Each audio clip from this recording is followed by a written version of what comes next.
Pain, such deep pain. The kind of pain that burned through every part of Zhang Yi's body, unforgettable, like fire etched into his bones. This wasn't just a feeling. It was real. It was happening to him right now. He was being beaten, trampled on the ground by the very friends and neighbors he had once trusted and helped.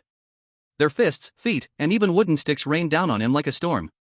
In this world after the end, where everything was in short supply, they didn't care about the help Zhang Yi once gave them. They only cared about survival.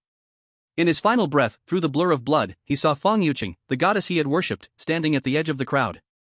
She looked weak and pitiful, shouting loudly, "I'm the one who made him open the door. Give me an extra share of the supplies." This woman was the one who tricked Zhang Yi into opening the door, and then led him to his death. Zhang Yi looked at her with eyes full of hate and regret. He could only blame himself for being too foolish, too kind. That was why he became a stepping stone for others. He wished more than anything that he could start over again. Next time, he would never be soft. He would live only for himself. Zhang Yi's world went black. He lost consciousness. But in the very next moment, his eyes flew open.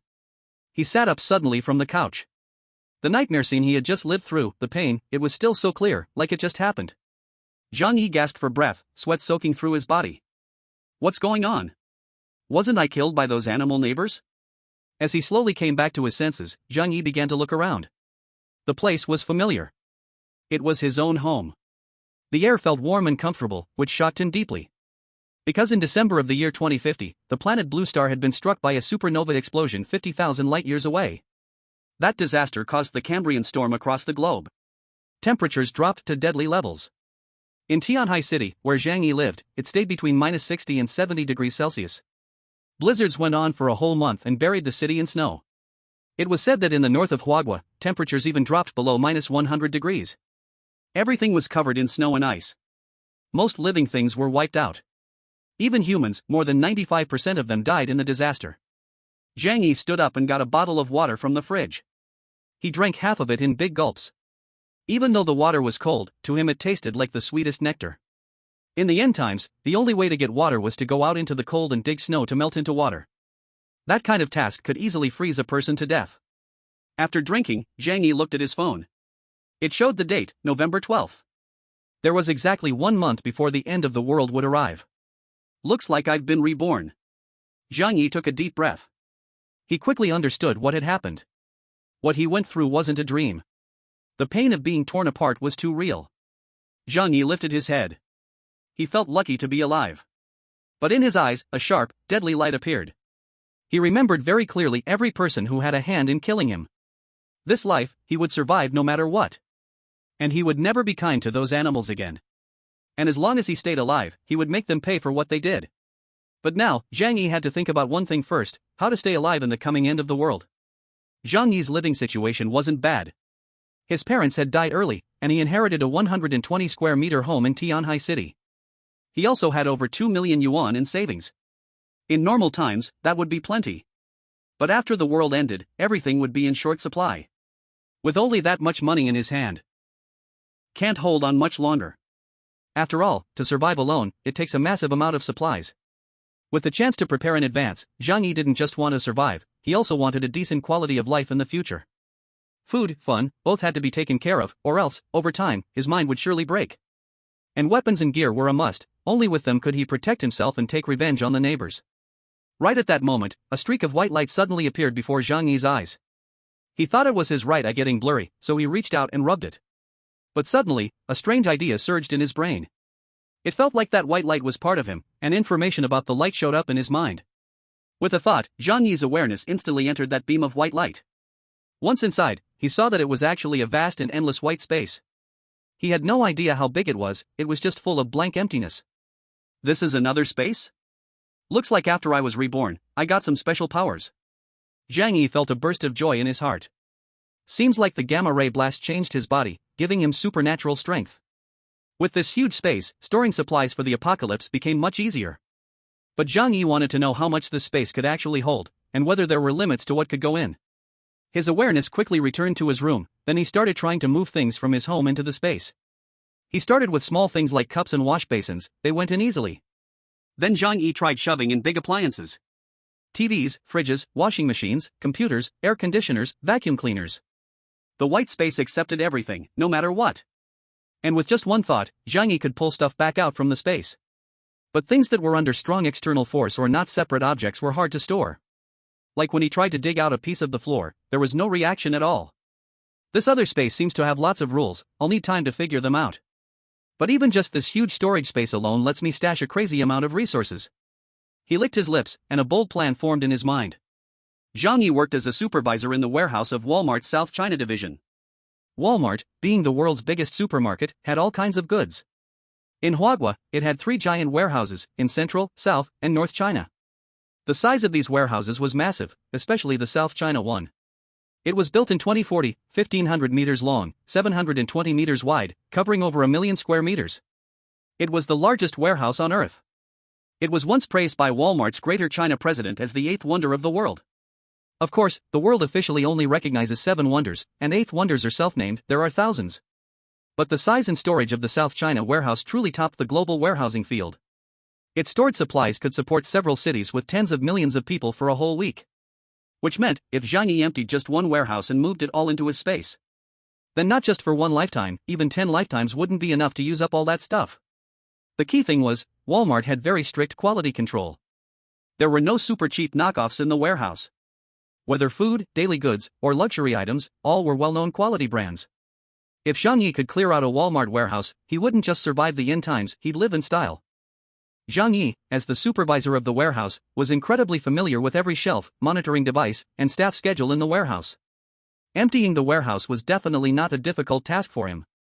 Once he made up his mind, Zhang Yi felt much more at ease. Goo at this moment, Zhang Yi's stomach let out a protesting growl. Zhang Yi rubbed his stomach and glanced at the yellow braised chicken rice he had bought on the table. He stroked his chin, hesitated for a moment, then smiled and shook his head, deciding to skip the takeaway. In a month, it will be the end of the world. Many delicious things should be eaten quickly, or there will be no chance later. Why should I be so stingy with myself? He had endured a month of cold and hunger, and now he desperately wanted to eat some warm, delicious food. What's the point of saving money? After the end of the world, money would just become scrap paper, better to spend it all now so it wouldn't be wasted. Zhang Yi turned around casually and prepared to go to a high-end restaurant he had once been too reluctant to visit, to have a nice meal. Chapter 2, White Lotus. Zhang Yi walked out of his house. The outside was peaceful, filled with the joy and comfort of human life. Many parents were playing with their children in the community plaza, their faces full of happy smiles. But Zhang Yi knew that in a month, all of this would turn to dust. He walked quickly out of the community. Not far from there was a Michelin 3-star Western restaurant. A meal there would cost at least 5,000 or 6,000, and Zhang Yi had always been too reluctant to go in and eat. But now, he didn't care at all. Having died and come back to life, he had to celebrate properly. After entering the restaurant, Zhang Yi found a seat by the window, then ordered all of the most expensive dishes on the menu, along with a bottle of Lafite wine. This meal cost him 50,000 yuan. Even the waiters in the restaurant looked at Zhang Yi with ambiguous gazes, thinking that he must be a rich second-generation heir. Otherwise, how could an ordinary person afford such expensive food in one meal? Zhang Yi didn't care what others thought. Once the table full of delicious food was placed in front of him, he started stuffing his mouth hungrily. Perhaps because he had endured 6 months of a frozen end of the world, eating such delicious food now nearly brought him to tears. His manner of eating had become a bit fierce, which caused the surrounding diners to gossip. Zhang Yi didn't care about them. After the apocalypse arrives, people might even kneel down to beg for a pack of instant noodles. When that time comes, all civilization and morality will turn to dust. While Zhang Yi was eating in the restaurant, a woman passing by outside suddenly stopped. She was a woman with long flowing hair, delicate makeup, and wearing Gucci high heels, with an LV bag in her arm. This woman was none other than Fang Yuqing, the one who had caused Zhang Yi's death in his past life. And beside her was her good friend Lin Caning. The two of them couldn't help but look twice when passing by the Michelin 3-star restaurant. For such a luxurious place, they had always been very eager. But unfortunately, their finances didn't allow them to squander money in such places. However, that didn't stop them from looking at the inside with an appraising gaze. Perhaps they could find a good quality rich second-generation heir to hook up with. As they looked in, Fang Yuqing was shocked to see Zhang Yi inside, and in front of him was a table full of top-tier food. Isn't that Zhang Yi? How could he have the money to eat here? Fang Yuqing said in surprise. Lin Caning was also shocked, covering her mouth. Zhang Yi, he was always this rich? While speaking, she gave Fang Yuqing a somewhat ambiguous glance. Translated _ content. Then she laughed and said, Yuqing, you are really lucky. That simp chasing you turns out to be a hidden rich second generation. Look at that table full of things, at least 50 or 60,000. Who can eat such expensive food in one meal if not rich? Lin Caning's tone had some envy in it. Because she knew, Zhang Yi had been chasing Fang Yuqing for 2.5 years. But Fang Yuqing had always been stringing Zhang Yi along, never rejecting, but also never agreeing. Fang Yuqing was a total gold digger. She always thought she could marry a high-quality rich second generation and become a young madam. But toward Zhang Yi, who had a car and a house in Tianhai City, she couldn't bear to give up. So all this time, Fang Yuqing treated Zhang Yi as a backup. Her rule for the backup was, don't take the lead, don't reject, don't take responsibility.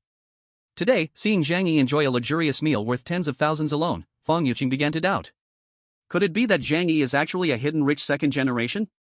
Fang Yuqing held her chin and started to think. The more she thought, the more she felt this could be true.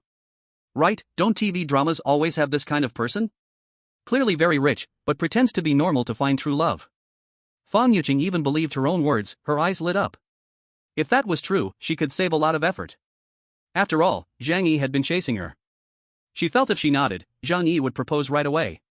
Lin Caning also advised beside her, Yuqing, let's go in and find Zhang Yi. Actually, she had her eyes on that table of delicious food. This was a Michelin 3-star restaurant, the kind of meal normal people never get to taste in their life.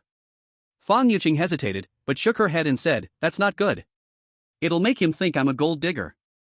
How about this, we wait outside, pretend we just happened to run into him. Fang Yuqing was no fool. She wouldn't lower herself just for a meal. Even if Zhang Yi was really rich, she had to keep her goddess style. Only then, if they were together later, she could fully control Zhang Yi and let him keep being her simp. So the two of them hid near the restaurant, waiting for Zhang Yi to come out. Zhang Yi ate for more than an hour, happily touched his round belly. Michelin 3-star food was just okay, but for someone reborn from the apocalypse, it was a touching delicacy. Next, he planned to go to the nearby supermarket to buy some supplies. This was to test the storage space's ability, in case something went wrong later. Even though he was confident he could move supplies from Walmart warehouse, being careful was always better. After all, he had known hunger and could not allow any surprise to happen. Zhang Yi paid cheerfully and walked out the restaurant door with the waiter's warm smile behind him. At that moment, a familiar voice came from the side. Zhang Yi, what a coincidence. Zhang Yi turned his head and saw, it was Fang Yuqing and Lin Caning. Fang Yuqing reached out to tuck her hair behind her ear, purposely showing her fair neck and pink earlobe. Zhang Yi sneered inside. This kind of trick was a classic green tea move. The point was to make men move without noticing it. Fang Yuqing, this top green tea plus White Lotus, of course knew this path well. Sadly, the Zhang Yi now was not the simple simp he used to be. Not long ago, he had been harmed by this woman, lost his life, and died miserably. She even wanted to break his ribs to boil soup. Thinking of this, Zhang Yi's eyes turned cold, filled with naked killing intent. Anyway, the end of the world is coming soon, so even if he kills her, there won't be any problem. Should he stab her with a knife? Fang Yuqing felt cold all over from Zhang Yi's stare and said nervously, Zhang Yi, what's wrong with you? Zhang Yi quickly withdrew his gaze and said faintly, it's nothing, I mistook you for someone else. He suddenly changed his mind. Letting this woman die just like that, wouldn't that be too easy for her? Besides, if he really kills her now, he probably can't escape the punishment of the law. Zhang Yi didn't want to be in detention when the end of the world comes. It would be better to let her taste the despair of the apocalypse, than slowly play her to death. Planning with full awareness against someone unaware, Zhang Yi had enough time to prepare. Plus, with the memories from his previous life, he had 100 ways to make her die in pain. So now, there was no need to deal with her yet. The most important thing now was to build the safest shelter, so he could survive the apocalypse safely and comfortably. Chapter 3, Shopping and Hoarding. Zhang Yi's attitude toward Fang Yuqing was very cold. Fang Yuqing and Lin Caning also sensed that something was wrong. But after mistakenly thinking Zhang Yi was a hidden rich second generation, the two of them didn't get angry at his attitude, instead they took the initiative to get close to him. What's wrong if a rich person has a bit of a temper? That's called having style. Hey, Zhang Yi, were you just eating at this restaurant? Lin Caning pretended to ask casually. Zhang Yi frowned slightly. This woman wasn't a good person either. She was just like Fang Yuqing. Back then, she had a part in tricking him with food and causing his death. Yeah. Zhang Yi answered coldly, then put his hands in his pockets and turned to walk toward the supermarket. Fang Yuqing and Lin Caning quickly followed. Zhang Yi, where are you going? Fang Yuqing asked with a gentle smile. To the supermarket. Zhang Yi's voice was still cold, with a bit of impatience. If it weren't for wanting her to feel the despair of the apocalypse, Zhang Yi would already want to kill her. Fang Yuqing gave Lin Caning a look and quickly said, "What a coincidence, we're also planning to buy something." Same way. Zhang Yi had already figured it out. It must be that they saw him eating a big meal at a Michelin 3-star restaurant and mistakenly thought he was a hidden rich second generation. That's why they suddenly became so enthusiastic about him. He didn't bother to say anything to them and walked straight toward the supermarket. But the more he acted like this, the more Fang Yuqing and Lin Caning thought he was a rich second generation. Otherwise, how could he act so arrogant? The two followed beside Zhang Yi. Fang Yuqing even stuck close to Zhang Yi, sometimes reaching out to touch him on purpose. When Zhang Yi looked at her, she would turn her head shyly, her face blushing as if she was very bashful. Zhang Yi sneered in his heart. Green TB*TCH, you really know how to act. If you went into movies, you'd definitely win an Oscar for Best Actress. Zhang Yi entered the supermarket, grabbed a shopping cart, and walked inside. Fang Yuqing and Lin Caning also hurriedly pushed their carts and followed. Zhang Yi, were you eating with someone?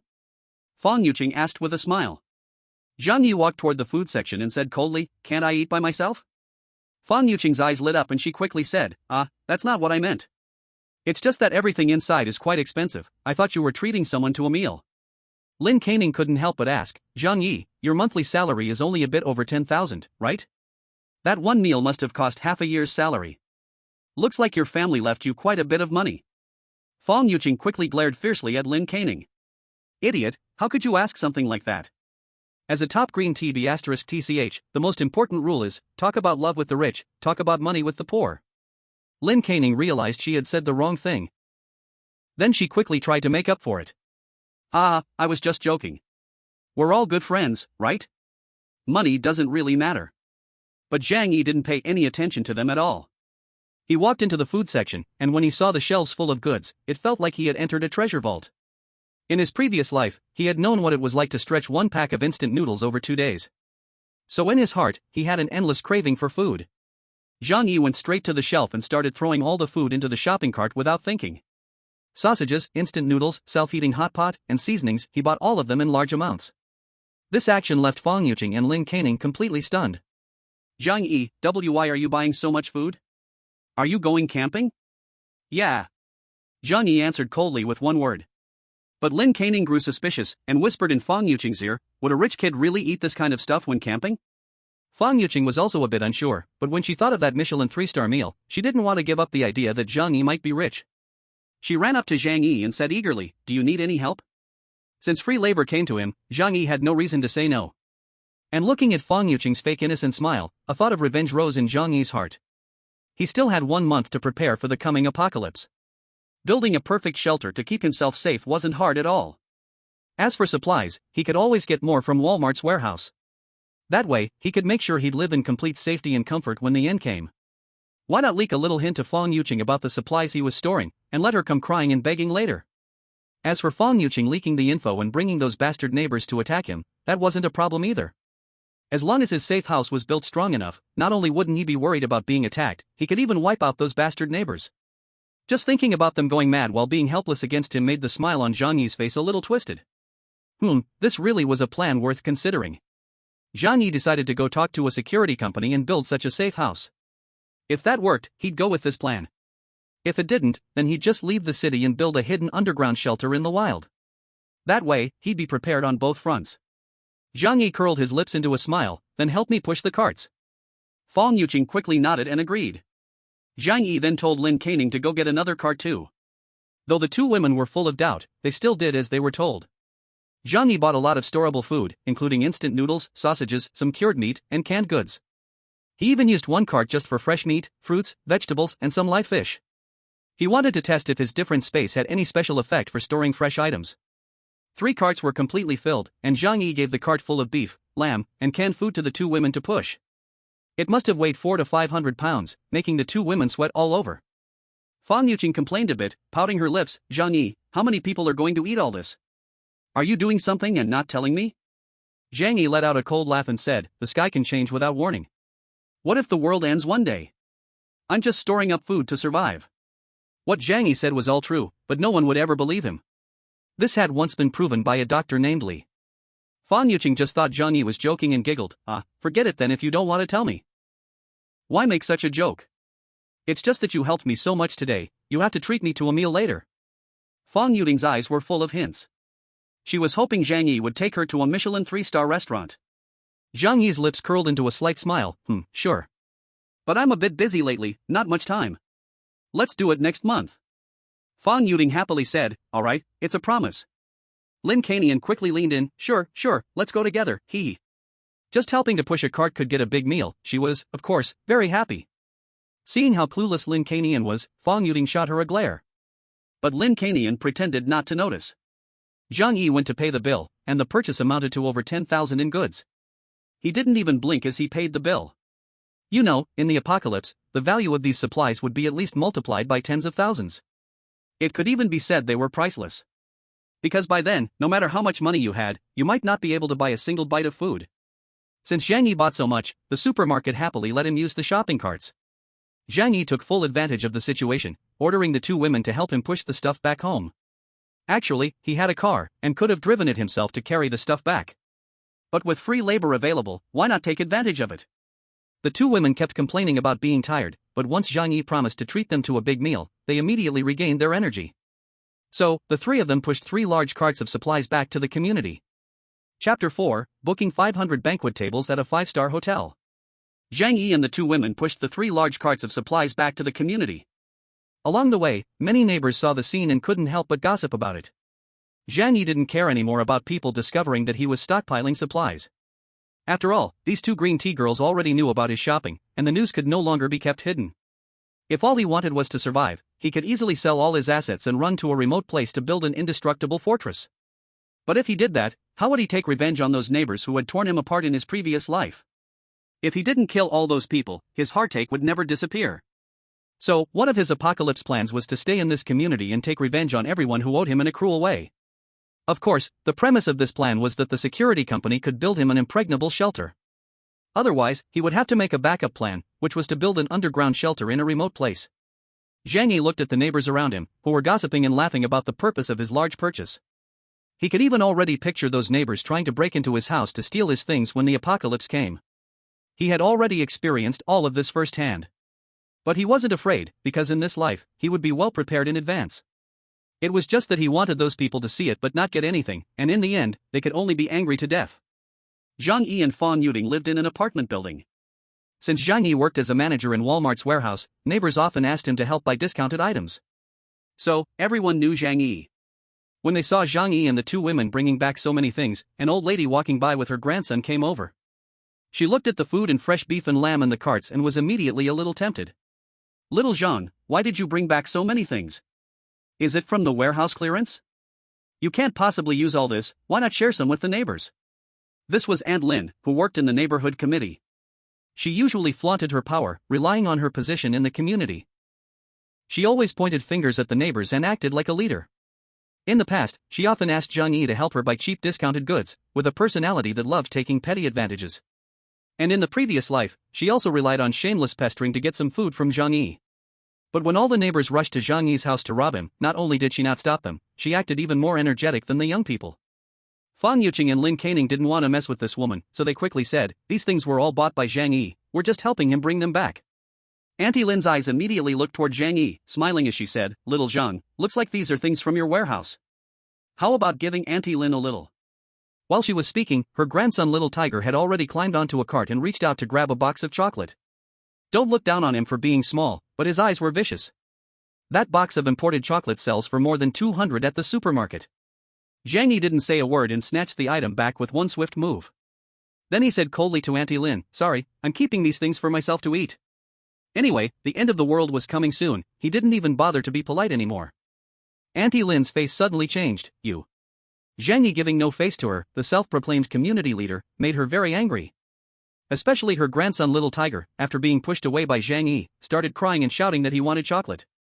He even pointed at Zhang Yi and cursed with hatred, you bad guy, give me back the chocolate. Or I'll beat you to death. Zhang Yi looked at him coldly and said in a deep voice, say one more word and I'll slap your mouth. Little Tiger was scared by Zhang Yi and burst into loud tears, sitting on the ground and rolling around. Auntie Lin quickly went to comfort her grandson, then angrily scolded Zhang Yi. You're a grown man, how can you argue with a child? Isn't it just a box of chocolate? What's wrong with giving it to a kid? Why don't you just give him one? Let's say I bought it, I'll give you the money later. As if someone wants to take advantage of you. Zhang Yi just curled his lips. Now everyone uses mobile payment, paying money is super easy. She said she would pay later, obviously planning to skip out on it. I said, I'm keeping it for myself. If you want to eat, go buy it from the supermarket yourself. Zhang Yi let out a cold laugh, then called Fong Yuqing and Lin Caning to leave. As soon as they walked away, they heard Auntie Lin cursing loudly from behind. Zhang Yi acted like he didn't hear it at all. Auntie Lin's son and daughter-in-law worked outside, and she stayed home alone to take care of her grandson. Usually, the old woman only bought vegetables for one day at a time. So when the end of the world came, their supplies were the first to run out. Back then, Zhang Yi softened and helped them. But in this life, without Zhang Yi's help, this immoral old woman and her naughty grandson Little Tiger wouldn't survive 10 days. Zhang Yi didn't want to argue with future corpses. It's not that he was heartless, but after that day came, just keeping yourself alive was already very hard. Whether others lived or died naturally had to come after him. After pushing all 3 carts of supplies home, Zhang Yi told them to leave. Zhang Yi, don't forget to treat us to a meal. Fong Yuqing winked playfully at Zhang Yi. But when Zhang Yi saw it, he only felt a wave of nausea inside. He brushed it off casually. The 2 women originally wanted to stay longer, trying to find clues that Zhang Yi was a hidden rich second generation. But seeing that Zhang Yi had no interest in hosting them, the 2 had no choice but to leave first. After they left, Zhang Yi opened his special space and put all the items inside. He was planning to observe if these supplies would change after being placed in the space. After doing all that, it was already very late. Zhang Yi didn't hurry to rest, instead he took out pen and paper. Planned out the next month of preparations in detail. Although he was usually lazy, in order to survive, a person could always burst out with enough potential. If I want to live comfortably in the apocalypse, the first thing is to solve the food problem. This is easy. Besides the things I usually buy, everything else can be taken from the warehouse. But this can't be rushed, I need to investigate first. And I have to take them a few days before the apocalypse, to avoid drawing others' attention. If I get caught and locked up, I won't last a few days in a cell. Zhang Yi wrote the word food in his notebook and made a checkmark next to it. Next is heating. After the apocalypse, energy supply will be extremely short, air conditioners will stop working very soon. Then, I must use the simplest way. A fireplace is the best choice. The principle of a fireplace is similar to a heated brick bed, both use primitive ways to provide warmth. In European winters, the temperature is especially low, people use this way to get through the long cold season. In that case, I'll need to renovate the house, best to add insulation layers. Speaking of renovation, Zhang Yi remembered how someone had broken into his home in his past life, and his heart tightened. I also need to turn my home into an unbreakable iron fortress. First, install thick steel plates or alloy materials everywhere. At least it should withstand regular explosions. After the apocalypse, people will do anything to survive, so I must be fully prepared. I can't joke with my life safety. Zhang Yi had already tasted death once, and he never wanted to experience it again. The problem of the safe house is also easy to solve. In Tianhai City, there are security companies that work for powerful people. Some of them offer safe room building services.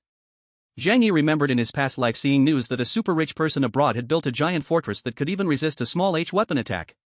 Then next, medicine. I must avoid getting sick without a cure. In Walmart's warehouse, there are many common medicines that can treat colds, fevers, and small illnesses.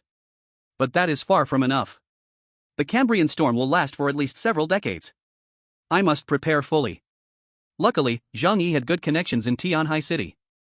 After all, he worked in warehouse management, and he knew some people who managed hospital storage.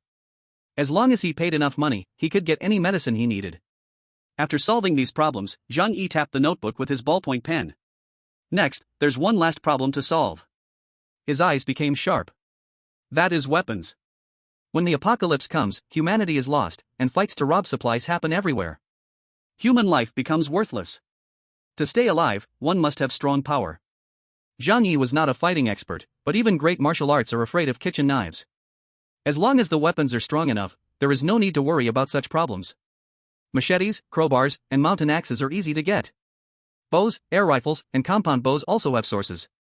But the most powerful, of course, is the American katana. This thing can only be bought through the black market in this country. Go abroad to get it? That's not realistic.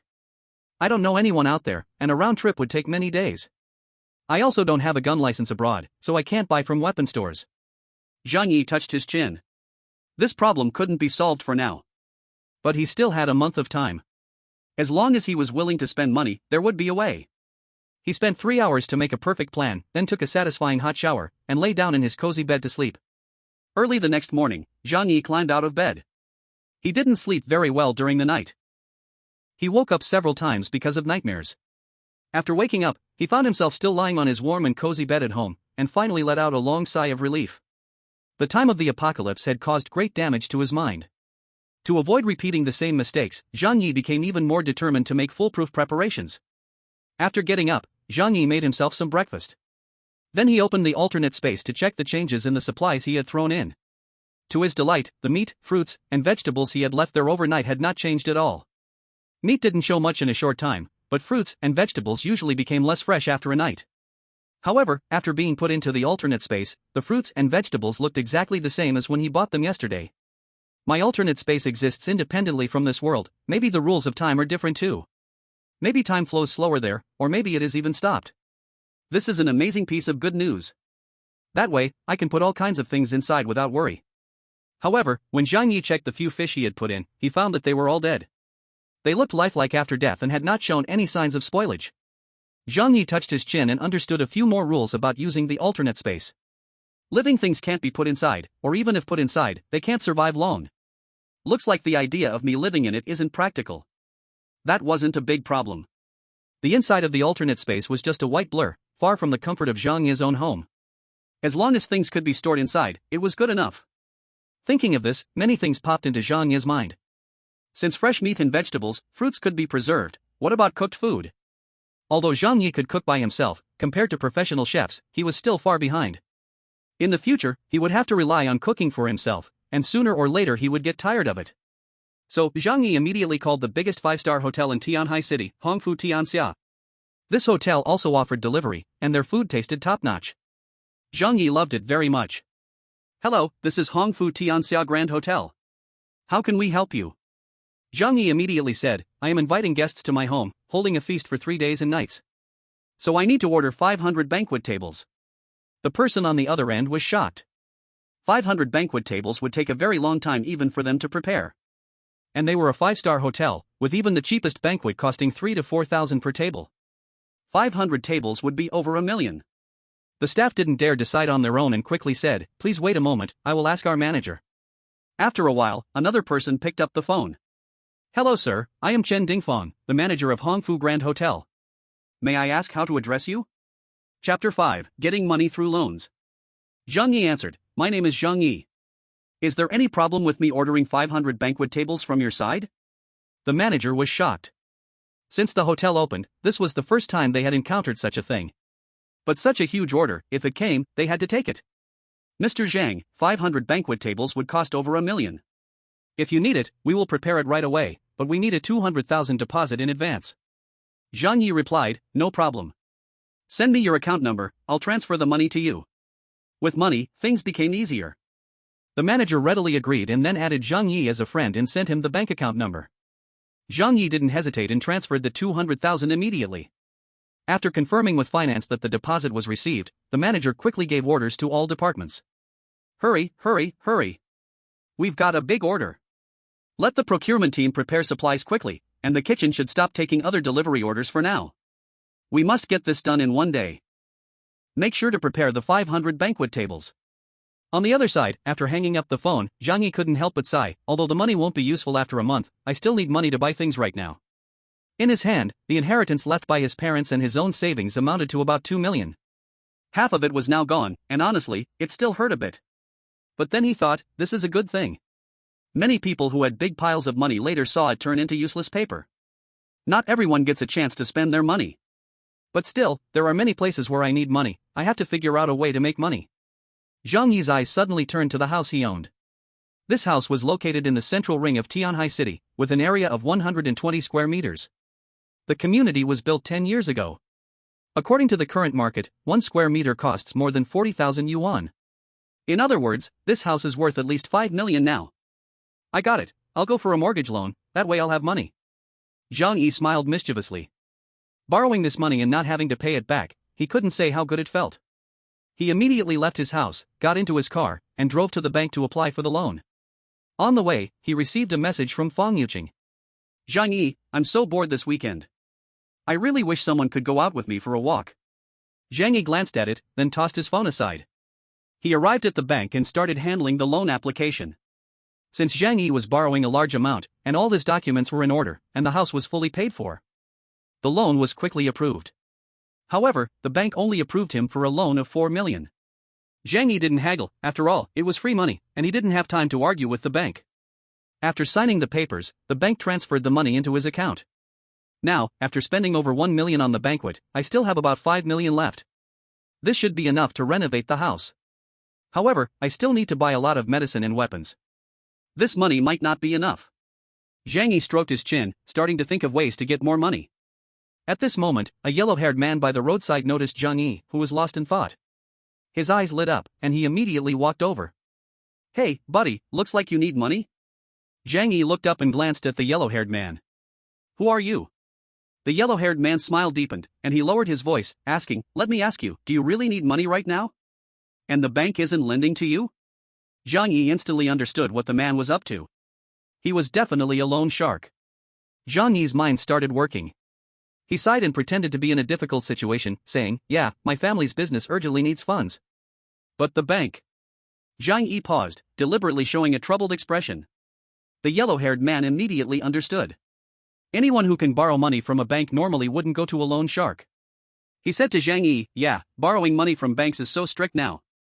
There are so many rules, and the money comes through slowly.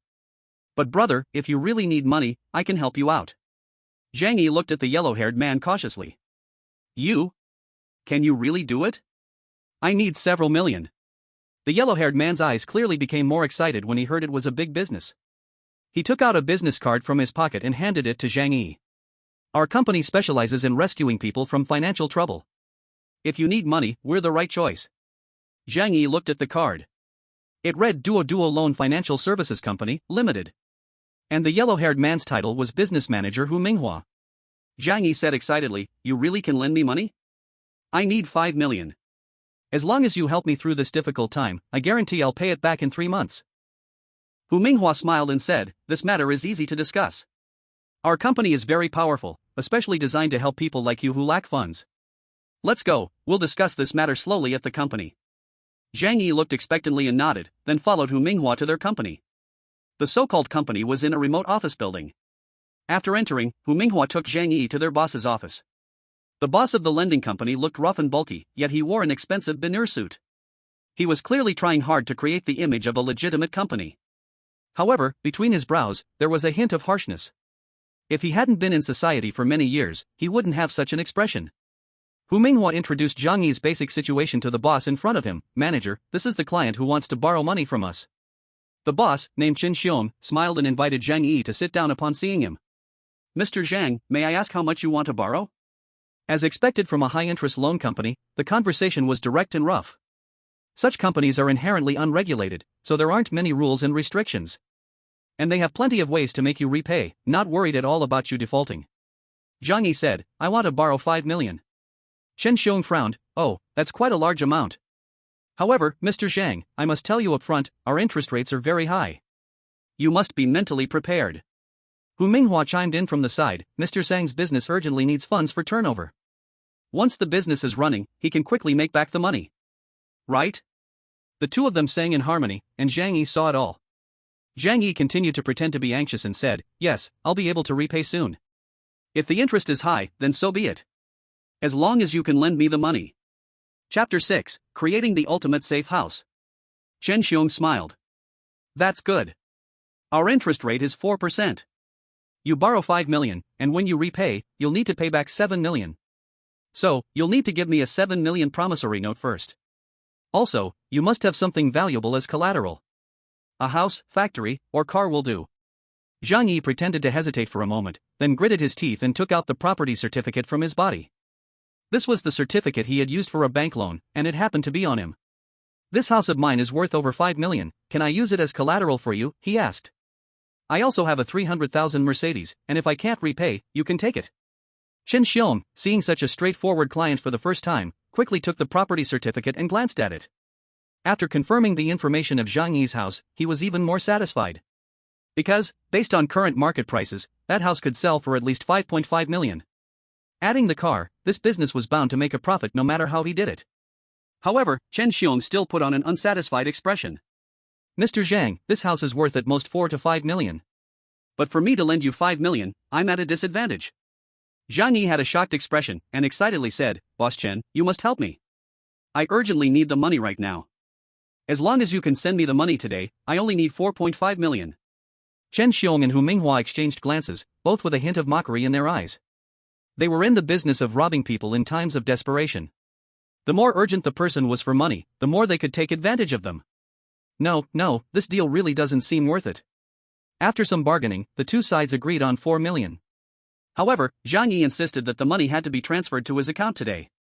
Although the lending company was unscrupulous, their efficiency was indeed high. This was probably the only advantage they had over the banks. After signing the contract, Zhang Yi's account quickly received the 4 million in cash. He was secretly laughing in his heart. To Chen Xiong, this money was like throwing a meat bun at a dog, it was gone for good. Why did it feel a bit like he was cursing himself? Zhang Yi walked away grinning, carrying the money with him. After he left, loud and cheerful laughter came from inside the office where Chen Xiong and Hu Minghua were. Ha ha ha. This business is really too easy. That dumb kid actually took 4 million and just left. Chen Xiong said proudly, we'll at least make 2 or 3 million from this deal. We don't even need to worry about this month's performance. Hu Minghua leaned on the table and laughed, boss, he signed the contract so quickly.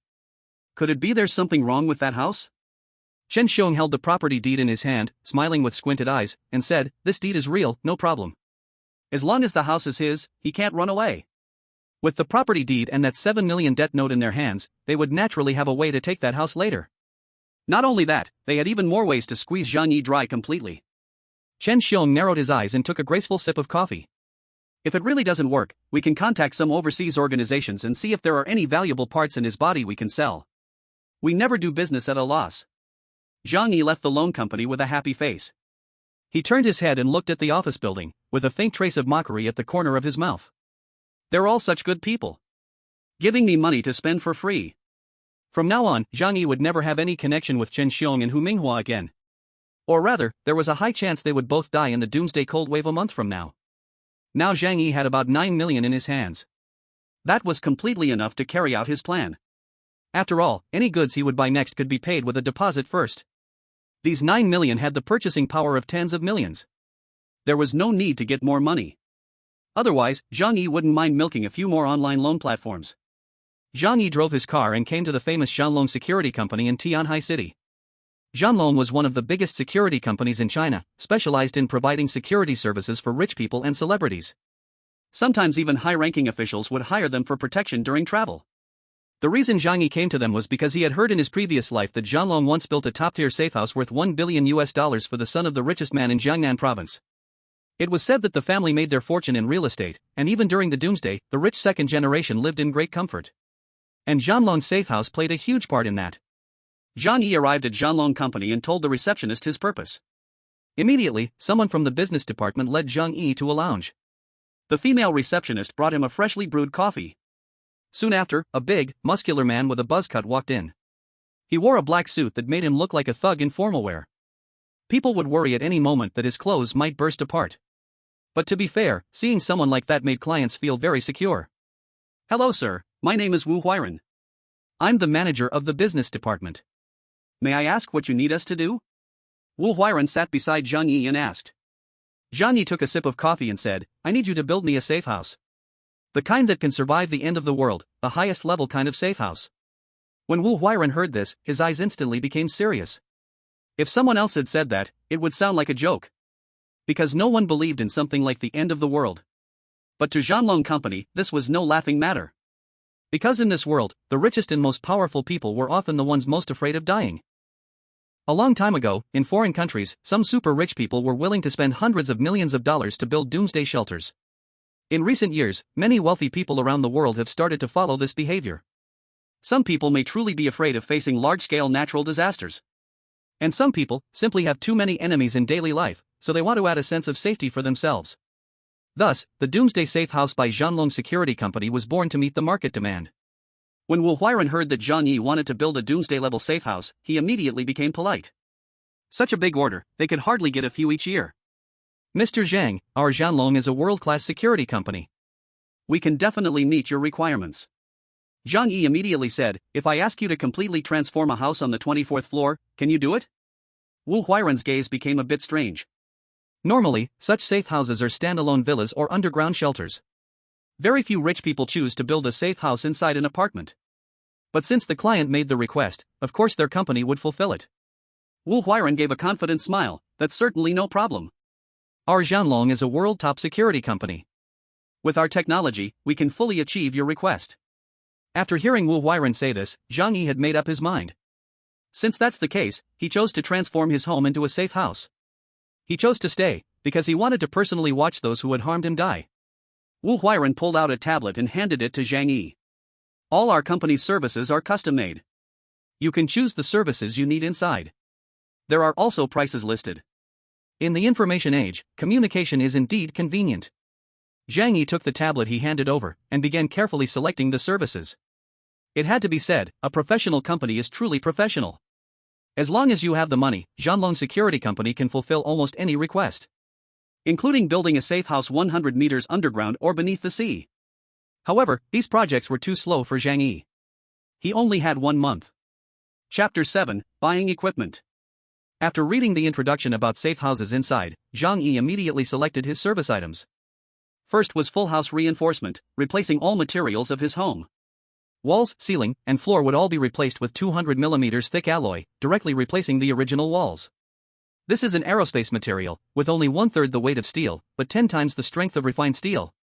Using this material to build a safe house was just right to fit into the building where Zhang Yi lived, and wouldn't cause a load-bearing problem. The window glass used was the best bulletproof glass in the world. Next was the ventilation system, which all added air filtration functions. No harmful gas could invade from outside. Lastly, a full set of surveillance systems, able to monitor inside and outside the house in all directions with no blind spots. And all doors were replaced with thick anti-theft doors made from the same materials as bank vaults, even small bombs could hardly blow them open. In simple terms, Zhang Yi had only one request: turn his house into an iron tortoise that no one could ever break into. After ticking off all these, Zhang Yi handed the tablet back to Wu Huairen. After Wu Huairen read it, he couldn't help but widen his eyes. A house of only 120 square meters, yet built like a steel barrel. As long as you add weapons, this is practically a fortress. Wu Huairen muttered. After hearing this, Zhang Yi's eyes flashed. Oh, you have research on fortresses? Wu Huairen chuckled, I used to be a mercenary overseas. I'm very knowledgeable about military weapons. A light flashed through Zhang Yi's mind. He suddenly lowered his voice and said to Wu Huairen, do you have a way to get a gun? This sentence made Wu Huairen's expression turn serious as well. In Hua country, firearms are not allowed for private ownership. Mr. Zhang, you should understand that, in principle, such things are not allowed for private ownership. Wu Huairen also spoke in a low voice. Have you encountered some terrifying enemies that make you so scared? Zhang Yi took advantage of the moment. That's right, I've offended some tough guys, and they are very ruthless, and they have guns. I was wondering if I could also get a gun for self-defense. Otherwise, I can only hide in my house and get beaten, and that's not good. Wu Huairen chuckled, Mr. Zhang, I'm afraid I can't help you with that. We are a legitimate company. But from Wu Huairen's eyes, Zhang Yi could tell that he could get a gun, but he was unwilling to wade into murky waters. Zhang Yi took a deep breath. Then he said to Wu Huairen, the safe house project I am working on will cost over 8 million. If anything goes wrong later, it won't be good for your company's reputation. He stared at Wu Huairen and said word by word, I just want something for self-defense. If you can help me with this, I won't treat you badly. Wu Huairen did not speak, he frowned and weighed the situation. He naturally had connections. However, he didn't know Zhang Yi's background, so he didn't dare to easily introduce him. Please go back for now. Even though I can't do this, I can help you inquire. If there is any news, I will contact you. Wu Huairen was obviously unsure. But Zhang Yi did not push too hard, guns are indeed something that needs caution. He smiled and said, all right, I will wait for your news. By the way, I am very anxious about this matter. Please help me quickly create the safe house. Wu Huairen said, at most, in half a month, we can help you finish it. After finishing the conversation with Wu Huairen, Zhang Yi signed the contract on the spot. Likewise, he paid a deposit of 1 million yuan. As for the remaining payment, he would never have the chance to pay it off in this lifetime. After leaving the Dragon Security Company, the housing issue was basically solved. Next, Zhang Yi returned to his car and called a familiar acquaintance, Lu Yang. Lu Yang managed a hunting ground in Tianhai City. He had leased hundreds of acres of land on Shishan, where he kept various harmless small animals for people to hunt for fun. He had many legitimate ways to obtain bows, crossbows, and air guns. Zhang Yi had played there a few times before, so he had Lu Yang's contact information. He called Lu Yang and asked him to help buy a batch, stating that he could pay a premium.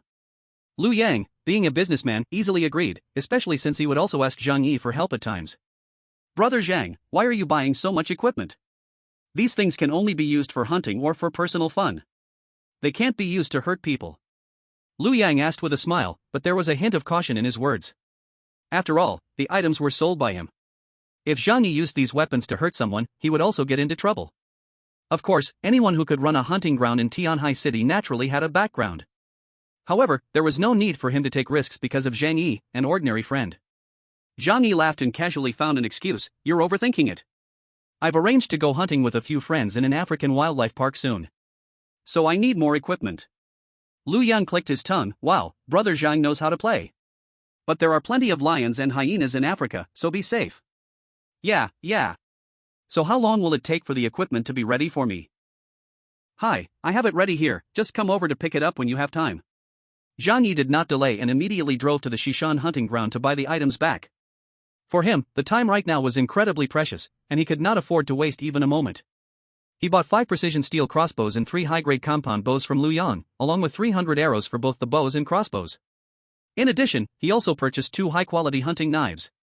These were made of Damascus steel, extremely tough and sharp. They are hard to damage unless you chop at hard objects for a long time. This thing is definitely efficient for self-defense, or hacking at someone.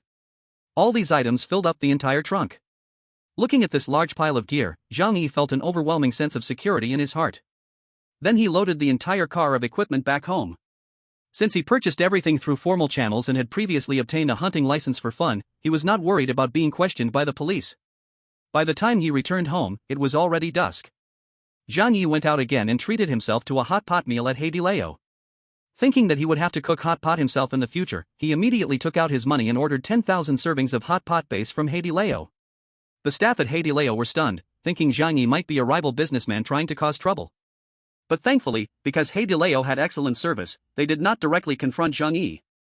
Later, the manager of the store came over, asked Zhang Yi a few questions, and then accepted the order. However, the condition was cash payment, to prevent Zhang Yi from being a rival doing sabotage. Zhang Yi was very straightforward and made an on-the-spot payment of over 1 million yuan. Such a generous gesture made the manager smile widely, and they even gave Zhang Yi an extra 500 servings. Chapter 8, Supplies gradually arrive. Zhang Yi left his address and asked the staff at Heir to deliver the hot pot base later. As for the food supplies, they could be picked up directly from Walmart's warehouse later. Only the hot pot base, this kind of item, would not actually be sold as it is. Even the bagged hot pot ingredients available in stores would be nowhere near as good as what was in the restaurant. Otherwise, no customers would come to the restaurant to eat hot pot. After finishing his meal, Zhang Yi prepared to go home when his phone received a call from the manager of a 5-star hotel. "Mr. Zhang, the 500 banquet tables you ordered are ready. Are you available to receive them now?" Just bring them over." Zhang Yi returned home and waited for them to deliver all the delicious food and drinks. These 500 banquet tables would be enough for him to eat for 2 to 3 years. After all, he still had 8 or 9 million on hand, and he felt no pain spending money now. Instead, he was eager to spend it all. On the way back, Zhang Yi thought about what else he liked to eat. So, he placed orders with several major restaurants in Tianhai City, asking them to send him 100 tables each. He had ordered thousands of tables across the 8 major cuisines, including Western food. This time, he had essentially covered half a lifetime's worth of meals for himself. Soon after, the banquet delivery trucks from Hongfu Tianxia Hotel arrived at the entrance of the Yuelu community. With 20 to 30 large trucks blocking the road, the neighbors in the community were left dumbfounded. Uncle Yu, the security guard, quickly stepped up to block them and inquired about their purpose. The hotel manager explained the situation, but Uncle Yu insisted that residents needed to come over before he could open the door. After all, this commotion was too large, and he couldn't easily let them through without knowing what was in the trucks, considering the safety of the community. The hotel manager had no choice but to call Zhang Yi. Zhang Yi then went downstairs and arrived at the entrance of the community. At that moment, the entrance was crowded with people, including neighbors from his apartment building. And there were also Fang Yuqing and Lin Caning watching excitedly. Zhang Yi walked up to Uncle Yu, the security guard, and smiled. "Uncle Yu, these are for my meal delivery." "Let them in." Uncle Yu looked astonished. "Meal delivery? What are you eating that requires over a dozen vehicles to deliver? The neighbors around them gasped upon hearing it was meal delivery. Goodness, this must be for at least a few hundred tables. Where will he put them? Could it be that something is happening in Zhang Yi's home, and they are holding a feast? Is he getting married? But a few hundred tables is too shocking. Did you see closely? That is Hongfu Tiantian, a 5-star hotel. Booking a few hundred tables there must cost at least $1 million. Oh my goodness, just one feast can cost over $1 million. Zhang Yi is truly well hidden. I only knew their family was well off before, now it seems he's a big tycoon. The neighbors whispered among themselves, their gaze towards Zhang Yi suddenly filled with fire and respect. On the side of the road, Fang Yuqing saw the scene and pressed her lips together, strengthening her determination to win over Zhang Yi. She took the initiative to walk towards Zhang Yi and smiled. Zhang Yi, what has been busy at home recently? Why buy so much? Zhang Yi ignored her and instead pulled out a cigarette and handed it to Uncle Yu. Seeing the owner arrive, Uncle Yu opened the gate, allowing the Hongfu Tiantian hotel team to enter the community. Zhang Yi led the way in front of them. Although he didn't pay attention to Fang Yuqing, she didn't seem to care, chatting and laughing beside him. What's happening at home that you can't tell me? Aren't we good friends? In the future, I hope to know more about you. Don't treat me as an outsider. Zhang Yi looked at her deeply and sneered, all of these things are for my boss. And the last time we dined in the Western restaurant, he treated. Sighing, he continued, oh, how I wish I really were that rich. Fang Yuqing's expression changed suddenly. You're not joking with me, right? Zhang Yi shrugged, how could I lie to you? We've known each other for several years, and you know my situation. My parents have passed away, and I'm just a supervisor in a warehouse. How could there be any money? His explanation made Fang Yuqing's expression fluctuate between light and dark. She had indeed suspected that he was a rich second generation, at least with a big family business. Zhang Yi's parents had been gone for years, and although they left some inheritance, it couldn't be called rich second generation. Now, hearing Zhang Yi admit he was not from a wealthy background, all her doubts cleared up. She quietly pulled a little distance from Zhang Yi, then tidied her hair, using a polite smile to say, no matter whether you are a rich second generation or not, we are the best of friends, right? I'm not a materialistic woman. The word friends was deliberately emphasized by her. A green tea girl never goes all out, as she still needs backup and sycophants to serve her. Zhang Yi curled his lips slightly and stopped talking to her. Meanwhile, the staff from Hongfu Tiantian began to transport table after table of sumptuous meals to the designated location Zhang Yi provided. Zhang Yi had good relations with people, so he borrowed a warehouse in the underground garage of the community for a while. He let them store the food there first. Although 500 tables of food seemed like a lot, once packed into meal boxes, the space occupied wouldn't look too exaggerated. Zhang Yi ordered only the top quality food, including abalone, sea cucumbers, shark fins, Australian lobsters, truffles, and caviar, everything was there. Transporting 500 tables of meals to the warehouse would take a while. Even the hotel manager was taken aback, as he had never encountered such a large takeout order in his years of experience. But Zhang Yi told him, let them carry things into the warehouse, that's fine. He himself secretly filled all the food into his own other space after the movers left. Others might have suspicions, thinking Zhang Yi was acting strangely. But in this world, everyone is quite busy, who has time to care about someone unrelated to them? So, whether it was neighbors or hotel staff, they would just discuss a bit, but no one took it to heart. Soon, the 500 tables of big meals were all stored in Zhang Yi's other space. By night, Zhang Yi received a call from the manager of Dragon Battle Company, Wu Huiren. Wu Huiren told Zhang Yi that they were ready on their end and could come to build a safe house for Zhang Yi at any time. He asked Zhang Yi when it would be convenient to start work. Zhang Yi told them directly that they could come over tomorrow. He planned to first move to the hotel to live. After discussing the safe house, Zhang Yi was waiting for Wu Huiren to continue. He had one very important matter to discuss with Wu Huiren, which was to get the equality device.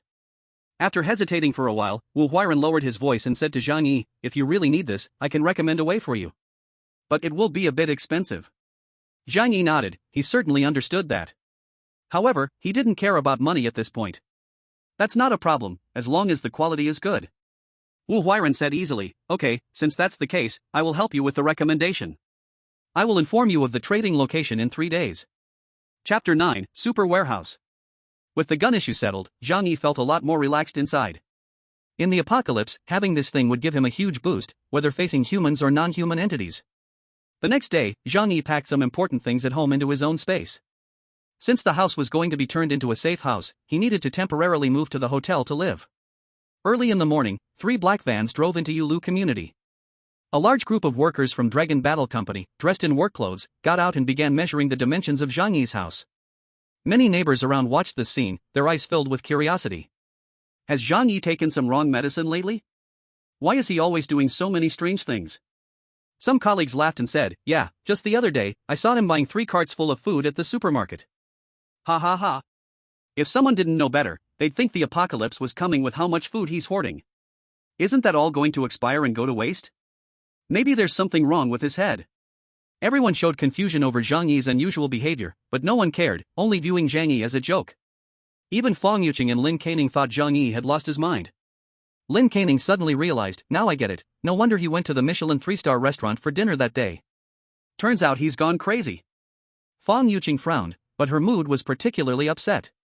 Thinking back to that day when she had actively approached Zhang Yi and helped him push so many things home, her feet were sore and she was filled with anger. What on earth is Zhang Yi up to? Lin Caning, however, voiced some worry. He did promise to treat us to a big meal, right? He wouldn't have forgotten that, would he? She had been thinking about going to the Michelin 3-star restaurant for a meal. Fang Yuqing scoffed, let's forget it. Seeing how mentally unstable he is lately, even if he wants to treat me, I wouldn't go. What if someone finds out we ate with him? How embarrassing that would be. She was planning to fish for a wealthy husband in the future. One must never ruin their own reputation. Lin Caning felt unwilling when Fang Yuqing said this, but there was nothing she could do, so she had to give up. As for Zhang Yi, he simply didn't care about what the neighbors thought at all. In a month, they would understand who the real joke was. Zhang Yi left his house and drove to the Walmart warehouse. Today is Monday, it's time to go to work and also check things out in the warehouse, preparing for future actions. The Walmart warehouse is located in the Economic Development Zone, at the edge of Tianhai City. Since the land prices here are cheaper, many large groups have their warehouses gathered here. Even some pharmaceutical companies have their warehouses here. This made it convenient for Zhang Yi to later get a hold of some special medicines. After arriving at the Walmart warehouse, Zhang Yi checked in for work as usual. As the supervisor of the warehouse, Zhang Yi was very familiar with the place. He knew every single warehouse and even every shelf like the back of his hand. Usually when he came here, he would find it particularly boring. However, today, seeing these huge warehouses and the countless materials worth tens or hundreds of billions, he could not contain his excitement. Because soon, these things would be taken by him, becoming his most important resources for survival in the apocalypse. As Walmart's South China Central Warehouse, the amount of supplies here exceeded anyone's imagination. Just the stockpile of Coca-Cola alone had tens of thousands of cases. The entire warehouse covered over 1 million square feet, filled to the brim with various daily necessities. Among them, besides food, clothing, and hardware tools, there were also cars, drones, diesel generators, and barrels of gasoline. It could be said that anything allowed to be sold in supermarkets could definitely be found here. Having worked here for many years, Zhang Yi was already well aware of what was on every shelf. Moreover, he was also very clear about the work schedule and camera positions here. Although the surveillance system was very tight, knowing the loopholes allowed him to cripple the entire monitoring system within 10 minutes. Then, using the capacities of the system's space, he could take everything from here. But now, Zhang Yi was not in a hurry to act. There was still plenty of time, and he did not want to alert anyone. After strolling around the warehouse, he left. With a pack of huangdalu, he headed to the warehouse of ruining pharmaceutical company next door. Since he worked in the same area every day, he was familiar with the staff here. After arriving, Zhang Yi found a manager named Zhou Hairan in their warehouse. They all knew each other well on ordinary days. In a large group's warehouse, there were bound to be people who lived off the warehouse. This Zhou Hairan had a brother-in-law who was the vice president of Ruining Group. So he often stole some medication from the warehouse to sell. After finding Zhou Hairan, Zhang Yi chatted with him and hinted at his purpose. He hoped to get a few boxes of special medicines for treating urgent illnesses. Zhou Hairan was initially cautious. However, when Zhang Yi mentioned he could offer double the market price for the medicines, Zhou Hairan immediately couldn't hold back. Ultimately, the two settled on a price of 3 million for 5 boxes of medicine. If measured by a normal person's standards, the total number of times one gets sick in a lifetime wouldn't even use up half of that. After securing the medicines, Zhang Yi was basically ready with all the supplies needed for the apocalypse. With less than a month until the apocalypse, he certainly had no mood to continue working. So he went to the warehouse manager's office. Lying that a grandfather from his hometown of the same clan had passed away, he asked for 20 days off to attend the funeral. Zhang Yi had a good reputation and was on friendly terms with his manager. So, although the time off was a bit outrageous, he wasn't challenged and easily got his leave approved. For the next period, Zhang Yi planned to comfortably lie in a 5-star hotel. Then he would wait for the supplies he had purchased to arrive one after another, and for the safe house to be completed. As he walked out of the manager's office, he happened to see Fong Yuqing with her but sticking out, pouring coffee at the coffee machine. I have to say, this woman indeed had some alluring qualities, exuding a hint of flirtation from her bones. While pouring coffee, she still made sure to wiggle her little butt a bit. This naturally attracted some young men over, eager to flatter her. One nearby guy smiled and invited Fong Yuqing to go see Jay Chou's concert, waving the tickets in a bragging manner. This guy's name was Zhou Pang, and Zhang Yi had a deep impression of him. Because they lived in the same community. Furthermore, he was Fong Yuqing's loyal admirer, and he was also part of the reason Zhang Yi had suffered in his past life. Chapter 10, Confronting the Suck-Up. Zhou Pang was nearby flattering Fong Yuqing. But obviously, Fong Yuqing was not interested in men like Zhou Pang. In terms of financial condition, Zhou Pang was much worse than Zhang Yi, he even rented his home. Yet, Fong Yuqing still smiled at him and said, "Thank you, Zhou Pang. But I happen to have plans with friends that night."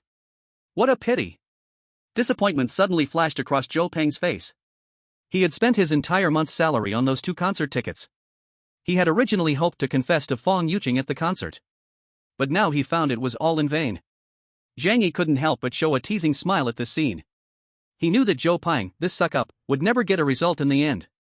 However, Zhou Pang, feeling dejected, glanced at Zhang Yi, who was smiling beside him, and suddenly felt anger rising. To divert his embarrassment, he immediately walked over and said to Zhang Yi, "You really are not decent. A big man, making a woman help you move things. Aren't you ashamed? Yuqing has been complaining about back pain since she came to work today. I hope you won't bother her next time." Zhang Yi glanced at Fong Yuqing. So, it turned out this woman had spread the news. Fong Yuqing pretended to be sincere and said, "It's okay, actually his body is fine.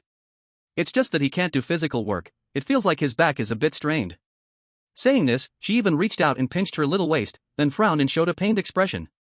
Zhou Pang wanted to display his masculinity in front of Fong Yuqing. He boldly pointed at Zhang Yi, saying, "You quickly give Yuqing 500 yuan to see a doctor." Little did he know, Zhang Yi's eyes turned cold, glaring at Zhou Pang and scolding, "It was her own initiative to help me move things, I never asked her for help. Besides, who do you think you are, pointing fingers at me here? Do you really consider yourself important?" Zhang Yi's scolding was powerful, leaving both Zhou Pang and Fong Yuqing stunned.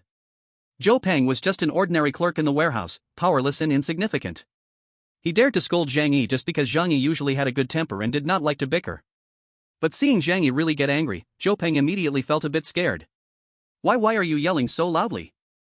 I was just discussing with you." Zhang Yi sneered, turning to leave. He was too lazy to waste more words on Zhou Pang. Because now, Zhang Yi looked at anyone like they were dead. 99% of these people around him would gradually die in the extreme cold storm of the apocalypse 1 month later. Why should he waste words with a dead person? After Zhang Yi left, Zhou Pang ran to Fong Yuqing and whispered, "Yuqing, I told you Zhang Yi is not a good person. You should stay away from him." Fong Yuqing furrowed her brows, feeling puzzled in her heart. Because in the past few days, Zhang Yi seemed completely like a different person. After seeing her, he no longer came over to greet her. Even at night, he didn't chat with her or say goodnight. There must be something strange. Fong Yuqing thought to herself quietly. After work, Zhang Yi drove to a 5-star hotel in Tianhai City. It just happened to be the Hongfu Tianxia where he had reserved a table. The manager of Hongfu Tianxia, upon hearing Zhang Yi had arrived, immediately beamed and arranged a room for him. A room in a 5-star hotel costs over 1,000 for a night. Yet Zhang Yi didn't care at all. After all, he still had several million in hand, and he would only feel it was a waste if he couldn't spend it. That night, the White Lotus Fong Yuqing surprisingly took the initiative to message Zhang Yi.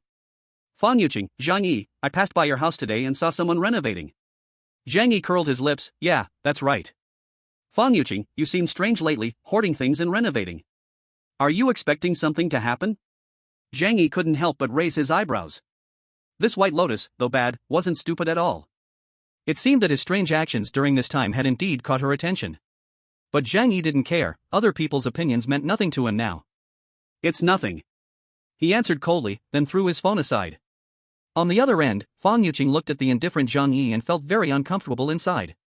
For the past 2 years, Zhang Yi had been very good to her. He always cared about her, finding various excuses to chat with her every night. However, recently, he seemed completely changed, cold in attitude, and even stopped initiating chats with her. This made Fong Yuqing feel very uneasy. She could be uninterested in Zhang Yi, but absolutely wouldn't allow him to lose interest in her. In Fong Yuqing's view, that signified that a fish in her pond had escaped. Although Zhang Yi wasn't a rich second generation, he was still a quality middle-class guy. If she couldn't find a rich second generation to marry in the future, she could still give Zhang Yi a chance to take over. Fan Yuqing picked up her phone and sent another message. It feels like our contact has decreased recently. I feel a little lonely. But after waiting for a long time, she still didn't receive a reply. Fan Yuqing bit her lip and started to feel a bit annoyed. This damn Zhang Yi, did he hit bad luck recently? I took the initiative to find him, and he dared not to reply. Beside her, her roommate Lin Kainin heard Fan Yuqing's complaints and walked over with a smile. That Zhang Yi has indeed been acting strange lately. Who knows why he bought so much food and drinks, and booked so many banquets at the hotel.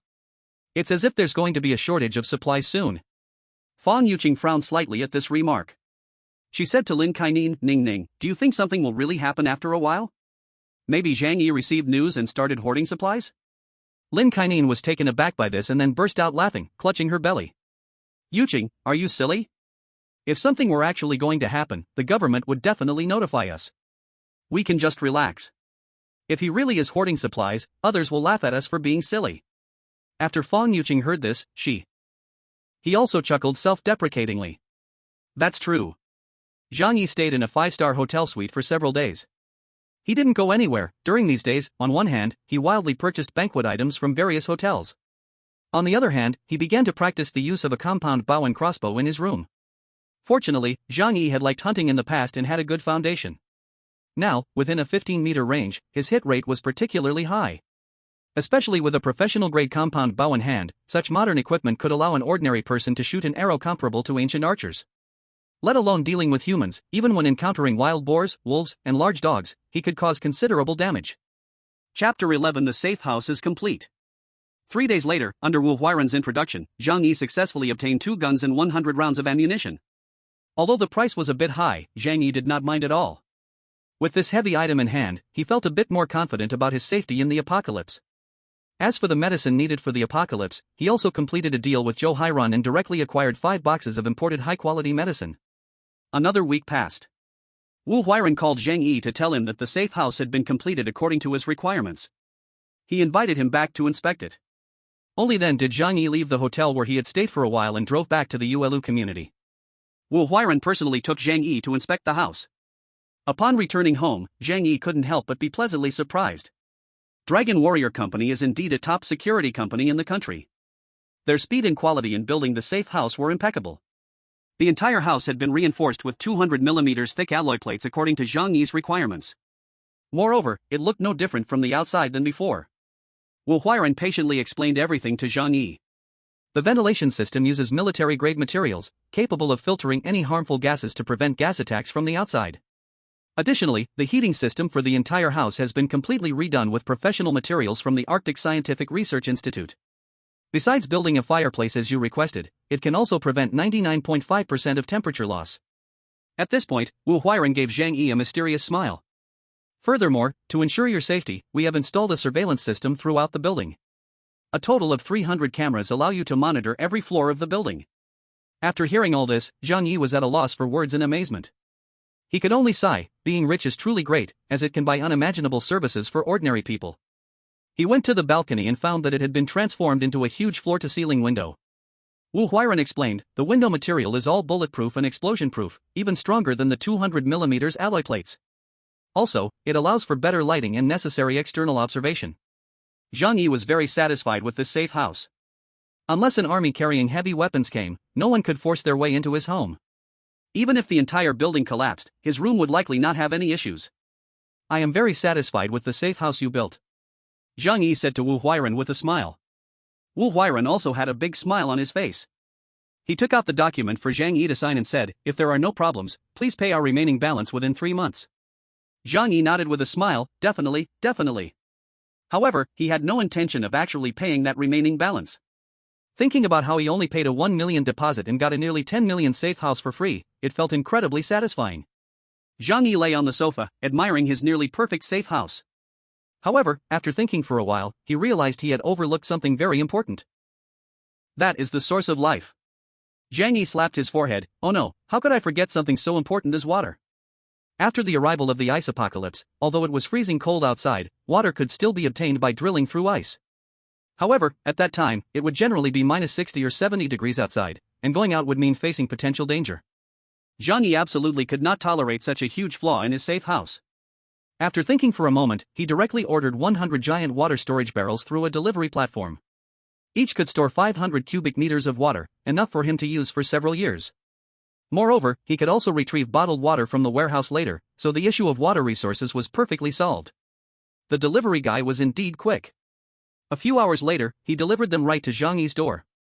Zhang Yi went to the entrance of the community and asked Uncle Yu, the security guard, to let the delivery guy through. Seeing Zhang Yi buy so many strange things again, the surrounding neighbors all began to gossip. This Zhang Yi, does he have some problem? Yeah, he buys all sorts of weird things every day. A few days ago, his house was being renovated, and I saw a lot of people carrying steel plates that were at least 10 centimeters thick. Maybe he's lost his mind, trying to make some kind of safe house like in the movies. I also saw some rich people doing that stuff in foreign videos out of boredom. Isn't this just worrying for no reason? Now he's buying so many water barrels, does he think Tianhai City will run out of water in the future? Ha ha ha. Ha? But Tianhai City is by the sea. Facing the mocking glances of the neighbors, Zhang Yi couldn't be bothered to argue with them. He merely smirked to himself. When the day of the ice apocalypse truly arrived, they would understand how foolish they were now. He had no interest in explaining to them. Because these people would only see Zhang Yi as a fool, completely unable to heed his good advice. They might even turn the tables and accuse him of spreading rumors and disturbing social order. Then they might get him arrested. The security guard, Uncle Yu, was chatting with neighbor Mr. Tang. Uncle Yu walked over with enthusiasm and asked, Xiao Zhang, what on earth are you buying so many water barrels for? If you need any help, just let me know, and I'll lend a hand. Zhang Yi looked at the kind-hearted Uncle Yu and couldn't help but feel a bit touched. Uncle Yu was a retired soldier, without sons or daughters, and had been a security guard in the community for over a decade, always doing his duty. In his past life, he had donated his last food to help a mother and daughter who were about to starve, and ended up starving to death himself. He was one of the few shining examples of humanity Zhang Yi had seen in the apocalypse. So Zhang Yi said to Uncle Yu, the temperature this year is rather unusual. I have insider information that this winter will be tough. To be on the safe side, you should stock up on some food and drinks as well. Don't let the prices rise when the time comes. Uncle Yu had a good relationship with Zhang Yi. He knew that Zhang Yi was a kind and caring young man. Plus, older people often develop a sense of worry, so hearing Zhang Yi say this, he immediately frowned. Xiao Zhang, is this for real? Is the news reliable? Zhang Yi nodded. Just look, I've prepared so much already. You could stock up on some instant noodles and bottled water, these things are fine to buy in bulk. Uncle Yu nodded in agreement. He lived alone and already liked to stock up on instant noodles and sausages for convenience. Since Zhang Yi had reminded him, he would take the time to buy a little extra. It would just be for peace of mind, and those items could be stored, so there was no worry in buying too much. However, Mr. Tang, who was nearby, overheard and walked over to Zhang Yi, saying, Xiao Zhang, you mustn't go around saying such things. Right now, our society is stable and peaceful. How could there be a lack of supplies? Speak like that, and be careful of being reported for spreading rumors. When that happens, you'll be invited for tea. Zhang Yi rolled his eyes and paid no further attention. He had already given all the advice he could, whether they believed it was up to them. Chapter 12, Emptying a Warehouse Worth Billions. Zhang Yi had the delivery guy bring 100 giant water buckets to the warehouse. Then he put them into his space and took them back home. After getting home, Zhang Yi began to open all the faucets in the house, pouring water into the buckets. At this rate, he would be able to fill all 100 buckets in about a week. Days passed one by one. Zhang Yi did not rest for a single day. He spent every penny he had without holding back. Every day he dined at the best restaurants. Then he bought a large amount of meals from top restaurants to store in his alternate space. During this time, he also went to the shooting range in Tianhai City every day to practice with his bow, crossbow, and firearms, working hard to improve his skills. 1 month was not enough to train himself into a master of combat. But with a bow, crossbow, and a super safe house made of all metal, he would not fear any possible danger. Such actions, of course, could not escape everyone's notice. But everyone around Zhang Yi treated him as a joke. They thought he had lost his mind and laughed at him behind his back. Even Fang Yuqing deliberately kept her distance from Zhang Yi, unwilling to communicate with him. Thus, the days went by one after another. Soon, more than 20 days passed, and the apocalypse was not far away. Zhang Yi had collected a massive amount of supplies, including food, weapons, and heating devices. However, these did not provide him with enough security. He decided to take action against that giant warehouse at Walmart. As long as he secured this warehouse, he could have an endless supply of resources for 10 lifetimes. The reason he did not wait until the last day to act was that Zhang Yi recalled something. He vaguely heard that the higher-ups had actually received news about the gamma rays beforehand. So they had quietly started moving a large amount of living supplies before ordinary people noticed. Zhang Yi did not dare to gamble, he had to take action early. Moreover, according to this logic, even if the supplies in the Walmart warehouse disappeared, the higher-ups, eager to escape, wouldn't have much energy left to investigate. This gave Zhang Yi a suitable buffer period. Thus, Zhang Yi returned to the warehouse and started his shift as usual. The Walmart warehouse had staff on duty 24 hours a day, but only 10 were present at night. Zhang Yi decided to use the simplest and most straightforward method, adding sleeping pills to their tea. Since the end of the world was only 3 days away, he wasn't afraid of being found out. Because these people were all old acquaintances of Zhang Yi, he easily managed to do it. When the drug took effect, they fell into a deep sleep, and Zhang Yi went to the monitoring room to turn off all the cameras in the warehouse. He knew this place too well, he could visualize every corner blindfolded, plus countless plans and drills in his mind, so he executed everything very smoothly. After finishing all this, he changed into shoes 2 sizes too big, put on gloves, and swiftly went to the warehouse. Looking at the massive warehouse in front of him, Zhang Yi took a deep breath and began collecting those supplies. As long as his right eye scanned the shelves, just a thought would make the entire shelf appear in his alternate space. Zhang Yi first arrived at the beverage section. Here, there were over 10,000 tons of mineral water. Drinks and beverages, including many high-end red wines and foreign spirits. Zhang Yi did not make any distinctions and stuffed them all into his warehouse. Soon, the thousands of cubic meters of drinks and beverages before him disappeared entirely. Next, he moved to the fuel area for daily living supplies. There were many smokeless coals and barrels of gasoline and alcohol. These were for household use, meant for family storage or travel picnics. Just the smokeless coal alone amounted to tens of thousands of boxes, not to mention the solid alcohol and barreled gasoline. The amount here was enough for Zhang Yi to use for hundreds of years. Zhang Yi did not consider leaving some for others. After all, once the apocalypse arrived, these supplies would not fall into the hands of ordinary people. So he unhesitatingly collected all these resources. Then he used his years of expertise in storage to allocate a space for them in the alternate dimension. This would make it easier for him to use. In the third step, he arrived at the food area.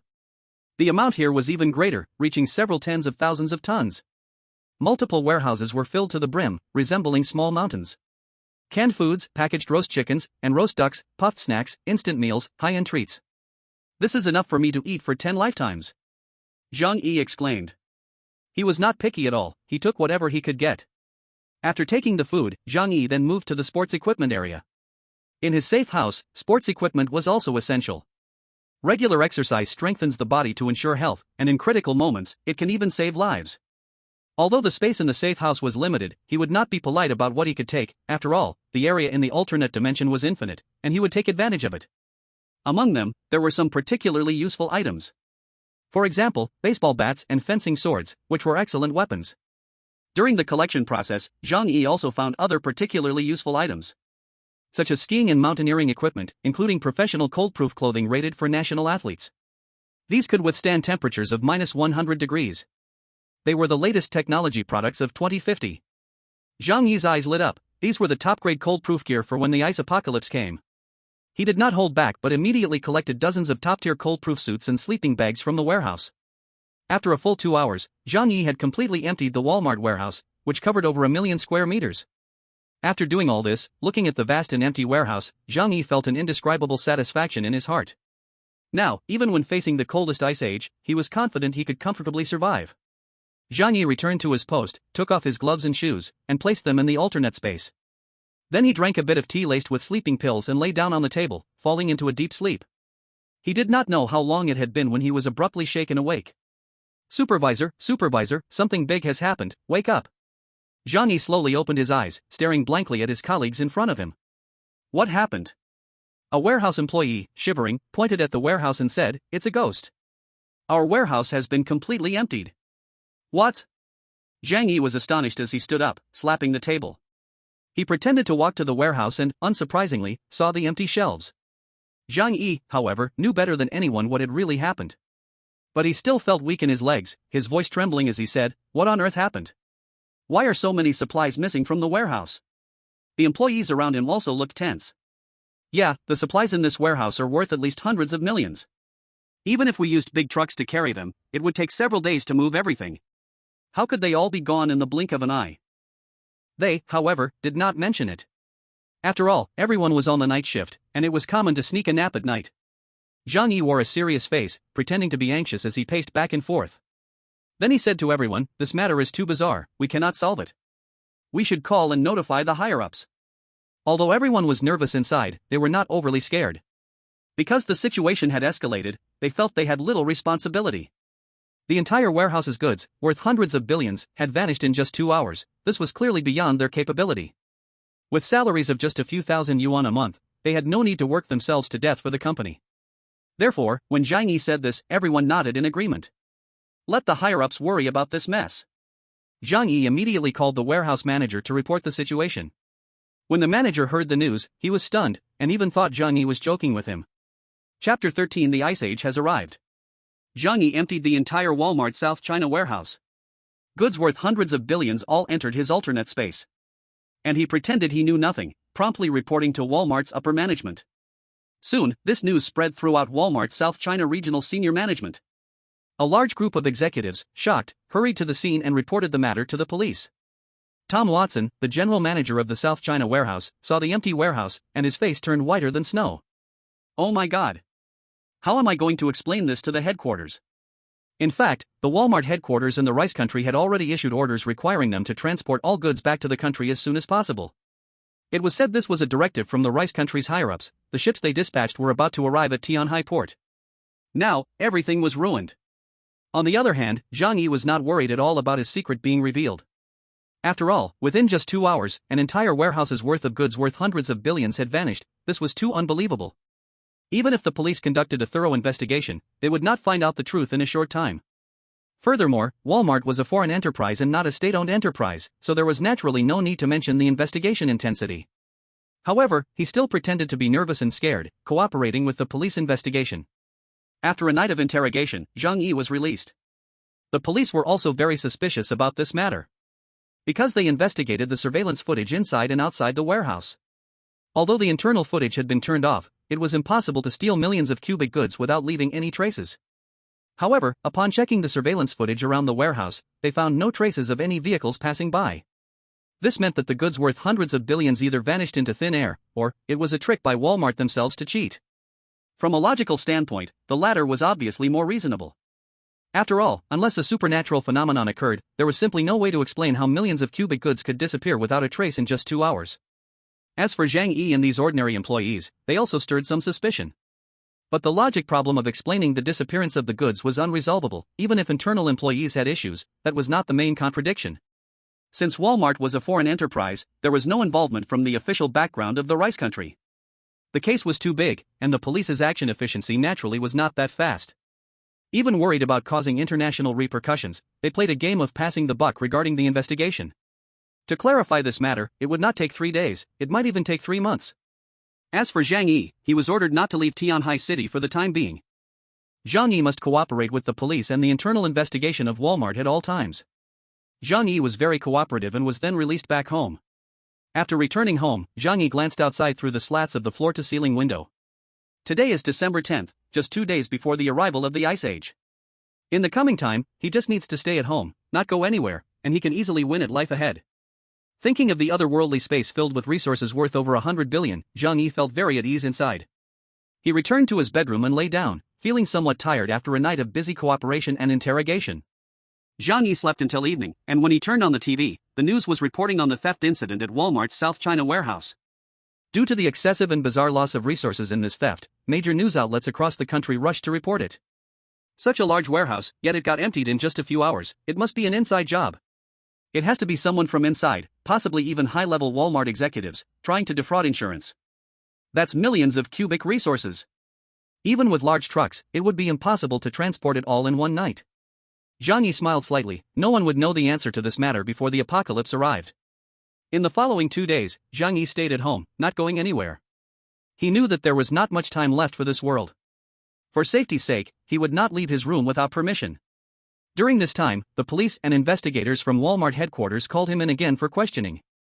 Although they suspected Zhang Yi's behavior that night was a bit strange, the investigation was short, and there was no solid evidence. They suspected him but could not arrest him. During this period, some acquaintances sent messages to Zhang Yi, inquiring about the inside story, but he managed to brush them off. Finally, December 12th arrived. Gamma rays passed through Blue Star at 2 o'clock in the morning. It only lasted an instant, but the impact on this planet was devastating. Hours in advance, Zhang Yi completely sealed off his room, and the fireplace had already started to burn.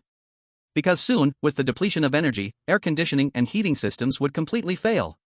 All means of warmth would have to be done in the most primitive ways. At 2 o'clock, he sat on the sofa in front of the huge floor-to-ceiling window, holding a bottle of beer and staring intently outside. Suddenly, a white light appeared at the edge of the sky. Even though it was midnight, the earth seemed to glow as if it was dusk. But this brightness only lasted for a fleeting 2 seconds before falling silent. Most people had already entered dreamland and thus did not notice this moment of change. However, knowing what this meant, Zhang Yi felt a chill run down his back. He gulped down the beer. The refreshing Budweiser brought him a sense of calm. Zhang Yi thought and tossed a few pieces of fine wood into the fireplace. He reached out and turned on the TV, watching the program while waiting for the changes in the world. Just a few minutes later, it began to snow heavily outside, with snowflakes falling densely. At first, the snowflakes were the size of a fingernail, but within 2 minutes, they turned into goose feathers of snow. The wind outside started to howl, and the snow outside suddenly became terrifying in an instant. Above the entire city, there suddenly appeared a storm of snow. This is the power of nature, when it changes. Zhang Yi's heart began to feel a bit nervous. Although the safe house he built was perfect, he had experienced the Ice Age once, so he couldn't help but worry. He wondered if this safe house, costing 8 million, could completely withstand the impending severe cold. However, as the flames roared in the fireplace, the indoor temperature became incredibly warm. It was even a bit hot. Zhang Yi glanced at the indoor temperature, which had already reached 32.6 degrees. Looking outside, the snowflakes were overwhelming, completely covering the entire city. Zhang Yi felt much more at ease in his heart. He reduced some charcoal, as a temperature that was too high would be uncomfortable. Zhang Yi did not hurry to sleep. He wanted to continue observing the unfolding changes. As for resting, he had plenty of time later. After all, he didn't have to go to work. In less than half an hour, a thick layer of snow had already piled up on the balcony outside. Zhang Yi opened his phone to check the news and found that the message about the sudden drop in temperature was spreading all over the internet. The internet was filled with cries of agony. Netizens were shouting that the cold winter had come too early this year, and they hadn't had time to prepare winter clothes. What the hell is this weather? How is it already under -10 degrees? Tomorrow the roads will probably be frozen. How can we go to work? Some people expressed their excitement. It snowed so heavily, we won't have to go to work tomorrow, huh? Especially some friends from the south were even more excited to post pictures of themselves with the snow. They expressed that they had never seen such heavy snow in the south. Zhang Yi shook his head. This was just the beginning. The heavy snow would last at least 3 more months, and the temperature would continue to drop. By then, they wouldn't be in such a good mood to enjoy the snow anymore. Chapter 14, Extreme Cold. I watched the outside world calmly. The Ice Age had begun. In Haicheng City in the south, heavy snow began to fall. Discussions surged online, with some complaining and others celebrating. However, none of them knew that this heavy snow and cold would not be temporary but would continue and escalate, ultimately bringing a disaster that no one could bear. At this moment, Zhang Yi was lying comfortably on the couch at home, enjoying the safe house's warm temperature of over 20 degrees while savoring a chilled Budweiser, feeling very content. Suddenly, Zhang Yi's phone rang. He picked it up to see that people in the chat group were chatting away. There were his old classmates group, fan groups, and the neighborhood owners group. Oh my god, why is it suddenly snowing so heavily? The weather forecast didn't say anything. I was frozen awake in the middle of the night. Hurry up and turn on the air conditioning. Don't say that. Our old air conditioning isn't warming anything, it's getting colder and colder. I don't even know how long this cold weather will last. I haven't bought any winter clothes yet. Everyone was discussing and expressing their feelings in a jumble of voices. However, Zhang Yi could feel that most people didn't take the sudden drop in temperature too seriously. Instead, they felt a bit surprised. Zhang Yi knew very well that this was only temporary. He yawned and didn't plan to keep reading. Returning to his warm big bed, Zhang Yi covered himself with a velvet thin quilt and comfortably closed his eyes. His bed was very comfortable, a high-end product moved from the Walmart warehouse. Especially the mattress, which was said to be the same model as that of a certain female celebrity, worth 3 million. Outside, the heavy snow fell like goose feathers, and the cold wind howled, while inside, the fireplace burned brightly, and the temperature was pleasant. In such a comfortable environment, Zhang Yi quickly drifted off to sleep. The next morning, Zhang Yi was woken up by the ringing of his phone. He opened his eyes and saw that it was the white lotus flower, Fang Yuqing, who was calling him. Awoken from a good dream, Zhang Yi naturally felt uncomfortable. He picked up the phone and asked, not feeling pleasant, "Hello, why are you calling me so early?" Fang Yuqing was stunned by Zhang Yi's icy tone. But soon, she replied, Zhang Yi, it's so cold outside today. Did you stock up on supplies because you knew it would get really cold? Fang Yuqing's voice was a bit trembling, as if she was trying hard to bear something. Hearing this, Zhang Yi raised the corner of his mouth with a hint of mockery. Sure enough, this white lotus flower always had something to pester about. He lazily said, I just heard a friend mention it, but I didn't expect it to drop this much. He tossed off the blanket. The temperature in the room was quite high, making him sweat a little. Zhang Yi put on his slippers and walked outside. When he reached the floor-to-ceiling window, a familiar scene made his gaze sharpen. The heavy snowfall had completely buried the whole city. He could not see the streets or the shrubs by the roadside. He could only vaguely see the outlines of city buildings, and many ground floors of houses were covered by more than half. And the heavy snow continued to fall, thick flakes endlessly landing on the ground, showing no signs of stopping. On the phone, Fang Yuqing was still saying, no wonder you stocked up on so many things. Zhang Yi, honestly, you should at least have told me about this beforehand. Now, I'm freezing. Zhang Yi frowned, not expecting her to have the face to complain to him. He hung up the phone directly and tossed the device aside. Then, he went to the bathroom and comfortably took a hot shower. Afterward, he took out a top-quality A5 Wagyu from his space and prepared a breakfast of steak with spaghetti. While eating breakfast, he turned on the TV to watch. Now that the cold snap had just begun, there had been no power outage, so the TV was still working fine. But even if there was a power outage, Zhang Yi had prepared various backup power sources, dozens of generators, and plenty of gasoline. In terms of energy, he could last for at least 300 years without issue.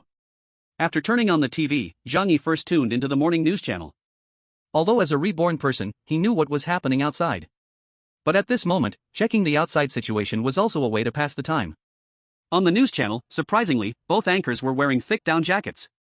It's important to note that places like TV stations don't hold back on central air conditioning and are prioritized for power supply. However, the anchors still needed to wear down jackets, indicating that the temperature had dropped to a level that central air conditioning couldn't fully counteract. The female anchor spoke steadily to the camera. Last night, a wave of cold air struck all over the world, causing severe temperature changes. The general drop in temperature was between 70 to 100 degrees Celsius. As for the reason for this cold air outbreak, the meteorological department is currently investigating.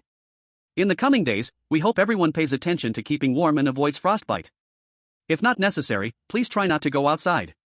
The authorities will properly address this issue. We urge everyone not to panic. Don't spread rumors or believe in rumors, and absolutely do not engage in hoarding supplies. The snow disaster will pass soon. Hearing the female anchor's words, Zhang Yi snorted in disdain. With the arrival of the Ice Age, to survive one must rely on oneself. If you just stupidly stay at home and do nothing, you would definitely be among the first to die. In the upper right corner of the TV, it displayed that the outdoor temperature in Tianhai City had reached minus 65 degrees. It's important to note that during the day yesterday, the highest temperature in Tianhai City was still 15 degrees, which means it dropped 80 degrees in an instant. Zhang Yi shrugged. This level of temperature drop was exactly the same as in his past life. But now, he was in his pajamas, sipping red wine, and eating steak with spaghetti. Not feeling the slightest bit of the cold outside.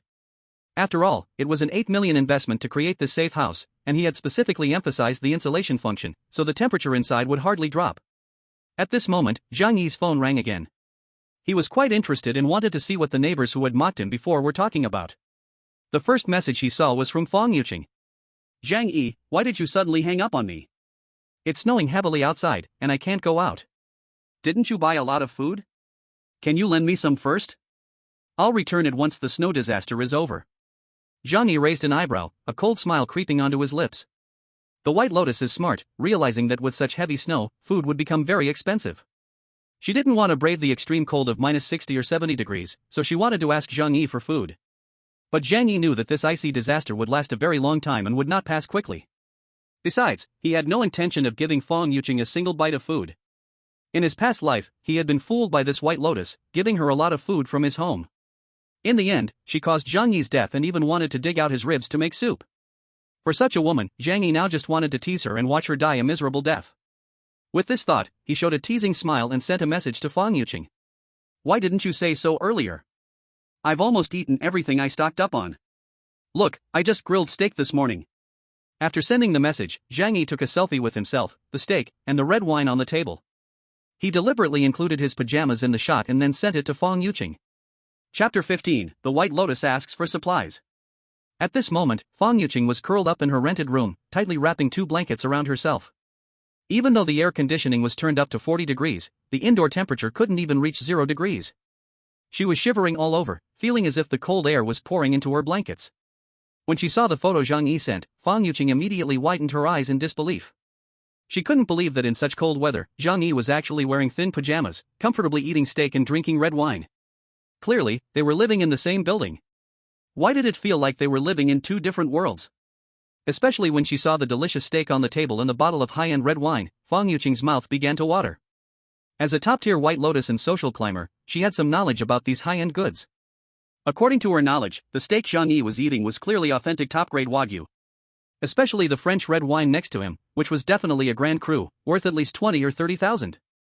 While she was freezing, Zhang Yi was living so comfortably that it immediately made Fang Yuqing endlessly furious. She quickly sent a message to Zhang Yi. So nice. I also want to eat steak and drink red wine. She felt her hint was very obvious. Based on Zhang Yi's past character, he would definitely send her steak and red wine right away. However, when Zhang Yi saw this message, he smiled happily. Still considering himself as the past simp? He leisurely replied with a message. If you want to eat, just go to the supermarket to buy some. When Fang Yuqing saw this message, her face instantly became stiff. Isn't this nonsense? It's minus 60 or 70 degrees outside, and any exposed skin could get frostbite. As such a delicate girl, how could he make such an unreasonable demand? Fang Yuqing gritted her teeth and angrily said, Zhang Yi, you are really not a man. You don't even know how to come over and show off when given such a good opportunity, At this moment, Fang Yuqing still had some backbone. Although she really wanted to eat steak and drink fine red wine. In her eyes, Zhang Yi was nothing but a fish in her fish pond. Moreover, she believed that this snow disaster would pass in just a few days. So, she still worked hard to maintain her proud goddess image, not proactively asking Zhang Yi for food. Zhang Yi didn't continue to ignore Fang Yuqing. Instead, he went to check other chat groups, planning to watch some drama unfold. When he saw their neighborhood owners group, he happened to catch Aunt Lin from the neighborhood committee urging everyone not to panic and to stay home peacefully.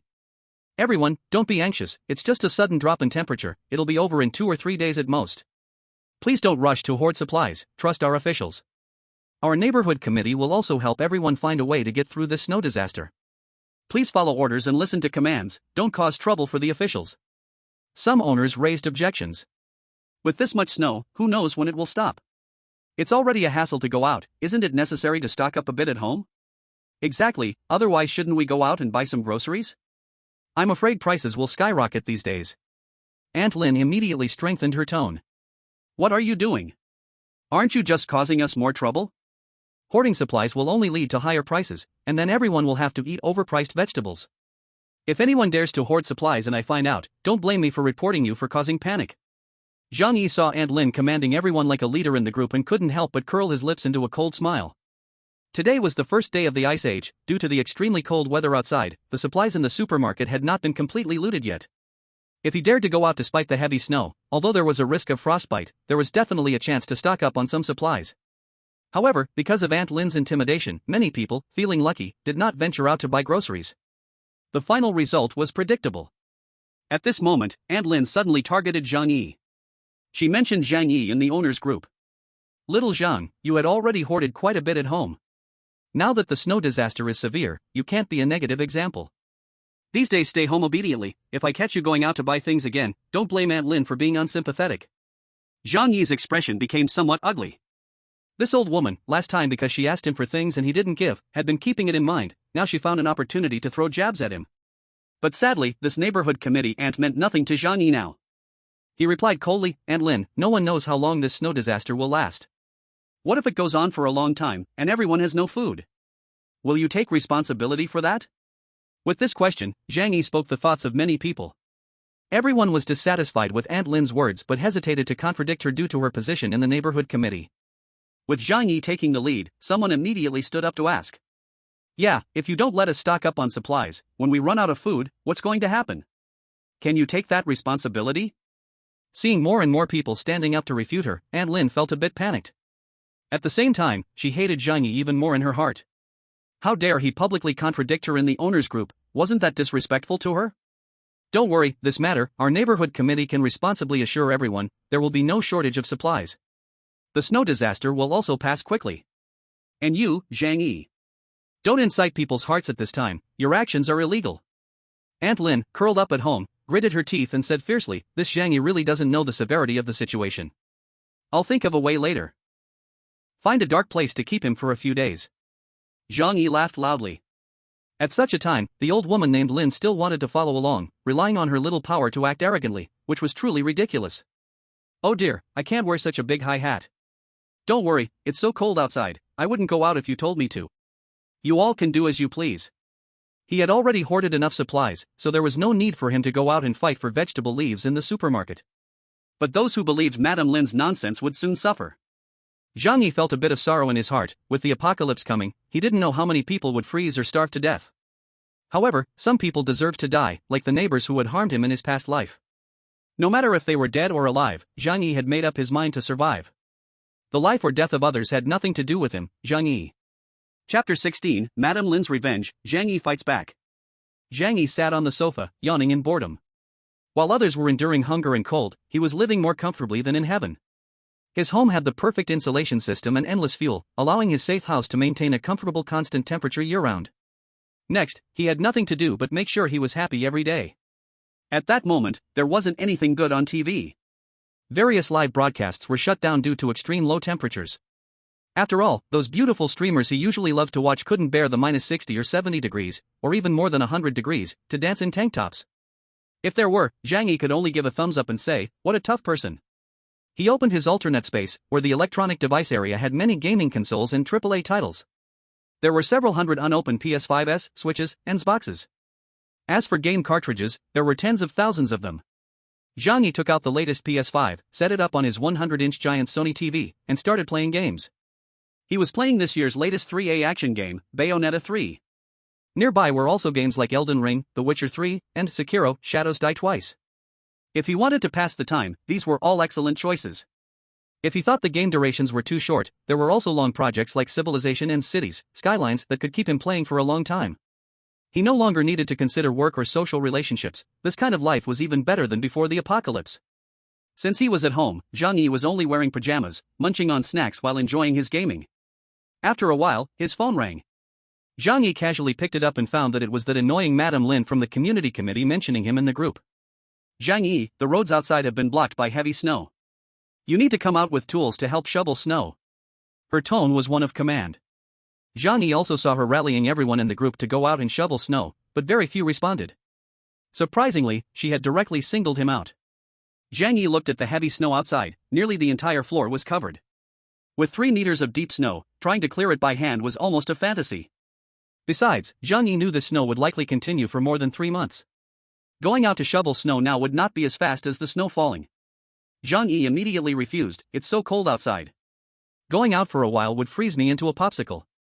We can talk about shoveling snow after the snow stops. Others also agreed with Zhang Yi. Yeah, it's over 70 degrees below zero outside. Just going out for a bit could result in frostbite. We aren't in the Northeast. We have neither suitable winter clothing nor equipment. How can we get out? Aunt Lin became anxious on the spot. What kind of attitude is this? Shoveling snow is not for me, but for everyone, right? You are all young and strong men. In times of disaster, how can you not step up to serve the people and only think of avoiding responsibility? Her accusation was directed at Zhang Yi, who opposed her first. Zhang Yi, I command you in the name of the neighborhood committee to go out and shovel snow. Now is a critical time. We must unite and follow the organization's orders. Anyone who dares to stand against me will be seen as opposing the leadership of the neighborhood committee. After the snow disaster is over, they will definitely face consequences from the organization.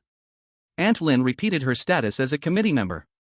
The property owners immediately felt angry but did not dare to voice it. The snow disaster had just arrived, and social order still existed. No one dared to resist.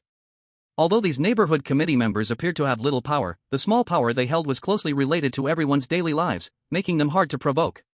Everyone remained silent, unwilling to be the first to speak up. However, many hoped Zhang Yi would stand up, confront Aunt Lin fiercely, and speak for everyone. Zhang Yi certainly knew these timid thoughts. A cold smile appeared on his lips, filled with disdain for them. But letting him swallow his anger was impossible. So he decided to confront Aunt Lin directly. He checked the chat records above. Aunt Lin had tagged several young people who were usually easy to talk to in the community. Those troublesome tough guys or powerful people were completely overlooked by her. So Zhang Yi directly mocked, Aunt Lin is right. If it's for everyone, you neighborhood committee members should take the lead in shoveling snow.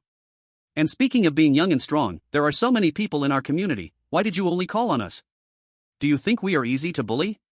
You didn't tag those social figures or rich second-generation people. What, do you have nothing to say when you meet them? Other property owners nodded in agreement as they heard Zhang Yi speak. Zhang Yi is truly my internet spokesperson. Yes, you only call on honest folks. Why not call Qin Zhanghao and Su Hao? Everyone actually knew who Zhang Yi was referring to.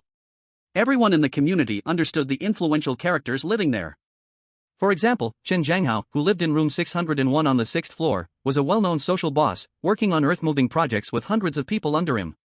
Another example is Su Hao on the 8th floor, whose father is a famous developer in Tianhai City, with family members working in the government. Aunt Lin hadn't mentioned these two people at all. Zhang Yi directly exposed Aunt Lin's nature of bullying the weak and fearing the strong, making her face flush with embarrassment. The reason she did not mention those tough figures was indeed because she lacked the courage, and they wouldn't pay her any attention. These kinds of people always bully the weak and fear the strong. If Zhang Yi had been such a character before, Aunt Lin wouldn't have dared to command him to shovel snow. She felt her pride was lost. In anger, she sent several long voice messages in the group. Shoveling snow is a public service, thinking of everyone. Some people just nitpick at small matters, showing no spirit of contribution. Such people are simply troublemakers in our property owner group. If you don't want to do it, then don't. There are many people willing to help. Everyone's awareness is much higher than yours. Also, I am not treating certain people specially. It just isn't necessary to tag each one. I hope you all understand, don't mislead yourselves. If more defamatory comments about me are posted, I will take legal action. Aunt Lin's explanation seemed to paint things even darker. Especially at the end, when she even claimed she would call the police, which made Zhang Yi unable to stop himself from laughing. Other homeowners, hearing Aunt Lin's words, were a bit scared, and those with smaller guts took their tools to shovel snow. But at this moment, Zhang Yi felt no fear of her at all. Let's not mention that her unreasonable behavior would not gain any support from the police. Moreover, did she really think all the social machines were operating normally? Chapter 17, Aunt Lin, who is afraid of the strong and bullies the weak. Zhang Yi completely treated Aunt Lin's words as nonsense. However, since he had nothing to do, he intentionally wanted to tease this old woman. Oh, Aunt Lin is so swollen. You're so capable, why not call Qin Zhanghao and Su Hao downstairs to shovel snow? He pointed directly at them in the group, not caring about anyone's face at all.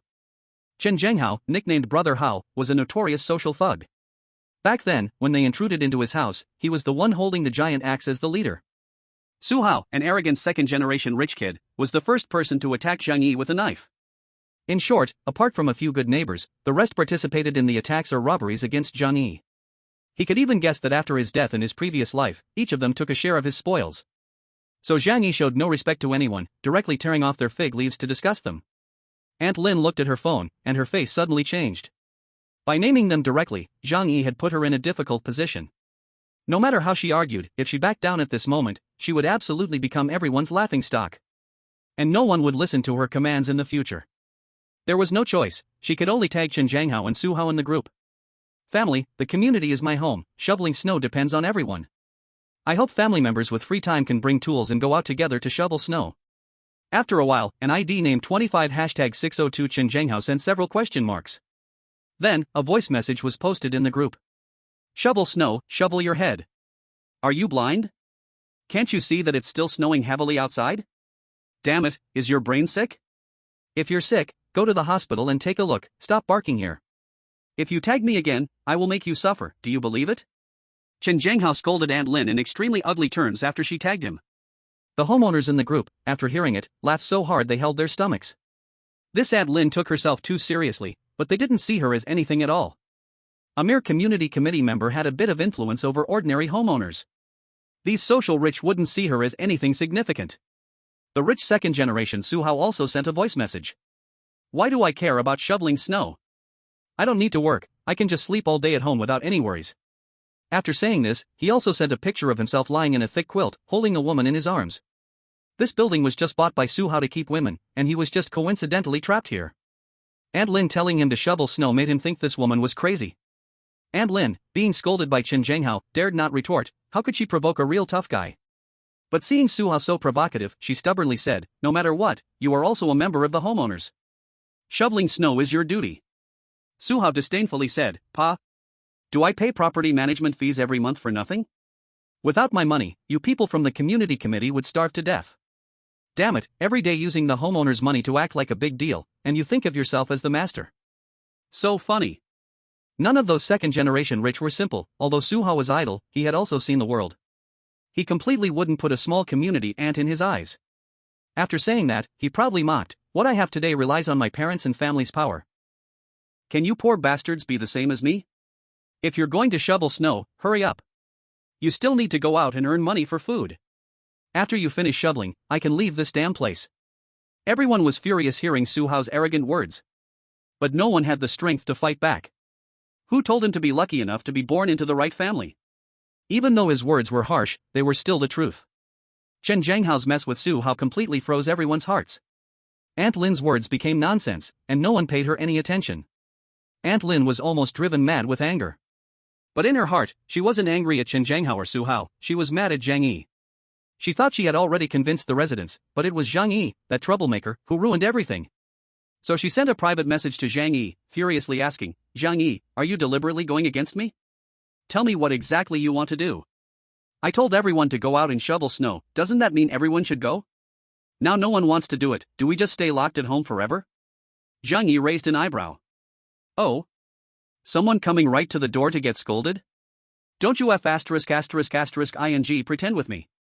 You bully the weak and fear the strong, and you dare bark at me like a dog? When others curse you, you don't even fart, and now you come to me looking for presents?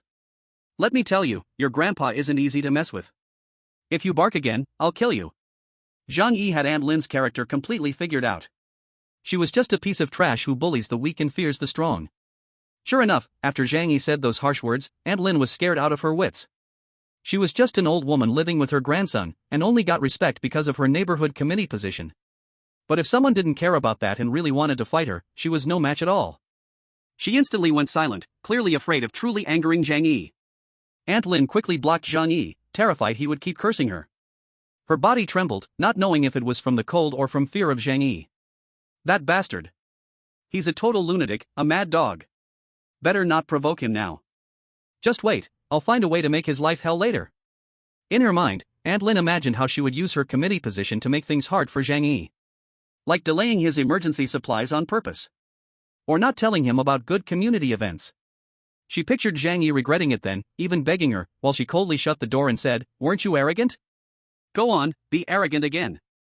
As she imagined it, Aunt Lin began to smile smugly. "Haha, one day, you'll come begging me. For now, I won't stoop to your level." Aunt Lin used this pathetic kind of self-satisfaction to comfort herself. Then she went back to the group chat to try and get others to shovel snow. Even though everyone looked down on Aunt Lin, most people still had to go out to work later, so thinking about their own travel needs, a few honest folks took tools and went out in the -70-something cold to shovel snow. Zhang Yi didn't expect that just after cursing out Aunt Lin, someone else would come looking for trouble. This time, he got a WeChat call from someone. He glanced at the profile picture, it was that Chen Zhanghao from the group. Looks like Zhang Yi mentioning him in the group earlier made him unhappy, so now he was calling to scare Zhang Yi. Zhang Yi already hated this bastard, and when he saw the call, he narrowed his eyes. Right now, he actually hoped this idiot would dare mess with him. After all, Zhang Yi wasn't planning on leaving the safe house. But if anyone dared come looking for trouble, he has plenty of ways to make that person die a terrible death. So Zhang Yi answered the phone. Chapter 18, Who's Afraid of Whom? As soon as the call connected, a torrent of fierce curses erupted from the other end. "Are you looking for death? Who told you to talk about me in the group? You dare to provoke me, Chen Zhanghao? You little brat clearly want to die. I have 100 ways to make you unable to stay in this city, do you believe it?" Chen Zhanghao was also a well-known bully in Tianhai City, with hundreds of men under him, and it was said that he had been involved in several homicide cases. Therefore, all the owners in the same community avoided him, and no one dared to provoke him. To establish his power, Chen Zhanghao's style was that anyone who offended him even a little would pay a huge price. This is the so-called face of a social person. So, even though Zhang Yi only mentioned him once in the owners group, it was still seen as a provocation by Chen Zhanghao. On the other end of the phone, he yelled fiercely, "You really want to die? You're pretty good at talking big, huh? Using me to make a point." Zhang Yi of course wouldn't indulge him, he sneered and cursed back, "What are you even worth? Stop pretending to be something you're not, you social scum, a useless piece of trash. When I call your name, you respond." Zhang Yi cursed loudly, feeling extraordinarily pleased inside. For the murderer who had once barged into his home and killed him in a past life, he had long been holding back a belly full of anger. On the other end, Chen Zhanghao didn't expect Zhang Yi to dare to retort. He was furious and cursed even more harshly. Zhang Yi directly said, "You're just a useless piece of trash, only capable of talking big, right? Who are you trying to scare? Hurry up and go eat sh*t." After finishing the insult, Zhang Yi hung up the phone and blacklisted him. After the curse, he blacklisted him, and thinking about Chen Zhanghao's furious expression made Zhang Yi feel particularly satisfied inside. He walked to the TV and reached out to turn on the surveillance camera. When the Zhanlong security company built a safe house for him, they installed cameras on the entire floor. It could be said that he was now monitoring the whole building. Zhang Yi looked towards the 6th floor where Chen Zhanghao was. Sure enough, their door was soon pushed open violently. Chen Zhanghao was wearing a down jacket, holding a baseball bat, and stormed out with an imposing manner. However, as soon as he stepped outside, he immediately shrank back in the cold. It was more than -70 degrees outside, and he had only worn a down jacket over a thermal shirt to show off, deliberately leaving the zipper open to reveal the tattoo on his chest. As a result, the freezing temperature quickly taught him a lesson. Seeing no one around, Chen Zhanghao quickly rubbed his hands and hurried to the elevator. Zhang Yi sat on the sofa, calmly taking a hand crossbow from under the coffee table. This type of crossbow was used for hunting, and even a 300-kilogram wild boar could be shot with a 20-centimeter arrow that would penetrate deep into the meat. As he hummed a song, he loaded the arrow onto the crossbow. After practicing for a while, he had become very skilled in using the crossbow. Within 15 meters, even if he didn't hit the bullseye, he wouldn't miss a watermelon-sized head. The elevator kept going up. Zhang Yi took the loaded crossbow to the door. His massive security door had a shooting hole specially left 2 meters high. Zhang Yi stood on a chair and opened the door at the shooting hole. This could only be opened from the inside. Then he aimed the crossbow at the corridor outside. For safety, Zhang Yi also had his pistol in his pocket. Even if Chen Zhanghao was made of iron, he would still be out of luck today. Before long, the sound of the elevator echoed, and Chen Zhanghao walked out of the elevator, cursing angrily. Through the owner's group notes, he easily learned Zhang Yi's residence. Arriving at the door, he picked up a baseball bat and smashed it against the door while cursing loudly. "Zhang Yi, you grandson, come out. Damn it, weren't you quite bold just now? Now come out if you have the guts, and see how I'll kill you." Chen Zhanghao cursed fiercely as he smashed the door hard. But that safety door was about 20 centimeters thick, reinforced with bulletproof metal, its defensive capability stronger than some large military vehicles. Naturally, it could not be smashed open by Chen Zhanghao with a baseball bat. Instead, it made his hand ache from the impact. Chen Zhanghao swore incessantly, but did not notice that he was already being aimed at by a crossbow bolt. Zhang Yi looked at Chen Zhanghao's ferocious appearance, revealing a playful smile at the corner of his mouth. His crossbow was aimed at Chen Zhanghao's head. However, after thinking for a moment, he changed his target. In this apocalyptic world, besides him in the entire building, all others would practically die behind him. People like Chen Zhanghao were no exception. Killing him now would be so boring. After all, in his previous life, he had been torn apart alive by such heartless neighbors. Zhang Yi's mouth revealed a mischievous smile. He would not let such scum die so easily. So Zhang Yi changed his aim. Then, with a faint sound of slicing through the air, the sharp crossbow bolt directly struck Chen Zhanghao's leg. The crossbow bolt capable of killing wild boars pierced right through his calf. Chen Zhanghao let out a shrill scream, then fell to the ground, clutching his leg and wailing. In this freezing temperature of over -70 degrees, with a penetrating injury, Chen Zhanghao's leg was definitely ruined. Moreover, due to the lack of medication, infection was also inevitable. Next, he would die a miserable death in pain and cold. At this moment, Chen Zhanghao was in excruciating pain, and he finally realized he had encountered a terrifyingly ruthless person. In fact, these thugs, relied on fearlessness and recklessness. They gambled that honest people would not dare to resist them. But when they met a ruthless person who dared to use a crossbow, they would also feel fear. Scared out of his wits, Chen Zhanghao didn't even see where the arrow had come from. But he was indeed a tough guy from the underworld. He dragged his injured leg and ran back to the elevator. Zhang Yi, on the other hand, did not choose to continue his assault for a simple reason: he wanted Chen Zhanghao to live a little longer. After all, he was not a demon. After Chen Zhanghao returned to the elevator, he was covered in cold sweat, rapidly freezing in the over 70 degrees below zero temperature. However, at that moment, his heart was colder than the air temperature. The ruthless strike from just now made him feel the naked intent to kill. In today's society, anyone who dares to shoot a person with a crossbow is not to be trifled with. Chen Zhanghao looked at his ruined leg. His entire calf was completely pierced by the crossbow bolt. Blood stained half of his pant leg, which then froze. In the ultra-low temperature, his pain sensation was not as strong. But this did not make Chen Zhanghao feel relieved. Instead, it filled him with horror. He knew that in this situation, if his leg did not receive medical treatment, it would be useless in less than half an hour. Chapter 19, Give you a cold water bath. Chen Zhanghao finally felt fear. he took out his phone and dialed 120. But the call could not go through. Chen Zhanghao dialed for over 2 minutes, and it showed that the line was busy. Chen Zhanghao's heart sank. Outside, the weather was freezing cold, and even the hospitals were in a state of paralysis. Even if there were hospitals still operating, the heavy snow outside had sealed off the city, making it impossible to send ambulances to rescue people. Chen Zhanghao was also a tough person. After hesitating for a long time, he decided to perform the surgery on himself. At the very least, he had to take this crossbow bolt out. After a difficult return home, he took out the knife, alcohol lamp, gauze, and hemostatic drugs from the drawer. Having fought with others often, he naturally kept these things at home. Chen Zhanghao used the knife to cut open his pant leg, and when he saw the wound, his face turned white with fright. In the extreme cold, the wound on his leg had already frozen. Although this temporarily stopped the flow of blood, the area around the wound had started to turn purple, and his calf was completely numb. Chen Zhanghao felt hopeless. He knew that at this moment, he could only rely on self-rescue. Fortunately, he was a tough guy from the underworld. After a moment's thought, he began the surgery on himself. Since the calf was already frozen, the low temperature had dulled his pain considerably. So even without anesthetic, he successfully completed the surgery. However, the process was so painful that he almost fainted. And that calf, clearly, was done for. Chen Zhanghao lay on the sofa, gasping for breath, his heart filled with a deep-seated hatred for Zhang Yi, who had shot him with an arrow. "Zhang Yi, you little bastard, I will definitely kill you, I swear." Chen Zhanghao's eyes were filled with murderous intent. He was not joking, he genuinely intended to end Zhang Yi's life. Otherwise, how would he survive in Tianhai City in the future?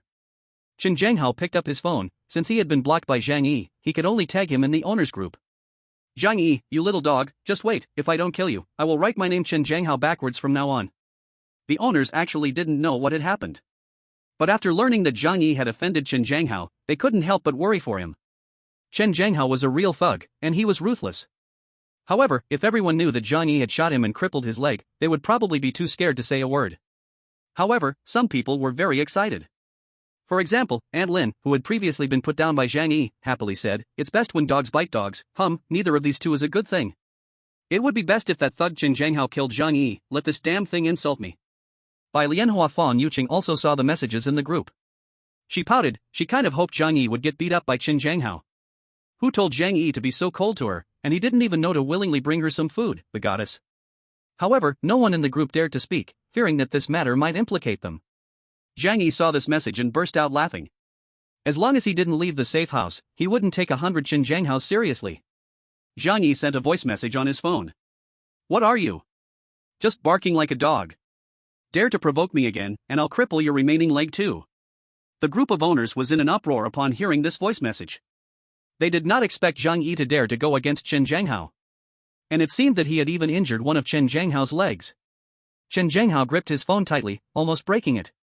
"Damn Zhang Yi, just wait, I will definitely kill you." Zhang Yi was also unapologetic. "You dog, if you're so bold, come here. Let's see who dies first." One must say, after the end of days, Zhang Yi was also very carefree. Without the constraints of social norms and morals, he didn't have to give anyone face anymore. It was exhilarating. On the other side, Chen Zhanghao was so furious he felt like his lungs were going to explode. After returning home, he gradually regained sensation with the meager effect of the air conditioning. But the sharp pain in his leg made him bare his teeth and grimace. Now, to move, he could only rely on a cane. After thinking for a while, Chen Zhanghao felt that killing Zhang Yi would not be difficult. He believed he was shot by an arrow only because he was careless. Now that he was on guard, he could definitely call his little brothers over, charge into Zhang Yi's house, and kill him. After all, it was freezing outside, and the hospital and police station were both paralyzed. If he wanted to kill someone, now was the best time. Chen Zhanghao immediately called his little brothers, asking them to bring weapons and help him get rid of Zhang Yi. Many of Chen Zhanghao's little brothers lived nearby, and after receiving his orders, they all grabbed knives, baseball bats, steel pipes, and rushed to Chen Zhanghao's house. Seeing Chen Zhanghao's leg injury, these little brothers shouted that they would kill that person to vent Chen Zhanghao's anger. Chen Zhanghao coldly said, "I'm fine, after a few days when the snow melts, I will go to the hospital for recovery." "But that bastard dared to shoot me, isn't that digging at the roots? If I don't kill him, how will I, Chen Zhanghao, survive in the future?" One of the little brothers immediately said, "Brother Hao, tell me his room number, and I'll go chop him up right now." Chen Zhanghao nodded. "They live in 2401 of this building, but that little brat is very cunning and has a hand crossbow. He ambushed me with the hand crossbow." A little brother, holding a steel pipe, shouted, "This person is too dishonorable. He actually plays sneak attacks. Chen Zhanghao said, "Be careful when you go over. I know he is home alone. Just don't let him shoot you, break down their door, and just kill him." Chen Zhanghao's little brothers were all reckless men. Although they knew Zhang Yi had weapons, they were not afraid. Instead, they became excited. Now, with the snow disaster locking down the city, the lawlessness allowed them to go out openly and beat people up. The malice in human nature was recklessly unleashed among them. So, they took their weapons and headed to Zhang Yi's house, intending to break in. Zhang Yi also knew that Chen Zhanghao would not let it go easily and would definitely come back for revenge. But Zhang Yi felt no tension at all. He was at home, playing games, while checking the movements in the whole building on split screen. When Chen Zhanghao's little gang came over, he saw them clearly. His table was filled with equipment, just waiting for them to come knocking so he could give them a lesson. After all, those social losers deserved to die. Zhang Yi had no thoughts of mercy. Before long, over 10 of Chen Zhanghao's little brothers arrived at Zhang Yi's door. They knew Zhang Yi had a hand crossbow, so they were a bit cautious coming over. Several little gangsters held wooden boards as shields in front. Once they reached Zhang Yi's door and saw nothing was wrong, they started to act. "Open the door. Damn it, daring to shoot our brother how? Today you'll see how we kill you. Next year today will be your death anniversary, open the door." While cursing loudly, they began to smash Zhang Yi's door with the hammers and iron bars they brought. They wanted to break in, give Zhang Yi a severe beating, and then hand him over to Chen Zhanghao for disposal. Zhang Yi, still playing the game, was unhurried. He had just gotten stuck at the first level's boss, dying 7 or 8 times without passing it, and his mood was somewhat bad. Hearing the cursing and the bang bang bang of the door being smashed, Zhang Yi yelled unamused, "Can't you use a bit more strength? Haven't you eaten?" When those little gangsters heard Zhang Yi's arrogance, they instantly got even angrier and started hitting harder. However, the door was a safety door made of 20 centimeters thick alloy, and even a small explosion was hard to open. Not to mention they only tried to break the door with primitive smashing methods. After smashing for a long time, only a few small white spots appeared on the metal door, just some paint came off. Forget about breaking down the door, they didn't even manage to create a dent. Those little karami were dumbfounded. Damn, this door is pure metal. And so thick, how can we break it? What the hell, how many enemies does this guy have? A group of little karami was left stunned. But when they arrived, they had promised Chen Zhanghao that they would bring Zhang Yi back half dead. Now that they couldn't break the door, they had no way to return and report back, so they were still outside, smashing and shouting. Zhang Yi's game character died again. Listening to the shouts of the little karami outside, he was finally a bit annoyed. He went to the kitchen, connected a water pipe to the faucet, and then climbed up to the shooting hole. No one outside noticed the little karami that above their heads, still barking like dogs. Zhang Yi chuckled coldly, then turned on the faucet and sprayed water at them. The surging water flow in the narrow corridor poured down on them like a torrential rain in an instant. Chapter 20, Starting a Life of Lying Flat. Can you imagine what it feels like to be doused in cold water at over -70 degrees? Zhang Yi held the big water pipe and sprayed it at the little karami outside the door. There was about 100 degrees temperature difference between the inside and outside. So when the water flowed out, it was steaming hot, but as soon as it hit those people, it quickly froze into ice. In the freezing cold, they were all wearing down jackets and sweaters. The cold water soaked their entire bodies, instantly making them feel like they were put into an icehouse. Damn! So cold, I'm freezing to death. Stop spraying, stop spraying. At this moment, they would rather be beaten up than endure this freezing torment.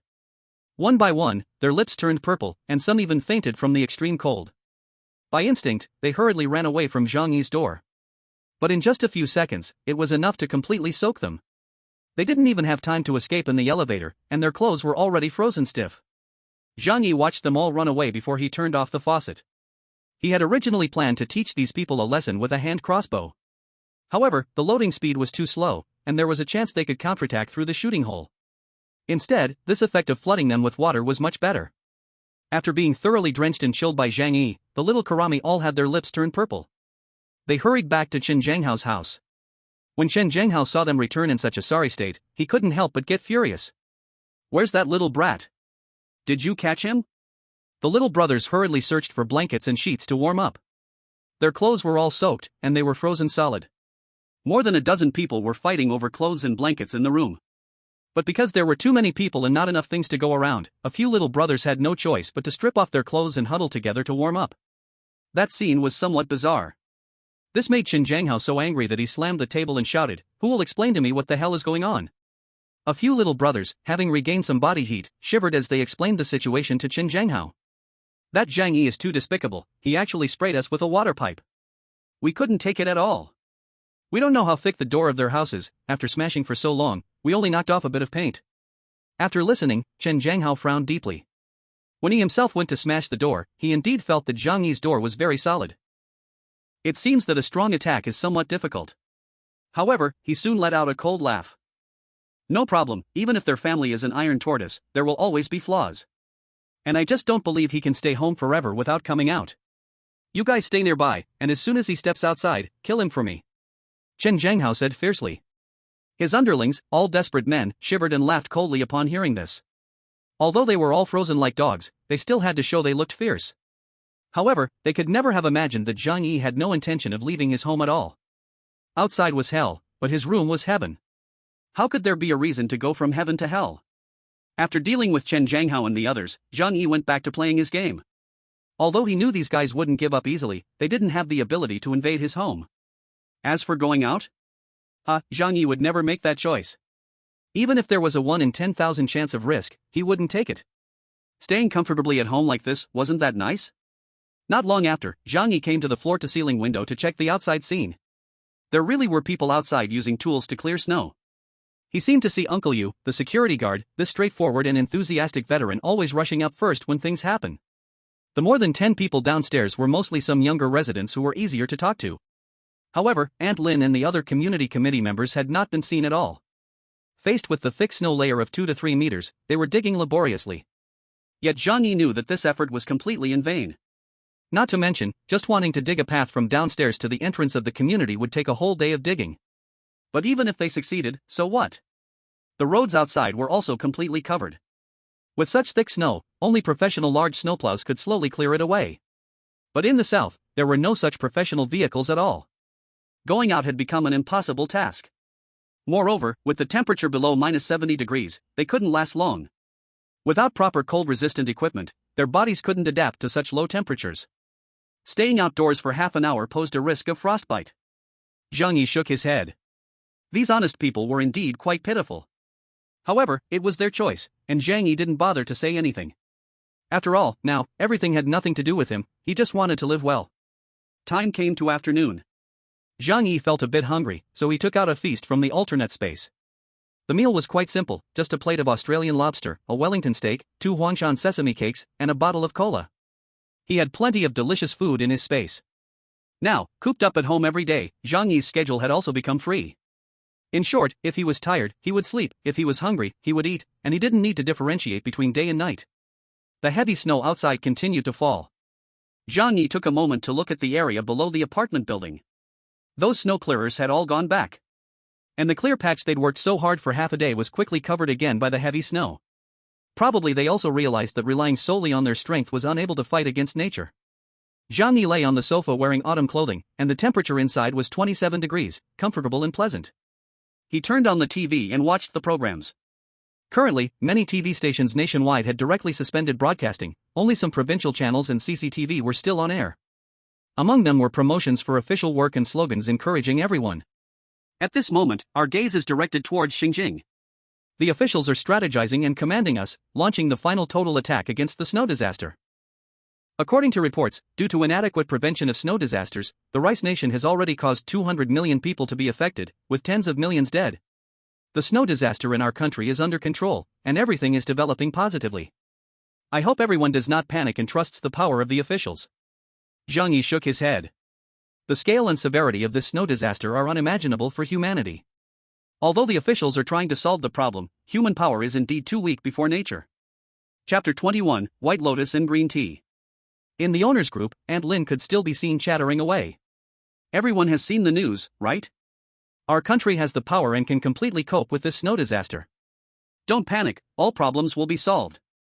Well, if anyone needs supplies at home, those who can should try to help. After all, this snow disaster will pass soon, and there is no need to hoard supplies. However, very few people replied to her. Clearly, after 2 days, there was still no sign of the snow disaster ending, causing many to start worrying. Fang Yuqing sent another message to Zhang Yi. Zhang Yi, are you okay? Zhang Yi raised an eyebrow, thinking Fang Yuqing probably felt that Chen Zhanghao dealt with her. However, he did not think Fang Yuqing was being kind-hearted. I'm fine.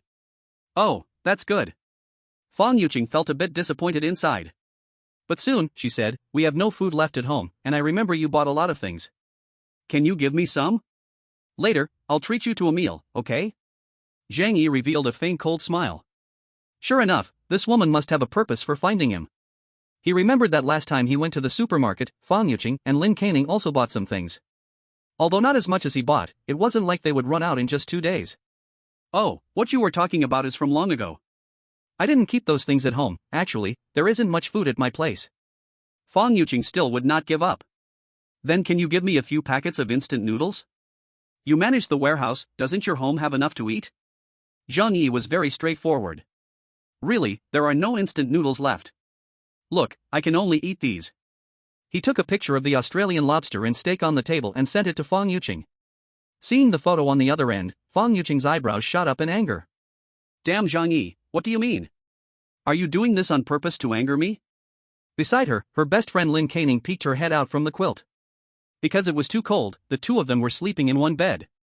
As soon as she saw the delicious food in the photo, Lin Canning's eyes lit up with greed. These little fairies never cooked at all. They always ordered takeout or had men treat them to meals. These days, the heavy snow blocked the city, leaving them both starving. They could only eat some instant noodles and canned food that they didn't usually like. Seeing Zhang Yi still able to eat Australian lobster and steak, the two women felt both angry and envious. They were angry because Zhang Yi ate alone without thinking of bringing them any. Lin Canning immediately said sourly, wow, this Zhang Yi is too much. He has these delicious foods at home and didn't even think of you. He used to say he liked you. Oomph, I think he is completely insincere. Fang Yuqing also felt very unhappy inside.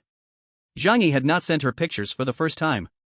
She also knew that Zhang Yi was deliberately trying to provoke her. However, she believed Zhang Yi still liked her, just wanting to use this method to get her compromise. Oomph, foolish. Just a bit of food, and you want me to be your girlfriend?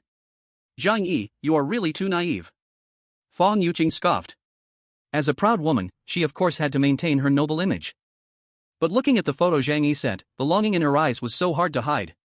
Lin Canning naturally understood her. So she said, Yuqing, why don't you tell Zhang Yi that you can have dinner with him? But the food needs to come from him. This way, you can save face and enjoy delicious Australian lobster and steak. I believe he will be so excited that he will agree immediately. Fang Yuqing frowned and thought for a moment. In her heart, Zhang Yi was just a high-class backup. Although he was handsome and had some wealth, he was still far from the high and rich guy she dreamed of. Usually, it would be absolutely impossible for her to lower her head to him. But now, she really couldn't stand eating instant noodles and canned food every day. Then let's give him a chance to have dinner with me. Fang Yuqing pouted and reluctantly said. She picked up her phone and sent a message to Zhang Yi. Zhang Yi, it's been a long time since we've hung out together. How about you come to our house for dinner tonight? When Zhang Yi saw the message, he smiled. You want to invite me for dinner? Great, then thank you. This sentence made Fang Yuqing on the other end of the phone turn pale with anger. But it could also be because she was frozen. She angrily said to Lin Canning, this Zhang Yi is simply ungrateful. I give him the chance to invite me for dinner, and he wants me to treat him. Lin Canning was stunned.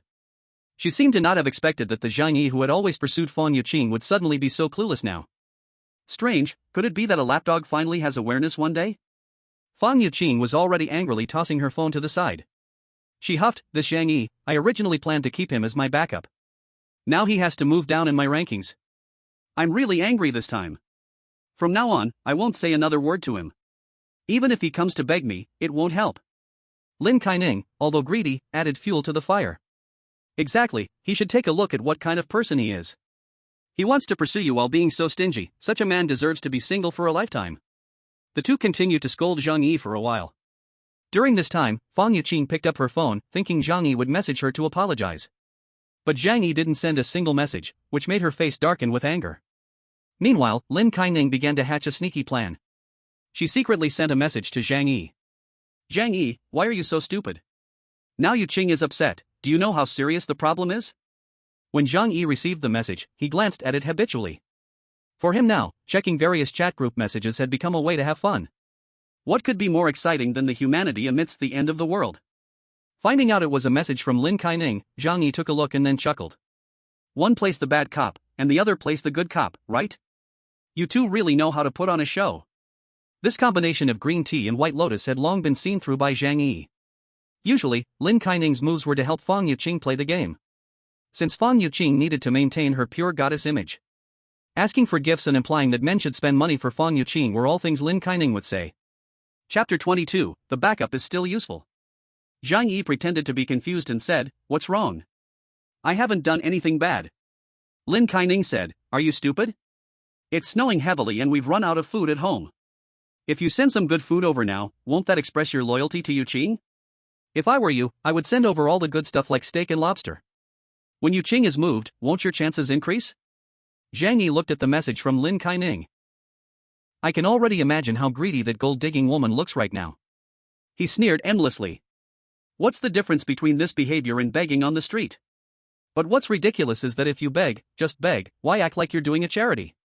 It's as if Zhang Yi giving them food is actually giving them a chance." This kind of face makes Zhang Yi really want to slap them hard. Despicable. Zhang Yi decided to play with these two green tea bitches.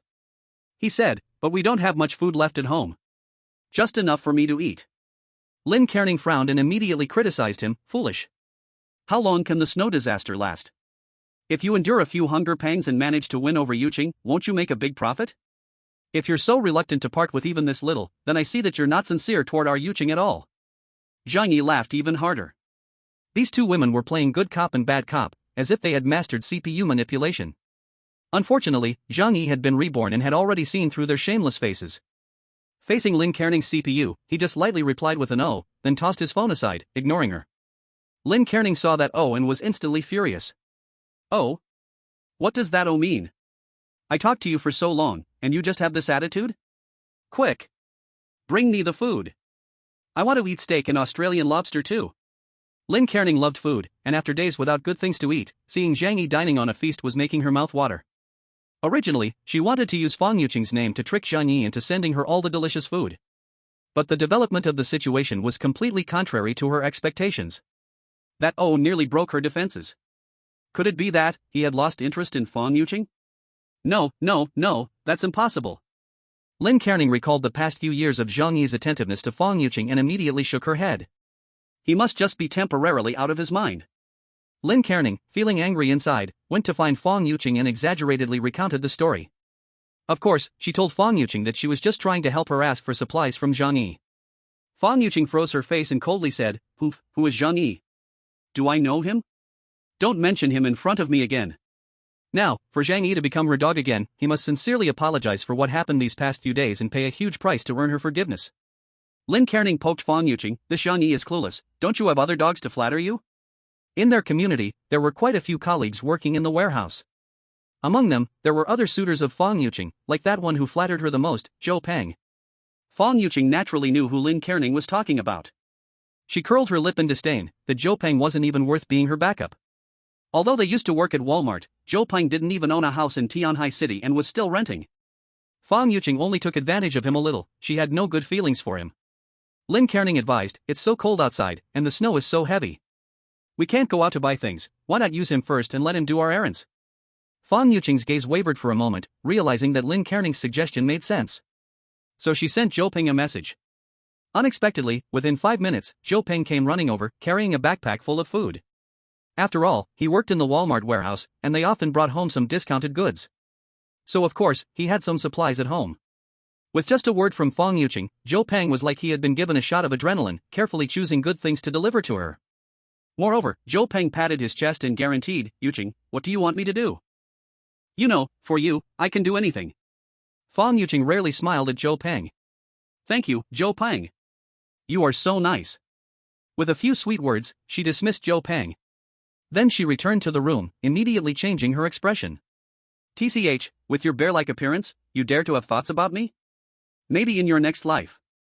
The atmosphere in the entire building began to gradually become unusual. The extreme cold made the indoor temperature drop below zero, even with the air conditioning running. This was unbearable for the people from the south of Tianhai City.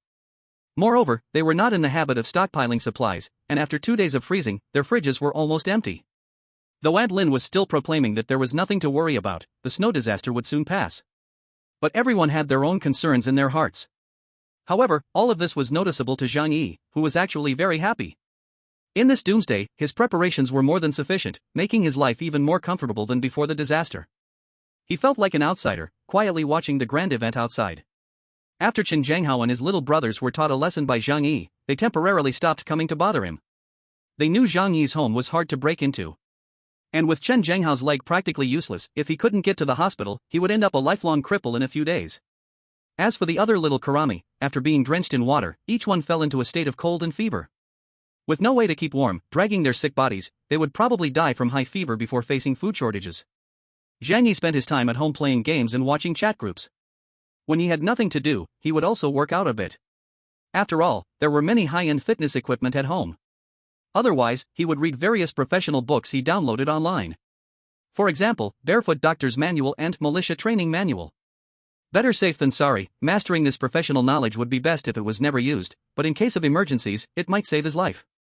Outside, snow was falling heavily, and the sky was covered with clouds, making it hard to distinguish between day and night. On the morning of the third day, Zhang Yi got up from bed, enjoying a delicious inexpensive roast duck while watching the clock. It's about time, the good show is about to start, Zhang Yi said calmly. At that moment, the chat group on his phone exploded. Chapter 23, Water and Power Outage. 3 days after the apocalypse began, the good show officially started. Zhang Yi knew what would happen on this day, so he hadn't slept all night, just waiting to watch this great performance. What happened was actually very simple.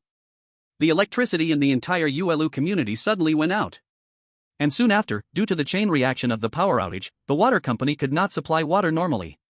The water supply system malfunctioned, and households lost water one after another. All of this was within Zhang Yi's expectations. After all, at the beginning of the apocalypse, no one could predict how long this extreme cold disaster would last. The authorities were still desperately trying to support and solve the snow disaster. But as the days went by, it was only on the third day that they realized this was not a problem that could be solved by human power.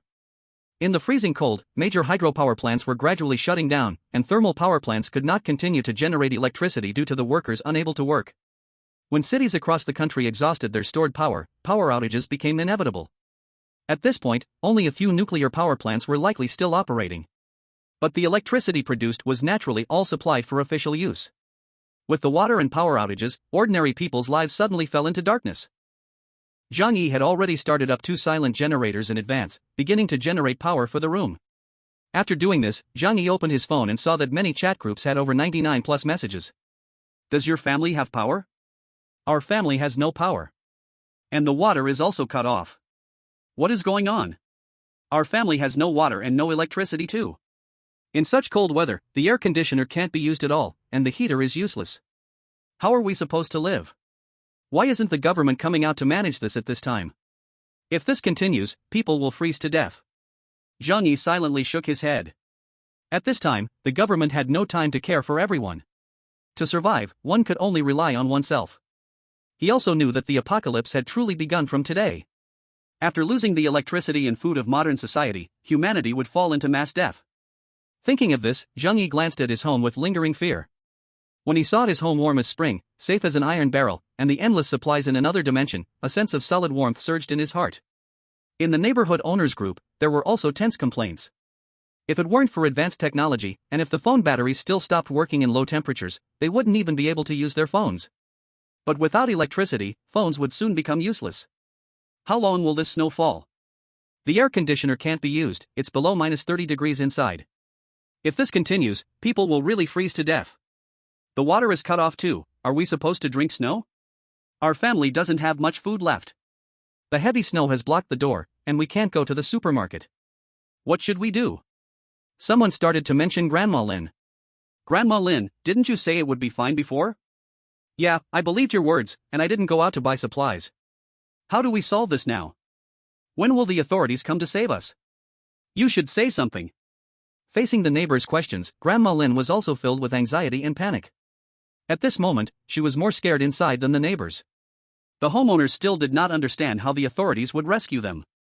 But Grandma Lin had already received some news in advance through the neighborhood committee. Now the whole world is experiencing heavy snow. It's said to be a rare snow disaster occurring once in hundreds of thousands of years. Perhaps, we are facing another biological extinction, which means the end of the world. Although the authorities are trying their best to cope, with over 1 billion people in our country, it's impossible to manage them all. Major key cities in the country have already fallen. To survive next, we can only rely on ourselves. We must stock up on supplies, especially food and heating energy. I have already started going door to door to collect supplies, on behalf of the neighborhood committee. Isn't doing this harming people? Harm people? If I don't do this, my family will freeze to death or starve in at most 3 days. I can't afford to worry about that anymore. I don't know how many people will die in this snow disaster. I can only take care of myself and my family first. Yes, while we still have some influence, we need to gather more supplies quickly. Surviving is the most important thing right now. Grandma Lynn stared intently at the messages in the neighborhood committee group, her whole body shaking violently. Although the indoor temperature had dropped to below -30 degrees, sweat still dripped from her forehead. She lay in bed, covered with 3 thick layers of blankets, almost gasping for breath, but she dared not lift them. Because the room felt like an ice dungeon. At this moment, her grandson Xiaohu, in the bed, asked, "Grandma, why is it so cold outside? When will Dad and Mom come back?" Seeing her little grandson, Grandma Lin's heart sank. Today, she had just spoken with her son, and the daughter-in-law had a chat. They were all working outside, now stuck in a rental place. Their situation wasn't much better.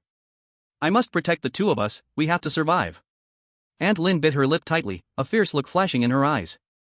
"Little Tiger, it's alright, in a while, Daddy and Mommy will come back." After comforting Little Tiger, Aunt Lin picked up her phone and began to speak in the homeowner group. "Everyone, this disaster is only temporary. The weather outside is too cold, it's not surprising to lose water and power. Rest assured, there are already staff members working on repairs. The officials have issued a notice that during this special time, our community committee will manage the homeowners uniformly. I hope everyone can cooperate with our work. If anyone does not comply and causes serious consequences, we will call the police for arrest and interrogation." Aunt Lin's words were heavy. This statement sparked strong dissatisfaction among the homeowners. They never expected that during such a time, the community committee not only failed to explain its poor work but instead intimidated the homeowners. However, everyone felt a bit scared, and no one dared to voice their opposition. Zhang Yi looked at Aunt Lin's message on his phone leisurely. He raised an eyebrow and let out a sneer. He of course knew Aunt Lin was lying. In his last life, she used such despicable methods to cheat many supplies from others. But he didn't plan to expose Aunt Lin's tricks. Anyway, whether the other neighbors lived or died had nothing to do with him. Zhang Yi turned on the TV and continued playing his game. Water and power outages? No problem, his warehouse was stocked with massive amounts of backup batteries, generators, and fuel, as well as solid alcohol. As for water, he had stocked 500 tons of tap water, not to mention several tens of thousands of tons of mineral water and beverages in the warehouse. And in case of necessity, he could also collect water by melting snow. In short, whether it was fresh water or energy, he was not lacking at all. Chapter 24, Aunt Lin's Threat. Zhang Yi was playing games while munching on imported snacks, living quite well. In the entire Tianhai city, or rather more than 99% of the world, people were facing power and water outages. The water issue was a bit easier to resolve. Those who couldn't stand it could go outside to dig snow for water. But losing power was the most unbearable thing. Modern people's bodies were quite delicate, living in minus dozens of degrees would be the death of them. But one couldn't really blame the officials, as most power stations weren't malfunctioning, it was just that workers couldn't get to work. Zhang Yi remembered that there would still be some power supply for a short time every day. The officials didn't wish for all the civilians to die. But the electricity provided by those 21st century industrial nuclear power plants and new energy power plants was quite limited. At most, it would allow them to charge their phones or boil some hot water. Air conditioners and heaters, large power appliances, were out of the question. At this moment, neighbors were howling in the homeowner group, fear making them choose to huddle together for warmth, hoping someone could bring them a sliver of hope. Chen Zhanghao, who previously had a leg broken by Zhang Yi, was now dragging his broken leg at home, nearly frozen to death. Having an injury and living in extreme low temperatures doubled the harm to him. And those little Karami were even worse off. Although Zhang Yi had only doused them with a hose back then, there were no means of warming up in such temperatures. The indoor temperature gradually approached the outside, reaching -50 or 60 degrees. Several people started to develop high fevers, with the lowest temperature at 39 degrees Celsius, and several even exceeding 40 degrees Celsius. Since they had no awareness of preparing medicine, there was no ibuprofen at home. And in this weather, it was impossible for them to go out to buy medicine. So, they could only choose to endure it. This is why Zhang Yi did not shoot them at that time. Letting them freeze to death in their daily despair was much more satisfying than just killing them outright. Zhang Yi sat on the carpet, focused on playing a game. Outside, it was freezing cold, with howling north winds mixed with heavy snow. Yet inside the room, it was 27 degrees Celsius, brightly lit, with no worries about food or drink, and entertainment fully provided. If he had to say what was lacking, it might just be the absence of a woman to keep him company. However, Zhang Yi was not the kind of fool led by his desires. Having suffered from women in his previous life, he now prioritized his safety and quality of life above all. Unless in an absolutely safe situation, he would never let anyone enter his safe house. In the apocalypse, the human heart is absolutely immeasurable. He once witnessed a woman kill her own husband for a pack of instant noodles. At that moment, Zhang Yi's phone lit up again. Curiously, he picked it up and found that Lin Dema was tagging everyone in the homeowner group. Due to the current blizzard, everyone's lives are greatly affected. According to official notice, this snow will last for a short period. To help everyone get through this difficult time, each household can live with dignity even when conditions are tough. Therefore, starting now, the neighborhood committee will collect the supplies from each household and redistribute them. This is an official directive, please cooperate, everyone. Otherwise, if any household acts selfishly and disobeys organizational arrangements, they will be dealt with later. Don't think that you are capable enough to go against our organization. Remember, every home has its own weakness. Zhang Yi sneered. It was the same old trick as in his previous life. This Lin Dema, as a member of the neighborhood committee, had little power, but still more channels of information than ordinary people. She must have known that the apocalypse had come, and that the official structure had already collapsed in Tianhai City. That's why she tried to use deception and intimidation to get everyone to give her their supplies. However, Lin Dema's methods were not very clever. After all, she was just an old woman with a middle school education. In fact, any smart person could quickly see the problems with her words. Even if the official control was unified, such orders could never be issued. But in this building, with over 50 households, there would always be some timid ones who, out of fear, would follow Lin Dema's words. Zhang Yi had no intention of involving himself in this matter, he just wanted to watch the show. Sure enough, this time, due to Lin Dema's strong attitude in confiscating the supplies from each household, some people were finally pushed to their limits. Wang Min, who lived on the 15th floor and was also Zhang Yi's colleague, was a frugal housewife who often brought things home from the warehouse. This was known to the neighbors. If Lin Dema was collecting supplies from each household, theirs would surely not escape. Wang Min said, right now, the heavy snow has sealed the doors, and we can't go out. Each household can barely feed themselves. Is it reasonable for you to collect everything for redistribution? Another homeowner named Sun Shichao also spoke up, everyone is having a hard time, and saving a little food is not easy. Isn't it excessive for you to confiscate it? Lin Dema gritted her teeth and pressed the voice button fiercely. I said it before, this is a crucial time, of course we need to use extraordinary means. The snow disaster will pass soon, you don't need to worry. It's just about redistributing supplies a bit. At a time like this, many families have no food. Are you all so selfish? Don't you think about your neighbors? Some families have stored supplies, so naturally some families lack supplies. So those who lacked supplies naturally stood up to support Aunt Lin. Exactly, we are all neighbors. What's wrong with helping each other at a time like this? Isn't it just some food and drink? Usually, everyone can afford it, it's just that the situation is special for these few days. This is a decision from the organization, if you don't comply, the consequences are not something everyone can bear. In the WeChat group, two groups of people began to argue. Zhang Yi said nothing, while Bai Lianhua Fongyuqing and Lin Caning also remained silent. Because their families actually still had quite a lot of supplies. But with their characters, they would never give them up no matter what. Zhang Yi's desire to watch the drama was soon shattered. Although he didn't speak, Aunt Lin actively sent him a private message. Xiao Zhang, you work at the warehouse, your family must have quite a lot of food and drink, right? I remember last time you bought 3 big trucks of stuff. Now everyone is in trouble, it's time for you to show your spirit. Don't worry, once the snow disaster passes, we will definitely return it to you. Everyone will remember your kindness. Aunt Lin first created panic in the WeChat group, making some timid people anxious. Then she began to break through one by one. As long as she could deceive one family, she could get some supplies, enough for her and her grandson to survive a few more days. And Zhang Yi, the warehouse manager of Walmart, was also targeted by Aunt Lin. Chapter 25, Scolding the Old Woman. Zhang Yi sneered. In his previous life, he misjudged the severity of the snow disaster.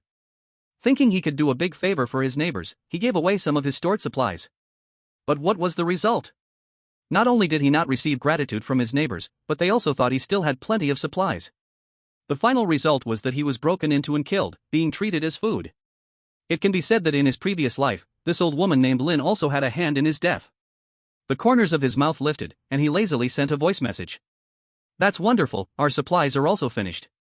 Aunt Lin, when you collect supplies, please share some with me. Aunt Lin was so angry that she cursed loudly in the room. Pa! Who do you think you're fooling? Your family must have hoarded quite a bit.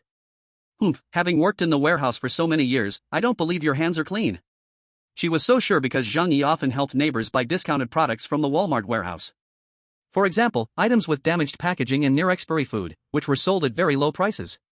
As an internal employee, he had priority in purchasing. Sometimes, the warehouse even distributed them as employee benefits. Aunt Lin's face turned pale, gritting her teeth, but she still refused to give up.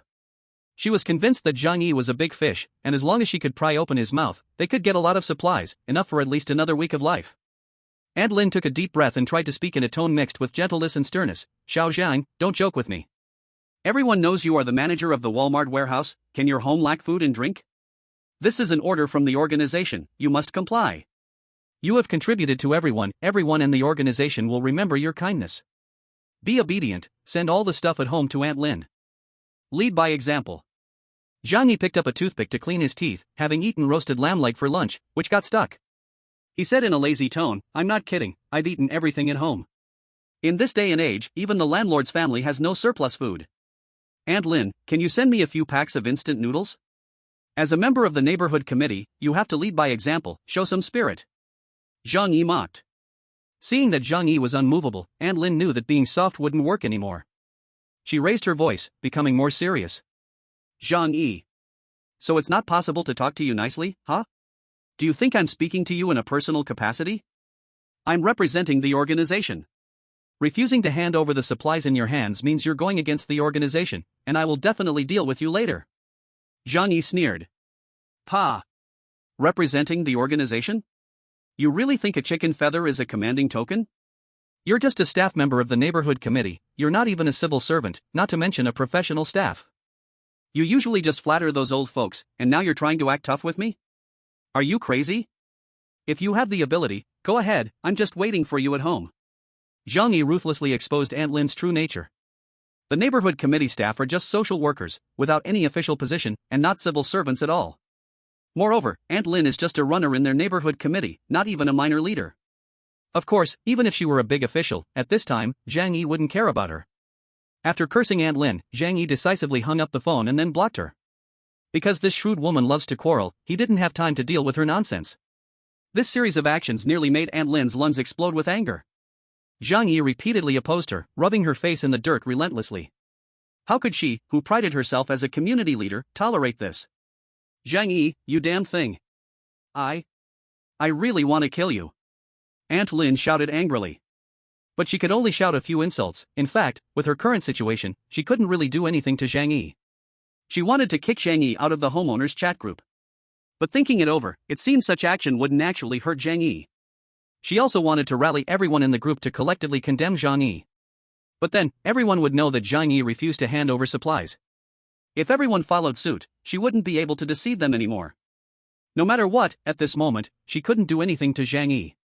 The more Aunt Lin thought, the angrier and more frustrated she became. But she had no solution and could only swallow her anger. Now, what matters most to her is to deceive others. She must take advantage of the fact that they haven't woken up yet and try to get all their supplies. In the next 2 days, Aunt Lin really managed to deceive some supplies from several households by sweet-talking and scaring them. However, not everyone is a fool. In the end times, the first thing everyone thinks about is how to survive with their family. Some people chose to ignore Aunt Lin and treated her coldly. Others, with a more fiery temper, directly scolded Aunt Lin and sent her away when she came asking for supplies. And those like Xin Zhanghao and Su Hao, who were not easy to mess with, Aunt Lin didn't even have the courage to approach. Zhang Yi saw everything clearly through the surveillance cameras. But he went on with his life and enjoyed his meals, not needing to interfere in other people's affairs. And now it had been 5 days since the snowstorm began. Normal families would only store 3 to 5 days worth of food. Here, however, since some people worked at the big warehouse, there were slightly more supplies at home. But due to the severe cold, heating requires fuel and food. So the supplies are consumed faster. In these days, a sense of hostility gradually started to appear in the chat group. At first, the honest owners waited for the official rescue, but due to lack of energy for heating and food, their mindset changed. Especially those families who were tricked by Aunt Lin, who took away their supplies, finally couldn't hold back and began to question Aunt Lin in the group. How were those supplies distributed after being taken? At 25 #1 unit 1502 Lin Chuanxia Aunt Lin, you said the supplies would be distributed uniformly after being taken away? Our family's food is all gone, it's been 2 days, can you give us some? Yeah, it was said the distribution would be uniform so that everyone could have something to eat. The owners all shouted, including those who hadn't taken anything, hoping to get a share in the chaos. But Aunt Lin seemed to have disappeared, with no response at all. Of course, she could see these messages, but right now she had no intention of distributing supplies at all. In the whole building, only she and Zhang Yi really knew what was happening. Outside, chaos had already set in, only with supplies could one survive, otherwise, they could only wait to die. She held her grandson tightly, curling up in the blankets, gritting her teeth and saying, "The supplies I tricked so hard to get, how could I possibly give them back to you?" Chapter 26, Black Eats Black.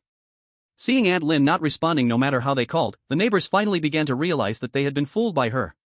For a moment, the chat group was filled with friendly greetings for Aunt Lin.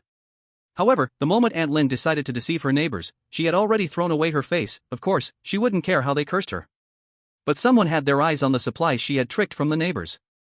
For example, the social man Chen Zhanghao.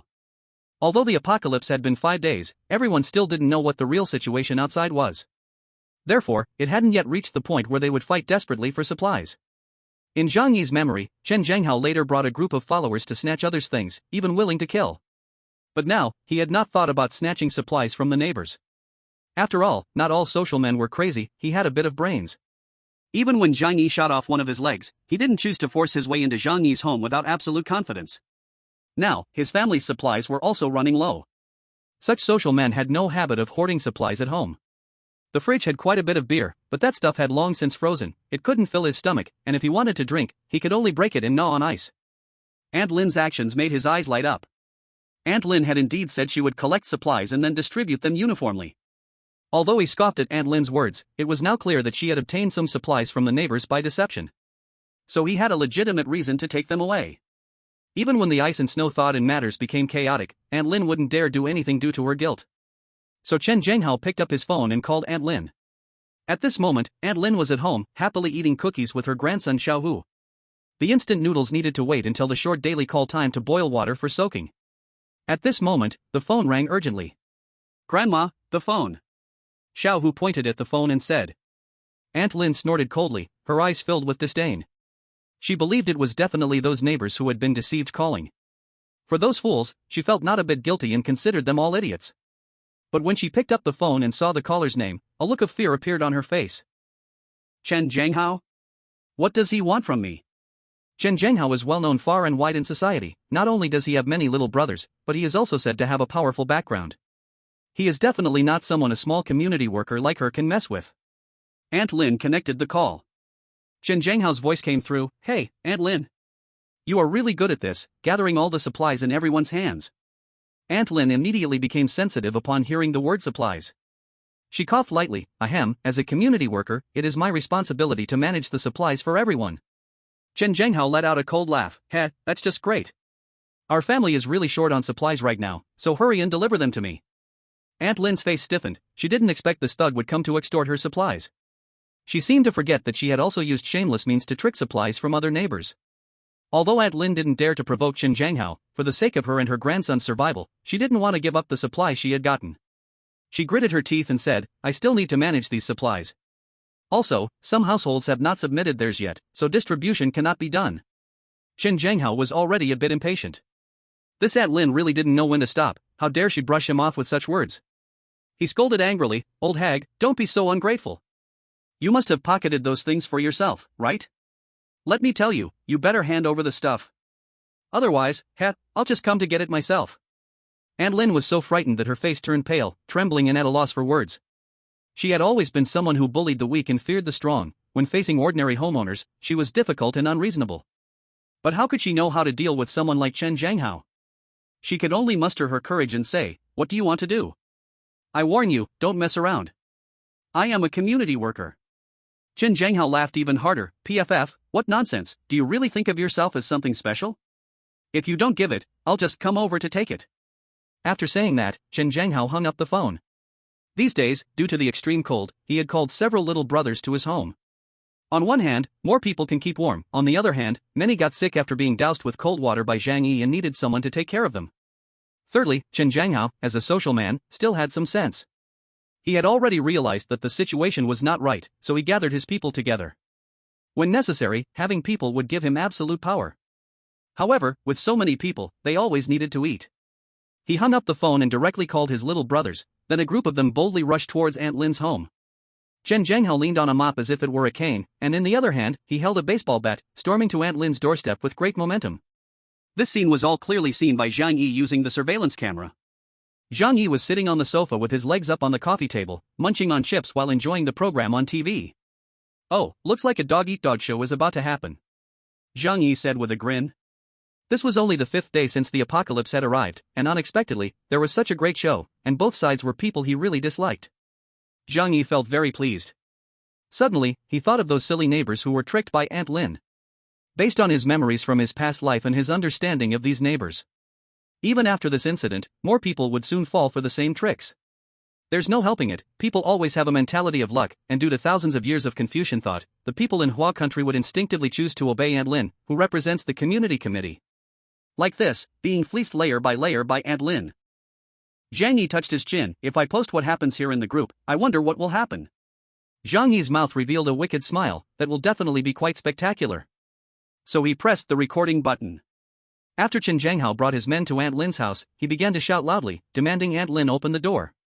Yuelu community is a mid-range residential area, and every household has installed security doors. But it is well known that security doors are meant to stop thieves, not strong intruders who break down doors. Aunt Lin's house is not Zhang Yi's home. Although it was evident that Aunt Lin desperately wanted to block the door, the security lock still couldn't stop a group of greedy thugs. They smashed with baseball bats, steel rods, and crowbars, quickly destroying the lock. It was clear that this wasn't their first time doing such a thing. Once the lock was broken, the table and sofa that Aunt Lin used to block the door were utterly useless against them. Through the camera, Zhang Yi saw Aunt Lin's pale face filled with terror. Chapter 27, Flying Kick to Lin Xiaohu. Soon, Zhang Yi heard Aunt Lin scream like that of a slaughtered pig. After Chen Zhanghao rushed into the room, he fiercely slapped Aunt Lin across the face.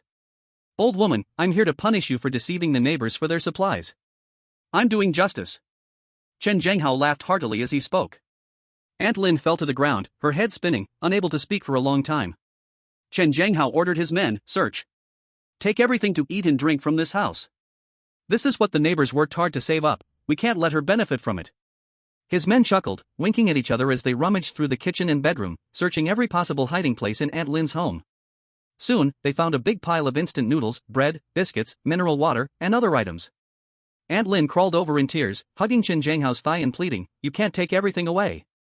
Those are our own supplies, if you take them, how will my grandson and I survive?" Chen Zhanghao coldly stared at her, sneering, "I don't give a damn. Get lost." After saying that, he kicked with his unharmed leg, landing it squarely on Aunt Lin's face. "Ah!" Aunt Lin let out a scream like a slaughtered pig and fell back. At that moment, a shout suddenly came from the bedroom, "You bunch of bastards, get the hell out." It was Aunt Lin's grandson, Xiaohu, who discovered that his secretly hidden chocolate biscuits had been rummaged through and suddenly turned red with anger. He actually pulled out a fruit knife from the drawer and stabbed it into a small thug's backside. In such extreme cold, any injury could be fatal. The little thug yelled in pain. Turning around, he saw it was just a child who stabbed him, and his anger intensified. "Damn, if this gets out, how will he mix in the future? You damn brat." The little thug was enraged and kicked Xiaohu in the stomach with all his strength. A full-force kick from an adult is certainly something a 6-year-old child cannot withstand. He let out a miserable scream and actually flew into the air, crashing hard against the wall like a piece of trash sliding down to the ground. There is a saying that hitting someone is like hanging a painting, and this scene resembled exactly what that saying described. Seeing this, Chen Zhanghao and the others burst into joyous laughter. "Ha ha ha! La Wu, when did your kick become so good? You even kicked that little brat flying, awesome, awesome." And the little thug known as La Wu pulled the knife out of his backside, smugly saying, "Am I cool or what? You guys should have filmed that moment." Aunt Lin, already injured herself, was originally wanting to lie down on the ground and play dead. But seeing his beloved grandson being kicked so hard, he let out a desperate cry, "Xiaohu, my grandson!" And he rushed towards Xiaohu. Chen Zhanghao pointed at Aunt Lin, saying sternly, "This is the price you pay for deceiving your neighbors, I am acting on behalf of justice." After speaking, a group of people laughed heartily, taking their spoils and leaving Aunt Lin's home. This cruel scene made Zhang Yi raise his eyebrows. Seeing the despicable and shameless Aunt Lin and her family being beaten, Zhang Yi naturally felt delighted and had no sympathy for them. However, this scene also represented the cracks that had begun to appear in the previously existing civilized rules of the entire residential building. From now on, the brutal events would only increase.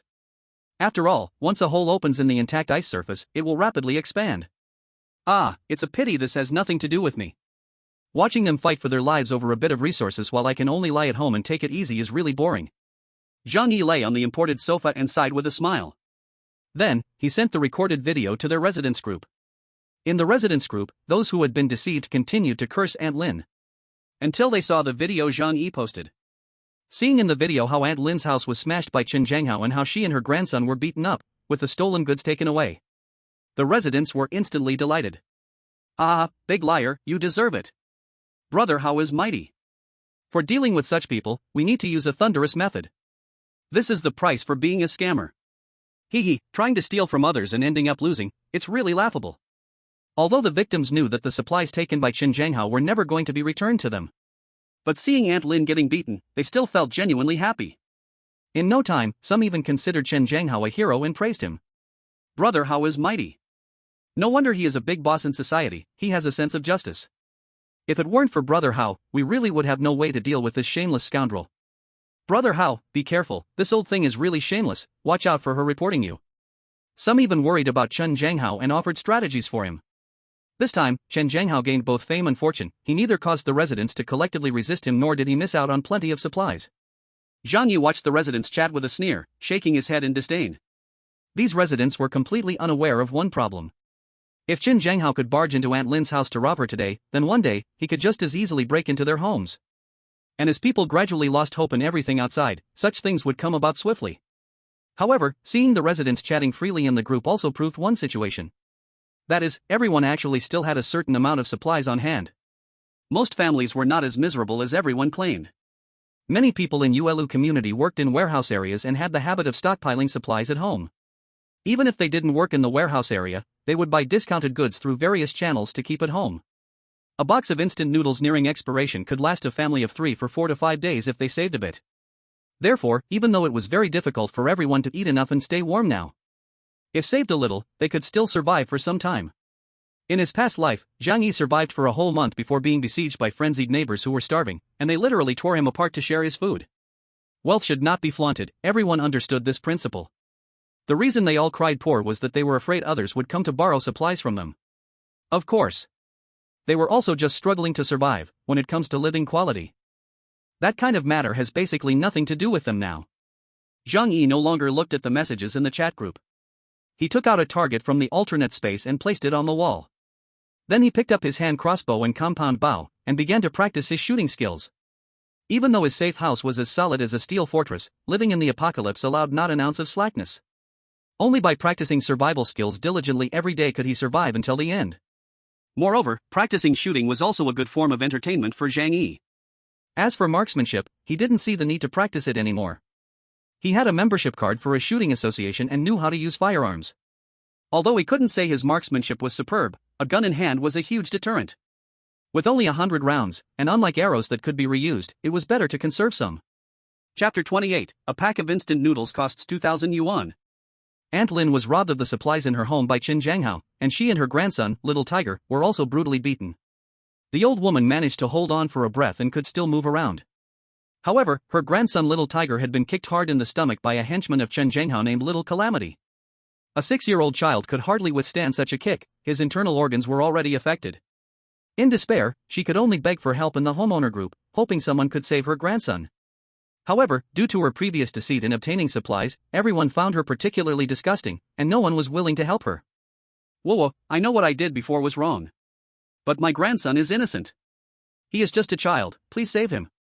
Aunt Lin cried out in the group, her voice filled with despair.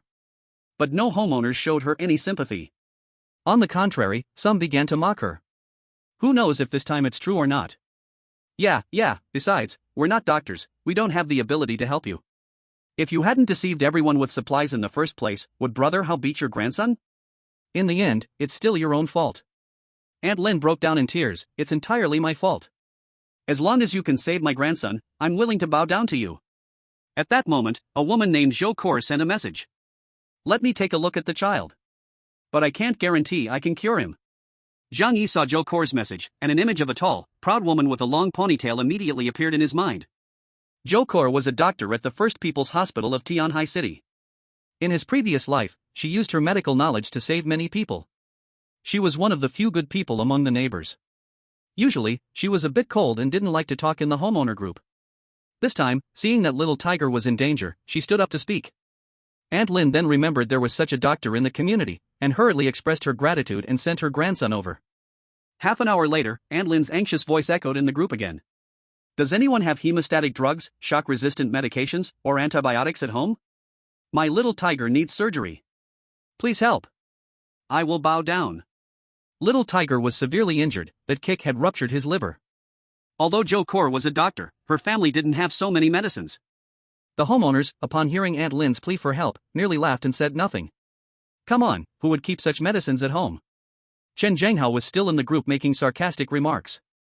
How do you bow? Do you bow in the chat? Immediately, a wave of ha-ha-ha laughter flooded in. Aunt Lin's voice trembled with tears. As long as you can help, I will bow down right now. Zhang Yi raised his eyebrows. It was true that he had all these medicines in his alternate space. But he would never take them out to save Lin Xiaohu. Firstly, in the apocalypse, medicine is as important as food, and he didn't want to expose himself. Secondly, he truly disliked Aunt Lin and that spoiled monkey child. Moreover, with such severe injuries, even if he barely managed to save the child, he wouldn't survive the long, cold winter. It is better to keep these medicines for himself rather than risking it. No matter how much Aunt Lin pleaded in the group later on, no one stood up to help her. After a long time, Dr. Jo Kor finally posted a message in the group. She said she had temporarily stopped Lin Xiaohu's injuries, but it was only emergency treatment and wouldn't last long. After that, he had to go to the hospital for surgery to survive. She also stated that if anyone faced an emergency, she could help treat them. Soon after, a slew of compliments followed. Even Chen Zhanghao and the wealthy second-generation Su Hao were sincerely praising Dr. Zhou for her compassionate heart. In the past, everyone was not very fond of this aloof female doctor. But now in this time of crisis, everyone was scared of dying, so they were all trying to appease Dr. Zhou. Zhang Yi still did not speak in the chat group, just quietly observing the unfolding situation. In the past few days, Fang Yuqing had not contacted him again. Zhang Yi was happy with this peaceful time, but he knew this White Lotus would soon come to ask him for help. Now, she didn't seek him out just to maintain her pitiful vanity. She always thought of herself as a high and mighty woman who wouldn't bow down to a man. Of course, except for those with money. But what about later? The heavy snow was still falling, and the entire first floor was completely submerged. Now, it was not just about leaving the neighborhood. Even wanting to leave the neighborhood gate meant facing 4 to 5 meters of accumulated snow. It was inevitable that supplies would run out. At that time, this White Lotus's temperament would definitely lead her to come to Zhang Yi for something. 1 week had already passed since the apocalypse began. 7 days is not long, but for a group of people enduring the cold, who could only curl up at home each day, it felt longer than 7 years. At the beginning, their hearts were still filled with hope. Now, almost everyone had realized the harsh reality. The possibility of waiting for rescue at home was already minuscule. Because through the internet, they had learned that the entire world was experiencing an unprecedented snow disaster. The whole world was buried in snow, and in some northern cities, temperatures dropped to over -100 degrees, blizzards were worse, and many cities were totally submerged. Although the authorities were still using the few channels available to encourage everyone to unite and help each other survive. But looking at the frozen city outside, everyone's heart sank completely. Due to the shortage of supplies, the problems became increasingly sharp. Aunt Lin's food was completely plundered by Qin Zhanghao, and her grandson lay on the bed barely alive, pushing her into a state of madness. She raged in the group all day, claiming she was the leader of the neighborhood committee and demanding everyone turn over their supplies to her. But now, everyone was smart and ignored her completely. In the owner's group, a mother living on the 12th floor, Xia Limei, suddenly sent a message. Does anyone still have food at home? My child and I haven't eaten for 2 days. I can buy it at a high price. This message sparked a subtle change in the owner's group. In the past, everyone thought the disaster would quickly pass, and the city would reopen. So, although food was traded, the prices were only a few times higher than usual. But now, more and more households were running out of supplies. At such a time, food was life, a hope to survive.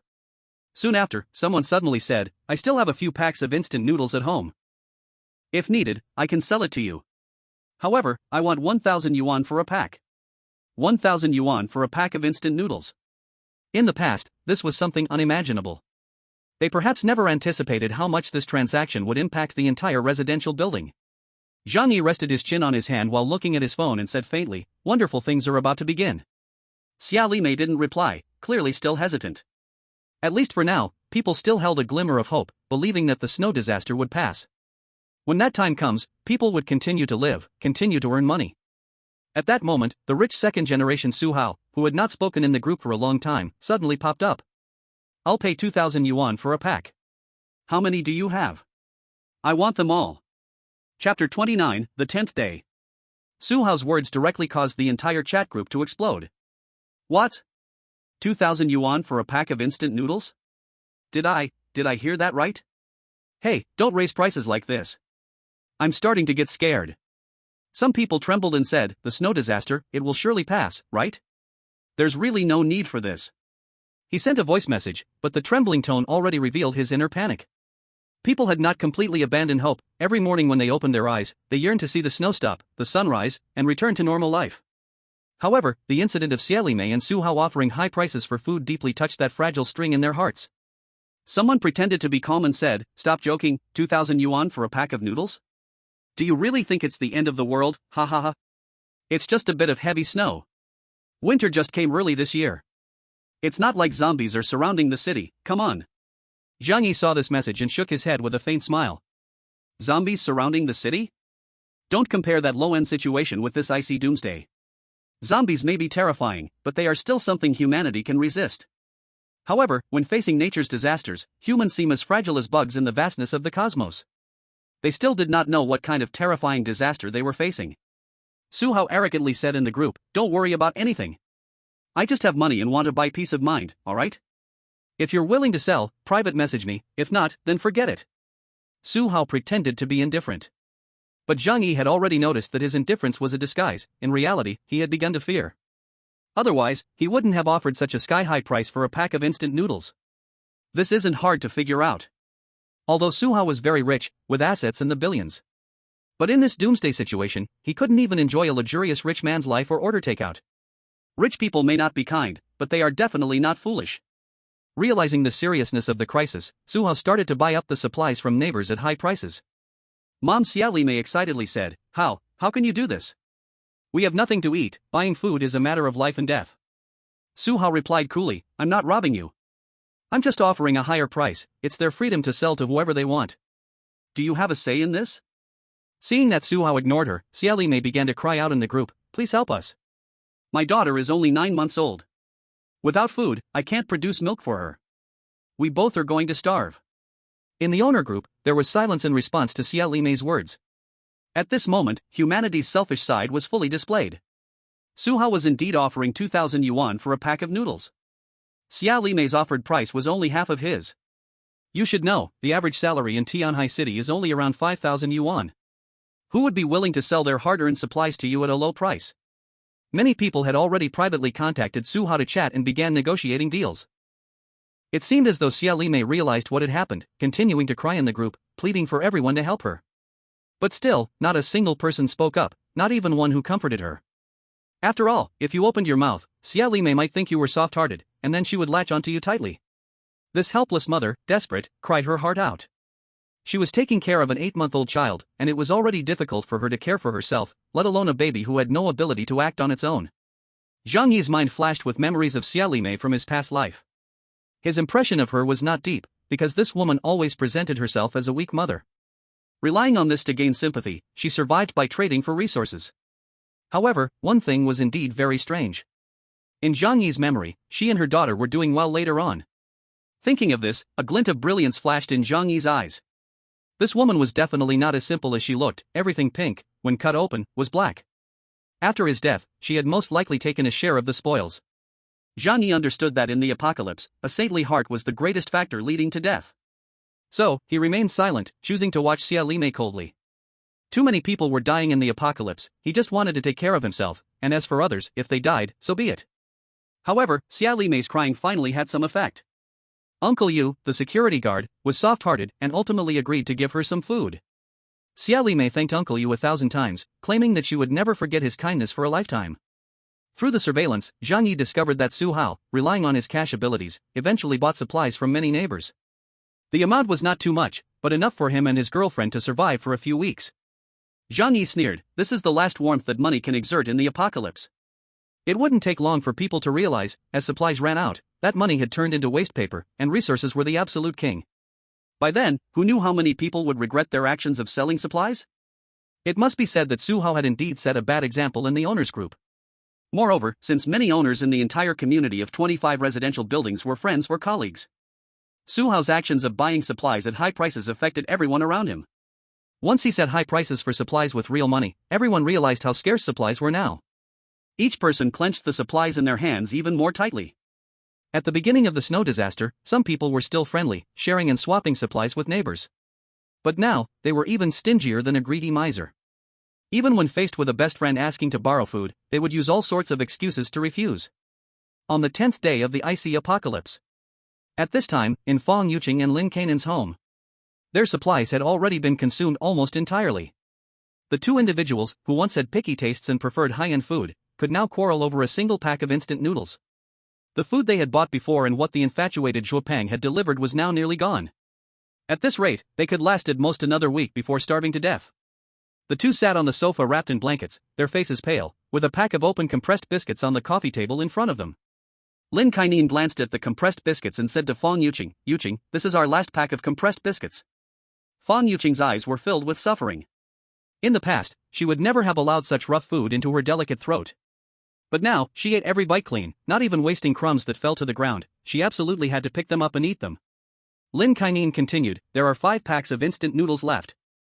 There are still 3 bags of instant noodles. There is half a bottle of spicy sauce in the kitchen, but the steamed buns and noodles have long been finished." Instant noodles, instant noodles. That stuff can't fill you up at all.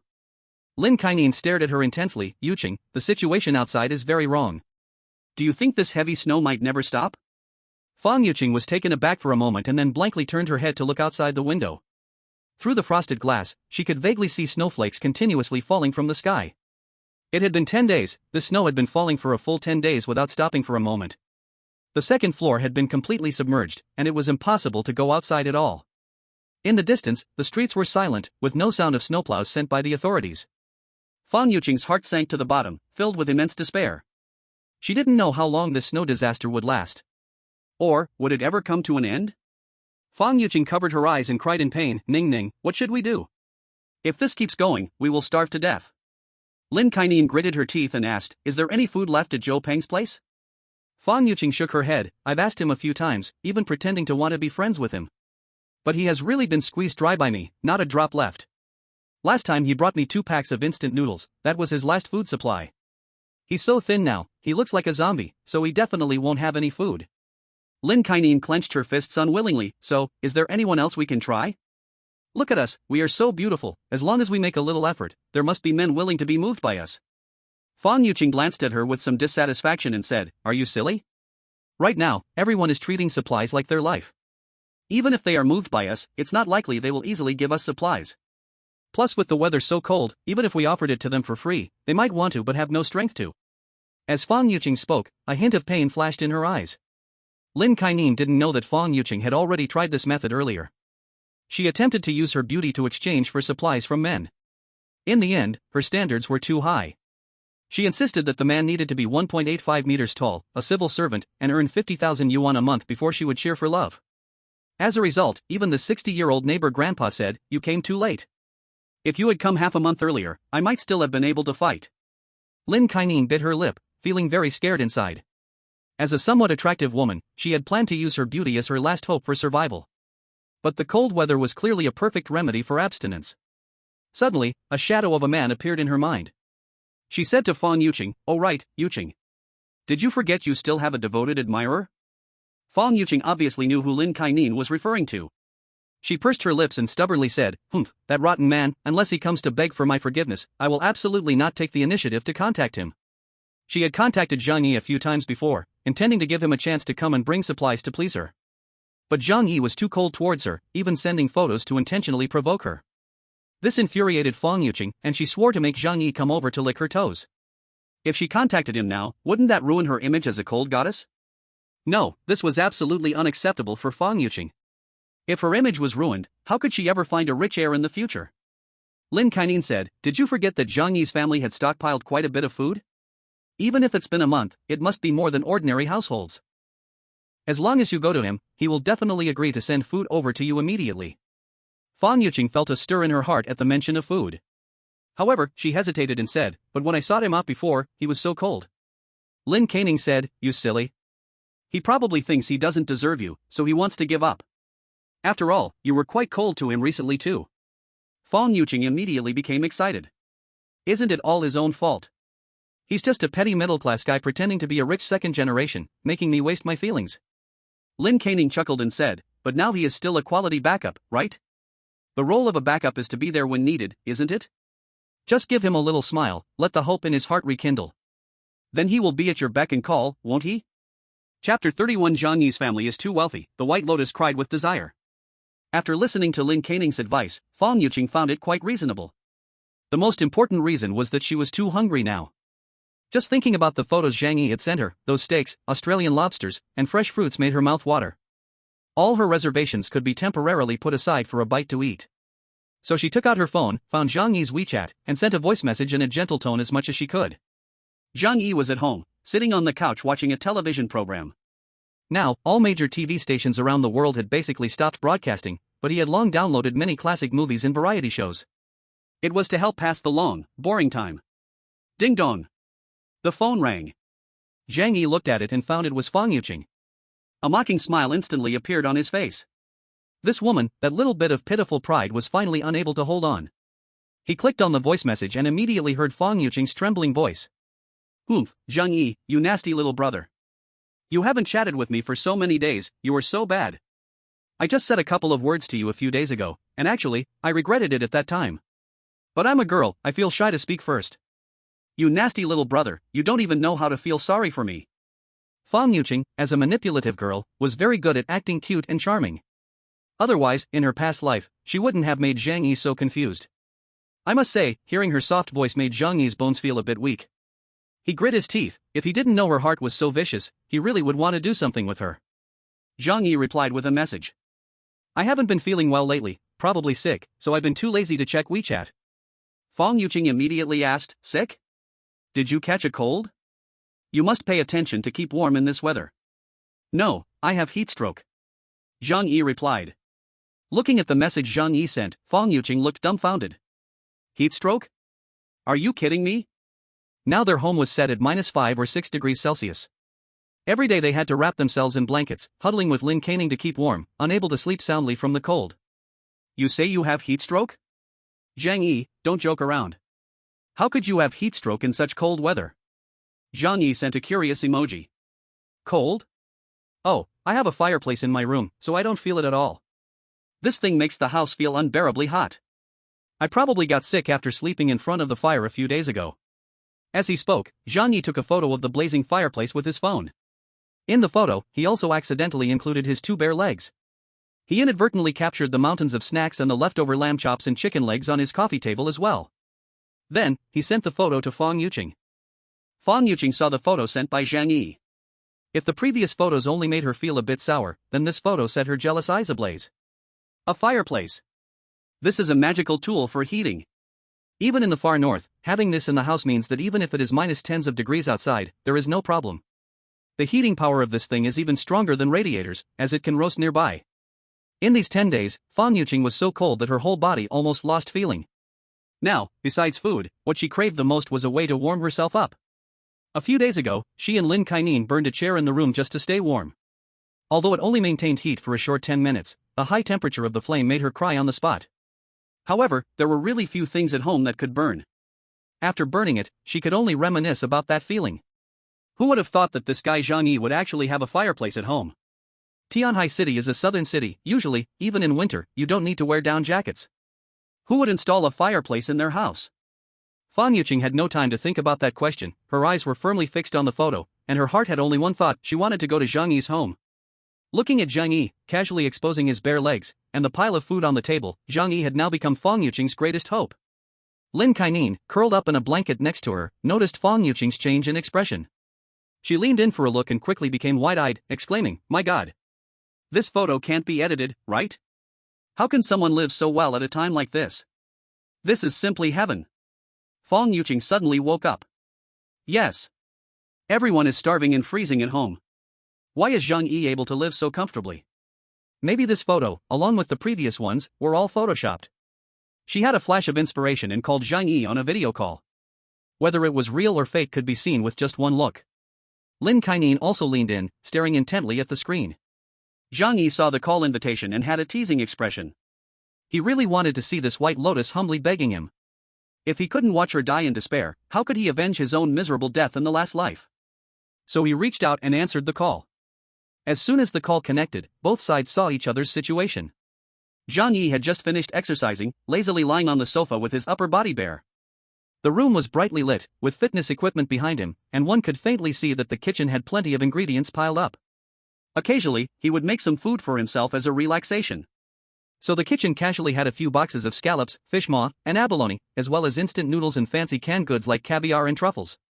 To him, these things were just quick meals to taste occasionally. But for the two women on the other side of the camera, it was simply the most beautiful food in their dreams. Compared to Zhang Yi's comfort, Fang Yuqing and Lin Kaining on the other side of the camera looked very disheveled. Both of them were wrapped in thick blankets, and due to the low temperature, many cosmetics couldn't be used, so they looked a bit haggard. They were no longer as delicate as they appeared in the past. When Zhang Yi saw Fang Yuqing, a hint of disappointment showed in his eyes. The goddess he had once pursued so hard looked just like this without makeup, at most a 6 out of 10. Thinking about how he had been obsessed with Asian sorcery for so long, he secretly cursed, "Shake it, you damn horse." The two women did not notice Zhang Yi's expression. At this moment, their eyes were completely captivated by the things in Zhang Yi's home. Bare-chested, it represented that the indoor temperature of Zhang Yi's home was absolutely comfortable. Bright lights, during days of electricity rationing of less than 1 hour, were something they dared not even imagine. After all, there was a rule that high-power electrical appliances were not allowed, otherwise, they would face forced power cuts.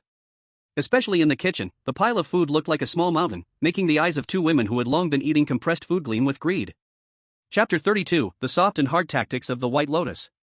Through video calls, Fang Yuqing and Lin Kaining saw Zhang Yi's current living condition. That kind of pleasant temperature and abundant food completely stunned them. It was like seeing heaven. They could hardly imagine that, 10 days after the apocalypse, someone could live so comfortably. Zhang Yi casually asked, "How have you been? I see you've lost weight, congratulations." Fang Yuqing and Lin Kaining really wanted to curse. Did they want to lose weight? It was all due to starvation. Now they only dared to eat 1 pack of instant noodles a day, otherwise, they would have run out of supplies long ago. Lin Kaining stared hungrily at the food in Zhang Yi's home, swallowing hard, and greedily said, "Zhang Yi, how come you have so much food? Is it what you stocked up on last time we shopped together?" Zhang Yi glanced at the kitchen and said lightly, "Oh, those are just junk food. I eat some when I'm lazy to cook. I basically don't eat much usually."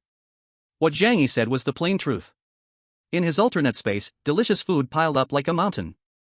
After all, he had ordered countless delicacies from major restaurants. Not to mention, the hundreds of billions of supplies in the Walmart warehouse included hundreds of thousands of kinds of food. His nonchalant words, however, were a blatant display of wealth to Fang Yuqing and Lin Kaining. After all, a pack of instant noodles was being traded for 2,000 yuan in their owner's group. Zhang Yi could clearly see their throats constantly moving, obviously swallowing saliva. However, Zhang Yi said nothing, quietly enjoying their longing gazes. Zhang Yi's home has so much food. So impressive. Many people outside can't even get a meal now. Hee, you're so smart. No wonder you bought so many things back then, you had it all planned out. Fang Yuqing said teasingly. Her address for Zhang Yi had also unusually changed to Zhang Yi brother. Zhang Yi's lips curved into a slight smile. "Oh, it's nothing. Just lucky, that's all." Fang Yuqing asked again, "Zhang Yi brother, your home looks so warm. And right now is not the power supply time, how is your home so bright?" Fang Yuqing expressed her biggest confusion. Nothing is more desirable than warmth when you are in extreme cold. Zhang Yi smiled faintly, flipped the phone camera, and pointed it at the fireplace. "We have a fireplace. This thing is really warm, it's uncomfortably hot inside." He also intentionally said, "By the way, you guys look like you're very cold. Is it really that cold outside now? I haven't been out in 10 days, so I don't know what's happening outside." Zhang Yi's words could be said to have filled the hatred meter to the max. How could he not know what was happening outside? Just through the owner's chat group, he could see everyone's miserable situation and learn how low others' temperatures were. Fang Yuqing and Lin Kaining gnashed their teeth in hatred. They knew Zhang Yi was saying this on purpose. However, they could not resist, he was living in paradise. He had the capital to show off. Fang Yuqing only had one thought now, which was to move into Zhang Yi's home. Because looking at Zhang Yi's state, the food in their home was very plentiful. Plus, with the warm environment, who wouldn't long for it? Fang Yuqing immediately put on a weak and pitiful look, batting her eyes and sweetly saying, "Brother Zhang Yi, you are so amazing, I really admire you. Can you let me visit your home? I haven't seen you in a long time, Yuqing misses you so much." Fang Yuqing thought this trick would definitely work. After all, before, she relied on this move to make many admirers follow her like loyal dogs. Not to mention that Zhang Yi had pursued her before. She believed that as a goddess, with just a little effort, Zhang Yi would definitely agree to her request eagerly. As long as she could get through Zhang Yi's door, she naturally had more ways to stay there confidently. At worst, she would just give Zhang Yi a little sweetness. Men, aren't they all this type? But she never expected that on the other side of the screen, Zhang Yi felt a wave of nausea seeing her acting cute. He really started to doubt if his past self was sick in the head, otherwise, how could he have pursued such a woman for 2 years? In the past, they worked in a warehouse area where female employees were already quite rare. Fang Yuqing knew how to act spoiled and dress up, and over time, Zhang Yi regarded her as a goddess. In his love-struck mode, with the goddess filter on, Fang Yuqing became his white moonlight in his heart. But ever since he was betrayed and died in his previous life, that goddess filter completely disappeared. Looking at the plain-faced Fang Yuqing on the other side of the screen, Zhang Yi felt not a single stir in his heart. He even found it pretentious, making his whole body feel goosebumps. The corners of his mouth curled up slightly in a mocking arc. Then, leaning against the sofa, with one hand propping up his cheek lazily, he said, "In such cold weather, it's better to rest well at home. Don't run around outside." Although I don't really know how cold it is outside, looking at you guys, it should be pretty low. Fang Yuqing and Lin Kaining probably never expected to be rejected by Zhang Yi. The two froze for a moment, their eyes filled with disbelief. Fang Yuqing's eyes were even filled with shock and injustice. In her eyes, Zhang Yi was a pretty good backup, after all. As long as she waved her finger, he would obediently come to serve her. Now, she had taken the initiative to propose visiting Zhang Yi's home, yet he rejected her outright without a second thought. This seriously undermined her confidence. What hurt her more was Zhang Yi's condescending tone. No, she couldn't accept such an outcome. Clearly knowing there was a warm, bountiful paradise right in her apartment building, yet she could only endure hunger at home, she absolutely could not accept it. After all, she was a goddess. Fang Yuqing's face stiffened for a moment, then she forced a smile again. "Brother Zhang Yi, don't joke around with Yuqing. Weren't you always the best to Yuqing before? What's wrong? I just want to see you and you won't let me? I'm not asking for anything else." She pouted her little lips, showing a wronged expression, making her truly pitiful. Ordinary men would probably feel a surge of compassion upon seeing her, then become chivalrous and agree to her request on the spot. But Zhang Yi was the exception. Ever since being betrayed and dying at her hands, he felt nothing for this woman other than hatred. Zhang Yi said, "Every time I let you come to my house before, you always had all sorts of excuses, saying it wouldn't look good since we're both single. I think you were right, we don't have any relationship and should keep a distance. So people don't gossip." In the past, when Zhang Yi pursued Fang Yuqing, he had to put in a lot of effort just to invite her out for a meal or a movie. He went to prepare gifts. To prepare a surprise, one must book a high-end hotel for a chance. Whenever he wanted to take a step further and invite Fang Yuqing to his home, she always had various excuses. Now, Zhang Yi brought up her previous words and mockingly returned them to her. Chapter 33, Crazy Slap in the Face. Fang Yuqing's expression changed slightly. After all, she was somewhat aware of her past actions. But how could the little fairy feel embarrassed? Especially when facing the backup that she could manipulate as she wished. Even though Zhang Yi's attitude towards her was still cold, Fang Yuqing thought he was just playing hard to get. She firmly believed that Zhang Yi was fond of her and that as long as she tried harder, she could definitely win him over. So she acted cute again. "I did that in the past for your own good. Zhang Yi, don't be so petty. Let's say it was Qing'er's fault, okay? I will go over to apologize to you now." As she spoke, she gently bit her lip, and a blush unexpectedly appeared on her face. "At worst, I can help you massage your legs and shoulders."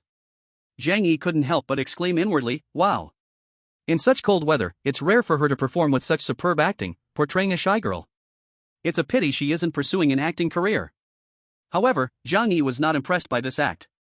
"That won't do. We're not even in a relationship, I can't accept doing such intimate things." Zhang Yi said sternly, "I am a traditional person." Fang Yuqing was almost infuriated by Zhang Yi's words. She was almost offering herself to him, yet he still pretended to be reserved? Did he want her to be so straightforward? As long as he let her stay at his house, there would be numerous benefits in the future. Even getting intimate was not out of the question. She thought maybe her words were not clear enough. To be able to enter Zhang Yi's home and live a heavenly life, she no longer cared about Lin Xinyang nearby. She directly told Zhang Yi, "Zhang Yi, I've always had a special liking for you. Being in a relationship or something, it's definitely something we can consider in the future. After all, feelings grow over time. As she spoke, she pretended to be shy and covered her face. Oh dear, how embarrassing. How much more straightforward do you want me to be? Her shy appearance, accompanied by her flirtatious glances, was indeed very tempting. If it were the old Zhang Yi, he would have been impulsively letting her into his home by now. It must be said that not everyone can play the role of a green tea white lotus. This level of tea art cannot be achieved without at least 10 years of skill. Meanwhile, Zhang Yi quickly pondered in his mind. Should he let this white lotus, Fang Yuqing, enter his home? Don't get him wrong, he was not a saint. He simply felt that he had pursued her for 2 years back then. If he could get intimate and give her a good lesson, it would be considered settling the past. However, this thought only flickered for a moment before he firmly rejected it. Because it was the end of the world now, he had to eliminate any possible risks completely. So, he wouldn't open his door, letting anyone enter his fortress-like home. Living was more important than anything. Zhang Yi let out a cold laugh, his eyes filled with mockery as he looked at Fang Yuqing. Fang Yuqing, do you misunderstand something? He spread his hands and said, I admit, there was a time when our relationship was quite good. However, he leaned closer to the camera and said with a smirk, you don't think I like you, do you? For a self-assured green tea white lotus, this statement had a tremendous impact. Indeed, after hearing this, Fang Yuqing's face immediately turned very ugly. Lin Xinyang, standing nearby, also stole a glance at her, with a trace of barely noticeable joy in her eyes. Indeed, best friends are just plastic sisters. On the surface, they care for you and want what's good for you, but in reality, so many are eager to see you make a fool of yourself. Fang Yuqing questioned, Zhang Yi Gij, what do you mean? Didn't you used to like me the most? Zhang Yi scoffed softly. Don't get the wrong idea. You do have some looks, you're a pretty girl.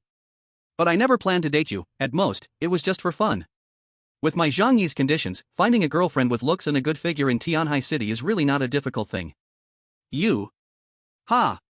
Just where do you get the confidence to think I'm desperately pursuing you? Zhang Yi looked like he couldn't hold back his laughter. What he said was true, as a local from Tianhai City, he has a household registration there. He owns a house worth millions and has several million in savings, along with a stable job with a monthly salary over 10,000. Plus, with his tall and handsome appearance, he's absolutely a quality guy in the blind date market of Tianhai City. If not, Fang Yuqing wouldn't have listed him as her top choice after failing to catch a rich man. If it weren't for Zhang Yi being simple and kind in his past life, had he known how to play a little, he wouldn't have switched so many women around him by now. Zhang Yi's words were like knives, piercing directly into Fang Yuqing's heart. For a white lotus who prides herself as a goddess, the hardest thing to accept is when her charm is not recognized because that is her whole existence. In the past, she thought of Zhang Yi as just a backup fool. She could keep Zhang Yi around while searching for a wealthier second-generation rich kid.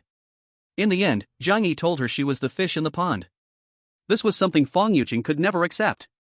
Her angry voice changed, Zhang Yi. You are going too far. Zhang Yi sneered, continuing to intensify his attack. Alright, don't pretend to be some pure and beautiful girl with me. I've seen through you long ago, aren't you just a gold digger? Thinking every day about catching a wealthy husband, do you think rich people are fools? By the way, let me tell you one more thing. You are notorious in the second-generation rich circle in Tianhai City. Today you flatter Zhang Xiao, tomorrow you chase after Li Xiao. They just play around with you for a few days, and you really think you can be the young mistress of a rich family? Do you know how they call you behind your back? Public bus, public socket. Zhang Yi shamelessly mocked Fang Yuqing. While she thought her charm was high, wanting to move Zhang Yi with her beauty, so she could enjoy life at his home. Fang Yuqing's face turned pale, her body trembling from rage. When was the last time she had been humiliated so openly? Moreover, it was from the so-called backup fool in her eyes, mocking her without mercy. This was entirely crushing her self-esteem into the ground and rubbing it fiercely. Zhang Yi. Shut your mouth. Fang Yuqing shouted angrily. Zhang Yi laughed, am I not just speaking the truth? Why are you so emotional? Aren't these things you did yourself? Really doing both? After saying that, Zhang Yi cut off the call without giving Fang Yuqing a chance to curse him out. Chapter 34, Ugly People Cause Trouble. Zhang Yi gave Fang Yuqing a good scolding, exposing her white lotus, green tea bitch essence. This deeply hit Fang Yuqing's sore spot. Although she was materialistic, promiscuous, and played with men's feelings, she thought of herself as a good girl. Being ridiculed by Zhang Yi like that shattered her confidence. After all, even someone like Zhang Yi looked down on her, indicating her charm wasn't enough, and she had no chance to attract a wealthy second-generation rich kid and become a rich wife. After Zhang Yi hung up, he soon saw a long string of voice messages from Fang Yuqing. Without listening, he knew they were all cursing Zhang Yi. But did Zhang Yi care? Of course, he didn't care. In the apocalypse, this white lotus is dying day by day in extreme cold and hunger. Zhang Yi is just mocking her, watching her miserable state. How could he be angry with a dead person? Instead, seeing the white lotus in a state of fluster brings a refreshing feeling to his heart. Ha ha ha. Zhang Yi laughs heartily. He goes to the kitchen and takes out a bottle of Romani Conti from the fridge. This bottle of wine is worth 200,000, and even in the Walmart warehouse, it was stored in a temperature-controlled wine cabinet. Such wine is not abundant in Zhang Yi's hands, only a few dozen boxes. Feeling good today, he decides to take one out to celebrate. His home will never lack electricity. The circuit was redesigned during the renovations. It's connected to a backup power source and a noise-free generator. As for energy, he does not lack it at all.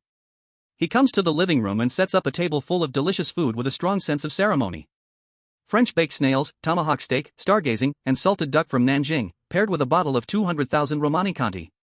In the apocalypse, all social norms are rapidly disappearing. Zhang Yi does not care about so many rules. He eats whatever he wants, pairs things however he likes. He can even have caviar as a meal.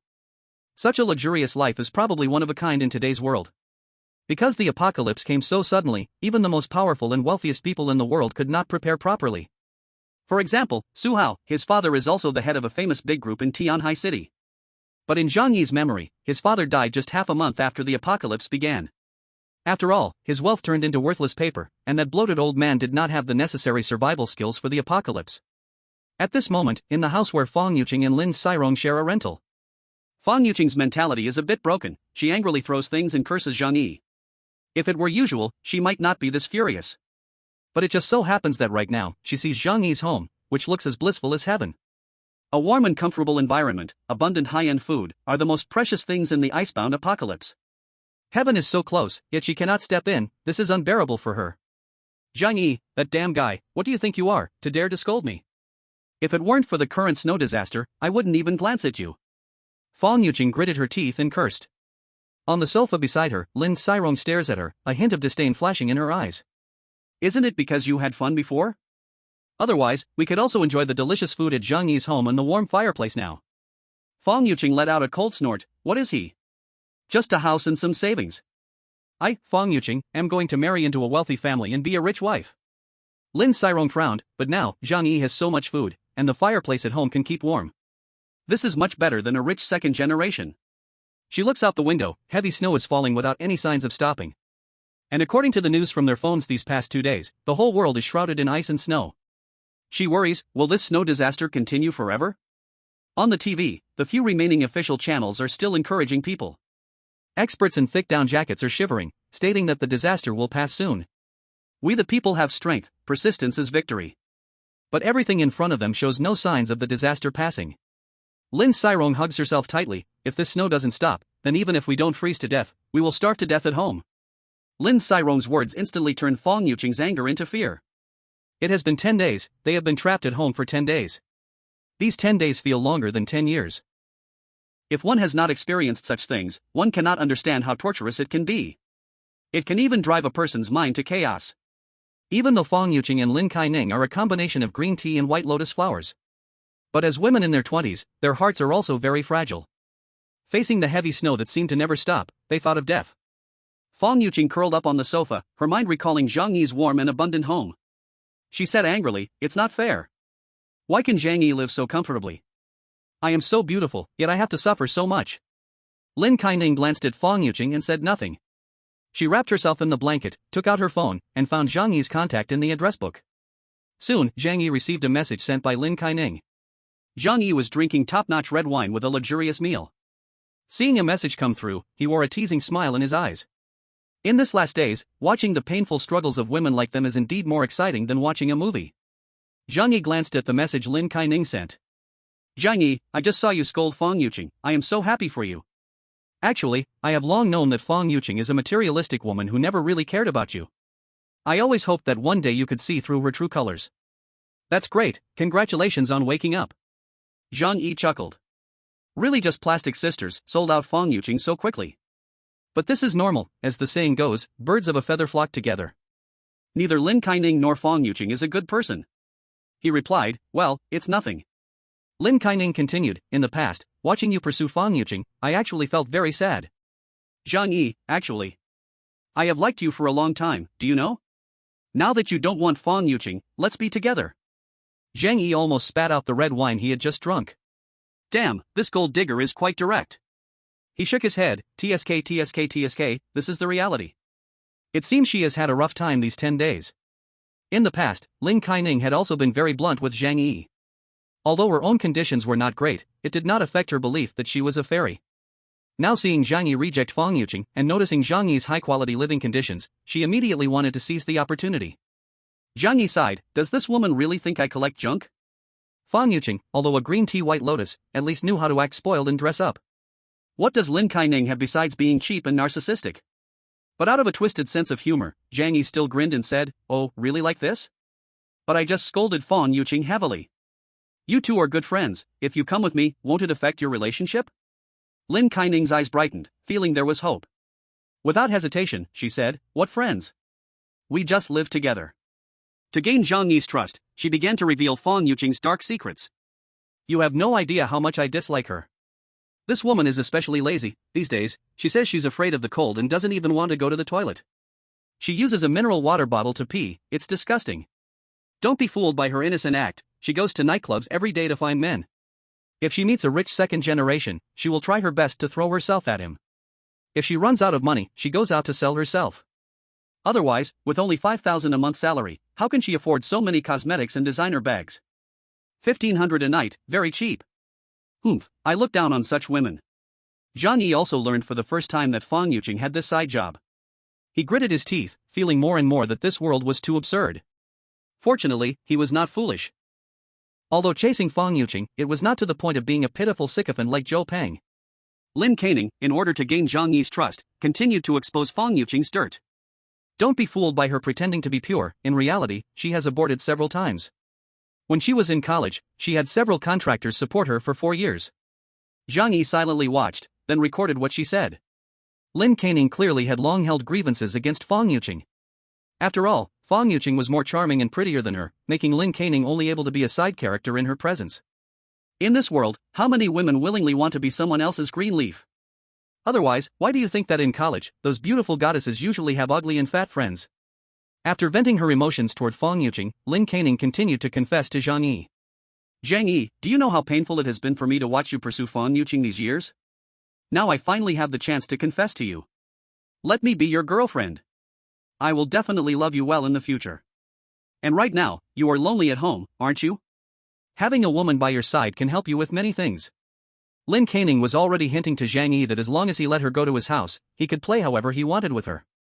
However, unfortunately, Zhang Yi didn't care for this type at all. He directly forwarded the chat records of the two to Fang Yuqing. Then he said to Lin Kaining, although I am touched, let's just drop this matter. Lin Kaining, not willing to give up, asked, why? Don't you need a woman right now? Zhang Yi suppressed the nausea in his stomach and replied to the phone, I do like women, but you are too ugly. After saying this, Zhang Yi muted his phone and tossed it aside. Lin Kaining, upon hearing Zhang Yi's voice, turned pale with rage. He actually said she was too ugly? This was slander, serious slander. Every time she posted her edited photos online, she received countless compliments calling her a beauty. Just when Lin Kaining was furious, an angry scream rang in her ears.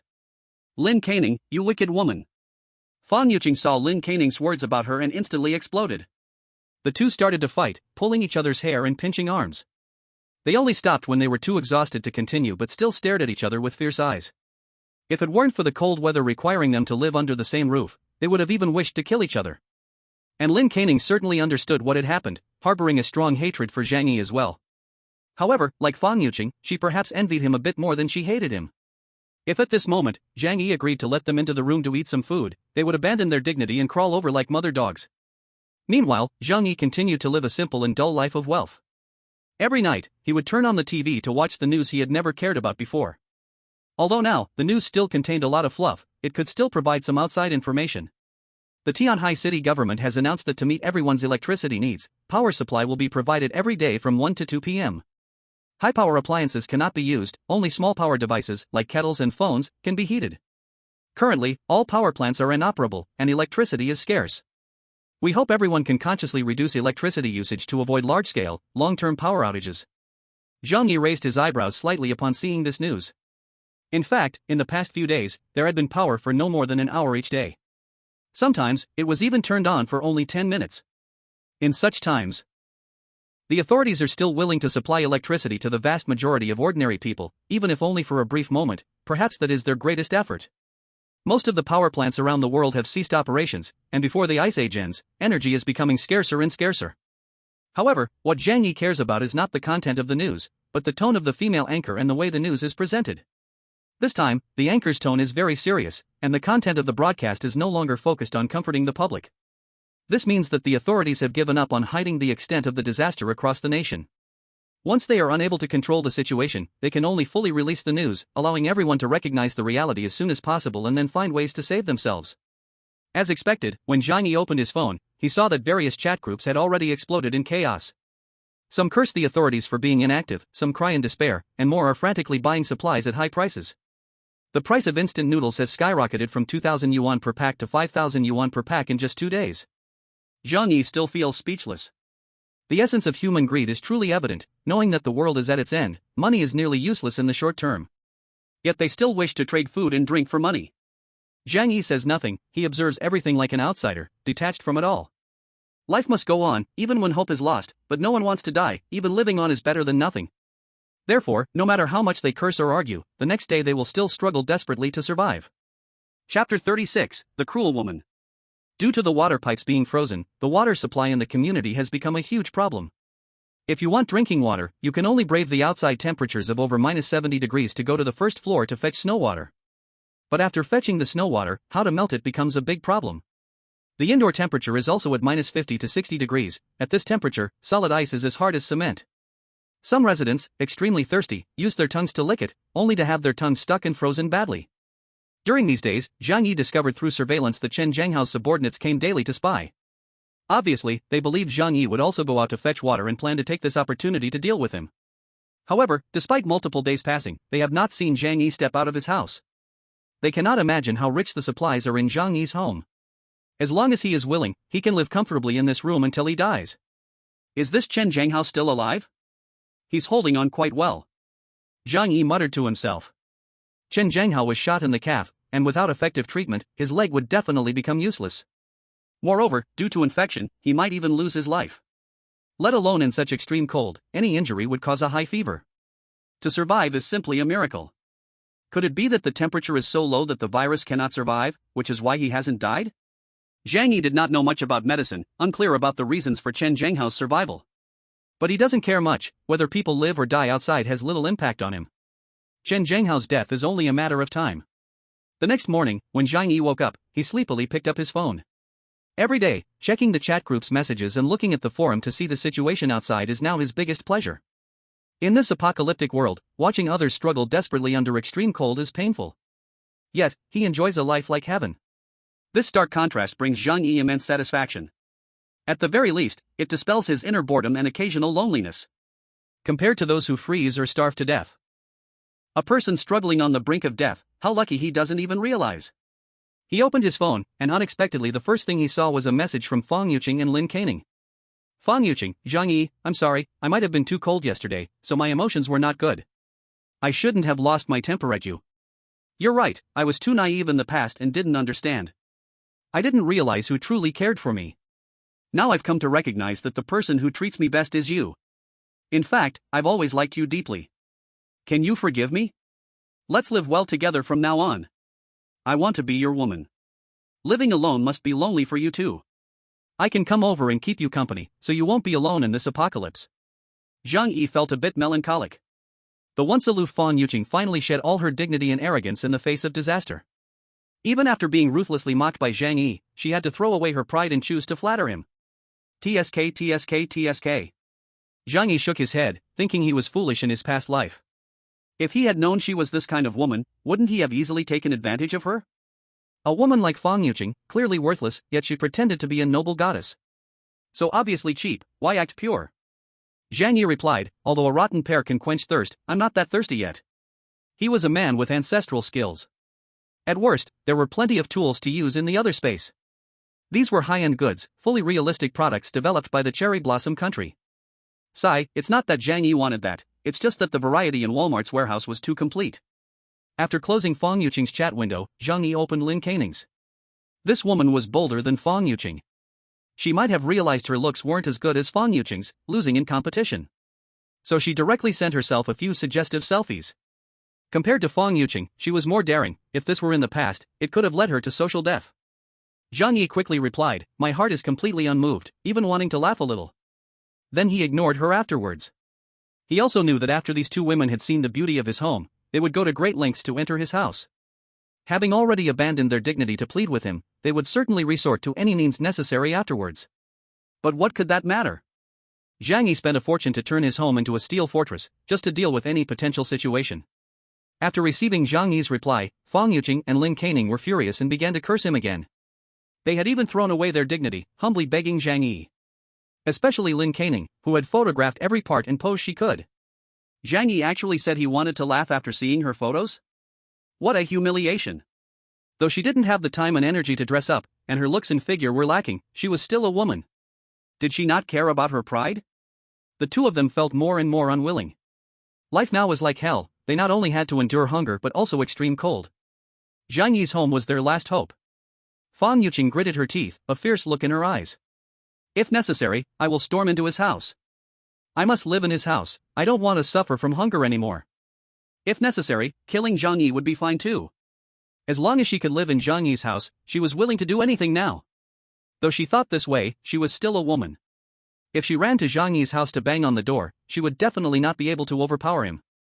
Thinking about this, Fong Yuqing cast a cold gaze towards next door. She had already severed ties with Lin Caning. Once upon a time, the plastic sisters had completely torn apart their masks. But now, Fong Yuqing needed someone to help her. So she went next door and said to Lin Caning, "That damn Zhang Yi, that worthless bastard, actually watches us starve and freeze without letting us into his house. We can't just sit and wait to die. Such a nice house doesn't deserve someone like him. Let's find a way to take his house." Upon hearing Fong Yuqing's suggestion, Lin Caning's eyes sparkled with greed. If begging Zhang Yi didn't work, then they could only think of ways to deceive and seize. "Alright, I agree with you. Someone like Zhang Yi doesn't deserve to live in such a nice house. He should get kicked out, frozen to death, or bitten by wild dogs. It would be most fitting for us to move into their home." Chapter 37, The Attack at the Door. Driven by hatred for Zhang Yi and longing for his house, the two plastic sisters temporarily formed a united front. However, they still needed to discuss how to seize Zhang Yi's house. If we go to take the house, the two of us might not even be able to handle Zhang Yi. We really need external help. Even on a normal day, they wouldn't stand a chance against Zhang Yi. Not to mention now that they were cold and hungry, while Zhang Yi was full of energy and had no worries about food. Lin Caning gritted her teeth. "What if we call a few neighbors to come with us?" Fong Yuqing shot her a cold glare. "Are you stupid? Even if Zhang Yi's supplies are plentiful, they're not enough to share with so many people. So the fewer people who know about this, the better." Lin Caning anxiously asked, "Then what do you suggest we do?" Fong Yuqing proudly said, "We can call Zhou Peng over." Zhou Peng was her loyal lackey, completely obedient to Fong Yuqing. Although Zhang Yi had also fawned over Fong Yuqing, at least he had some brain and wouldn't let Fong Yuqing manipulate him at will. But Zhou Peng was completely brainless. He would probably be willing to die for Fong Yuqing. So Fong Yuqing planned to have Zhou Peng help her seize Zhang Yi's house. Lin Caning clapped her hands with a smile. "That's a great idea. That lackey is really useful." Fong Yuqing immediately called Zhou Peng. At that moment, Zhou Peng was so hungry he looked like a skeleton. As an employee at the warehouse, he originally had plenty to eat at home, but most of it had been given to Fong Yuqing. Zhou Peng didn't realize at all that he was being toyed with. He was touched, thinking he had given so much that Fong Yuqing would surely marry him one day.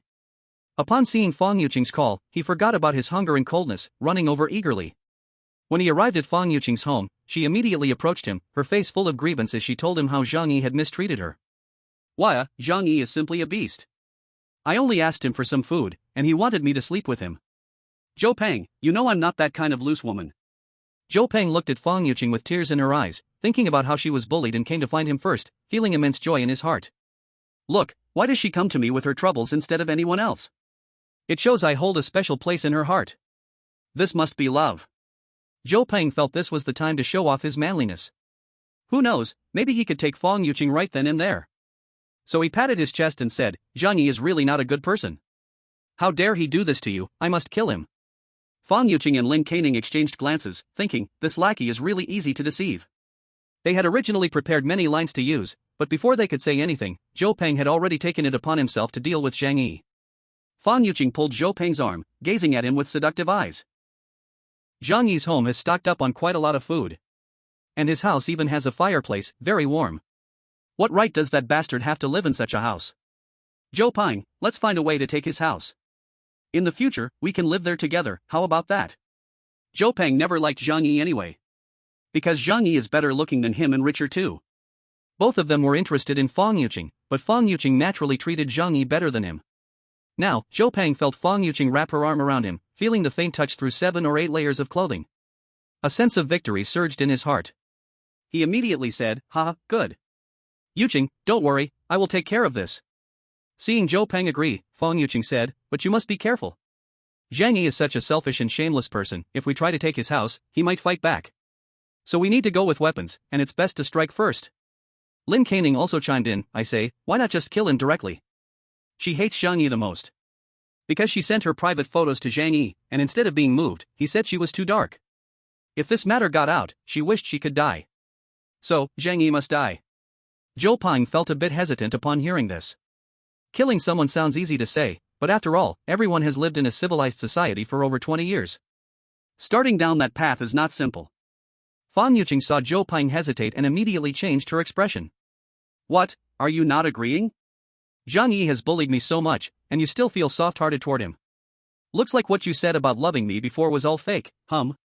Seeing Fan Yuqing angry, Zhou Peng's inner dog-like nature came out. He hurriedly said, No, Yuqing, don't be angry. I will listen to you, alright?" As long as he could win Fan Yuqing, he would even go through with murder. After all, they are in the apocalypse now, and people's moral concepts are gradually declining. Fan Yuqing said, "Alright, no time to lose, let's go now.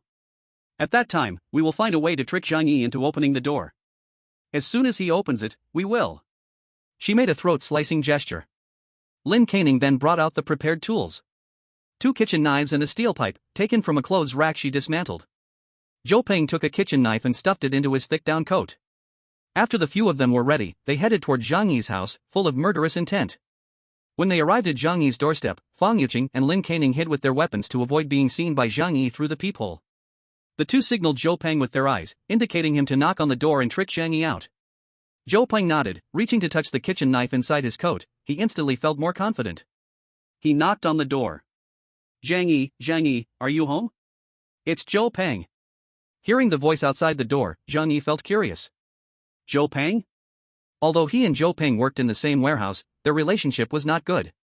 Moreover, because they had both pursued Fan Yuqing, some conflicts had occurred. This guy coming to find him definitely meant no good. After all, in the apocalypse, nothing good could possibly happen anymore. Zhang Yi did not go to open the door. Instead, he turned on the TV to check the surveillance. Sure enough, he saw the scene outside the door. Looking at the 2 women hiding on either side of the door, holding kitchen knives and steel pipes, their faces full of murderous intent, a chill ran down Zhang Yi's back. Even though he was fully prepared, the ruthlessness of these 2 women still made him take a cold breath. "Want to kill me? You think you deserve to?" Zhang Yi sneered, his dark eyes spreading a cold murderous intent. Who kills whom, we still can't say for sure. Chapter 38, a head full of golden liquid. Zhou Peng saw that no one was responding to him, and knocked on the door even harder. Zhang Yi. It's Zhou Peng. Open the door for a second, I have something very important to tell you. Zhang Yi sneered, reached for his gun, and with a click, disengaged the safety. He walked to the door and asked, "Who is it?" Hearing Zhang Yi's response, Zhou Peng quickly reached out below, signaling Fan Yuqing and Lin Caning to get ready. The 2 women were nervous, doing such a killing act for the first time. But as soon as they thought about killing Zhang Yi and moving into his warm, comfortable house with plenty of food, their gazes became firm. Zhou Peng said, "Zhang Yi, it's Zhou Peng. We've run out of food at home. Can you spare me some to eat?" He looked pleading, but his hand quietly lowered, ready to draw his knife at any moment. Zhang Yi leaned against the door and said calmly, "We have no food either, I can't help you." Fan Yuqing and Lin Caning cursed inwardly. How could your family have no food? There are 7 or 8 boxes of food in your kitchen, and they aren't fake. But they had prepared for this situation long ago. Zhou Peng gritted his teeth and pulled out a box of medicine from his pocket. Zhang Yi, I won't take it for free. I'll trade you a box of ibuprofen. In the freezing cold, many people were catching colds and fevers. In this case, medicine could save lives, valued even more than food.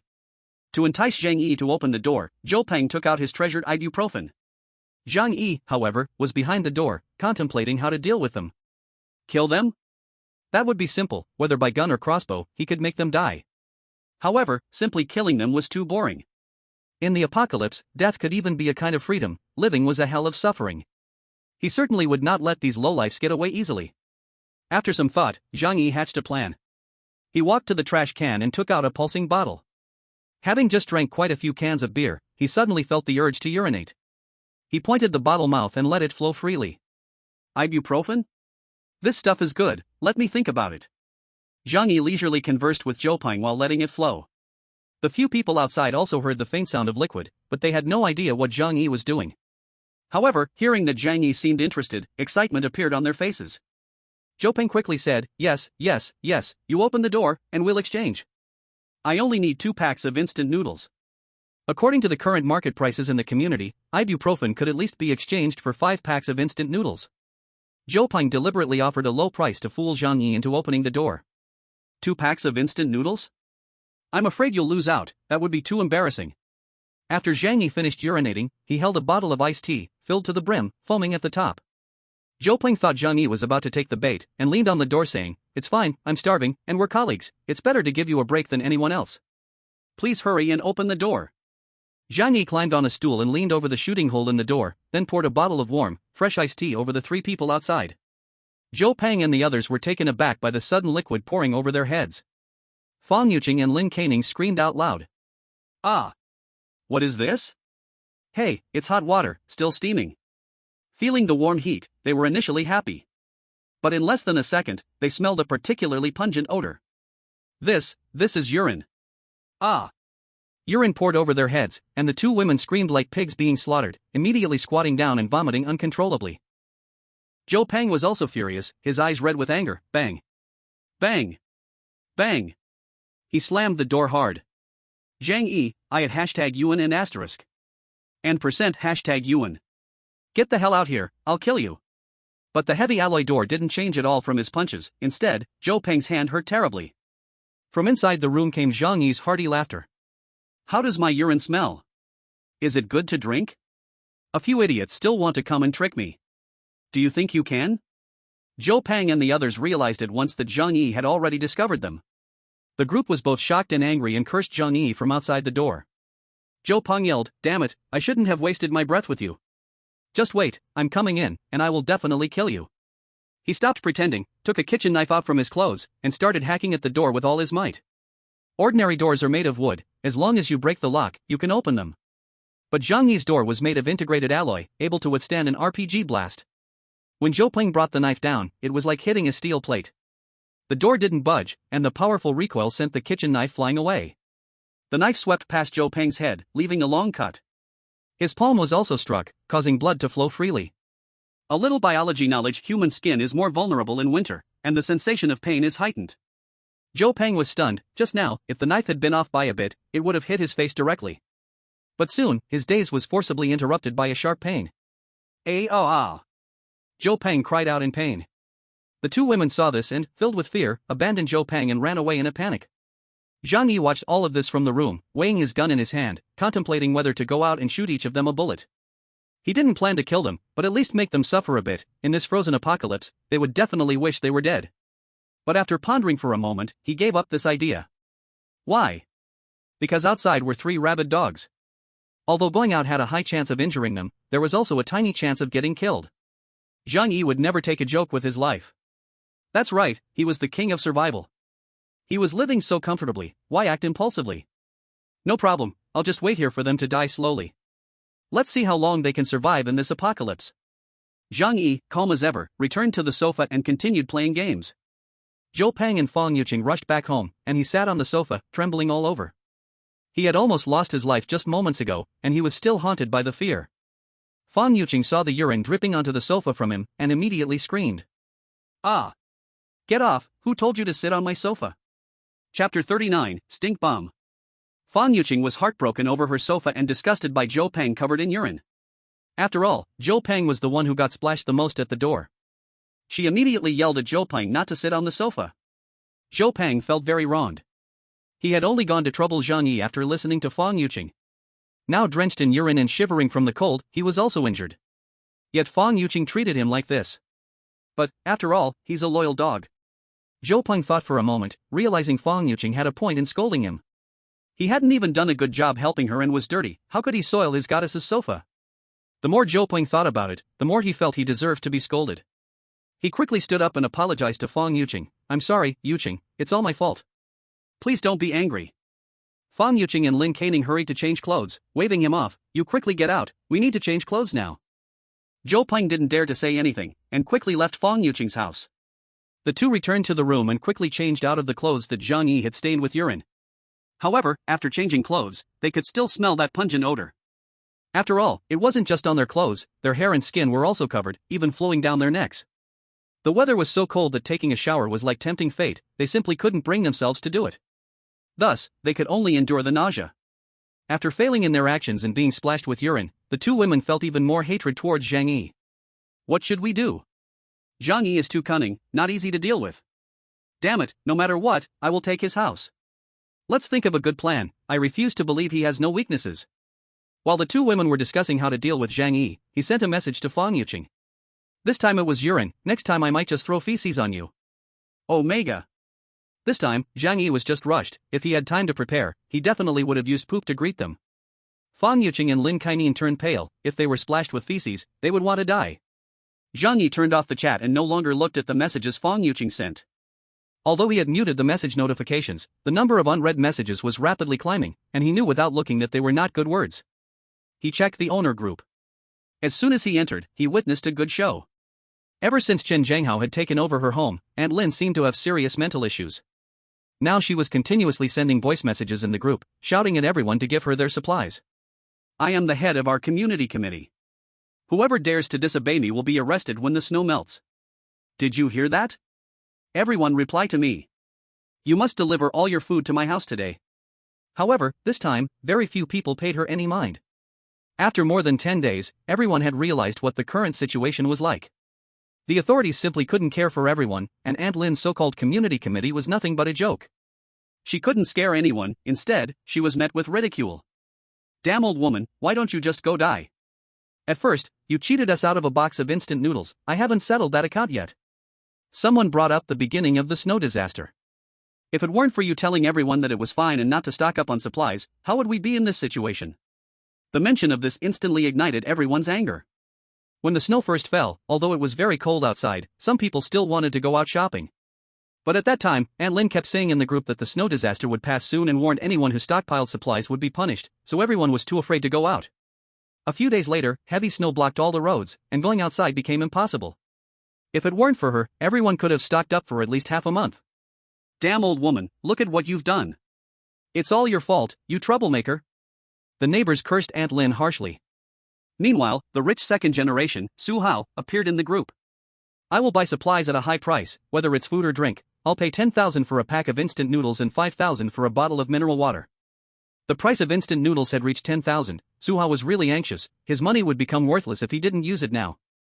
Zhang Yi shook his head. What time is it? And he's still thinking about buying things with money. Just as Zhang Yi finished speaking, someone immediately jumped out. I have some food at home, I can sell it to you. Zhang Yi was instantly speechless. It seemed that no matter the time, there would always be people so greedy they were willing to risk their lives for money.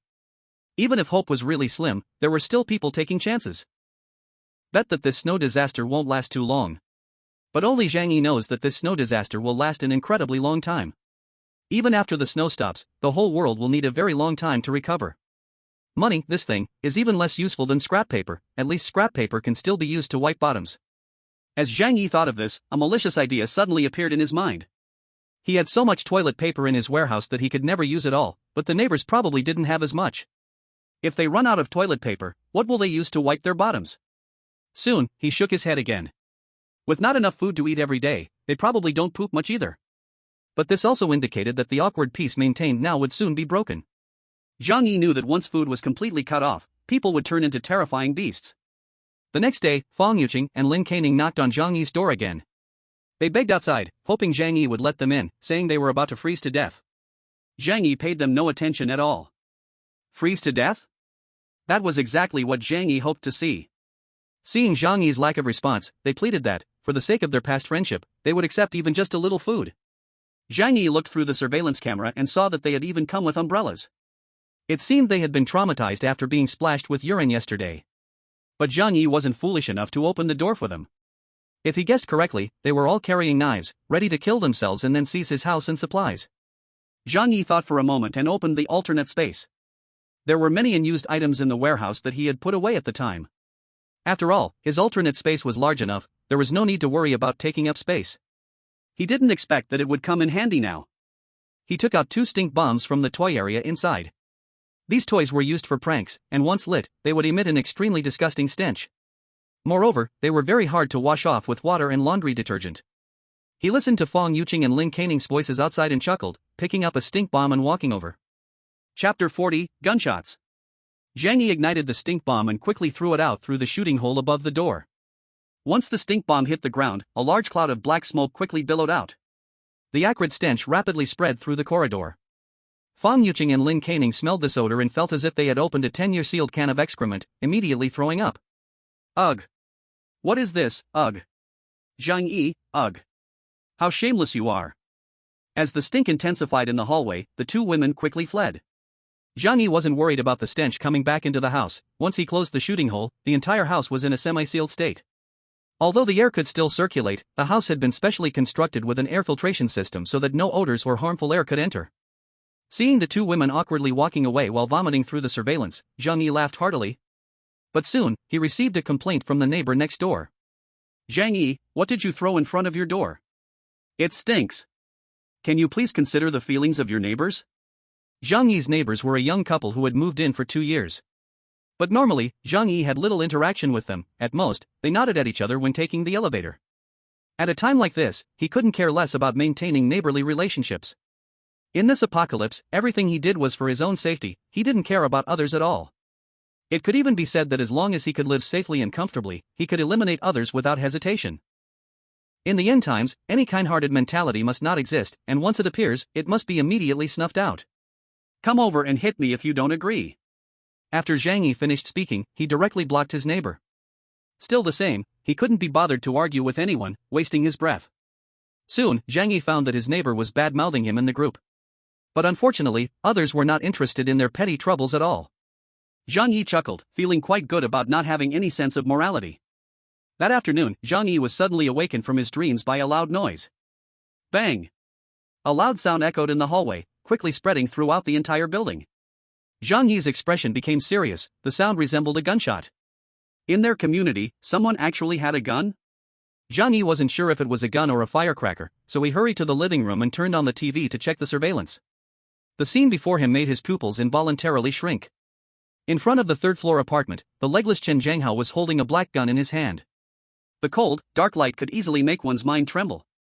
The door of that apartment was open, and from the surveillance angle, he could vaguely see 2 human legs. Chen Zhanghao's little karamis emerged, holding some food and candles, all smiling.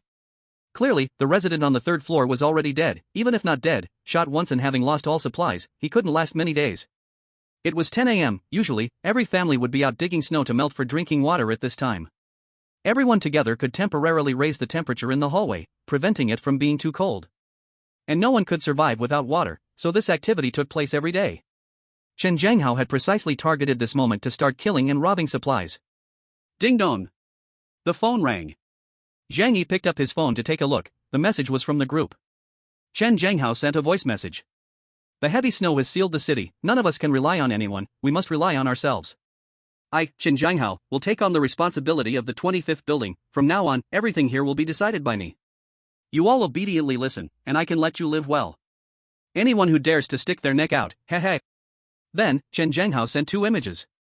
One was the gun he held, and the other was a picture of the 3rd-floor resident lying in a pool of blood.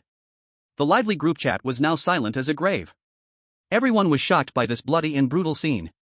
Most residents' hearts were surely filled with fear at this moment. In times of peace, when had they ever seen such a scene?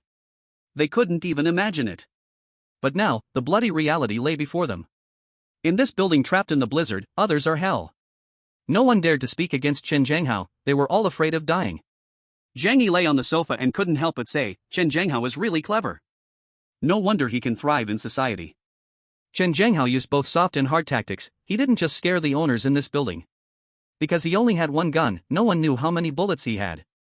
But Zhang Yi knew it couldn't be many. After all, this thing is strictly controlled in the country. Back then, Zhang Yi spent a lot of money, and they only sold him 100 bullets. And there were only about 5 or 6 little karamis under Chen Zhanghao.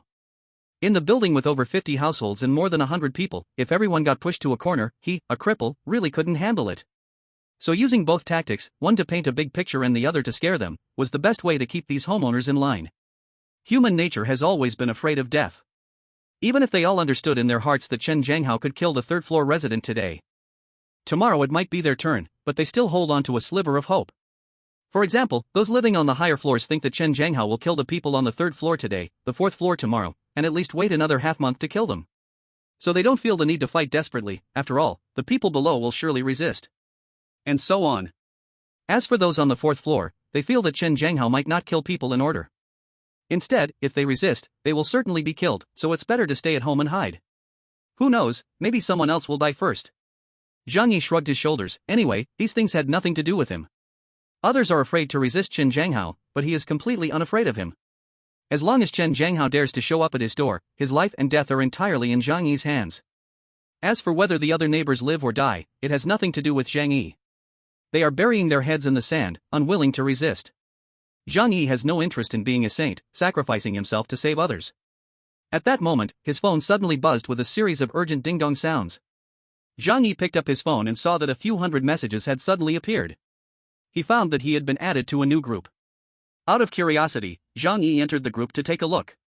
It turned out that the homeowners of the apartment building had created a new group, but this time, it didn't include Chen Zhanghao and his gang. The death threats from Chen Zhanghao made some people realize they needed to band together for safety. Zhang Yi said nothing. After all, his own safety was definitely not a problem. He just wanted to see what these people would do. Chapter 41, Neighbors Who Only Know How to Shout Slogans. As soon as the new group was established, the homeowners and tenants began to chat in a panic. Chen Zhanghao is simply a devil. He broke into 3 families, all by smashing down doors. On the third floor, 301 is occupied by 2 young people who are fierce and wanted to resist, but they were shot dead by him. The other 2 households are 302 and 401, after being scared, they immediately gave him all their food and drink. Sigh, living like this with no food or drink at home, doesn't that mean waiting to die? Someone spoke with righteous indignation. We must unite and resist this bully, Chen Zhanghao. Immediately, someone responded. Yes, we have so many households, do we still need to fear just 5 or 6 of them? As long as we stand united, he is nothing to be afraid of. Others mentioned, but he has a gun. Humph, what does a gun matter? How many bullets can one gun have? Exactly. If we rush at him together, he can't stop us. I'll throw a left kick, and then a right whip kick, guaranteed to knock him down. Now that he has a lame leg, he's not even worth mentioning. If he didn't have a gun, I could take care of him myself. When everyone talked about dealing with Chen Zhanghao, they were all filled with passion, almost eager to rush to his house right away and execute him. However, at that moment, someone chimed in. So when do we make our move? This question caused a brief silence. Of course, talking bravely is easy, but when it comes to risking their lives, not everyone dares to do so. Everyone understands the logic, but nobody wants to be the one to charge forward and take the bullets. Saying such beautiful words is actually to fool others into taking the bullets. Well, this matter is not a problem, we can definitely take care of him. After all, he is a desperado with a few thugs under him. We need to plan our approach. Right, reckless action is the behavior of fools, we must win with wisdom. Zhang Yi curled his lip. Just earlier they were shouting that Chen Zhanghao was nothing to fear, and some were ready to use a left kick and right whip kick to deal with him. Now that they really had to take action, they started talking about winning with wisdom? He truly found it ridiculous. At this moment, the neighborhood security guard Uncle Yu suddenly sent a message. We cannot let Chen Zhanghao and his gang go on like this. If it continues, we will all be killed by him. Even if we are not shot dead, if we lose all our food and drink, isn't that still dying? I can take the lead, everyone follow me, let's teach these scumbags a lesson. Uncle Yu usually didn't say much. He is a veteran, straightforward in personality, full of passion. In the neighborhood, he was well respected by everyone. Facing a shameless scoundrel like Chen Zhanghao, a ruthless villain who disregards human life, his heart was filled with fury. Wow, Uncle Yu is mighty. No wonder he is a soldier of the people, impressive. I support you, Uncle Yu. Do you need weapons? We can lend you our kitchen knife. I still have a Longquan sword I bought while traveling last year, cuts through iron like mud. Let me lend it to you. Chen Zhenghao is a cripple. Uncle Yu, with your skills, you could sneak up and ambush him from behind, don't give him a chance. Everyone was praising Uncle Yu, each giving their own suggestions. But not a single person said they would go with Uncle Yu to deal with Chen Zhenghao. Uncle Yu was left speechless. Chen Zhenghao and his gang have 5 or 6 people, and they have guns. I can't go alone. At the very least, we need a dozen guys to go with me, that would make it safer. I was a soldier, I have some skills, I can take the lead. The households with adult males suddenly fell silent. Meanwhile, the female residents like Fang Yuqing, who didn't have adult males at home, were suddenly energized. Yes, we women are weak and powerless, we can't deal with this scum. Men of Building 25, now is the time to show your manliness. The men in our building are all exceptional, you must succeed. It's time to show your gentlemanly demeanor. We hope you succeed quickly and protect us weak women. Of course, the adult males among the owners were not pleased. Some of them were unmarried, living alone or sharing a rental with friends. To risk their lives to fight against villains, they could consider it, but seeing the attitude of the female owners, they clearly looked like feminist champions. They regarded risking their lives against villains as a responsibility for the men. This left the men unhappy. Absolutely not. In the past, you prioritized women in everything. Now when danger comes, you want us to go first. Why should it be just us? Now that we want the fair treatment you asked for, if we go, let's all go together. You usually talk tough online, but be brave and fight Chen Zhenghao. I'm not unwilling to risk my life, but I'll only protect my wife and child. As the female owners saw the men unwilling to confront Chen Zhenghao, they began to scold. Are you even men? Isn't now the time for you to step up? Letting women take risks, how can you say that? You're really cowardly. So disgusting, I absolutely won't look for men like you in the future. Originally, the new owners group was meant to discuss how to deal with the risks brought by Chen Zhenghao. But inexplicably, they started arguing about who should deal with Chen Zhenghao, turning into a conflict between men and women. Zhang Yi watched, truly speechless. This plot was exactly the same as in his past life. This is also why, in his past life, Chen Zhenghao killed half of the people in the entire building, yet still managed to control everyone with a gun, making them submit. When they died, they only knew to close their eyes, not even daring to struggle. Seeing this, Uncle Yu anxiously called for calm in the group chat. Let's not argue, dealing with Chen Zhenghao is the biggest issue right now. In a residential building, there is a female owner living on the 7th floor, named Lu Tiantian. She is a key player in the battle of the sexes, a 22-year-old fairy who has just graduated. At this moment, both men and women in the group were fired up, and whenever Lu Tiantian saw a male speak, she would unleash a barrage of words. Even when kind Uncle Yu spoke, she quickly typed with 2 fingers. Uncle Yu, what are you pretending to be a good person for? You are a soldier, so strong, you should be the first to charge into such situations. Our building has so many men, if we swap one for one, others will be safe. In today's society, we women are clearly more important, your only role, men, is to serve us women. I hope the shrimp-headed men in the group remember this and don't make me say it twice. Lu Tiantian's speech was instantly met with ridicule from a group of male owners. It's the end of the world, who still pampers you little fairies? Do you really think you're something special? You want us to risk our lives to protect you? Do you even deserve that? Uncle Yu, who was being attacked, was even more speechless. He couldn't understand why, despite his good intentions for everyone, they all had this attitude. He spoke little, couldn't retort like others, so he simply chose to remain silent. Zhang Yi watched the chat in the group and found it quite lively, it was amusing enough as a joke. After all, there are limited ways to entertain oneself nowadays. In short, his conclusion was only one thing. Most people in this owner group truly deserve what they get. The verbal battle in the chat group grew increasingly intense. Perhaps it was because they had been repressed for too long, and everyone finally found an outlet to vent, so it all came pouring out. All the malicious, filthy words filled the chat group, unbearable to hear. Until finally, they all forgot the original purpose of creating the group. Zhang Yi put his phone aside and went to the kitchen. Although there were many ready-made meals in the other space, he sometimes wanted to cook for himself and enjoy life. He took out fresh ingredients from the other space. Potatoes, scallions, ginger, and garlic were as fresh as if they had just been dug from the soil. The beef brisket was also very tender, its bright red color was appetizing at first glance. Walmart truly deserves its title as the world's #1 supermarket brand, the quality of the products is unquestionable. Zhang Yi stewed a pot of potato and beef brisket and used a method similar to that of braised chicken to stick some flatbreads to the sides of the pot. After stewing like this, the flatbreads soaked up the soup and became especially delicious. Picking up his phone, he found that Fang Yuqing and Lin Caning had sent him messages again. This time, the messages were filled with desperate pleas. Fang Yuqing and Lin Keining were crying hard, clearly terrified by Qin Zhanghao's murderous actions. The two green tea white lotus flowers had no ability to resist the bad guys. So, they were very likely to become the next targets of Qin Zhanghao's attacks. Especially after witnessing the sturdy security door of Zhang Yi's home, they felt even more that his place was a safe haven and wanted to move in. Zhang Yi, no matter how many conflicts we've had in the past, at least you once loved me, right? You can't just watch me die, can you? I know you seem tough on the outside, but your heart is soft. Please, save me. Lin Keining was even less restrained than Fang Yuqing. Zhang Yi, I don't want to die. Just let me stay at your house, I'll do anything you want. But please don't let me die at the hands of those people. Zhang Yi could feel their fear deep inside. To be honest, if Zhang Yi's house had not been reinforced, living in such a cold and food-deprived home, his despair would not be any less than that of these two. But would he pity these two women? Of course not.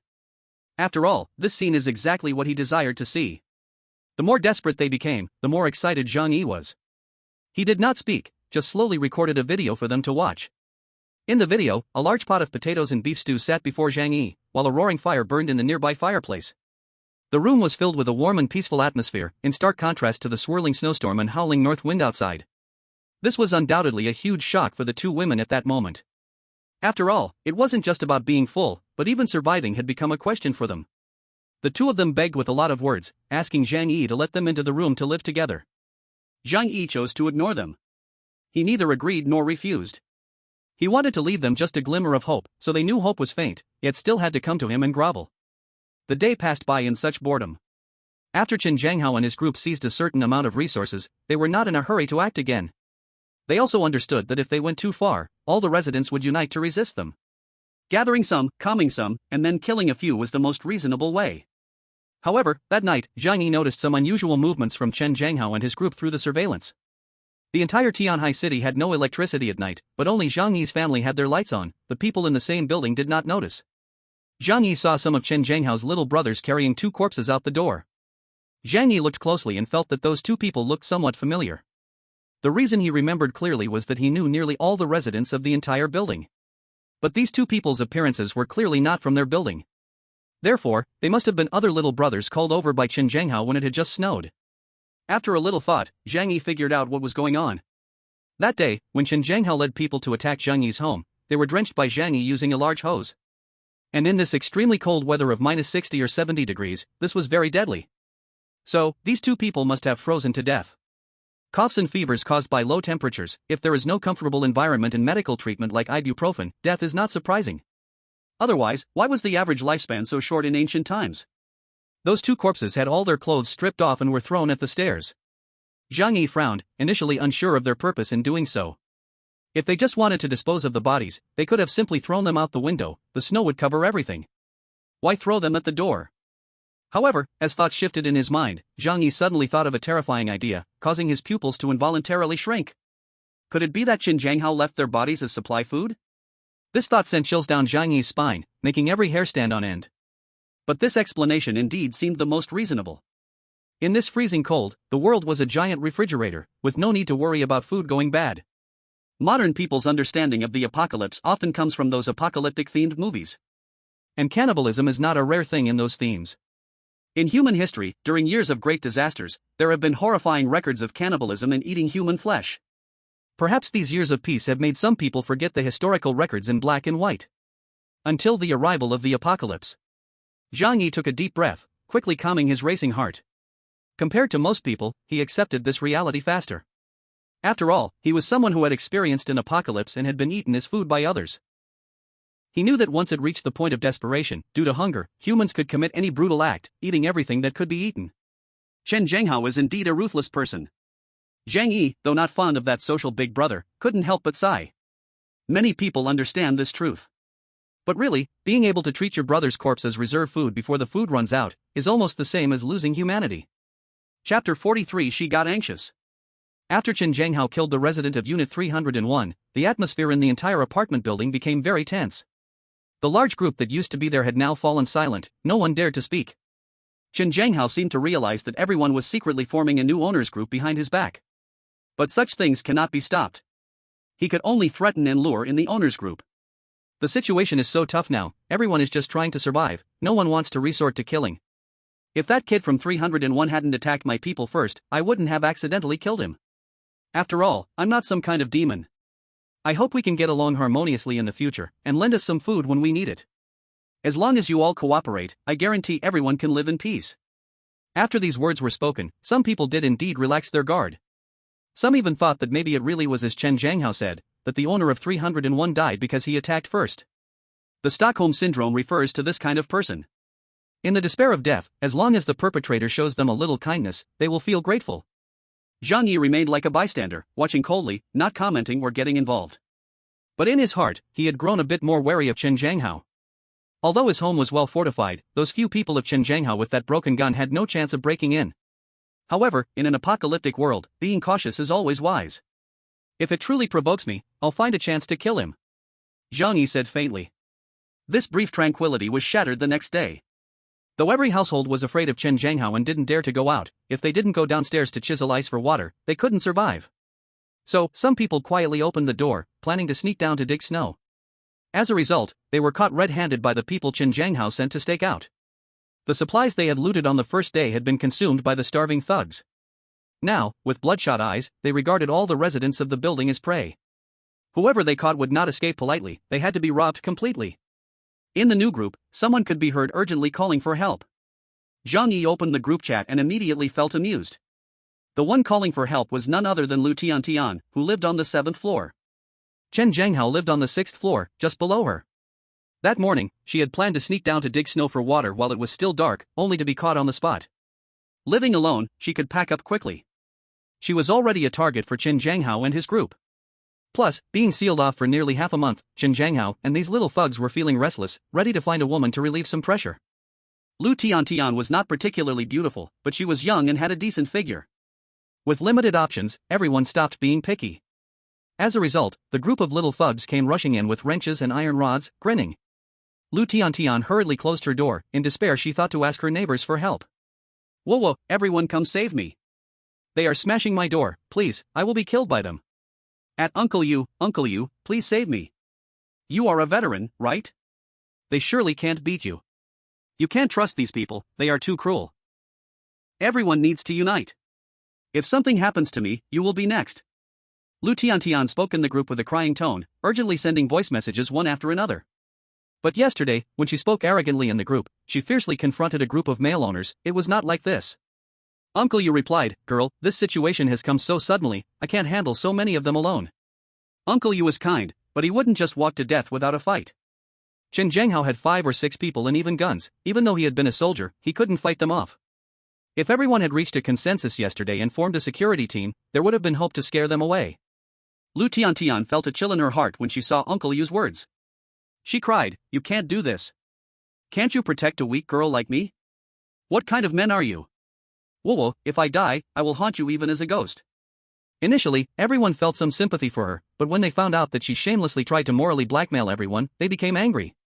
Moreover, because Lu Tiantian had insulted all the men in the building yesterday, everyone was now calculating old and new grudges together.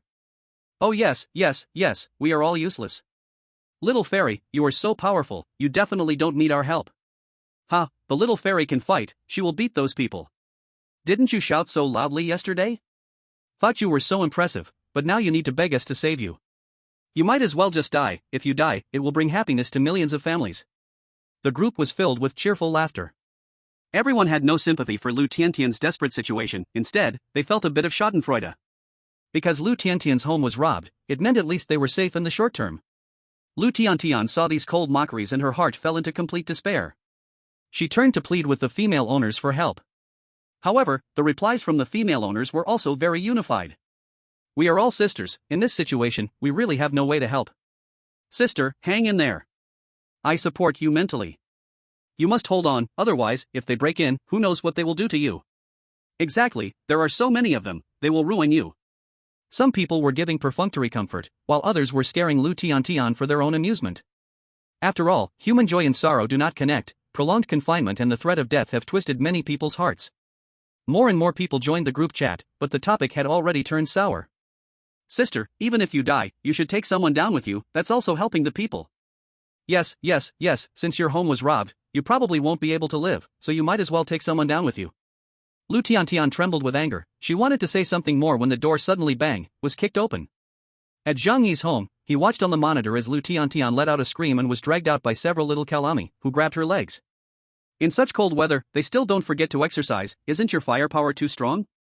Zhang Yi sighed like this. However, it made sense. In the current situation, no one knew when they would die. And before dying, living beings first think about passing their life gene on to the next generation. Zhang Yi took a bite of a chocolate bar and said to the monitor screen, at this temperature, any exposed inch of skin is at risk of life. Chapter 44, Why should I share my resources? Though everyone had not seen what happened to Lu Tiantian in the end, they could guess. A girl falling into the mouths of a pack of wolves, what kind of ending could there be? Even if Qin Zhanghao and the others spared her life, she would lose all the resources she relied on to survive. Only waiting for death. However, everyone did not feel too much sorrow in their hearts. Instead, they let out a long sigh of relief. Lu Tiantian could at least feed Qin Zhanghao and the others for a while. But even so, it rang the alarm for the other homeowners. If this continues, they were afraid they wouldn't survive for long. That afternoon, Zhang Yi found himself suddenly pulled into a chat group. He couldn't help but laugh. In such an unstable environment, people's suspicion grew heavier, and small groups increased. It was as if by banding together, they would become stronger. Zhang Yi glanced at the group members and found only 6 or 7 people inside. Zhou Peng, Fang Yuqing, and Lin Cainong were there, along with a few other neighbors. Zhang Yi frowned slightly, unsure of what they wanted to do. But soon, someone took the initiative to approach him. Fang Yuqing, at Zhang Yi, it's too dangerous outside now. Qin Zhanghao and his group will eventually come for us. We all must unite. Zhang Yi said lightly, it's okay, I'm doing quite well on my own right now. Lin Cainong, that's not how it works, you are alone, but Qin Zhanghao has 5 or 6 people and even guns. So, you are not safe at all. Zhang Yi smirked, why don't you ask Qin Zhanghao who broke his leg? Qin Zhanghao hasn't dared to come for revenge, he knows Zhang Yi is tough. Zhang Yi asked, so what do you all want? Fang Yuqing quickly replied, right now, living separately is too dangerous. So we decided to move in together so that even when facing Qin Zhanghao, we have a force to resist. Zhang Yi immediately laughed, what, you think gathering together will scare away the guns in Qin Zhanghao's hands? How ridiculous. If the number of people truly mattered, the building has over 50 households, more than 100 people together could easily take down Qin Zhanghao. Everyone is a coward, gathering only seeks psychological comfort. Another person in the group spoke up, his name was Sun Jichao, and Zhang Yi remembered he was a finance white-collar worker. Having more people means they will at least hesitate. Additionally, we can band together to seal the doors, so we are not afraid of them breaking in. The only thing we lack now is a good stronghold. Fang Yuqing quickly added, Zhang Yi, your house has a balcony, and the security door is particularly sturdy, it's very suitable for resisting Qin Zhanghao. So, we hope you can join our team, and we can fight against Qin Zhanghao together. At this point, Zhang Yi understood. It must be Fang Yuqing who told these people that his house was excellent. It's likely that they already knew Zhang Yi's home had a perfect insulation system and a lot of food. Zhang Yi sneered. Their plan was so loud he could hear it from 10 floors away. Zhang Yi bluntly said, I don't need it, thank you. I'm very comfortable living alone right now, if you want to live together, find another place. What a joke, squeezing 7 or 8 people into his home. At this point, who's human and who's a ghost was unclear, that would only bring danger to himself, right? Moreover, Zhang Yi didn't know them anything, why should he? After being rejected by Zhang Yi, the people in the group were clearly very unhappy.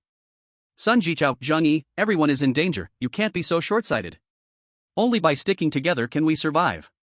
Another group member, Wang Min, also said, it's only because your floor has a balcony that is easy to collect snow water that we chose your house. You think we are taking advantage of you, in reality, we can protect you too.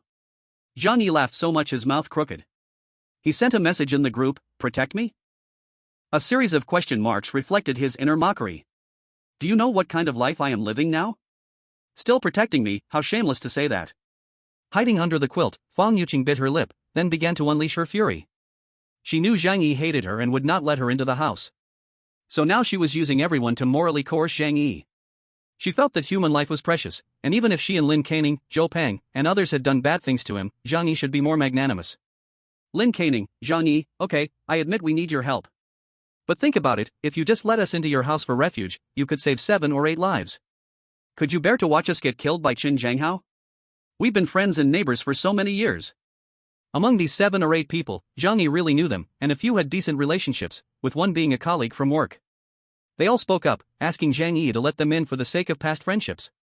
Unfortunately, the Zhang Yi who had been persecuted to death in his previous life was no longer the soft-hearted guy. Most of the people in this group were the ones who had taken a share of his past benefits. In the apocalypse, what talk of humanity is there? Only surviving is the way forward. So he said, at such a time, whether you can live or not is up to your own ability. You have no value to me, so why should I protect you? After saying this, Zhang Yi directly chose to leave the group. Wanting to fleece him was simply dreaming. Only by being devoid of morals could he avoid being coerced. After the chat, Zhang Yi took out a box of potato chips from the dimensional space. He went to the window, sat in a soft imported recliner, and while eating chips, watched the scenery outside. Not to mention, ignoring the extreme cold outside, the snow scenery was truly beautiful. The ground was wrapped in a silver coating, without any mixed colors, pleasing to the eye. At that moment, he suddenly saw a swaying black dot on the 18th floor ahead, accompanied by a scream full of despair. Zhang Yi looked closely and realized that a person was falling from the air. In an instant, he fell into a snowbank that was at least 6 or 7 meters deep. With an outside temperature of over -70 degrees, falling into a thick pile of snow meant certain death. It seemed that the situation in other apartment buildings was similar to here. Facing dwindling resources, conflicts over supplies had begun everywhere, even resorting to violence and murder. Wherever there were people, it was all heading towards a hell on earth. While eating potato chips, Zhang Yi was calculating the future situation in his mind. It seemed that apart from needing to guard against the neighbors in this building, he also needed to be wary of the survivors outside. In the apocalypse, anything could happen. Chapter 45, Deciding to launch a strong attack. In Building 25, Chen Zhenghao and others had successively robbed several households, directly and indirectly causing the deaths of 5 people. This situation led many residents in the apartment to start uniting. Their solution to this problem was to stay together and not disperse. Then they used heavy objects to block the door, preventing Chen Zhenghao and others from breaking in. As for the method of fetching water, it was from the outside window. Some residents on certain floors had balconies, which similarly collected the falling snow. On Fang Yuqing's side, they all moved to Wang Min's home on the 18th floor. Wang Min was Zhou Peng's cousin. She was in the cosmetics business in Tianhai City, a strong and independent woman. Therefore, she had some assets. Her home was a 3-bedroom 2-living-room layout, just like Zhang Yi's. As for the other few people, they were all her colleagues from the company and close friends. After all, in the apocalypse, even if everyone needed to band together, they still only dare to look for those they trust. Fang Yuqing and Lin Caning were able to come over because Zhou Peng guaranteed them. As for the proof of loyalty, naturally, it was about Zhang Yi's family's situation. At this moment, a group of people sat in the living room, wrapped in thick down jackets, scarves around their necks, wishing they could cover themselves completely. Due to Zhang Yi's rejection of the cohabitation proposal, everyone was in a somewhat bad mood. Wang Min looked at Fang Yuqing and Lin Caning and said lightly, "The reason I agreed to let you stay here was for my cousin's sake, and you promised to persuade Zhang Yi to let us live in his house. Now that Zhang Yi completely disagrees, what do you suggest we do about this?" Zhou Peng was a sycophant, but Wang Min was smart and immediately saw that these 2 girls were not easy to deal with. So, if they didn't mention Zhang Yi, Wang Min would never let them join in. Fang Yuqing quickly said, "Sister Wang, listen to me. Zhang Yi's home has plenty of supplies and even has a fireplace. As long as we can live in his house, our future days will be very good." After being rejected by Zhang Yi multiple times, they no longer held any illusions about him. So they sold out all the information about Zhang Yi's house, including the photos and videos Zhang Yi sent them. Lin Caning also said, "Yes, you all have seen the videos, so you should understand how comfortable Zhang Yi's house is now. If we all work hard, we can live in Zhang Yi's house. Not only can we resist Chen Zhenghao, but we can also live a comfortable life." Wang Min and the others couldn't help but pull out their phones to look at the videos Fang Yuqing shared with them. In the videos, there were scenes from Zhang Yi's house, which were very eye-catching, making their eyes sparkle. Wang Min frowned, but his attitude has already made it clear, he is unwilling to let us in. At this moment, a bespectacled Sun Jichao adjusted his golden frame glasses and said in a low voice, "People like him are too selfish, completely disregarding others' lives. We don't need to be polite with such people. Since he is alone at home, why not use some special means?" Once Sun Jichao said this, everyone looked over. Clearly, they all understood what Sun Jichao meant: break into Zhang Yi's house and force him to give up the property. His friend Lu Tao also loudly supported, "I think this is a good plan. Such selfish people only think about themselves, why should he live in such a nice house?" Wang Min frowned slightly, but according to Zhou Peng, their security door is very solid. "We are not like Chen Zhenghao and his group, we are not good at this." Zhou Peng also said, "Yes, and Zhang Yi is particularly despicable. Last time we went to knock on the door, he actually poured urine on us from above." Recalling that incident, Fang Yuqing and Lin Caning felt nauseous and nearly vomited. Even now, they still had the lingering smell of Zhang Yi on their hair and skin.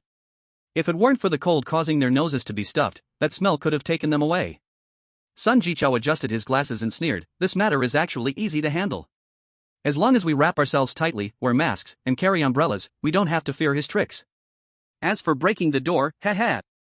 He glanced at Lu Tao beside him.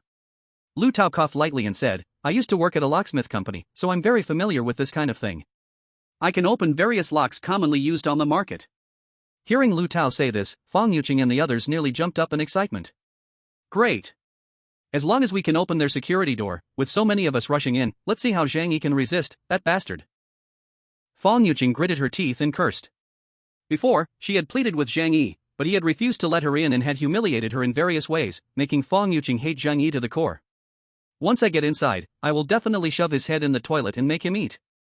Beside her, the sycophant Zhou Peng heard this and stepped forward eagerly, saying, "I'll be responsible for pulling."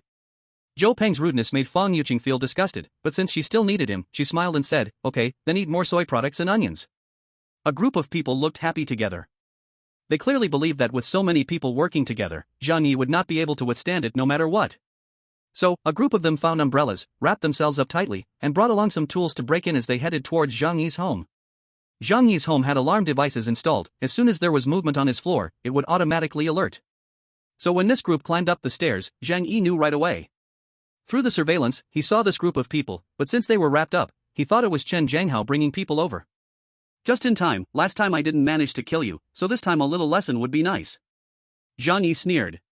However, he still didn't plan to let Chen Zhanghao die now. If Chen Zhanghao died, who would clean up these bastard neighbors in the apartment? Then there would be no good show to watch. This group was wrapped up tightly and, once they got close to Zhang Yi's door, immediately opened several umbrellas. Now, no matter if Zhang Yi used water to spray or stinky bombs to drive them away, he couldn't do it for a short time. All this information was provided by Fang Yuqing. She naively thought that no matter how many defenses Zhang Yi had prepared, a room's resources were ultimately limited. Spraying water and using stinky bombs were Zhang Yi's last resort. Chapter 46 High Voltage. The people had already reached Zhang Yi's doorstep, holding their umbrellas, but there were many pinhole cameras installed by the Dragon Security Company on this floor. They could capture the actions of the visitors from various angles. When the group arrived at the door, Zhang Yi saw someone pull out a few shiny metal tools from their pocket. Then they poked it into the keyhole of his security door. Picking the lock? Zhang Yi raised an eyebrow slightly but didn't care. If their security door could be opened so easily, the professionals from the Dragon Security Company would be out of business. This door, aside from having world-class security standards, comparable to a bank vault, also had 5 layers of defense. To open the outermost lock, it would require a master locksmith of the highest level. Let alone the fact that a physical lever was also added inside. The more complicated something is, the simpler the ways to unlock it. It's the simple things that are hardest to deal with. For example, Zhang Yi's door. Since he had no intention of going out, he had directly inserted a steel rod with a diameter of 10 centimeters to block it. Unless using a car to continuously ram it, there was no way to break it by human strength. Moreover, Zhang Yi had considered the possibility of someone picking the lock, so he had specially added a unique defense. Zhang Yi looked at the surveillance on the TV and took out his phone, opening the security room control software, and gently pressed a button.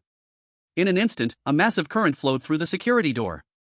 The person focused on picking the lock, Lu Tao, let out a scream as the strong current coursed through his body. The few people beside him turned pale in fear and hurriedly stepped back. "Help, help me!" Lu Tao's face contorted in pain as he pleaded for help from his companions. The powerful current felt like a pair of pincers. He bit down hard on him and couldn't break free at all. Beside them, Fang Yuqing, Zhou Peng, and the others were stunned.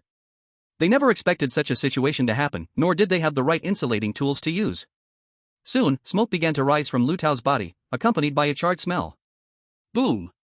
He fell to the ground, his clothes burned to shreds, with the skin on his arms and face already carbonized. It was clear he wouldn't survive. Ah! Fang Yuqing and Lin Kainan screamed. Seeing someone die right before their eyes was an incredibly shocking experience. Meanwhile, in the room, Zhang Yi's mouth curled into a slight smile. Strangely, he felt somewhat relieved. But who could they blame? If they had their sights set on him, Zhang Yi, then they deserved to die. Wang Min and others felt a chill in their hearts, and their plan to pry open the door had failed. Sun Jichao and Lu Tao were longtime buddies. Seeing his brother die so tragically, his eyes were aflame with anger. "Zhang Yi, you son of a dog, come out here." He picked up the iron shovel in his hand and slammed it against Zhang Yi's door with a loud bang. The sound echoed through several floors. However, the massive iron door showed no signs of denting or damage at all. Once the paint on the surface chipped away, it revealed a thick alloy underneath. Zhang Yi walked to the door, hands in his pockets, with a mocking expression, and said, "You want to smash my door? Isn't that asking for death?" He shook his head and sighed, "Hey, isn't it good to be alive?" Hearing Zhang Yi's taunting voice, the people outside were both shocked and furious. Wang Min shouted, "Zhang Yi, we originally wanted to come over and discuss living together in a friendly manner, how can you resort to murder? You're worse than Chen Zhanghao, you're a killer."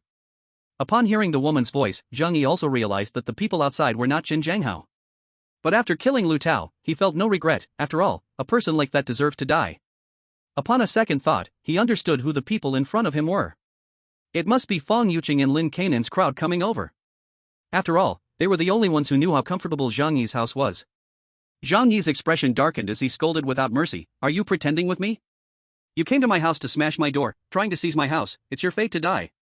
You have the nerve to bark here, it's really hilarious." Sun Jichao pretended to remain calm. "Zhang Yi, we mean no harm, we just want to have a chat with you. But you didn't even say a word before killing our good brother Lu Tao, isn't that too much? Do you not plan to give us an explanation?" Zhang Yi laughed heartily. "Just coming over to chat? You barged in uninvited, directly prying my door, is that called chatting?"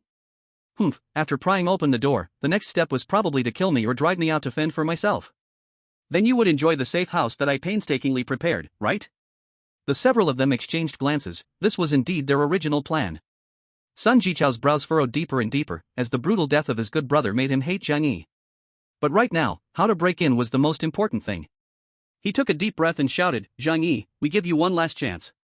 Open the door and let us in, or else the consequences are something you can't bear."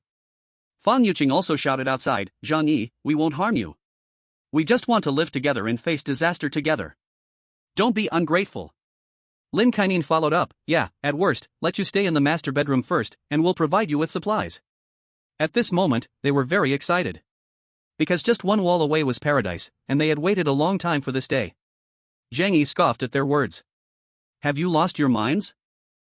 This home originally belonged to me, yet you all act like the owners, distributing it as you please. If you have the guts, just show me. Let's see if you can break in." As he spoke, Zhang Yi's hands were not idle. He had already loaded the bullets into the gun, and a crossbow was in his other hand. The hunting moment was about to begin. Through the surveillance, he could clearly see everything outside, even hear their quiet conversations. Sun Jichao and a few others huddled together, discussing the next steps. Among them, the most timid Gu Jialiang asked nervously, "What should we do? Now that Lu Tao is dead, no one can unlock the door. Should we retreat? It'd be bad if we attract Chen Zhanghao and his group." But Sun Jichao scolded, "What are you afraid of? We are on the 24th floor, Chen Zhanghao and his group would tire themselves out climbing up. Even if they want to kill and loot, they will first target those on the lower floors."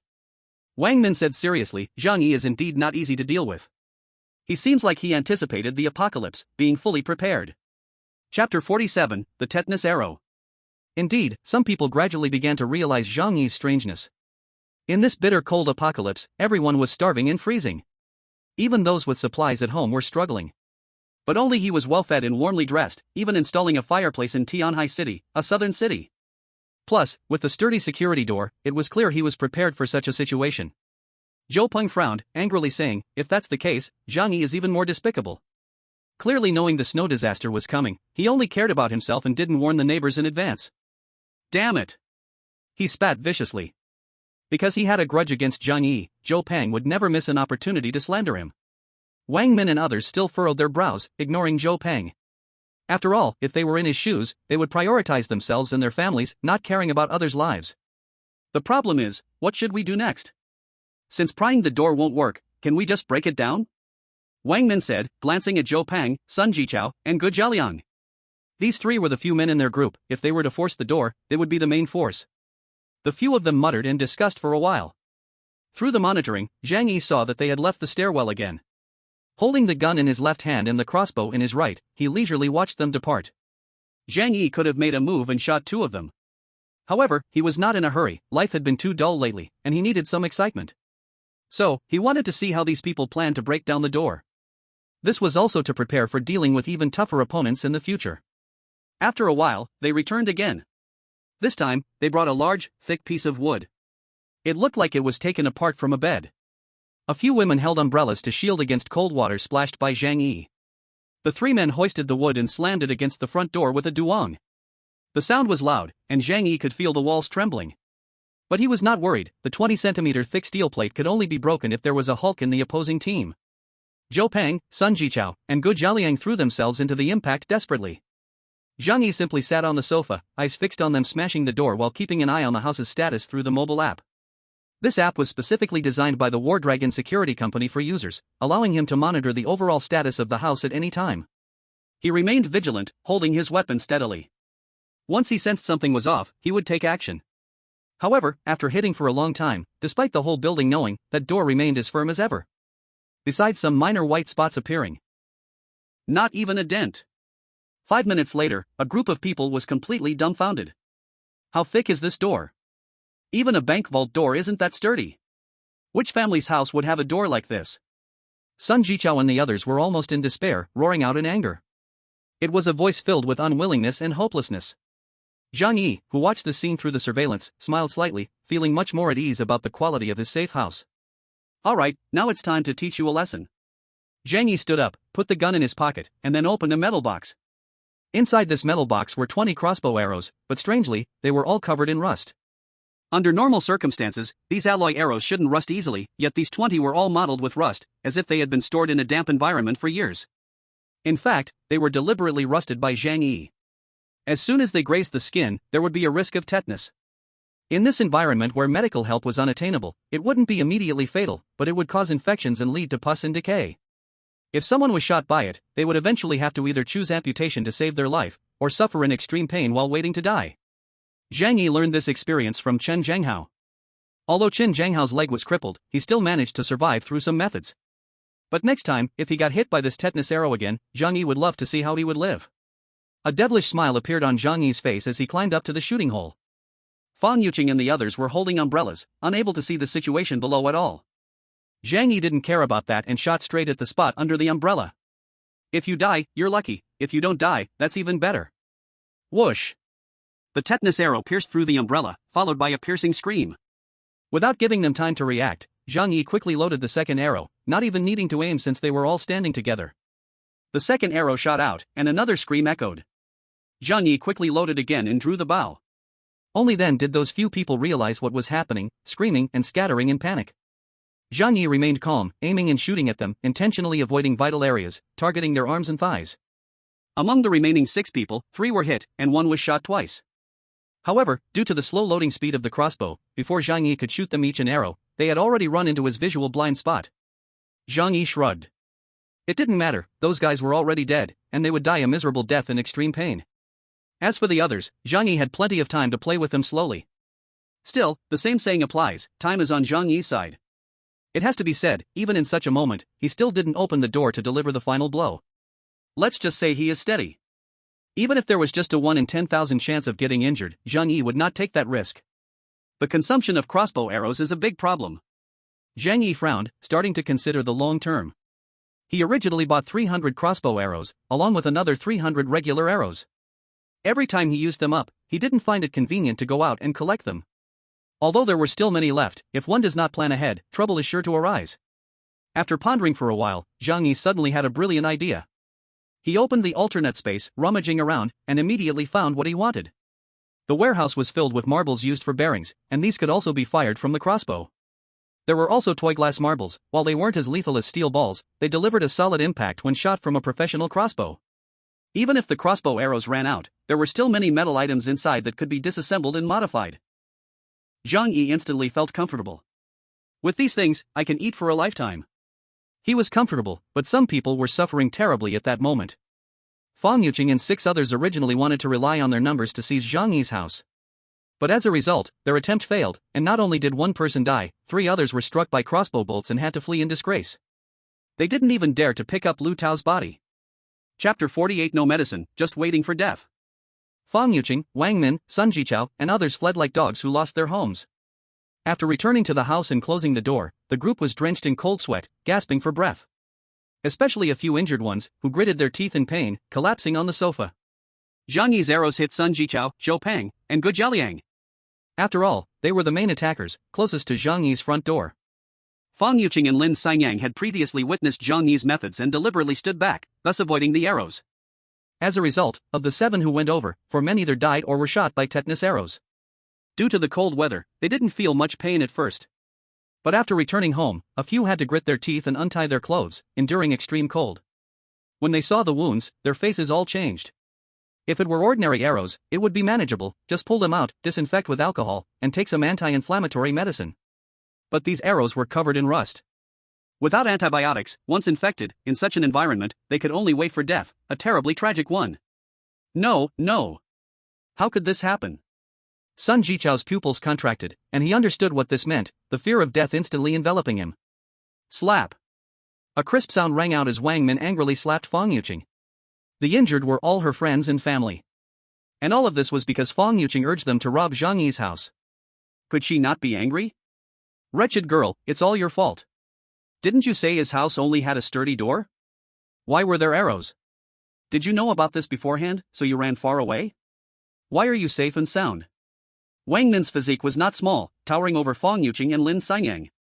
This slap instantly scared Fang Yuqing so much that she trembled. Fang Yuqing covered her face, tears streaming down in grievance. I didn't know. The last 2 times we went, he didn't attack us with crossbow arrows either. Zhou Peng, who was shot in the arm, saw his beloved woman being hit by his cousin and quickly struggled over, standing in front of Fang Yuqing. Cousin, don't do this. I can testify, Yuqing really didn't know.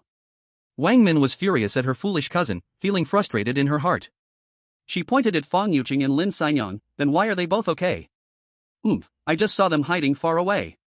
Lin Xinyang was unhappy and mumbled, aren't you also uninjured? How dare you say that to us? Wang Min, infuriated, cursed loudly, I was just lucky, that's all. Now we are all harmed because of you, get out. But Sun Jichao stopped Wang Min with his hand and signaled her with his eyes. We are all injured now, someone has to take care of us. He said in a low voice. He didn't want to die yet, they had to pull out the arrows now and pray not to get infected in order to survive.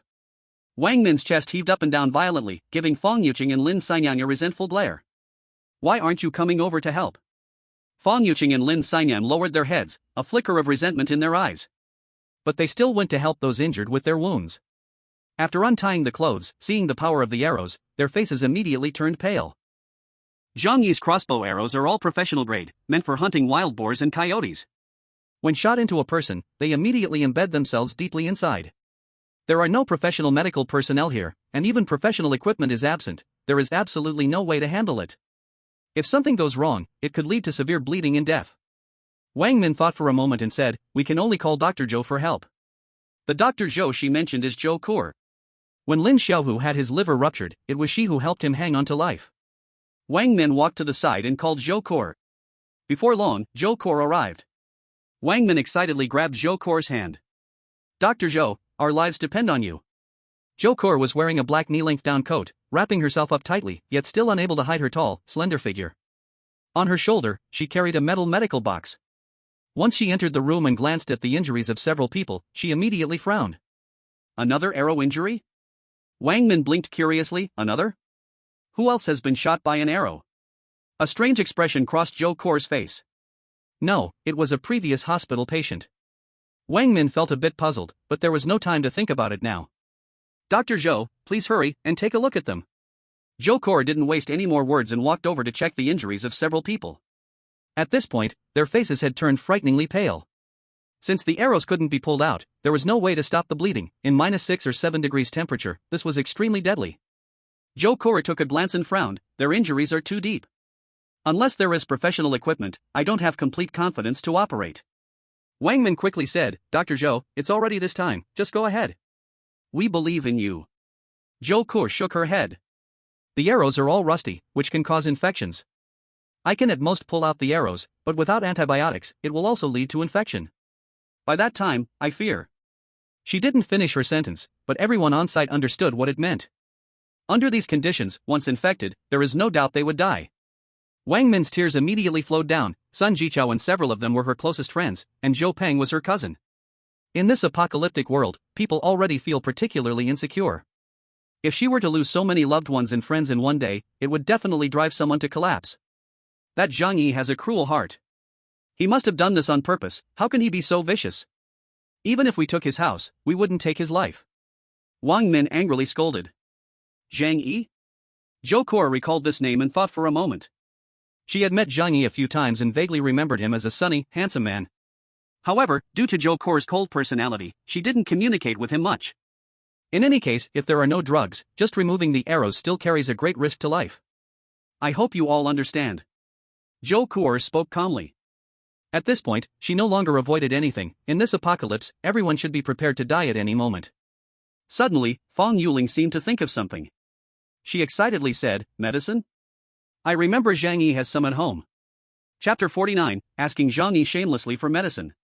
Wang Min and Sun Jiqiao were immediately excited when they heard that Zhang Yi had medicine. When faced with death, people will grasp any straw of hope. Sun Jiqiao struggled to say, "Is this true? Does he really have medicine?" Wang Min fixed her gaze on her. "Fang Yuling, don't lie. Because of you, several of us got seriously injured." Now that she heard Zhang Yi's name, she was also filled with trepidation. Fang Yuling said, "About a month ago, he..." From that moment on, Zhang Yi seemed to have changed completely. He started to frantically stockpile things at home. I could see the delivery truck bringing him stuff almost every day. One time, I saw the medical company's truck come into the neighborhood, and Zhang Yi went to receive it. Then, they carried 2 big boxes to his home. Inside must be medicine. Hearing this, Zhou Core also said, "Antibiotics are not rare medicines." If he really knew a disaster was coming and hoarded supplies, he must have a lot of antibiotics and anti-inflammatory medication. As a doctor, Zhou Core was very sure of this. Sun Jiqiao seemed to see a glimmer of hope for survival, and his eyes lit up with a mad gleam. "Then hurry and find Zhang Yi. Let him bring the medicine to save my life. My injury was caused by him, so he must save me." Wang Min bit her teeth, looking distressed. "But just now this happened, he must hate us. Why would he bring us medicine?" Gu Zheliang could no longer endure the pain. He lay on the sofa, groaning in agony. "Oh, I feel like I'm dying. Think of a way. Go beg Zhang Yi, we must be saved." Fang Yuqing also said, "We didn't harm him, and we even planned to leave some supplies for him after breaking the door. Instead, he doesn't recognize a good person's heart and attacked us. We are the righteous side, what are we afraid of?" Zhou Core heard the discussions of these people and basically understood what was happening, an expression of speechlessness flashing across her eyes. But this matter had nothing to do with her, so she did not make any comments. Instead, she opened the medicine box and took out some gauze to stop the bleeding for several people first. There was hardly anything left in the medicine box. The medicine she had kept at home was for emergencies and wouldn't be much. Moreover, in the past few days, she had helped several neighbors treat injuries, naturally depleting her stock. If Wang Min and the others couldn't get medicine, perhaps the only thing she could do was help pull out the arrows and then patch them up a bit. At the very least, it could make their deaths not so painful. A group of people spoke pretty words. Until now, they still believed they were not wrong. They just wanted to survive. What could be wrong with that? They could only blame Zhang Yi for being too selfish. Why should he enjoy such good living conditions alone? After thinking for a while, Wang Min suddenly pointed at Fang Yuqing and said, "This matter is up to you to handle. I know Zhang Yi pursued you before, so you are the most suitable to do it." Sun Jiqiao and Gu Zheliang weakly expressed their agreement. After all, this was all started by Fang Yuqing. If it weren't for her telling Zhang Yi's situation to these people, insisting that Zhang Yi's home was not well defended, and that it was easy to break in, they wouldn't be so foolish to take the risk. Zhou Peng, although reluctant to let Fang Yuqing beg Zhang Yi, felt the severe pain in his arm and the danger of death, leading him to choose Wang Min's side. He said to Fang Yuqing, "Yuqing, we are a collective, right? It's a bit unfair to put this on you. We all need to survive to protect you." Fang Yuqing wore a face of conflict, her heart very unwilling. After all, she had been humiliated by Zhang Yi before. But now, she had no choice. It was only through her relationship with Zhou Peng that she managed to join this group. Otherwise, being such a weak woman, she would have been of little use against the bullies like Chen Zhanghao. Other teams would not choose to let her join. Even if she could join, she might become a toy. Women, especially those who only know how to act cute and have pretty faces, are very cheap in the apocalypse. Zhou Core picked up the scalpel. Under limited conditions, disinfection is impossible. Even with an alcohol lamp, it would clump at this temperature. What's more, without medicine, the current disinfection is just a meaningless task. She made Sun Jiqiao bite down on a towel and then started to dig out the arrow. In the operation scene without anesthesia, soon the sound of a pig being slaughtered echoed, and the towel in Sun Jiqiao's mouth was about to be bitten to pieces. Everyone in the room felt a chill down their spine and urged Fang Yuqing to borrow medicine from Zhang Yi. Fang Yuqing gritted her teeth and dialed Zhang Yi's voice message. Beep. Beep. Beep. Zhang Yi was at home, preparing to eat something. It's quite strange, although it was his first time killing, his heart was incredibly calm. There was no fear, instead, he felt a thrilling excitement of successful revenge. This made him very satisfied, for survival in the apocalypse required such a mindset. He really feared that he might vomit or have insomnia. After all, he had experienced more desperate situations than anyone else here, nothing could easily break his mentality. At this moment, the phone rang. Zhang Yi curiously picked it up and saw that it was a call from Fang Yuqing. His eyes widened, and a smile of surprise appeared on his lips. Oh? Just now I hit you so hard, and now you're calling to scold me? Zhang Yi answered the call without hesitation. The worse the other party was doing, the happier he felt. He put the phone on speaker while cooking lunch in the kitchen. Hello, what's the matter? Zhang Yi's voice was very gentle, as if he wasn't the one who had just killed Lu Tao and shot arrows at Sun Jiqiu and others. However, the more gentle he was, the more spine-chilling Fang Yuqing and the others felt. Under the gaze of several people, Fang Yuqing also spoke on speaker. She pleaded, Zhang Yi, Lu Tao is dead, and Zhou Peng and the others you shot are also dying soon. Whoa whoa. She cried heartbreakingly, trying to win Zhang Yi's sympathy. Yet, Zhang Yi only said blandly, oh, if they're dead, they're dead. They must die sooner or later. He held a knife and leaned closer to the microphone, softly saying, you don't really think you can survive this snow disaster, do you? This voice sounded like it came from hell, sending chills down the spines of Wang Min and the others. Zhang Yi articulated their deepest fear. The heavy snow had sealed off the city, and their building had become an island. Even if they were barely surviving now, supplies would soon run out. Even if they weren't killed by Qin Zhanghao, they would freeze or starve to death. Fang Yuqing trembled and cried, Zhang Yi, I know I was wrong, it's all my fault for not agreeing to your pursuit. But now I want to change. Can you forgive me? Chapter 50 Teasing the White Lotus. Zhang Yi replied lightly, what do you think? Next to Fang Yuqing, Wang Min and the others nudged her to hurry up and get to the point. Fang Yuqing sniffled and said tearfully, Zhang Yi, Zhou Peng, and the others were injured by you, and they are seriously hurt now. There's no medicine at home, they will die from infection. Didn't you buy a lot of medicine before? Please, lend us some. I promise I won't bother you again in the future. Zhang Yi's hand paused while cooking, he was thrown off by Fang Yuqing's strange logic. Fang Yuqing, do you know why I shot them with rusty arrows? To let them suffer and die from infection, that was my goal. You ran over to borrow medicine? Is your brain broken? Zhang Yi mocked with a laugh. Did Fang Yuqing and the others not understand this? But right now, if they didn't shamelessly come to Zhang Yi for help, they could only watch their companions die. And Zhou Peng and the other three men were their hope for survival. Fang Yuqing cried, Zhang Yi, we were wrong. Please, let them go this time. We promise we will absolutely not trouble you in the future. And now that times are so tough, we should help each other.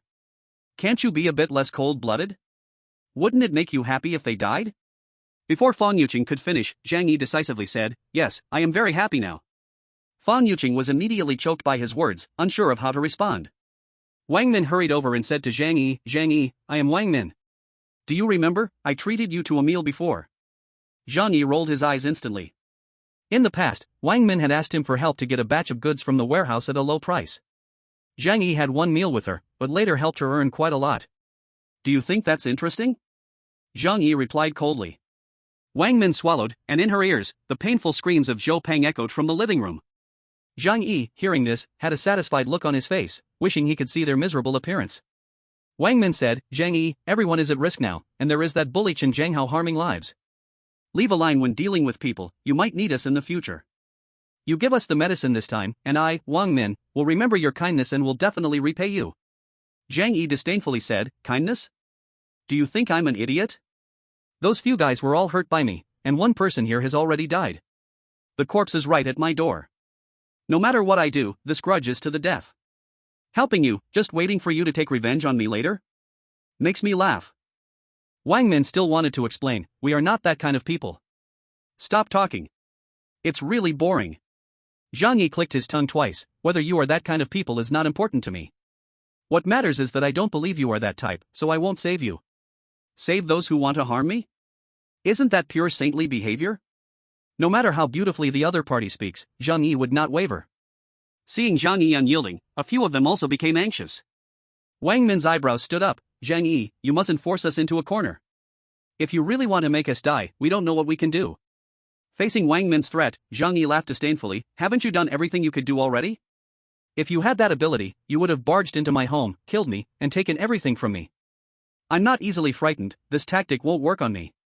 Fan Yuqing grabbed the phone and tearfully said to Zhang Yi, do we really have to come to this point? We used to be great together. Why can't we put aside our prejudices against each other and start anew? Actually, Heir has always had feelings for you. At this moment, next door, Zhou Pang was biting a towel while undergoing surgery. Hearing this, his eyes nearly bulged out, groaning even more pitifully. Facing the scream tea girl, Zhang Yi also felt some admiration. Her skin was thicker than a city wall. But it's not surprising, in this environment, Zhang Yi is like a rich man. A gold-digging woman clinging to a wealthy man is certainly a first-class skill. Suddenly, an evil thought arose in Zhang Yi's heart. He knew that others were not far away, and Zhou Peng could also hear their conversation. So Zhang Yi deliberately said, Hey, Yuqing, actually, I still have feelings for you. But back then, you hurt me too deeply, making it hard for me to let go. These words were like a match, igniting the dawn of hope for Fan Yuqing. Ignoring the angry glares from those around, she said excitedly, shaking all over, Zhang Yi, I knew you still loved Heir. You're really silly, Heir's favorite person is you. Those previous things were just to test you. Oh, you dense man, why can't you understand how I feel? The people beside Wang Min felt a wave of discomfort, and Zhou Peng was so angry he almost fainted. However, everyone thought that if Fan Yuqing really got involved with Zhang Yi, they would have a chance to get his house and resources, so they kept silent. Brother Zhang Yi, let Heir live in your house. From now on, Heir will be your woman, whatever you want her to do, she'll listen to you. Is that okay? Zhang Yi smiled slightly. Sure. Fan Yuqing jumped up in excitement, more thrilled than if she had just drunk soy milk. Lin Xinyang impatiently said, Take me with you, take me with you. Fan Yuqing shot her a cold glance, secretly laughing in her heart. Zhang Yi's cold voice came from the phone again. But, Yuqing, the only person I love is you. So I can only accept you to come over. As for those unsavory people, you better keep your distance from them. The environment is so tough right now, we shouldn't let a bunch of people drag us down. Don't you agree? When these words came out, the crowd changed color all at once. Originally hoping that Fan Yuqing would get close to Zhang Yi, allowing everyone to benefit, how did it sound like Zhang Yi wanted to cut ties with them instead? Fan Yuqing was extremely excited at this point and completely ignored the others around her. She nodded vigorously, eagerly agreeing. Okay, everything will be decided by you, brother. I'll listen to you.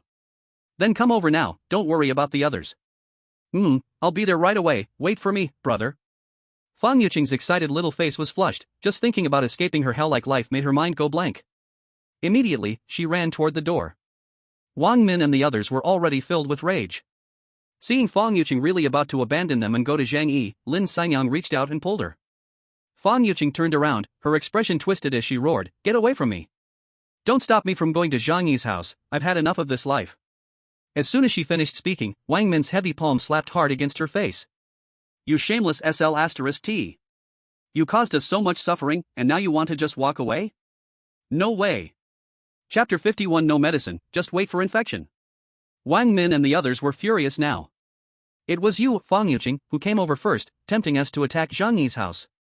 Now that some of us are dead and the rest injured, you want to leave us behind and enjoy yourself? No way. The operating Zhou Peng, hearing Fan Yuqing was going to find Zhang Yi, was even more furious, his eyes bloodshot. Yuqing, how can you treat me like this? Didn't you say you hate Zhang Yi the most? Do you remember saying you would be my woman? Fan Yuqing held her face where Wang Min had slapped her but gritted her teeth stubbornly and said, Is it wrong for me to pursue my own happiness? Being with you is just temporary, when we run out of resources, aren't we just waiting to die? Zhang Yi's house is so comfortable, with food and drink, I won't have to suffer from the cold. What's wrong with me going to him?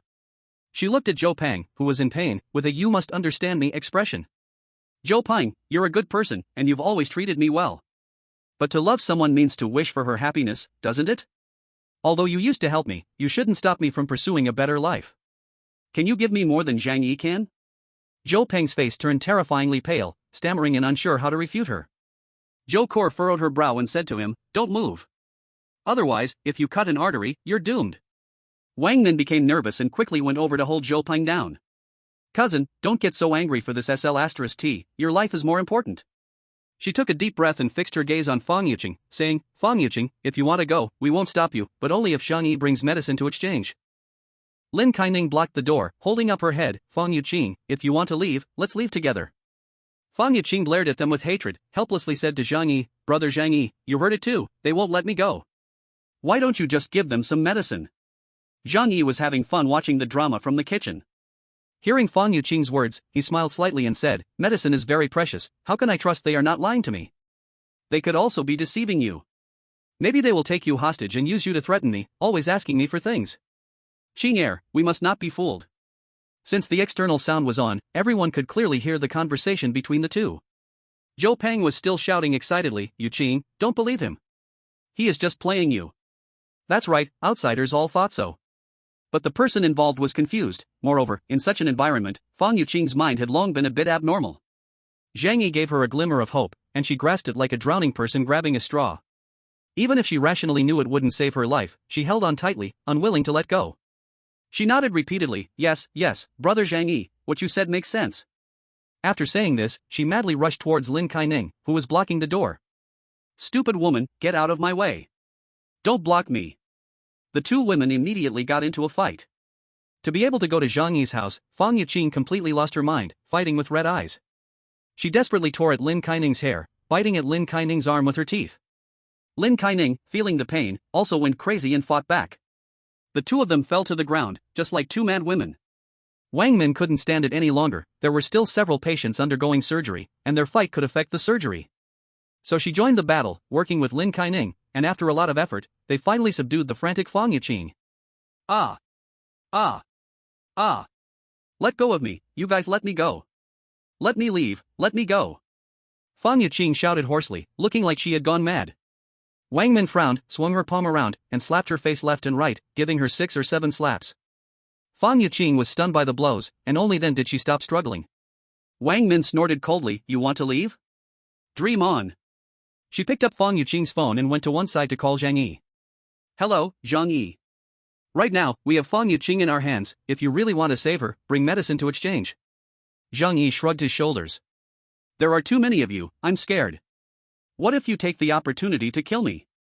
So Yiqing, although brother also wants to live with you, they won't allow it. You must not blame brother."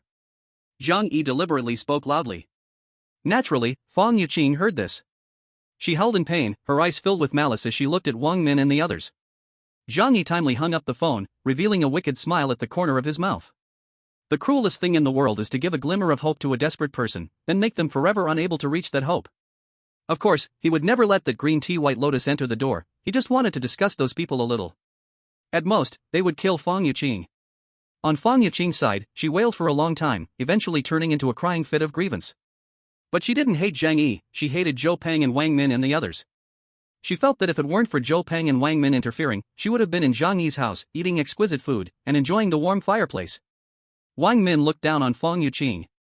She glanced at Lin Kaining. Just now, Lin Kaining's performance made her quite satisfied, at least she wasn't in cahoots with Fang Yiqing. Truly good best friends, selling each other out in times of danger. You also saw it, this woman only thinks about herself. Never considered the feelings of others. If you want to stay in our team, keep an eye on her. Don't let her escape. Wang Min said coldly to Lin Kaining. Lin Kaining nodded vigorously. "Sister Wang, I will definitely listen to you." She glanced at Fang Yiqing, who was crying on the floor, her eyes filled with hatred, and said word by word, "I will never let her run away alone. If we suffer, we all suffer together. Why should you enjoy it all by yourself?" In the living room, Zhou Heir quickly performed simple surgery on the 3 of them. Due to the lack of disinfection and anesthesia, she could only swiftly remove the rusty tetanus arrows and use gauze to stop the bleeding. Unfortunately, there was not even a cotton ball for disinfection because the weather was too cold, and the medical alcohol had frozen. The only good news was that the freezing temperature prevented them from passing out in agony. But the drawbacks were evident, in such extreme cold, the body was easily prone to necrosis. After Zhou Heir finished the surgery, she wiped the blood off her hands. She closed the toolbox and said to Wang Min and the others, "This is just a temporary fix. Without medication, they are very likely to get infected later. So be mentally prepared." Wang Min and the others' eyes were filled with helplessness. Zhang Yi refused to pay attention to them, how could they find medicine? Chapter 52, Family Wealth Exposed. Zhou Heir reached out her hand to Wang Min. She certainly wouldn't help for free. Wang Min understood the rules and took out a packet of biscuits to hand to her. Although it wasn't much, if saved, it could last her 2 days. Zhou Heir was somewhat satisfied and then left. After Zhou Heir left, the atmosphere in the room became extremely oppressive. The wounds were still sending constant sharp pains, making the three men lying on the sofa wrap up tightly in their blankets and unwilling to move. Zhou Peng looked at Fang Yuqing on the floor, his eyes filled with sorrow. As for the others, their gazes towards her were filled with hostility. Sun Shichao took a deep breath. We can't just wait for death. We must get medicine from Zhang Yi. Otherwise, if the wounds get infected, we will die a terrible death. He looked at Wang Min and Lin Kaining, speaking in a deep voice. You should understand, if you don't have men to protect you, it's hard to survive in this apocalypse. Wang Min and Lin Kaining's faces darkened. They understood that Sun Shichao was right, otherwise, Wang Min wouldn't have chosen to team up with them in the first place. But, we have no way to deal with Zhang Yi. Wang Min took a deep breath, her face full of helplessness. They had failed even in a strong assault, losing men along the way. What other good plans could they have? Sun Shichao gritted his teeth, the pain in his body making him reckless. I do have a plan we can try. Everyone's eyes lit up as they looked at Sun Shichao. What plan? As long as there is hope, we have to try. Right, dragging this out is waiting for death, we might as well gamble. Sun Shichao said, Zhang Yi has a fireplace in his home, which means he has stockpiled a lot of fuel. And from the videos, his food supply seems very abundant. Currently, only a few of us know this information.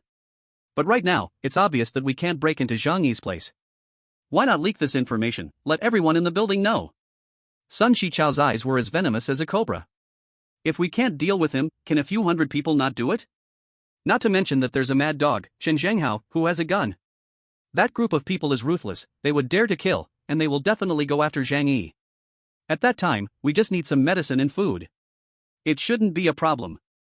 As soon as he finished speaking, Guo Jialiang excitedly said, this idea is good, I support it. The others didn't hesitate long and nodded in agreement. After all, they had no better choice at the moment. Fang Yuqing suddenly yelled at everyone, you are so shameless. How can you do this? I will be living with Zhang Yi in the future. If you ruin him, what will I do? Wang Min coldly walked over and slapped her hard, and at that moment, Fang Yuqing's face was swollen like a pig's head. Wang Min grabbed her hair and dragged her to the bedroom amidst Fang Yuqing's screams. Then Wang Min shouted to Zhou Peng, come here, take care of her for me. Zhou Peng was injured in the arm, but the injury was not too serious. After all, Zhang Yi had not aimed for the vital points at the beginning, he wanted these people to die from infection. So, Zhou Peng, who had the arrow removed, was still able to exercise. Zhou Peng was taken aback by Wang Min's words, he hesitated and said, cousin, isn't this bad? I truly like her, how can I hurt her? Fang Yuqing was trembling on the bed, begging for mercy. You can't do this to me. Zhou Peng, didn't you say you loved me the most? Wang Min spat and said disdainfully, you little vixen, you caused us so much misery, letting you sleep with my cousin is already a deal for you.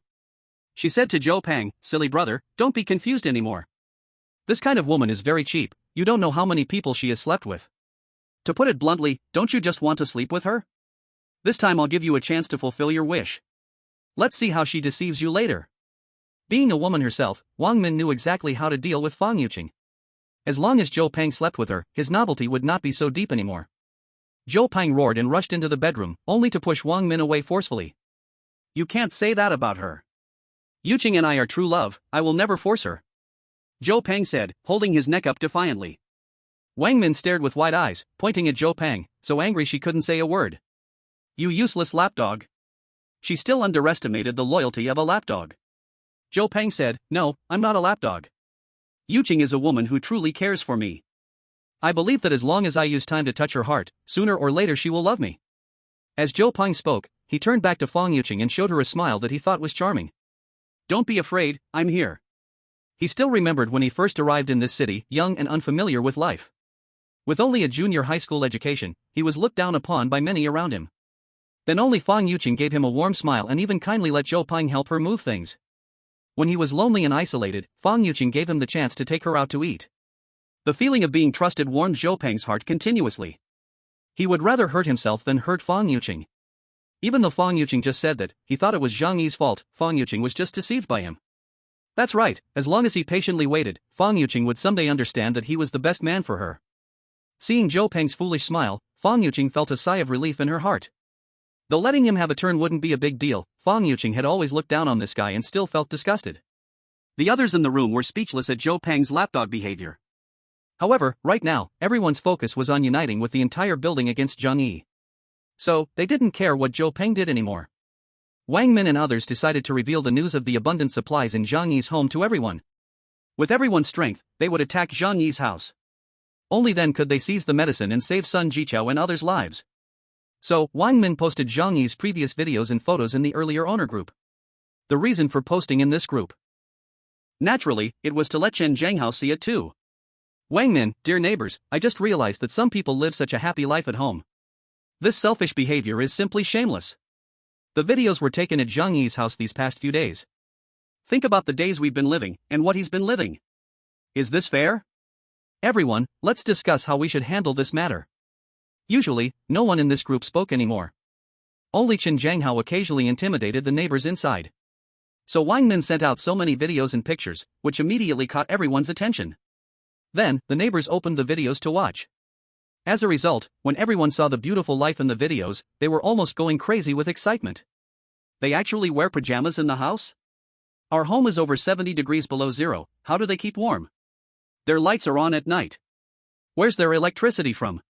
Is this really a recent video? Could it be from the past? Some raised doubts. There's no way. Now everyone is starving and freezing. It's hard to imagine that someone could enjoy hot, delicious meals and live in a warm, comfortable house.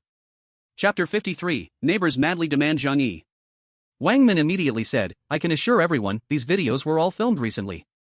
Zhang Yi's house has long been stocked with various supplies, whether food or fuel. So his life right now is like heaven. Lin Kainan also spoke up, yes, I can prove it. I was the one who helped him when he went grocery shopping. His family bought a lot of things later, have you all forgotten? Lin Kainan's words triggered the memories of many people. Yes, at that time Zhang Yi's house had trucks coming every day, I still didn't know what he was planning. Could it be that he knew there would be a snow disaster in advance? That would be too shameless. He didn't even tell us. Zhang Yi is simply inhuman. How could he do such an immoral thing? We are all neighbors and have lived together for many years, he is too selfish. Everyone was indignant, attributing all their current suffering to Zhang Yi. But they didn't consider at all, even if Zhang Yi had told them that the apocalypse was coming, would they have believed it? Of course, they didn't think about that, they just felt that Zhang Yi owed them. Someone immediately said, Zhang Yi must take responsibility for this matter. Yes, why should we suffer so much while he has a good life? He has so much food and medicine and energy at home, he must share some with us. If we are having a hard time, he must bear the main responsibility. All the neighbors' eyes turned red. They couldn't stand this situation. If everyone was suffering terribly, that would be one thing. Why should we live such miserable lives, while he enjoys comfort alone?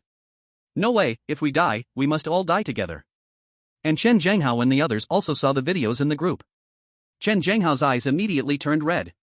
Zhang Yi, you son of a dog, how can you live so comfortably? One of Chen Zhanghao's legs was already broken, all thanks to Zhang Yi. So in the entire building, the person he hated the most was actually Zhang Yi. The reason he didn't continue to take action later was that Zhang Yi's house was hard to break into, he had suffered losses before and would not act against Zhang Yi unless absolutely necessary. Secondly, he had no idea Zhang Yi's house had so many resources. Otherwise, even if it meant risking everything, he would have continued to attack Zhang Yi's house. In the group, the chat records surged past 100. Many people began to tag Zhang Yi, demanding an explanation from him. At Zhang Yi, now everyone is suffering so terribly, about to freeze and starve. You have so much food at home. And there's still fuel for the fireplace. Share some with everyone. Yeah. Everyone will remember your kindness.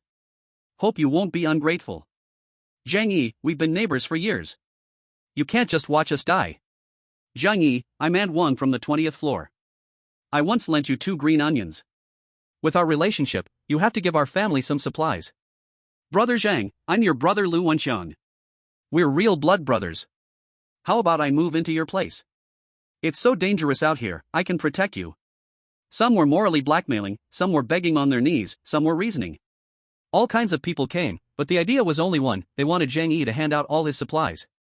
Messages popped non-stop, and of course Zhang Yi saw them. Everyone in the group was asking him to share. Zhang Yi just watched coldly, not in a rush to say anything. He wanted to see just how funny their faces could get. Aunt Lin, Zhang Yi, I'm the community committee head of our neighborhood. She promoted herself, what a joke, I'm also an elder in this building. What I say goes. Bring out the supplies, I'll divide them up for everyone. Mom Xiaolime, Zhang Yi, my baby and I are about to starve. Didn't you once praise how cute my baby was? Please save us. I can let my child call you godfather. Or even, if you have other requests. Rich kid Suhao, Zhang Yi, if you let me move into your place, I'll give you all my assets. No, my dad is already dead. Our family's over $1 billion in assets, all yours. After watching the show for a while, Zhang Yi finally slowly typed one word. Oh. That one word instantly made everyone more excited. The ones doing moral blackmail kept doing it. The beggars kept begging. After a long time, Zhang Yi calmly asked, are we even close? Why should I share my things with you? At times like this, everyone was at the edge of despair. There was no point in reasoning with them. As long as they could survive, they would abandon every bit of human morality. Zhang Yi knew this well. He had no plan to reason with them. He simply wanted to toy with monkeys. His eyes turned a little wicked. These crazy neighbors reminded him of a scene from his past life. Back then, he had opened his door out of kindness. Then those neighbors rushed into his home and gave him an axe to the head. And before he even died, they couldn't wait to cut him up and eat him. He wanted revenge. So now he was going to enjoy playing with these pitiful yet hateful worms.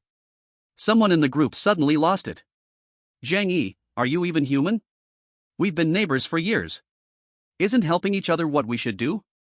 What's the point of you surviving alone? Young people shouldn't just lie down and enjoy life. You need to know how to give.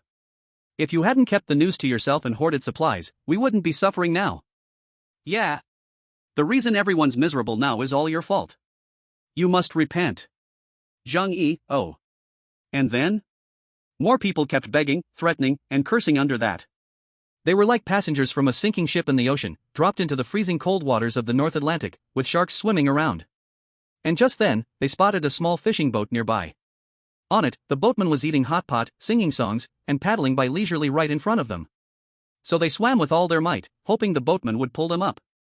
The closer one gets to the edge of despair and hope, the more broken their mind becomes, and the uglier their faces turn.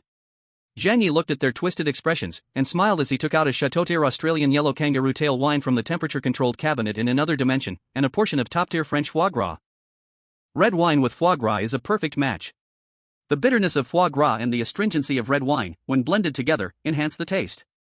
This allows people from Huagua, who are not accustomed to the taste of red wine, to enjoy its deliciousness. Zhang Yi ate foie gras and drank red wine while watching his neighbors' wonderful performances. Some even sent him private messages or called him with voice messages. Zhang Yi opened each one with interest.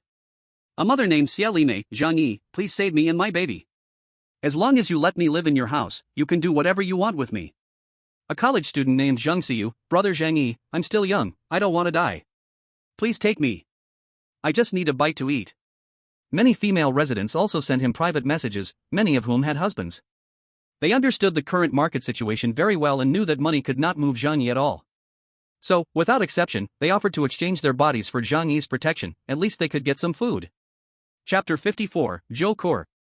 What was Zhang Yi's attitude towards the messages from those female homeowners? He simply looked at some interesting little essays and couldn't even be bothered to reply. Of course, there were a few who were bold enough to send Zhang Yi private selfies directly. Zhang Yi took a quick glance but wasn't particularly interested. Mainly, these women were overly confident. There were a few that looked okay, but most were plain. They weren't like the female streamers on a certain app who had practiced turning their waists and shaking their butts. There was really nothing to see. Is this what you use to test men? Do a few men really fall for this test? As for the ulterior motives of some male residents, that was even simpler. They either called him brother or begged Zhang Yi to help them out. Or some old men, moralistically binding him, requesting Zhang Yi to take care of them. The most disgusting was a gay man. As for his requests, Zhang Yi didn't want to talk about it.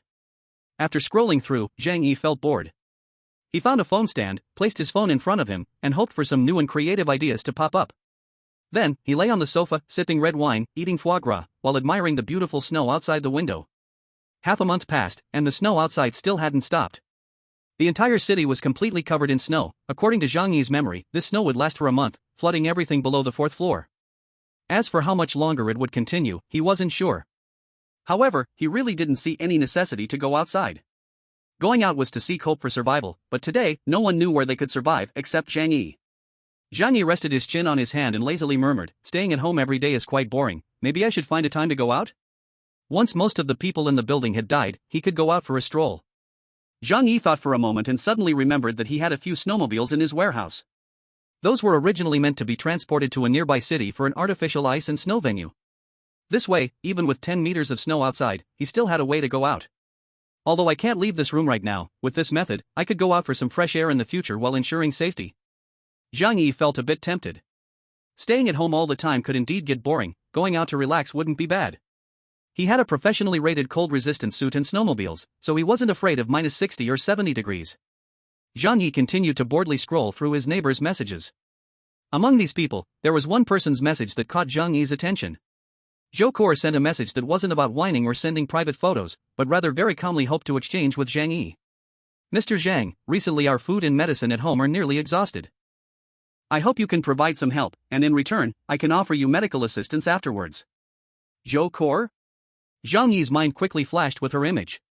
She is a female doctor at the First People's Hospital of Tianhai City, 26 years old, tall and slender, at least 175 centimeters in height. What left the deepest impression on Zhang Yi was not her cold, ascetic beauty, but her proud figure with 36D curves. Especially in winter, when she wore a black sweater, her high and proud appearance made Zhang Yi unable to resist taking a few extra glances each time they met in the elevator. As expected of a doctor, very rational. Instead of wallowing in self-pity and begging for sympathy, she wants to make an exchange, right? Zhang Yi appreciated Zhou Kor's attitude. In the apocalypse, only valuable people have the right to survive. And Zhou Kor demonstrated her value through her excellent medical skills. After all, without a certain level of ability, it's impossible to work at the First People's Hospital of Tianhai City. In the apocalypse, medical skills are also an incredibly important ability. Although Zhang Yi had prepared many medicines and had been studying this area recently, he was not arrogant enough to think he could handle all diseases. Having a doctor nearby would undoubtedly provide him with great security for his future survival in the apocalypse. The key point is that Zhang Yi had assessed Zhou Kor's humanity. In his previous life, she had died because she had given food to Xie Limei. Whether it was utter despair or genuine kindness, at least Zhang Yi saw the brilliance of humanity in her. Zhang Yi placed his left hand on his thigh, adjusting his posture. With his other hand supporting his chin, he muttered, "How about keeping her to take care of me and my good brother?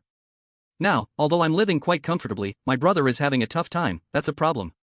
Zhang Yi is a young man full of vitality, and he wouldn't shy away from this issue. Moreover, in an apocalypse where morality and laws no longer exist, humans do not need to live too repressed, it's okay to honestly face their desires. Ha ha ha. Zhang Yi suddenly burst into laughter. He patted the armrest and said, "I'm quite tempted, it's just a pity, just a pity." He looked up at the ceiling and said slowly, "I fear death very much. Although Zhou Kor is a choice worth considering, without 100% control over her, I can't let her come in. Yeah, let's see how it goes for now. There will definitely be more survivors in the future. With our great conditions, are we still worried about finding good doctors and good women?" Zhang Yi was indeed open-minded, no wonder he was a man who had died once. He replied to Zhou Kor, "I am currently very healthy, so there is no need for a doctor. However, I do have many medicines at home, and as for food, that's even less of a concern. If you want to exchange, you need to at least offer something useful to me right now. No matter how beautiful and talented you are as a doctor, you can't just take from me for free. When has old Zhang ever made a bad deal?" There was a long silence on the other end before Zhou Kor replied to Zhang Yi. "Can it be considered as an advance payment for my medical fee? I really can't hold on any longer." Zhou Kor's tone carried a hint of hesitation and a touch of shame. It was clear that if she didn't have no other choice, she wouldn't easily ask a man she wasn't too familiar with for help. After pondering for a moment, Zhang Yi said to her, "I can provide you with food and medicine. But you have to do me a favor." "What favor?" Zhou Kor asked. Zhang Yi said, "Those neighbors are probably going to come after me. If you know what they plan to do, just let me know." Zhang Yi knew that those crazy neighbors would definitely come to attack his house. But he was not afraid. When he built this steel fortress back then, he spent so much money, personally selecting many functions. The purpose was to wait for this day to come. At this moment, his home resembled a war fortress with slightly weaker firepower. Even a group of armed soldiers trying to break into his house would find it impossible without heavy weapons. Let alone the neighbors, half-starved and frozen for half a month, who were little more than living dead. He proposed such a condition just to find an excuse to help Zhou Kor. Moreover, having an insider ultimately provided an extra layer of security, allowing him to prepare early. Chapter 55, The Neighbors Want to Attack Zhang Yi. After much hesitation, Zhou Kor ultimately agreed. Her morals and conscience did not allow her to be a despicable person. However, the neighbors choosing to rob Zhang Yi out of jealousy was even worse in her eyes. So she chose to help Zhang Yi. Zhang Yi said, "Alright, I want to see your useful information first, then I'll give you what you want. From now on, it all depends on your performance." Zhou Kor replied, I understand. She was a kind-hearted woman, but definitely not foolish, not going to foolishly ask Zhang Yi for unconditional help. Their conversation came to an end here. Zhang Yi glanced at the chat group, where the messages were still 99+, continuously tagging him, subjecting him to moral coercion and threats. Zhang Yi, where have you been? Give us an answer, will you hand over the supplies in your possession or not? Some had already begun to lose patience. Zhang Yi curled his lips into a cold smile, it seemed they had already decided to assault his home. Go eat shit. Zhang Yi replied cheerfully. Immediately, the group erupted with curses, spewing every vile word imaginable. Zhang Yi didn't care, come over if you have the ability. He had already tried killing someone with his own hands and felt no guilt, so he wouldn't mind killing a few more. Alright, Zhang Yi, this is what you brought upon yourself. Don't say we didn't give you a chance, you selfish and despicable little man. From now on, all the consequences that happen will be borne by you. The curses gradually quieted down. Without guessing, it was clear they probably avoided Zhang Yi and created another group. Then they would discuss how to attack Zhang Yi's home together. Zhang Yi took a deep breath, a hint of tension and excitement appeared in his eyes, and his body began to tremble slightly with anticipation. Even knowing his home was an unbreakable fortress, facing an assault from over 100 people without some tension would have been a lie. Yet that feeling of excitement ignited the blood in Zhang Yi's bones. He had long wanted to teach a good lesson to those bastards who divided his possessions back then. A flash of white light appeared in Zhang Yi's eyes, and soon his weapons appeared in the living room. 5 steel crossbows, 3 high-level compound bows, over 290 crossbow bolts, and 300 arrows. There were also 2 large boxes of steel balls. A mountain knife, a 1.2-meter large crowbar, a baseball bat, and a hunting knife. Every weapon was displayed on the table, all excellent tools for killing. In addition to these physical weapons, there were also pepper spray, electric sticks, gasoline, a large number of chemical agents, and dozens of Molotov cocktails made from bottles, rags, and gasoline. Zhang Yi's eyes gleamed with a cold glow. Let as many people come as they want. Just as Zhang Yi anticipated, the neighbors realized he wouldn't hand over the supplies in his home and were all furious. Sun Jichao created a new group chat, pulling all living owners in except for Zhang Yi. They even included Chen Zhanghao in it. When everyone saw Chen Zhanghao, they felt a chill go down their spines. However, Chen Zhanghao took the initiative to say, everyone. Now our main goal is to deal with Zhang Yi. Their supplies are probably more than all of ours combined. As long as we take him down, we can obtain a large amount of supplies. So you don't need to worry, I won't be attacking anyone else right now. But for this operation, I want half of the supplies we obtain. Chen Zhanghao had suffered losses at Zhang Yi's hands, knowing that Zhang Yi's defenses were strong and he had crossbows. So he didn't dare to launch a strong attack by himself and planned to take these cannon fodder from the building alone. He felt that with more than 100 people, they could definitely break into Zhang Yi's home. How many weapons could Zhang Yi have? How many people could he kill? There were over 100 people in the whole building, while there were only 6 of Chen Zhanghao's group, yet they proposed to take half of the supplies. But no one felt it was unfair, instead, they thought Chen Zhanghao was a good person. He clearly had a gun, yet still wanted to share half with all of us. What a good person! Sun Jichao said, yes, everyone should temporarily put aside previous grudges. The primary goal is to invade Zhang Yi's home and take back the collective supplies. With these two leading the charge, everyone else naturally responded enthusiastically. After seeing Zhang Yi's living conditions, each person's eyes turned red with jealousy, wishing to take down Zhang Yi immediately and enjoy his current life. Knife in hand, follow me. Kill Zhang Yi and grab the supplies. Beat that shameless selfish guy to death. Everyone roared with great momentum. Only a few people remained silent, like Uncle Yu and Zhou Kor. The others, even those who were usually on good terms with Zhang Yi and had received favors from him, pushed those thoughts out of their minds. Nothing was more important than being alive. To survive, they could abandon all ethics and morals. Zhang Yi was at home, wiping down his gun. He was familiar with this thing, having used it frequently at the shooting club. Moreover, a month before the apocalypse began, he had trained more intensively. Hitting a person at close range posed no pressure at all. At this moment, Zhou Kor sent a message. They are planning to go to your house. After seeing this, Zhang Yi replied with a simple "Oh, got it." Zhou Kor, sitting on her sofa, looked at Zhang Yi's calm response and couldn't help frowning. She tightened the 2 layers of blankets around her body, shrinking her snow-white feet inward. They should all have gone over, they saw your video and have already gone crazy. Aren't you going to think of a way? Zhou Kor felt that in this situation, the most rational approach would be to give up some supplies to calm everyone's anger. Otherwise, no matter how strong one person was, it was impossible to fight against so many people. Over 100 people could easily tear down a house. Zhang Yi smiled, not explaining much. He just said, "Remember, you must not come over this time, I will remind you only once. Then, just wait and watch the show." Zhou Kor frowned, full of curiosity. She didn't understand where Zhang Yi got the confidence to stand alone against over 100 people in the building. This wasn't a joke. If he were to be breached, the mad crowd would certainly take his life. Is he a madman? Zhou Kor murmured to herself. But this was Zhang Yi's choice, she had no way to intervene. However, she did heed Zhang Yi's words and did not follow that group to attack Zhang Yi's home. She was a person with moral boundaries and would not consume bloodstained buns. Neither Zhang Yi's nor the other neighbors' supplies. Chapter 56 Strong Attack. Zhang Yi sat quietly at home, waiting for those crazy neighbors to come. His face was serious, and in front of him lay a big pile of weapons. At this moment, he received a message from gatekeeper Uncle Yu. "Little Zhang, you should run. They are all coming to find you with weapons." Zhang Yi's heart warmed slightly. In this world, it is rare to find good people. He smiled and said, "Uncle Yu, don't worry, I can handle it." Uncle Yu was silent for a moment, seeming to understand that at this time, there was nowhere to run. Resistance was the only option. He said, "Little Zhang, I hope you can survive. I'm sorry, this time I may not be able to help you." Uncle Yu felt very ashamed. He actually owed Zhang Yi a favor. At first, when Zhang Yi reminded him to buy supplies, he managed to stock up on much instant noodles, sausages, and such at home.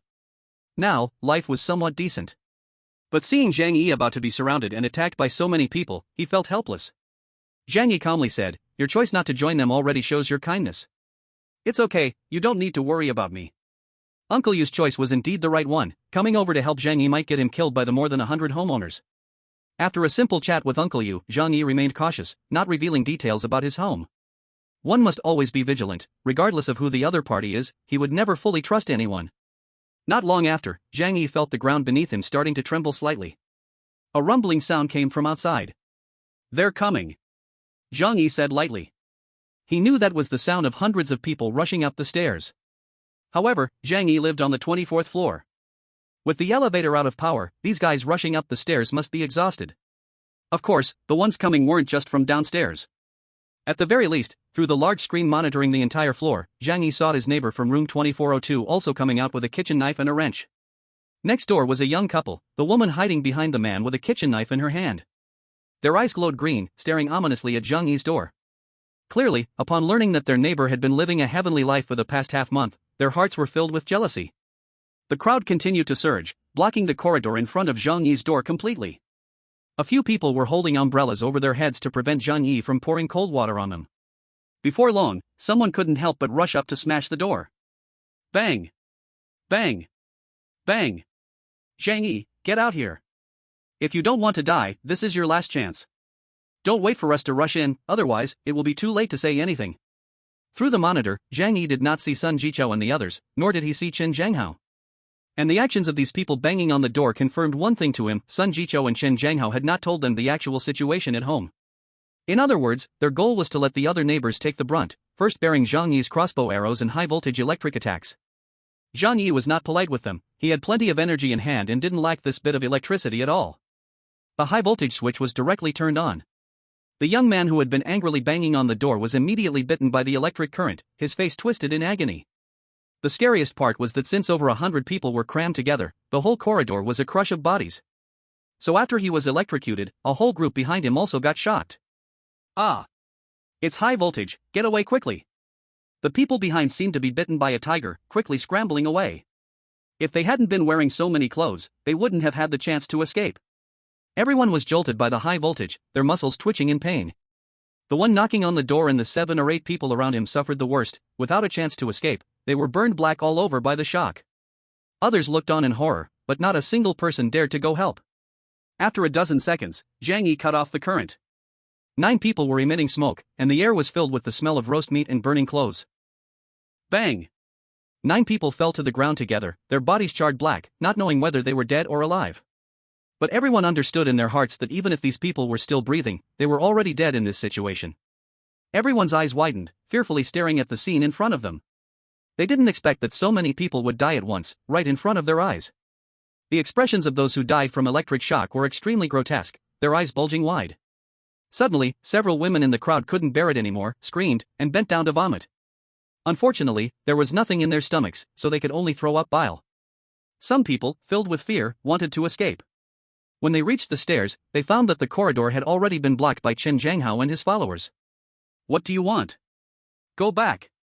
Chen Zhanghao said gloomily, holding a gun. The corridor was their only way to escape, and Chen Zhanghao blocked it to force everyone to confront Zhang Yi. It would be better if they died, as Chen Zhanghao could then legally seize the resources in their hands. Sun Jichao and several others, dragging their sick bodies, were also at the scene. They looked at the 9 corpses with expressions of indifference. Clearly, they shared the same intention as Chen Zhanghao and the others. Seeing the crowd's fear, Sun Jichao shouted, "Damn Zhang Yi, he is simply a beast. He even killed his own neighbors. Brothers and sisters, we must kill Zhang Yi to avenge them. Don't be afraid, everyone use wood to hit the door, just don't touch the door. He doesn't have many tricks left, he's already exhausted. As long as we break down this door, there will be a warm stove and endless food waiting for us." Sun Jichao's encouragement made many people's eyes turn red. They had lived in hunger and cold for more than half a month, and for a bite to eat and a moment of warmth, they were willing to give everything. Soon someone found a piece of wood, seemingly taken from a wardrobe or bed. "Brothers, hit it.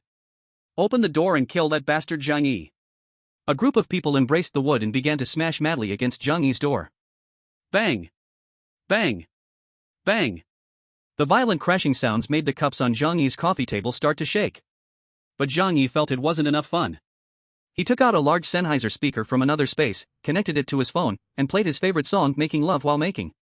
While the people outside were desperately banging on the door, inside echoed a classic upbeat song, which made them even angrier. "Zhang Yi, you son of a b*************, I'm going to kill you soon. You will die today, you will pay for my brother's life." They lifted the wooden post, crashing with even more energy. But after crashing dozens of times, they sadly discovered that the door didn't budge at all. Dozens of adult men combined their strength, with over 1,000 pounds of force. Yet on that black iron door, only white spots and almost imperceptible dents were left. The neighbors' hearts went cold. What kind of door is this? Why is it so strong? At this rate, how long will it take to break the door? Everyone was panting heavily. They were working in temperatures well below -70 degrees, and because they hadn't eaten enough, they barely had any strength left. After all this, several people's legs went soft, and they had to rotate people in. But at the current pace, it seemed that they would tire everyone out, and it would have no effect. At this moment, someone walked over, stared at the door for a while, then exclaimed, This is a bank vault door." This person worked at the bank and immediately noticed the clues after a careful look. The people around heard this and felt even more despair. Then can this thing not be broken? The bank staff shook their head bitterly. "Don't even think about breaking it with wood. This top-level anti-theft door, even if you use a bomb, cannot be blown open. If there is no key, unless it's the world's top locksmith, there might be a slight chance of opening it." At this moment, Zhang Yi, holding the crossbow, has already arrived at the shooting hole. Chapter 57, Heavy Casualties. Watching the crowd still outside chattering and discussing strategies. This time, Zhang Yi didn't bother to aim. Since they wanted Zhang Yi's life, there was no need to be polite to them. Zhang Yi is not some saint. He raised the crossbow and started shooting. Soon, several people were hit by arrows and fell down. The people outside finally realized the power of Zhang Yi's crossbow. He has a weapon. Be careful. Surrounding people screamed in fear, then hurriedly tried to scatter. But the hallway was so small, with hundreds of people squeezed together, it was impossible to run. Everyone panicked, and in their haste, they tripped over each other, causing a huge crash. Zhang Yi didn't care about that, he focused intensely on the work in his hands. The whistling of the arrows was like a life-taking mantra, particularly terrifying. This made everyone else even more frightened, as they desperately squeezed towards the staircase. Some people fell to the ground, and before they had a chance to get up, they were trampled. Screams were everywhere. Chen Zhanghao stood at the front of the stairs, gun in hand, aiming at those trying to escape. "What are you afraid of? He's just one person, everyone charge." Chen Zhanghao's cold eyes and the dark muzzle of his gun intimidated those who wanted to run away. Chen Zhanghao's purpose was to use them as cannon fodder, to exhaust Zhang Yi's defense. Of course, he wouldn't let them escape. Meanwhile, Sun Jichou and others stayed far away to survive, avoiding the arrows. Zhang Yi shot dozens of crossbow arrows, and in this crowded place, hardly any missed. This made the neighbors suffer greatly. However, the potential of the neighbors in this desperate situation was still very strong. Immediately, someone noticed the location of the shooting hole and said, "There's a hole in the door, he's shooting arrows from there, just block it." At once, someone lifted a mop and broom to block the shooting hole above the door. Others tried to throw things into Zhang Yi's room. Zhang Yi calmly rushed to close and lock the iron door behind the shooting hole. This thing can only be opened from the inside, it cannot be broken from the outside. But this time, Zhang Yi had eliminated dozens of combatants in one breath. Seeing that Zhang Yi couldn't shoot anymore, the neighbors finally returned from their panic. The ground was in chaos, many people were hit by arrows, with injuries of varying severity. A few had been shot in vital areas and died on the spot. But when the neighbors saw the rusty and battered arrows, their hearts sank. They knew that all the people hit by arrows were unlikely to live. Some lost their relatives and cried loudly while cursing Zhang Yi. "Zhang Yi, you damn thief, you despicable scoundrel. Come out, if you have the guts, face me one-on-one. You demon, I'll fight you to the end. Zhang Yi. I will kill you." And in response to them, there was still only the explosive party music inside the room. Only after love do you understand how deep love can be. Only after loss do you understand what to cherish. Outside, the cursing continued, while inside, the music kept blaring, resembling Zhang Yi's provocation to everyone. In fact, it really was. Zhang Yi shot dozens of arrows and felt a bit sore in his hand, then went to the kitchen and grabbed a bottle of cola from the fridge, glug downing it. Ah! Refreshing! Zhang Yi looked at the screen, continuing to monitor every move of the people outside. At this moment, seeing that Zhang Yi's front door was as solid as a fortress, utterly unbreakable, the neighbors felt both anxious and desperate. What are we going to do? At this moment, Sun Jichao shouted, "Everyone, don't panic. I have a way." Hearing his voice, everyone looked over. Sun Jichao was covering his injured leg, struggling to walk over. He pointed to Zhang Yi's wall and smiled, "Their door is made of alloy, we can't break it." "But this wall, isn't it brick and cement? I don't believe we can't smash it." Upon hearing this, everyone's eyes lit up with wisdom. "Right. Why didn't I think of that? If we can't break the door, we can smash the wall. With so many of us, it won't take long to break this wall." Zhang Yi, you dog thief, you definitely didn't expect we had this trick up our sleeves." Inside the house, Zhang Yi saw his neighbors suddenly cheering and jumping with joy, and immediately raised an eyebrow. The music was too loud, he couldn't hear what they were saying. But Zhang Yi wasn't anxious, he planned to watch how it played out. No matter how many tricks the others had, he wasn't afraid, after all, he had more tricks than them. After a month of hard work, he had built such an indestructible fortress. If it were easily broken by you all, then I, Zhang Yi, deserve to die. These people had come with tools. So they quickly formed a line in front of Zhang Yi's outer wall, swinging their hammers and axes, and started smashing. Bang! A burly man used all his strength to slam the hammer fiercely against the wall. Instantly, cracks appeared, and white dust fell. Seeing this, everyone was filled with excitement, feeling they had found the weak spot in Zhang Yi's house. Then they smashed even harder. However, when the big man swung his hammer to strike a second time, a sudden sound of metal clashing echoed. Clang! At the same time, the big man let out a scream, and the hammer fell to the ground with a loud thud. He stumbled backward and fell to the ground. Everyone looked, and his hands had long cuts, with blood flowing out, quickly freezing in the cold, looking particularly eerie. What happened? Everyone was incredibly confused. What kind of wall could withstand the impact of a heavy hammer? Someone walked over, brushed away the dust, and when he saw what was behind it, he nearly dropped his jaw in shock. This wall is also made of steel. Everyone was stunned, and they all came over to take a look. Sure enough, after peeling away the outer layer of white dust, there lay a heavy black metal beneath. The material was exactly the same as the door. One person couldn't help but shout to the sky, "Why is this happening? Which house has steel plates for walls? I don't believe this house is made entirely of iron." Some were already unable to bear this despair, picking up hammers to strike other areas. Several people started working together, hoping to find cracks in the wall. However, no matter which angle they approached from, they found nothing but solid, heavy steel walls in the end. In the living room, Zhang Yi curled his lip in disdain. "You think of problems that I couldn't think of at the beginning? I'm very sorry, but even my walls are made of 20 centimeters precision steel materials. Not even a cannonball can break through. Do I need to be afraid of your broken hammers and axes?" Zhang Yi's biggest strength was his fear of death, thus, he had resolved every issue he could think of. At the time of inspection, he checked every inch himself, knocking with a hammer once over all the walls, reassured after that. After all, he had a great psychological shadow from being barged in and divided in his past life. He didn't want to repeat that experience. The sound of banging from outside continued. Zhang Yi found it too noisy, so he activated the noise-canceling feature in the room. This was to prevent the outsiders from using the noise to launch an attack. After about 20 minutes, the noise finally stopped completely. The owners in the entire building stared blankly at the solid metal wall in front of them. The heart is colder than the ice and snow outside. It is like a cruel city wall, blocking their hope of obtaining supplies. How could this happen? Why would anyone build such a house? Someone covered their face and shouted in despair. Zhang Yi's neighbors, a young couple, also said sadly, "At first, I knew they were renovating, but I never expected it would turn out like this.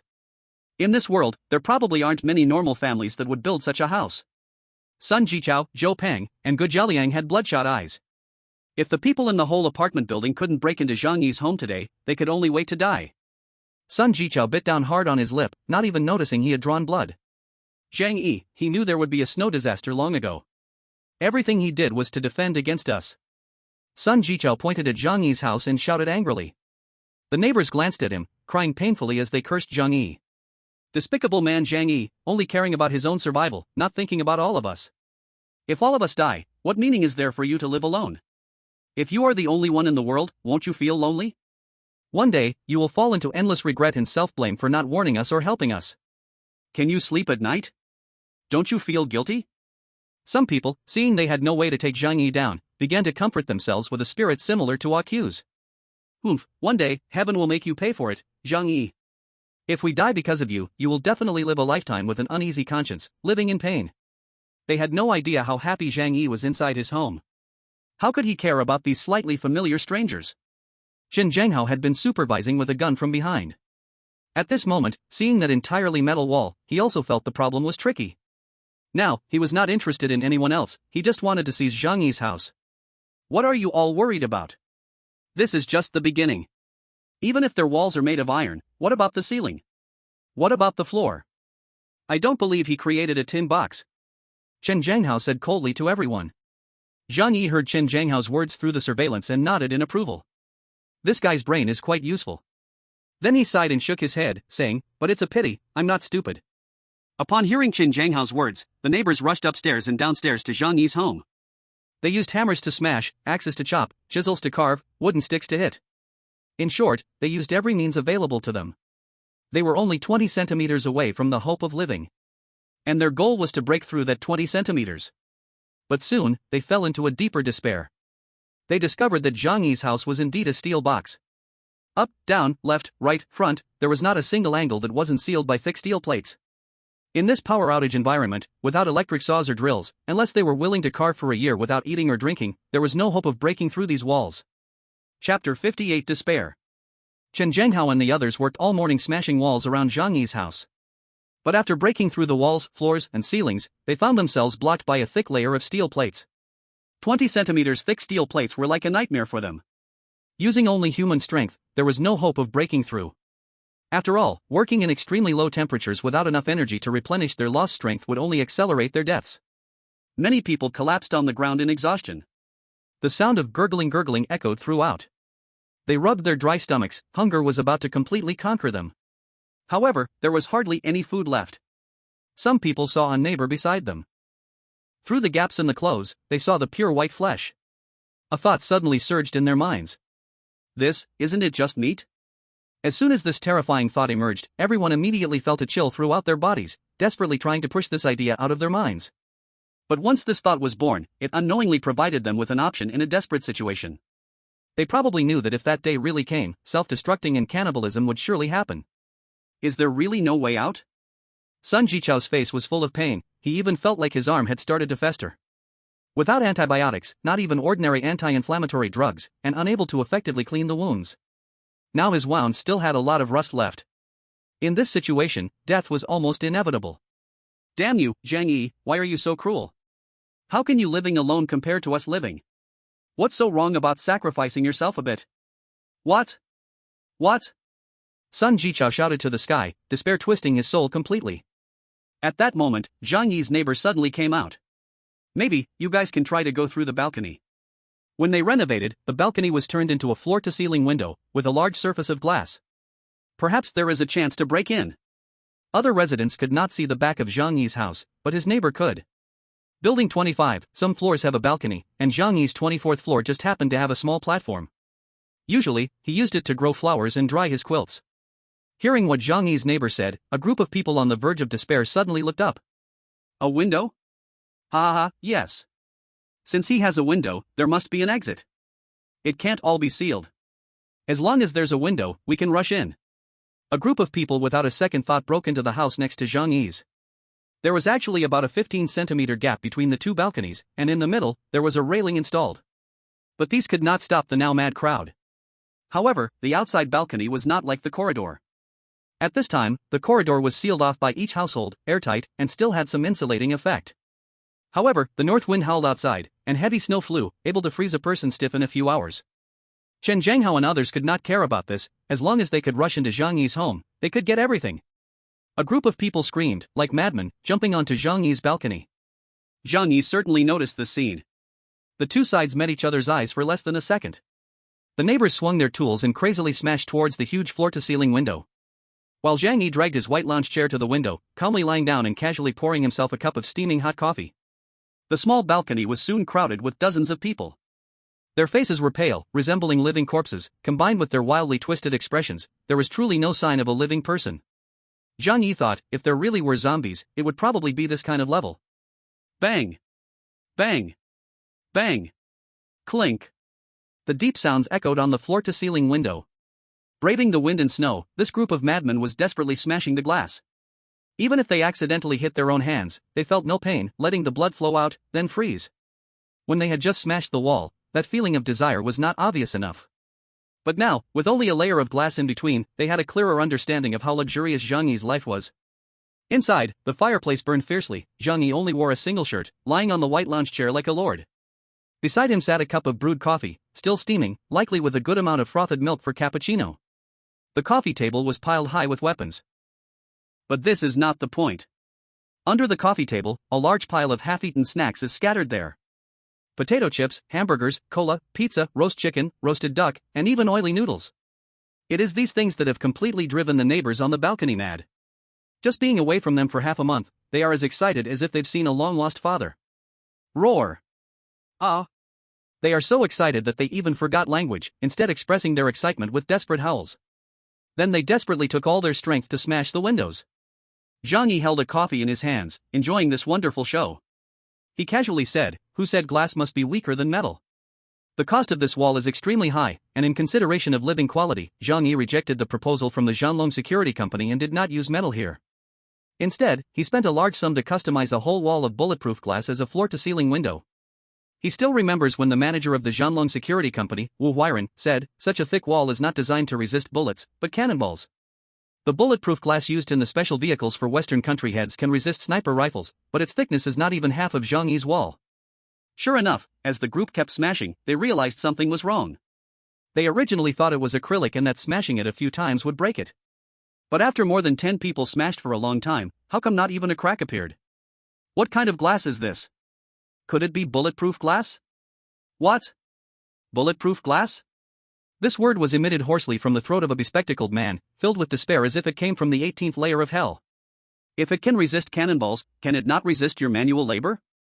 No, I don't believe it. A young man shouted to the sky, "My life is in my hands, not in the heavens. I don't believe I can't break it. If I break it, the fireplace and the food and drink in the room will all be mine. I must break it, ah." Perhaps it is under the extremely cold temperature, in this hope and despair, everyone's brains got frozen. They chose to discard reason, desperate and reckless, to fight for a future. Zhang Yi applauded for them, showing his emotions. However, he felt a bit hungry. So he took out some food from his space, such as braised pork, candied bananas, and had some snacks, enjoying pure cocoa butter chocolate. Chapter 59, Smash It Hard, Haven't You Eaten? Only separated by a layer of window, the people outside were braving the biting wind and snow, desperately smashing the glass with distorted expressions. On the other side, Zhang Yi leisurely lay on the lounge chair, eating delicious food. This stark contrast made the neighbors outside almost go mad with jealousy. They cursed, hoarse and exhausted, their eyes bloodshot. "Zhang Yi, you wait for me, I'll kill you soon. If I break this glass, you're done for, you damn guy, selfish scum. You don't have much time to be arrogant, today is your day to die. So much good food and hot coffee, all of it is mine, it's all mine." Hearing this, Zhang Yi raised his coffee to signal them. "Come on, you guys keep going." Soon, the group outside began to tire out. After all, this is the 24th floor, with strong winds and heavy snow, causing their body temperature to drop rapidly. They had to switch out every 10 minutes. But after half an hour, the glass only had a few minor scratches on it. Their hearts grew increasingly desperate. But separated by a layer of transparent glass, seeing Zhang Yi living so comfortably, jealousy made them unwilling to give up. After half an hour, they were still trying hard. Zhang Yi noticed a few small karami under the command of Chen Zhenghao among the crowd. Clearly, at such a time, Chen Zhenghao could not possibly do nothing. Zhang Yi felt it was about time. So he sat up from the lounge chair and walked to the coffee table to pick up a bottle. There was a layer of frost on the glass outside, and at first, the neighbors didn't know what Zhang Yi was holding, thinking it was a drink. But the next moment, they saw Zhang Yi take out a lighter and ignite something. Immediately above them, a hole appeared, and a ball of fire was thrown out from inside. As a countermeasure, Zhang Yi's house had shooting holes both front and back, and not just one. The bottle traced a yellow arc through the air and landed on the ground in front of everyone's astonished eyes. Bang! A crisp sound, and then raging flames engulfed the area. This was Zhang Yi's homemade Molotov cocktail. Even in sub-zero temperatures, gasoline burned fiercely, releasing heat. Gasoline splashed everywhere from the bottle, igniting into a roaring fire. The balcony space was already small, and with more than a dozen people in their down jackets and insulated pants covered in gasoline, large flames erupted. Zhang Yi revealed a mocking smile and ignited the next Molotov cocktail before throwing it outside. Ah! Fire, fire! More than 10 people were crowded together, and the balcony was separated, making it not easy to jump to the next apartment's balcony. These people couldn't escape, flames were consuming them. Zhang Yi watched as they transformed into burning, twisted fireballs. Some tried to lie on the ground and roll to put out the flames with snow, but unfortunately, this was too weak an effort. Gasoline can still burn even when it encounters water. Others attempted to climb over to the next balcony, but in their hurry, they lost their balance and fell from the 24th floor. With a long scream, there was a boom sound. From the height of 24 floors, it was uncertain whether the snow below could cushion the impact. According to the laws of physics, even if he didn't die, he would be broken and battered, with internal injuries. He was as good as dead. Zhang Yi laughed and said, "At least dying from a fall is better than being burned alive." Bang! A terrifying, twisted face suddenly slammed against the glass, expressing horror as it viciously stared at Zhang Yi. "Help me, help me!" In extreme agony, he cried out for help to Zhang Yi. Zhang Yi raised his coffee cup in a toast. "Save you? No way, go die, you worthless piece of trash." The man let out a desperate scream, completely consumed by the flames. On the next balcony, there were still 60 to 70 people waiting for their turn. Upon seeing this hellish scene, they were all pale with fright. "Help, help me! I don't want to die, please help me!" The person engulfed in flames wanted to crawl over for help, grabbing the railing, trying to get to them. At that moment, a man over here did not hesitate and kicked hard at his hands. "Get away, go away! You are beyond saving, don't involve us!" He kicked hard, but the burning man refused to let go. Gritting his teeth, he kicked harder and harder. He even kicked off the man's fingers. That person struggled for a moment, then looked at them in despair, slowly collapsing against the railing. The air was filled with a familiar burnt smell. In the summer, if you go shopping outside, you can often smell it by the roadside. These more than 10 people soon all died. Some people, initially not burned too severely, wanted to escape but were stopped by their neighbors next door. They feared the flames would reach them, so they chose to let these people die. Others, feeling too much pain from the burns, jumped from the 24th floor. The raging fire surprisingly brought a hint of long-lost warmth to these people. So, everyone slowly walked forward. He stretched out his hands to warm by the fire, a smile on his face that he feared others might notice. The flames burned for over 20 minutes before finally dying down. The neighbors looked at the corpse on the ground, fear rising in their hearts. To deal with Zhang Yi, they had already lost 30 or 40 people. They had no chance to break through the door from any angle. What could they do to snatch the supplies from Zhang Yi's hands? The air was filled with an atmosphere of despair. But there was another kind of atmosphere, growing stronger, causing the neighbors' expressions to gradually change. Many hungry neighbors were unwilling to admit that a mad thought was slowly being born in their hearts. This made their throats continuously twitching up and down. Suddenly, a woman started to cry loudly. "I can't take it anymore." Everyone had been busy all day, thinking they could easily break into Zhang Yi's home. But the final result left them in despair. So many people had died, and not a single crack had appeared in Zhang Yi's walls or floor-to-ceiling windows. She suddenly ran to the crowd, climbing onto Zhang Yi's balcony. Zhang Yi thought the next group of people was coming to smash the windows, but she suddenly thudded and knelt in front of the glass. "Zhang Yi, I'm starving to death, please save me. Even just a piece of bread will do." Not just her, one after another, people came over, bowing their heads and crying, pleading with Zhang Yi to give them a morsel of food. The sorrowful scene truly broke the hearts of those who heard it and brought tears to those who saw it. Most of the bowing heads were women, trying to win Zhang Yi's sympathy. Outside the window, the pleading cries continued without end, their heads were bleeding from bowing, so pitifully tragic. Zhang Yi sighed, walked to the window, and said, "Everyone, please don't be like this, it makes my heart ache." As he spoke, he raised the steaming noodles in his hand. When my heart aches, I just want to eat. Slurp. Zhang Yi took big bites of noodles, causing the neighbors to gulp as they watched, their mouths watering. When everyone heard this, the cries grew louder, and they bowed even harder. Zhang Yi, we were wrong, we just want to live. Just give us some food so we can live like dogs. From now on, whatever you want us to do, we will listen to you, okay? Zhang Yi continued to lower his head and eat noodles. When a person is hungry, being able to eat noodles in big bites is such great happiness. After eating half a bowl of noodles, he casually placed the rest in front of the floor-to-ceiling window. Right in front of these neighbors, separated by a window, they could see it but couldn't touch it. Each person pressed their face against the glass like dogs, as if that would help them eat the noodles. Don't blame me for not giving you a chance. Whoever goes to get Chen Zhanghao's head for me right now, I'll make sure you can eat noodles like this for a week, every meal until you're full. Zhang Yi certainly wouldn't feel sorry for these people. But they were really annoying with their daily wall smashing and window breaking. So why not let them turn on each other, fighting among themselves? That would be the most interesting thing. As Zhang Yi spoke this, he sent it out in a group message, informing everyone in the entire building. The neighbors in front of the glass showed hesitant expressions upon hearing this. Chen Zhanghao had a gun, wanting his head might mean losing their own. However, if they found it difficult to deal with Chen Zhanghao, could they handle Zhang Yi instead? 30 or 40 corpses were lying in front and back of Zhang Yi's home. It was evident that dealing with Zhang Yi was much harder than dealing with Chen Zhanghao. At this moment, Chen Zhanghao was on the neighboring balcony, watching the changes unfold. He hadn't heard what Zhang Yi said, but he furrowed his brows, contemplating how to act next. This time, 2 of his men had also died. If he wanted to continue controlling the entire building, he needed to replenish his manpower. While pondering, Chen Zhanghao suddenly felt a sharp prick on his back, raising all the hairs on his body. He turned around fiercely, raising the gun in his hand, but found everyone's eyes on him wearing a strange expression. What do you want?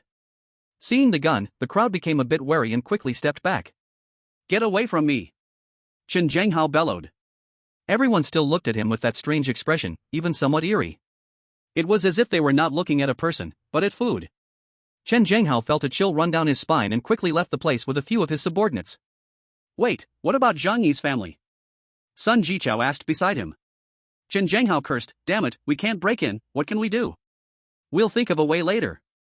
After saying this, he left angrily, cursing under his breath. In front of Zhang Yi's house, the 2 groups, one begging and the other trying to break the window, couldn't stand the bone-chilling wind and snow, gradually leaving one by one. Zhang Yi lay in his warm house, waiting to see a good show. After all, after this time, the apartment building had lost about 40 people.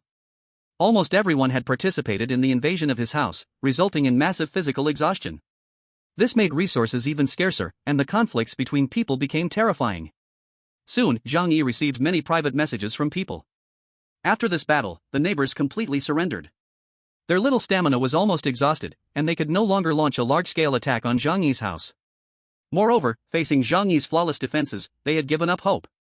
Thus, many people started begging Zhang Yi for mercy or proposed exchanges of benefits. For example, the rich second-generation Su Hao. He took a video of his girlfriend from head to toe and said to Zhang Yi, I can give you my woman. Just please give me some food, okay? She is a famous car model in Tianhai City, just look at her looks and face, she's top-notch. I promise you will like her, help me out. Zhang Yi naturally recognized that model. Su Hao bought a house here just to keep her. Usually, she dressed provocatively, like a seductive fox, constantly exuding a tempting aura. In the past, she barely glanced at the men around her. In front of Zhang Yi, she always wore an arrogant face. But now, Su Hao was willing to sell her for a few meals. And this woman now looked much haggard, seemingly very willing to be exchanged. At least she knew Zhang Yi's house had plenty of food, so she put in a lot of effort while filming. What a worthless item! Zhang Yi sneered. It must be said that this model had a great figure and stunning looks. However, such a shameless woman would never be allowed into his door by Zhang Yi. Who knows, one day she might stab him while he was asleep and take over his house. A woman who can sell her body for money has no moral bottom line at all. Zhang Yi disdainfully watched her video 5 times, then contemptuously closed the chat box. There were other conversations below. There were fewer men contacting him. After all, they had no assets to exchange food with Zhang Yi. Only Uncle Yu happily congratulated Zhang Yi for repelling the enemy. More women were reaching out to him. For example, Fang Yuqing excitedly said, Zhang Yi, you're so amazing. I knew you'd be fine. I can't get away right now, they are too vicious, keeping me locked in at home. Don't worry, I'll definitely come to find you. Zhang Yi snorted in disdain and chose to ignore her. The sky soon darkened. Now it gets dark around 5 every day, with short days and long nights. At night, the temperature drops another 10 degrees or so. On TV, the few remaining channels were still broadcasting programs. With the official efforts in place, the snow disaster in our country is improving. I hope everyone does not rush, the problem will be resolved soon. The weather is severe, please do not go out casually to avoid frostbite. Please offer some help to those in need. Together we stand united, overcoming the current difficulties. Tomorrow will definitely be better. Zhang Yi felt that the news now was much more interesting than sketches. But he was also very curious about where these TV stations had moved to and how they were still operating. Listening to the interesting news, Zhang Yi flipped through the chat records. Seeing neighbors' angry curses, cries for help, and pleas made Zhang Yi feel very amused. The people who cursed him were basically all mourning their dead family members. Feeling good, Zhang Yi even wished them well. Congratulations to those whose family members have died, you can roast meat for the funeral and mix ashes with rice. Zhang Yi teased them, making those people curse even more fiercely. But suddenly, he noticed movement on the balcony. Zhang Yi curiously walked to the window. Outside, due to the heavy snow, the light was very bright. Then he saw people secretly carrying those corpses. To be precise, these were the already charred corpses. These people were bundled up tightly. When they noticed Zhang Yi looking at them, they were all startled. Zhang Yi, we are not here to mess with you, please don't misunderstand. We are just here to move the corpses. When these people spoke, their voices trembled, and they didn't dare to look at Zhang Yi. Zhang Yi slightly curled his lips. Oh? Moving corpses? Are you their family? And for burial, you can just throw them downstairs. Do you really plan to pile a grave at home? These people were at a loss for how to answer Zhang Yi's question. Anyway, you won't need these corpses, so don't mind us. They gritted their teeth and quickly dragged the corpses away. Zhang Yi waved at them through the glass. You are quite ruthless, have you finally come this far? Chapter 61, Zhou Kor can't stand it. The next day, Zhang Yi heard gunshots in the corridor. Bang! Bang! The 2 gunshots sounded like 2 large firecrackers. There is no doubt that it was Chen Zhanghao who took action. Clearly, Zhang Yi's words from yesterday had taken effect. In the face of desperation, people's fear of death began to slowly fade away. The promise of a week's worth of unlimited noodles was an irresistible temptation for them. Zhang Yi opened the surveillance and saw the moment the conflict erupted. 2 men lay on the ground with wrenches and kitchen knives, blood staining the corridor. However, Chen Zhanghao was not much better off. Leaning against the wall, holding a gun, he looked quite shaken. They would intercept those going to fetch water here. Naturally, others could take this opportunity to fight back. Chen Zhanghao motioned for his men to drag the 2 corpses away, quickly returning to his residence. A gun was tightly gripped in his hand. Now, it was his only reliance. After dragging the 2 corpses back home, Chen Zhanghao signaled his subordinates, and they immediately dragged the corpses to the back of the kitchen. Chen Zhanghao's eyes were cold. Sitting on the icy sofa did not warm him much. After returning yesterday, he saw the messages in the group and learned that Zhang Yi had put a bounty on him. This made him furious. He considered himself the hunter, and Zhang Yi was merely prey. Prey, how dare it fight back against the hunter? However, he underestimated the madness of people in desperate situations. Early this morning, 2 desperate young men came to take his life. This made Chen Zhanghao sense a hint of crisis, but at the same time, it made him even crazier. Die, kill you all. If you want me to die, you go die first. Chen Zhanghao shouted in anger. After relaxing, he suddenly felt some pain in his back. So he called a little brother over to help him check what was wrong. That little brother took a look and immediately shouted, "Brother Hao, you've been stabbed in the back." A 30-centimeter gash had been cut in Chen Zhanghao's down jacket by a kitchen knife, and the blood was not very visible on the black jacket. It could only be seen with a closer look. Just now, because it was too cold outside, and Chen Zhanghao was excited, adrenaline had speeded up in his body, so he hadn't felt the pain. Now, hearing his little brother say this, he suddenly cried out in pain. These 2 damn guys dared to sneak attack me. Beads of sweat appeared on his forehead as he hurriedly picked up his phone to call Zhou Kor. Dr. Zhou, I've been hurt. Hurry over and help me bandage it up. Soon, Zhou Kor arrived at Chen Zhanghao's house with a medical kit on her back. Looking at this ruthless thug who kills without hesitation, Zhou Kor's eyes were filled with disgust. But to save her own life, she had to treat his wounds. In fact, the reason Chen Zhanghao's previous arrow wound hadn't acted up was also because she had helped him heal it before. Although she was unwilling, facing the gun of a villain, she had no choice. I won't help you for free. Zhou Kor said coldly. Chen Zhanghao chuckled and pointed to the kitchen, saying, later, I'll share a portion of the food with you. Zhou Kor sniffed hard and finally caught a whiff of the strong smell of blood. Her face changed. Working in the hospital for years, she obviously knew what that was. Suppressing her urge to vomit, Zhou Core replied coldly, "No need." Chen Zhanghao chuckled, "What time is it? Dr. Zhou, still so high and mighty? Sooner or later, you'll eat it. If you don't, you'll die." "I'd rather die." Zhou Core frowned.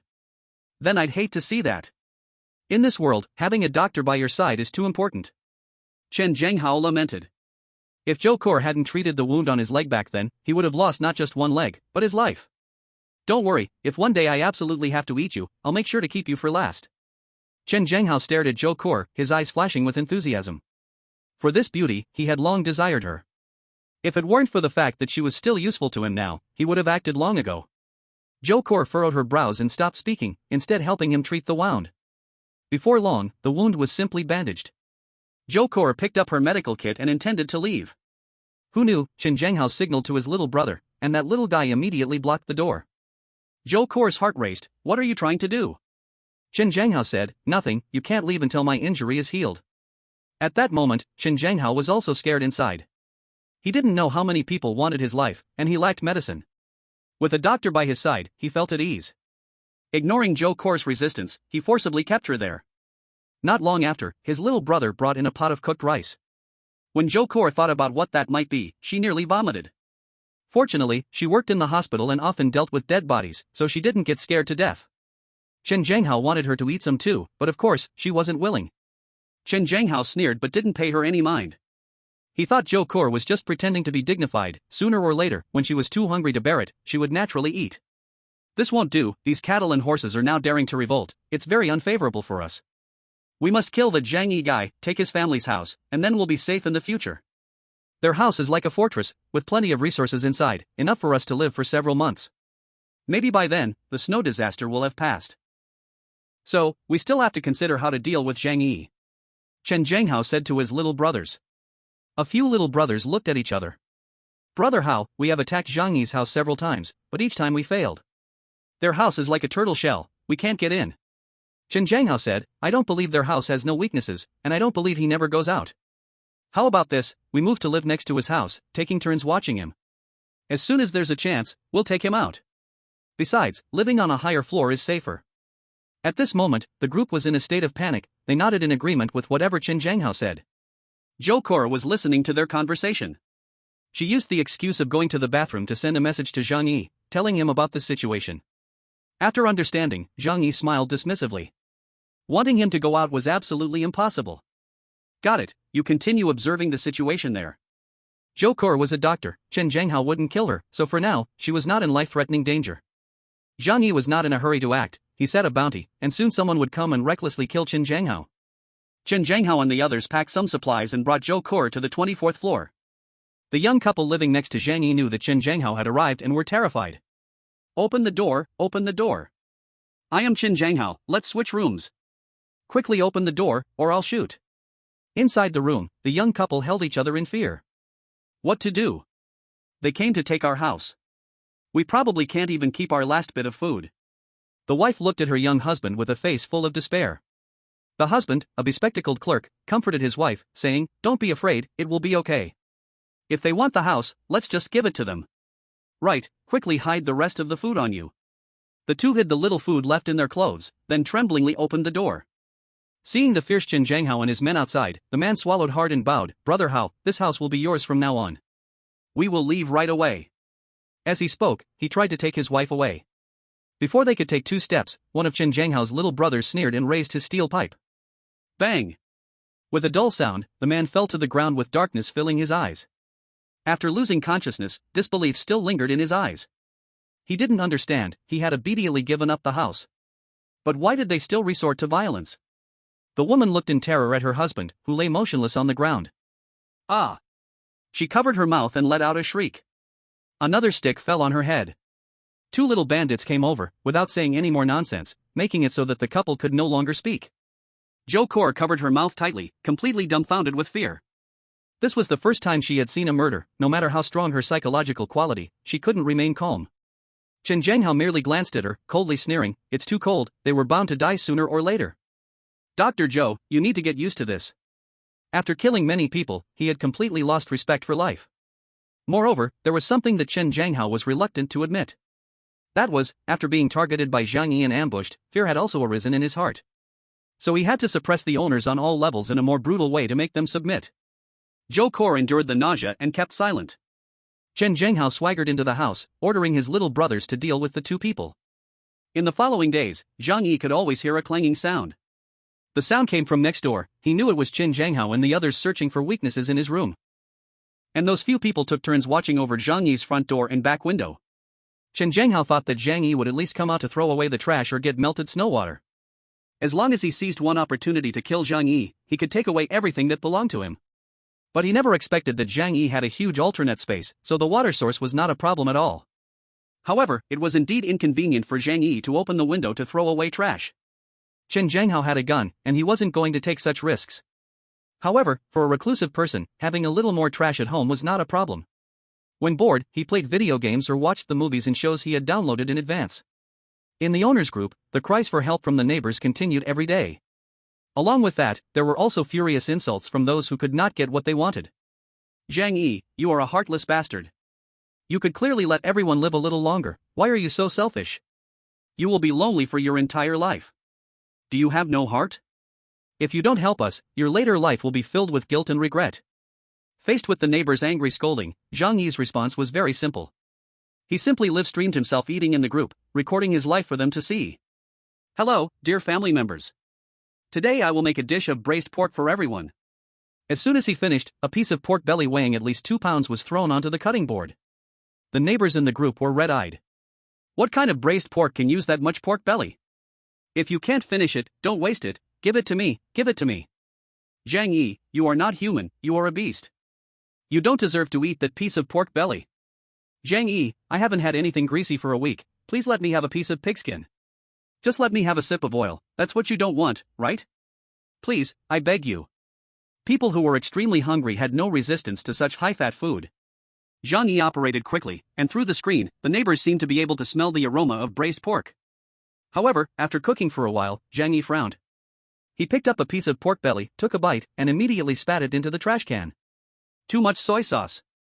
Damn it, this pot of meat is ruined. Although Zhang Yi usually cooked, he often made big dishes. As a result, when he wasn't careful, he added too much soy sauce, and a good pot of meat ended up tasting only like soy sauce. Because the caramelization was not done well, it tasted bitter in his mouth. How can I eat this? Ah, such waste, too much waste. Zhang Yi shook his head helplessly. He intended to show off his cooking skills but ended up ruining it. Too bad he didn't have a dog at home, otherwise, there wouldn't be such waste. With no choice, he had to dump the whole pot of pork into the trash can. The group instantly exploded with outrage, and the neighbors went crazy. Don't throw it away, don't throw it. My mouth is the trash can is right here. Hey, what are you doing? Why throw it away? Why? Ah. Hurry up and throw away your trash, I'll go pick it up right away. Young master, the old servant is late. Do you still need a dog? One who helps you handle trash. Some people were so furious at Zhang Yi's actions that they nearly passed out on the spot. Their hearts were bleeding. In the freezing cold, the gas at home had stopped, so it was impossible to cook. Wanting to eat something hot had become an enormous luxury. Let alone braised pork, they wouldn't even let themselves eat that in their dreams. And Zhang Yi actually dumped a whole pot away without a care. Absolutely despicable. I might as well eat something ready-made. Zhang Yi turned the camera, and on the clean and tidy table at home, there were dozens of large dishes. The warm yellow lamp illuminated the table, making the food look even more appetizing. Zhang Yi pointed to each dish and enthusiastically began to introduce them. Everyone look, tonight my dinner is oil-braised shrimp, scallion-seared sea cucumber, exquisite tofu, sweet and sour yellow river carp, 9-turn large intestine, wine-braised fish slices, sweet and sour tenderloin, black fish egg soup, and candied yam. Brothers, the dishes are ready, let's start eating. Zhang Yi set up his phone, just like a food broadcaster, picked up his chopsticks, and began to feast. Messages from neighbors in the group went crazy. Zhang Yi, share a bite with me. I'm bowing to you. Zhang Yi, let my child have a bite of fish, even just the tail is fine. Zhang Yi, you are my father, I am your son, just let me have a sip of soup. Various voices pleading non-stop, with some people desperately calling Zhang Yi's phone. Zhang Yi paid them no mind and happily continued his meal. Seeing the neighbors in such a frantic state made Zhang Yi feel that the meal tasted even better. Chapter 63 Infection. Zhang Yi's way of showing off rich food made the owners of the entire building feel a sting in their hearts. Now, the scraps dumped from Zhang Yi's home were a delicacy beyond compare for them. But even this, Zhang Yi wouldn't share with them. At Sun Jichao and others' home. After failing to forcefully take from Zhang Yi's home last time, their hope of getting antibiotics had also vanished. Just 2 days later, the aftereffects began to show. The 3 injured felt an unbearable itch at their wounds. Around the bandages, the blood began to look unusual, turning into an abnormal yellow. Sun Jichao couldn't help but tear off the gauze, wanting to see what was happening. As a result, he saw that the wound had already started to fester. A nauseating stench hit him in the face, reminiscent of a decaying animal corpse. No, no, no.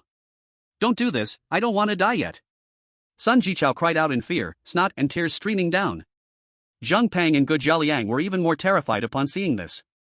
They peeled open the gauze on their own wounds, praying not to be infected. But unfortunately, ideals are beautiful, and reality is cruel. If it were just a scrape, there might still be a chance for self-healing. However, what they suffered were penetrating wounds, with rusty crossbow bolts deeply embedded in their flesh. The wounds, compounded by bacterial infection and lack of adequate nutrition and medicine, made deterioration inevitable. The few of them let out terrible screams, appearing almost mad. In the room, Fang Yuqing trembled uncontrollably. She took her phone and sent a message to Zhang Yi. Brother Zhang Yi, they have gone mad, Xinger is so scared. Can you come help Xinger? Xinger will be obedient when she gets there, just tell her to do anything, she will do it. After a while, Zhang Yi replied. Xinger, seeing you like this makes me heartbroken too. But I can't leave, Chen Zhanghao is right next to me. Why don't you come over? But be careful on the way, don't get bumped by them. Yesterday, my neighbor next door was killed by them, you're delicate and tender, they might target you. Zhang Yi smirked. Facing Fang Yuqing, this white lotus, he only had one thought, which was to torment her by any means, letting her die in pain and despair. Sure enough, hearing that Chen Zhanghao was next to Zhang Yi, Fang Yuqing looked conflicted. Chen Zhanghao had killed too many people, she was too scared to take the risk. Brother Zhang Yi, Xinger is scared. Can you come pick me up? Don't you have weapons? Zhang Yi cursed silently. Stupid girl, giving you face, and you want me to pick you up? I want to do that too, but I was scared by them a few days ago, feeling a bit unwell. Let's say it like this, I'm a bit tired. Bye. Fang Yuqing listened to the screams outside, her face pale, but when she sent another message to Zhang Yi, he had already ignored her. For the next few days, Zhang Yi's life remained rich and leisurely. Now he doesn't need to go to work anymore, he can sleep whenever he wants, and wake up whenever he likes. There's no need to toil for life, and he doesn't have to look at anyone's face. If anyone dares to upset him, he will just curse them back, life is absolutely wonderful. Next door, Chen Zhanghao thinks every day about how to kill him and take his house. But for several days in a row, he hasn't seen Zhang Yi come out. As long as Zhang Yi doesn't come out, he has no chance to deal with Zhang Yi. On the contrary, he himself, because of the bounty on Zhang Yi, is living in constant fear. He doesn't even dare to trust the little brothers around him, holding a gun in his hand while sleeping. Before long, his nerves begin to weaken. After much thought, Chen Zhanghao finally figured out what to do next. Zhang Yi, through surveillance, has been monitoring the entire building, anyone appearing in the corridor would be seen by him. These days, he has noticed that Chen Zhanghao seems to be plotting something. Gradually, people started entering Chen Zhanghao's home. These people are all young and strong, and they all live alone. Some came voluntarily, while others were forced by Chen Zhanghao at gunpoint to come. Slowly, Chen Zhanghao's team grew to 10. Even more than before. Zhang Yi understood. He is scared, so he's trying to rally a group of people around him to avoid being killed and have someone claim the bounty on me. But in Zhang Yi's view, this action is nothing but a futile attempt. In the building, Zhang Yi has already killed more than 40 residents, and now the remaining population is about 70. According to predictions from his past life, most families have run out of supplies. So the next source of food will be people. With Chen Zhanghao rallying a group of underlings, he will soon start the slaughter of others.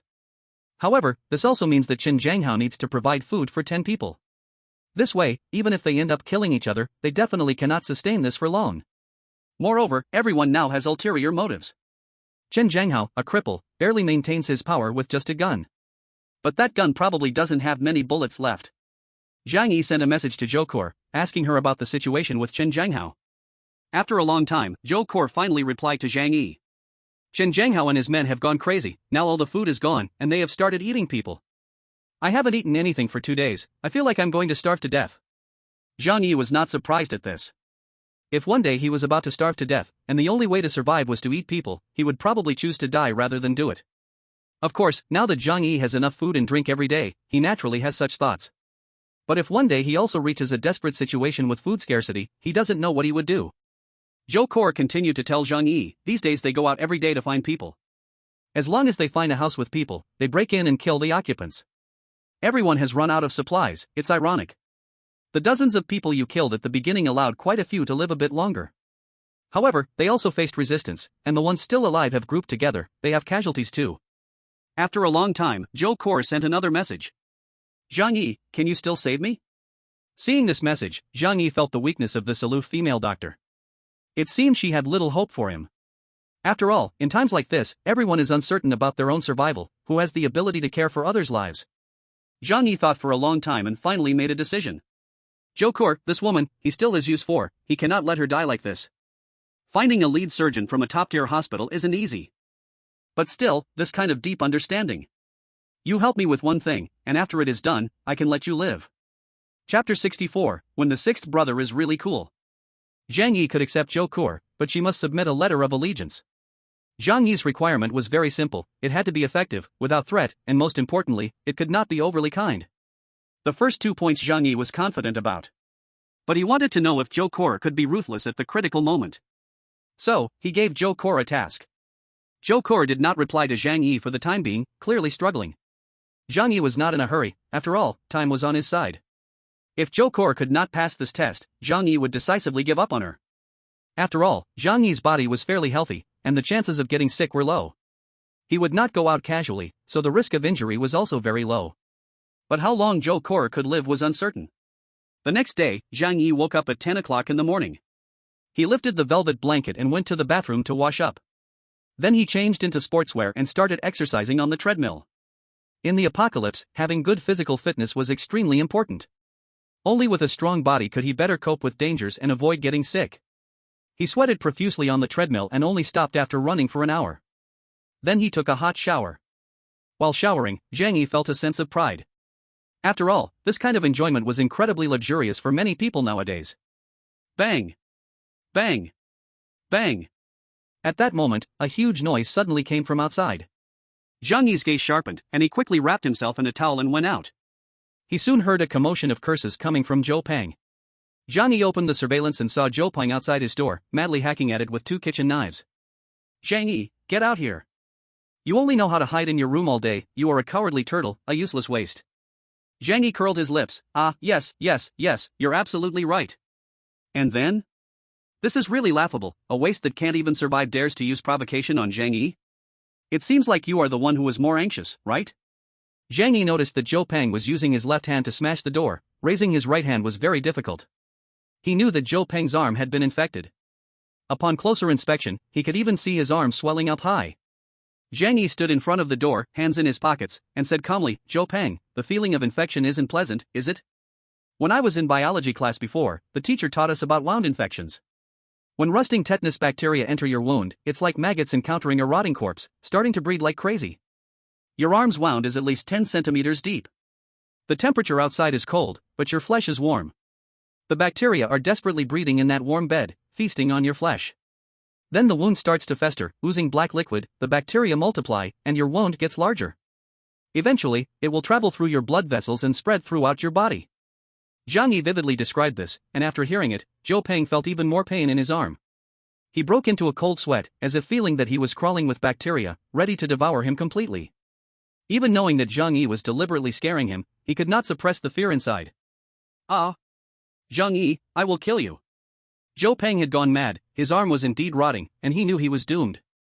So he wanted to make one last desperate attempt, but this time, it was destined to be futile. In the next room, Chen Zhanghao's subordinates heard Zhou Pang's crazy cries and asked, should we kill him? Chen Zhanghao thought for a moment and said, haven't you heard he's infected and close to death? Would you dare to eat meat from a dead pig? Everyone looked at each other and finally decided it was best not to take that risk. Zhou Pang chopped at the door for a while. He cursed for a while.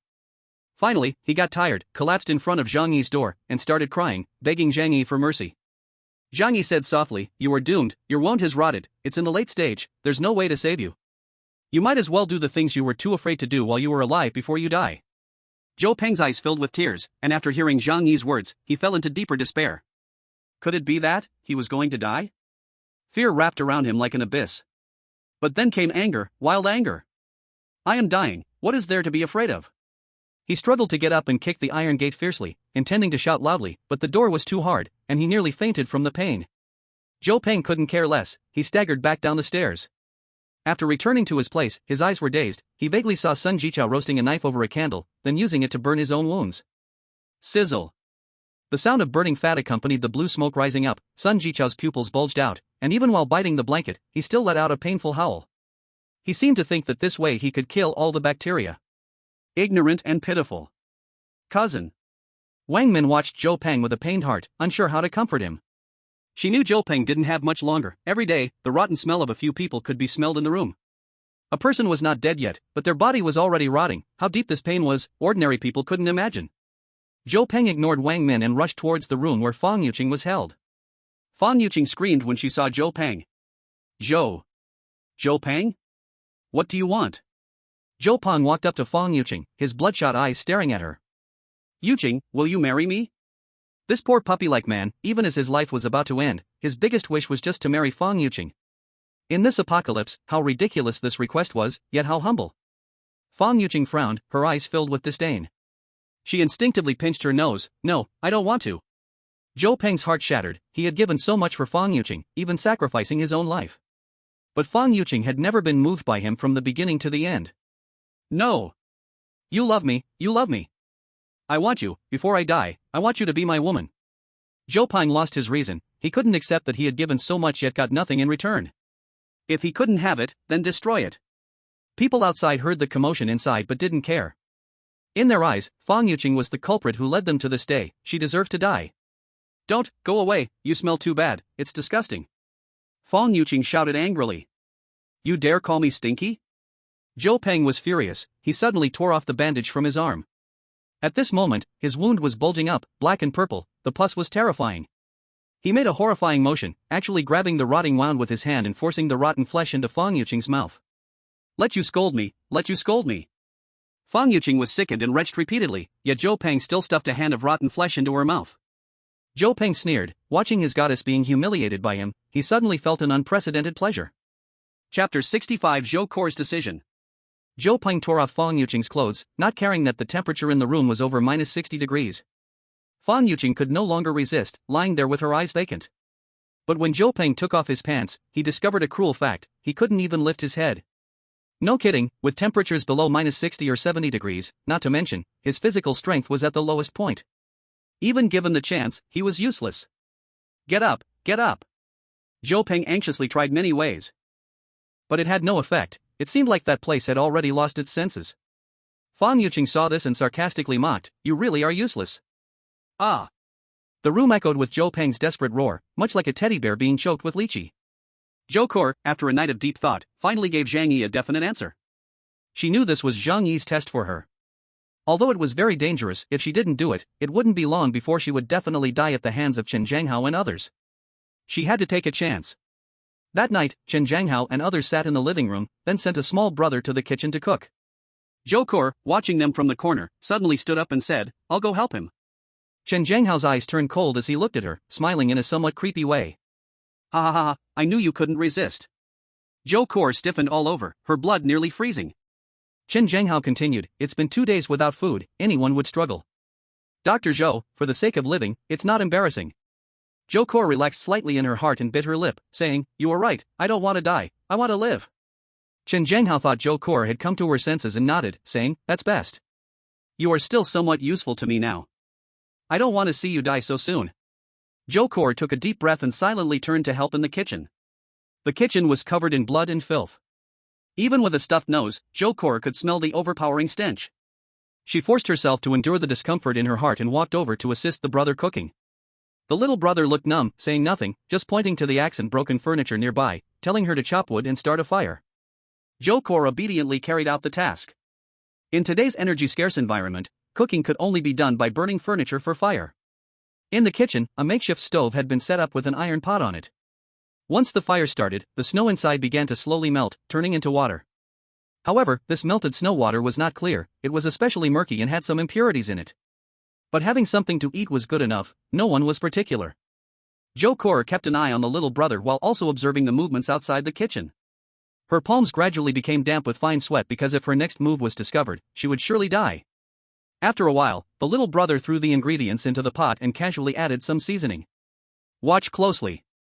The little brother coldly left behind a sentence and departed the kitchen. Zhou Kor waited a long time, confirming it was safe before reaching into her pocket to take out a small bottle. Then, in a panic, she twisted the lid open and poured a heap of white powdered medicine into the soup. After doing this, she hurriedly stuffed the medicine bottle back into her pocket. At this moment, she felt her heart racing like a single-cylinder engine, and her legs trembled from extreme tension. She swallowed hard, picked up a ladle, and stirred the powder in the pot. Although the whole process was thrilling, nothing unexpected happened. This wasn't a movie, there weren't that many twists. Due to the harsh living conditions, everyone had become numb. They could hardly imagine that Zhou Kor would put drugs in the food. At lunchtime, Zhou Kor brought a large pot of food to the table, and they immediately rushed over, their eyes red and eager to eat. To gain their trust, Zhou Kor also served herself a bowl of soup and quietly returned to the room. No one paid her any attention, everyone just wanted to eat something warm. Hot food meant life. Every mouthful meant a little more hope for survival. After returning to her room, she sat on the bed with the soup in hand. Then she began to wait silently. She had put a full half bottle of sleeping pills into the pot. This sleeping pill takes effect quickly, take one, and you can fall asleep in 30 minutes.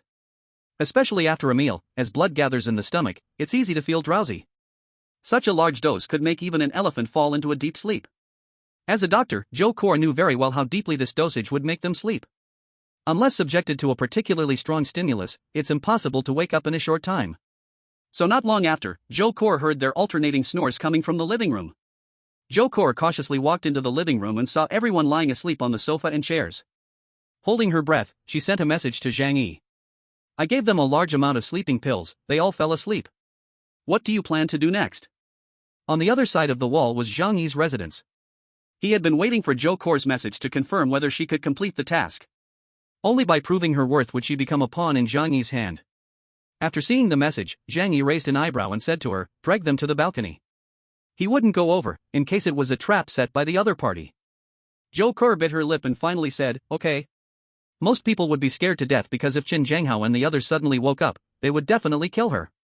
However, as a professional doctor, Zhou Kor was very confident in the effects of the drugs. Following Zhang Yi's instructions, she dragged Qin Zhanghao and the others one by one outside and tossed them onto the balcony. Even though the cold wind outside was biting, they still wouldn't wake up in a short time, that's how deep a coma works.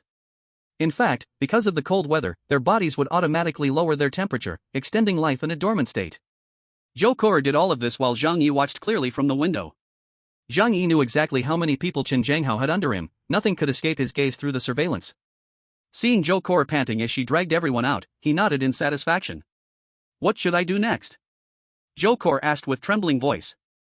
That's enough, wait for me for a moment. Zhang Yi put down his phone and turned to head back to the bedroom. After pondering for a moment, he took out a thick cold-resistant suit from a different space and put it on. He also grabbed 10 ropes, as thick as a child's arm, and hung them around his waist. In his left hand, he held a crossbow with a tight string, and on his back, he carried a machete. Zhang Yi thought for a while and felt it wasn't safe enough. Then he took the handgun he had bought but had not used and cocked it, holding it in his hand. Only after this did he feel a sense of security fill his heart. Zhang Yi approached the floor-to-ceiling window. After the apocalypse, for the first time, he reached out to unlock the door of the floor-to-ceiling window. This process was very complicated. The door lock had 3 layers, fingerprint, electronic, and physical locking. After unlocking, Zhang Yi stepped onto the balcony. The biting cold wind blew in, but through the cold-resistant suit, it didn't feel particularly harsh. Zhang Yi couldn't help but marvel, professional-level cold-resistant suits are amazing. Zhou Kor was at the window, hugging herself, shivering as she watched him. Are you going to kill them? Zhang Yi twisted his mouth and raised the gun in his hand, aiming at the thugs on the ground while subtly also aiming at Zhou Kor. He casually tossed the ropes at Zhou Kor's feet. It's not me, it's you. Chapter 66, Testament. Zhang Yi stood on the balcony, but his body leaned against the window, ready to retreat to the room at any sign of danger. Qin Zhanghao and his subordinates were on the neighboring balcony, looking as if they had fainted. However, Zhang Yi couldn't be sure they were truly unconscious. What if this was a trap set by them and Zhou Kor to lure him in? It's possible that when he gets over here, the people on the other side will get up and kill him. Moreover, there is a distance of more than 10 centimeters between the two balconies. The stainless steel railing is especially slippery on a snowy day. If he climbs up, Zhou Kor could just push him a little and send him tumbling from the 24th floor. So, Zhang Yi pointed the gun in his hand at the people on the ground, including Qin Zhanghao. Use these ropes to tie their hands behind their backs. Also, I remember Qin Zhanghao has a gun, hand it over to me. Zhou Kor had a face full of disbelief. She hadn't eaten for 2 days, only drinking a bit of water, and had dragged 10 people to the balcony, leaving her with no energy at all. Seeing Zhang Yi being so cautious, even unwilling to come help, she bit her chapped lips and angrily said, "You are being too careful. Caution ensures a long voyage, I won't take any risks," Zhang Yi said indifferently. Zhou Kor, having no choice under Zhang Yi's gun, had to follow his orders. She picked up the rope and firmly tied the hands of those people behind their backs. When she pulled the handgun out of Qin Zhanghao's pocket, Zhang Yi's gun was also aimed at her head. "Take the magazine out of the gun and toss it over to me." Zhou Kor looked at Zhang Yi, suddenly biting her lip and asking, "How can I trust you? What if after I do all this, you turn against me?" Zhang Yi said, "Now, you have no other choice but to trust me. Only by trusting me can you have a chance to survive in this harsh environment." Zhou Kor pondered for a moment. She knew that apart from trusting Zhang Yi, there was no other way. She couldn't break her moral bottom line and resort to cannibalism, which meant she was destined to starve to death. Following Zhang Yi's instructions, Zhou Kor removed the magazine from the handgun and tossed it at Zhang Yi's feet. Zhang Yi glanced sideways to confirm that it was indeed Qin Zhanghao's gun before saying to Zhou Kor, "You go back inside." Zhou Kor cautiously returned to the room. She was very nervous inside. Because if Qin Zhanghao and the others woke up, Zhang Yi could return to the room, but she would undoubtedly be doomed. However, just as Zhang Yi said, she had no choice. After Zhou Kor returned to the room, Zhang Yi didn't hurry to step across the balcony. He picked up Qin Zhanghao's gun from the ground. Taking a look at the magazine, he found 3 bullets still inside. Zhang Yi tossed the gun into a different space and then returned to the room, taking out a water hose from the bathroom. He then sprayed it at the more than 10 people on the balcony. The reason he didn't fire the gun was firstly to conserve bullets, and secondly to avoid drawing attention, adding unnecessary trouble. Splash! Water gushed from the hose, landing on Qin Zhanghao and the others from a distance of 3 to 4 meters. From the indoor temperature of over 20 degrees to the outdoor temperature of more than -70, nearly a 100-degree difference. When the originally warm water sprayed out, it still had steam rising. But as it hit them, it froze instantly. Zhou Kor in the room saw this scene and couldn't help but hug her arms tightly. Being frozen to death like this was indeed a very cruel thing. At this moment, due to the icy water, this group of people slowly began to wake up. The icy water had soaked through their bodies, causing them to freeze all over. Ah! A little Karami's lips turned purple from the frost, and he let out a terrified scream. He wanted to get up but found his hands tightly bound behind him.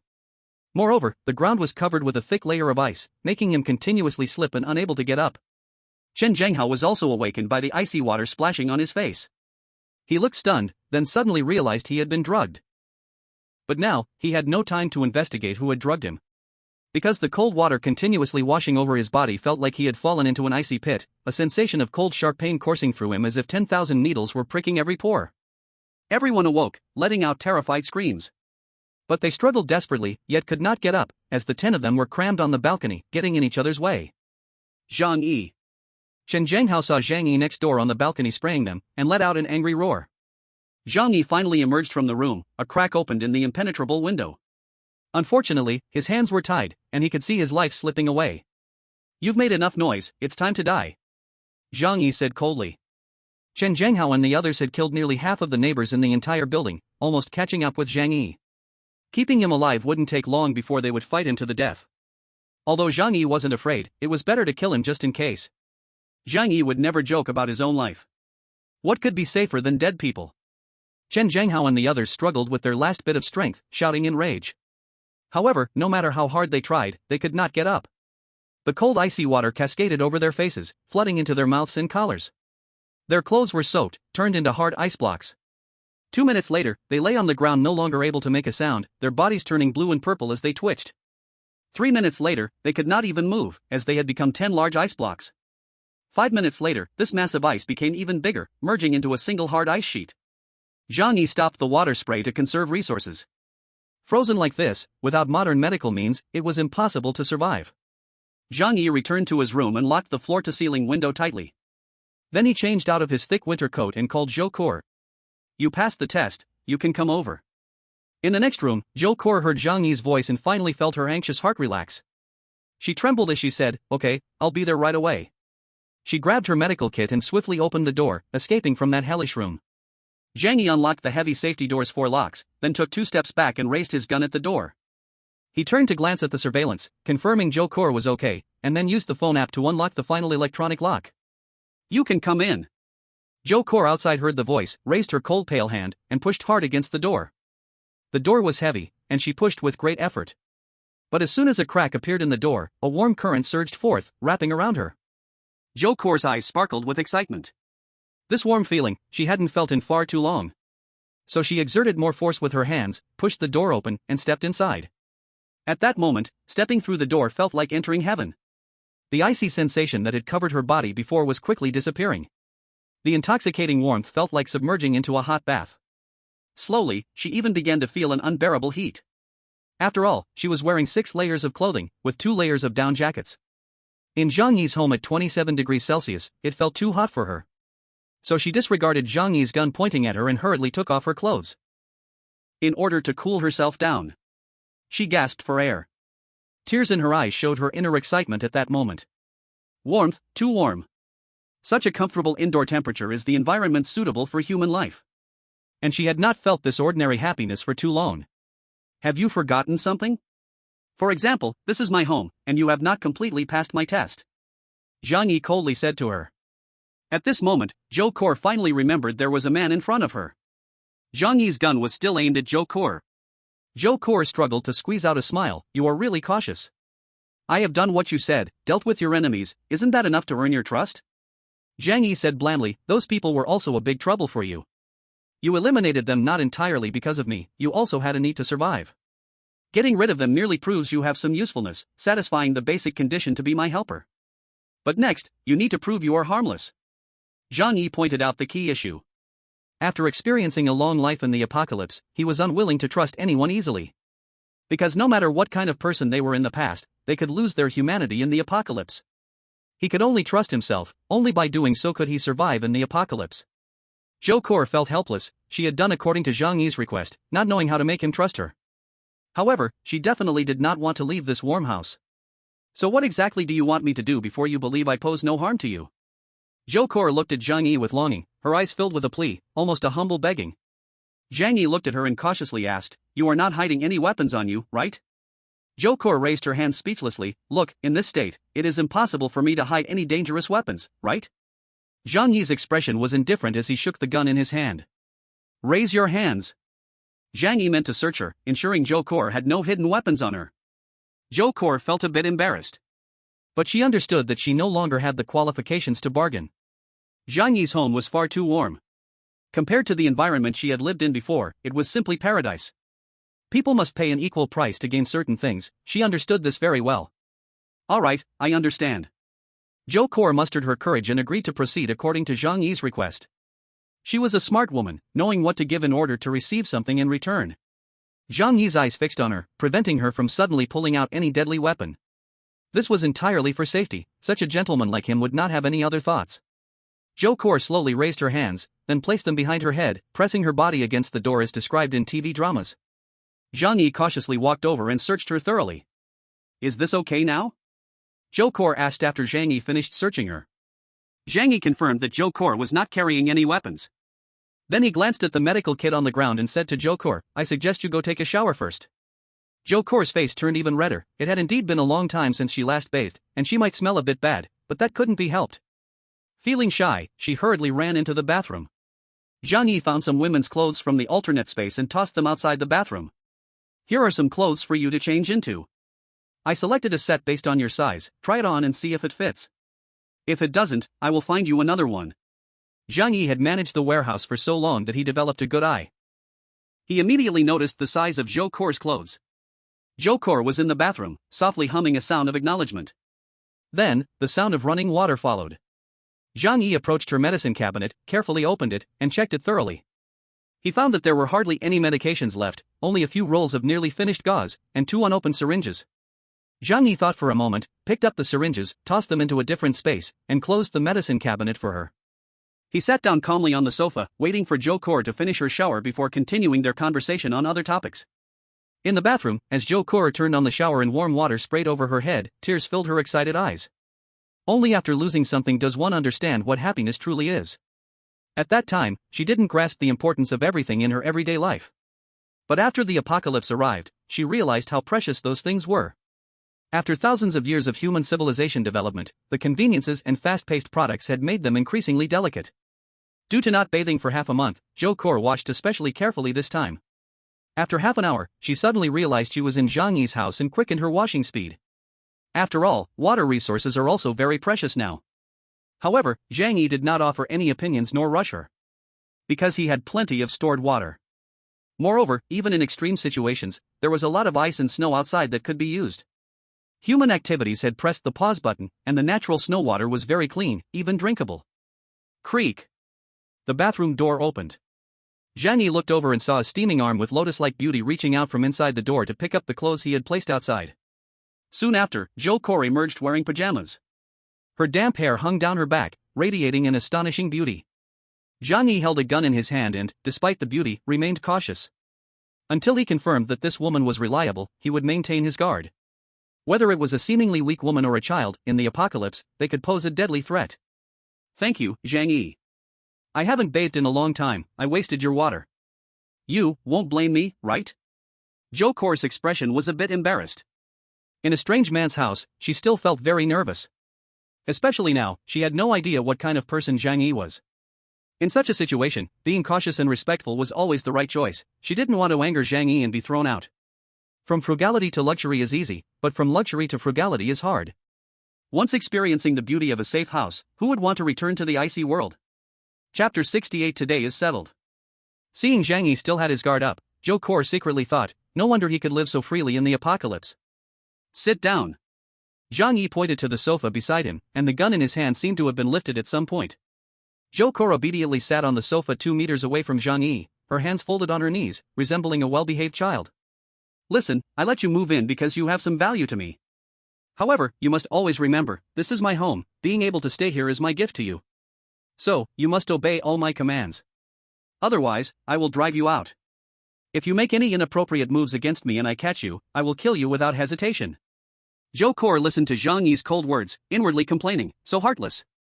Although she understood Zhang Yi had reasons for saying this, she would have felt a bit touched if he could have said it more gently. Little did she know, Zhang Yi was not devoid of tenderness. But in the end, all his tenderness was fed to the dogs. Zhang Yi pointed to a room. Their house had a structure of 3 bedrooms and 1 living room. Apart from the master bedroom Zhang Yi lived in, there were 2 guest bedrooms. You will live in that room. But let me say this first, every corner of the house is monitored. So you will always be under my surveillance, there's no privacy at all. The door is also a security door, made of material just slightly thinner than the main door, but it can't be opened by brute force. The key is in my hand, and you can only come out when I permit it.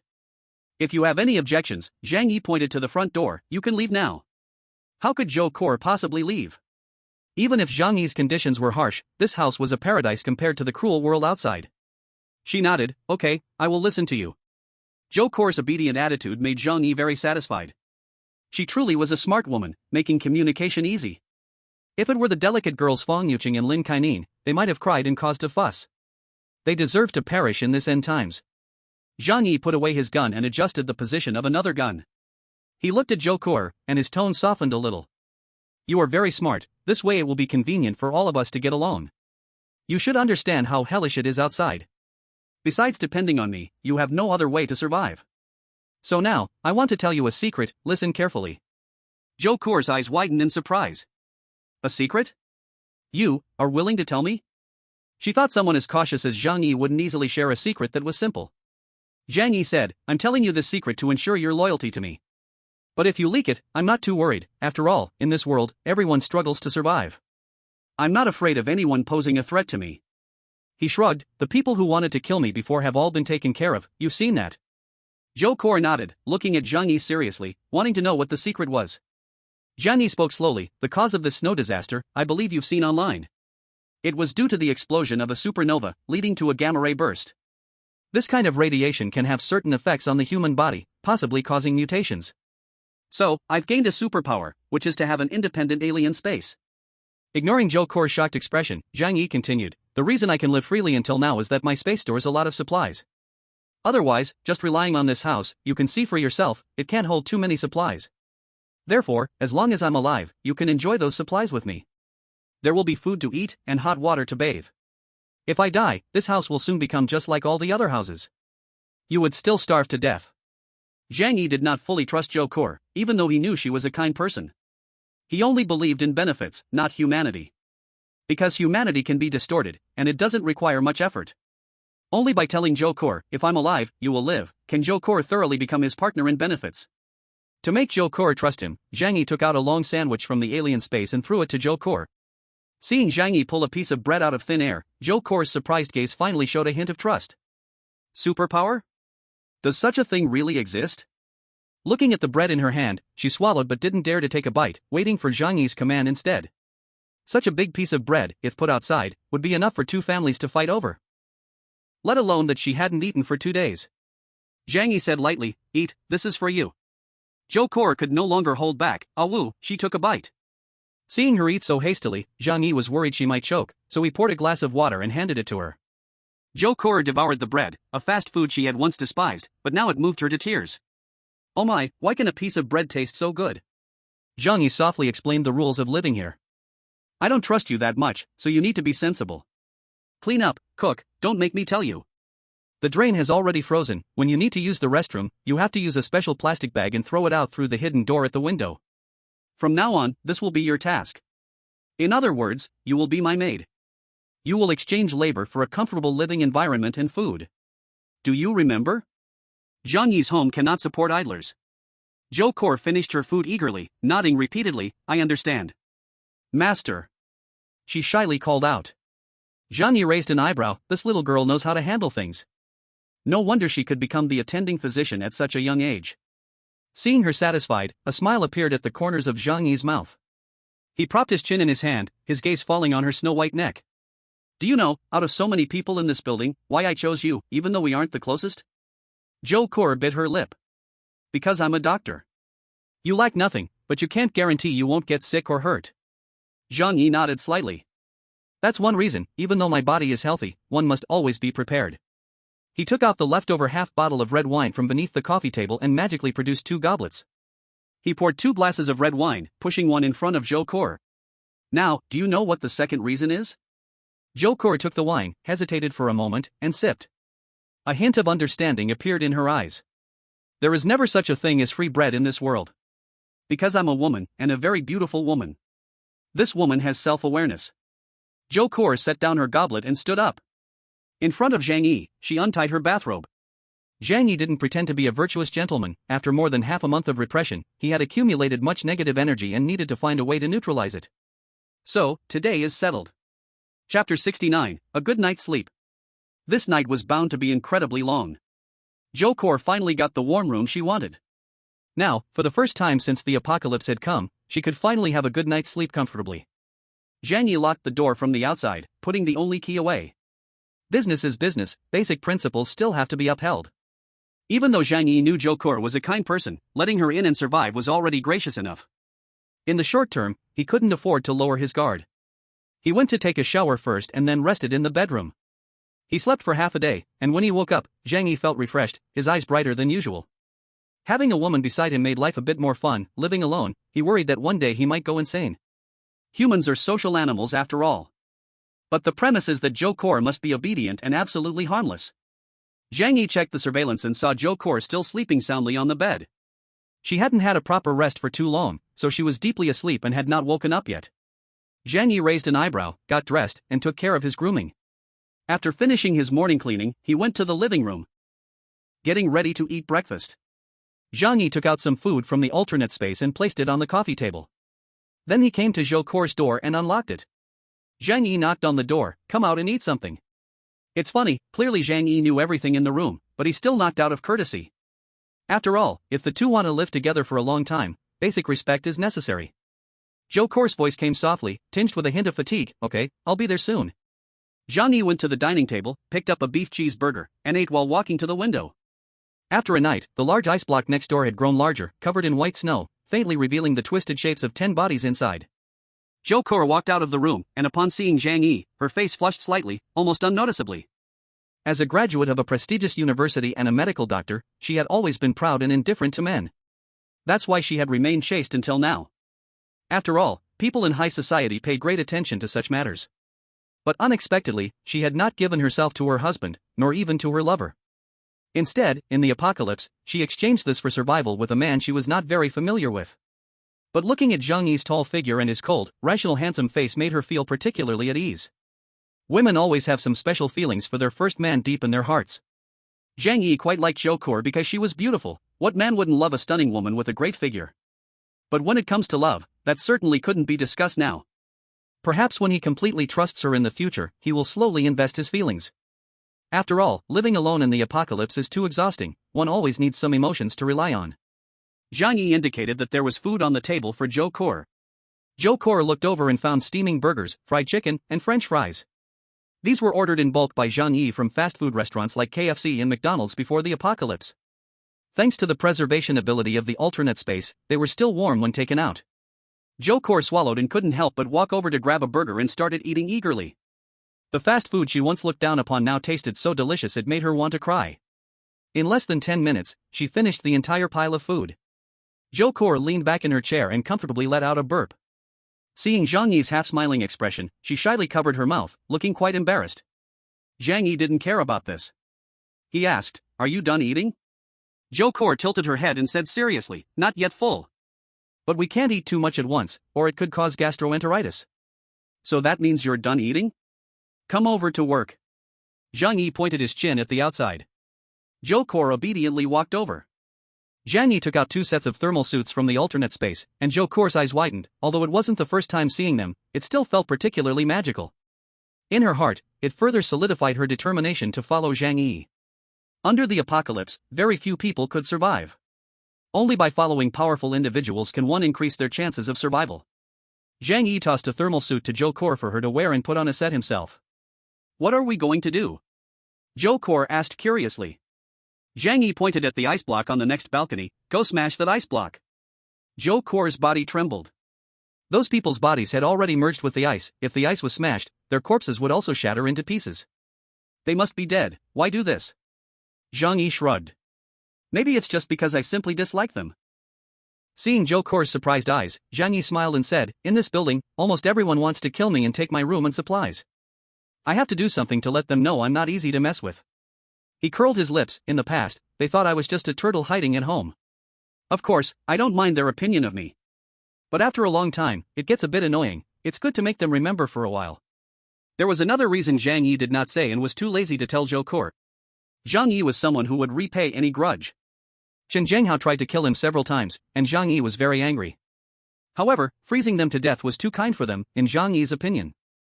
Zhou Core seemed to realize something. She pointed at her nose and said, You won't want me to do it again, right?" She was completely speechless.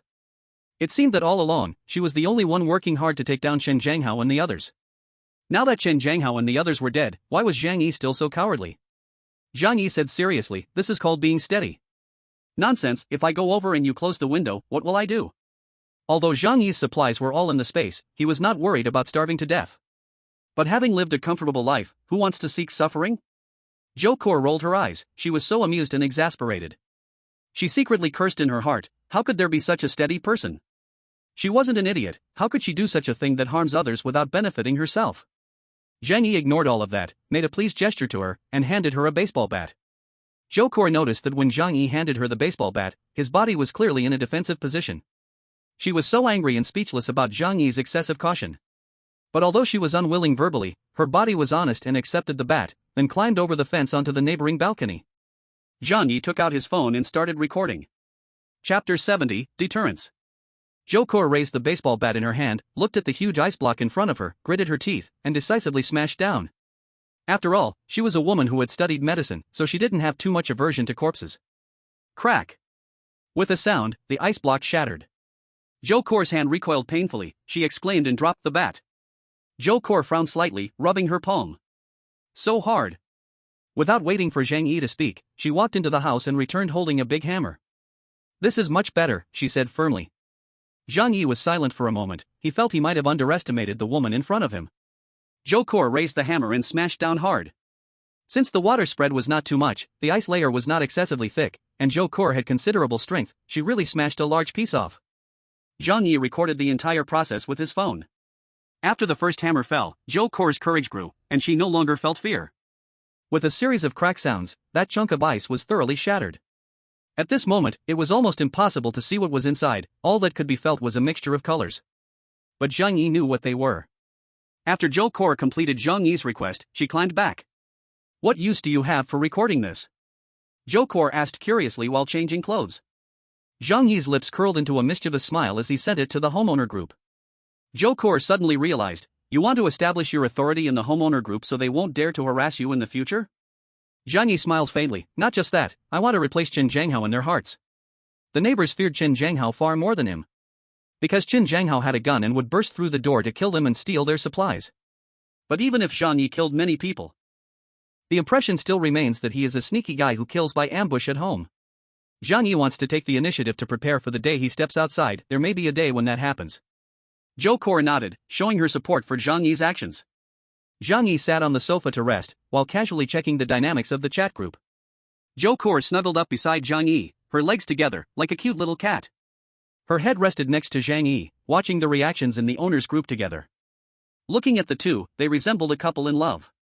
Zhou Kor's feelings for Zhang Yi come from dependence, a woman's natural admiration for strength. However, for Zhang Yi, she still leans more towards being a servant now. As for love, that's for later. He wouldn't mind if it happened, but it wouldn't be too much either. Recently, the internet seems to have worsened a bit. It took a whole minute for Zhang Yi to upload this video. It seems that due to heavy snow, the surrounding base stations were also affected. However, as a world-famous infrastructure monster, China has top-notch standards in communication. So, it hasn't reached the point of being unable to communicate. It's just that long-distance communication might face more interference. The neighbors saw the video and curiously clicked on it. When they saw how tragically Qin Zhanghao and the others had died, many couldn't help but laugh madly, tears mixing with laughter. "Qin Zhanghao, this devil has finally died. Xiao Chui, you can close your eyes now. Finally, he's finally dead. We can go outside. That son of a dog, he died good. Ha ha ha. Ha ha ha. Whoa whoa." The neighbors' hatred for Qin Zhanghao was deep-rooted. If it weren't for Qin Zhanghao instigating a bloody storm, many people in this building would not have died. Their relatives, friends, and loved ones were cruelly killed by Qin Zhanghao and his people. This kind of hatred is simply beyond words. Zhang Yi sent a message in the group. "Qin Zhanghao is dead, it was me, Zhang Yi, who did it." Zhou Kor cast him a somewhat resentful glance, thinking, "Didn't I do it?" Zhang Yi continued, "From now on, this building is under my management." The neighbors then remembered that the video was posted by Zhang Yi, and Zhou Kor appeared in it. "Zhang Yi, did you kill Qin Zhanghao? You're amazing, thank you for helping us get rid of a damned devil." "Zhang Yi, does your family still have food?" "I'm starving, my son is already dead, and my daughter is too. But I want to live." "Zhang Yi, you must have food at home, right? Please give me some, I'll do anything you ask." The neighbors instantly started pleading when they saw Zhang Yi appear. In their eyes, the name Zhang Yi equates to a large supply of resources, a synonym for food. Zhang Yi was somewhat speechless. Seeing their expressions, it seemed they weren't very afraid of him. He said to Zhou Kor beside him, "I killed Qin Zhanghao, so why aren't they afraid of me?" Zhou Kor replied without hesitation, "Because compared to that madman Qin Zhanghao, you are a good person." Zhang Yi pointed at himself, speechless. "I'm a good person? Don't flatter me." Zhou Kor said very seriously, "In my eyes, you are a good person. Because you have never taken the initiative to kill anyone. As for Qin Zhanghao, he deserved to die." Zhang Yi smiled silently. He didn't think of himself as a good person, but at least he felt he wasn't a bad one yet. That's because he hadn't been pushed to the brink yet, so he could still retain his basic moral bottom line. Just then, someone sent a voice message. "Zhang Yi, has Zhou Kor moved into your home? Why are you only letting her stay with you? What about me? Why won't you let me in?" She noticed the blind spot, which was that Zhou Kor in the video was helping Zhang Yi. So, it's very possible that they are together. Many people turned red with jealousy. They dreamed of entering Zhang Yi's house. It is said that there is a fireplace, a greenhouse between 20 to 30 degrees. Inside, it is comfortable and pleasant, with supplies piled all over the room, enough to last for 10 years. In the past, they had tried to break in but ultimately failed. But Zhou Kor's situation gave them a glimmer of hope. "Zhang Yi, what Zhou Kor can do, I can do too. And I can definitely do it better than her. Let me in too. Zhang Yi, actually I have never told you, I have liked you for a long time. Can you be my boyfriend? Zhang Yi, even though I am a man, I can, for you." Zhang Yi felt his eyes burning. Zhou Ke was also dumbfounded, and at the same time, a sense of crisis emerged. In fact, whether as a doctor or a woman, she was not irreplaceable. At the very least, when it comes to dating men, she was indeed not very skilled. What if Zhang Yi met someone better in the future and neglected her? Zhou Ke bit her lip, silently making up her mind to show her value well in the future, then cling to Zhang Yi's thigh. The neighbors were filled with various envy, jealousy, and hatred towards Zhou Ke, all asking Zhang Yi to take them to play too. Especially Fang Yuqing, who nearly went crazy when she saw this news. Fang Yuqing, Zhang Yi, are you with Zhou Ke now? Zhang Yi couldn't be bothered to respond to her.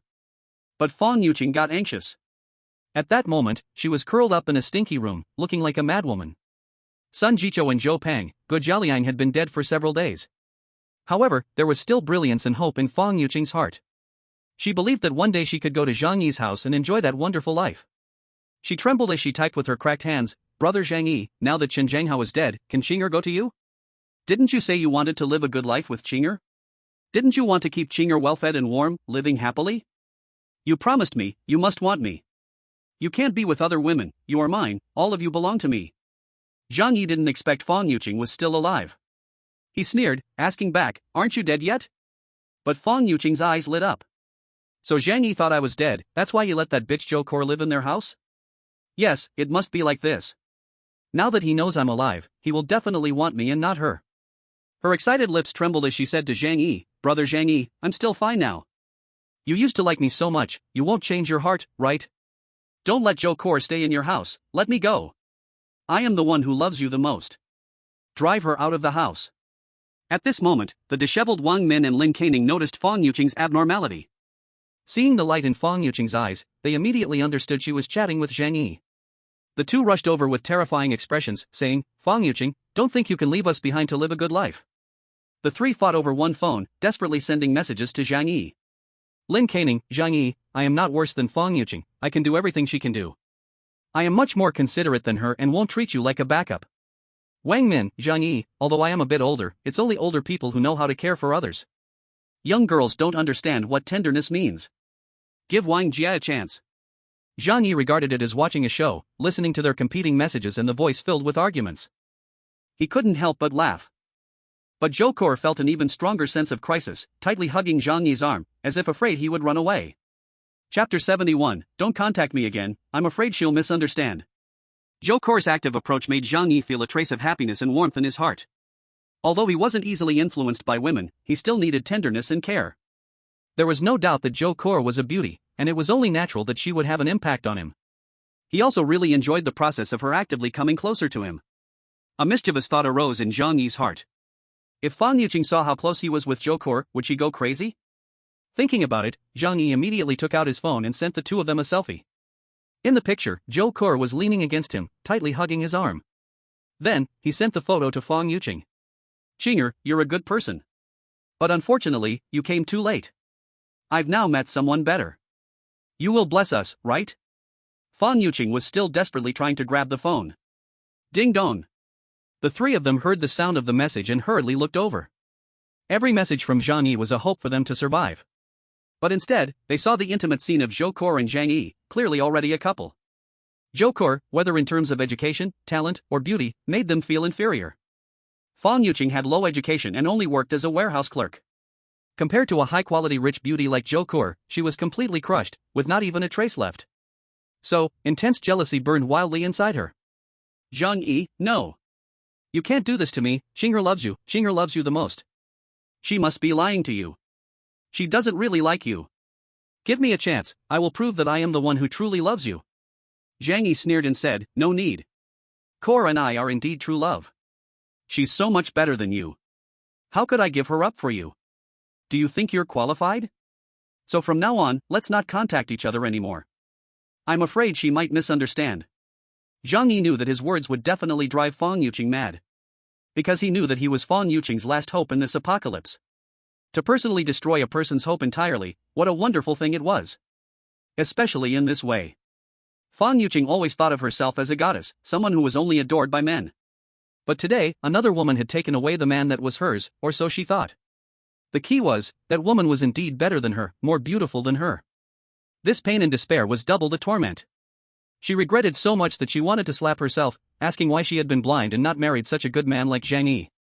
As Zhang Yi had expected, Fang Yuqing nearly went crazy, screaming hysterically from her throat. I don't believe it, I don't believe it. Zhang Yi, you were my lapdog. You licked me for 2 years, so why now, when I'm so active, you won't lick me anymore? That bitch, why is she stealing my man? She should die. Yes, Zhou Kor, it's that bitch's fault. Lin Kainan and Wang Min saw Zhang Yi's message and pointed at Fang Yuqing, laughing loudly. Ah, you stupid slut, you were just asking for it. This is your retribution. Pa, you deserve what you got. Her once best friend, Lin Kainan, gritted her teeth and cursed, her eyes full of contempt. Fang Yuqing, red-eyed, tried to send a message to Zhang Yi again, only to find that she had been blocked by him. This meant that Zhang Yi completely didn't want to deal with this woman anymore. Not long after, she would die in this apocalypse, and Zhang Yi's torment and humiliation of her gave him satisfaction.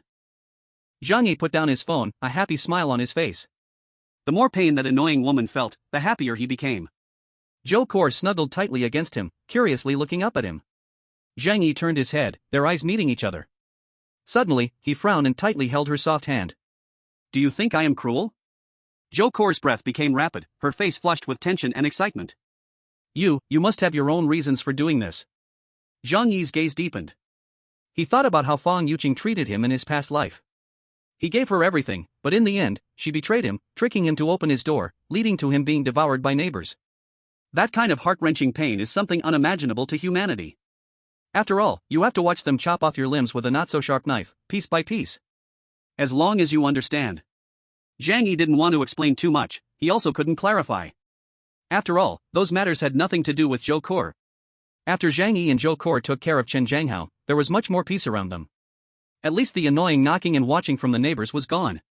Chen Zhanghao didn't even know the main reason Zhang Yi wanted to kill him was that he was too annoying.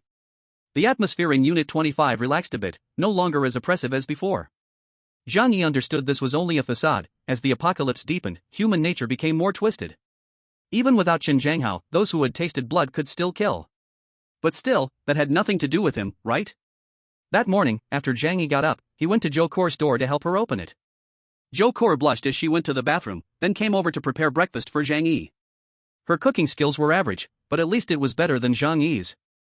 Sometimes, when Zhang Yi craved freshly made food, he would ask her to cook some. Of course, before eating, Zhang Yi would let Zhou Kor taste it first, then he would eat. While eating, Zhang Yi would scroll through WeChat and some ongoing news. Nowadays, only a small portion of software was still operating, mostly maintained by the officials. In extremely cold temperatures, most people couldn't survive. But the higher-ups always had plans to cope with disasters, allowing some so-called important people to live. Suddenly, he saw a familiar face in the WeChat group. That was the previously crazy and troublesome Aunt Lin. Aunt Lin, the snow disaster will soon pass.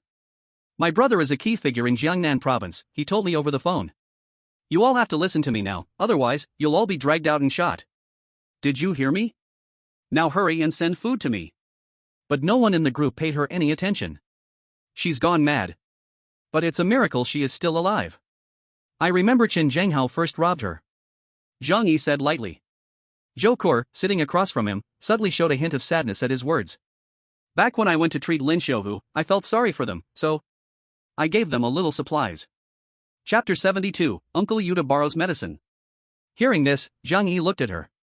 Zhou Kor, fearing Zhang Yi would think her a saint, quickly explained, at that time, the snow disaster had just begun, and I thought it would pass soon. Zhang Yi smiled dismissively, placing his phone on the table, hands crossed. That's not the problem. The supplies you gave should have run out long ago, right? What has she been relying on to get by? Zhou Kor had a piece of rib in her mouth. Upon hearing Zhang Yi's question, she silently placed the rib into her bowl.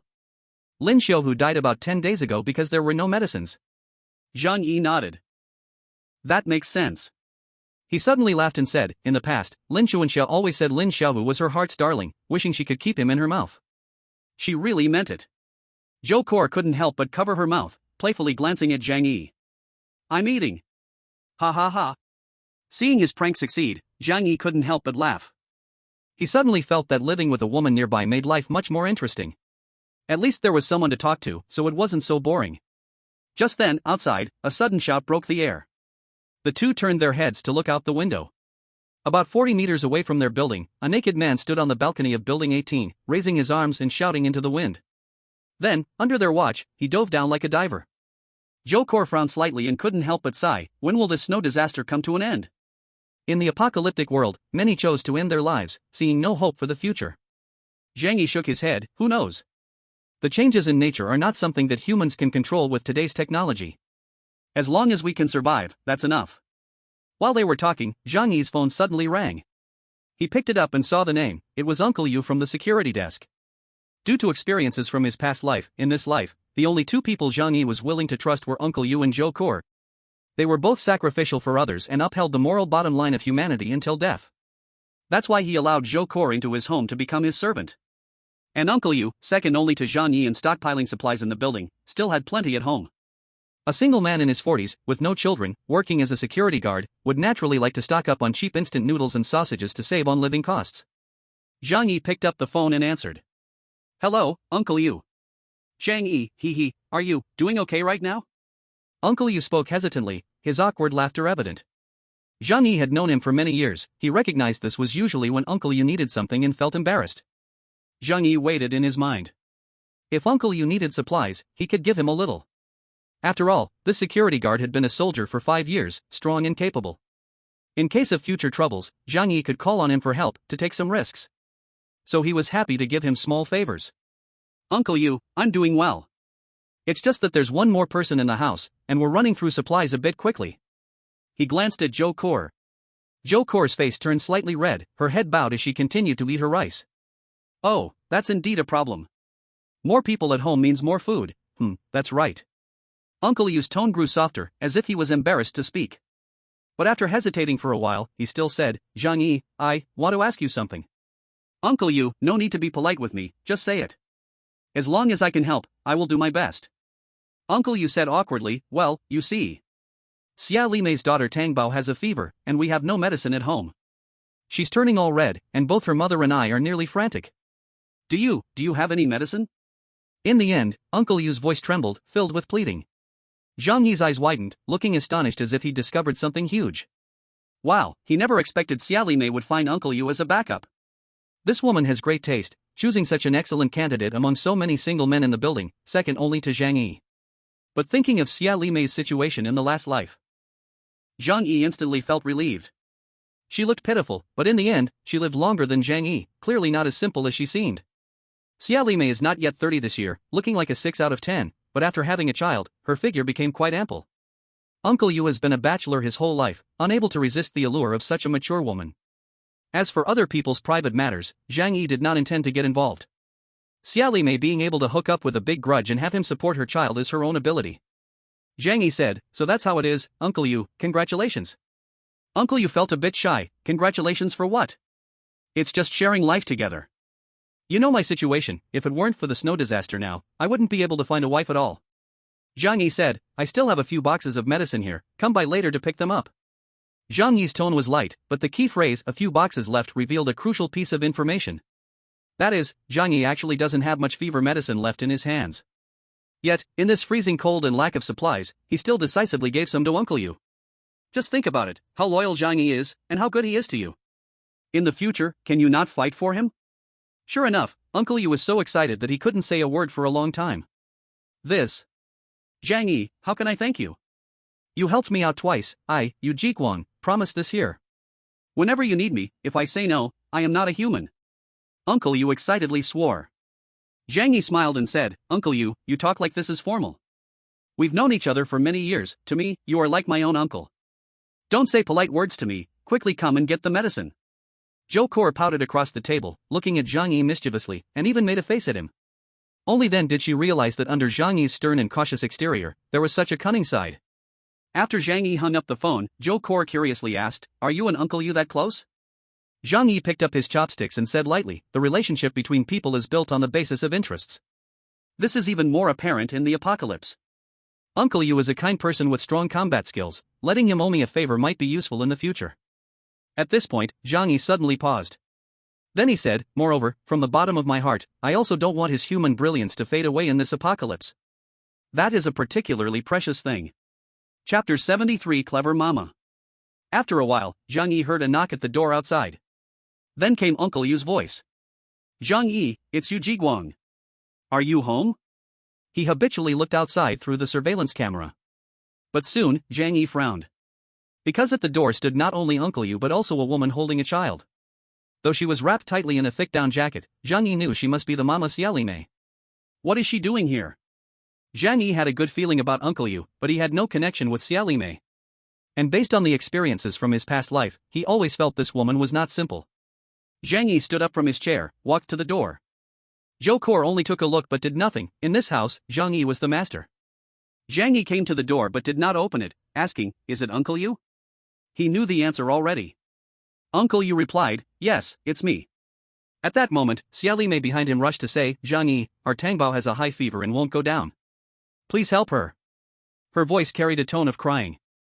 Zhang Yi took out a box of acetaminophen suspension and a box of Xiaoquaichua cold medicine that he had prepared, and threw it out through the shooting hole. Then hurry up and give the medicine to the child.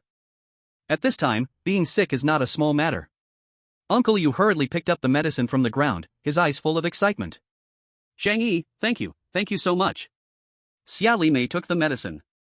Uncle Yu wanted to take her away, but a strange light flickered in her eyes. She spoke up, "Zhang Yi, I have one request. Can you let the baby stay at your house for a while? I know you have a heater, it's much warmer there. Our house is so cold. The baby is sick now, and I worry she'll get frozen. Can you help us with this?" Uncle Yu was taken aback for a moment. Xiaolime hadn't mentioned this to him when they came. He felt a bit awkward, as he hadn't discussed it with Zhang Yi before coming. Now that Xiaolime suddenly brought it up, he felt caught in the middle, which was quite uncomfortable. However, seeing Xiaolime's pitiful gaze, he didn't know what to say. In the room, Zhang Yi heard Xiaolime's words and a slight smile appeared at the corner of his mouth. "Getting more ambitious? Is it Sister Xie? I'm really sorry, during this extraordinary time, I can't let anyone in. And our coal is almost burnt out, to be honest, it's not much warmer inside than outside." Zhang Yi wouldn't be easily swayed by her words. Xiaolime said it nicely, for the child. But both he and Zhou Core had no experience caring for children, and even if they did, he didn't want to deal with that kind of trouble. So once the child came in, Xiaolime could also use the excuse of taking care of the baby to come in herself. Inviting a guest is easy, but sending them off is hard. If she had any bad intentions, wouldn't Zhang Yi have to be on guard 24 hours a day? He didn't want to expend that effort. Hearing Zhang Yi's words, Uncle Yu quietly said to Xiaolime, "Zhang Yi has been kind enough to us, even bringing medicine for the child. Let's just go back and put on more clothes, so she won't freeze." Xiaolime wiped her tears and said with a quivering voice, "You're a man, what do you understand? The baby is so small, very fragile." She turned to Zhang Yi inside and said, "Zhang Yi, I know this request is a bit inappropriate. But I really have no other choice. Sister, I know you're kind-hearted, that's why I'm so bold to make this request. Please, for the sake of the baby and for Uncle Yu, let the baby stay at your house for a while." Now that it had come to this point, she also dragged Uncle Yu into it. Generally speaking, if someone isn't particularly hard-hearted, they would give in. When you make a big request of someone, it's better to start with a small one. Once the other person agrees to the small request, it becomes harder to refuse the bigger one.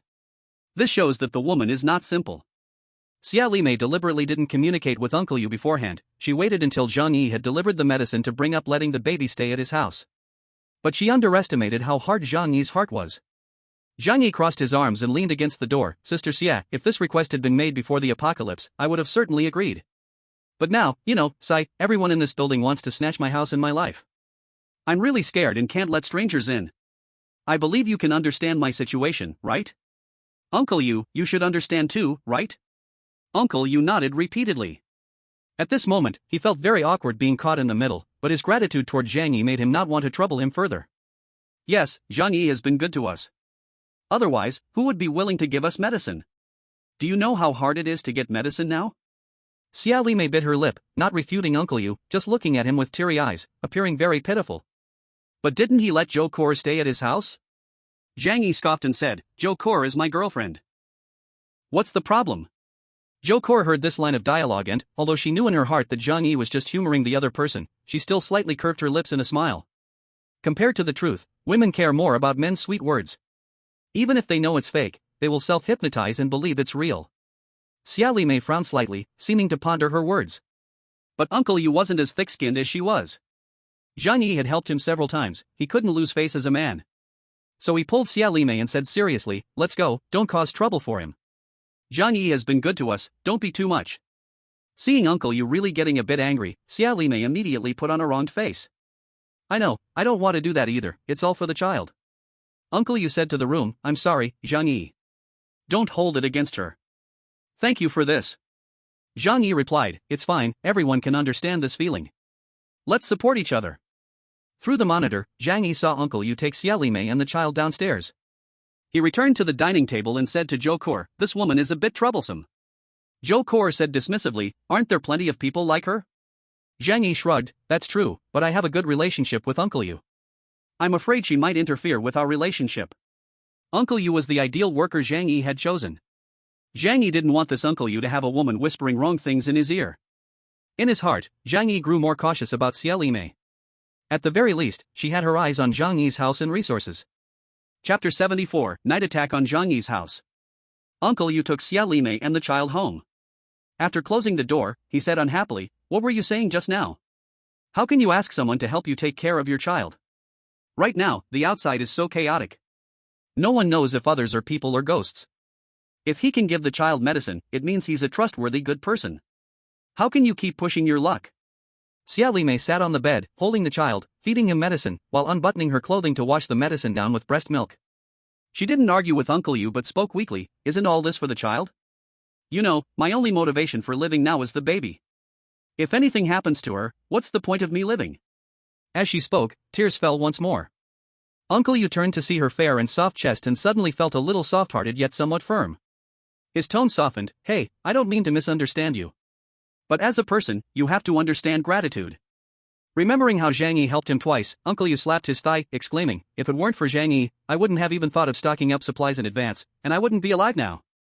This great kindness, Yu Jiguang, must find a way to repay.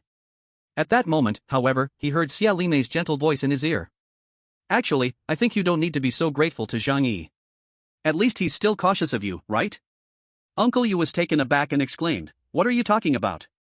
Xia Limei looked weakly, think about it, if he really trusted you, when we came over, he should have opened the door for us to sit down. That medicine was thrown out of the window, not even letting us see his face. Isn't he just guarding against you? Uncle Yu was very upset, don't say random things. He's doing this out of kindness, and you turn it into what? Xia Limei calmly continued, I'm not just saying random things. I think he has helped you, but he hasn't lost much. Maybe he's deliberately giving you small favors, hoping that one day you can work for him. If he is really a good person, how could he use such cruel methods to kill dozens of neighbors? Unless he is willing to let us live in his house, I will not believe he is a good person. Besides, his house is big, 3 of us is not too much. What's wrong with that? Before Xia Limei could continue, a loud shout rang in her ears. Enough! Uncle Yu's face turned red, angrily looking at her, startling Xia Limei. The baby in her arms also began to cry loudly. Xia Limei hurriedly held the baby tightly, softly saying, I'm sorry, I was wrong. What I said just now was for your own good, at this time, it's always better for everyone to be a little careful. Uncle Yu coldly said, don't ever say such things again. Yu Jiguang, can distinguish right from wrong. If I doubt my benefactor, am I still a human? Uncle Yu was honest and straightforward, but being honest and straightforward is not the same as being foolish. That's right, even if Zhang Yi helped him for his own purpose, so what? In this world, there is no kindness without reason. He lived for over 40 years, worked as a security guard for more than a decade, and had seen the ways of the world. How could he not understand this principle? Xia Limei knew Uncle Yu was angry and realized she couldn't push her luck any further, so she obediently chose to keep quiet. However, this did not mean she gave up on trying to persuade Uncle Yu. Zhang Yi's warm house was what she dreamed of. Xia Limei glanced down at the baby who was only 8 months old, silently making up her mind. Baby, in order for us to survive, I don't care what price I have to pay. That night, white moonlight spilled onto the silver ground, carrying a hint of desolation and loneliness. The heavy snow had been falling for almost a month, sometimes heavy, sometimes slightly less, but it never stopped for a single day. The snow in the Yuelu community had piled up to the 4th floor, with the ground covered in a blanket of white. Out of habit, most people still slept at this time. And the entrance door on the 1st floor of Building 25 was completely blocked by several tons of accumulated snow, airtight. Suddenly, the snow layer at the entrance seemed to shift slightly, some ice chips falling to the ground. But soon, a large chunk of ice and snow bulged out and was forcefully pushed away. An iron shovel appeared from the broken opening. Then, the hole was dug larger and larger, and a dozen people dressed in heavy clothing, wielding shovels, rebar, and axes, crawled out from inside. The leader was not tall, thin, with deep-set cheeks. However, he had a pair of sharp eyes that chilled the heart. After entering the hallway, he lowered his voice and said, "Go, up." A group of people carefully grasped their tools and climbed up the stairs in a horde. Their formation was very neat, and someone in the front held wooden boards and frying pans as shields. When they reached the 10th floor, they happened to encounter a resident sneaking out to gather snow at night. A strong man, without saying a word, directly swung a shovel at his head. Puff! Blood sprayed against the wall, and the person didn't even have time to scream before collapsing. The strong man looked at the body on the ground and said to the thin leader, "Uncle Heir, what should we do?" Uncle Heir said, "Let's leave it here for now, we'll take it back after we finish our business." The group obediently continued to climb up the stairs. Today their target was room 2401 of building 25. At this moment, Zhang Yi was in a deep sleep, while Zhou Kur was locked in the next bedroom. This group of outsiders quietly reached the 24th floor, and after climbing so high, they didn't seem to show much fatigue. Clearly, they were not ordinary people, definitely had special occupations. The group arrived at Zhang Yi's door. But none of them rushed to break down the door. The leading Uncle Heir gestured for everyone to stop and softly called back, "Old donkey. Come here." From behind the crowd, a middle-aged man wearing a gray wool hat walked over. On his back, he carried a gray backpack. "Open the door." Uncle pointed at Zhang Yi's door. Old donkey nodded, "Watch me." He went to Zhang Yi's door, put down his backpack, and quickly took out various tools from inside. The most noticeable were blasting caps, along with several rectangular objects wrapped in yellow tape. After fiddling for a while, everyone quickly dodged into the hallway. Boom! A deafening sound echoed throughout the entire building. Everyone was jolted awake from their dreams. Zhang Yi was no exception. Because the blast was right in front of his door, his ears were still ringing, and his eardrums hurt terribly. Chapter 75: The Power of White Phosphorus. Zhang Yi's reaction was very quick. He climbed out of bed in his pajamas and immediately took out a handgun from the other world, unlatched it and held it in his hand. He opened his phone to check the outside camera. In the living room, everything was fine. In the room of Zhou Kur, she looked terrified, tightly wrapped in her quilt, huddling in the corner of the room. Seeing the room was safe, Zhang Yi let out a sigh of relief. Then he looked outside through the surveillance camera. At a glance, he discovered a dozen sneaky figures. The weapons in their hands were mostly shovels, along with steel bars, wooden boards, and axes. However, Zhang Yi found that the wooden boards looked a bit familiar. Upon closer inspection, he realized they were the commonly used red 3-in-1 boards from construction sites. Zhang Yi clearly remembered that there were no construction workers in their building. But in the neighboring building 26 hashtag, there were a dozen workers from nearby construction sites, around 20 of them living in a company rental house.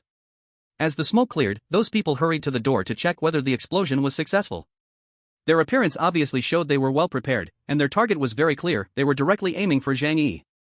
Zhang Yi's gaze turned icy. It seemed the news of his house being well stocked had already spread to the outside. Outside the door, Uncle and the others stared in shock at the unharmed heavy metal door. "Old donkey, what kind of work did you do? This damn thing couldn't even blow open a door." A worker beside Old Donkey angrily questioned him. Old Donkey was also surprised by this outcome.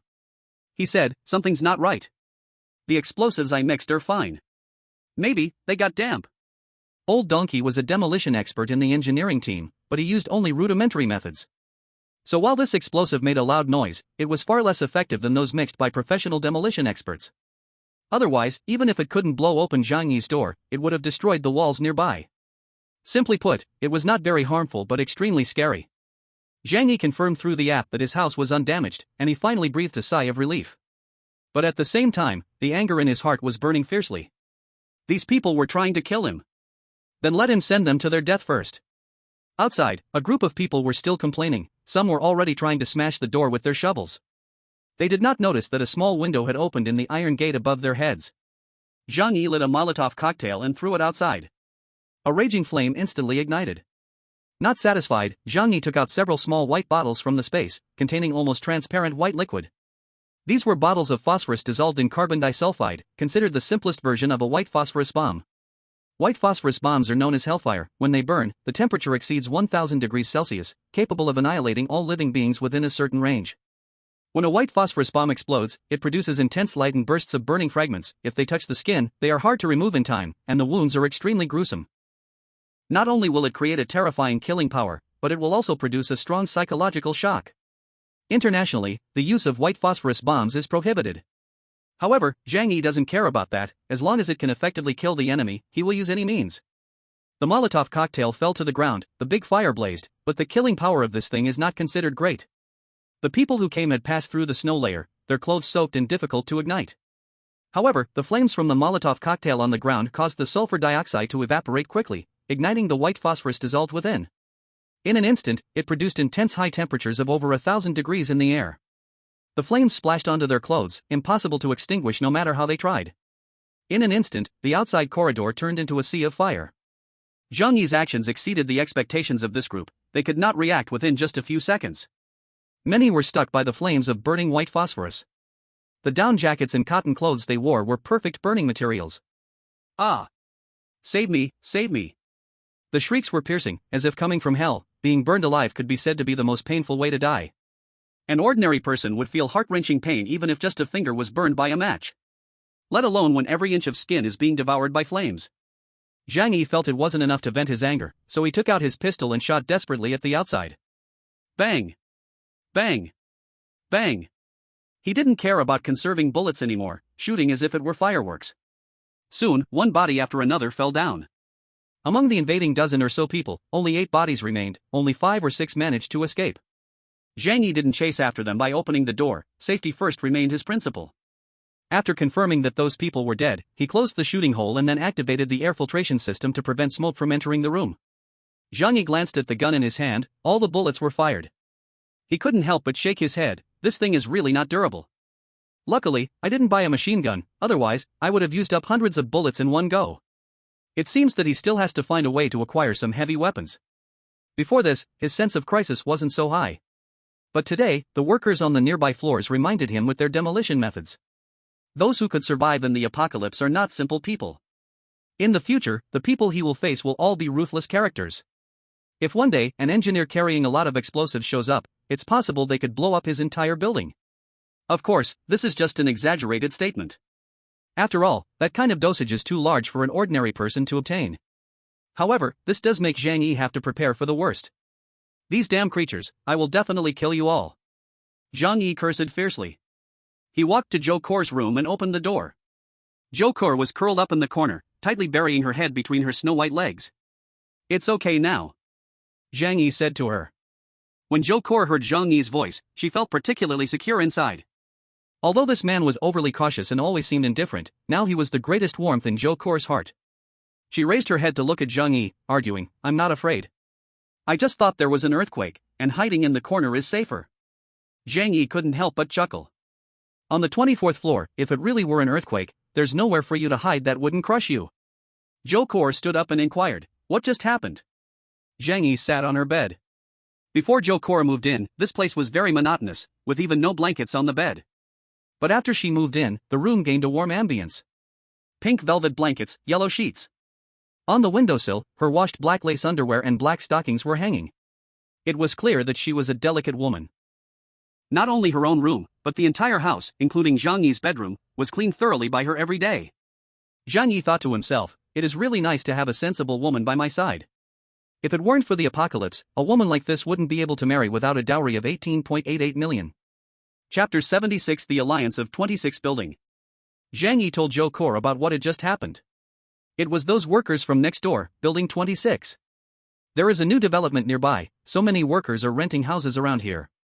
Zhou Kor was a bit curious, our neighborhood is considered middle to high end, would they really spend that much money? Zhang Yi said, with 10 people living in one room, how expensive do you think it could be? Zhou Kor responded with an "oh" and nodded. Then she showed a serious expression. If that's the case, they are actually more dangerous than Chen Zhanghao. Zhang Yi nodded in agreement. Chen Zhanghao was just a social hoodlum in the peaceful past. Ordinary people were afraid to create trouble, so they feared him. But now everyone is uncertain about their futures. If he didn't have a gun, he would have been killed long ago. However, these workers are different. They do physical work every day. Their strength is much greater than that of ordinary people, and they are more fierce in combat. Moreover, they are all familiar with each other and outnumber us, making it easy to do whatever they want. Zhang Yi took a deep breath and sighed. Fortunately, we took care of that noisy fat guy yesterday, otherwise, we wouldn't sleep soundly at night. Zhou Kor asked, what should we do next? Should we get revenge? Zhang Yi's eyebrows shot up. Of course we should get revenge. But I can't go over there, it's too unwise to go into their territory. Look at them, didn't I just eliminate half of their people? Zhou Kor said helplessly, but you have a gun. Having a gun doesn't matter. Zhang Yi spoke with conviction. Even if I wiped them all out, if I took a shovel to the head, I'd still feel like I've lost big. Joe Core rolled her eyes. You are just too cautious, too stable. But if you don't go out to find them, how will we get revenge? They don't look like people afraid of dying, they seem like desperate men. After all, who in their right mind would play with explosives in an apartment building? One wrong move could bury themselves alive. Zhang Yi stroked his chin, already having an idea in his mind. It seems that if we want to live peacefully in the future, we must find some people to act as cannon fodder. After thinking, Zhang Yi took out his phone and opened the owner group for Building 25. At this time, due to the recent explosion, the neighbors had all been scared awake and the group was in an uproar. What was that noise just now? Was it an earthquake? Or was there a bomb attack? The sound came from upstairs. Could it have been a meteor falling? It's very possible. If it weren't for meteors falling from the sky, how could there be such unusual temperatures? Maybe humans will go extinct just like the dinosaurs. Inside, it was a chaotic mess, with all sorts of conversations being held. Zhang Yi said, "Those workers from Building 26 just broke into our building, intending to kill and rob supplies. I noticed them in time and drove them away. Zhang Meng, who lives on the 16th floor, has already been killed. As for that noise, they were using explosives." When the neighbors heard Zhang Yi's account, they instantly became tense. What? We just dealt with Chen Zhanghao, and now those mudleggers next door are coming again? They are ruthless. I've heard there are often fights at the construction site over there. How did the people from Building 26 get over here? Zhang Yi said, they dug a tunnel from below and came up along the first floor. Immediately, someone nervously said, "Quick, collapse that tunnel and lock the doors." Zhang Yi replied, "It's useless, that kind of door can be broken easily. Even if you block it, they can still climb in through a window on the 4th floor." The neighbors were all startled. That night, if it hadn't been for Zhang Yi driving those people away. What if they break into our home and kill us? What should we do? How can we fight those laborers? Half of the people in our building are dead, and most of the rest are old, weak, women, and children. That's right, most of those who could help are dead near Zhang Yi's home. At this moment, someone said, "It's good that we have Zhang Yi. Zhang Yi, you are amazing. You chased away so many of them by yourself. With you here, our safety is guaranteed. Zhang Yi, you are our hero." After the reminder from a few people, the others suddenly understood. Now Zhang Yi was their strongest fighting force, and he had a gun. Sending him to deal with the workers in the next building was the best choice. Zhang Yi found this scene quite ridiculous. Before, they had scolded him daily in the group, calling him selfish and shameless. Most families had someone who died at Zhang Yi's hands, so they hated him deeply. But now they needed Zhang Yi and called him a hero. Did they really take Zhang Yi for a fool? Zhang Yi curled his lips and said, "I used a lot of weapons to deal with them. It's hard enough to protect myself. You all wish for luck. What a joke, why should I protect you? Whether you live or die has nothing to do with me." After saying this, Zhang Yi fell silent. The people in the group grew excited, all asking Zhang Yi to come forward and protect them. "Zhang Yi, you can't just watch us die. If we all die, it will just be you two left. Won't you feel lonely? If we all perish, you will also become the target of many soon enough. Do you know how many people are watching you?" Seeing these words, Zhang Yi's gaze turned cold. That statement was true, he didn't even know how many people were watching him. After all, the video Zhang Yi posted in the group had surely been shared by the neighbors. People outside might just be jealous after seeing it. But those in the surrounding buildings had the chance to come to 25 hashtag and take everything from him. Yet he still said nothing. Instead, Uncle Yu sent Zhang Yi a private message, asking if he needed help. "I know those pups from 26 hashtag. I even drank with them before. Damn it, how dare they target you? I won't let them off. Zhang Yi, if you need anything, just let me know. I'll help you deal with them." Zhang Yi laughed. "Uncle Yu, do they have a lot of people?" Uncle Yu replied, "Yeah, they originally had over 30 people. But recently about 10 have died, so now they have around 20 left. I know their leader, Huang Tianfeng.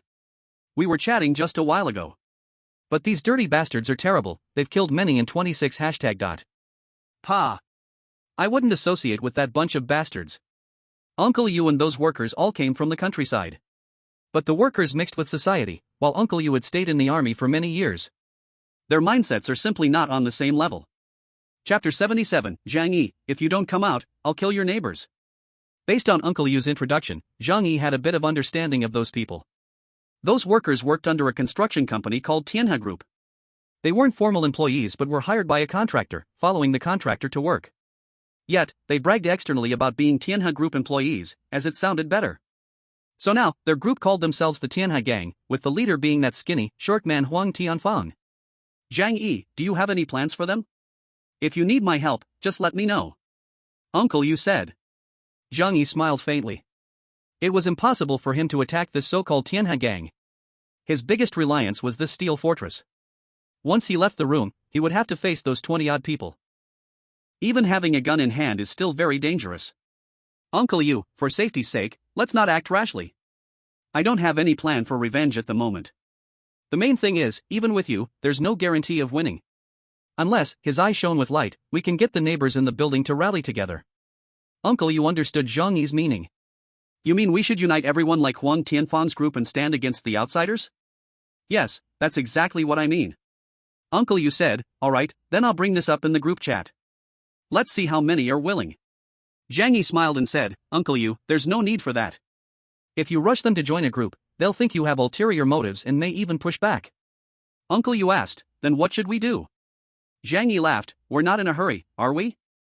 There's plenty of supplies at home, so we just wait. The Tiange gang came the first time, and they will definitely come back for a second time. Not to mention, since I killed so many of their people, they will surely come back for revenge. When the time comes, the neighbors in this building will naturally come to seek our help. Uncle Yu couldn't help but sigh, Zhang Yi, you are truly clever. The two quickly reached an agreement to temporarily ignore the Tiange gang. In the owner group, the neighbors still wanted Zhang Yi and Uncle Yu to take the lead and deal with the Tiange gang.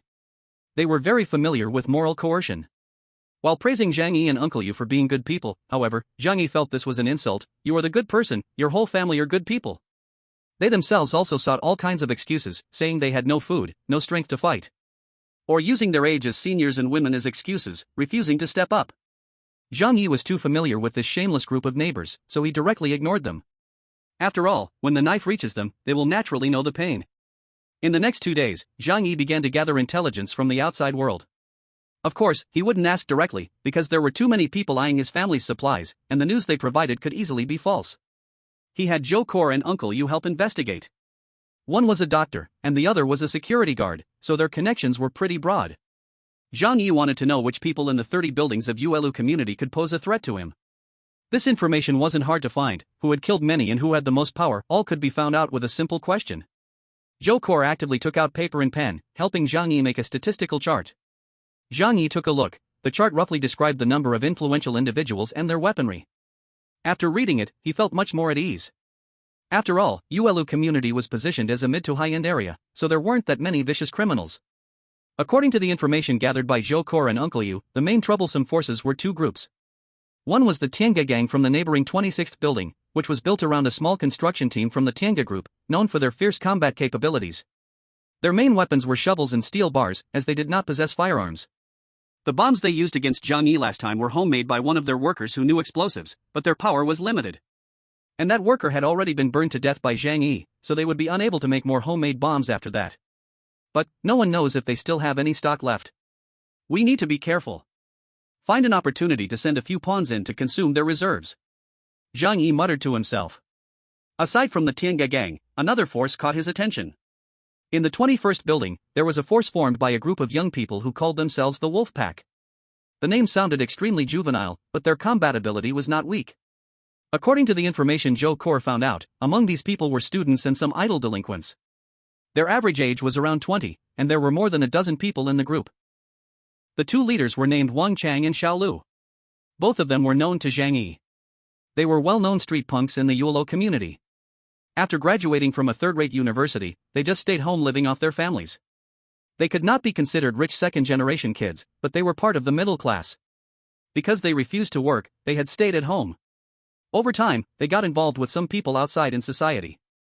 In the past, they couldn't compare to even a toe of Chen Zhanghao. However, in their building, there was no one as ruthless as Zhang Yi, so they became more powerful.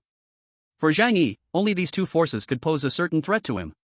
In other buildings, some even had only a dozen households left. Many people could not bear the terror of the apocalypse, their mental states collapsed, and they chose to commit suicide. Or they killed each other in extreme scarcity of resources, leading to complete deaths. Zhang Yi felt a sense of confidence inside. He said to Zhou Kor, keep gathering intelligence, we must clarify things and minimize danger. Especially whether they have firearms, this is crucial. Zhou Kor nodded obediently and then picked up her phone to continue seeking information. In the following days, Zhang Yi and Uncle Yu reached a consensus, both staying home and not going out at all. Those from the Tiangong gang were deeply resentful of Zhang Yi after suffering losses last time. They had lost 8 brothers over more than 8 years, and the remaining ones were badly burned and wounded. 2 of them died that night when they returned due to severe injuries. This kind of loss had never happened to the Tiangong gang before. They swore to cleanse Building 25 in blood and kill Zhang Yi to avenge their brothers. However, a twist came. The person they hated the most was Zhang Yi, but he was also the one they feared the most. Having witnessed Zhang Yi's methods and feeling the difficulty of attacking his home, they temporarily dared not make a move against him. What should they do then? They could only attack the neighbors of Zhang Yi's building. Huang Tianfang thought, Zhang Yi, if I can't kill you, can't I kill your neighbors? When you see your neighbors die tragically, won't you feel guilty? How will you face their accusations? Killing your neighbors is the greatest revenge on you. Huang Tianfang was quite spirited, knowing to pick the soft ones to squeeze. So in the following days, he brought a group back and ambushed several households. After killing people, he even wrote with their blood in the hallway. Zhang Yi, if you don't come out, I will kill all your neighbors. Chapter 78, Neighbors Seek Protection. Huang Tianfang thought he was clever, killing many in Building 25 to force Zhang Yi out. If this were a movie with a saintly main character, he would surely be unable to hold back and would stand up to talk to Huang Tianfang. But unfortunately, Zhang Yi not only did not feel guilty, but he was also overjoyed. His goal was to make Huang Tianfang kill more neighbors, creating panic. This would force these neighbors to seek his help. Sure enough, just 2 days later, the neighbors could not stand it anymore. They saw the bloody words left by Huang Tianfang and all agreed that only Zhang Yi could go out to confront Huang Tianfang to solve the current problem. So, the group bombarded Zhang Yi with various messages, and private messages and voice calls came in non-stop. Zhang Yi opened the group chat to take a look at the neighbors' reactions. Zhang Yi, you caused this trouble, you have to solve it. The Tiangong gang was brought here by you, and you killed them, what does it have to do with us? Yes, one person does the work, one person bears the consequences. You can't let us bear this cost for you, right? They said that as long as you don't come out, they won't stop killing. Zhang Yi, if you have any conscience, you should go solve this matter. Can you really bear to watch everyone die because of you? Zhang Yi saw the messages these people sent. Suddenly, he laughed. He wasn't really that angry, because he understood the nature of his neighbors very well. He casually sent a few messages in the group chat. It's not me who invited them over. How come if they come to kill me, and I kill them back, I end up being the one at fault? You all can't resist them, it's none of my business. You also said that those people are too dangerous. In that case, I definitely won't go out. My place is safe. Ha ha. After saying this, Zhang Yi sent a smiling emoji. This drove the neighbors in the building mad. Zhang Yi, you're safe, but what about us? Aren't you putting us all in danger? The people you brought here, why should we face them for you? Do you have no conscience? Faced with the neighbors' accusations, Zhang Yi burst into laughter. He understood their shamelessness very well. He sneered and mocked, what do I care about you? Whether you live or die has nothing to do with me. Don't really talk to me about conscience. When they attacked my house, who among you didn't join in? It's just that I was generous and didn't come to your doors with a gun, otherwise I could have killed you all. And now you dare to talk to me about conscience? He spoke ominously, do you really think I wouldn't dare to kill you? When Zhang Yi said that last sentence, it choked the voices of many back down their throats. They then remembered that Zhang Yi wasn't easy to mess with. How did Chen Zhenghao die? He was frozen solid and then smashed to pieces. That's what Zhang Yi did. Zhang Yi stopped talking and instead sent a message to Uncle Yu. Uncle Yu, it's your time to shine. Uncle Yu replied, don't worry, I've got this. In the owner group, the owners were dumbfounded by Zhang Yi's insults. The moral coercion failed, and the negotiation broke down, meaning they would still have to face the Tianhe gang, who could burst in and kill at any moment. And for 25 hashtag, more than half of the men were dead or injured. Now, only Zhang Yi and Uncle Yu had enough fighting power. What are we going to do? We thought if Chen Zhenghao was dead, we could survive. But the Tianhe gang's people are even more brutal. Chen Zhenghao killed to establish his authority and for food. But Huang Tianfang and others kill for revenge, they kill anyone without a second thought. Do we really just have to wait for death? Damn it, why has the world become like this? Is a savage society going to be the norm in the future? The snow disaster won't pass anytime soon, and we'll all be buried in it.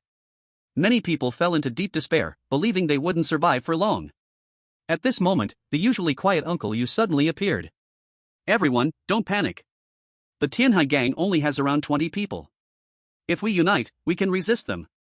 Uncle Yu's appearance brought a glimmer of hope to many eyes.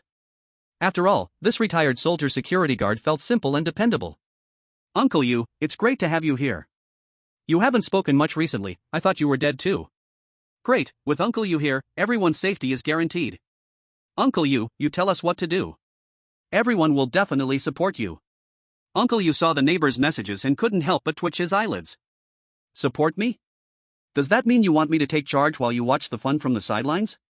He was truly speechless. Uncle Yu said, hey, relying on just me won't be useful. Our supplies are exhausted, and we haven't eaten for days, now, we have no strength. Everyone else must be in a similar situation. In this state, how can we resist the Tianhe gang? Some neighbors were silent. A portion of the neighbors. Their recent meals have actually been quite good, mainly consisting of grilled meat. Once your spirit is numb, those things actually taste pretty good. Uncle Yu, what should we do? Everyone is lacking food, and we can't help you. Just now they were saying they would fully support, but now they are reluctant to give out even a bite to eat. Do you have any suggestions? Please share. Everyone is listening to you.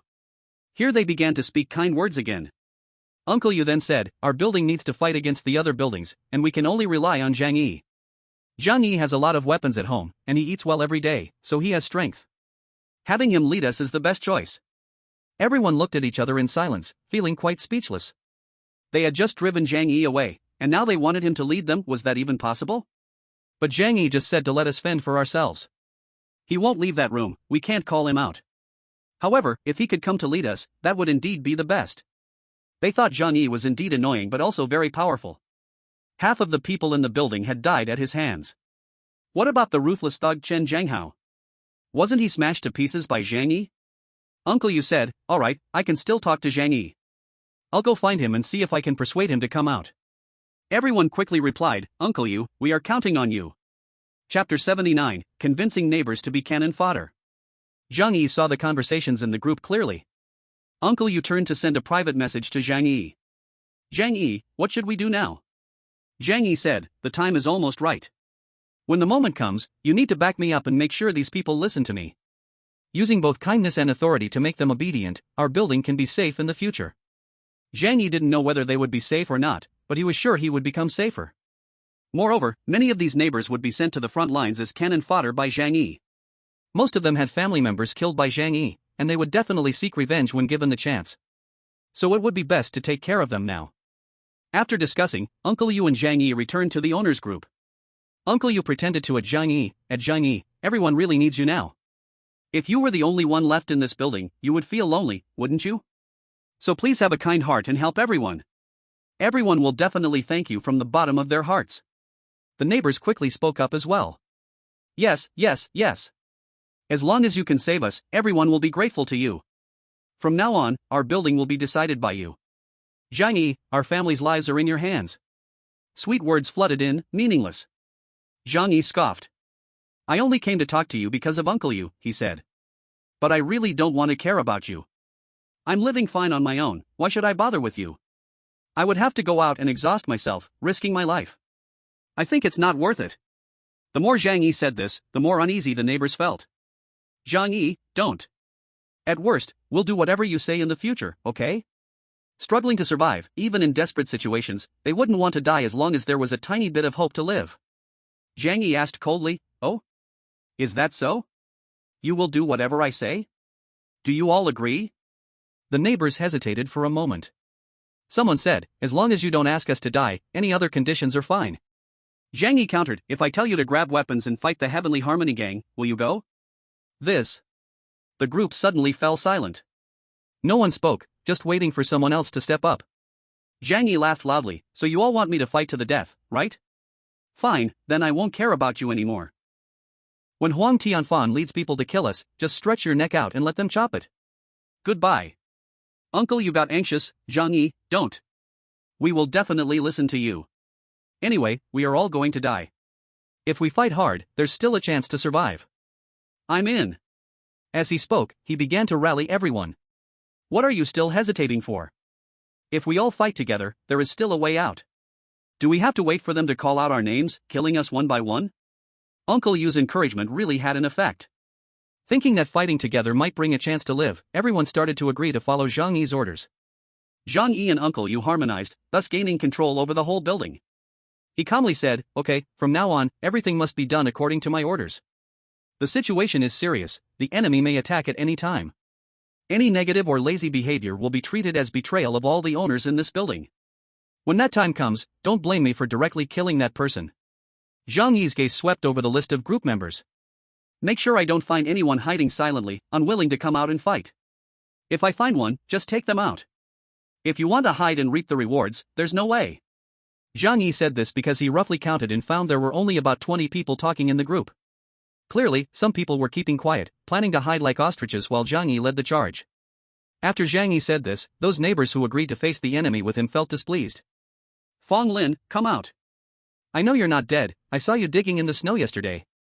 Liang Yulu, where are you? Stop hiding, and don't pretend you didn't see the group message. We will come find you."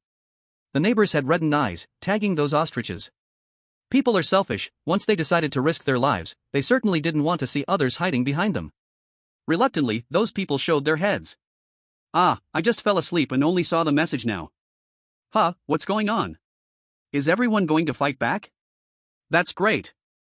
I'm not afraid of dying, I just didn't see it," a group of people said with guilty tones. Zhang Yi didn't care about that. "In any case, since everyone chose me as the building leader, you have to follow my orders. Anyone who dares to cowardly hide in the back is betraying all the owners, and they deserve to die." The owners didn't dare to speak, they knew Zhang Yi would really kill them. Those 50 souls were bloody evidence. After swinging his big stick, Zhang Yi thought for a moment and prepared to give them a carrot. "Don't worry, I, Zhang Yi, am a kind person and won't let you starve. As long as you obey, I will go out and help you find supplies." Zhang Yi had been thinking about this matter for a while. Since there are engineering teams using blasting techniques, it's hard to guarantee that stronger enemies won't appear in the future. He lived on the 24th floor, although the whole house was made of metal, if there was a collapse downstairs, it would greatly affect his home. That's why he wanted to keep a batch of cannon fodder downstairs to act as lookouts, and help him when necessary. To support them, he definitely couldn't run out of supplies. Zhang Yi didn't want to give them the supplies from his space, so he needed to go out and find some. Moreover, his weapon and ammunition were being consumed quickly. In the last battle, he had shot off 20 bullets, and he also needed to consider going out for more weapons. As for how to travel, that was a simple problem. Outside, the snow was over 10 meters thick, making vehicles useless. However, there are special vehicles designed for driving in the snow, snowcats. Zhang Yi had 5 in his space, 2 of which were snowcats with driving cabins, and 3 were small snowmobiles. In this era of heavy snow locking down the city, other people would need to expend great effort just to leave their homes. He could freely move around the entire city. At that moment, the owner group exploded with excitement. "Zhang Yi, can you go out and find supplies? With such heavy snow, how can we drive? Do you want to trudge through the snow? That would freeze to death." Zhang Yi said, "No matter how harsh the environment outside, for everyone's sake, I have to go out and give it a try. Don't worry, I've worked in warehousing for many years. I know where there are warehouses and large shopping malls and supermarkets in Tianhai City. Finding supplies isn't difficult for me." Chapter 80, Snowmobile. The neighbors looked at him like a savior. Even a few who were hopeless, wrapped in blankets at home waiting to die, had their eyes sparkle with light at that moment. "Zhang Yi, can you really go out and bring back supplies? If so, we can survive. Although the snowstorm has sealed off the city, the many supplies our society produced over the past decades are actually enough for us to survive. Zhang Yi, I'm really so touched. We treated you so badly back then, and now you still." Some people choked up. Originally, almost everyone in their family had died at Zhang Yi's hands.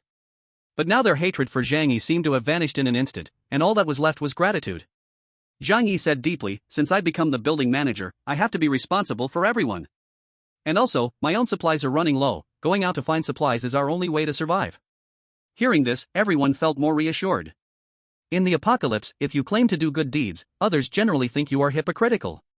But if you also have a benefit to gain, everyone thinks that is normal. After all, the apocalypse has been here for nearly a month. Many neighbors have had people starve to death in their homes. So they believe that even if Zhang Yi stocked up on supplies at home, there would come a day when they would be exhausted. Moreover, nowadays there are 2 people in their house, and supplies are consumed even faster. The neighbors were incredibly grateful to Zhang Yi, praising him as if he were a god. So much so that Zhou Kor even joked, "If you start a cult now, you could be a prophet." In times of disaster, religion develops the fastest. Because people always need a spiritual support. Zhang Yi smiled faintly. There's no need to complicate things with a group of cannon fodder. I just need to use a piece of moldy bun to make them see me as dearer than their own father. Zhou Kor curiously asked, but, are you really going out? Her eyes showed a hint of worry and guilt. Zhang Yi understood that she really thought his supplies were running low and felt that she was holding him back. Zhang Yi pinched her soft little face, squinting his eyes and smiling. Don't worry, the supplies at home are enough to keep you alive. I'm just looking for a suitable opportunity to go out and see the situation outside. If it were usual, Zhang Yi wouldn't dare to go out, fearing an attack from a crazed neighbor. But now, he had become everyone's hope of survival, so they naturally wouldn't come and attack him. Zhou Kor nodded. Then I'll go with you. She knew that Zhang Yi didn't fully trust her yet, so she took the initiative to ask to accompany him. Zhang Yi looked at her with deep eyes, slowly but firmly shaking his head. Now that we have this kind of relationship, do you think I would still doubt you? Women should stay at home, waiting for their men to return. Zhang Yi slowly stood up.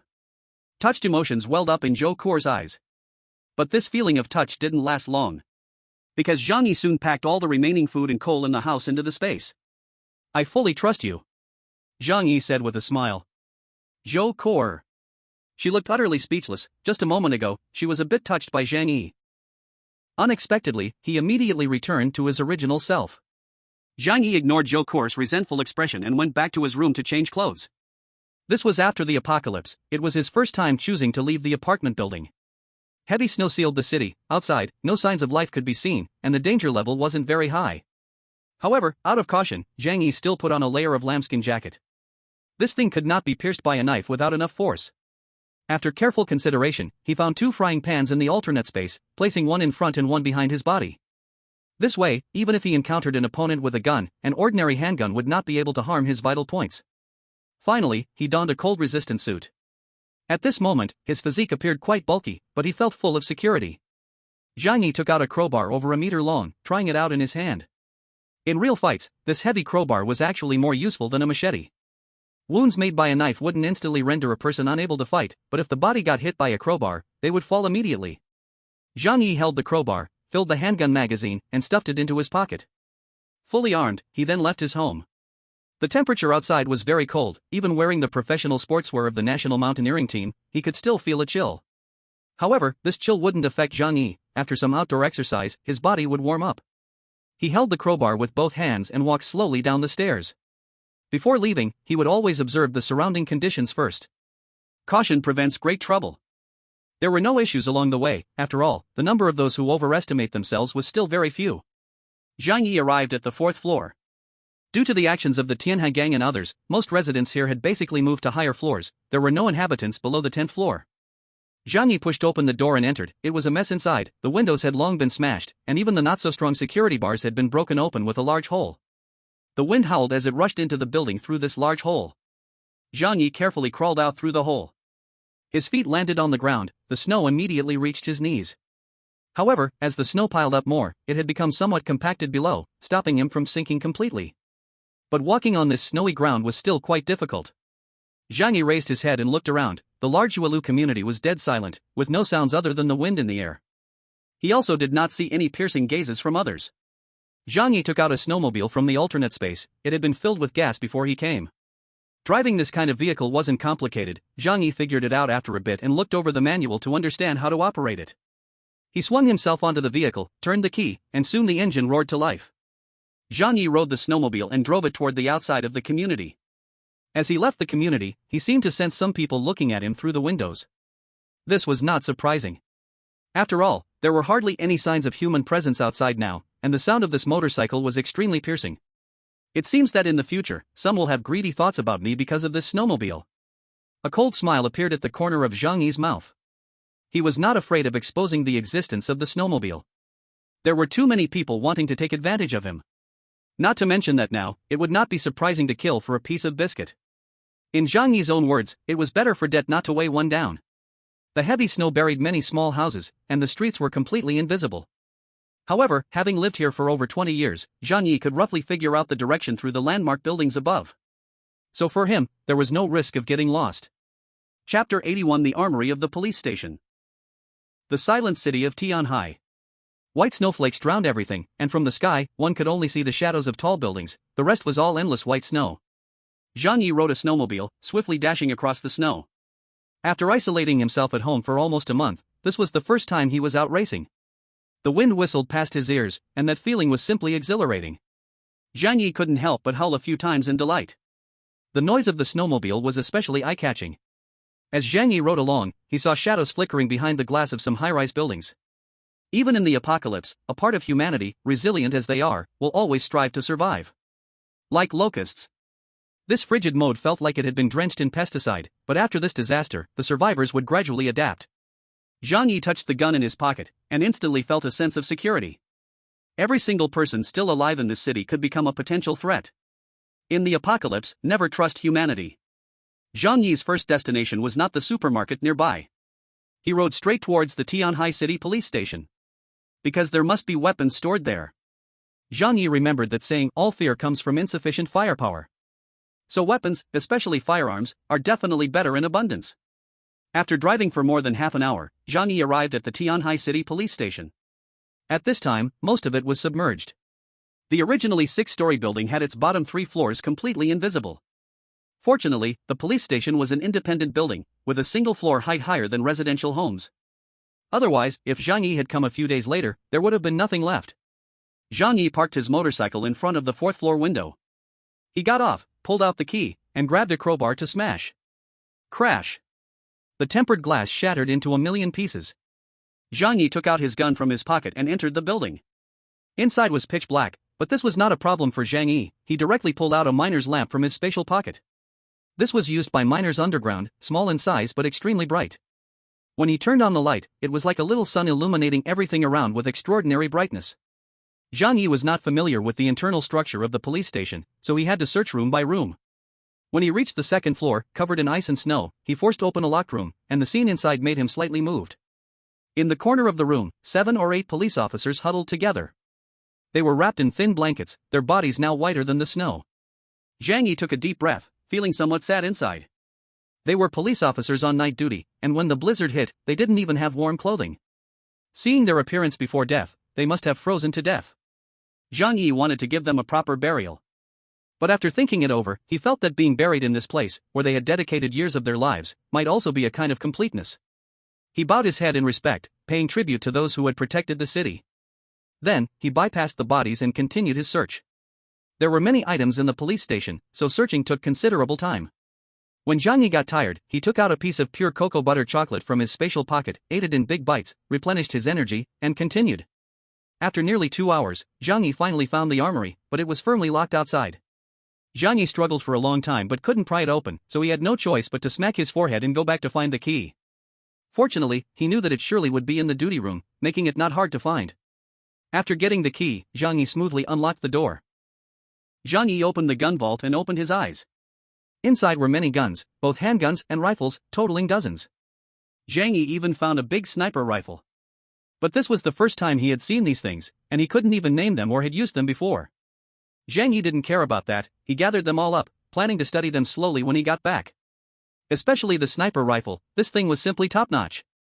In the future, using it to sneakily take out people would be incredibly satisfying. Well, even if his shooting skills weren't so precise, at least he could scare people. Zhang Yi felt he had quite the talent for shooting, considering himself half a professional player, especially skilled with handguns. After being reborn, perhaps due to a more determined mind, his shooting became more decisive. When he shot at those people from the Tiangi gang before, his bullets had almost never missed. I am a shooting genius. Zhang Yi laughed proudly, as if it were a self-mockery. Then he found over 1,000 rounds of ammunition in the gun vault. There were also some old guns that had been confiscated. It was hard to say how many years they had been stored and whether they could fire. Zhang Yi didn't mind, he collected them all. This time out, Zhang Yi made a windfall. Besides guns and ammunition, Zhang Yi also found more than a dozen bulletproof vests and a complete set of anti-explosion gear, such as riot helmets, blast shields, and batons. These things will be enough to build a strong fighting team in the future. Zhang Yi was overjoyed. He gathered all these things up. Just finding these made today completely worth it. In the police station, Zhang Yi had a big harvest. This also confirmed one thing for him: there were still plenty of supplies outside. After all, the heavy snow that fell on the midnight of December 12th had left over a meter of snow in front of people's doors by the time they woke up the next day, and the temperature had dropped to dozens of degrees below zero. So, at that time, most people had not realized the end of the world was coming and had not started frantically hoarding supplies. By the time they realized something was wrong, it was already too late to go out. Having found what he wanted, Zhang Yi left the police station. Outside, a thick layer of snow had settled on his motorcycle. It was at that moment Zhang Yi realized he had been out for quite a while. I should go get some pig food for them. Zhang Yi thought of those scummy neighbors and said lightly. He turned around and found a supermarket that had not been completely buried. Then he broke in through a window. However, when he got inside, he found that the stuff in the supermarket was basically all gone. The shelves were as clean as if they had just been bought. There were some frozen rotten vegetable leaves on the ground. Zhang Yi rubbed his chin and said, "This place is relatively close to the residential area, it's a convenient supermarket. So it's not surprising that everything was cleared out. However, those big malls in the city center and suburbs surely haven't been looted. Many newly built large malls generally wouldn't be too close to residential areas due to the high land costs." Zhang Yi himself worked in warehousing, so he certainly knew which large malls in Tianhai City were far from crowds. So he got on the snowmobile and headed towards the economic development zone. There, Awanda Plaza had just been built 2 years ago, and the nearest residential building was at least 3 kilometers away, so the chances of it being looted were relatively low. Chapter 82, Food for the Neighbors. Zhang Yi arrived at the Wanda Plaza in the economic development zone. Upon arrival, he could only see a roof. He did the same thing, breaking the glass above, tying himself with climbing rope, and slipped inside. Upon entering the mall, the traces of its once bustling scenery were faintly visible. The circular mall had store after store displaying exquisite goods. Expensive clothing, shoes and various daily necessities were now worthless, easily taken away. Zhang Yi selected some useful items from the shops, directly stuffing everything from the store into his space. The supermarket was located 1 floor below. After casually gathering the supplies, he walked down to the basement. As he expected, this place, being far from human activity, still had shelves full of products. However, the quality was truly hard to describe. A part of the mall had collapsed under a snowstorm, letting cold air sweep in, so the shelves inside were covered in frost. The cold air had completely ruined the food here. Some puffed snacks and cookies had ice layers forming on them. Especially in the vegetable area, although nothing had rotted or smelled foul, they were severely dehydrated, probably lacking any taste once bitten into. The meat section was relatively better, everything had frozen into icy lumps, typical zombie meat.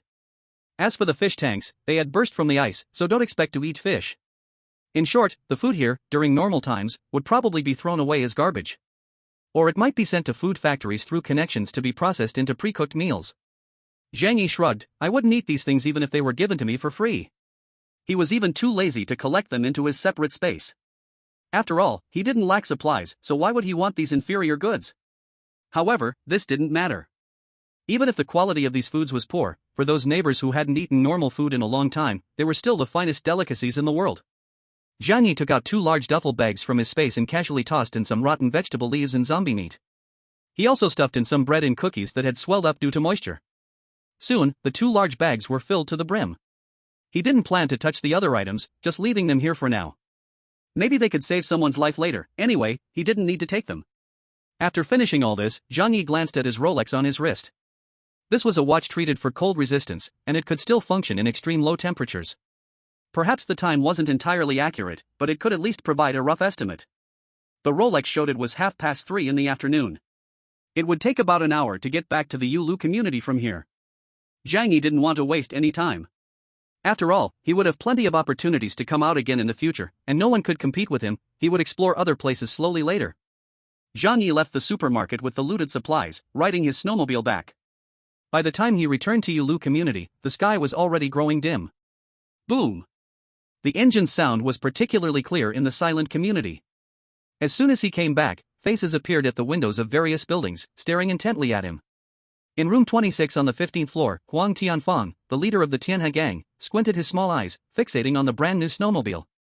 Half of his face had been burned, making him look even more hideous. That night, although a few of them had managed to escape, half of his face had been singed by flames, resulting in his current look. There's actually something like this, it can run in the snow. If we could use such a good thing, we could go out looking for food. No need to eat that sour meat anymore. A black, stout man beside him took a glance and said, "Second uncle, I know what this is. In our area, this is called a snow sled. This is an electric snow sled." Huang Tianfang's eyes were locked on Zhang Yi's snowmobile as he said solemnly, "No matter what it is, we have to find a way to get it." Not just Huang Tianfang thought like this. Everyone staring at Zhang Yi had the same thought. For more than half a month of isolation, many of them have gone crazy, the remaining ones are only a matter of time from madness and death. They need to leave here, go out to find food and a place to survive. The heavy snow previously covered everything and hindered their escape. But Zhang Yi's snowmobile reignited their hope. Zhang Yi could feel the greed and naked killing intent hidden in so many gazes.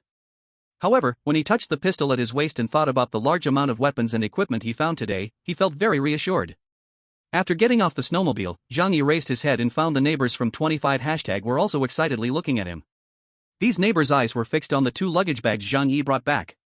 Zhang Yi smirked and first pretended to drive the snowmobile to the underground garage in the back. Avoiding everyone's gaze, he stored the snowmobile in the space. Then he picked up the 2 luggage bags and walked back. There was quite a lot of stuff, so his footprints were deep, which made the neighbors from 25 extremely excited. They even pressed against the window and started howling.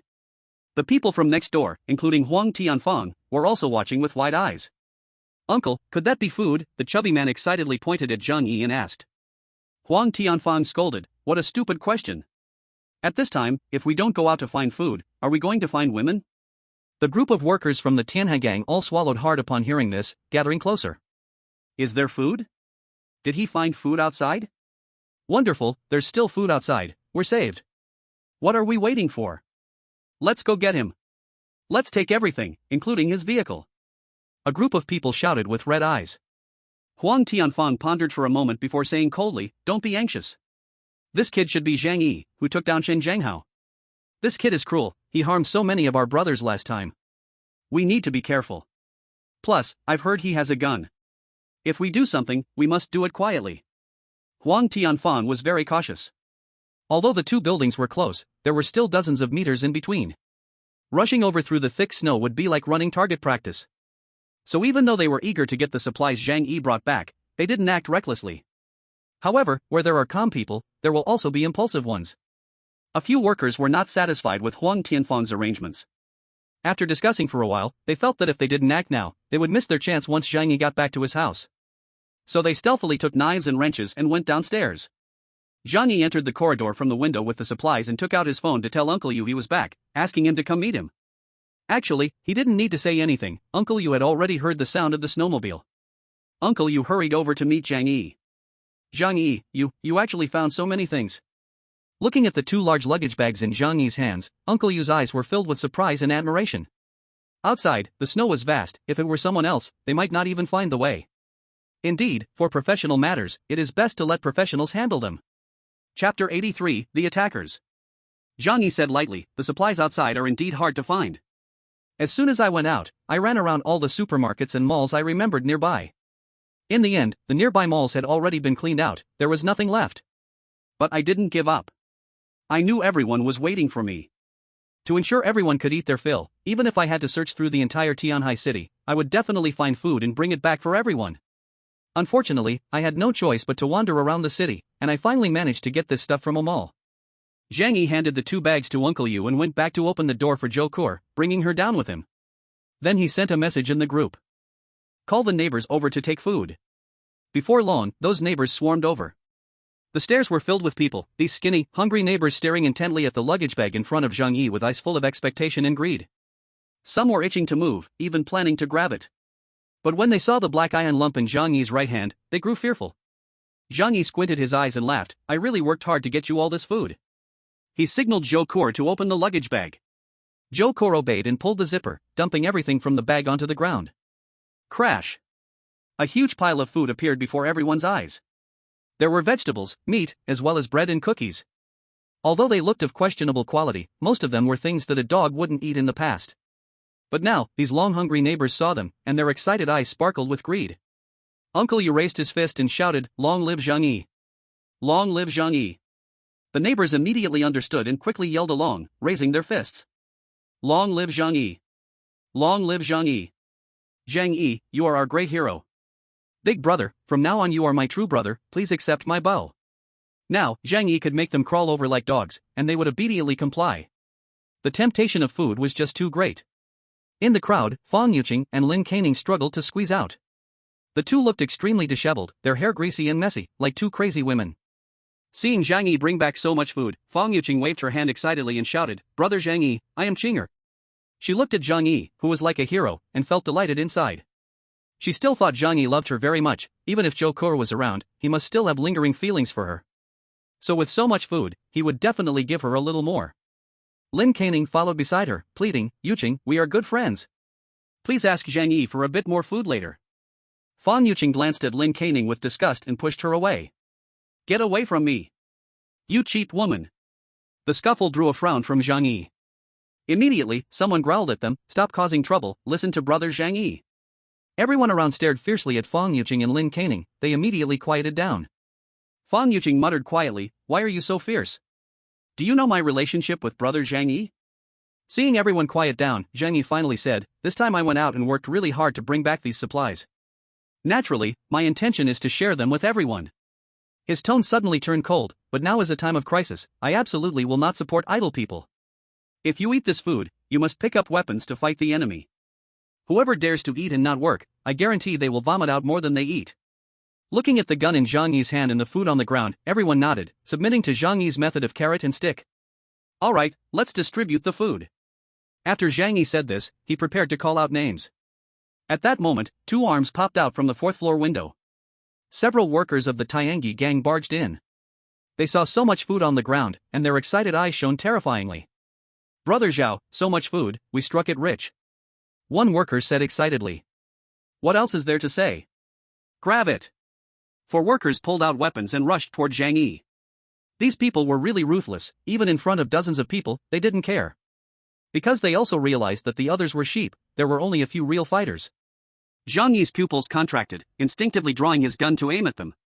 But suddenly, he changed his mind. Without a gun, they retreated while shouting, "These foods are for you, don't let them take them away. Whoever deals with one person, I will reward him with food for 5. As soon as these words came out, the neighbors who originally wanted to escape stopped in their tracks. Right. These foods were brought to them by Zhang Yi. If they got taken away, what would they eat? Food is life. Without food, aren't they just dead? Besides, Zhang Yi said that dealing with one person would provide food for 5. The neighbors looked around, they had dozens of people. What were they afraid of? A few young men, gritting their teeth, pulled out weapons and charged ahead. Now everyone went out with weapons always at hand. It was very convenient. Zhang Yi retreated to the back, holding his pistol towards the front to prevent someone from sneaking in to grab food amid the chaos. The 4 members of the Tianhe gang were caught off guard. They thought these softies would be scared and run away, but for some reason, they suddenly charged in like they were on steroids. In an instant, everyone was thrown into a chaotic battle. The space on the 4th floor wasn't big. Dozens of people were squeezed together, with shovels, steel pipes, and kitchen knives making loud clanging noises. For food, everyone was red-eyed. With the extreme cold conditions, even when injured, they wouldn't feel much pain. Soon, someone got hurt. But before they fell, they were still desperately swinging their weapons.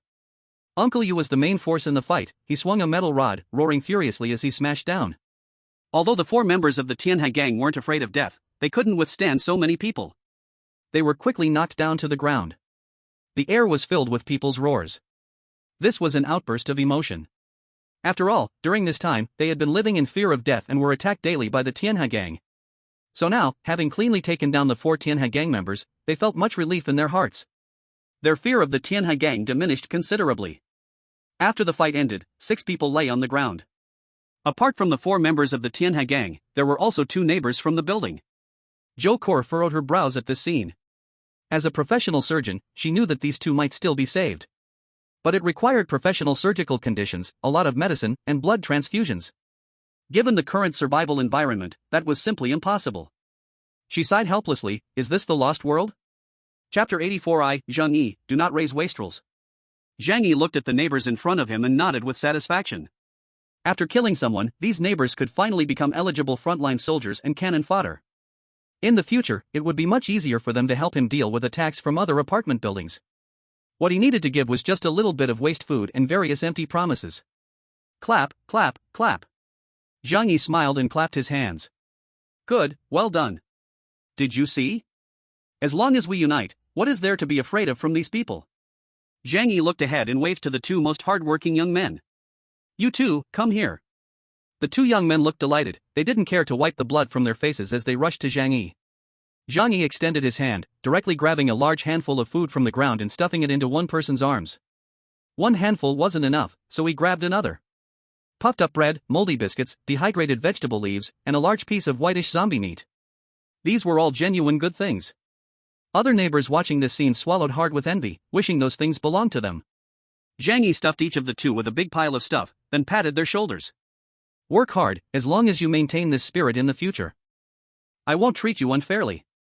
The two young men were so excited that their bodies were trembling. These things were enough for them to eat well for several days. Tears streamed down their faces. They hadn't eaten proper food in a very long time. Brother Zhang Yi, we will definitely work hard and follow you. We will listen to you, you are like our own brother. The two young men were named Li Changbin and Jian Lei, shouting at the top of their lungs. At this moment, all their eyes on Zhang Yi were filled with gratitude. The other neighbors saw hope and secretly regretted why they hadn't put in more effort just a moment ago. This scene was exactly what Zhang Yi wished to see.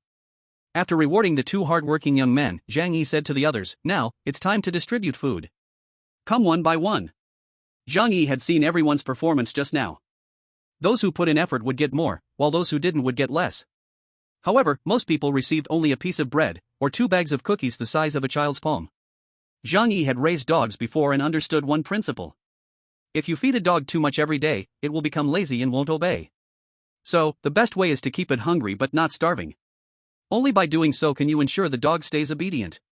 Humans are similar. The neighbors, seeing the little food they had, felt somewhat disappointed but dared not say anything. Because Zhang Yi had already shown them 2 examples. If you say you have little food, then blame yourselves for not working hard. Look at Li Changbin and Jian Lei, why do they have so much food? Find reasons within yourselves instead of looking for problems in others. Su Hao. Zhang Yi pointed at the rich kid Su Hao, who quickly walked over, stretching out his hands. What about my food? Zhang Yi looked at him with disdain, then scratched the ground with his foot and casually placed a piece of fruit candy in his hand. This is your food. The surrounding neighbors laughed mockingly. Even those who received little food felt much better at that moment. See, although I got little food, there are others with even less. Ha, Su Hao is really a pathetic guy. Su Hao's eyes widened, a strong sense of humiliation enveloping his heart. He shouted angrily, "Are you kidding me? Why do I only get 1 piece of candy?" Zhang Yi coldly smiled and said, "Do you even have the face to complain? While everyone was pushing forward, you were just hanging back the whole time. You didn't even touch those few people. Giving you this piece of candy is already me being kind." Su Hao was very cunning. When he went forward, he shouted loudly, holding a stick, yelling, "Kill them." But while his voice was loud, his feet honestly backed off, unwilling to step forward to fight. In front of Zhang Yi, he was truly treating everyone like fools. Su Hao stared wide-eyed and argued, "Can you blame me? There were only 4 of them, everyone surrounded them tightly. I had no chance to step up." Zhang Yi replied, "That's not my problem. I don't care about the process, all I want is the result." Su Hao, furious and unwilling, shouted, "Unfair. What you're doing is so unfair, you are clearly targeting me." Zhang Yi sneered with disdain. "Fair? Are you mistaken about something? What are you to talk about fairness with me? Do you really think I'm reasoning with you? I am commanding you, obey my requests. Do you understand, waste?" Zhang Yi glanced at Li Changbin and Jian Lei nearby. What should be done with this kind of disobedient, unorganized, undisciplined person? Li Changbin and Jian Lei had now become Zhang Yi's loyal dogs. At Zhang Yi's command, the two carefully placed the food in their hands on the ground. Then he walked over and grabbed Su Hao and started to beat him fiercely. At first, Su Hao wanted to argue a bit. But with a punch hitting his stomach hard, his whole body spasmed up. In the apocalypse, still wanting to reason is truly foolish.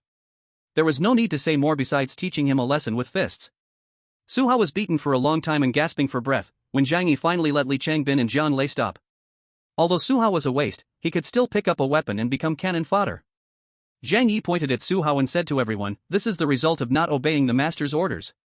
Don't say I'm tyrannical, I am very fair. If anyone here thinks I am tyrannical, you can put down the food in your hands and leave with dignity. I absolutely won't trouble you at all." The neighbors looked at each other, and not a single person stood up. Are you kidding? Food is their life, how could they bear to part with it? Zhang Yi nodded, very good, then we have reached a consensus. He walked up to Su Hao, who was curled up like a shrimp from the beating. But his hand was still tightly clenched. A piece of fruit candy might save his life. Zhang Yi's gaze was cold, and he stepped heavily on Su Hao's hand. He was wearing snow boots, the soles very rough and hard. Stepping on Su Hao's hand directly tore off a layer of skin, and blood flowed profusely. Ah! Su Hao cried out in pain and involuntarily let go of his hand.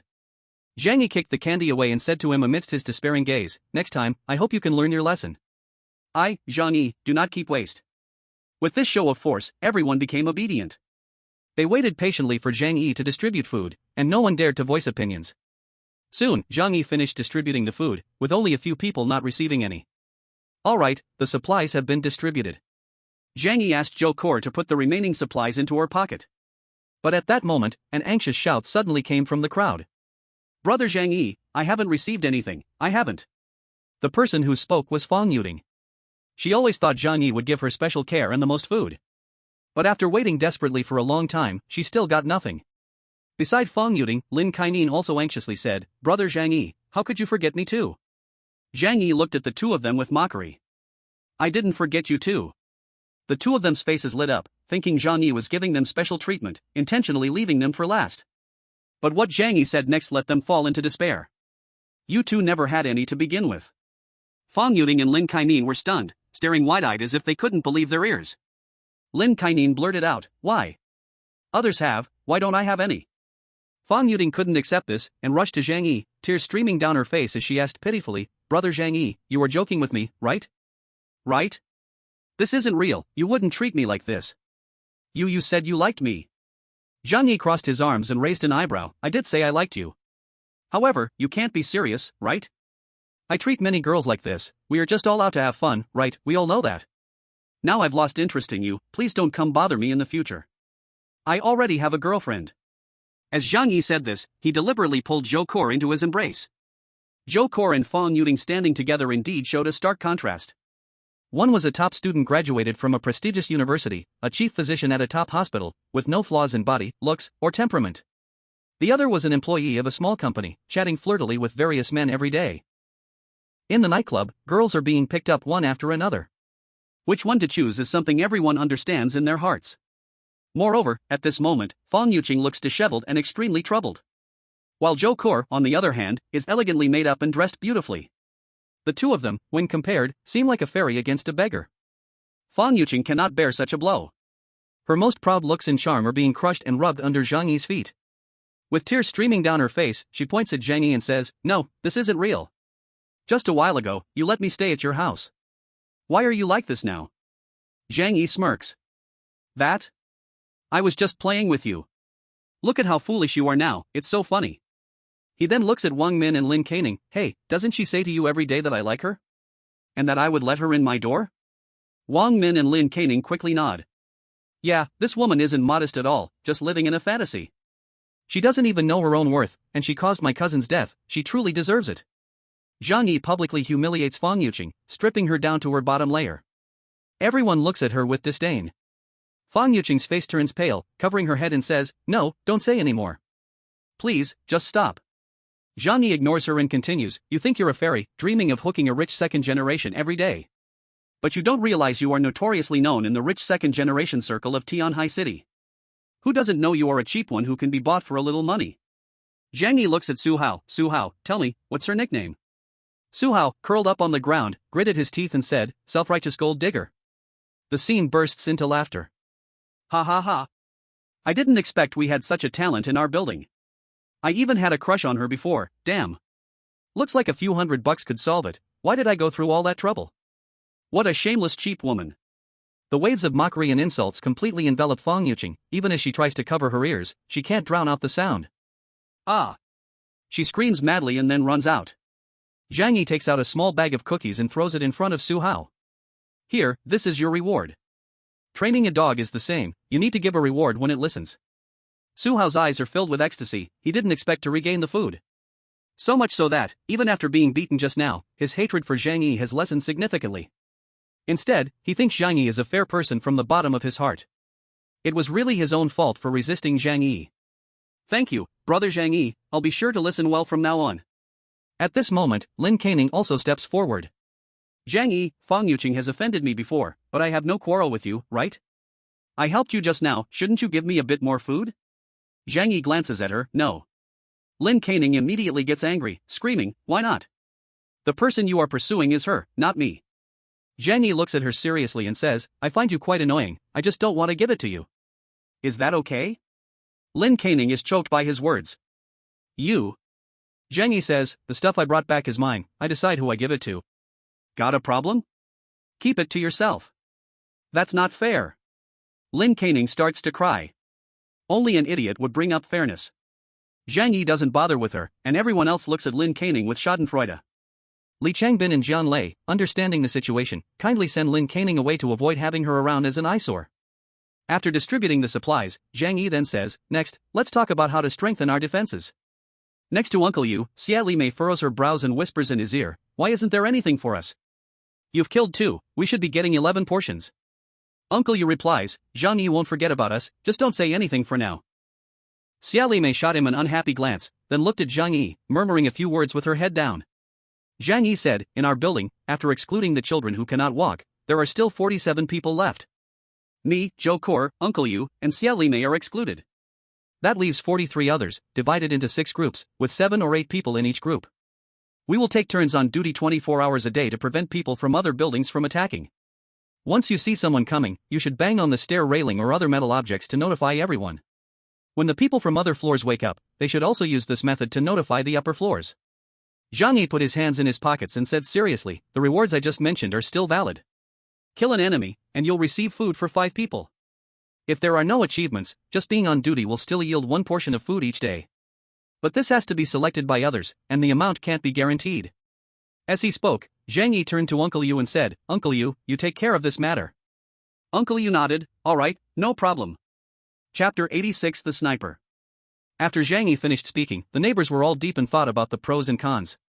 Someone asked, Zhang Yi, it's understandable that you and Zhou Kor don't need to be on duty. But why doesn't Uncle Yu need to be on duty? He is clearly the best fighter. Zhang Yi stared at him and said word by word, because Uncle Yu is an important fighting force, he needs to conserve his strength and wait for the critical battle to step up. Do you understand? This explanation was somewhat forced, but no one dared to refute Zhang Yi's words. In fact, Zhang Yi's true intention was to ensure Uncle Yu's safety. The others were on the front lines, responsible for resisting the attacks from the enemies in other buildings. They were like cannon fodder, or to put it nicely, consumables. Uncle Yu was skilled and kind-hearted, a man of integrity, and in Zhang Yi's heart, he was the best subordinate, so he must be kept alive to serve Zhang Yi later. Once the arrangements were finished, Zhang Yi sent the neighbors back home, leaving only the duty personnel near the 4th floor. To attack their unit building, the 4th floor was a necessary passage. Whether tunneling from below or climbing in through the 4th floor window. So holding this position would allow them to timely detect any invading enemies. After everyone went upstairs, Zhang Yi took Zhou Kor back home. He would not turn his back on people he did not trust. At this time, there were no other people around. Xia Li Mei, seeing Zhang Yi remain silent about their food, couldn't help but ask, Zhang Yi, did you forget our food? Zhang Yi raised his head and glanced at Xia Li Mei, a hint of a cold smile in his eyes. Uncle Yu quickly tugged at her arm, what are you talking about? However, Xia Li Mei said, clearly, Uncle Yu is putting in the most effort, yet he gets nothing. This is too. Zhang Yi replied, the supplies I brought back are more than just this. The good stuff is kept for ourselves. Uncle Yu, you can come to my house later to get it. Upon hearing this, Xia Li Mei immediately put on a smiling face. I knew you wouldn't let him work for nothing. Uncle Yu rolled his eyes at her, I've told you long ago, brother Zhang Yi is a trustworthy person. Zhang Yi smiled without saying a word. After returning home, Zhang Yi took out a box of instant noodles from the alternate space and placed it at the door, then notified Uncle Yu to come over in 10 minutes to get it. Once inside the room, Zhang Yi hurriedly took off his cold-proof clothing. Clang! The frying pan from inside his leather jacket fell to the ground with a thud. Zhou Kor laughed and picked up the frying pan, there's probably not a ghost outside, are you too careful? Zhang Yi smiled slightly, in the future, I won't need this thing anymore. He found something better. The police bulletproof vest is both snug and safe. Back in his warm house, Zhang Yi felt an even deeper sense of happiness. When he went out, facing the minus 70 degrees of low temperature, even wearing cold-proof clothing, it also feels ice cold.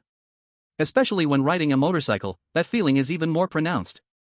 Zhang Yi took out some food from another space and placed it on the table. Zhou Kor was also hungry after a whole day. Before leaving, Zhang Yi had taken away all the food, leaving neither of them anything to eat. The two of them sat at the dining table, feasting heartily. Zhou Kor curiously asked, how is it outside now? Zhang Yi replied, what else could it be? A heavy snow has sealed the city, and the low buildings are completely covered. If this situation continues, even if the snow stops and the temperature returns to normal, it will take at least half a month for the snow to melt. Zhou Kor nodded, but winter is coming soon, and the temperature will only drop further. That's not a problem for us. Zhang Yi said, what we need to deal with now are the people. In the apocalypse, humans are a far more terrifying existence than demons. After the meal, Zhou Kor nestled next to Zhang Yi and wrapped her arm around his shoulder. Zhang Yi glanced at her, what are you doing? Zhou Kor's face turned slightly red, I'm warming up. As she spoke, she pressed her body against Zhang Yi. Ever since Zhang Yi opened her mind, she seemed to awaken, clinging to him every day. Fortunately, Zhang Yi was young and strong, otherwise, any ordinary man would have struggled to handle it. Zhang Yi laughed and playfully patted her plump rear. There's no time to deal with you right now, go take a shower and lie down in your room. Zhou Kor tossed him a flirtatious glance and obediently went to take a shower. What made Zhang Yi able to put aside even beauty? Of course, it was a common interest of men. Zhang Yi took out all the firearms he had collected today from another space. He had some knowledge about firearms, having previously joined the shooting club in Tianhai City and often visiting the shooting range. Police firearms are certainly much stronger than those he had bought on the black market. So, Zhang Yi eliminated the guns he had used before and replaced them with 2 police handguns, fully loaded with bullets. The holsters and harnesses were also ready, easily hung at his waist. Then, Zhang Yi began to study the rifles and the big sniper rifle he had obtained. The shooting range in Tianhai City had shooting rifles but not sniper rifles. However, with the modern internet, there were plenty of resources online about various firearms. Zhang Yi pulled out his phone and searched online. Soon, he found information about them. I didn't expect those servers to still be running. Indeed, big companies have their ways. Zhang Yi sighed. Although, in the apocalypse, many online businesses had closed down, and numerous software had ceased operation. A small number of large enterprises still had their servers operational. Of course, this was also in coordination with the government. At least for now, humanity had not given up on rebuilding after the apocalypse, retaining some sparks of civilization. Zhang Yi couldn't afford to linger on his feelings, he quickly learned the usage instructions for these firearms online. Since he already had experience with firearms, he learned quickly. No matter how accurate he could shoot, he at least knew how to fire and change the magazine. At worst, I can just use it to scare people, and that will be enough. The mere existence of firearms is the greatest deterrent. Zhang Yi thought for a moment, loaded all the firearms with magazines, and disengaged the safeties before placing them in the other space. This way, in case of emergencies, he could take out his gun to shoot at any time. However, he was a bit attached to that big sniper rifle. A gun is a man's romance, a man's love for guns can be said to be instinctive.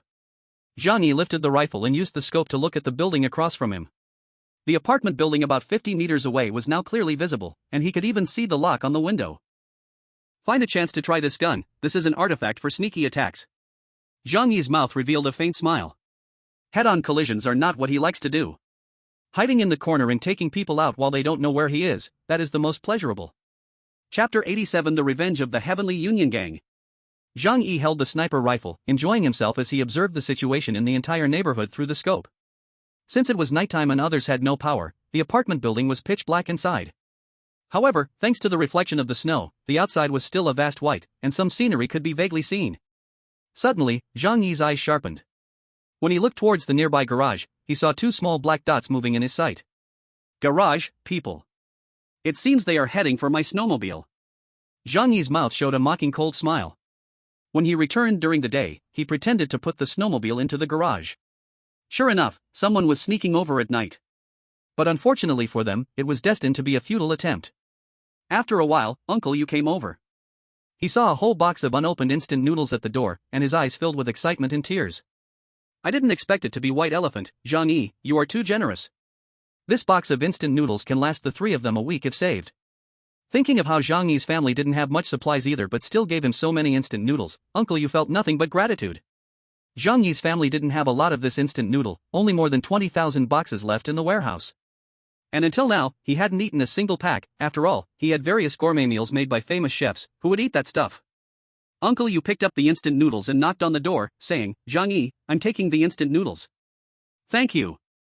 Zhang Yi put down the sniper rifle and walked to the door, saying, Uncle Yu, you're still being polite with me. Others' lives are of no concern to him, he must protect Uncle Yu and ensure he can eat enough. Only then can Uncle Yu become his ace bodyguard and human shield. It's not that Zhang Yi is ruthless. He won't let Uncle Yu sacrifice for him unless it's absolutely necessary. Yes, only in extreme situations. Uncle Yu scratched his head and chuckled foolishly. What Shirley May said to you during the day, don't take it to heart. She can be a bit loose-lipped. Zhang Yi lowered his eyelids, smiling faintly. Hey, can I really argue with a woman? I'm not that petty of a person. But Uncle Yu, do you really want to raise someone else's child? Zhang Yi's tone carried a hint of probing. He didn't like Shirley Mei, but he didn't want to ruin his relationship with Uncle Yu. Therefore, sowing discord had to be done gradually. Uncle Yu laughed. Hey, what else is there to say in this age? It's already not easy to find a woman like that. Zhang Yi nodded. You're right. Actually, Sister Jie is a good woman, she's not bad-looking and can have children. I don't mean anything else, I just think you underestimate yourself too much, Uncle Yu. In this day and age, a strong and skilled man like you is very desirable. To joke a bit, even if you were to look for a female star now, it wouldn't be an exaggeration.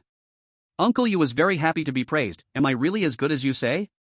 Zhang Yi said, you've seen the current situation. Those pretty boys who can sing, dance, and rap are useless, they can't even support themselves. It's still men like us who can give women a sense of security. At this point, Zhang Yi shifted the conversation. But back to what I was saying, Sister Jie is indeed quite good. You two work hard and let her give you a child in the future. After all, as a man, you should have your own kids. Raising someone else's kid, in a way, is a bit, hee. Uncle Yu felt a bit uncomfortable in his heart. Zhang Yi's words stirred some thoughts in his heart. He quite liked Xie Mei, with her curvy figure and excellent skills, she could satisfy this old bachelor. But that baby was not even a year old, in these times, it was truly a burden. To take care of her, Uncle Yu was often awakened in the middle of the night, his rest was hardly guaranteed. If it were his own child, that would be a different story, the key point was that it belonged to someone else. People are selfish. Uncle Yu had long held dissatisfaction in his heart, but he endured it and didn't think too deeply. Moreover, Xie Mei constantly brainwashed him, saying, just treat this child as if she were your own daughter, when she grows up, she will respect you. Over time, Uncle Yu truly became honest and helped raise someone else's child. It was Zhang Yi's words that awakened him, making him start to have different thoughts. Thinking about kids or whatever, I dare not consider that now. Let's talk about it when things settle down later. Uncle Yu forced down the strange feelings in his heart and said with a smile. Right, that's true. I was just saying casually, Uncle Yu, don't take it to heart. I truly respect you and Sister Xia. I sincerely hope you both can be happy. Uncle Yu nodded, then I'll head back now. Contact me anytime if there's anything. After Uncle Yu left, Zhang Yi filled the magazine of the sniper rifle and retrieved it back into the alternate space. These rifles and sniper guns would become his secret weapons. After a while, the sound of water in the bathroom stopped. Joker, wrapped in a towel, walked out, her skin as white as milk beneath the pink towel. Her long legs, toned just right, had graceful lines that shone alluringly under the light. Zhang Yi lay on the sofa, pinching his brow, and lazily said, I'm a bit tired today, come over and give me a massage. Joker nodded and walked to Zhang Yi's side, gently starting to massage his body. That night, the Tianhai gang, having lost 4 members, launched another attack on Building 25. The consecutive successes of recent days had made them hardly regard anyone else in Building 25 besides Zhang Yi. But this time, they unexpectedly encountered resistance. The person leading was Huang Tianfang's nephew, Huang Wei, who excelled at ambushing under the cover of night. Around 2 a.m., he brought 8 men stealthily into Building 25. To their surprise, as soon as they reached the stairs, bricks were thrown down from above. Bang! Bang! Bang! The people on duty discovered the enemy and immediately retaliated with whatever they had in hand. They held kitchen knives, sticks, and other weapons, blocking the Tianhai gang from a higher position and throwing gathered stones, bricks, and whatever heavy objects they could find down to buy time.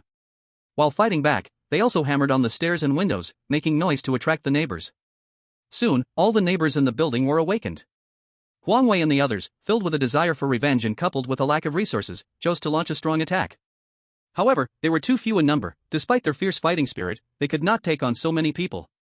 Furthermore, due to Zhang Yi's bounty, one of their lives was worth 5 portions of food. The neighbors seemed like they had been injected with adrenaline, rushing to claim lives. The battle lasted only a few minutes, everyone fought to the death, leaving 3 bodies at the scene. Seeing the situation was not right, Huang Wei shouted, retreat, let's go, go. As they ran, the neighbors from Building 25 were overjoyed, howling and chasing after them.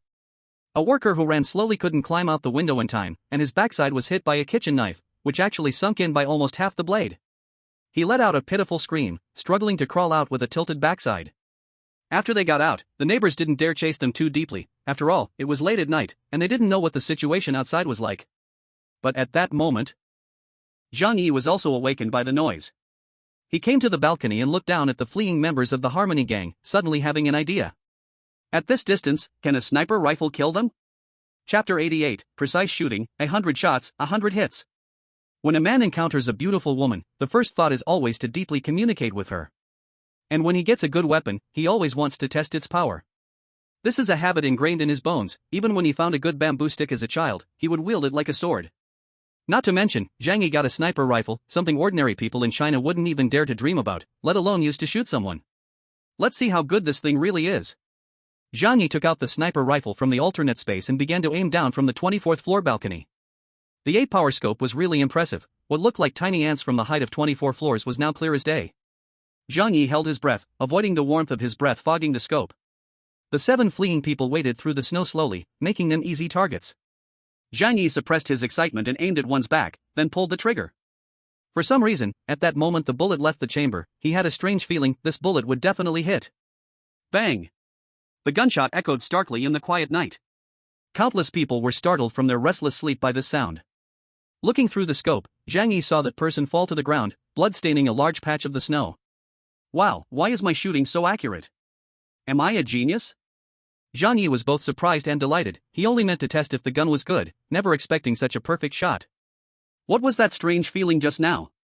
Zhang Yi was a bit puzzled.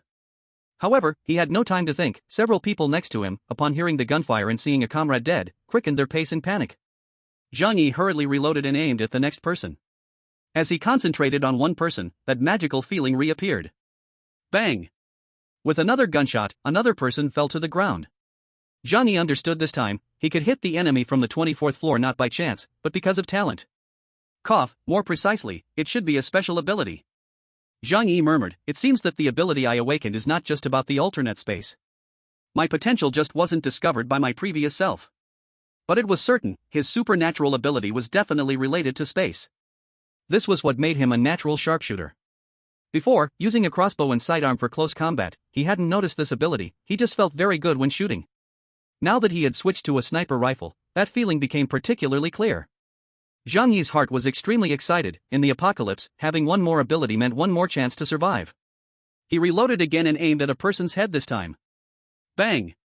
As the shot rang out, he saw that person's head explode into a large cloud of blood. Without a doubt, this was indeed a powerful capability for precise shooting. Zhang Yi was overjoyed as he aimed at a few more people. Click! Click! Click! With each shot, he quickly cycled the bolt to change bullets, the gunshots echoing back and forth in the community. With one shot per person, those few didn't have the time to escape back and all fell dead along the way. 7 corpses lay in the white snow, blood turning large patches bright red, looking extremely glaring. Zhang Yi couldn't help but smile. From now on, he could hide and become a top-notch strategist, specializing in taking others out. And at that moment, the neighbors downstairs heard the gunshots, and watched in horror as Huang Wei and the others fell one by one as if named. The gunshots came from upstairs. Upstairs, it must be Zhang Yi's doing. At such a distance, it definitely isn't a handgun, it should be the power of a sniper rifle. Oh my god, from that far away, a single shot to kill, Zhang Yi is actually a sharpshooter. Everyone was dumbfounded, feeling a wave of fear wash over them. With Zhang Yi's skill, wouldn't it be as easy as crushing an ant for him to kill them? They filled in the blanks in their minds, thinking Zhang Yi was likely a hidden soldier king among the city. Otherwise, how could he have such good shooting skills? It seems that we should obey Zhang Yi from now on. Yes, we have survived until now because Zhang Yi hasn't gotten angry. The human capacity for imagination is terrifying. At this moment, their offer Zhang Yi reached the sky. And it wasn't just them. The gunshots in the midnight startled everyone in the neighborhood awake. Zhang Yi's sniper rifle didn't have a silencer, but anyone who understood a bit about firearms could tell that it was definitely not a sound produced by a handgun. In a place where a single handgun can rule over a building, just imagine how terrifying it would be for someone to possess a more powerful rifle, or even a sniper rifle. Zhang Yi put away the sniper rifle and rubbed his shoulder. Continuous shooting had made his shoulder a bit sore. Fortunately, his physical condition was good, otherwise, his shoulder would probably hurt for several days. That night, many people likely would not be able to sleep. Uncle Yu sent Zhang Yi a message, asking if it was him who fired the gun. Uncle Yu had been in the army, so he immediately judged it was a sniper rifle. Zhang Yi did not hide it and said to him, I got it today from the police station. Uncle Yu curiously asked, did you serve in the army before? What was your unit number? Zhang Yi's shooting skill was too sharp, and in Uncle Yu's eyes, it was definitely at the level of a sharpshooter in the army. Zhang Yi smiled, I just have talent, huh? Uncle Yu thought Zhang Yi didn't want to talk and didn't continue asking. As long as it was you who fired, it would be good. If it were someone else, we would be in danger. Zhang Yi chatted casually with him, then returned to his room and lay down on his warm, soft bed, falling into deep sleep. The next day, he woke up past 9 o'clock, got up to wash up, and let Zhou Kor out of the room. Let's make something to eat. I want to eat freshly made food. Why not make 2 bowls of oil-splashed noodles? Zhang Yi said to Zhou Kor. Zhou Kor smiled, I don't make them as well as in the noodle shop. Zhang Yi shrugged nonchalantly, then practice more, anyway, we have plenty of time. After eating restaurant food for a long time, it's nice to occasionally eat some home-cooked dishes to change the flavor. Zhou Kor obediently went to the kitchen, and not long after, she brought out 2 bowls of oil-splashed noodles. Zhang Yi took a bite, and the taste was quite decent. By the way, Zhang Yi had installed surveillance cameras throughout the entire house, including the kitchen. The ingredients were also provided by him. As for Zhou Kor, on her first day entering, Zhang Yi had examined her thoroughly inside and out. Until now, Zhang Yi still checks her body every day, from inside to outside, not overlooking a single corner. Therefore, it ruled out all possibilities of Zhou Kor drugging him. Otherwise, he wouldn't eat the food that someone else brought him. Sitting at the table, Zhou Kor curiously asked, yesterday I heard gunshots, were you the one shooting on the balcony? Zhang Yi glanced at her and smiled, yes. He took a bite of the noodles. Zhou Kor's cooking was just average. Fortunately, noodles are not difficult to make. I found it when I went out. It's a sniper. Zhang Yi's tone was very calm. Zhou Kor's beautiful eyes sparkled with excitement. A sniper? Can you use it? Not only can I, but I use it very well. Zhang Yi pointed outside. Last night, I took down 7 people with 7 bullets. Zhang Yi was quite proud of this. Men love to show off their trophies to women. Zhou Kor's gaze towards Zhang Yi had a hint of admiration. Being by the side of such a man gave her more security. Zhang Yi, you are amazing. She cradled her chin in both hands, looking up at Zhang Yi with a face full of worship. Why, aren't you curious about how I can use a sniper rifle? Zhang Yi asked with a smile. Zhou Kor shook her head. What does that have to do with me? Even if you were a murderer or a twisted monster in the past, I'm sticking with you now. She thought for a moment and added, it's better than dying outside, right? Zhang Yi nodded, you are really smart, not like some foolish women who always ask too many questions. 26 Hashtag, the Tianhan Gang side. Huang Tianfan discovered the bodies of Huang Wei and the others only in the morning. Last night, after hearing the gunshots, he sensed something was wrong. However, out of caution, he didn't dare to take people out to check, but he basically knew Huang Wei and the others wouldn't come back. In the morning, they finally saw the 10 bodies piled outside, and in an instant, Huang Tianfang's pupils contracted, filled with intense anger, but the fear in his heart was 10 times that anger. Now, there were only 9 members left in their Tianhan gang. The combat capability had sharply decreased. Even if they forced the surviving owners to join, it would not make up for the lost combat power of those workers. If at this time, a sudden fight broke out with another building, they would fall into a huge disadvantage. They have guns, and not ordinary guns. I suspect they are rifles or sniper rifles. Last night, the bullets were so dense, that means they have a lot of ammunition. This opponent is really hard to deal with. Huang Tianfang's expression was very serious. His subordinates also wore fearful expressions. Boss, what should we do? De Wei and the others are dead, and we've lost more than half of our people. Should we still continue? Huang Tianfang glared at building 25 next door, gritting his teeth and said, what the hell to do? They have guns, what do we have to fight them? His men were anxious. But if we don't rob their supplies and sled, the owners in our building won't have enough to eat for a few days. Huang Tianfang fell silent for a moment and then said in a deep voice, go at night and steal back De Wei and their bodies. Everyone looked at each other, and a trace of struggling expression flashed on their faces. They had been brothers for many years, living and dying together. Now they had to. Everyone felt uncomfortable in their hearts, but no one spoke. They knew that compared to surviving, other things were not important. After Zhang Yi and Zhou Kor finished eating, he stood up, I'm going out. Zhou Kor hurriedly stuffed a bag of chips into her pocket upon hearing this. Zhang Yi didn't say much. This time he didn't put away the 2 boxes of ingredients in the kitchen. After living together for a long time, he had full trust in Zhou Kor's intelligence. Unless a better tree appeared for her to lean on, she wouldn't do something foolish like betraying Zhang Yi. Zhang Yi went downstairs, and the few people on duty saw him and immediately stood straight. Brother Zhang, you are going out? Zhang Yi glanced at them, and in their eyes, he could see genuine respect. Zhang Yi's strength had earned everyone's recognition. Zhang Yi nodded, work well. He climbed out of the window on the 4th floor, and after a moment of thought, pretended to take a detour to the back garage. Soon after, he rode away on his motorcycle from the community. Many silhouettes appeared in front of the windows of the houses, watching Zhang Yi leave. Their gazes were complex, some were excited, some were envious, and some were fierce. At this moment, the building was managed by a group that called themselves the Wolf Gang, made up of a bunch of young guys in their 20s. The leader of the Wolf Gang, Wang Chang, stood by the window, a bloody machete with some rust lay beside him. He watched Zhang Yi leave the community with a frown on his face. Where on earth is he hiding his motorcycle? Last night, it was he who sent someone to steal Zhang Yi's bike. Beside him, his second-in-command, Xiao Lu, said, "Our community is quite large, he hides it very secretly, it really isn't easy to find." Wang Chang snorted coldly, crossing his arms and said, "In any case, this motorcycle must be under the control of our Wolf Gang. With a snowmobile, we can go out to find resources. Expanding our team and forming a big gang will be no problem." Xiao Lu nodded seriously. "That's right, heroes emerge in chaotic times, this era is an opportunity for us brothers."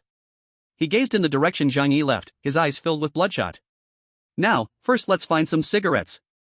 I haven't smoked in half a month, I'm about to go crazy." In other buildings, the decision-makers were also discussing Zhang Yi. Zhang Yi's appearance was a crisis for them, the crisis being Zhang Yi had a gun, and it was a big firearm. But this was also an opportunity, because Zhang Yi had a snowmobile, and he could go out to obtain supplies. Some wanted to fight, some wanted to cooperate, but one thing was certain, they would soon have contact with Zhang Yi, it was unavoidable. When Zhang Yi left this time, he first went to check out the nearby supermarket. Unfortunately, the nearby supermarkets weren't built tall enough, and some small supermarkets were only one story, so they were buried under heavy snow. It seems that unless the heavy snow melts, the only places to get food in the whole city should be those few large independent supermarkets. And warehouses. Suddenly, Zhang Yi thought of the place where he used to work. In the southwest direction of the economic development zone, there used to be a large area of wasteland, which was later developed to supply various companies for building factories and warehouses. Because land prices were cheap, most of the city's warehouses were located there. Zhang Yi had emptied out the Walmart warehouse, but there were still goods from other companies left there. Medical supplies, food, cars, toys, everything you could think of. "Let's go take a look, perhaps there's something useful." Determined, Zhang Yi turned the motorcycle around and headed towards the warehouse area. The warehouse was only about 10 kilometers from here, and in less than 20 minutes, Zhang Yi arrived at the location. It was very open here, and the factories were built quite tall, so there was no deep snow piled up like in the city. Therefore, when Zhang Yi came, he could still see some factory rooftops. Chapter 90, Gas Station. Zhang Yi knew this area too well. In the whole Tianhai city, hundreds of group warehouses were concentrated here, some big, some small.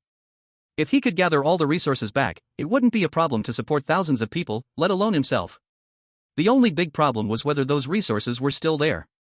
Zhang Yi took out his gun and crowbar and came to the nearby RT Mart warehouse to check. He held the crowbar and smashed the window from the top.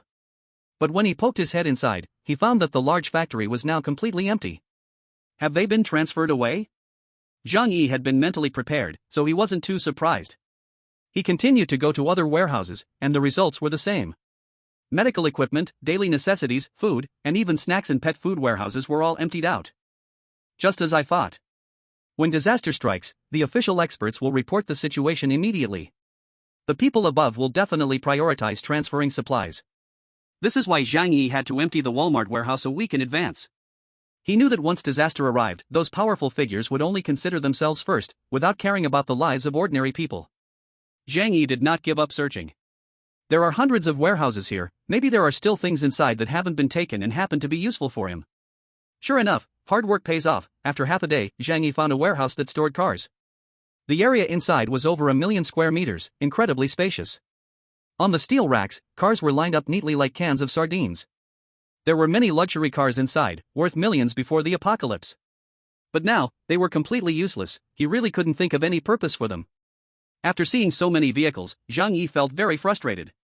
He chewed his lip, tangled up for a long time, and finally gritted his teeth. Anyway, there's still so much space, just throw them in. What if I need them later? Men love their cars. Seeing so many precious luxury cars, Zhang Yi thought about collecting them for fun. Even though I can't drive them now, I can still enjoy looking at them. They could be treated as high-end models. So he picked out more than 10 of his favorite cars and put them into his alternate space. For the next whole day, Zhang Yi was busy in this warehouse area. Most of the warehouses were emptied, and what was left were items that were inconvenient to move. Like large machinery or bulk renovation materials. He found not a single bit of food or supplies. Zhang Yi gritted his teeth, suppressing his frustration, and picked up a lot of things like a scavenger. Heavy trucks, excavators, Rolls-Royce Phantoms, bulldozers. What if I need them later? Zhang Yi encouraged himself like this. Then he found his own thoughts quite amusing. In the freezing cold and snow, those vehicles wouldn't move even a centimeter. What use were they? Fortunately, the alternate space was big enough, and it remained spacious even when he stuffed all those cars inside. After busying himself for half a day, Zhang Yi felt it was about time. There was no longer any value in continuing to explore this place, and he didn't have any other urgent needs. He took out a chocolate bar from his alternate space and quickly ate it. While eating, the cold wind poured into his mouth, making the taste a bit unpleasant. There was no other choice, drinking hot water was out of the question, and once the lid was opened, it would cool down within half a minute. Zhang Yi scooped up some snow from the ground and stuffed it into his mouth, squeezing it to get a bit of water to drink. Then, soon, he thought of another place he needed to go. Since he had gotten many cars, he thought of gasoline and diesel. Originally, the gasoline and diesel stored in the alternate space were enough for daily use. But considering the current situation, he would be applying them in large amounts to snowmobiles as a daily means of transport. In that case, the stored quantities might not be enough. Out of caution, Zhang Yi decided to go to a gas station to see if he could get some fuel. Zhang Yi rode on the snowmobile and, after some thought, headed toward the largest gas station in Tianhai City. Before long, he arrived at the place from his memory. But upon arriving here, the scene before him made him exhale a long plume of white smoke. That huge gas station was completely buried under the snow. Zhang Yi could only rely on the tall buildings around to judge its location. Although he had prepared himself mentally, he couldn't help but feel a bit disappointed. Gas stations don't have tall buildings, so if that's the case, wouldn't it be impossible to find a place to refuel? Damn it! Zhang Yi frowned, feeling a bit helpless about the situation before him. Given the current thickness of the ice and snow, digging with human power was almost impossible. And who knows how many years this snow disaster will last. Are we supposed to save on oil in the future? Based on the stock in his alternate space and the fuel consumption of the snowmobiles, it might be completely used up in 20 years. This is not good news. Human power is indeed weak, if only we could use large machinery to dig. Zhang Yi smiled self-mockingly. Just as he was about to turn the key to leave, he suddenly seemed to think of something. Digging equipment? What about an excavator?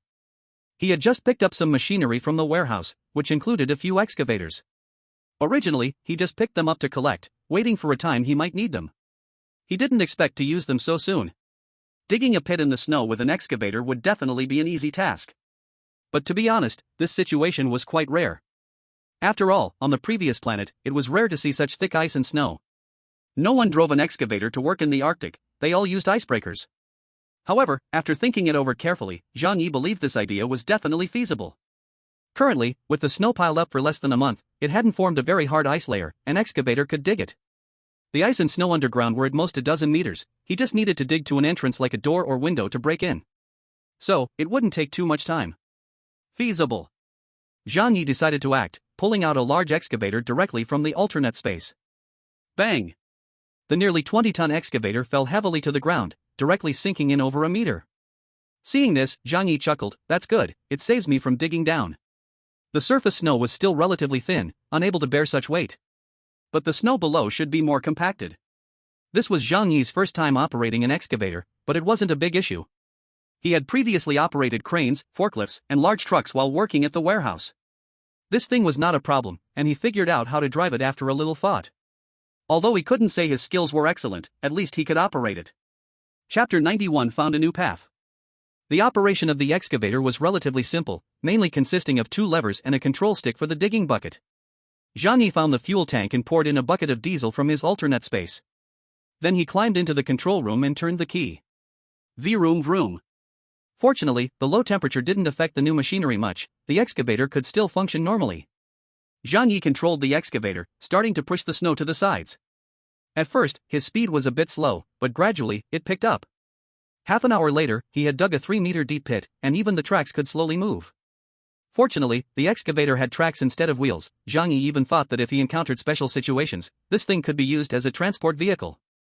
The speed was a bit slow, but the excavator's tracks had no problem moving on the snow. This thing could even cross muddy and boggy ground, really impressive. With his not-so-skillful technique, Zhang Yi worked hard for nearly 2 hours and finally dug down to solid construction. He was delighted and quickly started throwing the snow to the sides along the building. This was when he slowly saw the large rooftop platform of the gas station. Finding the gas station building made things easier. Next, he just needed to clear the accumulated snow along this structure. Due to his lack of skill, Zhang Yi worked for 4 to 5 hours before finally digging to the convenience store window of the gas station. Fortunately, it was the excavator digging, not him, otherwise, he would have definitely been exhausted. Zhang Yi got off the excavator and stored it back into the alternate space. Then he broke the glass on the window and jumped inside. When he arrived at the convenience store, he was shocked. The snow had already broken through the door, filling most of the inside with snow. Fortunately, he could still see the door at the back. Zhang Yi stepped through the snow, needing to find the place where the fuel was stored first. The fuel storage in gas stations is usually underground, which also avoids the risk of being buried by snow. It didn't take long for Zhang Yi to find the entrance of the fuel storage room. Despite the large space in front of the gas station, the back area was actually quite small, making it easy to find an entrance. Zhang Yi pried open the iron door with a pry bar and turned on his miner's lamp for light.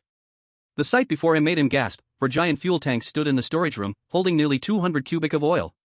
At first glance, it was truly spectacular. Zhang Yi thought for a moment, quietly retreated outside to simply remove some static electricity from his body before daring to go in. At this time, the gas station had already stopped operating, it was pitch black inside. Zhang Yi turned on his miner's lamp and blocked the oil pipelines overhead. He wrapped the pipe openings with many layers of plastic wrap and cling film to prevent leaks. Then he stored all 4 giant tanks into his alternate space. Normally, with these 3 tanks of gasoline and 1 tank of diesel, he would no longer worry about refueling his car in the future. Wait a minute. Zhang Yi suddenly realized a very important thing. If I can use the excavator to dig through the snow, doesn't that mean I can dig open other places buried by snow? If that's the case, the whole world could become a giant treasure trove. Even a treasure trove just for me. At this moment, Zhang Yi's mind opened up, and after realizing this, he was overjoyed. Under the heavy snow, there are still many buried good treasures. Good things, all good things. Zhang Yi felt assured, he no longer needed to worry about any shortages of items in the future. The vast world could be used by him. Zhang Yi climbed up the snow surface along the path created by the excavator's tracks, and then mounted the snowmobile. It was getting late, so today's search would end here. He went to the Wanda Plaza supermarket again and brought back 2 bags of junk food. As soon as the motorcycle appeared outside the community, many people leaned at the windows to stare at him. Zhang Yi drove the vehicle to the back of the building, pretended to put it into the garage, and then carried 2 bags of food back to Unit 25. Without him saying anything, the neighbors had already gathered here. However, Fang Yuqing did not come this time, as she seemed to have realized that Zhang Yi would no longer provide her with any food. But Lin Caning did not give up and still planned to come over and try. Zhang Yi didn't even look at her. Everyone has worked hard dealing with those invaders yesterday. Today's food is your reward. Let's distribute the food according to the rules we agreed upon. He distributed food according to contributions. After all, there was only so much food, if some took more, others would take less. In short, those who did less work shouldn't expect to eat much. Because of the sniper rifle incident, everyone feared Zhang Yi a little more and didn't dare to say much. Moreover, they all knew that Zhang Yi had killed the most enemies. Li Changbin and Jian Lei had not been on duty last night, so they each received only 1 serving of food. What Zhang Yi meant by 1 serving was that it wouldn't be enough to fill them. The 2 of them looked a bit disappointed. Li Changbin said to Zhang Yi, "Brother Zhang, are we just going to wait for them to come over? We don't know how long we will have to wait. You killed over 10 of them. They probably won't dare to come over. If this continues, what will we use to get rewards?" The young man was easily anxious. Zhang Yi rubbed his nose and said with a faint smile, "Opportunities are for those who are prepared. I only said that killing 1 enemy rewards 5 portions of food. But I didn't say you can only wait for them to attack." Li Changbin and Jiang Lei's eyes lit up. "Do you mean, we can take the initiative to attack? So if we kill people from other buildings, we can exchange it for rewards?" The 2 were extremely excited. They urgently needed food, and in the group, there was also a desire to show off. They hoped to prove their strength and then become Zhang Yi's trusted subordinates, following him. Zhang Yi thought for a moment. So far, apart from the Tianhai gang in Building 26, no one else has moved on Building 25. But no one can guarantee what will happen later. Especially after Zhang Yi exposed his snowmobile, surely more people in this community would have ideas about him. Jiang Lei and Li Qingbin's proposal moved Zhang Yi. These people were originally brought by Zhang Yi to be cannon fodder. If they want to take risks, then let them. After all, this garbage food is worthless to Zhang Yi. A smile of approval immediately appeared on his face as he nodded and said, "Of course you can. Everyone outside is an enemy, getting rid of them will ensure the safety of our group. Now, anyone from any building, except for our building, can be killed, and we can exchange them for rewards." That said, they could only target a few nearby buildings because of the low temperature and heavy snow outside. Naturally, the first target was the neighboring Tianhai gang in Building 26. Li Changbin and Jian Lei cheered excitedly. Others had different expressions, not knowing what they were thinking. But it was obvious that some people were tempted. After all, who wouldn't want to get more food? Chapter 92, You will die if you don't save my grandson. After distributing the food, Lin Caning caused another scene but was badly beaten by Jiang Lei and Li Changbin, Zhang Yi's lackeys. Then Zhang Yi let them go back. Zhou Kor walked beside him, linking his arm, and whispered, "The atmosphere in the community today is a bit strange." Zhang Yi quietly pulled his arm away and asked lightly, "Oh, what's going on?" Zhou Kor was slightly taken aback, then realized that Zhang Yi didn't want her hand to be restrained.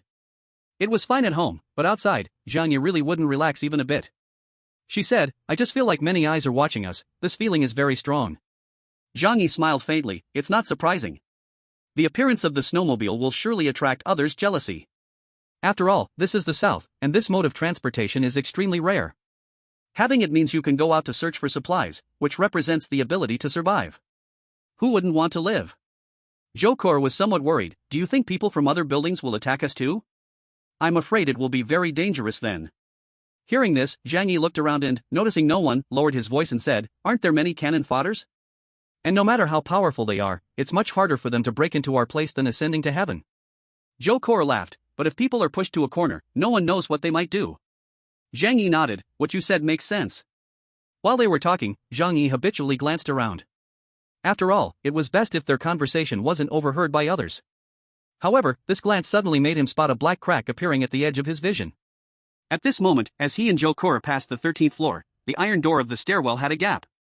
A blood-red eyeball was staring at him fiercely through the gap. Who is it?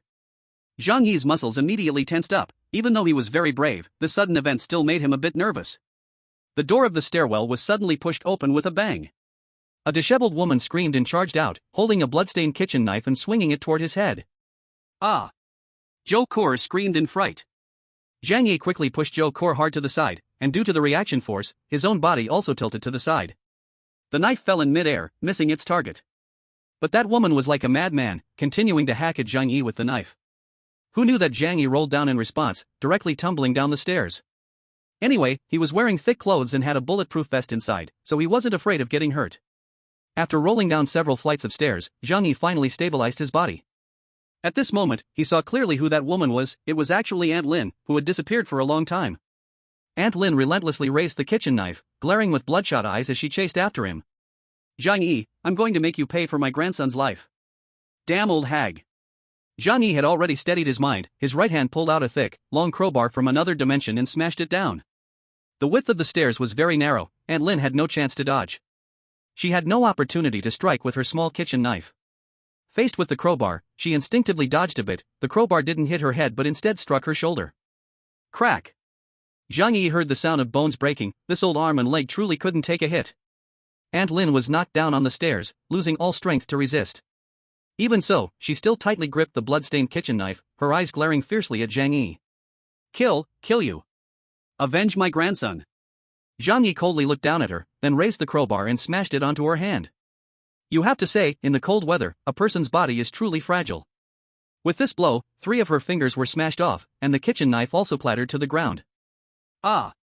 Her pig-like scream echoed in the stairwell. The patrolling team heard the commotion and rushed over to check. Seeing Zhang Yi and Aunt Lin, they couldn't help but ask, "Brother Zhang, what happened?" Zhang Yi coldly said, "This old woman wants to kill me." A few people immediately cursed, "This old woman deserves to die. Brother Zhang is now the hope of our entire building. If she wants to kill you, just get rid of her. She's already gone crazy, keeping her alive will definitely be a hassle." Aunt Lin had indeed gone crazy a long time ago, previously ranting and raving in the group. Zhang Yi said, "You all go back, I will handle things here." The few people didn't dare to disobey Zhang Yi's wishes and obediently left. Zhou Kor stood at the top of the stairs, covering her mouth with both hands, looking at Zhang Yi with concern. "Zhang Yi, are you hurt?" Zhang Yi pointed to Aunt Lin's head and coldly said, "With her, she can't hurt me." Aunt Lin stubbornly raised her head, looking at Zhang Yi with a resentful gaze. "Zhang Yi, you deserve to die. You deserve to die. It's you who killed my grandson, you will surely go to hell." Zhang Yi did not rush to take action. Instead, he calmly asked, "Your grandson was not killed by me, why are you seeking revenge on me?" Aunt Lin chose her timing to attack very astutely. It was clear she had planned it all along. Knowing Zhang Yi would return at this time, she hid behind the door, waiting for the chance to launch a sneak attack. And Zhang Yi, while talking to Zhou Core, was slightly distracted, giving her the opportunity. Otherwise, with Zhang Yi's caution, he wouldn't have failed to notice the issue with the door gap. At this moment, Zhang Yi wanted to ask this crazy woman why she attacked him. Aunt Lin glared at Zhang Yi with malice, grinding her teeth, her saliva flying, resembling a crazed mother dog. My grandson was killed by you. You deserve to die, you deserve 1,000 deaths. I wish I could drink your blood, eat your flesh, and bite you to death piece by piece. Zhang Yi's expression remained calm. But I don't remember killing your grandson. Strictly speaking, I am still your benefactor. It was Qin Jianghao's people who kicked your grandson to death, and I helped you kill Qin Jianghao. You should be thanking me. Aunt Lin was stunned for a moment. Then she became even more furious, because she realized that what Zhang Yi said made sense. But a woman, especially an unreasonable woman, how could she admit she was wrong? Stop pretending to be a good person. My grandson was still alive at that time, and later he died from unbearable pain due to lack of medicine. It's you who wouldn't lend me the medicine that made him die. You are the real culprit. Aunt Lin spat as she cursed, her eyes turning red with rage, resembling a fierce ghost. Chapter 93 The wrong person is yourself. Zhang Yi finally understood the whole story. Oh, so that's how you understand it. He nodded. But isn't there some misunderstanding in this matter? He looked down at Aunt Lin and met her gaze filled with hatred.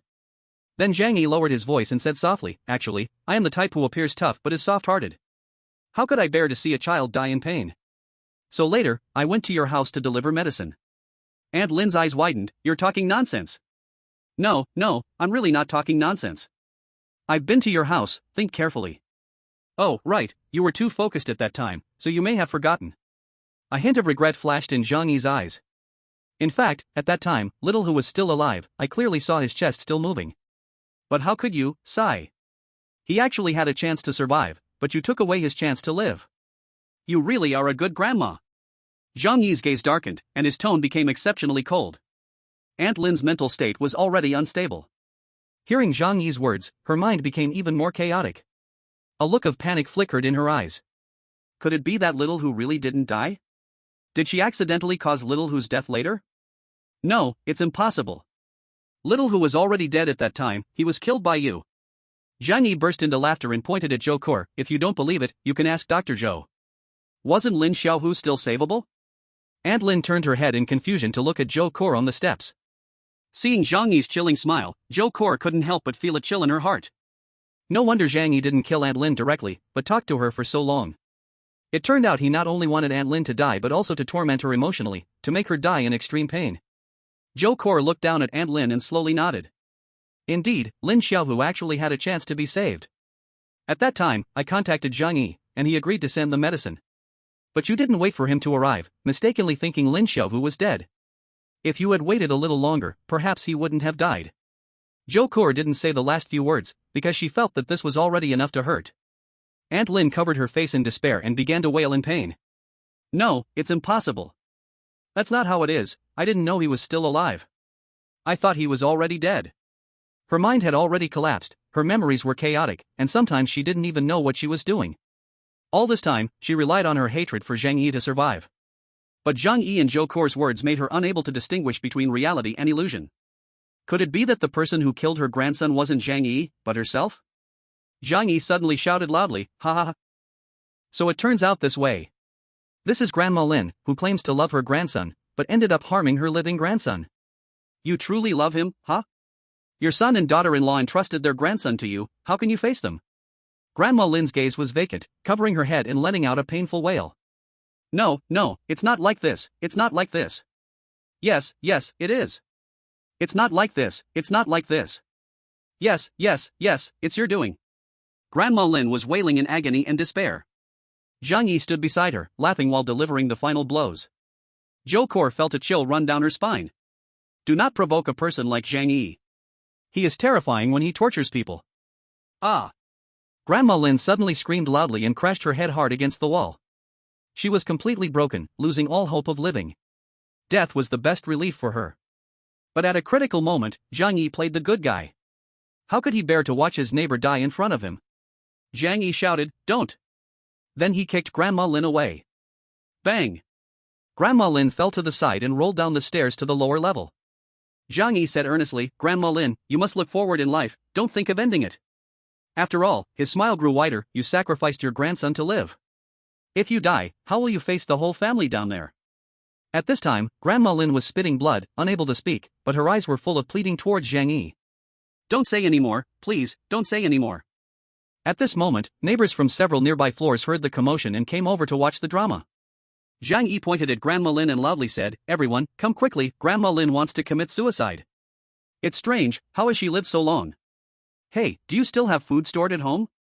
The neighbors showed extreme disgust upon hearing this. Even if some people would go to great lengths to survive, none would do such a thing to their own kin. That was their final moral bottom line. With these gazes on her, Grandma Lin's mental state fell apart even more, blood pouring from her mouth, eyes filled with struggle and pain. She won't last much longer, at most half an hour before she freezes to death. Zhou Kor walked over to Zhang Yi and said. Zhang Yi had struck her hard enough to rupture her internal organs. Freeze to death? Zhang Yi furrowed his brow. How can it be so cruel? In such cold weather, letting her freeze to death, I cannot bear to see this. The neighbors looked at Zhang Yi in shock. Did Zhang Yi intend to let Grandma Lin go? Only Zhou Kor, who understood Zhang Yi, gave him a helpless glance. What do you want to do? Zhang Yi sighed. Sigh, the elderly have not had it easy their whole life, let her warm up before she dies. He reached into his clothes pretending to take something out, but in reality, he took out a bottle of alcohol from another space. He opened the cap, splash, pouring it all over Grandma Lin. Seeing this, the neighbors finally understood what Zhang Yi was planning. While speechless, they also found it very reasonable. After all, this person was Zhang Yi. When have you seen him show mercy to others? After pouring a bottle of alcohol, Zhang Yi quickly stepped back, lit a cigarette with a lighter, took 2 puffs, and tossed it over. Whoosh!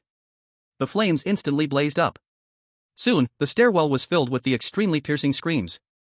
Zhang Yi turned around and walked away, not bothering to look back even once.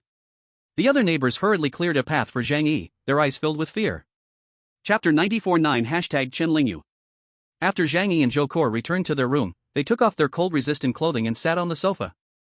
He cursed loudly, that damn crazy woman. He lay sprawling on the sofa. Zhou Kor walked into the bathroom and soon came out with a basin of hot water. She smiled and knelt in front of Zhang Yi, helping him take off his cotton socks and then washing his feet by hand. She softly asked, "Were you shocked just now?" Zhang Yi leaned against the sofa, saying slowly, "Actually, it's fine. Ever since the end of the world, I haven't been too surprised by anything. In chaotic times, the most absurd things can happen." He was wearing a police bulletproof vest. Unless the old lady was a nimble assassin who could accurately strike his neck, she couldn't hurt him. But Zhang Yi wasn't a wooden block, he would naturally dodge. Was there anything happening in the community while I was away? Especially in the other building, was there any movement? Zhou Kor nodded slowly upon hearing this. I was just about to tell you. Zhang Yi sat up a little straighter, his eyes filled with curiosity and caution. Oh, what happened? Zhou Kor was massaging the soles of Zhang Yi's feet as she said lightly, "The person in charge over at 9 # is one of my previous patients, named ChenLingyu. She contacted me today, hoping I could connect you through her friend request. She said she wanted to talk to you about something." Zhang Yi frowned slightly. 9 # ChenLingyu? This was a name he was not familiar with. And although they were in the same community, Yulu community was large, extending about 500 meters north and south. His building, 25 #, and 9 # were like the end of the village to the other end. They had no chance to interact on a regular basis. What does she want to talk to me about? Zhang Yi asked. Zhou Kor shook her head. She just said she wanted to discuss cooperation with the building leader of 25 #. But the specific details must be discussed by you. Zhang Yi snorted with laughter. Cooperation? Nonsense cooperation. I lack for nothing now, while they can only wait to die inside the building. What do they have to cooperate with me? Zhou Kor looked up, a light smile on her lips. Then should I tell her that you don't want to talk to her? Zhang Yi waved his hand. No need to rush. Why don't you tell me about what kind of person she is? Also, what's the specific situation in their building? Zhou Kor then shared what she had learned with Zhang Yi. ChenLingyu is the owner of a cosmetic company valued at 200 million in Tianhai City. Though it's called a cosmetic company, it is actually a micro-business operation. ChenLingyu is 38 years old, attractive enough, with a strong personality, a capable woman. She met Zhou Kor when she went to the First People's Hospital for treatment. Their relationship was casual at best, just an acquaintance. As for the 9 # building, it is now controlled by her and her subordinates. According to what Zhou Kor learned, 9 # is currently managed well, with only 10 people dead so far. After listening, Zhang Yi squeezed his fingers and nodded. At this time, a woman can actually manage a building. This Chen Lingyu really is something. Zhou Kor also let out a soft sigh. Yes, after all, she is in the micro-business field, of course, she knows how to brainwash others. Zhang Yi chuckled lightly, now that is a ruthless person. When they get tough, they can disregard relationships, even betraying their parents and relatives. You must be cautious around such women. Zhou Kor nodded. I'm not impressed by her either, I hadn't been in contact with her for a long time. Today she suddenly reached out to me, asking me to relay a message. Zhang Yi said, this isn't surprising. News of me having a snowmobile and the ability to go out to gather supplies has long been spread. Who in the whole community doesn't envy me? Who doesn't want their hands on my snowmobile? Zhou Kor nodded. In that case, do you still want to talk to her? Zhang Yi put his hand under his chin and pondered for a few minutes. Let's give it a try. I also want to know what the other buildings are thinking now. At the very least, I can't push those people too hard. Otherwise, if the people from the other 29 buildings turn against me, that won't be good. If Zhang Yi only stayed in the house and didn't go out, he wouldn't have to fear them. But now, Zhang Yi knew that the outside world was a huge treasure, and he would need to go out to continue collecting various survival supplies. So for now, he couldn't fall out with the people from the other 29 buildings. Therefore, while enjoying Zhou Kor's delicate massage, Zhang Yi opened his WeChat on his phone. There were already 99 plus friend requests, and he hadn't bothered to check them, since most of the people who looked for him were asking for supplies, and he was too lazy to respond. As he opened the friend request list, the first one he saw was a Furong Group president Chen Lingyu. In a women's suit and white shirt, arms crossed and looking deep, with an exaggerated smile on her face, it was a typical micro-business avatar.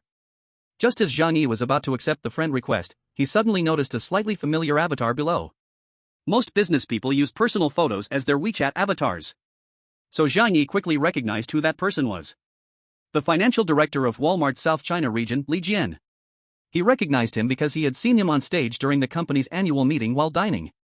Zhang Yi knew that he lived in the same community, but there was no interaction in their work, so they had no contact. Zhang Yi glanced at the time of the friend request, which was at 10:30 a.m. today. It was just shortly after he had left the community. It seems he is looking for me for the same reason. Zhang Yi had a clue in his mind. After a moment of thought, he decided to accept both friend requests at the same time. He wanted to see what these two would discuss with him, in order to judge how to deal with the other 29 hashtag people. As soon as he accepted the friend requests, he received almost instant replies. Hello, Mr. Zhang Yi. I am Chen Lingyu from 9 hashtag. I currently manage 9 hashtag. I would like to talk to you. Hello, Mr. Zhang. I am Li Jian from 18 hashtag. Thank you for accepting my friend request. I want to discuss cooperation on behalf of the residents of 18 hashtag with you. Zhang Yi opened the chat window from Chen Lingyu first. What do you want to talk about? Chen Lingyu quickly replied, it's not very convenient to talk like this, can we do a voice call? No, I can't. Let's just chat like this. Zhang Yi said coldly. He was very familiar with women doing micro-business, their mouths were like machine guns, and given a chance, they could talk endlessly for 3 days and nights. If there's something, just say it simply and directly. I don't have much patience and I don't like to waste words. Chapter 95, Discussing Cooperation and Attitude. Zhang Yi first gave Chen Lingyu a warning, letting her know that he was not easy to deal with. In 9 hashtag, Chen Lingyu was pacing back and forth in the room. Not because she was nervous, but because it was too cold, and walking a bit would warm her up. She was wearing many layers of clothes, but it seemed like she was trying to look very sophisticated, even wearing a coat with a fox fur collar on the outside. After receiving Zhang Yi's cold message, she took a deep breath and murmured, he really is a formidable person. I can't be careless. In facing Zhang Yi, Chen Lingyu was actually very nervous and even fearful. After all, Zhang Yi's deeds had spread widely. Relying on one person, he had killed half of the neighbors in an entire building. And he had quite a few weapons, even terrible things like sniper rifles. Various rumors had left those from other buildings who heard Zhang Yi's story deeply afraid of him. Chen Lingyu calmed her emotions and typed down the countless drafts in her mind one by one. Mr. Zhang Yi, I have long heard your name. Your story has reached us, and we have always hoped to meet you. Now we know you have snowmobiles and can go out to gather supplies. Therefore, we from number 9 hope to cooperate with you. Zhang Yi glanced over and sneered dismissively. Cooperate? What can you offer me? Cooperation requires equal terms, you should understand. Chen Lingyu immediately replied, we from number 9 are relatively harmonious and have not had many deaths. So we have plenty of manpower. Now that you have a snowmobile, you can leave the community and venture outside. As Chen Lingyu said this, she became excited. We can provide you with 76 people, all of whom are the best labor force. Outside, the heavy snow and ice have buried everything, making it seem like the world has lost order. In other words, whoever gets what is buried in snow and ice owns it. You have transportation and weapons, and I have family members who will obey orders. As long as we work together, we will surely achieve great things in the future. Zhang Yi dug at his ear. Sounds impressive, but it's all just empty talk. I ask you, with so many people not even knowing how to survive tomorrow, what do you think you can develop? Chen Lingyu swallowed her saliva. Of course, we need you to help us gather food first, to ensure our survival. Then whatever project you want to undertake, our people will be the best labor force. Zhang Yi shook his head, already losing interest. A scammer trying to trick those desperate owners is one thing, trying to fool me isn't worth the effort. He was too lazy to type and sent a voice message instead. I am completely uninterested in what you said, goodbye. Upon hearing Zhang Yi's words, Chen Lingyu became anxious. She gritted her teeth and quickly sent another message. You have become the envy of the entire community. All you need to do is provide us with food, and at the very least, we can remain neutral towards you. You wouldn't want us to become your enemies, would you? After seeing this, Zhang Yi's expression became a little serious. This was what he wanted to hear. What was the point of all the earlier useless chatter? Those damned micro-business people. Oh, so many people in the apartment buildings want to come after me, huh? Heh, I don't quite believe that. I'm doing just fine, who would come to attack me? Zhang Yi asked tentatively. Chen Lingyu knew Zhang Yi was probing, but to express sincerity, she had to reveal some information. Zhang Yi, you are a smart person and should understand the principle of holding a jewel in a pit. In this entire community, which houses thousands of people, everyone can only wait inside their homes to starve. Only you can ride a snowmobile to find food. If it were you, wouldn't you feel envy and jealousy? The reason why no one has acted yet is just weighing the pros and cons. But to act against you is only a matter of time. I don't ask for much, as long as you can assure our basic food needs, the people in our building will definitely not act against you. Hearing this, Zhang Yi slightly squinted his eyes. In a sense, this was a form of threat. Oh? Are you saying that if I don't agree, you from number 9 will attack number 25, right? Zhang Yi's voice was very cold, filled with murderous intent. Chen Lingyu couldn't help but tremble, but she quickly said firmly, I believe you won't choose to do that. Making enemies of us, even if you win, won't bring you any benefits.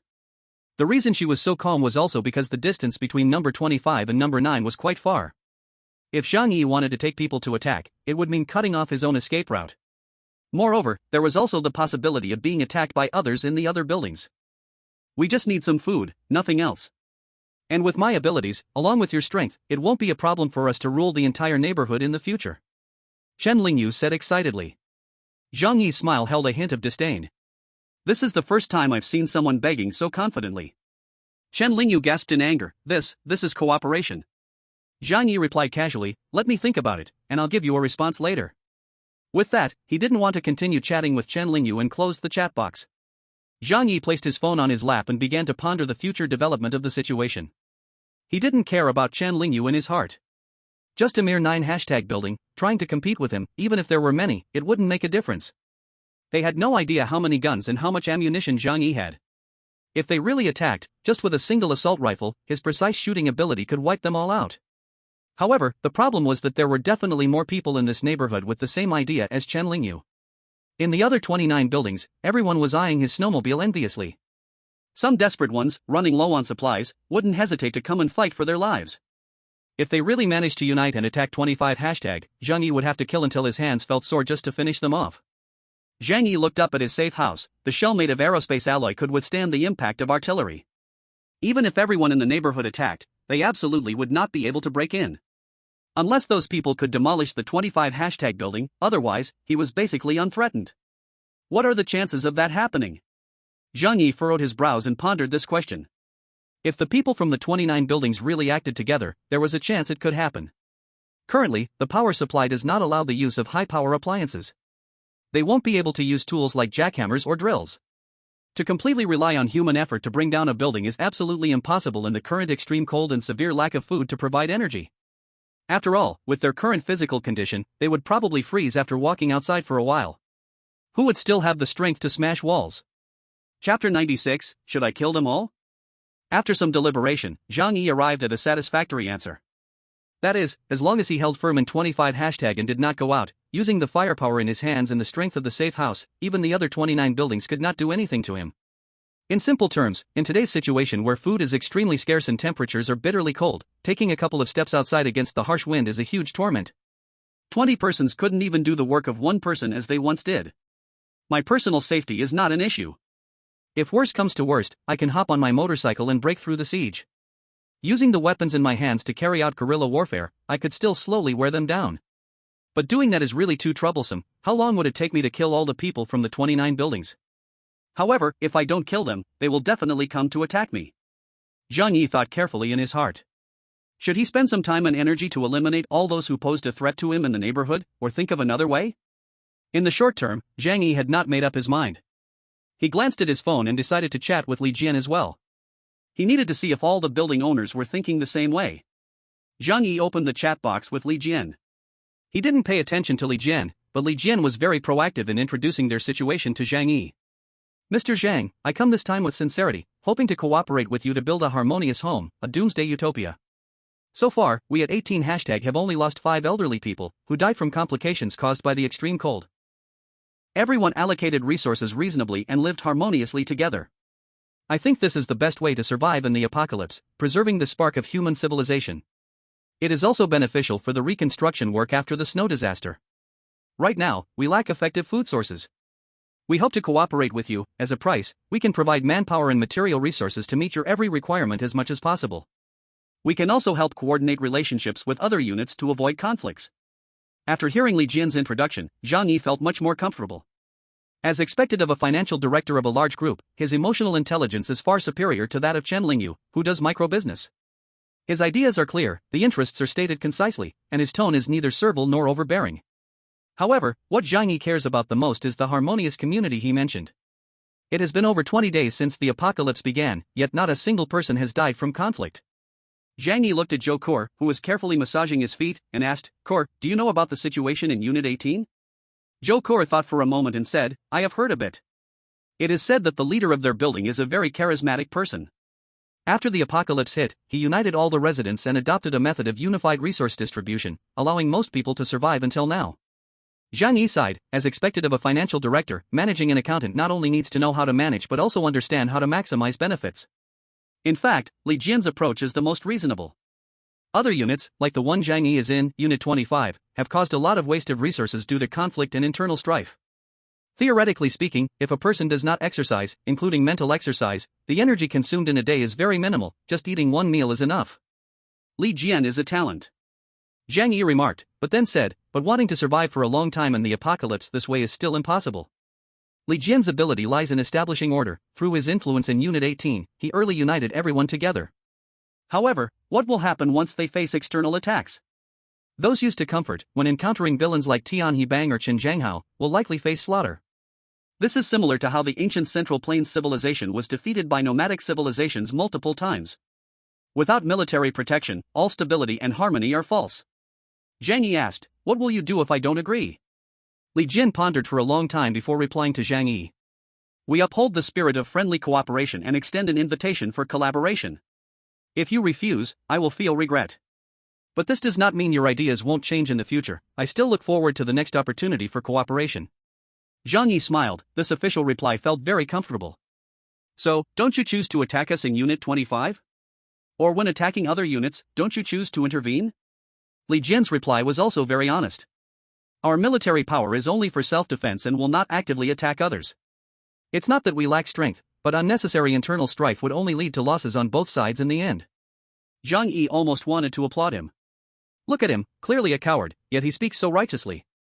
That said, the harmonious community in Unit 18 has indeed spent half a month in the apocalypse without the courage to fight others. Li Jian is an understanding person. He also knows that if Zhang Yi really fights with others, even if they intervene, they wouldn't get much benefit.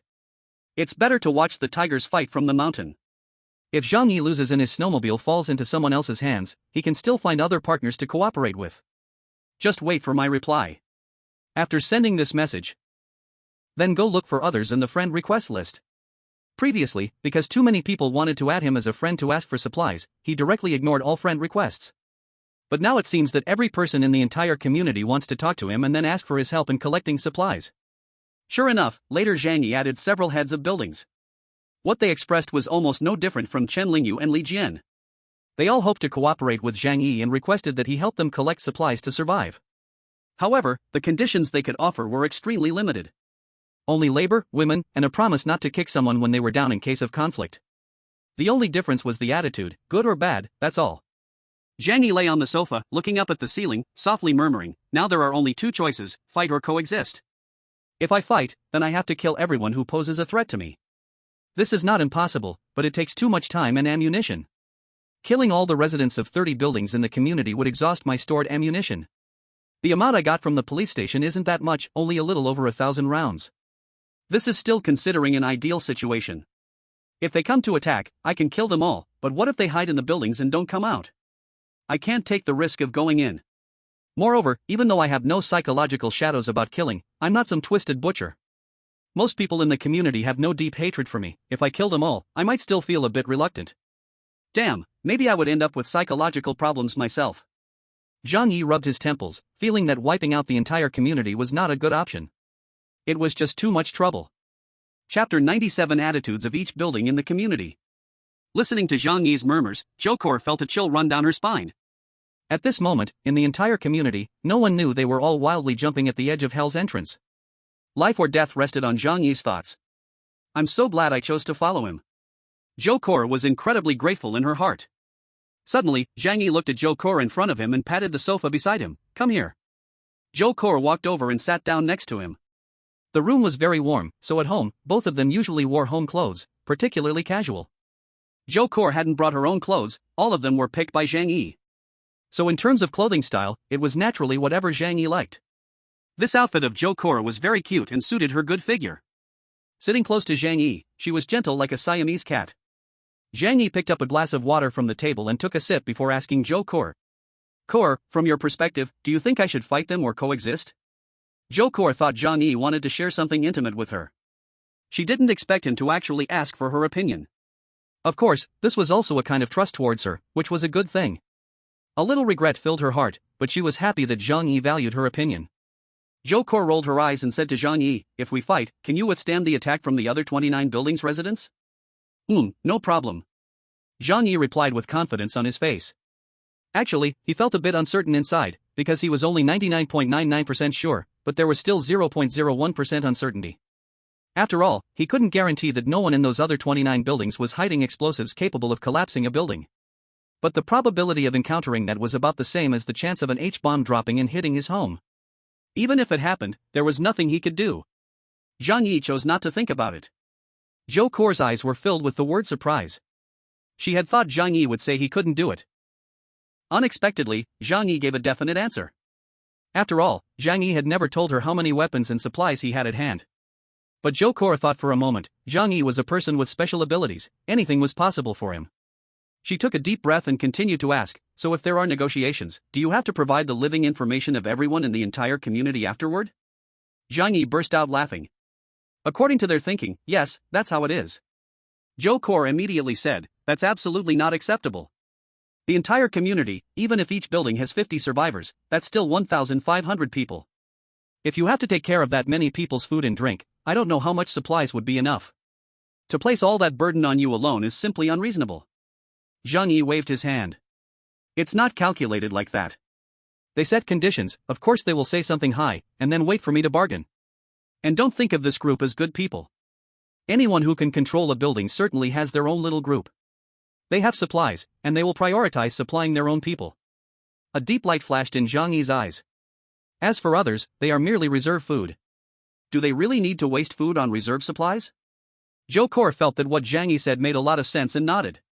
Even so, supplying the resources for 30 buildings alone is still a huge hassle. Zhang Yi nodded with a smile. Yes, exactly. So I have to get rid of this hassle. Either kill them all, this is a twisted and troublesome process, and it might still be a bit dangerous. After all, I'd have to leave this building and go play with them. He rubbed his head. You tell me, is there any way that I don't have to go through the trouble of killing them all but can still get rid of this annoying group? Zhokor pondered seriously with her head down. Zhang Yi wrapped his arm around her slender waist while thinking inside. After a long while, Zhokor helplessly said, this question has no solution. You are their only hope. If you don't help them, they will definitely come to kill you. There is another theoretical suggestion, but it's unrealistic. Zhang Yi raised his eyebrows slightly. Oh? What suggestion? Zhou Kor smiled and said, although it's shameful to escape, it is useful. You could leave this community, find another place to live, and get rid of them. Zhang Yi stared wide-eyed at Zhou Kor. At first, he thought Zhou Kor's suggestion was very ridiculous, even absurd. He had worked hard to create a safe house, and now she wanted him to leave the community? But suddenly, another idea floated into his mind. Could he take the safe house into his space and carry it away? Zhang Yi had also tried to collect large items, but those items had to meet one condition: they must exist independently. His safe house was integrated into the framework of the building. To take it away, he would have to dismantle it. But how to dismantle it? What to use to dismantle it? If it could be dismantled, he believed those bastard neighbors would have done it long ago. This idea, though bold and extremely difficult to realize, made Zhang Yi feel refreshed. Perhaps in the future, with the right conditions, he could try it out. But for now, this was clearly not a feasible option. Zhou Kor watched Zhang Yi's serious expression and couldn't help but laugh. I just said it casually, you can't be serious, right? Zhang Yi looked at her and playfully pinched her small nose. Then tell me, what should we do? Zhou Kor pouted, I don't know either. Zhang Yi's eyes were deep. Then let's not rush, let's wait and see. After all, time is on our side, the advantage is with me. The only thing that gave Zhang Yi a bit of trouble now was the matter of the other 29 buildings joining forces. But now, in this apocalypse, people are full of schemes against each other. Within a community, 30 buildings have each given birth to various types of civilizational groups.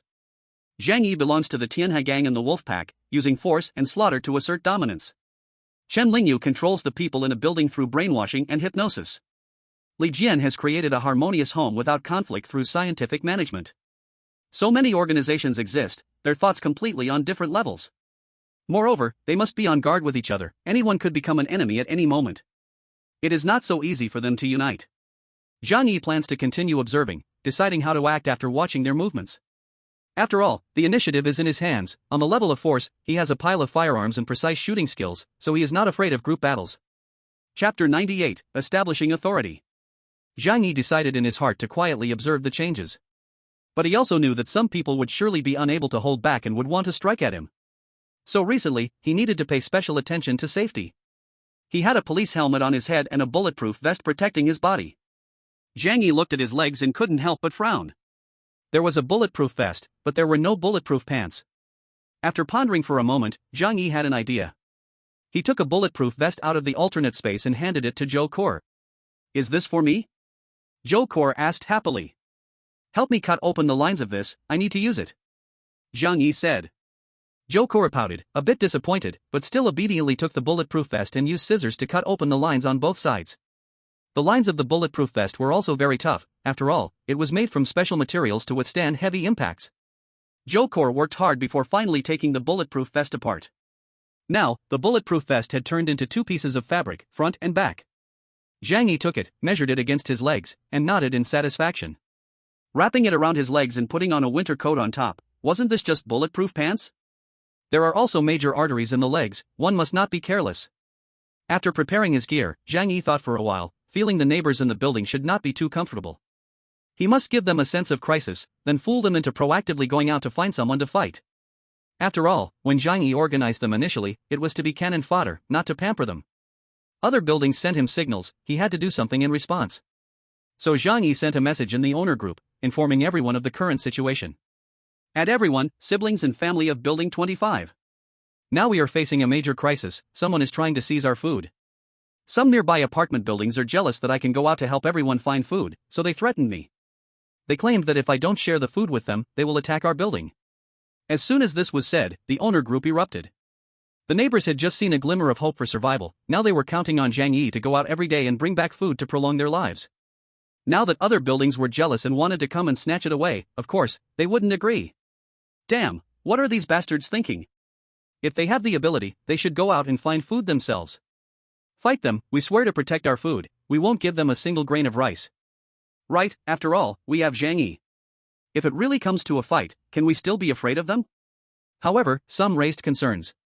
But there are only 30 to 40 of us in our building now, if the other buildings come to attack us, can we really defend it? This is indeed a bit difficult. Can we negotiate with them, asking them not to mess with us? Do you think that is possible? Now everyone is fighting hard for food. Who would reason with you? What should we do now? Just do it. No food is still death. The neighbors were in a fierce argument.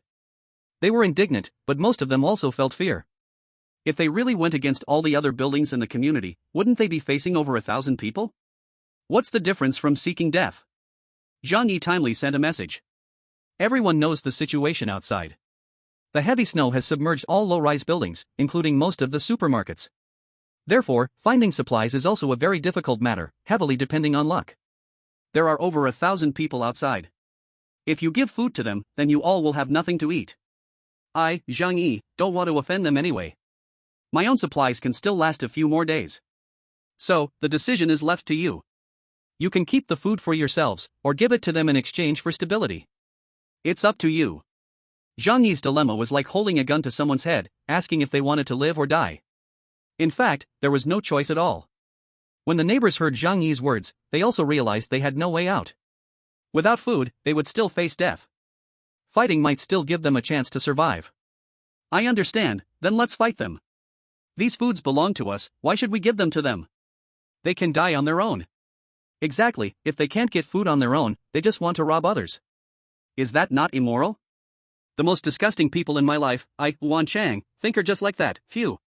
Seeing the emotions run high, Zhang Yi said, alright, we cannot let them look down on us. We must let them know our power. Tonight, Li Changbin and Jian Lei, you bring people to charge into building 26 #. The old members of the Tiangi gang are almost all gone, wipe them out. 1. To avenge our deceased family, and 2. To warn the other buildings. Li Changbin, okay, brother Zhang. Jian Lei, yes, brother Zhang. Zhang Yi, as for me, I have been busy outside all day and am a bit tired. I won't go with you this time. Definitely next time. Li Changbin, brother Zhang, understood. You worked hard today. Jian Lei, brother Zhang deserves the most credit, we can't let him do everything, right everyone? Neighbors, right. Zhang Yi, good brothers, you go. After the neighbors left, Zhang Yi comfortably tossed his phone aside and picked up Zhou Kor. Zhou Kor let out a happy scream with a smile. An hour later, Zhang Yi lay on the sofa, a cigarette in his mouth, while Zhou Kor, exhausted, lay on his chest, with a satisfied smile on her lips. Ding dong. WeChat message rang. Zhang Yi picked up his phone and saw it was a message from Jian Lei. Brother Zhang, those old members of the Tiangi gang are a bit hard to deal with. Zhang Yi raised the corner of his mouth. Of course it's hard. If it were easy, I would have charged in there with a gun and taken them all down already. The Tiangi gang members were laborers on construction sites, strong and tough, with great endurance. Moreover, having dealt with buildings for a long time, they know how to use the terrain. When Jian Lei and the others rushed in, they would surely suffer heavy losses if the Tiangi gang was prepared. But they were just cannon fodder anyway. Zhang Yi wouldn't feel sorry for them, even could be said to feel a bit amused. After all, most of these bastards among the neighbors were the ones who shared his bowl of meat broth. Zhang Yi pretended to ask worriedly, how are our casualties? Jiang Lei said, we lost 8 people, but we only took down 3 of them. Zhang Yi was very satisfied with this result. There were barely any Tiangi gang members left, all of whom were tough fighters. Losing 3 was making Huang Tianfang almost a lone survivor. Chapter 99, Ambush. Zhang Yi asked with concern, are you okay? Jiang Lei didn't expect Zhang Yi would specifically ask about his situation. He hurriedly said, I just wiped it, nothing happened. Zhang Yi immediately spoke with an angry and painful tone, the bastards from the Heavenly Alliance almost injured one of our main generals. Jian Lei, you won't need to be on duty tomorrow. Take a break first. Then, he said to the crowd, everyone performed very well tonight. Tomorrow we will reward for contributions. Anyone who participated in the attack on the Heavenly Alliance will receive at least double food as a reward.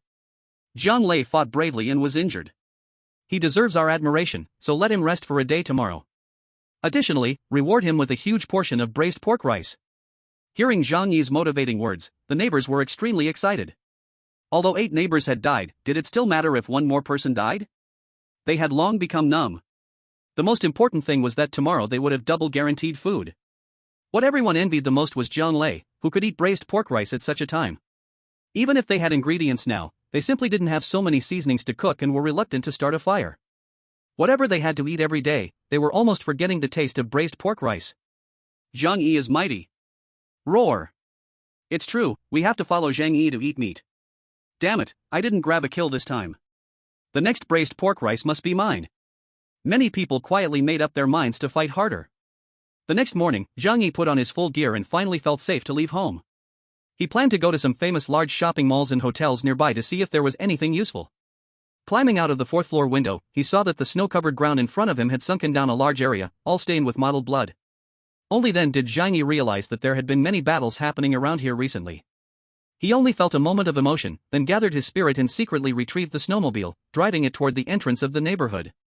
As the sound of the motorcycle roared, that familiar feeling returned. The feeling of being watched. Although Zhang Yi couldn't see the people behind each window clearly, he just knew many eyes were on him. Zhang Yi lifted his head, his gaze coldly sweeping over one tall building after another. These people, in the near future, could become his enemies and die at his hands. Zhang Yi's gaze slowly returned from far to near. However, just as he passed by one building, he suddenly felt something was off. 21 hashtag. On the wall, the red 21 was very eye-catching, and it was under its reminder that a strong sense of discomfort arose in Zhang Yi's heart. 21 hashtag, Wolf Pack. Zhang Yi frowned slightly, and after thinking a little, his gaze became sharp. How could I not notice anything wrong? The Wolf Pack's location at 21 hashtag was not far from their building. But until now, even though they knew Zhang Yi had a lot of supplies and a snowmobile, they still hadn't taken action against him. In the past, Zhang Yi thought it was because they were cautious and afraid of him. But thinking about it now, it was still too strange. No matter how cautious they were ultimately a bunch of young and passionate people around 20 years old. Facing the temptation of a snowmobile, they couldn't possibly remain indifferent. The strangest thing was that the other building owners nearby had all approached Zhang Yi to discuss cooperation. Only the people from the Wolf Pack had never contacted Zhang Yi from the beginning to the end. This was very abnormal, extremely abnormal. In Zhang Yi's understanding, there was only one explanation for this behavior: the dogs that don't bark are the fiercest, and they plan to launch a surprise attack quietly. Zhang Yi touched the handgun in his pocket and recalled those fully loaded guns in the other space, feeling much more at ease. He took out his phone from his pocket and quickly sent a message to Uncle Yu and Zhou Kur, telling them to lock the door at home and be wary of sneak attacks from other building residents. He stuffed his phone into his pocket, preventing it from freezing. Zhang Yi started the snowmobile and drove forward. When the vehicle reached the edge of the community, an abnormal event occurred. Suddenly, snowflakes erupted from the ground ahead. Then a door panel stood upright, blocking the front of Zhang Yi's vehicle. Zhang Yi didn't have time to brake and hurriedly turned the vehicle around. Bang! The snowmobile crashed sideways into the door panel, and two people were thrown out into the snow. It turned out that two people were hiding in the snow, using a rope to bind the door panel as a trap. Unfortunately, this door panel was too thin, not only failing to trip Zhang Yi, but instead getting flung away itself. This proved that you shouldn't blindly learn things from TV dramas. Zhang Yi quickly realized he was ambushed. Without time to think, 7 or 8 people crawled up from the snow, brandishing weapons and shouting as they charged at Zhang Yi. Zhang Yi took a deep breath, the cold air calming him down. Then he swiftly took out his gun from his pocket. By the time he unlocked the safety, the 8 had already closed in. Zhang Yi raised his gun and fired. Bang! Bang! Bang! If an ordinary person was attacked like this at close range, even with a gun, they would likely be in trouble. But Zhang Yi had the ability to shoot accurately and strong control over space. The bullets in his hand would not miss. 3 shots killed 3 people right in front of him, each shot hitting their heads. Before he could catch his breath, several others approached with machetes, just 1 meter away from him. The machetes were raised high as they swung down towards Zhang Yi. In a split second, Zhang Yi turned the gun around. Before the knife fell, Zhang Yi aimed his gun at the man's head, almost shoving it into his mouth. The man's body stiffened instantly, just as he was about to say something. Bang! With 1 shot, a hole appeared in his head. This scene stunned the other attackers, who froze in place. They had never seen someone so ruthless with a gun, 1 shot for each, instantly taking down 4 of them. Could he be half human, half ghost, the legendary sharpshooter Yan Xuanying? Zhang Yi didn't give them a chance to be dazed. He raised his gun and shot again, taking down 2 more people. Only then did the remaining 4 start to panic and hurriedly turn to run back. Zhang Yi aimed his gun at their backs, watching them desperately flee through the snow, suddenly changing his mind. He bit down on the gun, then started the snowmobile and chased after them. In the snow, the few of them couldn't run quickly. If anything, they crawled. At that moment, the sound of the snowmobile rang in their ears, and they were terrified, nearly wetting themselves. Zhang Yi caught up to the last person. The snowmobile crashed directly into him. Half of his body was in the snow, and Zhang Yi's snowmobile flipped his upper body onto the ground, then ruthlessly began to crush him. What does it feel like to crush over 400 kilograms of man and vehicle?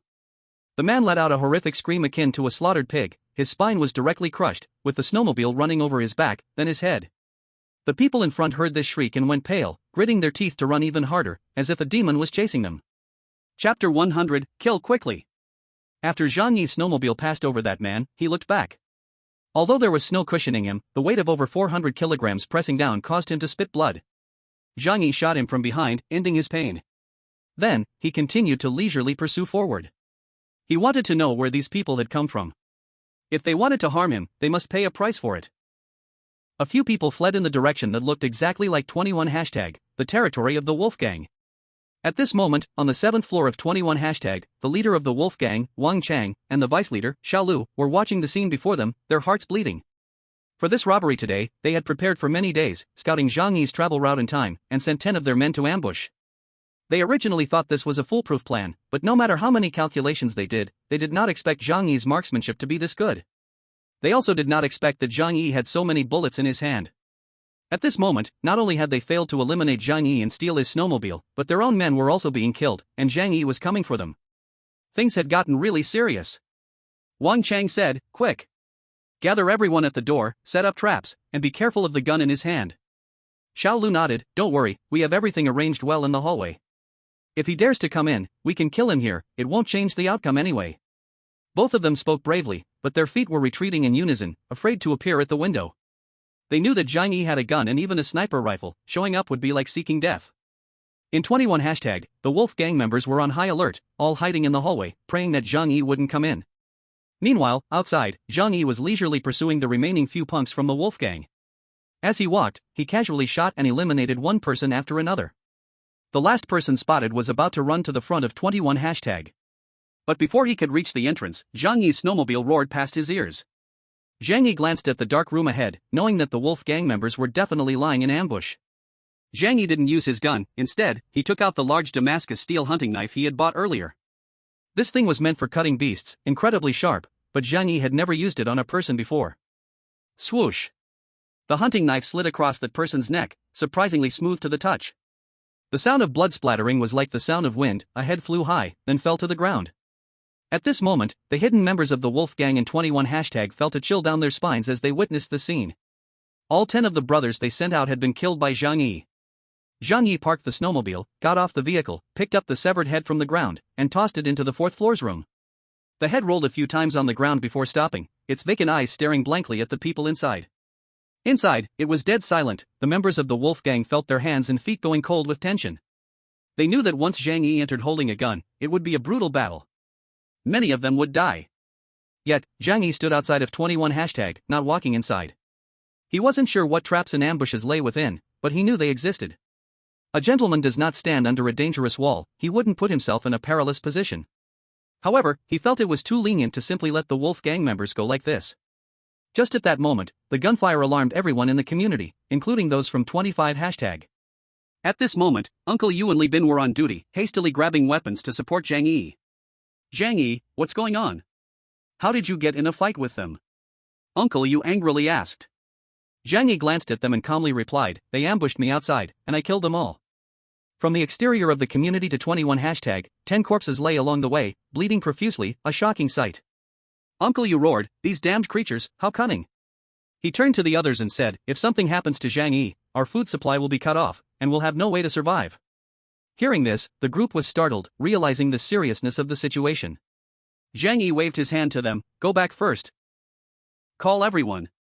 Get all of them to come over to me." A crowd immediately returned to 25 hashtag, then summoned all the homeowners. Zhang Yi's expression was very stern, and at this moment, his mood was very bad, really bad. He was not afraid of being ambushed, because in the apocalypse, such things were unavoidable.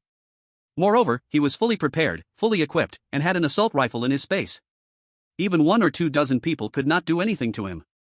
But he was angry because he knew that someone on the 25th floor must have informed the Wolf Gang. The reason was easy to explain. For safety reasons, Zhang Yi's daily outing time was not fixed, he did not want others to use this against him. Ambush in advance? Even more impossible. In this kind of temperature, one would have to bury themselves in the snow, even if the clothes were thick, it would not be possible for more than half an hour. But today, those people were fortunate enough to set an ambush for him in the snow. There are no coincidences like this in the world, it meant that someone inside knew he had left and informed the Wolf Gang. Zhang Yi was not angry about being betrayed because he knew these neighbors were not good people, as long as the interests were sufficient, there was no need to think about going against him. He simply wanted to kill the person who leaked the information. However, almost everyone in the entire building could do such a thing, and he did not know who it was. If that was the case, then it was all the same. The Wolf Gang in 21 hashtag was on high alert. A strong attack would certainly cause countless casualties. Zhang Yi simply let them fight amongst themselves. Anyway, he would not feel sad for whoever died. Zhang Yi's cold gaze swept over everyone. Seeing him like this, everyone's facial expressions were filled with fear. But they also knew that this kind of ambush would not feel good. After a while, Zhang Yi said calmly, "The people from 21 hashtag have attacked me. If I die, you will not live either. So if they want to kill me, they also want to kill you.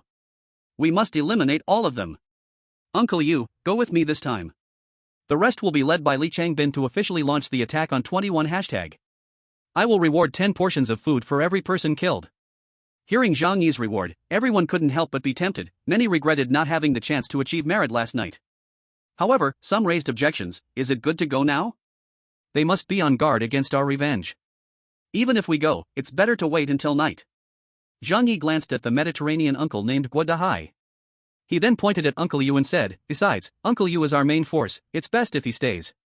When everyone heard Guo Dahai's words, they also felt it made sense and quietly began to whisper. Yeah, even for revenge, it's better to sneak attack at night. Is Zhang Yi urging too much with anger? He needs to calm down. Uncle Yu has strong combat strength and should act as our main force. Chapter 101, Disobedience Means Death. Hearing such voices, Zhang Yi sneered. His voice made everyone present quickly shut their mouths. Have the daily rations I've been giving you all fattened your courage? Zhang Yi's gaze swept over everyone, landing on Guo Dahai. The Mediterranean fatty was so scared that he quickly took 2 steps back. I said when I became the building leader that everyone must listen to me. He revealed a chilling smile. Has it really only been a few days and you've all forgotten? After saying this, Zhang Yi suddenly pulled out a handgun and aimed it at Guo Dahai's head and pulled the trigger. Bang! Guo Dahai's head exploded with blood, causing many female neighbors to scream in fright. No one expected Zhang Yi would shoot on command, to kill on command. Those who disobey must die. Zhang Yi coldly spoke to everyone. Until this moment, everyone suddenly remembered that Zhang Yi was not the gentle neighbor who brought them food.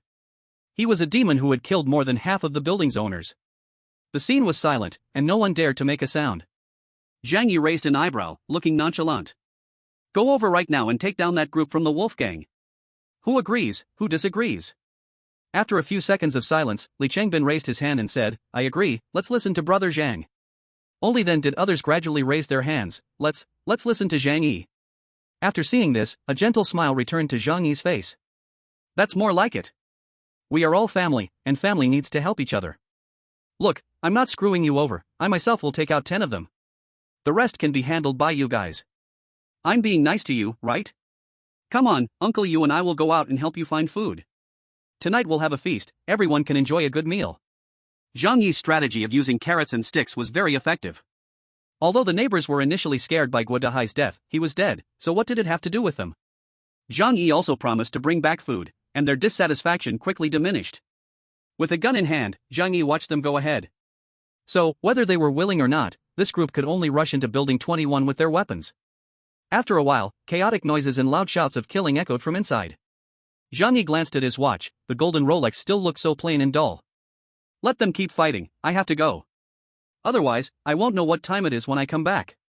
He looked at Uncle Yu. Let's go, you help me out this time. Today's outing was still a routine search, and there was nothing particularly needed. So it didn't matter to bring Uncle Yu along. Uncle Yu chuckled, glanced at Building 21 not far away, and nodded, okay, let's go. Zhang Yi slightly furrowed his brows, clutching his ribs as if in pain. I can't drive, I bumped into something during the fight just now, and my ribs hurt a bit. Uncle Yu looked at the snowmobile and volunteered, then I'll drive. Zhang Yi smiled and nodded, okay. So Uncle Yu was in charge of driving, while Zhang Yi sat behind him. The injury was fake, he just didn't feel safe turning his back to someone else. The war god Yan Shuangying once said, be careful of your back. The two left the community together. Uncle Yu had no helmet and goggles, the cold wind made him squint, allowing the cold wind and snow to slap his face. Yet he didn't feel uncomfortable, instead, he felt very refreshed. It had been a long time since he left the neighborhood, and being sealed in for more than half a month had him feeling very stifled. It feels really good to be outside. By the way, Zhang Yi, where are we going? Zhang Yi casually said, the city is so big, we can go anywhere. Let's first check out the World Trade Center. The World Trade Center is a famous commercial area in Tianhai City. Uncle Yu nodded, then drove towards the World Trade Center based on his memory of the surroundings. After more than half an hour, the two of them arrived here. At this time, the World Trade Center area had many skyscrapers that seemed to sprout like bamboo shoots from the snow, half emerging, half remaining underground. Zhang Yi and Uncle Yu got out of the car and casually searched for items in the buildings. It was Uncle Yu's first time coming out, and everything on the commercial street felt fresh to him. Especially those buildings, many of which were luxury brand boutiques. Gold, silver, gems, branded clothes, luxury cars in showrooms. Once those high-end items he dared not even dream of now became ownerless. Anyone can just take it. Uncle Yu was so excited that he ran inside to look for a bag to stuff things into. Zhang Yi took a glance and was surprised to find that he was mainly looking for clothes, especially baby clothes. He couldn't help but feel a bit speechless. Should he say Uncle Yu is kind, or should he call him a simp? Zhang Yi, feeling rather bored, walked over and said, Uncle Yu, I've looked around here, and there's no food. It seems we've come to the wrong place. Hearing this, Uncle Yu smiled and said, yes, that's right. But there's still enough food at home, it's just that the kids grow fast and need clothes. Zhang Yi gave a helpless smile and sat on a nearby chair. Your relationship with Sister Xia looks pretty good now. Uncle Yu replied with a simple smile, what kind of relationship? We're just getting by together. Having a woman to warm the bed makes life hopeful, doesn't it? Upon hearing this, Zhang Yi's eyes sparkled with amusement. If you like that, I can introduce you to a few women with big breasts and nice figures. How about they serve you well? Uncle Yu had his back turned to Zhang Yi, but Zhang Yi could clearly feel his body shake slightly. This might not be good. You know, I'm not really that kind of person. Zhang Yi raised his chin and showed an expression that said, I get what you mean. He knew that Uncle Yu would go to Yuhu Street several times a month to have a female technician from the Shuangfeng barbershop help him with some troubles. Uncle Yu was a straightforward person, but that didn't mean he wasn't fond of women. If it were really like that, he wouldn't have been taken by Xia Li Mei so easily. Don't worry, we're buddies, I've got your back on this kind of thing in the future. Zhang Yi put his arm around Uncle Yu's shoulder and grinned mischievously.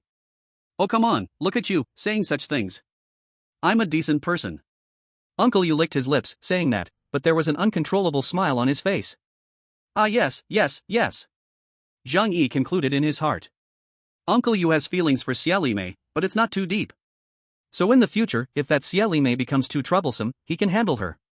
But to maintain his relationship with Uncle Yu, he would need to find him another caring woman who's good at her job. Chapter 102, Intelligence on Weapons. Zhang Yi and Uncle Yu wandered around outside, casually gathering supplies. As they chatted, the topic turned to the current situation in the community. Uncle Yu asked Zhang Yi, someone is already planning to make a move against you, they are jealous of your snowmobile. Things might get even more troublesome from here on. Do you have any plans? Zhang Yi rarely chatted with Uncle Yu. Hearing this question, Zhang Yi smiled bitterly and said, you're asking me? I was about to ask you. He sighed deeply, now everyone is eyeing my snowmobile, knowing it's the only means of transport we have these days. Everyone wants to snatch it from me. What can I do? I can only try to protect it and, of course, protect myself. Uncle Yu nodded gravely. You're right, in this situation, taking care of us is already tough enough. It's impossible to look after thousands of people in the whole community.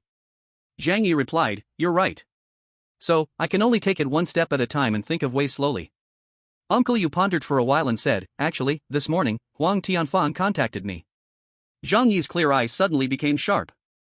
What does he want from you? Uncle Yu had his back to Zhang Yi, so he didn't notice the change in his expression.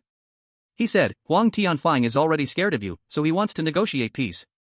Moreover, he also revealed something to me, people in other buildings are starting to organize an alliance. We must put pressure on you together. Someone invited him. He doesn't have to join them, but you need to provide food and winter supplies. Zhang Yi made an O sound. This request was something he was already used to hearing. It wasn't surprising at all. Now everyone wants to mess with me, it's truly terrifying. Zhang Yi's tone was timid, but there was not a shred of fear in his eyes. If it weren't for the ammunition, if he had enough time, he could even wipe out the entire neighborhood. Of course, this timeline would probably take a long time, just to be safe. But that dog Huang Tianfang, I have to take him down. There's his Tianhe gang, and then there's that pack from the Mad Wolf gang, I won't let either of them go. Zhang Yi's voice was very calm, as if he was discussing a trivial matter. But his words revealed a chilling intent to kill. They initiated the attack on Zhang Yi first, so he must ensure they die. To survive well in this apocalypse, he wouldn't allow anyone who threatened his safety to exist. Uncle Yu said, they indeed deserve to die, they have killed too many innocent people, and even attacked you first. But, if you fight them, do you have enough weapons in hand? Since Zhang Yi emptied the police station's armory, he acquired a large number of weapons and ammunition. But how many exactly, Uncle Yu wasn't sure. He only knew that when Zhang Yi returned that day, he was quite clean and didn't seem to have much with him. So he thought Zhang Yi had almost exhausted his bullets after the battles of the past few days. A glimmer flashed in Zhang Yi's eyes, and then he sighed helplessly. Indeed, there's some difficulty in this regard. I don't have many bullets left. But as long as it's not a large-scale battle, I should be able to handle it. Uncle Yu scratched his head. Zhang Yi, if we have enough weapons and equipment, do you think we can successfully protect our home and your snowmobile? This sudden question made Zhang Yi's eyes light up instantly. Uncle Yu, do you know where there are weapons? Zhang Yi still had plenty of weapons and ammunition, but the bullets for the sniper rifle were quite few. After all, the police station wouldn't stockpile such things in large quantities. Even the police sniper rifle, he only found one. Of course, more weapons and ammunition would always be better. All fear comes from a lack of firepower. Uncle Yu chuckled, a bit pleased. Have you forgotten what I used to do? I was a soldier for 5 years in the army. Zhang Yi hurriedly asked, did you serve in Tianhai City? If that were the case, Uncle Yu could take him to the military camp in Tianhai City to gather weapons. Uncle Yu said, back then, I didn't serve in Tianhai City. But I do have old acquaintances in the troops there. I know where that place is. As long as we go to the military camp, find the stored ammunition, you won't have to worry about bullets in the future. He looked at Zhang Yi with some admiration. A marksman like you would be such a waste without ammunition. The army always respects the strong. And a sharpshooter is a god in the hearts of all soldiers. Uncle Yu had witnessed Zhang Yi's terrifying marksmanship, and naturally admired him. Zhang Yi was overjoyed, not expecting another unexpected game this time. So what are we waiting for? Let's hurry over. There are way too many hot weapons in the army. If they manage to get tanks, armored vehicles, etc., he could just drive over and blow away those who defy him. At that time, who would dare to oppose Zhang Yi?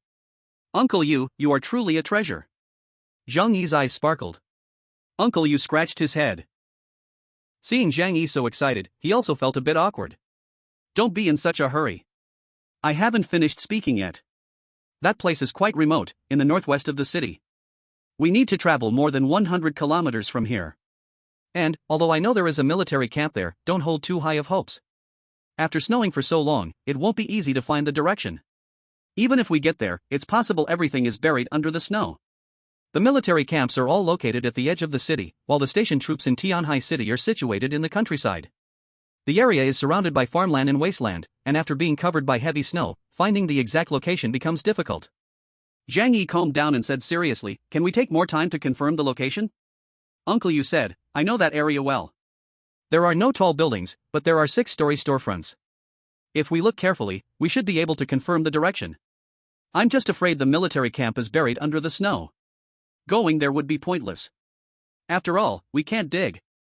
Zhang Yi's lips curled into a mysterious smile. Digging? That's something I'm good at. No worries, at least we need to find the place. In case we think of a way later, we can still use it. His face became serious as he reached out and patted Uncle Yu's shoulder. The enemies we might face soon could be very many. We need more weapons to protect ourselves and our families. Uncle Yu nodded vigorously. You're right, then let's go find it. The two got on the motorcycle, braving the cold wind and heavy snow, and started heading northwest towards Tianhai City. Chapter 103 Finding the Military Camp. With high winds and heavy snow, the speed of the snowmobile couldn't be too fast, otherwise, there was a risk of overturning. Zhang Yi and Uncle Yu maintained a speed of 40 to 50 miles per hour, and after more than 2 hours, they arrived at the northwest wilderness. After leaving the urban buildings, they basically lost their landmarks. The thickness of the snow and ice reached several meters, covering almost everything on the ground. Before them was a vast expanse of white. Uncle Yu temporarily stopped the motorcycle by the roadside and confirmed the direction after observing several times. He pointed to a distant white hill and said, fortunately, we still have this to look at. It's not far away, about 5 kilometers. Zhang Yi nodded, his heart filled with anticipation. In no time, the two arrived at the foot of the mountain. On the ground, they could faintly see some scattered raised buildings. Uncle Yu said, it's nearby. As for the specific location of the military camp, I need to confirm again. Okay, let's look carefully. Zhang Yi said. The two parked the motorcycle by the road and began to search for the location of the military camp. There are very few tall buildings in the military camp. The dormitories are all 2 or 3 stories high for the sake of emergency gatherings. Moreover, the area of the military camp is quite large, which makes searching more difficult. If it weren't for Uncle Yu being an experienced guide, if Zhang Yi came alone, he would have to search for 10 or 15 days. The two searched for a while, and suddenly, Uncle Yu's eyes lit up as he saw a building not far away. "I found it," he said excitedly. "Did you find the location of the military camp?" Zhang Yi quickly looked over. But Uncle Yu shook his head, pointing to the building with a golden sign. "I found the bath center." Zhang Yi's expression instantly turned speechless, staring sideways at Uncle Yu. Uncle Yu chuckled, "Don't be in such a hurry. As long as we find this place, I can confirm the direction of the military camp." He began to explain to Zhang Yi. It turns out this bath center was opened by his comrade. Uncle Yu visits once or twice a year, both to catch up and also to spend money. Inside the Universe Bath Center, Universe? Amazing. Looking at the golden sign, Zhang Yi couldn't help but clap his hands in praise. This bath center's owner is indeed a talented person. But he curiously asked, "A bathing center opened outside the military camp? Can there be business?" Uncle Yu laughed, "You don't understand. Opening here is good for business. Life in the army is very dull. Most soldiers don't have girlfriends. Young people are full of energy and need to release it. And they have no place to spend money in the army. When their monthly supplies come, they need somewhere to spend it, right? Plus, they are in good shape, have strong firepower, and won't cause trouble. So they are especially welcomed by the bathing centers." Uncle Yu spoke with conviction. When he talked about his past in the army, there was a clear sparkle in his eyes. Zhang Yi laughed. "What about the leaders in the army? Don't they manage this?" Uncle Yu said, "Of course, this kind of thing is not allowed by the rules. But the leaders also understand that the soldiers have needs, so they just turn a blind eye." He pointed at the plaque saying, "There's a universe within," and said, "In short, as long as you see this, you'll know the general direction of the military camp." Uncle Yu turned to face the north, carefully observing for a while in the wind, then suddenly pointed to a distant location. "Over there. Do you see that watchtower?" Zhang Yi squinted his eyes, carefully watching, and finally spotted a black dot in the wind and snow. "I see it." Uncle Yu said, "The military camp is right there." Zhang Yi glanced at Uncle Yu, "But the army camp isn't small, just confirming the camp's location. How do we find their armory?" Uncle Yu said, "Years ago, I came to visit old comrades and went inside the yard. I still remember the general location of the armory." Zhang Yi quickly said, "Let's go check it out." As long as they knew the general location, next time he could use an excavator to dig there. The two hopped on the snowmobile and sped towards that direction. Soon, Uncle Yu pointed out the location to Zhang Yi. "It's around here." "Ah, it's a pity we came too late. It's all buried in snow now." Uncle Yu's expression showed some guilt. "Sorry, Zhang Yi. I might have wasted your trip." When they came, he still had some hope, thinking maybe this place wasn't completely covered. But once they arrived and saw the reality, he realized that thought was too naive. Zhang Yi stared closely at the snow in front of him for a while, firmly memorizing nearby obvious landmarks. For example, the watchtower and the officer's office building, which were not completely covered. After noting these down, Zhang Yi smiled at Uncle Yu. "It's okay, you had good intentions. Maybe when the snow melts someday, we can come back." Uncle Yu nodded with an embarrassed smile. Zhang Yi patted his shoulder. "Let's go, it's time for us to head back." They had been out for half the day, and it was getting late. It would take another 2 or 3 hours to return, so they couldn't delay any further. Uncle Yu sighed and hurriedly went to drive. In the community. Retreat, hurry retreat. Li Changbin led a large group of neighbors, hurriedly retreating from the territory of the 21 #Wolfgang. This time, they suffered heavy losses, with more than a dozen people actually taken down. Indeed, fighting away from home had too many disadvantages. Although they were many, the other side was well prepared, with many traps set up inside, so they gained no advantage in the fight. However, they also took down 5 or 6 of the other side, which was a decent result. Due to the extreme cold, by the end everyone was panting, feeling that it was unwise to continue pushing upward, so they chose to retreat. On the way back, Li Changbin counted on his fingers, pondering how much reward Zhang Yi would give him when he returned, feeling somewhat pleased. But there were also some who felt very downcast, their faces filled with displeasure. "I really don't understand what the significance of this attack was. More than a dozen people died for nothing. Wasn't it the same last time when we attacked the Tianhe gang? We lost more people than we killed. If we keep fighting like this, all of us will be dead. Is it just to vent our anger for Zhang Yi? Just now, it was so close, just a little more, and my head would have been chopped off." Zhang Yi ordered us to go attack while he ran away with Uncle Yu. Clearly, they are the best fighters, yet they hide in the back and won't come out. Such voices came from several middle-aged uncles among the neighbors. Old men are cunning, they work the least but complain the most.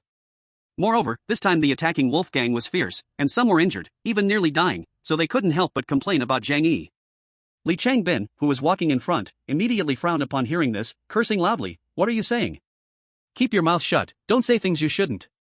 If it weren't for Zhang Yi bringing us food, who knows how many people in our building would starve to death." Can you still shout here?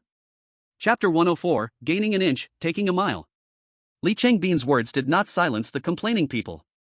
Anyway, a bespectacled fat man sneered, "Li Changbin, you are about the same age as Zhang Yi. Have you recognized him as your father? Didn't you see him treating us like cannon fodder?" The term cannon fodder was undoubtedly powerful. Other neighbors changed their expressions upon hearing this. After all, in the past few days, due to continuous attacks on the Tianhe gang and the Wolf gang, they had lost more than a dozen people. Others thought this could be their fate, sending chills down their spines. Li Changbin pointed at him and cursed, "Don't talk nonsense. At the very least, we can eat now, and that's all thanks to Zhang Yi." The fat man's name was Luan Chang, and he scoffed disdainfully. "It's true he brings us food. I'll admit, I was quite touched at first."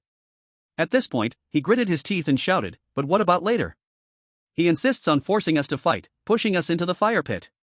We could just defend our own building, why do we need to fight others?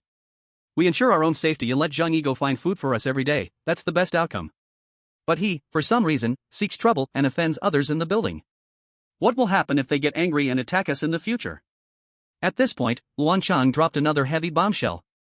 "Moreover, from my observations, the food he brings us, he never eats himself. So he must be secretly saving the good stuff for himself while making us eat junk food. There are so many supermarkets and shopping malls outside, he talks every day about how hard it is to gather food. Do you really believe him? He's just tricking everyone like fools." This statement struck a chord with many people. At first, they thought they just needed to quietly hold down 25 hashtag. Then Zhang Yi would go out to bring them a lot of food, filling their bellies. Who would have thought Zhang Yi would actually make them go fight? How cruel is that? They didn't want to die, so why should they be sent to their deaths? In the crowd, a woman also lowered her head and said, "What Zhang Yi is doing is a bit wrong. Isn't it unnecessary to let us die for no reason?" Emotions are contagious, especially since they were now standing on the same front. One after another, others began to voice their dissatisfaction. "We risk our lives every day, all he has to do is go out to find something. He just relies on having a snowmobile, how can his contribution be greater than ours?" Exactly. If I had that snowmobile, I could also go find food. What's so hard about it? I think Luan Chang is right, he plans for us to be cannon fodder, to follow his orders and risk our lives. Li Changbin's grip on the shovel loosened a little. He suddenly shouted in anger, "Enough! Don't say such things again, be careful or Zhang Yi will find out and kill you all." Everyone's heart sank, and they quickly shut their mouths. At that moment, Luan Chang sinisterly walked up to Li Changbin and lowered his voice, saying, "We all said these words. Are you going to snitch and let Zhang Yi kill us all?" Everyone's eyes were fixed on Li Changbin. If Li Changbin dared to say anything they didn't like, they would kill him to silence him right now. Li Changbin felt a chill run down his back and swallowed hard. "I didn't mean it that way. We are all neighbors. And if you all die, can I still live? Don't worry, I won't snitch." Luan Chang then smiled and said, "That's more like it. We are just casually venting, that's all." The others also laughed and added, "Yeah, why take it so seriously? Back at work, we often cursed our bosses, and we still had to show up for work, didn't we?" Everyone wore smiles on their faces. But strange things were showing in their eyes.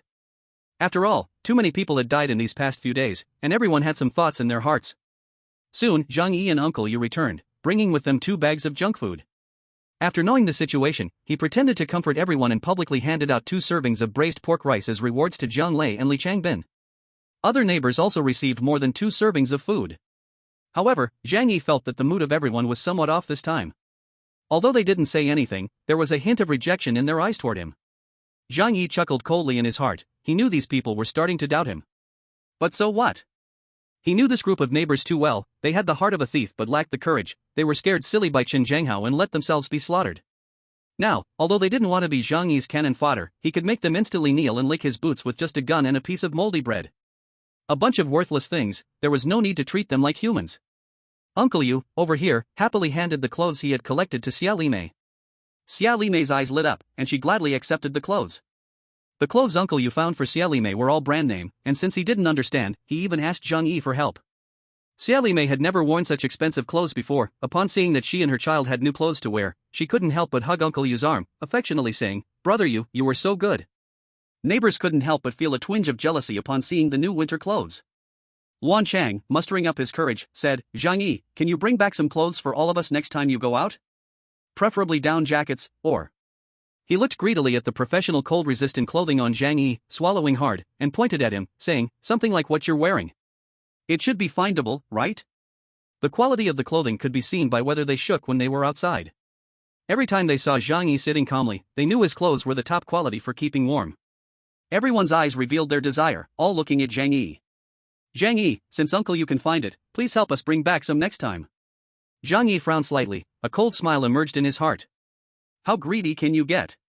You can fill your bellies, do you know how many people envy and resent that? And now you still want to wear nice clothes. He smiled and nodded, "I will definitely help you find some next time there's a chance. But my car is too small to carry much. How about I don't bring you food first and go look for clothes instead?" Everyone immediately expressed their opposition. "No way, we still have clothes to wear, although they aren't very warm, they won't freeze us to death. But we have no food, and that feeling is too unbearable." Zhang Yi slowly nodded, "Then let's find food first. When there's a chance in the future, I will definitely help you find warm clothes. So you won't feel cold anymore." Zhang Yi smiled brightly. Chapter 105, Use Fire Attack. Zhang Yi finished distributing today's food. Due to the deaths of over 10 people in the past 2 days, the food supply had significantly decreased. Many familiar figures had disappeared from sight. For example, Fang Yuqing and Lin Caning, who hadn't been seen for several days, had probably frozen and starved to death. When Zhang Yi returned home, Zhou Kur walked out of the kitchen wearing an apron and gently smiled, "You are back, master." Looking at the gentle and kind Zhou Kur, Zhang Yi's mood improved a little. Over time, Zhou Kur had adapted to the role of Zhang Yi's servant. She was a smart woman who knew that being a vine clinging to a big tree in the post-apocalyptic world was the happiest thing. So, she would meet all of Zhang Yi's various requests. Even things Zhang Yi didn't actively mention, she would work hard to accomplish. "What are you doing?" Zhang Yi took off his cold-resistant clothing while asking. Zhou Kur squatted down, helped Zhang Yi get his slippers, and set his snow boots aside on the shoe rack. "I'm making potato stew with beef. Don't you like this?" "I'm trying it. Just not sure how it tastes." At this moment, Zhang Yi also wanted to eat something warm to warm his stomach. He sat down on the sofa, and Zhou Kur brought him a basin of foot-soaking water. As his feet sunk into the warm water, the feeling of comfort and relaxation instantly made Zhang Yi's body not so tense anymore.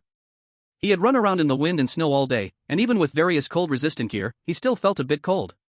Only at this moment did he realize how comfortable it was to have a warm home. Overall, Zhang Yi's mood today was very good. With the specific location of the military camp, next time he could go alone and dig out the weapons depot underneath. The weapons and ammunition in the military camp would certainly be many times more than those in the police station. Moreover, there might be some powerful military weapons. For example, grenades and RPGs. Even tanks and armored vehicles? Zhang Yi shook his head, those things were not configured for ordinary troops. And given their tonnage, it would be hard to get them out of the snow without them just sinking into the snow piles. However, weapons and ammunition are definitely something I can get a lot of. With these weapons, no one here can threaten me. While feeling happy, natural unpleasant thoughts also crossed his mind. For instance, the ambush by members of the Wolf Gang. Fortunately, he was bundled up tight with gear, and he had guns and plenty of bullets in his hands. Otherwise, in close combat, how could he possibly fight off 10 people in the snow? I must eliminate the Wolf Gang.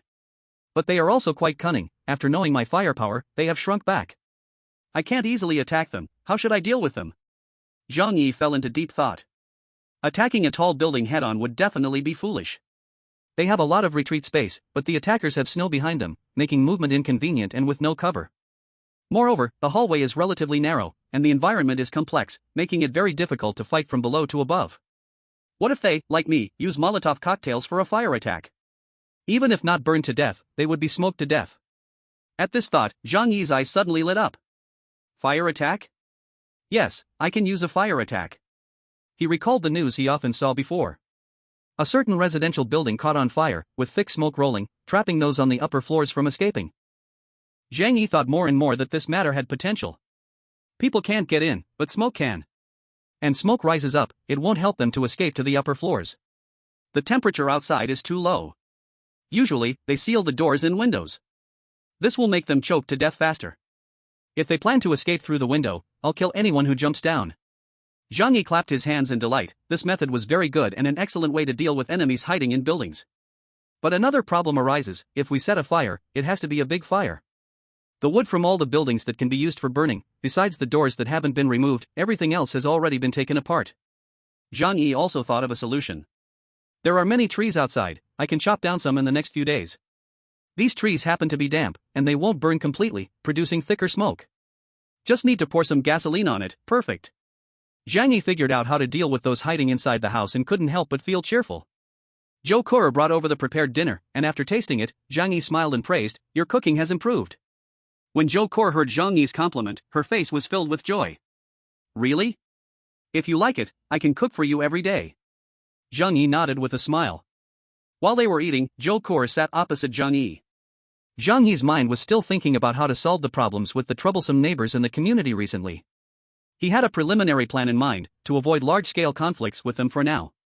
Even if there was a need to fight, it would have to wait until he finished collecting the wood for setting fires and excavating a large number of weapons from the military camp. Only then would he have 100% certainty to completely eliminate those who intended to harm him. While eating, Zhou Kor suddenly said to Zhang Yi, "It seems that quite a few people in our unit have died these days." Zhang Yi's thoughts were interrupted by Zhou Kor. He glanced at the woman in front of him and replied flatly, "Oh, is that so?" "And then?" Zhou Kor continued, "I feel like they seem to have some resentment towards you. You should be careful." Concern was evident in Zhou Kor's eyes. Women are very sensitive. Today, she keenly noticed the changes among the neighbors.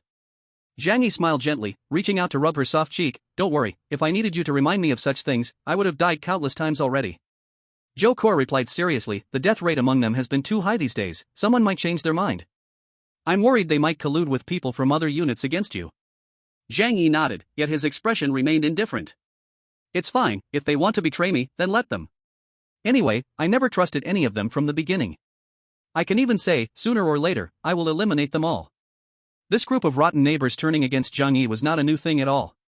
Zhou Kor gasped in surprise, covering her mouth, then sighed, "I was still worried about you, it seems it was all for nothing. You have a far harsher heart than they do." Though she expressed some regret, her heart became more at ease. With such a reliable man by her side, her safety was guaranteed. Zhou Kor suddenly thought of a question. Zhang Yi said he trusted no one, then, what about her? Having lived together for some time, Zhou Kor had given him her most precious things, and her dependence on him had grown strong. Women are emotional creatures, even the smartest one can struggle to extricate herself from it.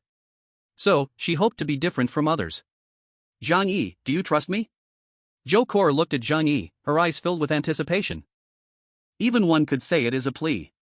In such a time when human feelings are thin and no one can be trusted, she yearned for a bit of warmth. Zhang Yi looked at her and said without hesitation, "Kor, you are the only person I trust in this world." Zhou Kor's eyes seemed to sparkle like stars, and her face quickly flushed.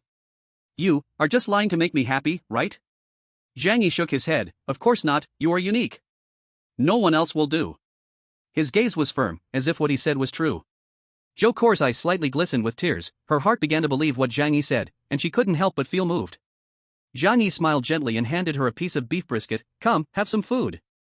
Watching Zhou Kor's happy expression, Zhang Yi sighed in his heart, women are actually so easy to please, as long as you don't feel guilty when telling lies. Zhang Yi truly liked Zhou Kor. But the person he loved was only himself. However, he must make Zhou Kor believe that he loved her. In this world, the best way for a CPU to handle a person is naturally through emotions. It's just like going to work, don't the company's leaders also talk about feelings with you? They even call employees family? It's just that when they fire you, they can be utterly heartless. Only by making Zhou Kor think this way and being devoted to Zhang Yi could his rear be stable. After dinner, Zhang Yi planned to take a shower. Zhou Kor blushed and stood up, asking, Do you want me to help you wash your back?" Zhang Yi looked at her, the way Zhou Kor gazed at him seemed to hold more affection than usual. Zhang Yi nodded, "All right, it's indeed a bit inconvenient to wash one's back alone." Chapter 106 Army Camp. At this moment, the neighbors in room 25 were huddled in their homes, holding the food Zhang Yi had given, eating dinner. They hadn't bathed for almost a month, feeling itchy and uncomfortable, and some even had skin rashes. But there was no choice, they couldn't get enough hot water. Even if they used the kettle to boil water, they had to save it for drinking. Who would dare to take a shower? Getting sick after a shower meant waiting for death. Zhang Lei and Li Changbin were roommates, best buddies since college, and even worked in the same company after graduation, with an ironclad bond. That night, both were in a good mood because Zhang Yi gave each of them a box of braised meat rice. These 2 boxes of braised meat rice were taken from the supermarket shelf and had long been frozen solid. But this didn't stump them. They stuffed the braised meat rice under their down jackets and heated it for dozens of minutes, making it chewable. In the pitch-black room, the 2 were wrapped in thick blankets and quilts, with only their heads exposed. Zhang Lei used a spoon to laboriously scoop out a piece of braised meat, chewed for a long time, and finally tasted the flavor of the braised meat. His face was filled with happiness. Being able to eat this was equivalent to having a top-notch feast. Fortunately, we followed Zhang Yi back then. Now we can eat braised meat, Zhang Lei said happily. However, Li Changbin beside him remained silent, quietly gnawing on the rice in his hand. That's right, it wasn't eating, it was gnawing. After all, the rice and meat had frozen together. He found the spoon too troublesome and directly pressed his face down to eat. Seeing Li Changbin not speaking, Zhang Lei thought he hadn't heard and nudged him with his elbow. Hey, don't you think I'm right? We'll follow Zhang Yi in the future. Didn't you see Zhou Kor? That girl, still all glamorous, her clothes are all designer, Canada Goose. The scariest part is, it seems she can still take showers. Zhang Lei's eyes were filled with envy. His current way of keeping clean was to rub the dust off his body with his hands, leaving long streaks. But later he became reluctant to rub it off because keeping it could still keep him warm. Li Changbin glanced at him and muttered, "What's the use of envying others? You don't even have the conditions." Zhang Lei sighed, "You're right. They have parts we don't. Otherwise, I'd definitely give it a try." He looked at his brother and chuckled, "But before that, I'll make you feel good." Li Changbin retorted, "Get lost. Even if you give it to me for free, I wouldn't want it." Zhang Lei argued, "Don't be so picky. At worst, I'll use my mouth." "Shut up. The more you say, the more disgusting it gets." The atmosphere between the two began to feel a bit strange. After a moment of silence, Li Changbin said seriously, "Zhang Lei, don't you think Zhang Yi giving us food is actually using us as cannon fodder?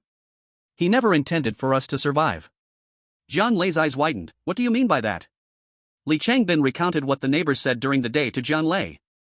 Zhang Lei fell silent again. What good does talking do? What can we do about it? We had thought about killing him and taking their house and food. But we couldn't beat him and almost got killed ourselves. In this world, whoever has the strongest fist is the boss. If he can give us a meal, we have to obey him. Li Changbin remained silent. At that moment, their phones rang. Li Changbin took out his phone from his pocket, glanced at the message, and his expression immediately turned serious. Within that seriousness was a subtle mix of tension and excitement. The next day, Zhang Yi left the neighborhood on his motorcycle as usual. Since he was ambushed yesterday, he took a big detour this time to leave in a different direction. Today, he didn't bring Uncle Yu along because he was heading to the military camp to dig up the buried weapons and equipment.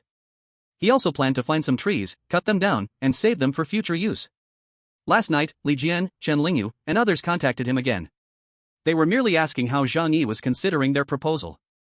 Zhang Yi just gave them a perfunctory answer and said he needed to think about it more. But he could clearly sense that some people were becoming impatient. Zhang Yi didn't care about their attitudes, he was only observing when these people would take action. After all, it would take some time for the people from Building 29 to unify their stance. This time was enough for him to make comprehensive preparations. After spending 2.5 hours, Zhang Yi arrived at the place he came to yesterday. There was a vast expanse of white snow beneath his feet, and other than a reference point not far away, there was nothing else in sight. Zhang Yi took out an excavator from the alternate space and began digging down as he did last time. With experience under his belt, Zhang Yi's skills in operating the excavator had improved significantly. After a while of busy work, he finally dug down to a building.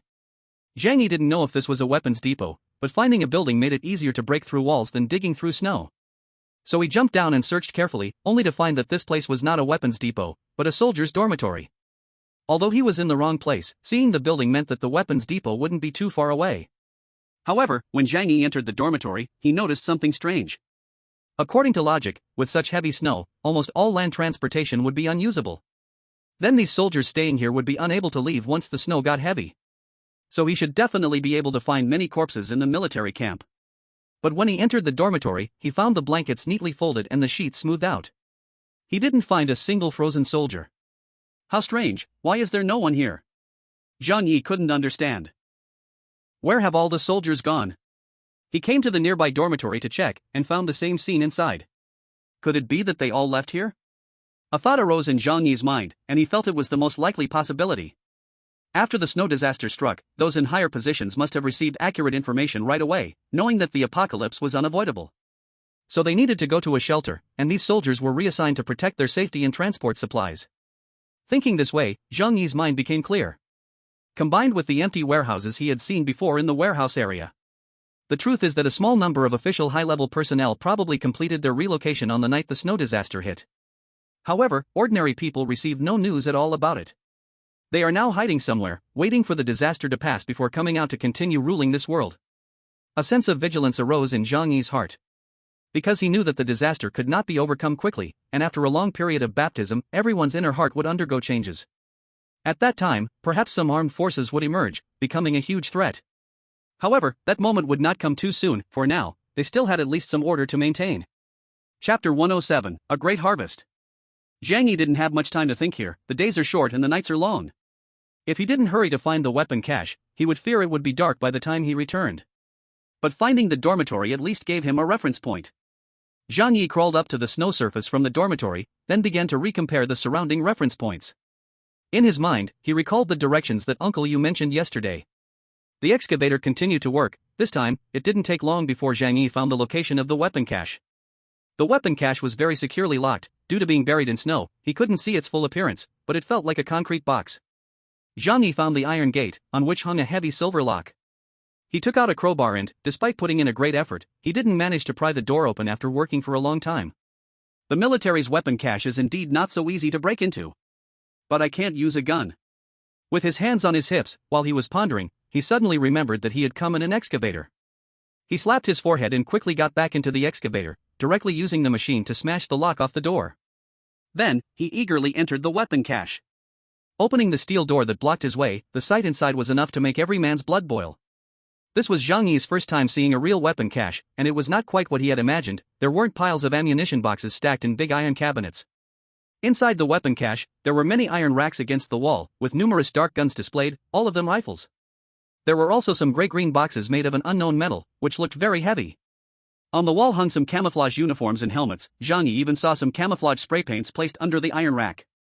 Zhang Yi took a deep breath and first stored all the rifles into his other space. Now he had too many guns in his hands, enough to last a lifetime. Unless one day in the future he wanted to form a survival team for the apocalypse, otherwise, they would have no chance to see sunlight again. But Zhang Yi didn't care about that. He put them away first, in case they might be useful in the future. His interest in these guns wasn't very high. What he mainly wanted to find were bullets, as well as grenades and even RPGs and other equipment. Since he was in the weapon room, Zhang Yi was very careful in his movements. He opened those iron boxes one by one, and indeed found various types of bullets inside. Zhang Yi had learned about firearms at the shooting club. Regarding basic bullet-compatible firearm types, I still understand. In this weapons depot, there are probably over 2,000 handgun bullets, and more than 5,000 rifle bullets. Additionally, there are over 300 sniper bullets. Moreover, he also found a military-grade sniper rifle. Unlike the police model he uses, this military sniper rifle has a stronger ability to adapt to environments, with good waterproof, dustproof, and even freeze-resistant capabilities. However, in terms of accuracy, it is slightly worse than the police version. But for Zhang Yi, this is not a problem at all. He can compensate with his superpower for precise shooting. What surprised Zhang Yi even more was that he found 10 boxes of grenades, 5 in each box, totaling 50. This search has already been a great harvest for Zhang Yi. If they all went out on missions, they indeed need to take equipment. So, much of the gear in this warehouse is gone. Because the snow disaster struck suddenly, they left in a hurry, without time to deal with the remaining supplies. But this amount is already more than enough for Zhang Yi personally. However, there should be more than just this weapons depot in the military camp. According to Uncle Yu, the troops stationed in Tianhai City have a regiment of soldiers, around 1,500 people. So there cannot be only this small weapons depot. Zhang Yi gathered what he had and, after going out, continued to use the excavator to clear the accumulated snow along the cement walls of the house.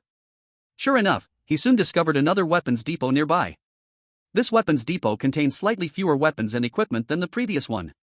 But Zhang Yi also found several thousand bullets and 2 boxes of grenades. As things stand, this is completely enough. A satisfied smile appeared on Zhang Yi's face. With these weapons and equipment, if it comes to a contest of force in Tianhai City, basically no one can pose a threat to him. He had never used grenades before, but he could ask Uncle Yu later or search online for how to use them. As for other heavy weapons, Zhang Yi did not find anything.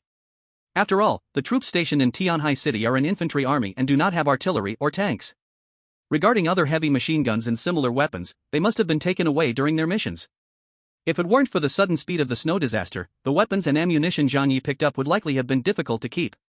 In any case, these weapons are already enough for me. Moreover, this also points me in a direction. I can later obtain weapons through police stations and troops across the regions. Every city of a certain scale has a police station and station troops. Zhang Yi has a means of transportation and can completely cross cities in the future, looking for weapons and equipment in nearby satellite towns. After searching the area again and confirming there was no other valuable items, he rode his motorcycle away from the military camp. He did not go far. The area is all wilderness, with plenty of trees, just meeting Zhang Yi's needs. He directly used the excavator to break these trees in half and then stored them in his space. This time he was busy for a long while and did not return until evening. At this moment, all the neighbors in the building were waiting for him to return to distribute food. However, Zhang Yi came back empty-handed this time. Seeing his neighbors, Zhang Yi shrugged his hands. I searched many places today and didn't find food. Let everyone endure for a while. People cannot be fed too well. When they are full, they easily develop all kinds of messy thoughts. For example, yesterday, some people went too far, starting to ask for clothes. Zhang Yi intentionally returned without anything today to remind them, you are all under my care, don't get too bold with me. If you want to eat, then be good and listen to me. Hearing Zhang Yi say there was no food, the neighbors started murmuring. What?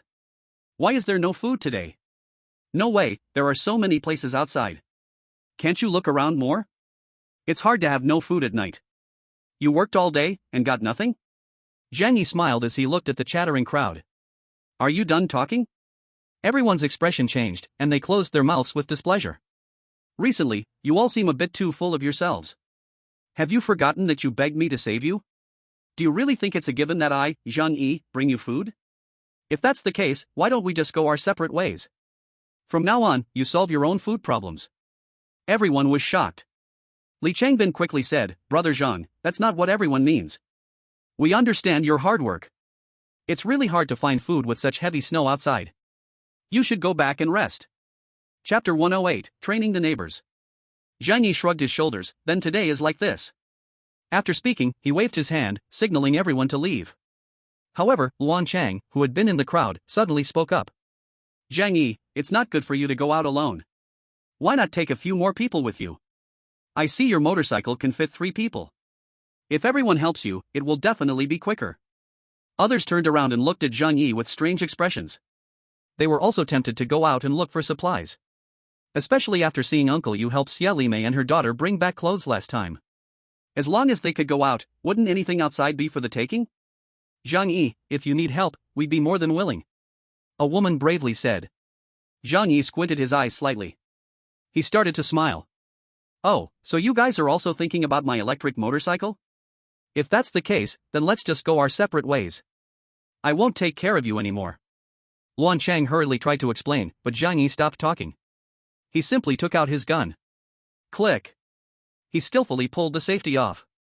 Everyone's faces changed, and they hurriedly backed away. Zhang Yi, don't do anything reckless. We were just discussing with you, no other meaning. Yes, if you disagree, let's just forget about it, okay? We're really grateful for you helping us look for food, and we're just worried you would get tired. Please don't misunderstand. Zhang Yi sneered. From now on, don't say anything that is not good for unity.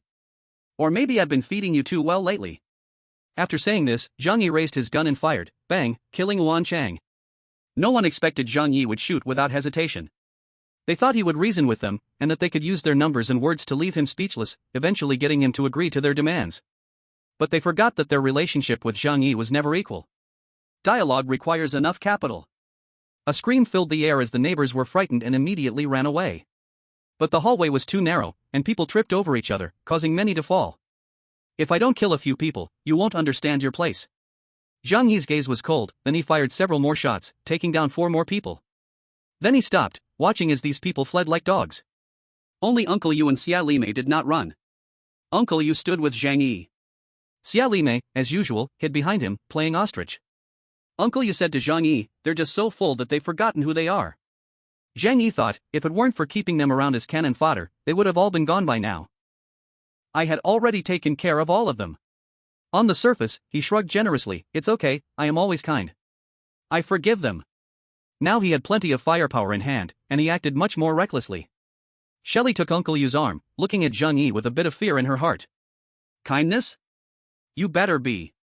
Let's go back. Zhang Yi carried his gun, walking with the steps that seemed to disregard everyone. He was almost prepared now, and these cannon fodder wouldn't last long. Even if they didn't die in the following conflict, Zhang Yi would still eliminate most of them, even all of them. So he didn't really care whether these people lived or died. Moreover, he knew that even if he killed a few, those people would still have to come back to him for food. Sure enough, just as Zhang Yi had thought, the people in 25 hashtag were scared out of their wits, hurriedly fleeing back to their homes and tightly shutting their doors. At this moment, they recalled the fear they once felt under Qin Zhanghao's control. Back then, they also hid at home every day, not knowing when death would come. These homeowners secretly formed a new group, but didn't include Zhang Yi, Zhou Kor, Uncle Yu, and Shelley. Since the end of the Ice Age, at least dozens of groups had emerged in a single building. The distrust and deceit among people were vividly represented. What do we do? Now Zhang Yi is mad and wants to kill us. We don't have guns, how can we fight him? Someone nervously asked. After a while, the terrified neighbors began to discuss. Zhang Yi, he doesn't make any sense. We were just negotiating with him, and he could just start shooting. The scary part is, he has killed so many people these past few days. How many bullets does he have? How can an ordinary person have so many bullets, even a sniper rifle? I've said long ago, Zhang Yi is a city king of soldiers, or a retired special forces soldier. You all didn't believe me. A heavy internet novel fan expressed his opinion. Who cares who he is? In any case, we should have given up our illusions about him long ago. He is a very selfish person, everything he does for us comes with a price. What kind-hearted help? It's all lies. He is not that kind. Yes, he just wants us to be his cannon fodder, to charge into battle for him, to seize resources and territory. In the group, they scolded Zhang Yi fiercely, along with Zhou Kor, Uncle Yu, and others around him. They couldn't defeat Zhang Yi, and in front of him, they were as humble as ants. But online, they could regain their self-esteem, transforming into warriors attacking Zhang Yi. After a long time of cursing, everyone vented their anger, feeling much more comfortable in their hearts. But a new problem arose. Even though Zhang Yi is very selfish and gives us food for a purpose, if he stops giving us food, what will we eat in the future? Once this sentence was sent out, the chat group fell into a long silence. The homeowners hiding in various rooms looked shocked, and then a deep panic began to rise within them. They recalled how they lived before Zhang Yi provided them food. They had eaten everything they could at home, even some leather belts and jackets were cut up to cook. The worst off, driven by hunger, thought that even dogs could survive by eating their own excrement. So they started to eat feces. What people can't bear the most is going from hope to despair again. If they had never seen the light, they wouldn't fear the darkness. But with Zhang Yi providing them food for these days as a precedent, they were no longer willing to return to the past. Finally, someone spoke up. Actually, thinking about it carefully, Zhang Yi is quite a good person. The few people he killed deserved it. Chapter 109, Pressure from the Whole Community. Facing the horror of death's dead end, the owners began to reminisce about Zhang Yi's goodness. Someone took the lead, and in these chaotic times, it was easy for others to be stirred up. Especially now, with their stomachs growling, they could more easily think about how delicious the food Zhang Yi provided was. Thinking carefully, did we ask too much from Zhang Yi? He braved such heavy snow, going out alone to find food wasn't easy. And he had to bring back food for dozens of people. Yeah, it's just that he didn't find anything today, no one is going to starve, we can hold on. The few who were killed purely brought it upon themselves. They shouldn't have provoked him. Yeah, who do you think you are to have designs on someone's snowmobile? Bah, you deserve to die. Hey, speaking of this, I remembered that Luan Chang is a real piece of work. He didn't leash his dog before and almost got me bitten. Really? Wow, then he really deserved to die. He even dragged us down with him before he died. Let's not talk about anything else. In short, we must persuade Zhang Yi to help us find food again. Right, this is our only way to survive right now. Makes sense, their house is made of alloy, we can't attack it. We can only plead for his mercy. Just as Zhang Yi thought, give these neighbors a little kindness, and they step all over you. Instead, if you treat them like pigs and dogs, they will come to lick your boots. Confucius said well, only women and petty people are hard to raise, when close, they are not respectful, when far, they resent. Not long after Zhang Yi returned home, someone in the large owner group for Unit 25 tagged him and apologized. Zhang Yi, today's matter was our fault, we sincerely apologize to you here. We hope that you won't take it to heart, considering we have been neighbors for many years. Zhang Yi, it was that dog Luan Chang stirring things up. We absolutely had no such thoughts. You must see clearly. From now on, everyone will definitely listen to you. Whatever you say goes. Could you go out and find some food for us again tomorrow? We are really starving. Zhang Yi saw these messages and revealed a cold smile, not even bothering to respond. Let them twist and turn in distress, they can suffer. Should I let them exert a final burst of energy and form a suicide squad? Zhang Yi pondered while stroking his chin. As long as I throw a couple of pieces of moldy bread over, they should fight over it. At that moment, a series of ding-dong notification sounds came through. Zhang Yi was somewhat curious. Most of his group chats had their notification messages muted, so how come there were still some? He took a glance and finally understood what was happening. It turned out that the building head of Unit 9, Chen Lingyu, had added him to a new group. He focused on the group and discovered the mystery. There were exactly 30 people in the group, including him. In this group, he saw many familiar names. 18 Li Jian, 26 Huang Tianfang, 21 Wang Chang, 5 Zhang Yi. All these people were the key figures in the 30-unit building now. A sharp glint flashed in Zhang Yi's eyes, murmuring, "It seems they are going to confront me." Zhang Yi knew this day would come sooner or later. It didn't surprise him. After all, not everyone was like him, with unlimited resources at hand. Life for the other buildings was harsh, and they couldn't afford to wait another day. Seeing Zhang Yi come in, Chen Lingyu said, "I have already added Zhang Yi. Let's talk about that matter." Zhang Yi remained silent, wanting to see how this group would discuss it. As Zhang Yi's enemy, the leader of the Wild Wolf Gang, Wang Chang, was the first to speak, his tone filled with gunpowder. "Zhang Yi, I heard you guys in Building 25 have been living well these days. You have food to eat every day.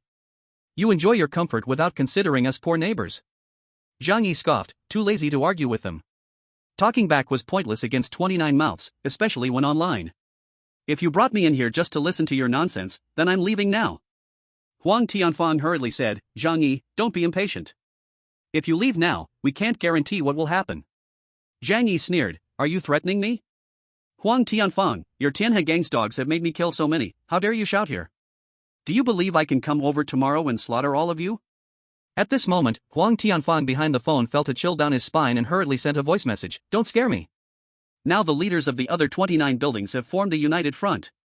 If you want to attack any one of us, it's equivalent to attacking everyone. No matter how strong you are, can you fight against so many of us?" Zhang Yi's eyes flickered. Sure enough, these people had already united and achieved a common front. The nice guy Li Jian stepped forward. "Alright, everyone, let's say a little less. We created this group to hope to reach cooperation through negotiation, not to kill each other."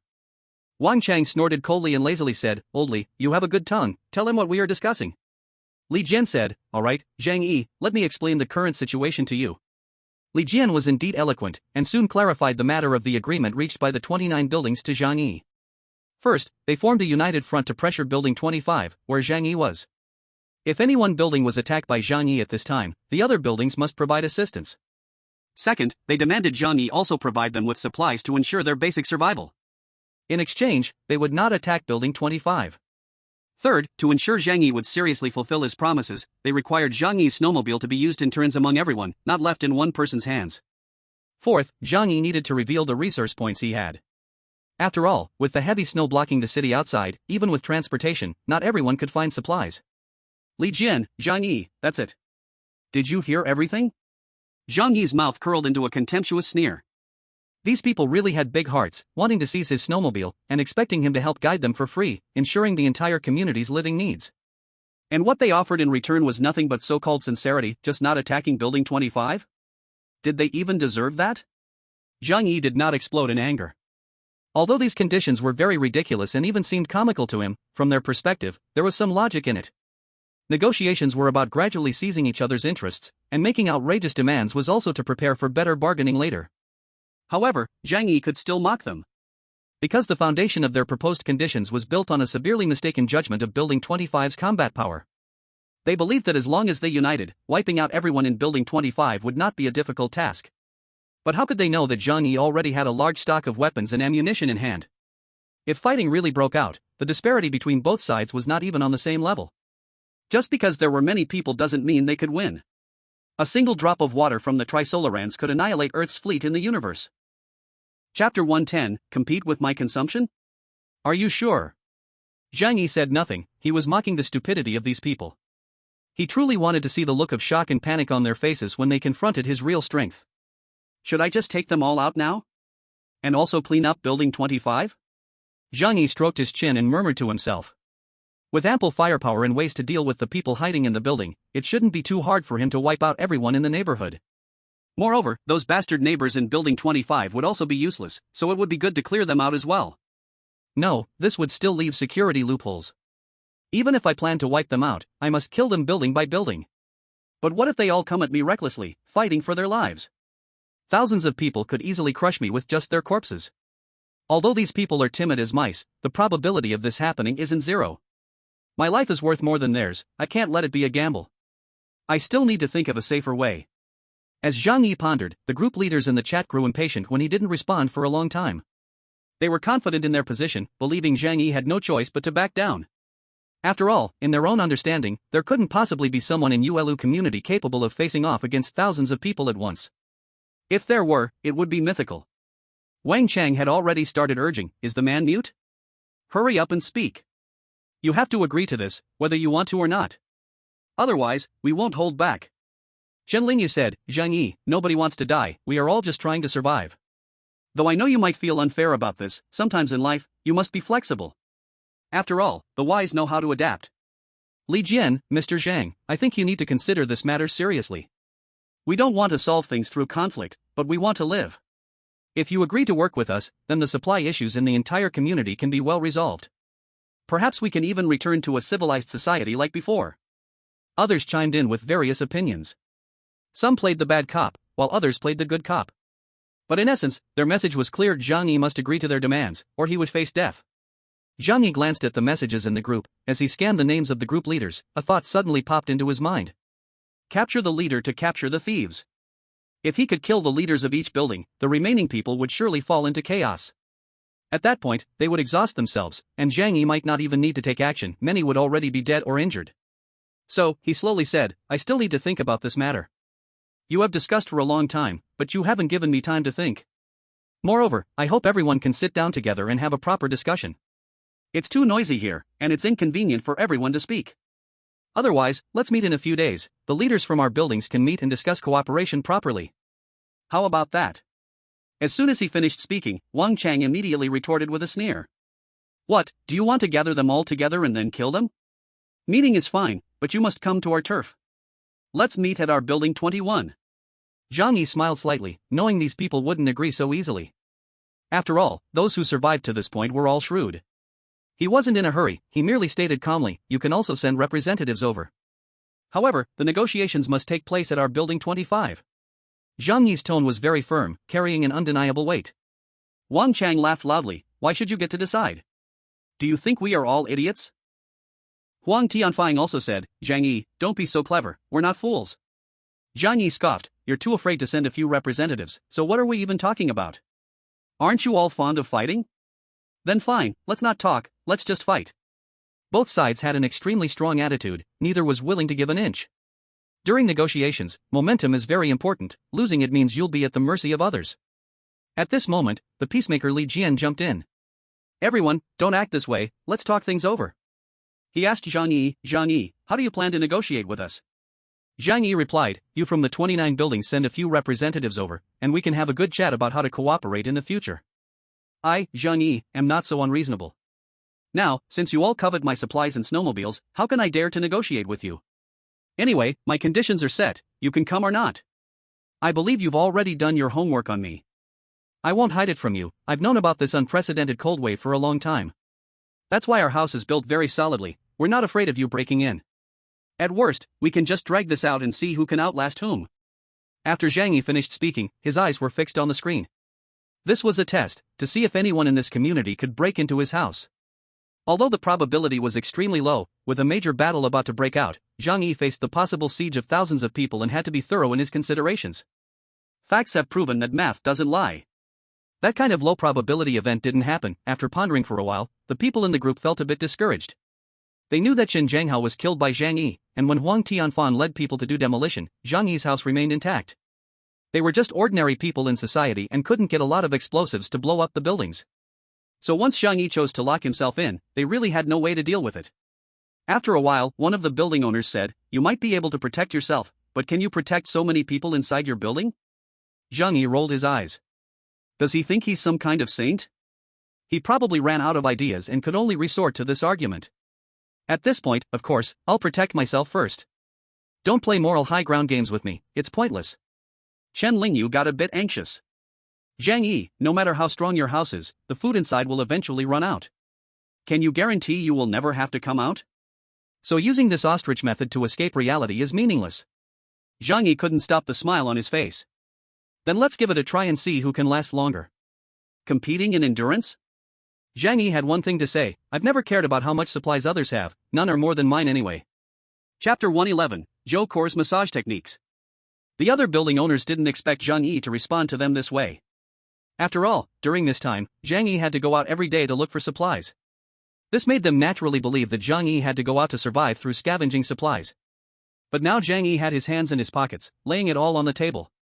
You want to fight me? Come on, I'm just hiding in my iron sanctuary, let's see what you'll do. As everyone was feeling conflicted, Li Jian stepped in to break the deadlock. I think negotiation is the best way to solve problems, it's better than letting everything fall apart. If we negotiate, I can step in. Zhang Yi smiled and said, President Li, I really appreciate your attitude. In the past at the company, I've always thought you were the most sensible one. Come over and talk with me, I feel much more at ease with you. Unlike those bastards who like to ambush others. Zhang Yi intentionally addressed Li Jian as Manager Li, which was meant to inform others that he and Li Jian were quite familiar with each other.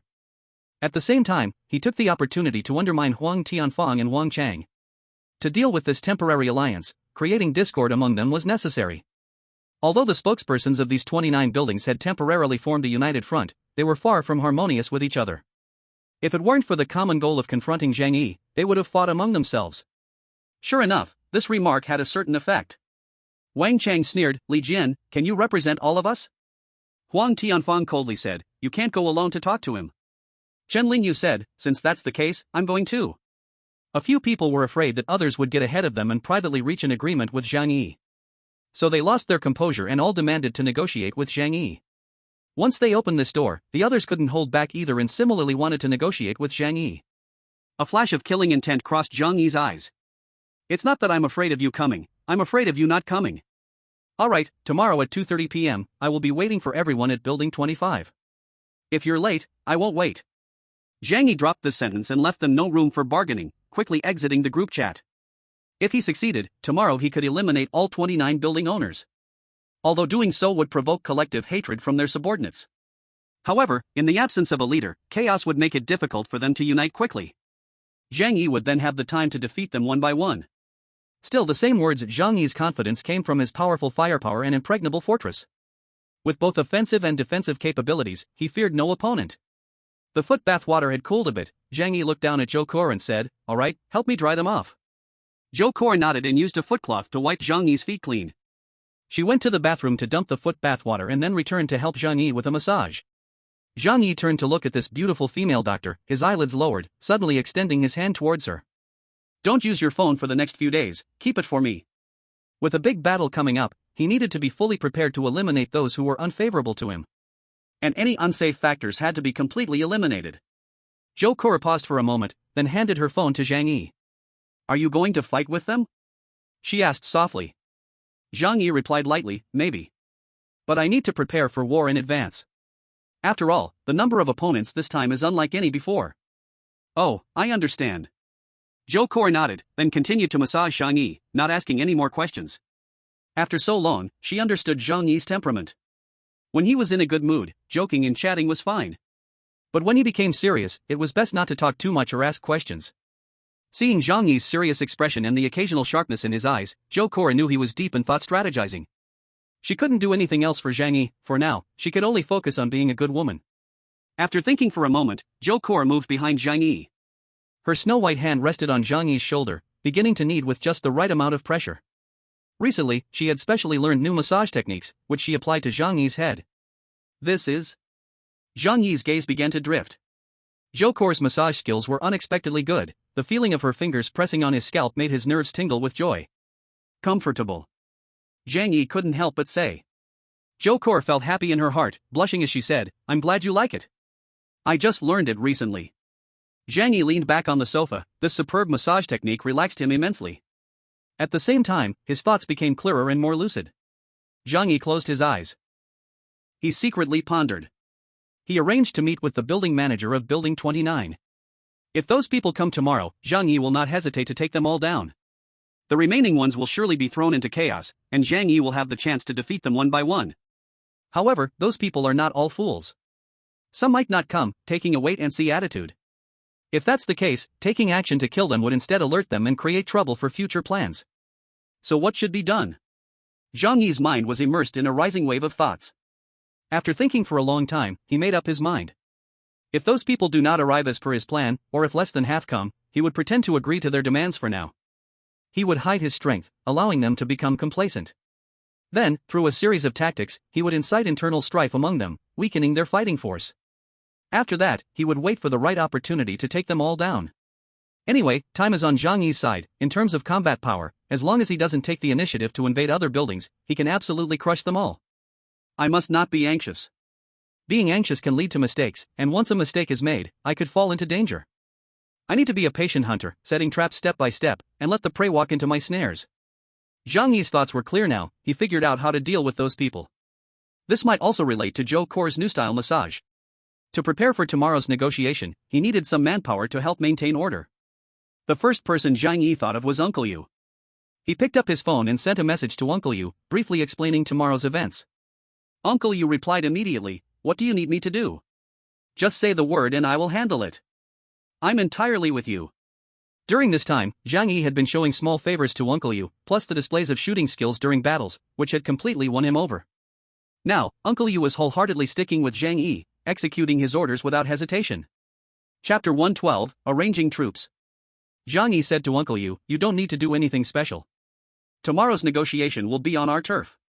At that time, representatives from the other 29 buildings may come over. Thus, I need someone to maintain order on the scene. I want you to take people to do this." Uncle Yu nodded. "That's easy. If they come, we'll first conduct a body search and have them drop their weapons." Zhang Yi said, "Yes, that's the idea. Then I'll talk to the other neighbors." Uncle Yu replied, "Okay, it's settled then." After confirming with Uncle Yu, Zhang Yi opened the big group chat for the homeowners. At this moment, those homeowners were still pleading with Zhang Yi, begging him not to abandon them. They hoped Zhang Yi would continue to provide them with food as he had in the past. Zhang Yi was too lazy to waste words with them. He directly said in the group, "Tomorrow, people from the other 29 buildings will come to pressure me. They want me to decide whether to supply them with resources. If that happens, I will have no choice but to give up on you. After all, you know that I can take care of myself. Or you can follow my orders and stand guard obediently tomorrow.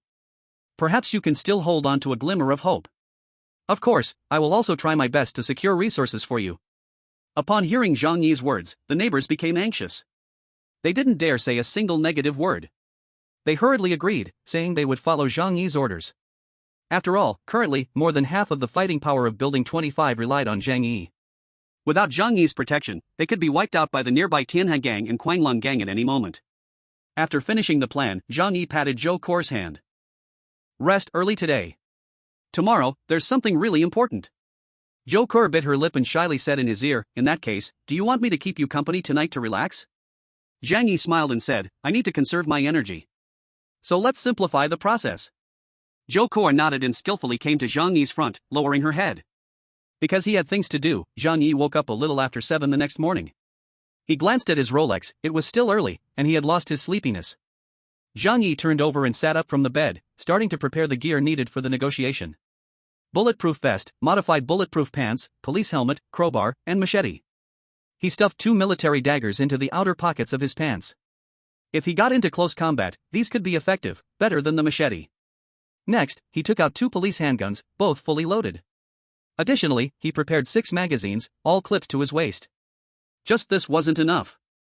Zhang Yi then took out 2 assault rifles from his space, also fully loaded. When the time comes, pulling these out in a room could quickly take down a bunch of people. No one would expect Zhang Yi to suddenly pull out assault rifles out of thin air. Then, there was Zhang Yi's beloved sniper rifle. Now the basic weaponry was complete. Zhang Yi's gaze turned to the dozens of boxes of grenades in his space. If they all gather in one room, I just need to throw a grenade, and they'll be incapacitated, if not dead. A cold smile crept at the corner of Zhang Yi's mouth. He learned how to use grenades from the internet. These mid-range AoE weapons are easy to use, just know how to open them and the timing to explode. Zhang Yi had never used them before, but after going through the apocalypse for so long and killing dozens of people, his mindset was already as firm as iron. So, he could overcome his fear of such firearms, at least he wouldn't worry about trembling when throwing grenades.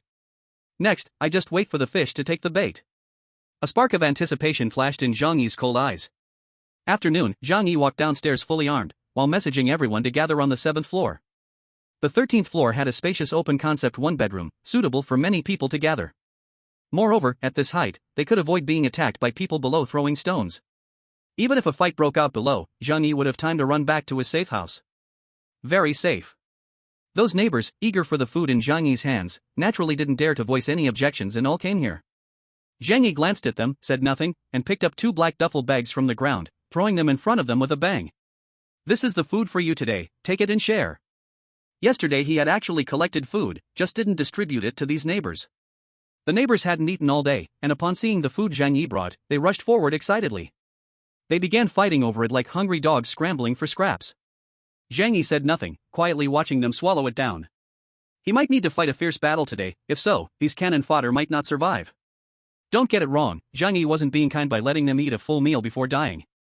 Instead, only if they were full could they have the strength to help Zhang Yi fight. After these people gobbled everything down, Zhang Yi finally spoke to assign tasks.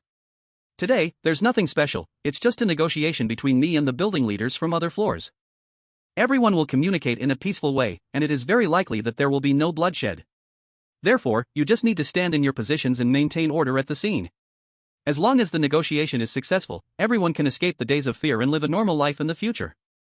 So today, everyone must be fully alert and not let anyone sabotage this negotiation. Do you understand? Zhang Yi painted a big picture. Normal life. As soon as these words were spoken, none of the neighbors at the scene were not moved to tears.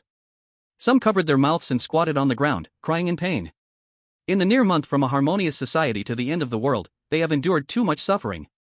They even committed many inhumane acts. Sometimes, they were so dazed that they didn't even know if they were alive or dead. Only in their dreams could they dream of living in the past, not in this tragic world. Some neighbors, unable to believe, asked, Zhang Yi, is what you said true? Can we return to the past? Yes. Zhang Yi nodded with certainty, his eyes showing no hesitation. As long as this negotiation ends successfully, and everyone solves the food problem, there will be no more bloody conflicts in the future. So, everyone, for a bright future, please work hard one more time today. Chapter 113, How Great is Having Many People? The neighbors had eaten their fill, and Stockholm Syndrome made them feel gratitude towards Zhang Yi. At this moment, Zhang Yi also said they could return to a normal life, no longer living in constant fear, and their morale was instantly boosted. What else is there to say? Let's do it. I don't want to live this life for another day. As long as I can live a normal life, I'm even willing to risk my life. Seeing that morale was nearly stirred up, Zhang Yi slowly stood up from his chair. Alright, next, I will assign tasks to everyone. What they were about to face were the ruthless people from the other 29 buildings in the community. They had to be well prepared to ensure Zhang Yi's safety, everyone else could die, but they must buy enough time for Zhang Yi to return to the safe house. In the building, apart from Zhang Yi and Uncle Yu, there were 28 people available for use on the scene. Zhang Yi had Li Qingjian and Zhang Lei lead, taking 18 people to guard the entrance on the 4th floor. The entrance on the 4th floor was set up with traps, leaving just one space for a person to enter and exit, while the sides were filled with various electrical appliances and equipment. Once someone came to attack, they could only walk in through the narrow passage. That means, no matter how many people came, they could only attack one by one, which would be like walking to their death. For a strong attack, unless a large number of people were used to clear the clutter blocking the window, it would take a lot of time. So, even if the people from the other 29 buildings suddenly launched an attack during the negotiation, Zhang Yi could use that time to kill everyone on sight and leave calmly. On the other side, Uncle Yu led 10 people, maintaining order on the 13th floor. The personnel left by Zhang Yi were few, mainly serving as a facade. After all, even if the opponent brought 29 people, Zhang Yi could still kill them all in this open space. Everything was within his plan. After arranging everything, Zhang Yi waited for the arrival of the opponents here. The agreed time was 2:30 in the afternoon. However, everyone was a bit anxious, so after 2 o'clock, people began to emerge from other buildings one after another. It was like a colony of ants suddenly crawling out of an anthill. On the white ground, the black figures gradually increased. The wind and snow continued incessantly. Today the snow was much lighter than usual, but the winds seemed stronger. The howling northern wind swept past, cut by building after building, producing sharp cries. Zhang Yi sat by the window on the 7th floor, watching this scene below. So many people. A steady stream came from all directions, and at first glance, there were at least 500 or 600, and this number was still increasing. The area in the middle of the community was packed with people, almost no empty space to be seen. Trying to play tricks with me, huh? Zhang Yi curled his lips into a cold smile, took out his phone from his pocket, and sent a message in the building leadership group. Tell everyone to get the hell away, or they won't need to come over today. After sending the message, he put away his phone, then took out a sniper rifle from his space and placed it under his feet, hiding it with the table. Then, he shouted outside, Uncle Yu. Uncle Yu came in holding a thick crowbar. Zhang Yi, what's the plan? Zhang Yi said, there are too many people coming, I'm afraid those kids can't handle the situation. You go over there. Don't worry, I've got your back. Uncle Yu glanced out the window, his pupils narrowing sharply. But he still nodded firmly, alright, I'll take care of it. After Zhang Yi sent the message, the footsteps of those people did not stop. However, they stopped 5 meters away from Building 25. The dense crowd gathered together, everyone wearing thick clothes, hats, and scarves covering their faces. The front of Building 25 was blocked so tightly that even the light on the 4th floor dimmed. Li Changbin and Jiang Zhe, among others, saw so many people and felt their backs chill. If so many people rushed over, even if they had the advantage of the location, they could only delay for a while. When it actually came to blows, they would definitely die. How do we block so many people? Didn't we agree to come over for negotiation? They don't look like they're here to negotiate. They're clearly here to wipe us out.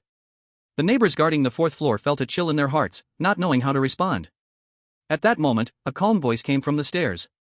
What are you panicking about? If they wanted to fight, they would have charged in long ago. Uncle Yu calmly walked down with the crowbar. Seeing Uncle Yu, everyone's heart settled a bit. After all, they had witnessed Uncle Yu's powerful fighting skills. Li Changbin frowned, Uncle Yu, there are just too many of them. Are we going to fight the whole community? How can we do this? Others also looked scared, throwing pleading looks at Uncle Yu. Uncle Yu could only comfort them, you don't need to worry. Their goal is not you, but to force Zhang Yi to compromise in negotiations. Besides, what do you have to be worried about? Think about it, what could you possibly have that they want? Uncle Yu clarified the stakes, instantly easing everyone's mood. Yes, they had nothing on them, what meaning would it have for them to come over and attack? Their target was Zhang Yi, they weren't even worthy. For the first time, everyone felt grateful for their insignificance. At that moment, the crowd suddenly shifted. The crowd parted to form several paths, and then 5 people walked out surrounded by their underlings. These 5 people were Huang Tianfang from 26 #Tiangi Gang, Wang Chang from 21 #Kuanglan Gang, Li Jian from 18 #Hepping Home, Chen Yuling, the building head from 9 #, and Zhang Yunyang, the building head from 5 #. The few of them stood in front of Building 25, wearing confident expressions. Especially Wang Chang, the 22-year-old street punk had a face full of arrogance. Behind him was an army of over 1,000, filling him with a sense of grandeur. Facing Zhang Yi made him feel like he was just a tiny character. They were confident of victory in today's negotiations. Wang Chang chuckled, did you see those people? Just seeing our numbers is almost enough to scare us to pee. Huang Tianfang's thin, waxy old face also blossomed with a proud smile. Zhang Yi probably went to change his pants. If he dares to refuse any one of our conditions, he can't do it. With over 1,000 people against 30, they couldn't even imagine how to lose. In their eyes, Zhang Yi could only obediently listen to their orders. Li Jian adjusted his glasses, his expression humble, but his eyes held a touch of pride and confidence. Being able to organize a team of over 1,000 people was something they wouldn't have even dared to think about in the past. At that moment, they all felt like ancient generals, able to command thousands of soldiers and horses. Chen Lingyu crossed her arms and said with a proud look, everyone, stop being stunned. It's quite cold outside. Let's go in and have a good talk with Zhang Yi, inform him of what we confirmed yesterday, and let him accept it. A few people looked at each other, then Huang Tianfang shouted, where is Zhang Yi? We came here to negotiate with him. Uncle Yu walked over carrying a crowbar. The scene before him reminded him of his days in the military. He felt as if he had become 20 years younger, the blood in his body boiling with excitement. Uncle Yu looked fearlessly at the several building leaders and said, our boss is waiting for you up there. What? Aren't you the 29 building leaders coming together? Li Jian adjusted his glasses again, his smile still humble and polite. We discussed it yesterday, and it wouldn't be suitable for everyone to go over, so we let 5 of us represent. They also had concerns in their hearts, worrying that Zhang Yi would take the opportunity to get rid of all these leaders at once. So after much deliberation, they finally decided to elect the 5 strongest people to represent them in negotiations with Zhang Yi. Uncle Yu had received instructions from Zhang Yi, frowned slightly, and said, well, you can come in. But today, only the 5 of you can come in, no one else. And for safety's sake, if any of you have weapons, it's better to put them away. Otherwise, inspections won't look good. Uncle Yu's words caused the faces of the few people before him to change drastically. Chen Lingyu raised her eyebrows in anger and scolded, "Search us? What does Zhang Yi mean by this? Is this his attitude?" Wang Chang laughed harshly, pulling out a machete with a fierce look, pointing at Uncle Yu and cursing, "Zhang Yi, that ignorant fool, what time is it, and still dares to make conditions? You really don't fear death." Huang Tianfang sneered coldly, "Is Zhang Yi blind, unable to see the situation before him? With just the few of you here, each of us could drown you with a spit." Uncle Yu didn't waste words and took out his phone from his pocket. It turned out he had been on the phone with Zhang Yi, making it convenient for Zhang Yi to understand the situation below. Hearing the rude tones of these people, Zhang Yi also laughed. "I understand what's going on, just wait a moment." It seems that they wouldn't back down until they were taught a lesson about their arrogance. He had to let these guys know that having a lot of people doesn't necessarily mean it's easier to get things done. Zhang Yi walked to the window and pushed it open. The cold wind howled through. He glanced below, where people were everywhere. Zhang Yi took a grenade from his alternate space, quickly pulled the pin as he learned online, and then threw it into the crowd in the distance. The people behind were watching the show. Though they were many, most had only come because they were pulled by their building leaders to make up the numbers. Thus, they felt like they were just there to watch the excitement.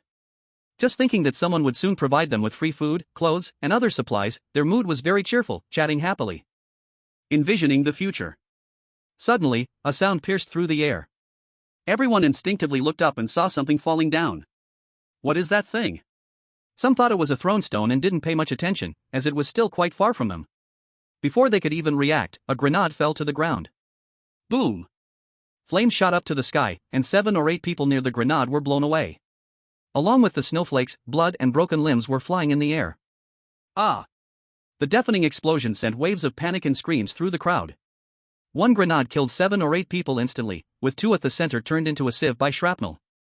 The shockwave and shrapnel affected about 10 more people, making them bleed profusely. In such an environment, these injured people were like a pile of dead bodies.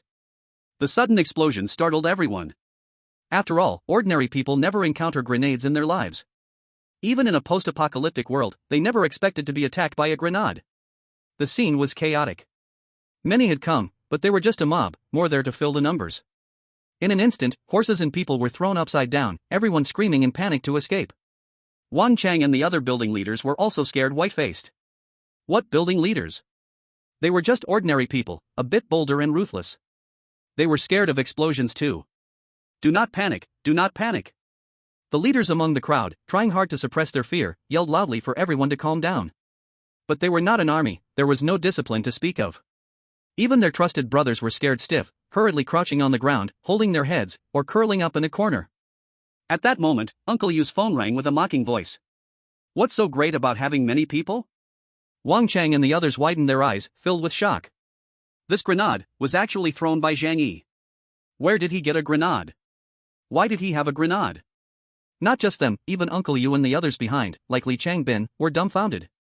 Until they heard Zhang Yi's voice, they finally understood what was happening, and everyone in the heart let out a long sigh of relief. Uncle Yu, still shocked, coughed once and said to Wang Chang and the others, "Do you still have any objections now?" Wang Chang and the others were so frightened they couldn't speak, looking at each other, realizing just how unfathomable Zhang Yi truly was. Having a gun was one thing, but then he pulled out a sniper rifle. They had tolerated the sniper rifle, but now there was even a grenade. They were still holding sticks and machetes, how could they fight back? The group that had come in with such aggressive momentum now looked extremely pale. Wang Chang said with a grim face, "We came to negotiate, there's no need for this, right?" On the phone, there was Zhang Yi's disdainful voice. "Does your negotiation need over 1,000 people? I find them annoying, so I just helped clear them out." On the 13th floor, Zhang Yi glanced at his watch. "Oh, it's almost 2:30. You have 5 minutes left. If I don't see you in 5 minutes, then we won't negotiate. Let's fight." Fight? What a joke. This was clearly a dimension-reducing strike. Wang Chang and his companions broke out in a cold sweat. Chen Lingyu tightly squeezed her legs together, biting her lip in pain. In fact, when the grenade exploded, she was so scared she had already wet herself. But as a female building leader, she absolutely could not let anyone know. "No, we came here with sincerity to cooperate. Please wait, we will be there soon." Li Jian was anxious, quickly moving to Uncle Yu. "Please tell us, which floor is he on?" Uncle Yu smirked slightly, looking a bit smug. 13th floor. The 13th floor meant they needed to climb 9 more levels. Just based on their stamina. Climbing up, they would surely be gasping for breath. A few people didn't dare to delay and quickly left their weapons behind, then hurriedly raced upstairs. Chapter 115, Let's Go Plant Corn. At the window on the 13th floor, seeing over 1,000 scattered residents of the community, Zhang Yi couldn't help but draw a cold breath himself. This was the first time he used a grenade. To be honest, at first he didn't expect it to have such great power. Perhaps it was due to watching too many action dramas in the past, where heroes could withstand various grenades and bombs without a scratch. But in reality, the lethality of modern firearms against ordinary people is unimaginable. One grenade turned Zhang Yi into a fearsome figure, scaring over 1,000 people like rats, directly or indirectly killing nearly 20. Originally, Zhang Yi planned to throw a few more down.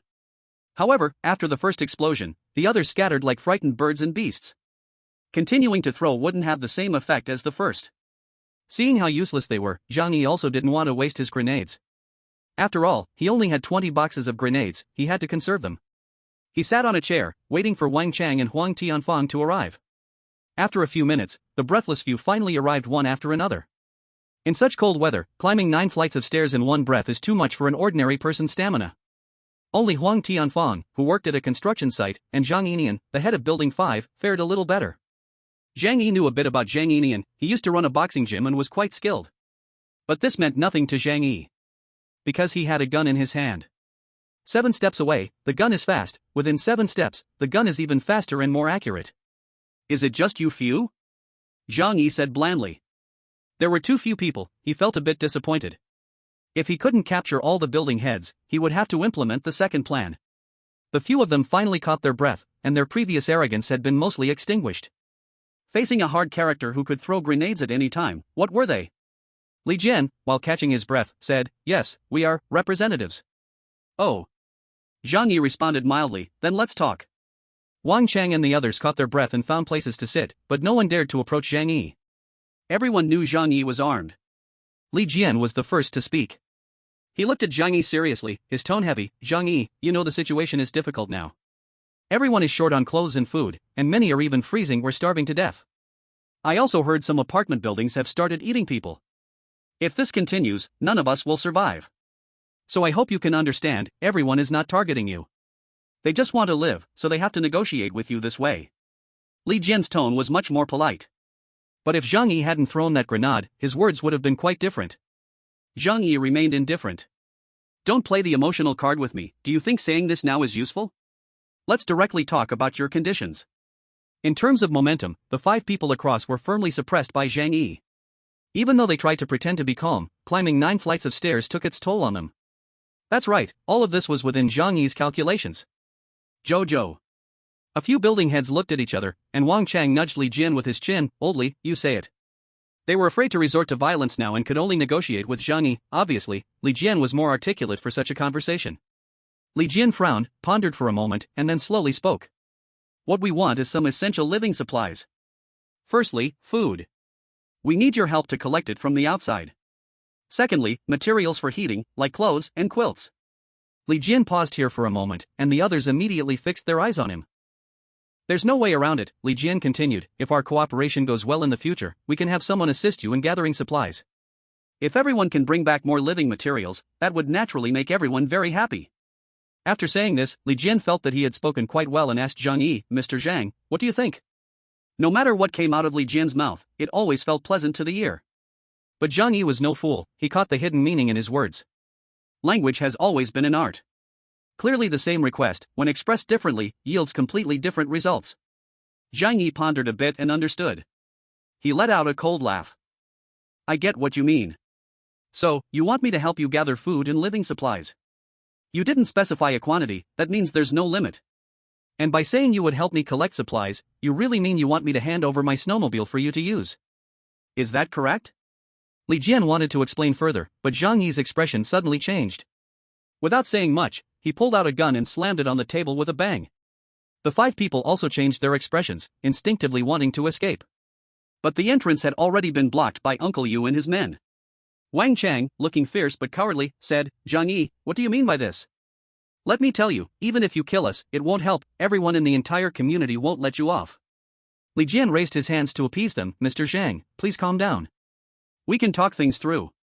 But Zhang Yi smirked lightly. "Why are you all so nervous? I just feel that this gun is a bit inconvenient, so I took it out to air it out. There's no need to panic. Come on, sit down, and let's continue. The faces of the 5 were not looking good, but they still sat down. Zhang Yi said, first of all, let me tell you that I cannot possibly agree to your terms. A few people became anxious and wanted to speak, but Zhang Yi raised his hand to stop them. Don't rush, let me finish. What you mean is that you want me to oversee the survival of the entire community? Don't joke around, no one can do that. With 30 buildings and over 1,000 people's supplies, just finding them every day would be exhausting. The most critical thing is, as far as I know, none of you are kind enough to go hungry yourself while still caring about your neighbors, right? Zhang Yi spoke in a sarcastic tone, then scanned the 5 people present with his eyes. The 5 exchanged glances, silent. Only Li Jian's frown deepened, he was weighing the pros and cons. For the entire community, only their building existed in harmony, sharing supplies without raiding each other, which had allowed them to survive until now at the highest rate. Seeing no one raising objections, Zhang Yi said, now I will state my cooperation terms, you assess if they are workable. However, if you don't accept, I won't change, and we'll just fight. The 5 had different expressions. To be fair, they were quite afraid of Zhang Yi's strength now. If it came down to one-on-one combat, Zhang Yi could easily overpower any of them, even if several joined forces. Zhang Yi raised a finger, first, I can supply you with goods, mainly food. But the quantity is limited, I will only provide enough for 10 people per building. How those food portions are allocated is none of my business. You can decide amongst yourselves in your unit. In this way, I have to bear the supplies for over 300 people every day, which is already my limit. As Zhang Yi spoke, the 5 people in front of him bowed their heads and thought.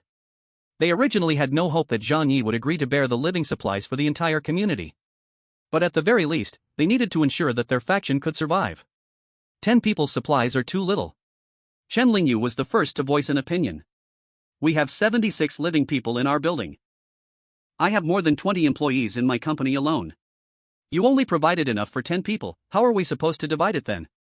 Zhang Yi coldly glanced at her. So, there's nothing to negotiate then? His tone carried a chilling murderous intent, and only then did Chen Lingyu remember that Zhang Yi had said if they couldn't agree, then he would resort to violence. Huang Tianfang was unhappy and quickly raised his hand to say, wait. Chen Lingyu, don't rush to speak for all of us. I think the amount of supplies can be discussed further. Huang Tianfang was of course eager for more.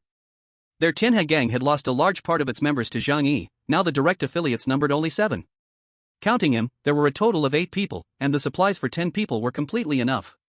As for the other neighbors, they could just deal with them later, couldn't they?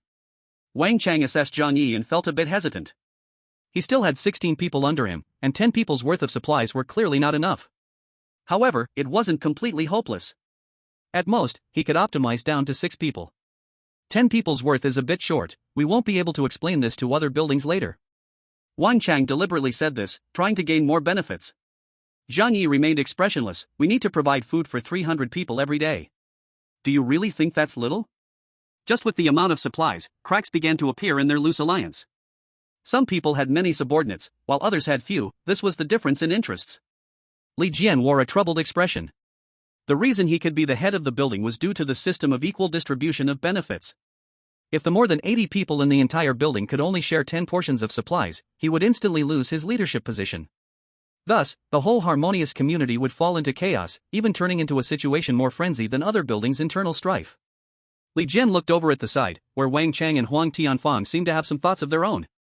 He quickly said to Zhang Yi, let us think about this more. You go ahead and state other conditions.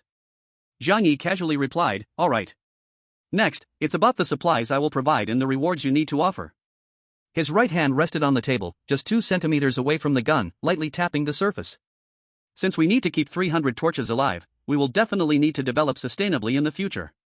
Relying solely on searching for supplies outside will not last, no one knows how long this snow will continue. So, we must be self-sufficient and start working. As Zhang Yi spoke, he magically took out a bag of corn seeds from behind, tossing it in front of several people.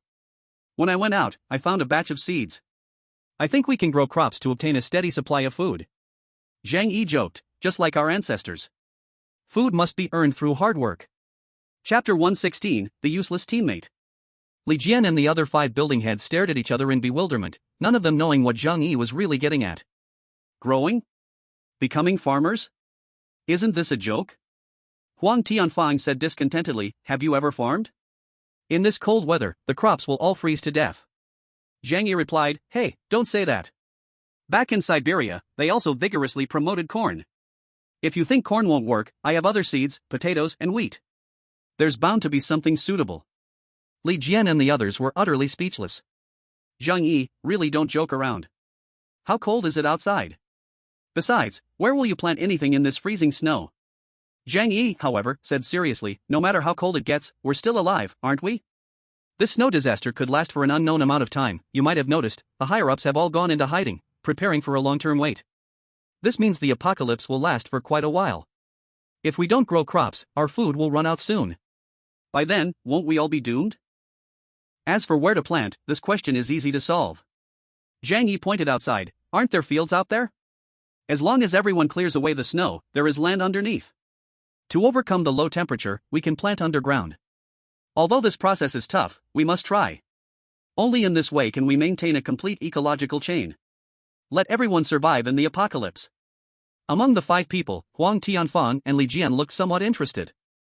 Huang Tianfang had been a farmer. He was very good at planting. If they could solve the food problem through farming in the future, he would undoubtedly have a greater advantage than the city dwellers in the neighborhood. As for Li Jian, he believed that their unit had many people, which meant they had important labor power. If they shifted to an agricultural model, his influence in the neighborhood would also rise. Wang Chang looked at Zhang Yi with a doubtful expression. He was not going to farm. But as the leader of 21 hashtag, he could naturally have others do the work. Li Jian suddenly asked, if we are to start an agricultural business, we must provide enough food. In that case, 300 portions of food are too little. Zhang Yi smiled slightly and said cheerfully, but the people I need, 300 is too much. He shrugged, alright, let's talk about my second condition carefully. That is, every building must send people out to organize farmland. I want to see your work progress every day. After all, I work hard to find food, not to feed idle people. Zhang Yi looked at everyone, tapping his fingers lightly on the table, while the others were also calculating in their hearts. These are my 2 conditions. As long as you agree, I will promise to provide you with supplies. And for the 300 people, the quality of the food will be guaranteed. In the future, I will also provide cigarettes, alcohol, clothing, and even medical supplies. As soon as this was said, some couldn't sit still. Wang Chang jumped up with a burst and loudly asked, can you get cigarettes? His eyes were full of expectation. Huang Tianfang was also excited, his lips trembling. Do you have cigarettes? Quick, give me one to try. I haven't smoked for half a month, I'm going crazy. These 2 were old smokers. Not smoking for more than half a month felt worse than being killed. The later agitation was related to withdrawal symptoms. Zhang Yi smiled slightly, took out a pack of cigarettes, and tossed a cigarette to each of them. The 2 stared greedily at the cigarettes in their hands and hurriedly stuffed them into their mouths. Fire, do you have a light? Here, quick, light it. At this moment, Wang Chang and Huang Tianfang didn't even care about what they were there for. They ran aside, shaking hands, to light up the cigarettes. They then put it in their mouths and took a deep drag. White smoke poured out from their nostrils, and both of their faces showed an ecstatic expression. They could go without food, but not smoking would really drive them mad. Zhang Yi's smile grew wider. Now my conditions are laid out. Will you agree? Chen Lingyu was clenching her legs, her mind focused on her wet pants, shivering from the cold but not daring to show it. Zhang Yi, a muscular but simple-minded person, was completely confused by Zhang Yi's farming conditions and didn't know how to respond. Only Li Jian intended to argue and negotiate further. But before he could speak, he was interrupted by Wang Chang. As long as you can guarantee I have cigarettes to smoke in the future, I can accept all these conditions. But it's agreed, I must get at least 2 packs a day. Huang Tianfang also said, I want the same condition. Zhang Yi replied, I can only give you 1 pack a day at most. I can't find more. Wang Chang and Huang Tianfang quickly agreed. Alright, it's settled, 1 pack a day. You must definitely bring us something. Zhang Yi smiled and shrugged his shoulders, so does this mean we have come to a consensus in today's negotiation, right? Wang Chang and Huang Tianfang were not particularly clever people. Moreover, cigarettes are incredibly addictive and can easily destroy a person's will. As long as they can get cigarettes to smoke, they could care less about everything else. The 2 accepted the benefits given by Zhang Yi without any objections. Li Jian, however, said, we still need to discuss this matter. Chen Lingyu tightly squeezed her legs and said with difficulty, yes, we still need to deliberate more. Zhang Yi waved his hand, then do as you please. Anyway, my conditions are laid out here, this is my greatest sincerity and bottom line. If you continue to disagree, then we can only resort to violence. Zhang Yi emphasized the words violence and weapons a little heavier. This was a reminder to the few people in front of him that fighting Zhang Yi meant battling with swords, spears, and guns. Wang Chang reached out to Zhang Yi. I have no problem with that, just give me a cigarette first. Zhang Yi scoffed. What are you joking about? Aren't you all on the same side? Until you give me a clear answer, these conditions do not take effect. So if you want cigarettes, just wait until you confirm. Wang Chang took a deep drag on his cigarette, his eyes a bit dazed. He impatiently told Li Jian and the others, what are we still waiting for?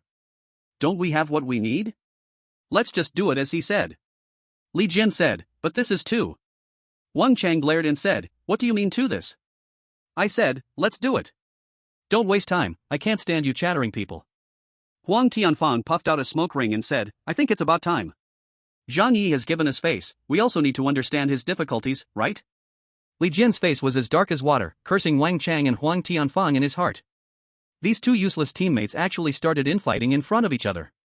Chapter 117, The Deterrence of the Sniper. Wang Chang and Huang Tianfang, driven by their addiction to cigarettes, could not wait to agree to Zhang Yi's terms, just to get a pack of cigarettes to smoke every day. Chen Lingyu, due to wetting her pants, had most of her attention focused between her legs and couldn't spare any extra energy. Li Jian had no choice but to harden his head and say, this condition is indeed a bit harsh, we can't make decisions on our own. Otherwise, other buildings won't agree. Zhang Yi kept his arms crossed, he belonged to the kind of person whose brain wasn't very sharp. In his view, as long as Zhang Yi could provide food, no matter how much, he, as the boss of Building 5, wouldn't go hungry. But since others were speaking, he pretended to act serious and said, yes, this matter cannot be decided lightly. I think we still need to discuss it more. Zhang Yi's expression suddenly changed, and his voice grew cold. Discuss it more? Are you playing me? If you five cannot decide for the whole community, why do you call yourselves representatives to negotiate with me? Outside the door, Uncle Yu and others tightened their grips on their weapons, approaching the door with cold seriousness. Wang Chang and the others felt a sinking feeling inside. It was now too easy for Zhang Yi to kill them, after all, he had guns. And they had nothing with them. Wang Chang hurriedly reached out to stop Zhang Yi. Don't rush, who says we can't decide? He shot a fierce glare at Li Jian and Zhang Yi and said, wasn't this already agreed upon? We five will make the decision. The others won't dare disobey. If you ask me, Zhang Yi's conditions are still acceptable. Wang Chang, in his early 20s, had little social experience. He committed the big taboo in negotiation, which is to expose his bottom line first, and was eager to express his attitude. But there's nothing to be done, he's called the leader of the building, but he's just a street thug who likes to act tough. Li Jian and Chen Lingyu watched Wang Chang's performance, wishing they could beat him to death. But the words had already been said, and there was no way to take them back. Not only Wang Chang, but Huang Tianfang also stepped in to support him, as he had the least number of loyal subordinates. The supplies for 10 people were more than enough for them, and with cigarettes to smoke every day, wouldn't that make for a happy little life like a god? Old Huang said, I think everyone needs to understand each other, Zhang Yi has his difficulties too. Let's just keep it to this, don't push too hard. To gain Zhang Yi's favor, Huang Tianfang patted his chest and said, Zhang Yi, I want to make a statement, I agree with your proposal. Wang Chang quickly followed, me too. Zhang Yi still frowned tightly, appearing deep in thought, but as someone who had never experienced such a situation, he didn't know what to say. In any case, pretending to be profound would suffice. Among the five, only Li Jian and Chen Lingyu had a bit of sense. But due to special circumstances, Chen Lingyu's intelligence had sharply declined, leaving only Li Jian to stand alone without support. The few of them fell into disarray, and conflicts arose within their ranks first. Zhang Yi sat by the window, intrigued by their actions while also using his peripheral vision to observe the reactions downstairs. Suddenly, he slightly furrowed his brow, sensing something was wrong. The group that had just scattered in fear from his grenade suddenly began to regroup in small groups, quietly approaching Building 25. A slight smirk appeared at the corner of Zhang Yi's mouth. These people took advantage of the negotiations to launch a sudden attack, which was also within Zhang Yi's expectations. After all, the strongest fighting force in Building 25 was Zhang Yi. It could even be said that over 99% of the fighting power came from the weapons in Zhang Yi's hands. Now that Zhang Yi was being held up by negotiations upstairs, the others could take the opportunity to launch a surprise attack and take Building 25 in one fell swoop. It was a classic strategy. Unfortunately, Zhang Yi was not foolish. With over 1,000 people outside the building, would he really be unprepared? Looking at the restless crowd, Zhang Yi spoke to the 5 leaders in front of him. Did you arrange for someone to come and attack while we are negotiating? Wang Chang and the others looked confused at his words. Wang Chang laughed dismissively. What are you talking about? We are all here, and we let someone come to attack? Isn't that playing with our own lives? Zhang Yi smiled faintly. I think so too. But in that case, you'll have to investigate carefully when you go back. These people were likely not those 5 who had arranged this in advance. After all, they knew Zhang Yi had a gun and could easily take them all out. Then there could only be 2 explanations. Either, the other leaders chose to abandon them, using them as bait to divert Zhang Yi's attention and then assault Building 25. Or, their own subordinates wanted to seize power, disregarding their safety and launching the attack. Li Jian quickly realized this, his face turned pale as he stood up abruptly. They're starting to attack. Wang Chang, Huang Tianfang, Chen Lingyu, and Zhang Yi changed their expressions in shock. These damn things, who told them to do this? Zhang Yi's face still bore a calm smile. He suddenly reached down and picked up the huge black sniper rifle from under his feet. Everyone sit down! Zhang Yi shouted, then aimed the dark muzzle of the gun at the 5 people in front of him. Uncle Yu immediately rushed in with his men, blocking all their escape routes. The 5 of them were already scared out of their wits when they saw the large sniper rifle. Zhang Yi, it wasn't us, don't shoot, please don't.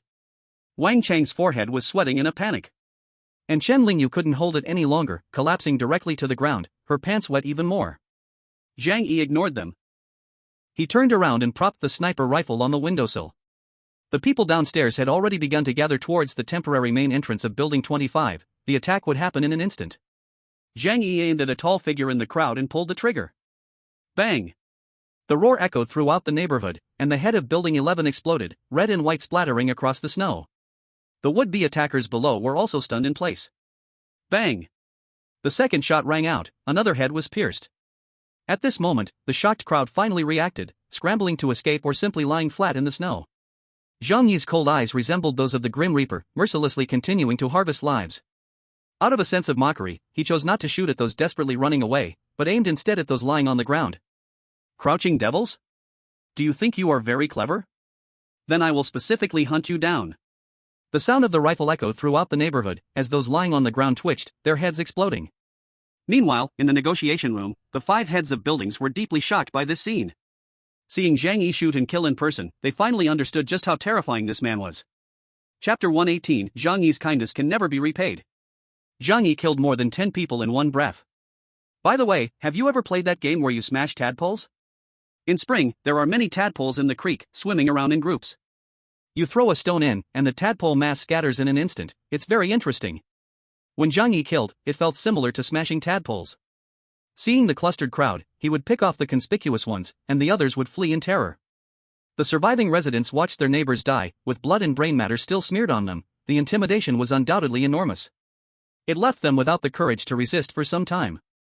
Seeing them scared to death, Zhang Yi slowly put away his sniper rifle. Then he turned around to face the 5 astonished individuals again. He simply said, "Have you thought this through?" Even Wang Chang and Huang Tianfang, the most vicious of the bunch, felt their legs tremble at that moment. That was humanity's respect for firearms. Wang Chang swallowed hard, then raised his hand and said, "I agree to your 2 conditions." Huang Tianfang also chimed in, "I have no objections." Then it was Zhang Yi and Chen Lingyu, who said nothing, likely unsure how to vocalize their thoughts, but raised their hands in agreement. Li Jian, seeing that the other 4 had already compromised, bitterly raised his right hand. "I agree too." Zhang Yi's lips curled into a slight smile. "Good, from today on, you start working. I will notify you to pick up supplies tomorrow afternoon. Also, make sure to work hard. I will be watching you, so don't try to play tricks on me." The few of them nodded in agreement. Zhang Yi waved them off. "You can go back now." Li Jian, with his head hanging low, was the first to leave the negotiation room, followed by Zhang Yi. Chen Lingyu walked awkwardly, her body slightly trembling, almost unable to stand. Wang Chang and Huang Tianfang, however, lingered, reluctant to leave. "Zhang Yi, could you spare me a cigarette? After all, we are companions now." Wang Chang pointed at the cigarettes in Zhang Yi's hand, his eyes filled with desire. Huang Tianfang got anxious, afraid Wang Chang would hog it all. "Wang Chang, don't think you can have it all." He turned to Zhang Yi, putting on a flattering smile. "Zhang Yi, I haven't had a smoke in a long time. Could you give it to me?" Zhang Yi glanced at them, picked up the half-pack of cigarettes, and tossed it on the ground. "You all can take it and divide it." The 2 men pounced on the ground like vicious dogs fighting for food. 2 big men, without caring for their image, fought on the ground over half a pack of cigarettes. "Wang Chang, you little brat, dare to compete with me. Old Huang, don't seek death, quickly let go. Give it to me." In the end, the cigarette box was ripped apart by the 2, and each snatched a few sticks while glaring at each other as they left the negotiation building. The crisis of Building 25 was temporarily resolved. Zhang Yi put away the sniper rifle, sitting on a chair with an utterly indifferent expression. Because today's result was clearly not the most ideal one. He originally hoped to wipe out all 29 building owners in one go today. However, that was merely in an ideal scenario. And this situation isn't bad either. On the surface, they reached cooperation, then let them kill each other, finally finding a suitable opportunity to take action. Zhang Yi was not in a hurry. With abundant resources and a superior living environment, he forever stood at the high point of time. After the 5 building heads left, everyone in Building 25 breathed a sigh of relief and hurried to ask Zhang Yi about the meeting's outcome. Zhang Yi told them, under my show of force, they compromised. From now on, we need to provide them with food for 300 people in exchange for peace. Moreover, everyone needs to participate in labor. In the future, we will develop land for agriculture, insisting on sustainable development. A group of neighbors stared in shock. Food for 300 people? Can we do that? And if we give all the food to them, what will we do? Everyone did not understand why Zhang Yi proposed such conditions. After all, Zhang Yi had not discussed this with them when making the decision. Zhang Yi explained calmly, what do you want to do if this agreement isn't reached? Do you really want to fight against the thousands of people in the whole community?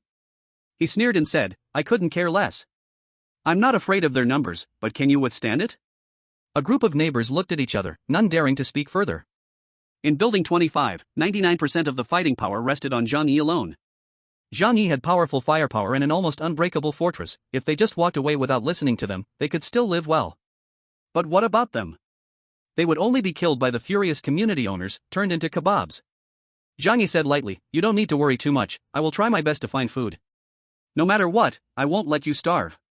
The neighbors raised their heads, their eyes shining with emotion, disbelief, and tears glimmering. Zhang Yi, you. A woman choked, you really are making me cry. Zhang Yi, you are taking all the pressure of Building 25 on yourself. I really thank you. Zhang Yi, we truly did not misjudge you. You are a leader we respect. Neighbors' eyes were teary, deeply moved.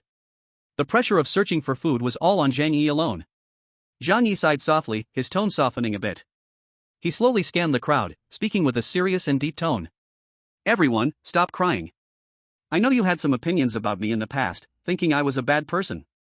But no matter how you see me, I sincerely hope everyone can live well. Not just me, Zhang Yi, but every one of you. Zhang Lei wiped his tears and said loudly, Big brother Zhang. Don't worry, we will definitely remember your kindness. We won't let you down. Other neighbors also nodded, whispering to each other. If you think about it, Zhang Yi may have killed 70 or 80 people, but those he killed all deserved it. He never actively attacked those people. Zhang Yi was just protecting himself, he's actually very good to us. Maybe we all misunderstood him in the past. He is really a good person. Anyway, from now on, I will fully support Zhang Yi and uphold all his decisions. Zhang Yi's kindness can never be repaid in a lifetime. Chapter 119, The Dark Scheme. Zhang Yi moved the neighbors, making them wipe their tears and go back to work.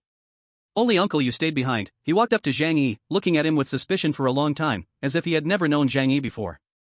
Do I have something on my face that looks strange? Zhang Yi asked with a smile. Uncle Yu had a somewhat awkward expression and shook his head. No. I just feel you seem a bit strange today, not like your usual self. Zhang Yi knew what Uncle Yu was thinking inside. He smiled at the corner of his mouth, his eyes drooping slightly.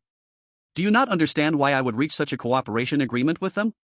Uncle Yu nodded. Indeed, it feels like a compromise, and that's not your style. But that requires providing food for 300 people every day. Just relying on Zhang Yi's snowmobile for transportation is very exhausting. And with so many people, how many supermarkets would need to be dug out of the snow to feed them? Uncle Yu was puzzled. In his view, Zhang Yi was not a bad person, but certainly not someone who could be easily bullied, and definitely not a saint who sympathizes with others. Zhang Yi did not hurry to explain but glanced outside the door and pointed, Is there anyone outside?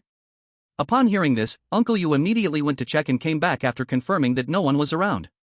There's no one there. Zhang Yi nodded. Some things must be kept confidential and cannot be overheard by outsiders. Otherwise, his efforts to fool the neighbors just now would be in vain. Zhang Yi said to Uncle Yu, cooperating with them is just a temporary strategy. I originally planned to call all the building leaders over today and kill them all. Then, each building would be leaderless and fall into chaos again. That way, I would have a chance to eliminate them one by one. But today they only sent 5 people here. Although they are the 5 leaders of the strongest faction, killing them wouldn't help much. After all, the others have already formed an alliance. So I must endure the urge to kill, first showing weakness to make them think I dare not confront the 29 buildings people at the same time, thus compromising with them. Uncle Yu's eyes brightened upon hearing this. He gave Zhang Yi a thumbs up, so it's like this. That makes sense.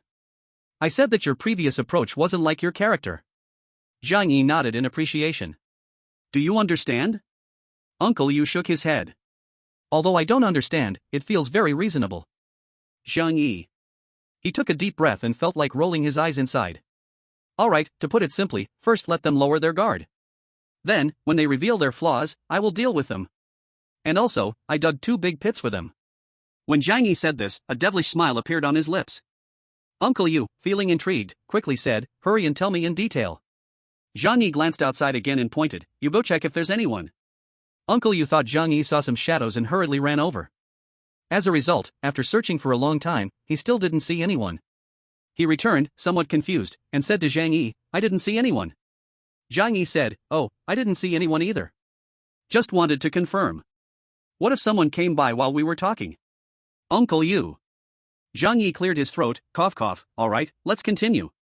The first pit I dug for them is that the quantity of supplies is limited. Each building only has 10 portions. This way, the supplies will definitely not be enough in the future.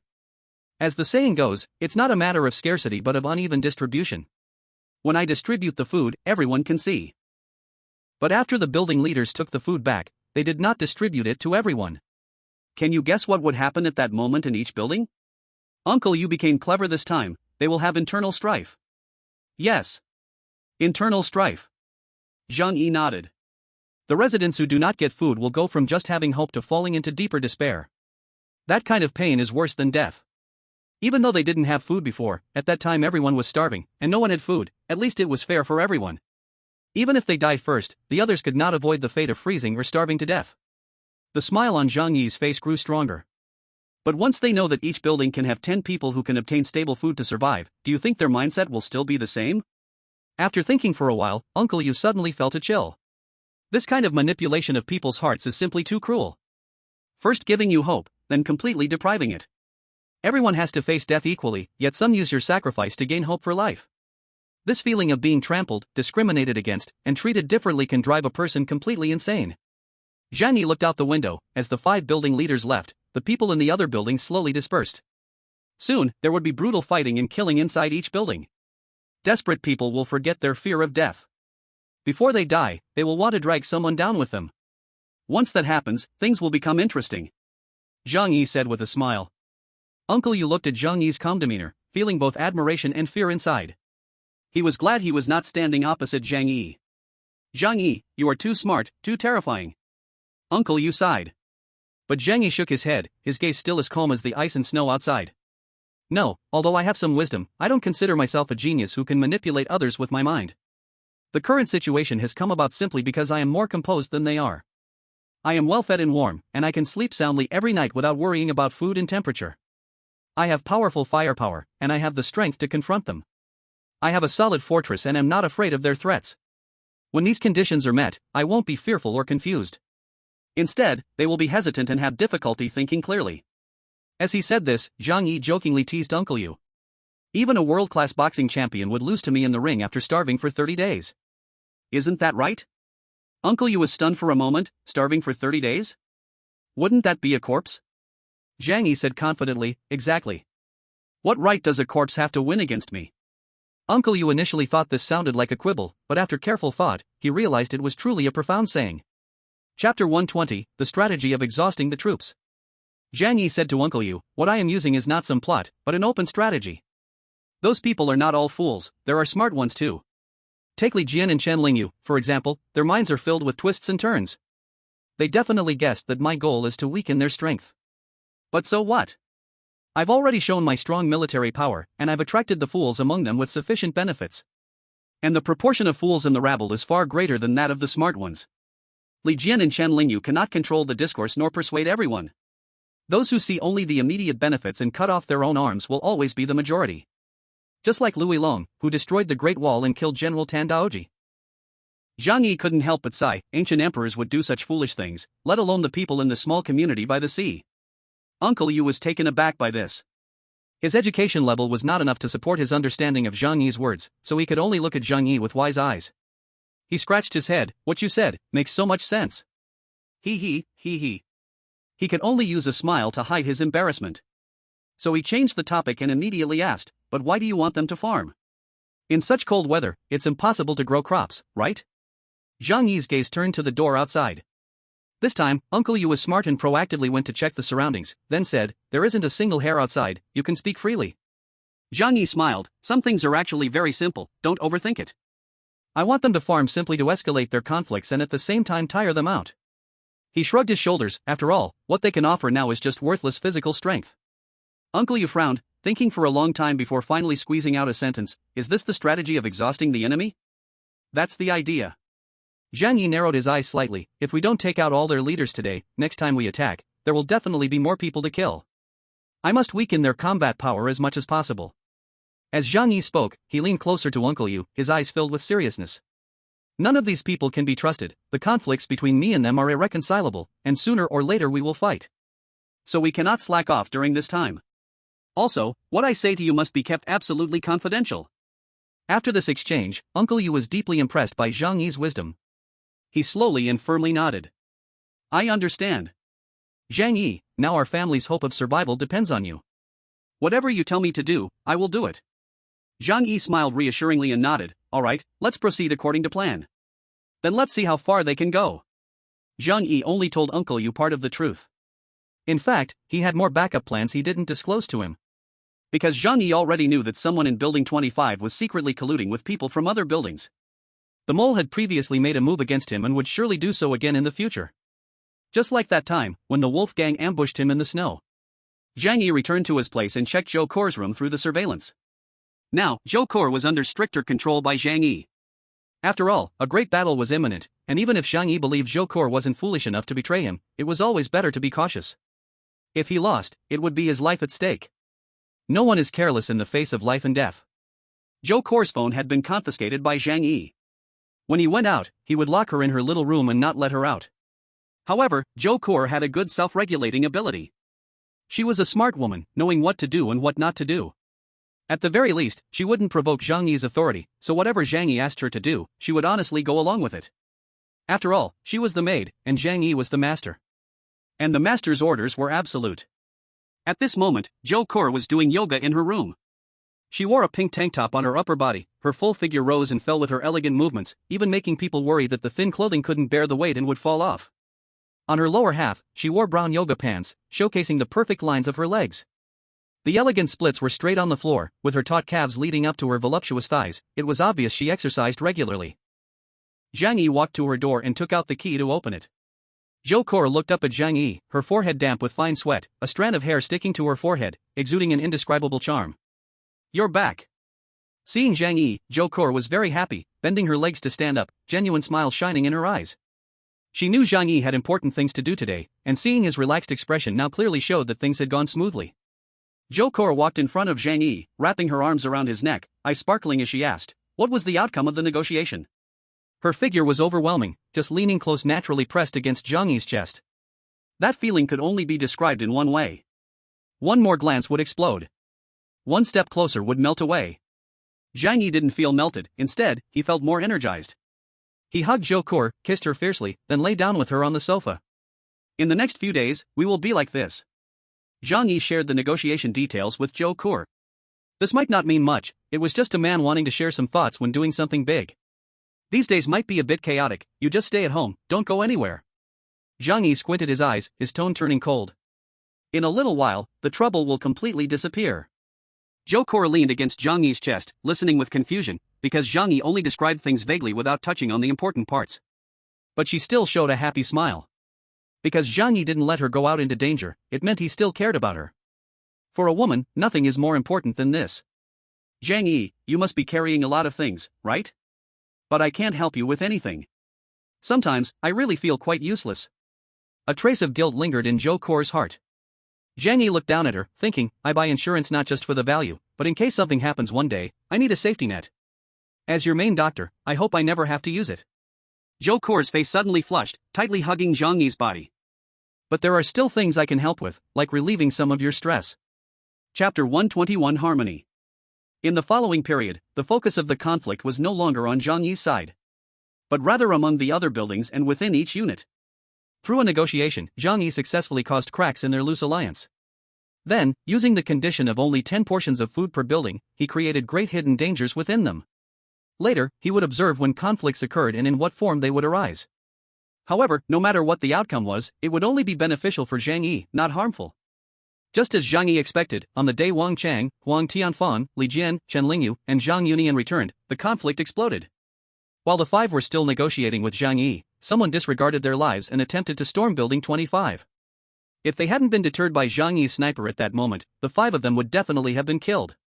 So all five were seething with anger. After leaving Building 25, these few began to settle accounts with the group that made the earlier decisions. The entire afternoon, the community was filled with screams, a bloody purge began. But the next day, life seemed to return to calm.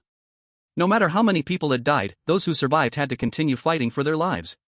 And among each building, people were sent to clear snow in the central square. Zhang Yi knew that the building heads must have very tacitly concealed the matter of the 10 portions of supplies. Otherwise, most of the residents wouldn't obediently come downstairs to work. Today's wind and snow seem a bit lighter than usual. In the entire community of thousands, it is rare to have such a harmonious gathering, and the purpose is not to fight for resources, but to work together. Everyone is holding tools, watching the neighbors also working, and the smiles on their faces were a bit awkward at first, but soon became warm. It's been a long time since we came out like this together. Before the snow disaster came, our community was so lively. Yeah, every evening everyone would come out for a walk. I remember your family has a big golden retriever, so cute. Ah, yes. Our Jean is so well behaved, it's heart-wrenching. Even if you hit it with a stick or chop it with a knife, it won't bite. Sigh. Haha, let's not talk about it anymore. After the snow disaster is over, we'll get another one. By that time, we might only be able to raise a polar bear. Let's hurry up and work. Our building leader said, the more we do, the more food we get. Right, we have to work. Let's experience a farmer's life. After this, life will become better. An old man looked up at the sky, which was a gloomy gray-white, but he felt as if he could see the sun faintly. As if the snow clouds were about to leave, and the bright sunshine would eventually shine for miles, dispelling all the cold.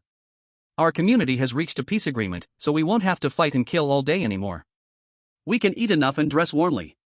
This life is getting better and better. The old man said with a relieved smile. The atmosphere in the entire community became exceptionally harmonious, as everyone worked together, chatting and laughing. Although the wind and snow continued, people felt a sense of hope, making the labor feel less tough. Even because there were more people, the temperature rose a bit. Wang Chang and the building leaders were supervising nearby with their followers. The neighbors were already used to it and didn't think it was wrong for them to enjoy the most resources without doing anything. The only one still working hard as a manager was Li Jian. Unlike the joyful expressions of others, his face was serious, quietly shoveling snow with his head down. Zhang Yi, fully armed, walked down the stairs. Seeing this scene, a smile appeared on his face. Hey, Zhang Yi, are you going out to find supplies? Huang Tian at the neighboring building waved at Zhang Yi from afar, remembering to raise 2 fingers, signaling him not to forget the cigarettes he promised. Zhang Yi smiled and said, yeah, everyone is working, so I can't be idle. Don't worry, your cigarettes are assured. In another direction, Wang Chang from Building 21 also called out. Zhang Yi, can you manage alone? If there's too much stuff, you can't handle it by yourself, I can go with you. Zhang Yi laughed heartily, look at what you're saying, don't I have a snowmobile? With it, I can handle anything. Alright then, wait for me to come back. By the way, let everyone not slack off, and work diligently. I will check the progress when I get back. If work is not done well, food will be deducted. Zhang Yi said with a broad smile. Then, he pretended to go to the back garage, and soon the sound of the engine came. He rode the snowmobile and sped away. Watching Zhang Yi leave, Wang Chang's face darkened a bit. Where is that vehicle kept? I've searched everywhere around, and there's nothing. And Huang Tian whispered, so that thing is called a snowmobile, not a sled. Zhang Yi left the community, looking back at the harmonious scene, he felt an inexplicable irony. But he didn't have time to sympathize with those leaks. Although they had no grievances with Zhang Yi. But their sheer number is a threat. Let them handle themselves, it's only beneficial to Zhang Yi. This time, Zhang Yi did not go straight to the supermarket, but came to the Tianhai Pearl Mall in Tianhai City. Tianhai Pearl is a famous old shopping mall in Tianhai City, with a history of 70 years. In a place like Tianhai City where every inch of land is precious, Tianhai Pearl is known for its good quality and cheap prices. The main building of Tianhai Pearl is a 12-story shopping mall, with almost no big brand stores, mostly small shops of 20 to 30 square meters. Most of them sell cheap jewelry and knockoff clothing. Besides that, there are shops selling underwear, hardware goods, and pant leg trimming services. Zhang Yi came here because he knew there was a veterinary shop. After arriving at Tianhai Pearl, the main building was also stuck in the snow, with only the upper half exposed. Zhang Yi found a suitable spot and broke in through a window. Since most of the goods here are cheap, Zhang Yi wasn't interested and directly ignored other stores, heading straight to the veterinary shop. Soon, he found the veterinary shop. Zhang Yi smashed the glass with a crowbar, went inside, and started rummaging through the medicine cabinet. This is not ancient times, you can't buy arsenic at a pharmacy nowadays. You can get deadly pesticide at places that sell farming chemicals, but the smell is so strong, you can't even fool a ghost with it. But there is one thing, colorless, tasteless, yet extremely deadly, that is rat poison. Chapter 122, We All Have a Bright Future. Rat poison is a hot-selling item at veterinary shops, so there's always a good amount in stock. Very soon, Zhang Yi found 2 boxes, more than 30 bottles of rat poison in total. With this amount, killing 300 people should be no problem, right? Even if it doesn't kill them, at least it'll cause organ failure. Without treatment, they're dead for sure. Zhang Yi looked at the small bottles in his hand, a smile appearing at the corner of his mouth. Weren't they asking Zhang Yi to help collect food? No problem at all. If they're not afraid of death, Zhang Yi has nothing more to say. Just thank them for trusting Zhang Yi so much. However, poisoning them can't be rushed. Especially in the beginning, they will definitely be cautious and make others eat first. But can they be careful every single time? Zhang Yi didn't think so, especially now with food running low. He specifically checked rat poison takes 10 to 30 minutes to take effect. Even if they have someone test the food, not everyone understands this kind of stuff. Find the right chance, poison all of you to death, that's the best ending. Zhang Yi smiled and stored all the rat poison into his alternate space. After dealing with the rat poison, Zhang Yi wasn't in a hurry to go back. After all, he had to act like he worked super hard to find 300 portions of food. Walking out of the veterinary shop, Zhang Yi looked around. Almost all shops were selling cheap clothes and underwear. Suddenly, an idea popped into his mind. I don't lack clothes, but I really need fuel. Most of these clothes are chemical fibers, they're super harmful when burned, the smoke is thick and black. When the time comes, it'll be perfect for dealing with those hiding inside buildings who refuse to come out. Zhang Yi was so happy with this idea that he clapped his hands. He felt like he was a genius at destruction. It seems every boy is a genius at destruction since they were kids. Also, the thought of being able to set a huge fire openly, without anyone stopping him, made him excited inside. Who isn't a little troublemaker, Zhang Yi said and did it right away, putting all the messy clothes into his alternate space. Before long, dozens of shops' clothes entered his space. He didn't need too many, just enough fuel would do. Why have so much? So many cheap women's lingerie and panties inside, if he kept them, he would feel like a pervert. Zhang Yi waited until it was about time, then went to Wanda Plaza in the development zone again. The Yonghui supermarket downstairs was very large, easy to get 300 portions of food.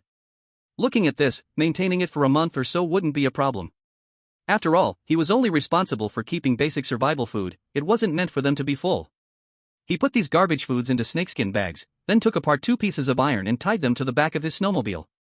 In this way, a simple sled was ready. After finishing this, Zhang Yi rode his motorcycle back to Yuelu community. At this time, around 5 o'clock in the afternoon, the sky had darkened further, and there were no more shadows in the community. They could only labor outside for a limited time, they couldn't really work all day. Zhang Yi cautiously pulled out his pistol, clicked it to secure, then walked over to observe. Many pits had been dug in the snow, and the snow was piled to the outer areas. Zhang Yi roughly estimated that with this amount of labor, they would have to work for at least 2 to 3 hours. It's about time, in a state of lacking clothing and food, after working so long, they must be very exhausted. I really want to see what kind of despair and madness they'll feel when they realize that after a hard day's work, the promised food hasn't arrived. Zhang Yi's tone was cold, as if he were talking about something completely unrelated to himself. He pulled out his phone from his pocket and contacted Uncle Yu, Jian Lei, and Li Changbin to bring people over. Soon, Uncle Yu and the others came out with weapons. Seeing Zhang Yi actually brought back a large amount of food, Jian Lei and the others were taken aback. Zhang Yi, where did you get so much food? Everyone's eyes were full of suspicion. In the past, Zhang Yi only brought back about 30 portions of food for them to eat every day. Unexpectedly, this time he got 10 times that amount. This made them feel a little unbalanced, thinking Zhang Yi was using hunger marketing on them, deliberately not letting them eat their fill. Zhang Yi held the phone, while notifying those building leaders to send people over to collect food, he casually explained. This time, I specially ran to a further place to find it. The city is large, and the further you go, the more dangerous it is.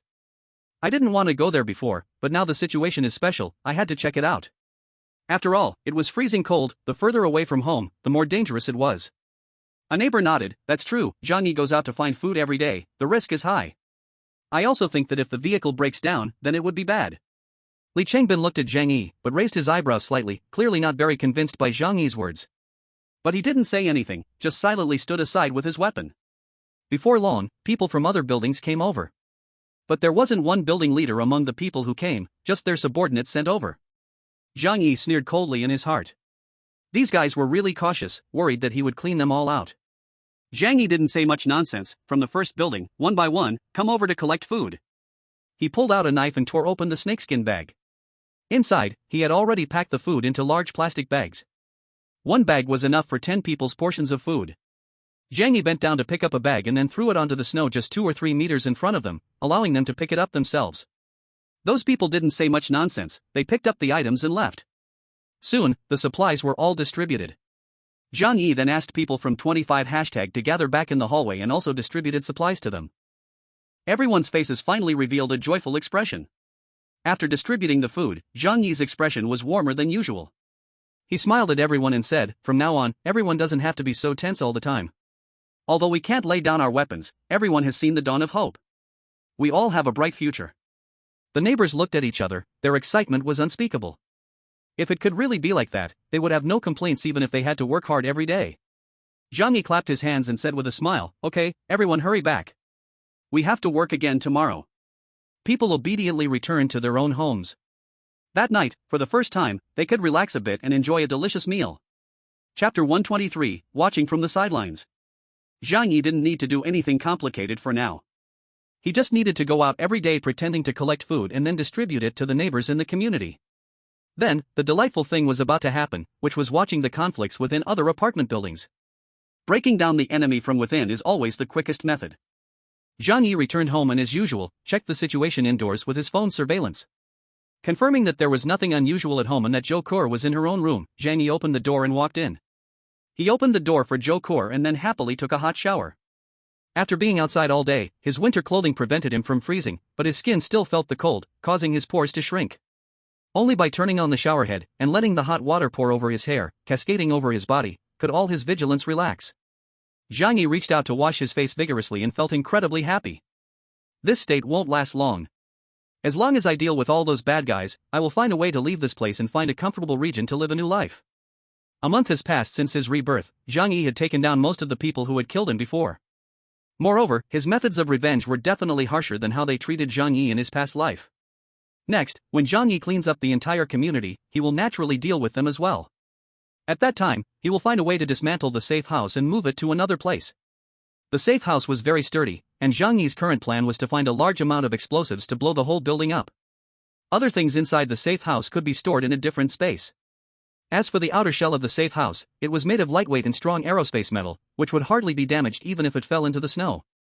After all, this thing can withstand the friction of a spaceship returning from space to the planet. Soon, it won't take long to deal with these guys. A pleasant smile appeared on Zhang Yi's face. In the near future, he planned to bury his hatred and pain in this place and start a whole new life. After taking a shower, Zhang Yi wrapped himself in a towel and went to Zhou Kur's door, helping her open it. Zhou Kur was sitting on the bed with a red face, her long legs tightly clamped together as if she was trying hard to endure something. As soon as Zhang Yi opened the door, she lowered her head, not daring to look at him, and hurriedly rushed to the bathroom. Zhang Yi scratched his chin, what's going on? Soon, he heard a clear sound of water. He suddenly realized and slapped his forehead, I kept her locked up all day, she must be in a bad situation. A wicked smile appeared on his lips, she is quite particular, even when she is desperate, she refuses to use a bottled water. Not long after, Zhou Kur came out of the bathroom, her face flushed. Having held it for too long, she seemed a bit dejected. Zhang Yi walked over, wrapping one arm around her slender waist and holding her fair wrist with the other. Isn't it a bit too much? So weak? Zhou Kur rolled her eyes at him in silence. Next time, how about you give it a try? Zhang Yi shrugged, I'm not that picky. If I really can't hold it anymore, I'll just use a bottle. He rubbed his belly, feeling a bit hungry. He hadn't felt it outside, but now that he was back in the warm room, the hunger came rushing in. Go make some food. Put more meat in, I've been using up a lot of energy lately. Zhou Kur nodded with a smile, alright, I'll make you braised pork today. She happily ran to the kitchen to cook for Zhang Yi, like a gentle and virtuous little wife. Just as Zhang Yi enjoyed the joy of being at home, the building heads of the other units also received the food sent by their subordinates. Looking at the plastic bag of food, the expressions of these building heads varied, but most were somewhat disappointed. The food meant for 10 people was merely the basic allotment for one day, all of it fitting neatly into one plastic bag. In the Wolfgang's area, Wang Chang ignored his younger brothers and rushed up to tear open the plastic bag, rummaging around until he finally pulled out a pack of Jinwan. Wang Chang's eyes instantly lit up, cradling the pack of cigarettes like it was a treasure. Not just him, but the younger brothers around him also stared wide-eyed, even starting to swallow nervously. These guys were all heavy smokers, and because of the apocalypse, they hadn't smoked for nearly a month, driving them almost mad and making their tempers extremely irritable. Now, seeing cigarettes, how could they not be excited? The second in command, Xiao Lu, couldn't help but say, "Boss, can I have a cigarette?" Other younger brothers, seeing this, also mustered the courage to speak up, "Boss, give us one too. We're about to suffocate. If we don't smoke soon, we'll feel like dying." Wang Chang's brows furrowed instantly, and his expression became unkind. Normally he smoked a pack a day, and this pack was just enough for himself. If he gave it out, these people would get half a pack each. But when he saw the bloodshot and crazed eyes of these younger brothers, his heart jumped. After thinking for a moment, Wang Chang said, "These cigarettes are hard to come by. I forced Zhang Yi to give them to me. You are all my good brothers, so I can let you have a taste. In the future, work hard for me." The younger brothers didn't absorb anything else, whatever Wang Chang said they listened to. As long as they could get a cigarette, they'd do anything. Wang Chang gritted his teeth, handing out cigarettes one by one. His hands were shaking while handing them out, and his heart was bleeding. Once the members of the Wolfgang received their cigarettes, they immediately excitedly started to ask for fire and then stood aside, misty-eyed, smoking away. Only heavy smokers would understand how happy they felt at this moment. It was like a long-neglected widow encountering a robust young man. But good times are fleeting. The cigarette was finished in no time. Wang Chang had already stuffed the other half-pack into his pocket. He wanted to keep it for himself. Seeing the resentful eyes of the others, he pretended not to see. Cough, cough, next, let's divide the food. Wang Chang opened the plastic bag and looked inside at the contents, which were some low-quality bread, biscuits, and other items. However, in his eyes, these were long-awaited good things. Heaven knows how long they had been eating barbecued food, they just wanted to eat something normal. Gulp. Wang Chang swallowed his saliva, not in a hurry to grab the bread but instead beckoned to a younger brother. That younger brother walked over in confusion, only to see Wang Chang pick up a piece of bread and smilingly handed it to him. "Su-yi, you have the weakest constitution. You eat first." Chapter 124, Conflict. Wang Chang dared not eat the food directly, fearing that Zhang Yi had poisoned it. Su-yi thought Wang Chang was being kind, excitedly took it, and began to wolf it down. Wang Chang and Xiao Lu patiently waited for him to finish, and after a while, seeing nothing wrong with him, they finally felt relieved. "Everyone come over, there's enough for everyone." The same situation occurred in other apartment buildings. Zhang Yi had a fierce reputation, after all, he was the one who took down most of the entire building. He also inflicted heavy losses on the most ruthless gangs in the community. Everyone was deeply on guard against him. However, when food was delivered to their door, they could not refuse to eat, so most building leaders decided to send someone to test it for poison. Zhang Yi, who understood human nature well, made sure that the food he provided on the first day was completely safe. He knew clearly that he needed to gradually dispel their guard and let those people start killing each other. Then, he would wait for the right moment to strike and solve all problems in one go. That night, all the powerful people in the community barely managed to have a hearty meal. Meanwhile, the ordinary residents were still at home, anxiously waiting for the building leaders to distribute food to them.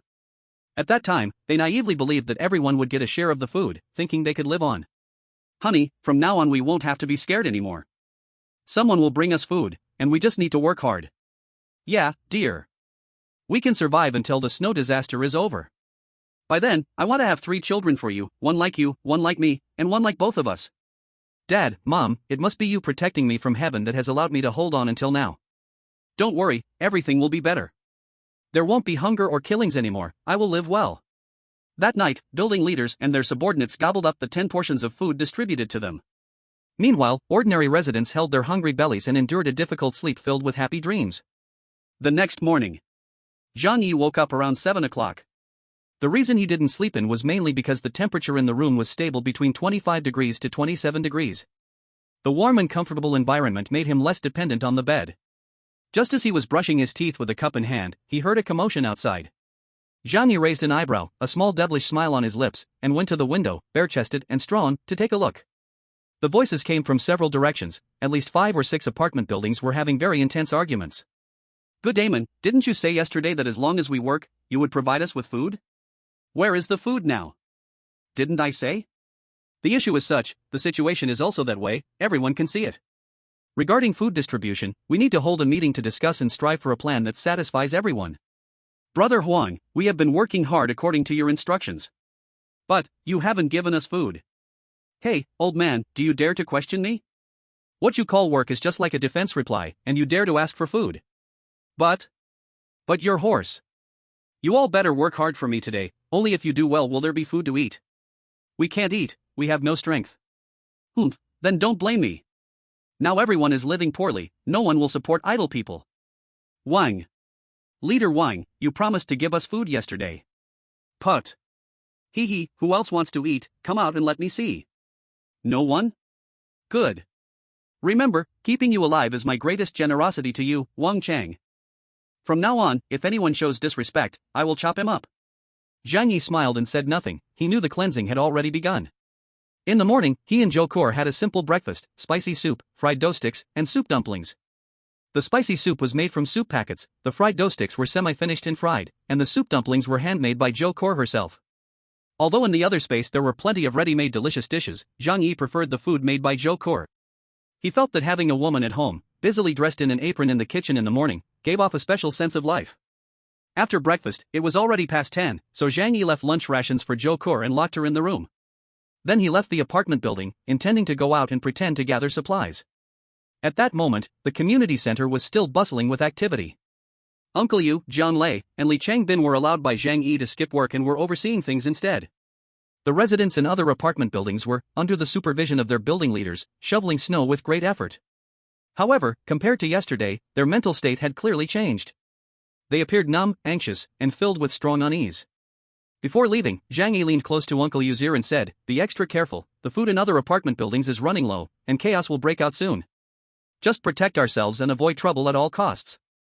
Uncle Yu was already aware of Zhang Yi's plan, so he nodded and replied softly, "Don't worry, I know what to do."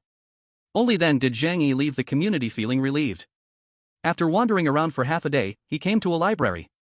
This was a municipal library, built solidly, with high floors, so it hadn't been buried in ice and snow, and most of the books inside remained dry. Zhang Yi didn't really like reading before. In the digital age, reading, which was time-consuming and laborious, had gradually become obsolete. With that time, people were busy scrolling through pictures of beautiful women in black stockings on their phones. But now, with the internet nearly collapsing, Zhang Yi's entertainment options were limited, and he rarely scrolled through his phone. Thus, he planned to find some books to kill time. He also hoped to use the content of the books to soothe his gradually cold heart in the apocalypse. After spending more than half a day in the library, Zhang Yi picked up a copy of Haruki Murakami's Norwegian Wood and stuffed it into his large pocket. The thick book contained rich human civilization, and keeping it in his pocket made him feel a sense of cultural weight. He left other books untouched, planning to return for them later when he had time. Because once he took them all, he wouldn't necessarily feel like reading when he got home. By the time he returned to the community, the sky had darkened. As usual, Zhang Yi called Uncle Yu and the others over to maintain order, then notified people from each apartment building to come down and collect food. This time, Zhang Yi noticed blurred shadows appearing in front of every building's windows. Those were faces filled with longing, gazing eagerly at Zhang Yi distributing food. Chapter 125, Silence, Descent. The building leaders from each block sent people over to orderly take the food back. Zhang Yi also distributed food to people in his building, and as usual, returned home. The next day, apart from Li Jian, the other building leaders still hadn't distributed any food to ordinary residents. That night, witnessing the final hope completely destroyed, the residents of the community went completely mad. The community suddenly became exceedingly lively. It was unclear when it started, but from various apartment buildings, cries of killing began to echo. Hoarse curses and desperate shouts echoed through the hallways, even the north wind couldn't completely cover them. The pitch-black night is their only shield, and when these timid ordinary people no longer value their lives, the rulers of each building realize just how powerful they are. After all, not everyone has a perfect defensive fortress and terrifying firepower like Zhang Yi. Still, in the age of cold weapons, their numerical advantage will create a huge impact on the battle situation. Zhang Yi sits on his warm and comfortable white velvet cotton blanket, quietly looking out the window. The lights are off, creating a cozy silence that starkly contrasts with the howling wind and snow outside, as well as the chilling cries of battle. He does not know how far things have progressed outside. But he understands that the more people die tonight, the more advantageous it will be for him. Before going to sleep, Zhang Yi checks the safety of the entire room one last time, loading the bullets into his handgun and assault rifle before lying down comfortably. The next day. Morning. Zhang Yi walks out of the building, and the scene before him makes him gasp in shock. What was once a white snowy ground is now stained red everywhere. In the center of the yard lie 50 to 60 corpses, sprawled in various positions. Furthermore, judging by their appearance, it seems they were forced to jump from a height. Some people curled up before dying, though they weren't killed by the fall, they also froze to death in the cold snow after severe injuries. Zhang Yi looks up and surveys the surrounding buildings. He sees dark, coagulated bloodstains on many windows. Imagine how brutal the battle was last night. So much so that this morning, not a single person has come out to shovel snow, and no one has even dragged away this pile of bodies. Residents of Building 25 stand at the door, trembling in fear, not daring to breathe. At this moment, they are extremely grateful to be following Zhang Yi. Otherwise, most of them would meet the same fatal outcome. Uncle Yu leans over and asks, "Zhang Yi, do we still have to work today?" Zhang Yi glances at Uncle Yu and the neighbors behind him. He says flatly, "If you want to have food in the future, you have to work. Unless," he points to the corpses on the ground, "you want to end up like them." Everyone's heart sinks. Compared to these dead, they are so fortunate. At the very least, they do not have to scramble for scarce food or fight desperately. It's just work, living is enough. Yes, we'll get to it right away. A group of neighbors, stimulated by this grim scene, eagerly grabs tools and starts shoveling snow. Uncle Yu looks at the scene around him and asks Zhang Yi, "It seems no one from the other buildings is coming out to shovel snow. Should we inform them?" Zhang Yi gives him a faint glance and suddenly replies with a smile, "Do you think they have time right now?" Uncle Yu looks puzzled, "Huh?" Zhang Yi says, "Last night was just the beginning, this conflict happens between the rulers of the buildings and the ordinary residents. Unless they can resolve the food distribution issue, one side must be completely destroyed. Just one night, how can they kill everyone?" After hearing Zhang Yi's words, Uncle Yu suddenly feels a chill all over. Is this the story of two peach trees killing 3 warriors? So what do we do next? Zhang Yi says calmly, "What does that have to do with us? Let them kill each other slowly. The right moment has not yet come, he is not in a hurry."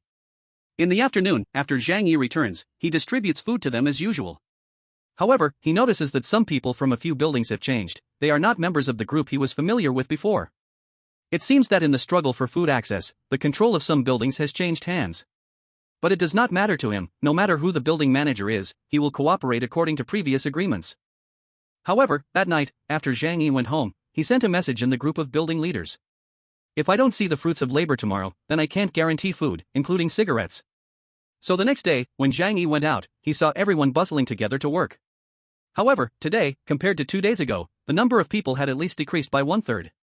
In other words, due to the unfair food distribution, at least 400 people had died in the community in 2 days. Uncle Yu could not understand the scene before him. He asked Zhang Yi, "These people clearly know that the 10 portions of food for each building will not reach them. But why do they not resist, to fight for their chance to survive?" Upon hearing this, Zhang Yi suddenly smiled with interest. Perhaps they have not reached the limits of life and death.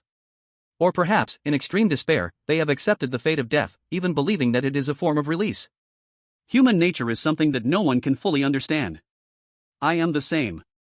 Uncle Yu shook his head in confusion, but this is not a long-term solution. Are we just going to watch them continue like this? Zhang Yi smiled and shook his head, "It won't last long. Whether due to lack of resources or the struggle between people, they will quickly die in this apocalypse."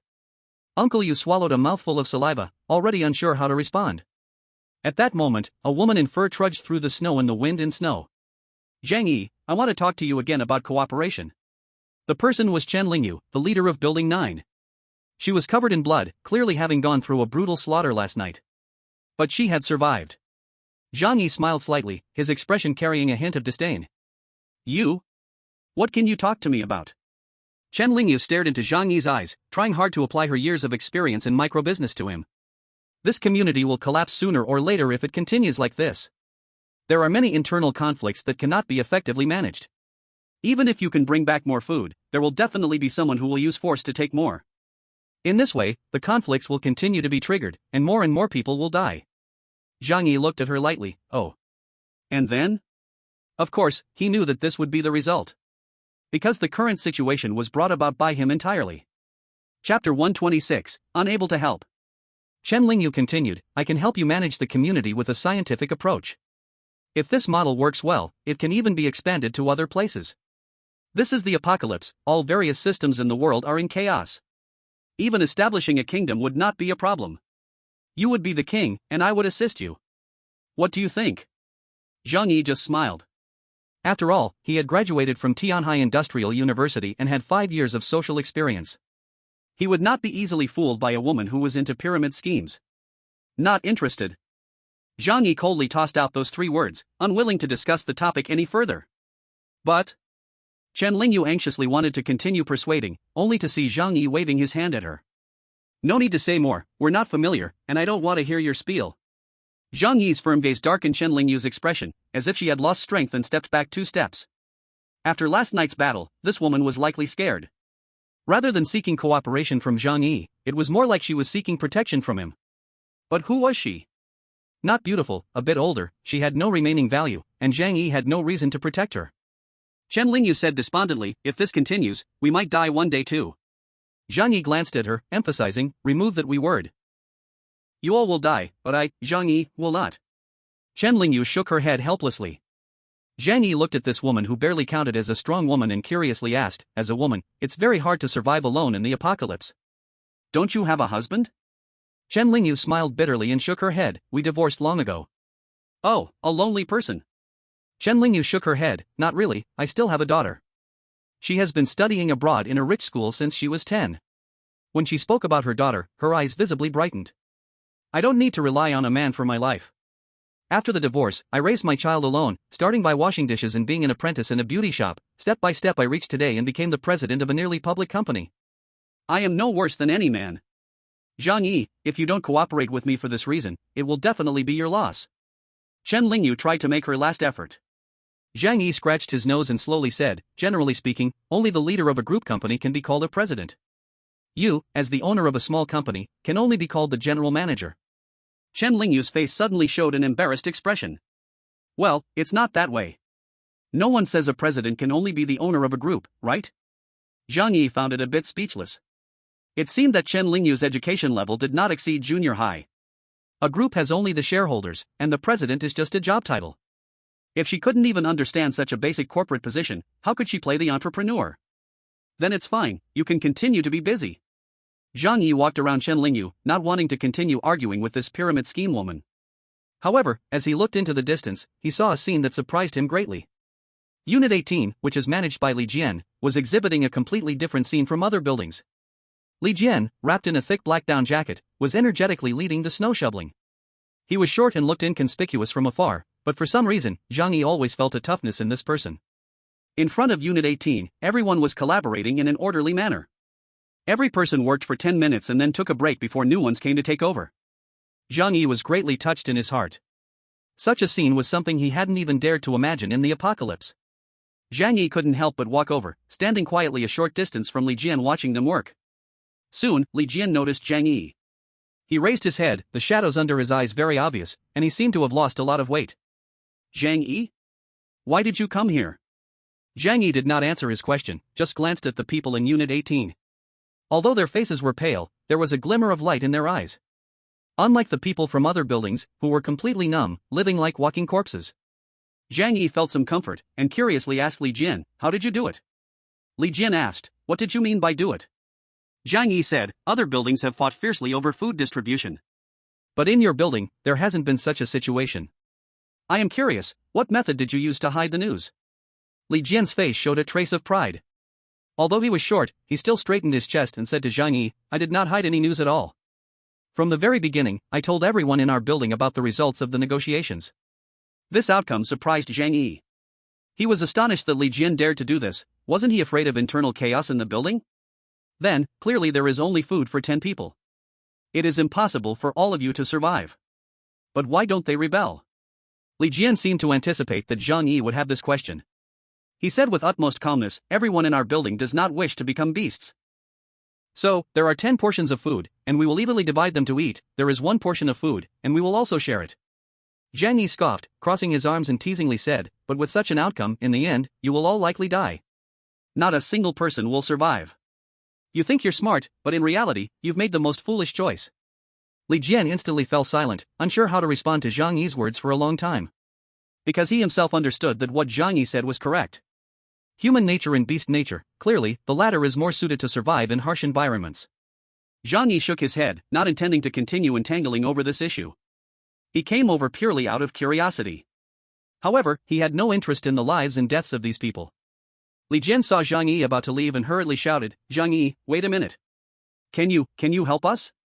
"Sorry, that's not possible." Zhang Yi replied very bluntly, without a trace of room for negotiation. Looking down at the short middle-aged man in front of him, he said indifferently, "With your ability, you can easily gather a group of the most promising survivors, divide the benefits, and ensure that you can live well in the apocalypse. But you look back and forth, wanting everything. However, you don't have the ability to protect everyone. Doing this is like committing a crime. You chose the path yourself, so just rely on yourself to walk it." Chapter 127, Hooked. Zhang Yi ignored Li Jian's plea and turned to leave. Li Jian is a typical idealist. However, achieving ideals requires strength, not just shouting slogans. Back at 25 hashtag, he happened to pass by Wang Chang and Huang Tianfang. The two were holding smokes, nearly sucking the tips into their mouths. Upon seeing Zhang Yi, the two immediately approached him with all smiles. "Brother Zhang, you're not going out today? Or did you gather all the food yesterday?" Wang Chang approached with a broad smile, full of enthusiasm. One might think he was Zhang Yi's cousin. "Going out later." Zhang Yi replied with a smile. Huang Tianfang also came over, smiling and saying, "Zhang Yi is the biggest contributor in our community. Unlike those useless ones," he pointed at the residents shoveling snow, "can't even do a job right, always asking for food." "Humph." Zhang Yi laughed, "If they can't work, you can just teach them." Wang Chang looked at those obedient residents he had tamed and disdainfully pouted, "They all have 2 arms and 2 legs, what can't they do? A good beating, and they'll behave." While saying this, he grinned at Zhang Yi, "Brother Zhang, this Jin Wan is a bit hard to get used to, too strong. Next time can you switch me to Yushi?" Huang Tianfang chimed in, "Still Yushi? Why don't you ask for Zhonghua? Having one to smoke is good enough, don't burden Zhang Yi." But Zhang Yi smiled and said, "This isn't a big problem either, I'll help you find more later, and if I have some, I'll bring it over. It shouldn't be difficult. Moreover, at this time, although cigarettes are precious, there's no saying what's worth or not worth. You want me to find Yushi or Zhonghua, that's fine, but if you ask me for Dujiang or Hong Sanuan, I can't find those." The three laughed heartily, the atmosphere very harmonious. "By the way, later I'll show you, if there's good wine, I'll also bring a couple of bottles for you. It's cold outside, some wine will warm us up."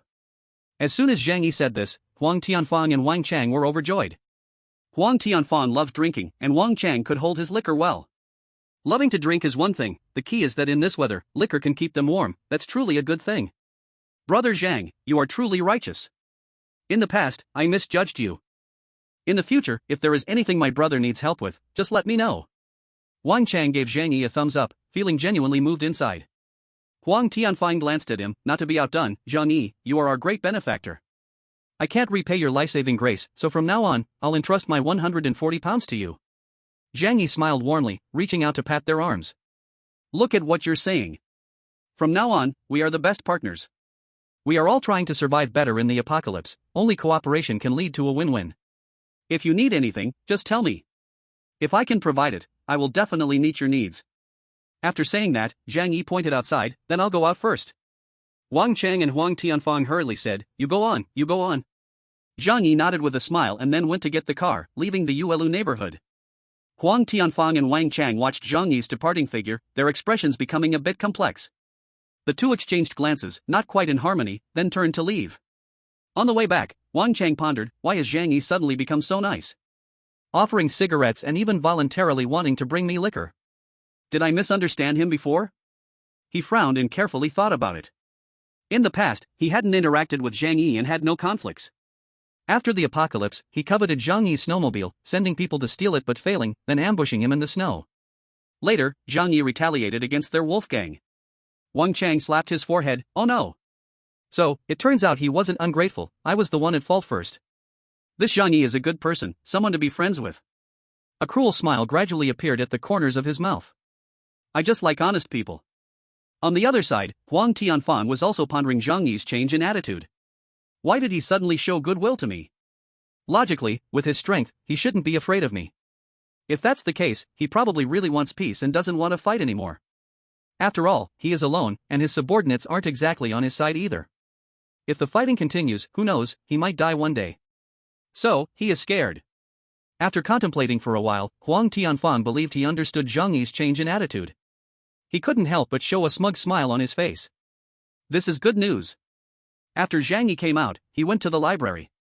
The book Norwegian Wood is very interesting, and the faint sadness in Haruki Murakami's writing could be considered a representation of the lost culture after the cherry blossoms. Zhang Yi leisurely read the whole book, gently closed it, and returned it to the shelf. It wasn't that he was being pretentious, but it was rare for him to feel inclined to read, and such moments might not come again. There was no need to bring the library home, letting it gather dust in another space. Zhang Yi was the type who wanted to buy every book when he visits a bookstore, but once he brought them home, he lost interest. He raised his wrist, pulling out his Rolex from his sleeve. It was already 4 in the afternoon. As usual, he should go collect some food and bring it back to the neighborhood. Zhang Yi whispered, I wonder when those guys will fall for it. I must slowly lower their guard, then find the right opportunity to take action. Zhang Yi left the library, went to the supermarket to collect the required supplies, then rode back to the neighborhood on his snowmobile. Today, among the people coming to collect supplies, a few building leaders were present. Wang Chang and Huang Tianfang were in the crowd, eagerly looking at the snakeskin bags at Zhang Yi's feet. Their goal was, of course, the cigarettes and liquor that Zhang Yi had promised to bring them. The reason they came in person was to keep it all to themselves. Otherwise, these rare good things could easily spark conflict between them and their subordinates. Wang Chang and Huang Tianfang both deeply understood that when they received cigarettes yesterday, their underlings were barely able to contain themselves. And when Zhang Yi personally came to collect food, a barely noticeable smile appeared at the corner of his mouth. Alright, everyone, please line up orderly to receive your food. When the building manager of Building 1 walked over, he suddenly whispered to Zhang Yi, since you can bring cigarettes to Wang Chang and Huang Tianfang, could you also help us with some? Chapter 128, Closing the Net. The fact that Huang Tianfang and Wang Chang had cigarettes was not a secret. After all, these two were not the type to hide things, they boldly smoked while working outside. Everyone thought about it a little and guessed that it was Zhang Yi helping them out. So, many addicted building managers quickly made requests, hoping Zhang Yi would bring them cigarettes too. After hesitating for a moment, Zhang Yi laughed and said, providing for so many people is a bit difficult. The other building managers immediately panicked. Zhang Yi, you can't treat us unfairly.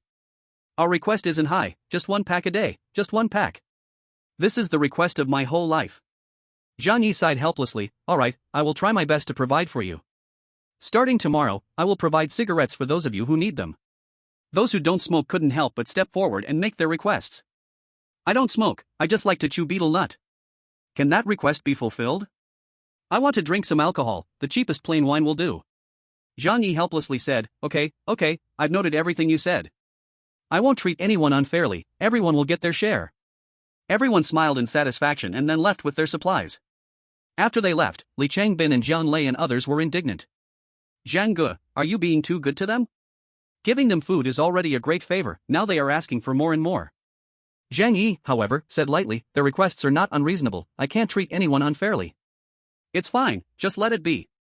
Everyone looked at Zhang Yi as if he were a stranger. No one could have imagined that the merciless Zhang Yi from the past would become so soft now. But the supplies were sourced by Zhang Yi himself, so they couldn't say anything. After distributing the supplies, Zhang Yi returned home. He took a hot shower, then comfortably lay on the sofa in his pajamas, staring at the ceiling above. It's about time. An internal strife had already caused heavy losses to the other units. The number of direct deaths was over 400. And during the fighting, hundreds were injured, these people were basically not expected to survive. Even if they were lucky enough to live, they posed no threat in the short term. Zhang Yi deliberately took a walk around the community in the morning, observing the number of people who could still move around. There were about 700 people left. Moreover, using cigarettes and white wine as bait, he successfully drew out the managers of each building. In other words, the time to close the net had come. Zhang Yi didn't plan to drag it out any longer. Because there would be no major conflicts erupting among the units in the short term, delaying was meaningless. And due to the food he provided, those people would gain physical strength. After a while, they would become an even greater threat to Zhang Yi. Tomorrow. Zhang Yi slightly squinted his eyes, a glint of cold killing intent flashed by. The next day, Zhang Yi went out as usual, leaving the community. Regarding his plans for today, he did not tell anyone, including Uncle Yu. Because this operation was very important, if he missed it, it would increase the difficulty and risk of future actions. So Zhang Yi didn't trust anyone at all. Leaving the neighborhood, he headed straight to the supermarket. He collected a large amount of food from various shelves, mainly bulk steamed buns, dumplings, and bags of bread tied with straps. Today, Zhang Yi specifically sought better quality food than the previous days, and he got more in quantity as well. For the last meal to be a bit more plentiful, I guess I can consider myself merciful. Zhang Yi said this. After piling up a big stack of things, Zhang Yi took out the rat poison he had obtained from another space. The colorless and odorless powder could be lethal with just a little bit. Just right, the food looked slightly spoiled, the color not quite normal, so sprinkling the poison wouldn't be noticeable at all. Zhang Yi put on the gas mask he found in the military camp and carefully sprinkled the rat poison on the food. This process took him a full half-hour to complete alone. Wang Chang and Huang Tianfan may not trust the food and will have someone test it. But those greedy people definitely wouldn't want to share cigarettes and liquor with anyone. Old smokers and drunkards will lose their usual caution in front of these things. I'll put the poison in these. Zhang Yi brought over several packs of cigarettes, thought for a moment, and then opened the plastic seal. When he gave them to Wang Chang and the others before, the cigarettes were opened, of course, to prepare for today. This would help dispel their doubts. After all, it's already good to get cigarettes now, some packaging issues wouldn't be surprising. Then, he carefully stuffed the rat poison little by little into the tobacco of the cigarettes. As for the liquor, the method was a bit more complicated. Zhang Yi first dissolved the rat poison in alcohol, then used a syringe to inject it through the bottle stopper. How should I put it? It was a bit crude, but by the time he returned, it was already close to nightfall, dark and gloomy.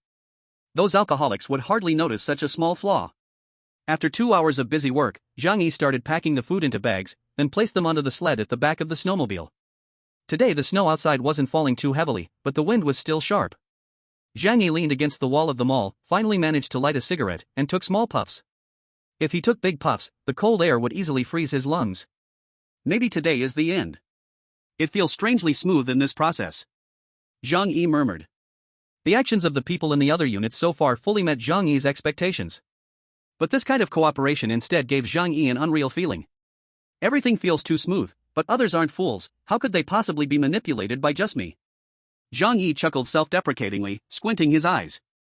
This false harmony is only temporary, those guys aren't stupid. Sooner or later, they will turn against me, and the reason they're holding back might be waiting for some opportunity? There's a mole in number 25, who it is I haven't found out. Is he still alive or did he die a while ago? These questions Zhang Yi asked himself, but he found no answers. He wasn't Sherlock Holmes, nor was he Detective Conan, he didn't have such powerful detective skills. But he had something better in his hands in this apocalypse, he had a fortress and a gun. Zhang Yi threw the half-smoked cigarette to the ground and grounded with his toe. No matter what plans you have, in the face of absolute strength, all schemes and tricks are meaningless. Chapter 129, The Initiative, Counterattack. After preparing everything, Zhang Yi took the special food and rode the motorcycle back to Yuelu community. After arriving at the Yuelu community, Zhang Yi first called Uncle Yu and Jiang Lei, Li Changbin, and others to come over using his phone, asking them to maintain order at the scene. Soon, they arrived at the center of the community courtyard, holding iron rods, shovels, and kitchen knives. Zhang Yi, we've come.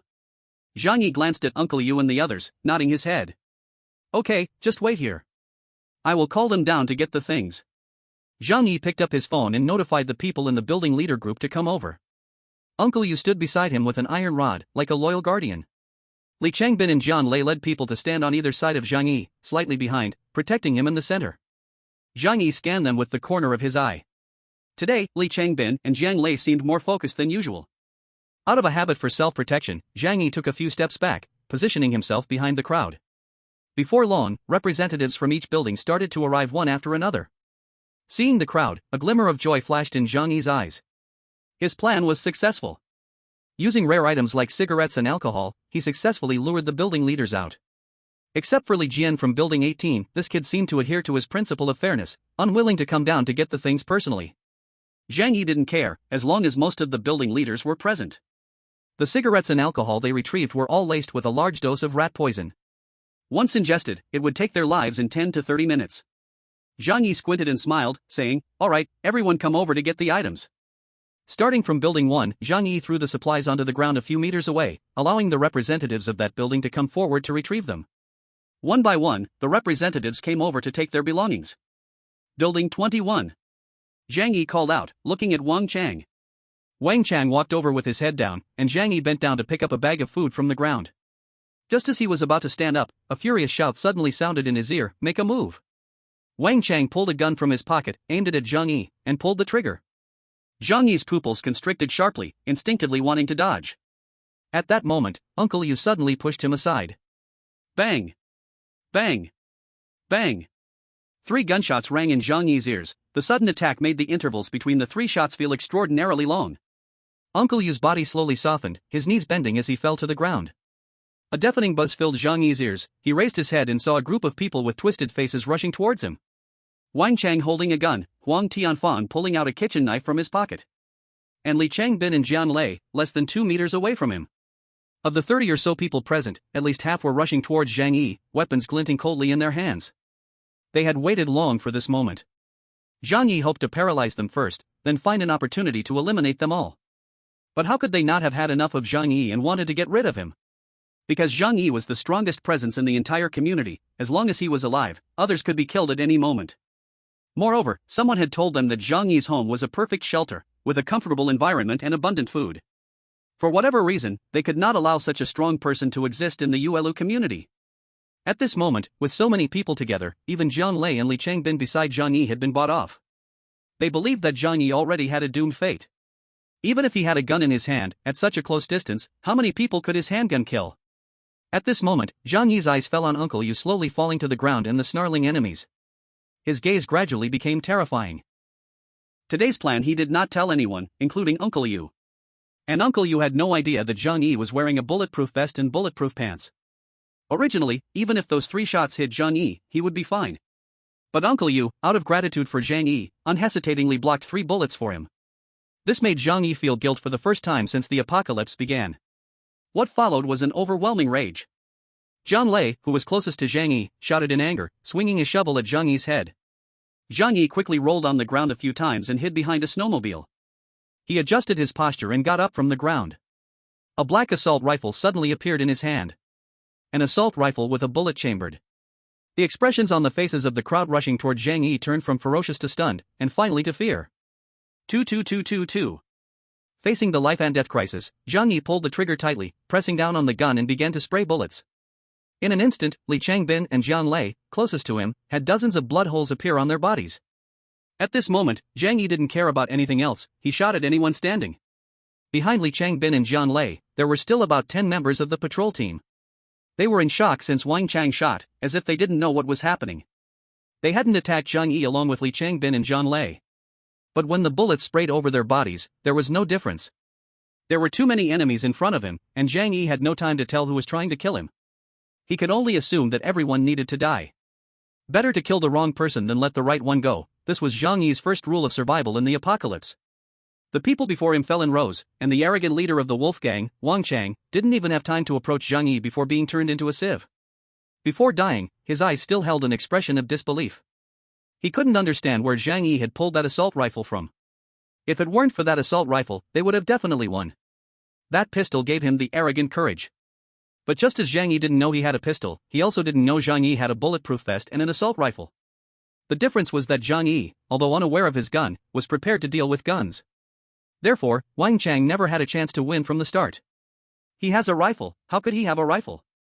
Run! Huang Tianfan was so scared that his legs went numb, tossing away the kitchen knife in his hand and turning to flee. Other building leaders also screamed in fear, turning around to escape. At this moment, they only regretted not having 2 more legs. Zhang Yi had gone completely bloodthirsty. He saw Uncle Yu lying in a pool of blood, staining the snow, completely motionless. The person might already be dead. Even if Zhang Yi's heart was harsh, he was not a cold-blooded animal. It was inevitable that something would touch his heart. Uncle Yu, thank you for blocking the bullets for me. I will avenge you and kill all of them. Zhang Yi said coldly. Since the apocalypse began, this was the first time he faced so many opponents, but the result of the battle was a one-sided slaughter. Just as Zhang Yi had said before, in the face of absolute power, all schemes and tricks are meaningless. Chapter 130, not a single one left. A magazine of bullets was quickly shot out. Zhang Yi had no time to reload, and directly threw the submachine gun to the ground. Then he drew 2 police pistols from his waist with both hands. Those people could not run fast in the snow, and Zhang Yi shot them one by one, blowing their heads off. In less than 20 seconds, almost everyone at the scene was dead. Only a few shivering individuals remained standing in the snow. He raised his hands high, with a face full of terror and pleading. Zhang Yi, we are not their accomplices, it has nothing to do with us. I swear this has absolutely nothing to do with us. Don't kill me. Zhang Yi remembered these several building leaders. When Wang Chang and the others attacked, they did not take action. So this incident was very likely not related to them. Therefore, Zhang Yi pulled the trigger in his hand. Bang! Bang! Bang! The heads of several building leaders were instantly pierced, then fell in the snow. Zhang Yi aimed his gun at the last living person, building leader Chen Lingyu. At this moment, Chen Lingyu was so scared that she was trembling, tears and snot running down her face. Zhang Yi, this matter really has nothing to do with me. I beg you to believe me. I have a 13-year-old daughter, she is abroad. I want to live and wait for her return. Zhang Yi looked at her coldly, and after 2 seconds of silence, a gunshot ended her life. The white snow was now stained red with large patches of fresh blood. Only Zhang Yi stood alone, surrounded by more than 40 corpses sprawled out. Even in the end times, it was Zhang Yi's first time killing so many people at once. He knew that most of these people may not have participated in the plot against him. For example, Chen Lingyu, for example, other members of the patrol team. But Zhang Yi had no choice. He would not allow anyone who might harm him to live. If he let a tiger return to the mountain today, it would definitely become a potential danger in the future. Dead people are the safest. You will all die sooner or later. Living like this is so hard, why don't you let me send you to heaven? Holding the gun in his hand, Zhang Yi exhaled a puff of white smoke. From this angle, I helped you escape your suffering, you should thank me. If these deceased neighbors had knowledge from beyond, they might have said, I really would thank you. After killing all the enemies, Zhang Yi's gaze swept around. Such intense gunfire had already attracted all the neighbors. They were peering out from the windows, looking at this cruel battlefield, their eyes filled with awe for Zhang Yi. Some people felt relieved, grateful for what Zhang Yi had done. Zhang Yi's gaze turned to Building 26 and Building 21, which were the territories of the Tianhe Gang and the Wolf Gang. Wang Chang and Huang Tianfang could not escape, they were the first to launch an attack on Zhang Yi. Originally, their subordinates were waiting at the door, ready to rush in and seize supplies once their boss made a move. But when Zhang Yi took out that black M4 carbine, they were filled with fear. Zhang Yi's gaze made them even more afraid. Wolfgang's second-in-command, Xiao Lu, felt icy cold all over, his voice trembling as he backed away. Retreat, quickly retreat. Don't bring this devil over. A group of terrified little criminals scrambled to escape into the hallway. Zhang Yi did not care about them, but instead walked straight to Uncle Yu. Not far away, the bodies of Li Changbin and Jian Lei lay there, with dozens of holes still oozing blood. These two were once Zhang Yi's loyal subordinates, helping him charge into battle many times. But now, for some reason, they had betrayed him. However, Zhang Yi didn't care. Anyone who betrayed him was considered normal, even Uncle Yu and Zhou Core. But after today, Uncle Yu's position in Zhang Yi's heart would become higher. At the very least, he would be worthy of being entrusted with some important things. Uncle Yu, are you still alive? Zhang Yi crouched down, while surveying the surroundings, guarding against someone coming to sneak attack, while probing Uncle Yu's pulse. There's no pulse. Zhang Yi was startled. But soon, he remembered that he still wore cut-resistant gloves. If he sensed a pulse, it would be strange. Zhang Yi had no choice but to turn his body over.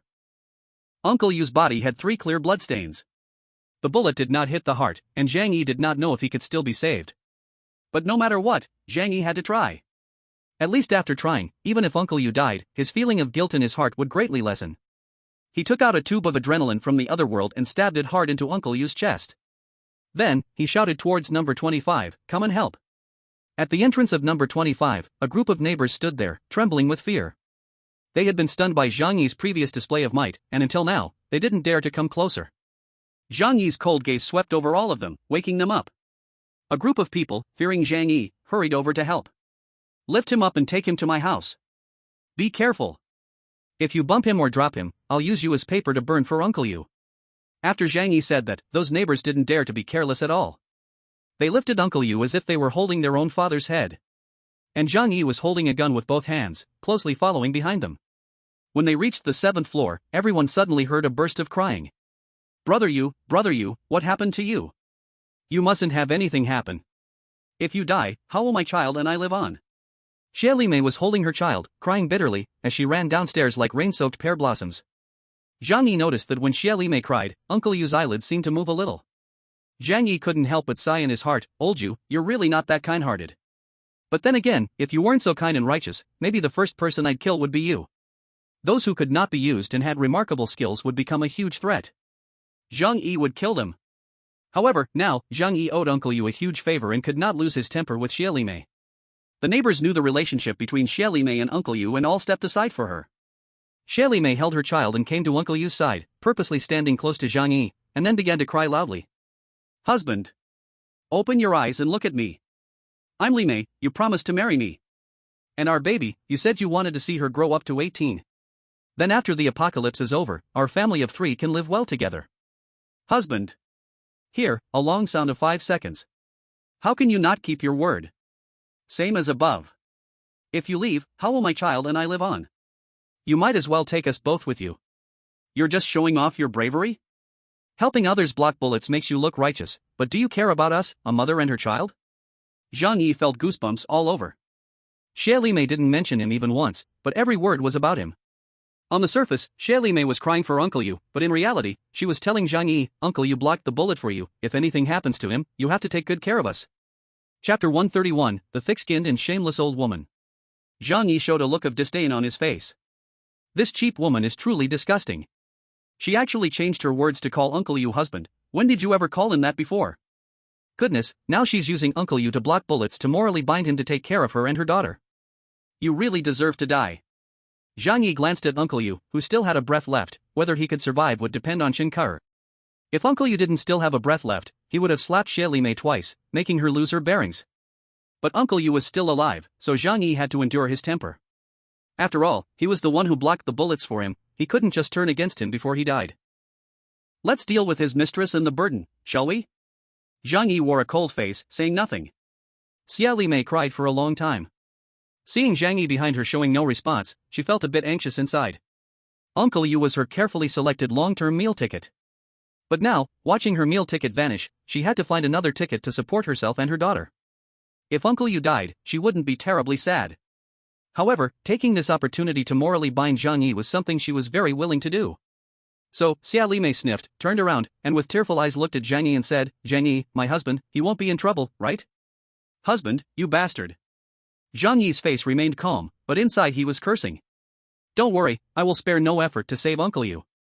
Zhou Core is the attending doctor at a big hospital. With her, there is hope for Uncle Yu's injury to heal. His other dimensional space contained many things, including 3 large containers of medicine, as well as medical equipment he later found in the warehouse area. Zhang Yi only had one sentence: he would do everything he could to save Uncle Yu. But whether he could succeed depends only on fate. Xie Li Mei cried, if anything happens to him, I don't want to live anymore. Zhang Yi remained silent, not wanting to engage in this topic. Seeing Zhang Yi indifferent, Xie Li Mei secretly cursed, Zhang Yi, you heartless one, Uncle Yu took a bullet for you, can't you protect the 2 of us for his sake? She hated Zhang Yi in her heart, but dared not say it out loud. With tears in her eyes, she reached out and handed the tightly wrapped baby in her arms to him. Zhang Yi, if my husband dies, I don't want to live anymore either. But please, for my husband's sake, take good care of the child. I beg you. Zhang Yi quickly replied, Sister Xia, what are you saying? I will do my utmost to save Uncle Yu. He waved his hand, refusing to take on this burden. Xia Li Mei quickly followed up, what if he can't be saved? Zhang Yi's gaze was serious, I will do everything I can. But what if even after doing everything he can't be saved? Don't worry, I will definitely try my best. I believe you also hope that Uncle Yu is fine, right? Zhang Yi stared into Xie Li Mei's eyes, asking each word clearly. Xie Li Mei was rendered speechless by Zhang Yi's rebuttal. Her urgent questioning of Zhang Yi about whether he would help take over if Uncle Yu died seemed almost like she was looking forward to Uncle Yu dying. Of course, I definitely hope my husband lives well. Xie Li Mei witnessed Zhang Yi's eloquence and didn't dare to act smart, she could only continue crying while holding the child. Zhang Yi had Uncle Yu carried to the doorway of his home. Since it was the 24th floor, they had changed 2 batches of neighbors. Even so, they were panting heavily. But no one dared to complain a word. Because they knew if Zhang Yi were unhappy at this moment, he would kill them without hesitation. Zhang Yi instructed them to put the person down and then said, you all go. Others were relieved and hurried down the stairs. Xie Li Mei held the baby in her arms, crying while looking at Uncle Yu. Zhang Yi frowned, Sister Xia, you should go back. They're about to operate on Uncle Yu to remove the bullet. You can't help at all by staying here. Upon hearing this, Xie Li Mei firmly said, no. Right now, he needs someone to be with him the most, I cannot leave his side. After saying this, she squatted down and hurriedly held Uncle Yu's hand tightly. Uncle Yu's painful expression lessened a bit at that moment. Zhang Yi wanted very much to give her a shot, but with Uncle Yu right next to them, it was hard to act. Right now, saving Uncle Yu was urgent. Zhang Yi didn't dare to delay any longer, so he could only reach out and open the door. As the door opened, for Xie Li Mei, it was like opening the door to a fairyland. The cold ice apocalypse had arrived for a month, and she had survived the most torturous month in the cold environment. If it weren't for Uncle Yu warming her and the child with his body every night, they would have died long ago. So at this moment, feeling the warm wind blowing in the room, looking at the familiar yet strange arrangement of the civilized society, her tears streamed down silently. This time it was not pretend, but a true display of emotion. Zhang Yi called Zhou Kor to help him move Uncle Yu. Xia Li Mei unconsciously embraced the child and entered the room. She saw the water dispenser in the corner, and immediately swallowed a gulp of saliva, then hurriedly grabbed a cup from the table and walked over to start gulping hot water. Zhou Kor and Zhang Yi witnessed the scene. Zhou Kor's eyes held a hint of surprise, as if she did not understand why Zhang Yi allowed her to enter. But when she saw Uncle Yu covered in blood at the door, she immediately understood. Zhang Yi's eyes also showed disdain because Xia Li Mei had taken his cup. She had already filled the cup, then pleasantly blew on it a couple of times before drinking. Hoo! Hot water tastes so good. Xia Li Mei had a face full of happiness. Suddenly, she thought of something and looked at the baby in her arms. Zhang Yi, do you have any milk powder at home? Zhang Yi and Zhou Kor were moving Uncle Yu when they heard Xia Li Mei's words, and Zhang Yi's face became extremely grim. What did you say? Xia Li Mei was startled by Zhang Yi's gaze, and she then remembered the current situation. Holding the water cup, Xia Li Mei said timidly, the baby also needs to drink something. My husband is very caring for the child. Zhang Yi's gaze was icy as he stared at her, come here and help. Otherwise, I'll directly throw you out. Xia Li Mei did not dare to say more and had to follow with the baby. Zhang Yi and Zhou Kor moved Uncle Yu to an empty room. Zhang Yi's home had 3 bedrooms and 1 living room. In addition to his and Zhou Kor's rooms, there was another room. Usually of little use, Zhang Yi used it to store a silent generator. The entire safe house was powered by 3 silent generators. Chapter 132, Counterattack, Destroy the Building. Zhang Yi moved the engine aside and then directly took out a large white bed from the alternate space. This scene left Xia Li Mei dumbfounded. Magic trick? She could not comprehend what was happening before her. Zhang Yi did not bother to explain anything to her. He said to Zhou Kor, spare no effort to save Uncle Yu. Tell me what medicine and medical equipment you need, I will try to provide it for you. Zhou Kor was someone who had seen big scenes, and although Uncle Yu was covered in blood, she remained calm. She confidently told Zhang Yi what she needed. Zhang Yi took out the medicine and equipment from the alternate space and handed it to Zhou Kor. How is the situation? Is there still hope for rescue? Zhang Yi asked in a deep voice. Zhou Kor skillfully changed into the proper clothes, mask, and gloves. Her focused demeanor became professional, even with a hint of holiness. After she cut open Uncle Yu's clothes with scissors, her brow furrowed deeply. The situation is not optimistic. The location of the bullets is very dangerous. If they hit the organs, there may be no chance with the current conditions. Zhang Yi took a deep breath and then patted Zhou Kor on the shoulder. Do your best. He had done all he could, and if Uncle Yu could not survive, there would be no other way. Xia Li Mei pretended to cry again. Zhang Yi found her annoying and scolded, shut up. Don't disturb Uncle Yu, if you affect the surgery, you should know the consequences. Xia Li Mei's crying immediately stopped.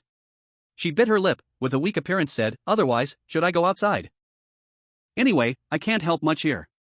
How comfortable it is outside. There are soft sofas, warm water to drink, and a big TV to watch. When she came, she caught a glimpse of food in the kitchen. Xia Li Mei couldn't wait to distance herself from this bloody room and enjoy the comfort outside. Zhang Yi's mouth curled up into a cold arc. He stared at Xia Li Mei and said one word at a time, this operation is very important, it concerns your husband's life. So you need to stay here to help. Xia Li Mei hurriedly said, but I can't heal people.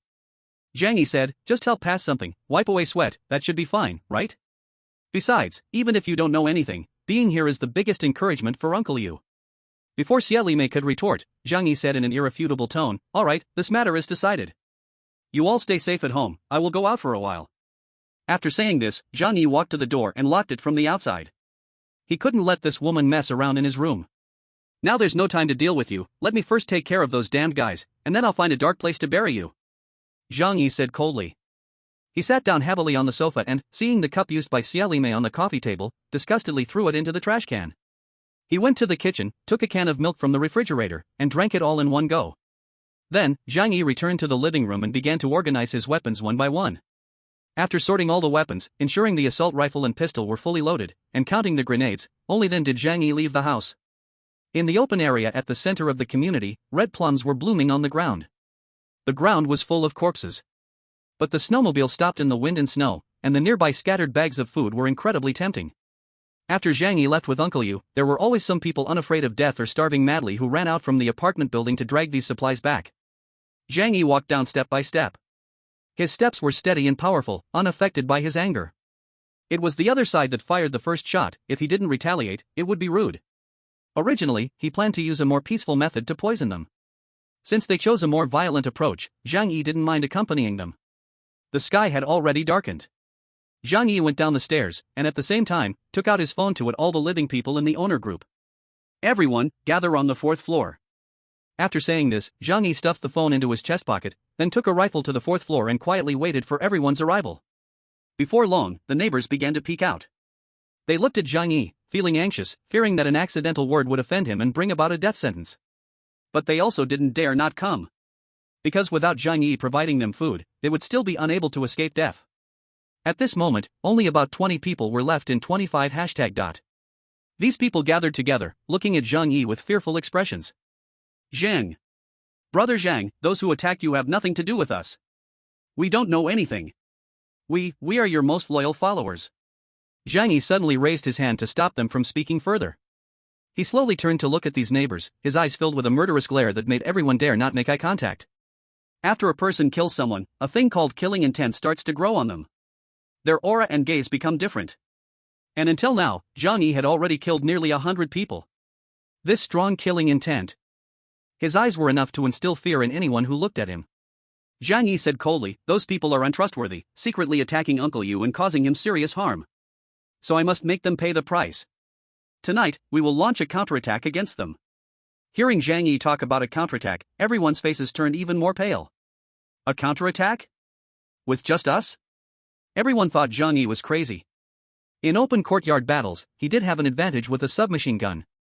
But late at night, for over 10 of them to go for a surprise attack was just too risky. To put it bluntly, if someone pushed a big rock down from the building, it could crush Zhang Yi. Zhang Yi said, you don't need to worry about this. I'll deal with the people inside the building, you all keep watch around. If you see someone jumping down from the building, just go up and stab him. Everyone still listened in confusion, unable to understand why anyone would want to jump down from the building. However, as long as Zhang Yi didn't let them go for an attack late at night, that was enough. So, a group of people nodded obediently, indicating they were willing to follow Zhang Yi's orders. Zhang Yi pointed ahead at Building 21, which was the territory of the Crazy Wolf Gang. Now, go and surround that building for me. Chapter 133, Hanging Oven Smoked Duck. The neighbors from Building 25, following Zhang Yi's orders, picked up weapons and arrived next to Building 21, surrounding it. They also didn't know what Zhang Yi planned to do. If a fight really broke out, this loose encirclement seemed to have no meaning. At this moment, the members of the Crazy Wolf Gang upstairs also noticed something unusual. Zhang Yi has brought people to surround us. A small-time gang member warned. Everyone instantly felt chills down their spines, their hair standing on end. Just moments ago, Zhang Yi had killed so many people, including their leader Wang Chang, which had already left these pups pale with fear. Now knowing that Zhang Yi was coming, their mental state nearly broke down in panic. It's over, how can we fight against that devil? He's too terrifying. A blonde boy covered his head, crying in despair. At this moment, Xiao Lu, the second in command of the Crazy Wolf Gang, rushed over, grabbed him by the collar, and slapped him twice. Then he shouted at everyone in anger, what are you afraid of? This building is our stronghold, even if Zhang Yi has a gun, he will have to pay a heavy price to break in. Everyone, get your spirits up, and let's fight him. With Xiao Lu as the second in command, he barely kept the members of the Crazy Wolf Gang from falling apart. They held onto their spirits, gripped their weapons tightly, and guarded around every trap. They only waited for Zhang Yi to rush in before they would fight him with all their might. However, Zhang Yi did not come in as they had imagined. He only ordered people to watch every window of Building 21 to prevent anyone from jumping out and escaping. Then, he arrived at the entrance of the 4th floor of Building 21. After a flash of white light in his right eye, a pile of freshly cut wetwood filled the room. Next came a heap of cheap synthetic clothing, nearly filling the entire room. Only then did Zhang Yi take out a barrel of gasoline from his space and throw it onto the ground.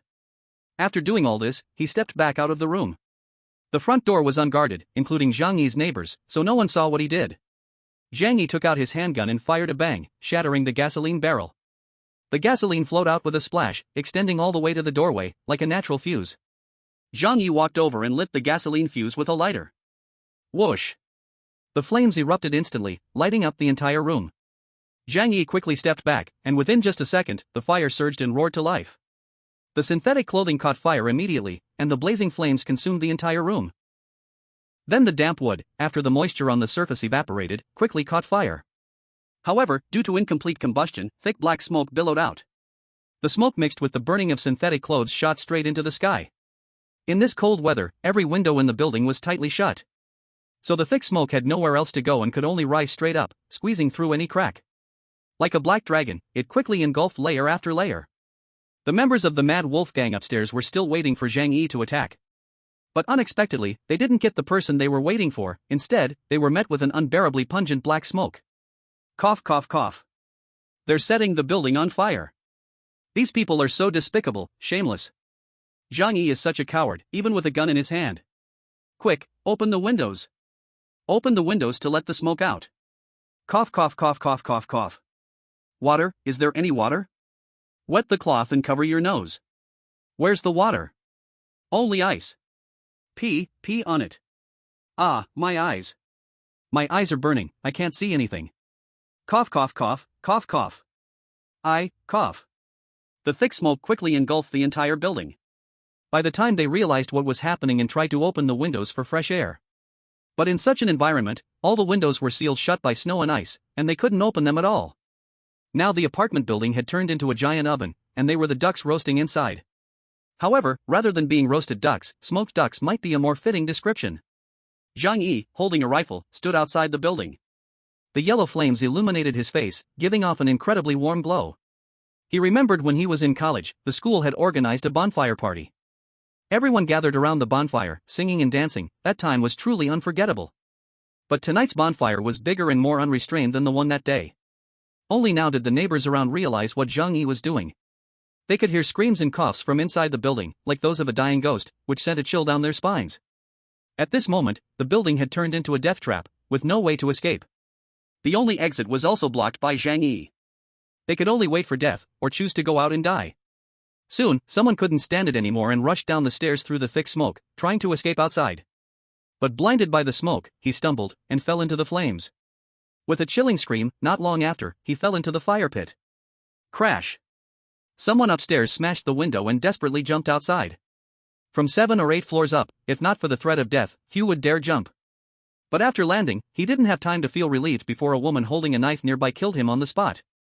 2 neighbors beside her laughed and said, "Li Yun, you're getting more and more capable. In the past, you wouldn't even dare to kill a chicken." Li Yun was pleased by the compliment and smiled happily. She casually wiped the blood off her face and said, "Everyone is working hard, I can't fall behind." Just as she was speaking, she noticed another person falling down. That person was spitting blood, his eyes filled with ash, and it was clear he wouldn't survive, yet his body was still twitching. "Ah, there's another one, let me do it." Li Yun happily walked over, then raised a cleaver and with a thud, chopped off the person's head. The other neighbors were doing the same work. The people upstairs had no idea what awaited them below. They only thought breaking the windows and jumping outside was the way to survive. The neighbors were working hard, enjoying the experience. Because today, they were feeling the warmth they hadn't felt in a long time. Looking at the blazing fire, everyone's face wore a warm smile. This flame is so beautiful. Yes, it would be great if we could have this kind of ceremony more often in the future. While everyone was busy, Zhang Yi stood at the door, enjoying the warmth of the moment. Inside the community, other buildings also noticed the commotion happening here. Flames soared into the sky, thick smoke billowed, and the occasional desperate screams filled their hearts with terror. What should we do? Will Zhang Yi use the same method against us? Everyone in the other buildings had this thought. Instead of waiting to die, why not go out and fight Zhang Yi? But what could they fight with? Could they pit their flesh and blood against Zhang Yi's assault rifles? The scene of Wang Chang and over 40 others being shot to pieces was still fresh in their minds. They didn't dare. It's alright, Zhang Yi won't attack everyone, he won't. There's a reason for every grudge, I didn't participate in this matter. They held on to this kind of fantasy in their hearts. Rather than go to their deaths, it was better to pray that others would have mercy on them. Chapter 134, Burning. The fire in Building 21 had been blazing fiercely for more than half an hour, and the flames began to slowly diminish, but the thick smoke showed no signs of stopping. According to normal assumptions, there shouldn't be any living people inside the building by now. They had no means of ventilation and no good way to stop toxic gases from entering their bodies. So the only result awaiting them was to die in pain. Even if there were still some people who had narrowly escaped death, as long as they stayed inside, death was just a matter of time. because the thick smoke wouldn't dissipate in a short time. Zhang Yi turned around and walked toward Building 26. Let's go, we'll move on to the next one. The neighbors in Building 25 were already bloodthirsty. This was their first experience of such exhilarating slaughter. The feeling of controlling others' lives thrilled them deeply.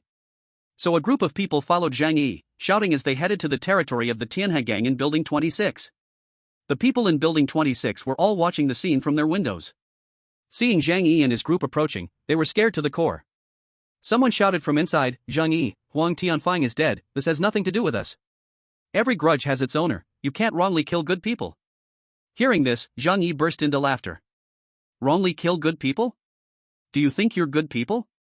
Zhang Yi squinted, his eyes filled with deep sarcasm. Of those who are still alive in your building, which one hasn't stained their hands with 5 lives?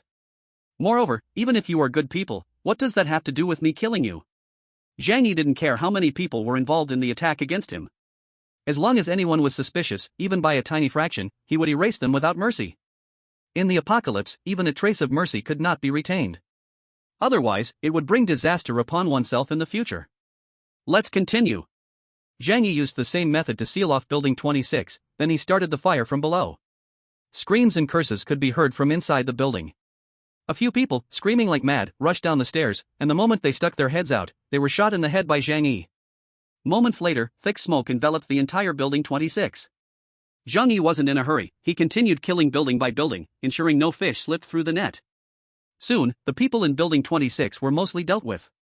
He didn't stop and continued walking toward a few other buildings, all of which were the units of leaders confirmed to have participated in the attack against him. 5 buildings, flames soared, smoke billowed. It lit up the entire community. Even the increased temperature in the surrounding air caused the surrounding ice and snow to start melting, and the horizon sank lower. The residents of other buildings suddenly felt a chill down their spines, many were so scared they wet themselves. Zhang Yi calculated the time, and at this speed, he should not be able to finish in one night.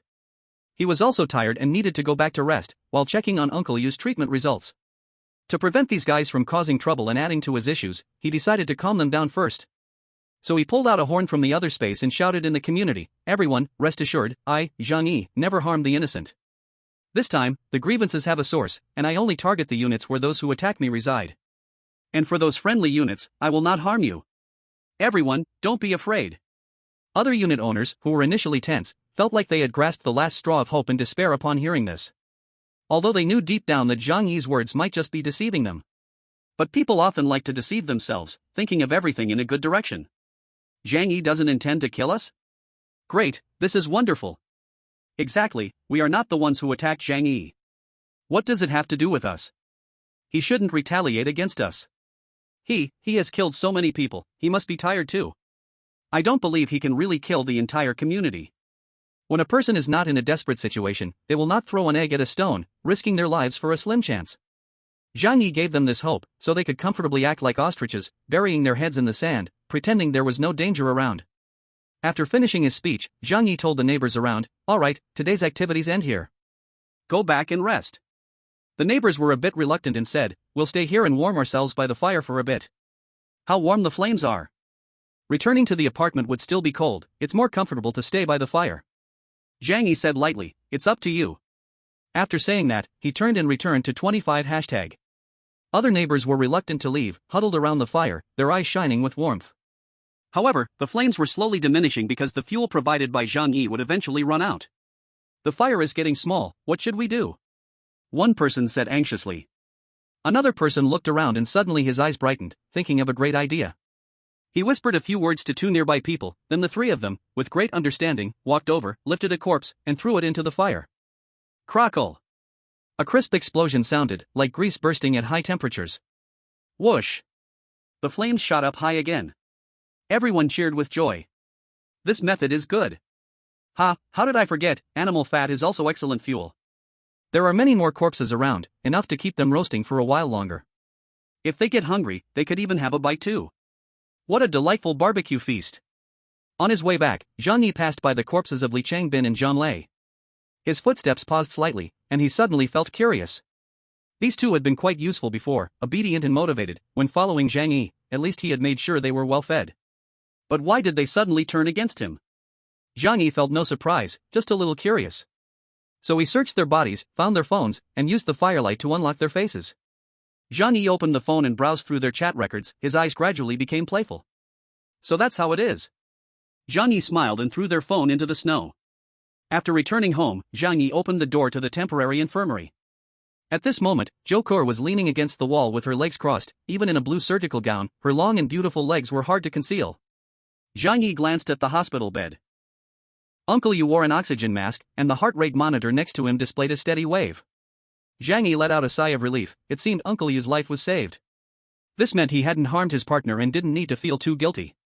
Chapter 135 Second Mutant. Zhang Yi said to Zhou Ker, thank you for your hard work. Zhou Ker smiled and shook her head, I'm happy to help you. While they were chatting, Xia Mei suddenly walked over with a child in her arms. She had a pitiful look on her face and said to Zhang Yi, we have been hungry all day. Can you get something for me and the baby to eat? Zhang Yi looked down at the woman with a mocking gaze. If it weren't for Uncle Yu, he would have thrown this troublesome woman into the snow long ago. But now she had successfully aroused Zhang Yi's disgust, so to him, she was already equivalent to a dead person. Zhang Yi still had other people to deal with, so he spared her life for the time being. Zhang Yi didn't waste any more words. With a flick of his right hand, a box of instant noodles appeared in front of Xia Mei. Take these to eat. After all, you are all Uncle Yu's family, and I won't let you go hungry. Xia Mei was dumbfounded at this scene. What kind of magic is this? Zhang Yi couldn't be bothered to answer her.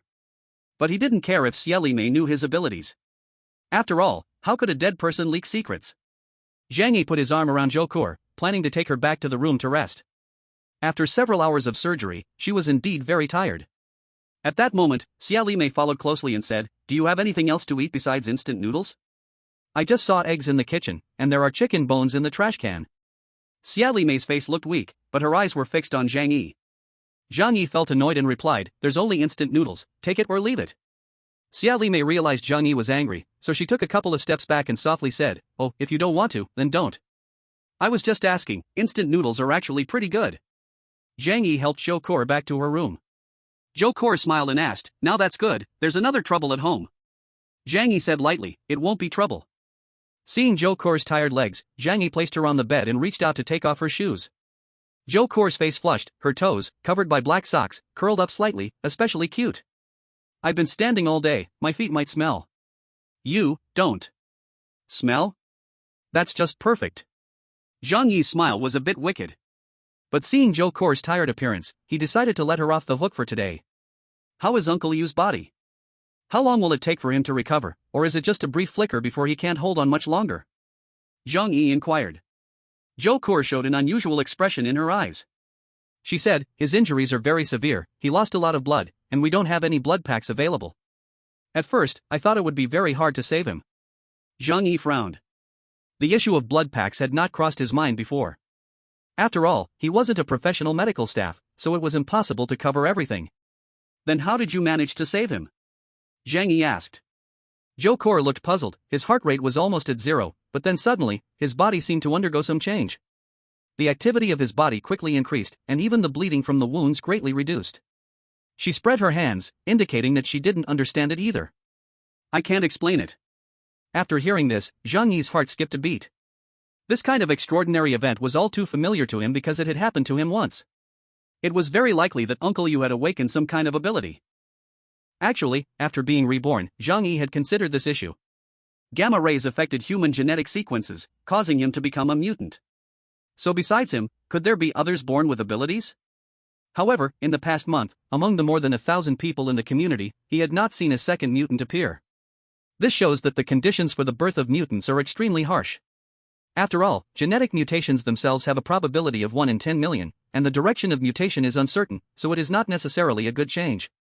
Unexpectedly, Uncle Yu had actually become the second mutant aside from him. Is it possible that one can awaken in a near-death state? This might be one of the prerequisites for awakening. If that's the case, the conditions are too strict. Because in a near-death state, unless you have the ability to heal injuries, even if you awaken, you will die. If Uncle Yu hadn't met me, he would have undoubtedly died. Zhang Yi realized this and felt much more relaxed. Calculating by this ratio, the probability of him encountering another mutant in the future is extremely low. However, he did not know what kind of ability Uncle Yu had awakened. After thinking for a while, Zhang Yi said to Zhou Ker, from now on, you need to inject Uncle Yu with a certain dose of muscle relaxant or sedative every day. It cannot affect his body but must control his movements. Zhou Ko was a bit surprised, but after a little thought, she guessed something. Did Uncle Yu also develop some sort of special ability like you? Zhang Yi nodded. I think so, but we have no experience with this kind of thing and are unsure about what he will become later. You know the Hulk, right? He is a mutant caused by gamma rays. Zhang Yi shrugged and smiled bitterly. What if Uncle Yu also turns into the Hulk and loses control? He could easily destroy this house. Zhang Yi deliberately exaggerated, but in reality, based on the conservation of energy, even if Uncle Yu transforms now, he wouldn't have too much power. However, for safety reasons, Zhang Yi still needed to observe him for a while to ensure his mutation was not harmful before feeling at ease. Zhou Ko nodded. That's easy, just leave it to me. Zhang Yi kissed her and gently said, you must be tired today, so rest early. Zhou Ko glanced outside. What about Uncle Yu? Can Xie Li Mei take care of him? Is she capable? Zhang Yi smiled faintly. Although she's a very annoying woman, she isn't that stupid. She knows that if something happens to Uncle Yu, I will instantly remove her. So she will take care of him more carefully than you. Zhou Ko nodded. That does make sense. Zhang Yi told Zhou Ko to rest early, and he then walked out, just in time to see Xie Li Mei preparing instant noodles with hot water. And her eyes were looking around, not knowing what she wanted to steal. Zhang Yi walked up to her and said, Sister Xie, you can stay with Uncle Yu. You can take care of him at night. Xie Li Mei nodded, appearing obedient. Zhang Yi made a gesture to invite her in, and she obediently walked into the room. Then Zhang Yi locked the door from the outside. Chapter 136, Stabbing Sunshine. After Zhang Yi finished handling the matters at home, he walked out the door with a gun. There was one matter that was time to put an end to. At this moment, the entire building was empty, with very few people present. The neighbors had all gone out for a barbecue, and only 2 houses in the building had people inside.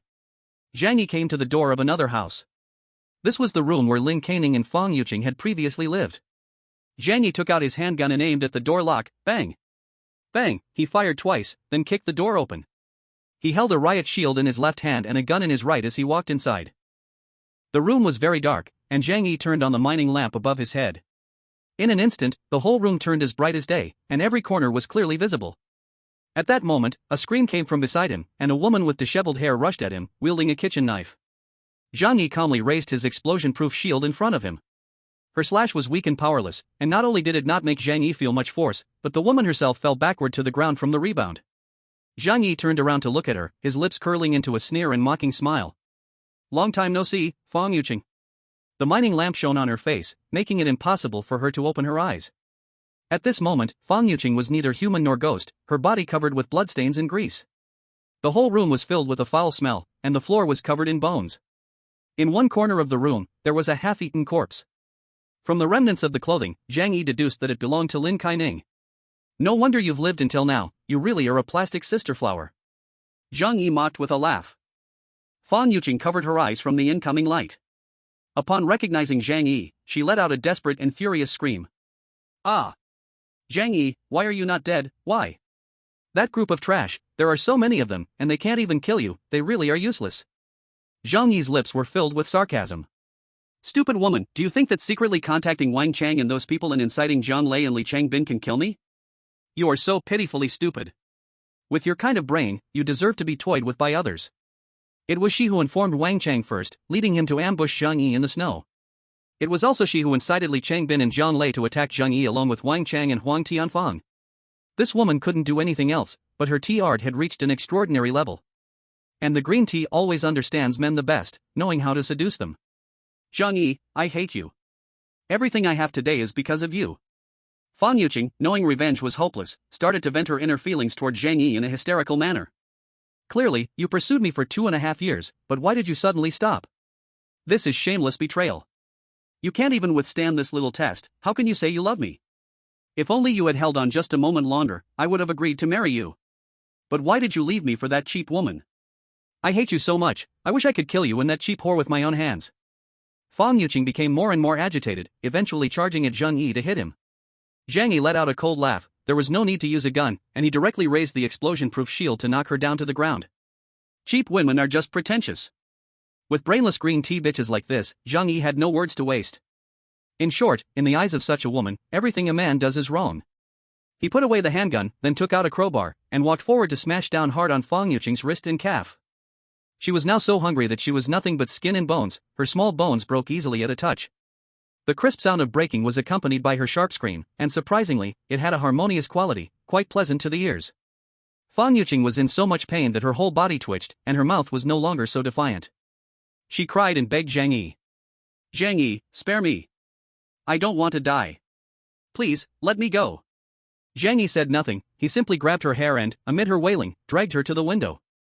Zhang Yi smashed the security window on the balcony with the crowbar. Fan Yuqing knew what Zhang Yi wanted, he was going to throw her down from this 8th floor height. By then, she would either die from the fall or break her bones and freeze to death in the snow. Tears and snot streamed from Fan Yuqing's face. "Zhang Yi, let me go, let me go. You can make me do anything. I was wrong, I truly was wrong." Zhang Yi listened to her miserable voice, yet felt especially pleased inside. He couldn't help but recall the previous lifetime. She was pitiful, like a delicate white lotus, tears swirling in her eyes, begging him to open the door. Then, what awaited him was a merciless feast. "You deserve it." Zhang Yi laughed. He put away the crowbar and took out a sharp dagger, and with Fan Yuqing's terrified eyes, slash, he cut her clothes. Slash. Slash. Moments later, Fan Yuqing had turned into a snow-white sheep. This sheep was obviously malnourished, nothing but skin over bones. Her lips turned purple from the cold, yet thinking Zhang Yi wanted to sleep with her, she trembled and said, "You can sleep with me, just let me live." Zhang Yi stared at her naked body for a few seconds and sighed in disappointment. "You become as thin as a stick, and your fat is so shriveled, what's the point?" Zhang Yi wasn't so desperate that he would settle for this level. He tore Fan Yuqing's clothing apart, just to thoroughly humiliate her. He loathed Fan Yuqing deeply, but after all, he had once desired her body, chasing her for 2.5 years. But now, seeing her, he found it revolting instead. Zhang Yi lifted her frail ankle with one hand, and amidst her screams, he dragged her up backward. This withered woman resembled a deflated doll, lacking any sense of beauty, filthy and ugly, making one feel disgusted. Zhang Yi's face was full of disgust, while a sense of dark amusement grew in his heart. He glanced at the dagger in his hand, made in Switzerland, feeling a bit reluctant. So, Zhang Yi looked around and picked up a broken bone from the ground, one end sharp with a jagged edge.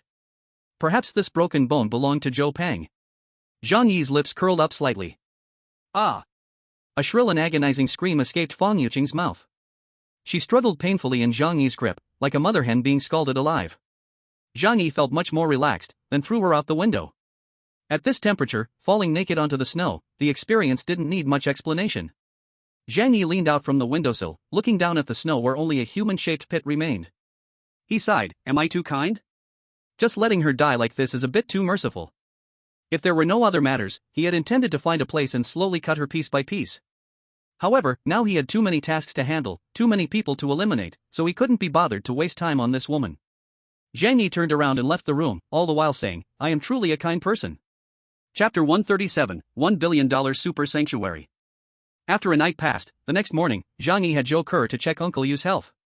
The results surprised Zhou Ke. She said to Zhang Yi, "The recovery is excellent, the speed is more than 10 times that of a normal person." Zhang Yi was even more certain that Uncle Yu had indeed awakened his abilities. "I see. Take good care of him, make sure he gets better." He patted Zhou Ke's cute bottom, giving her a deep look. Zhou Ke nodded knowingly, then took an injection from the medical box and slowly injected it into Uncle Yu's arm. Xia Limei saw them finish, walked over with a smile, and made a request.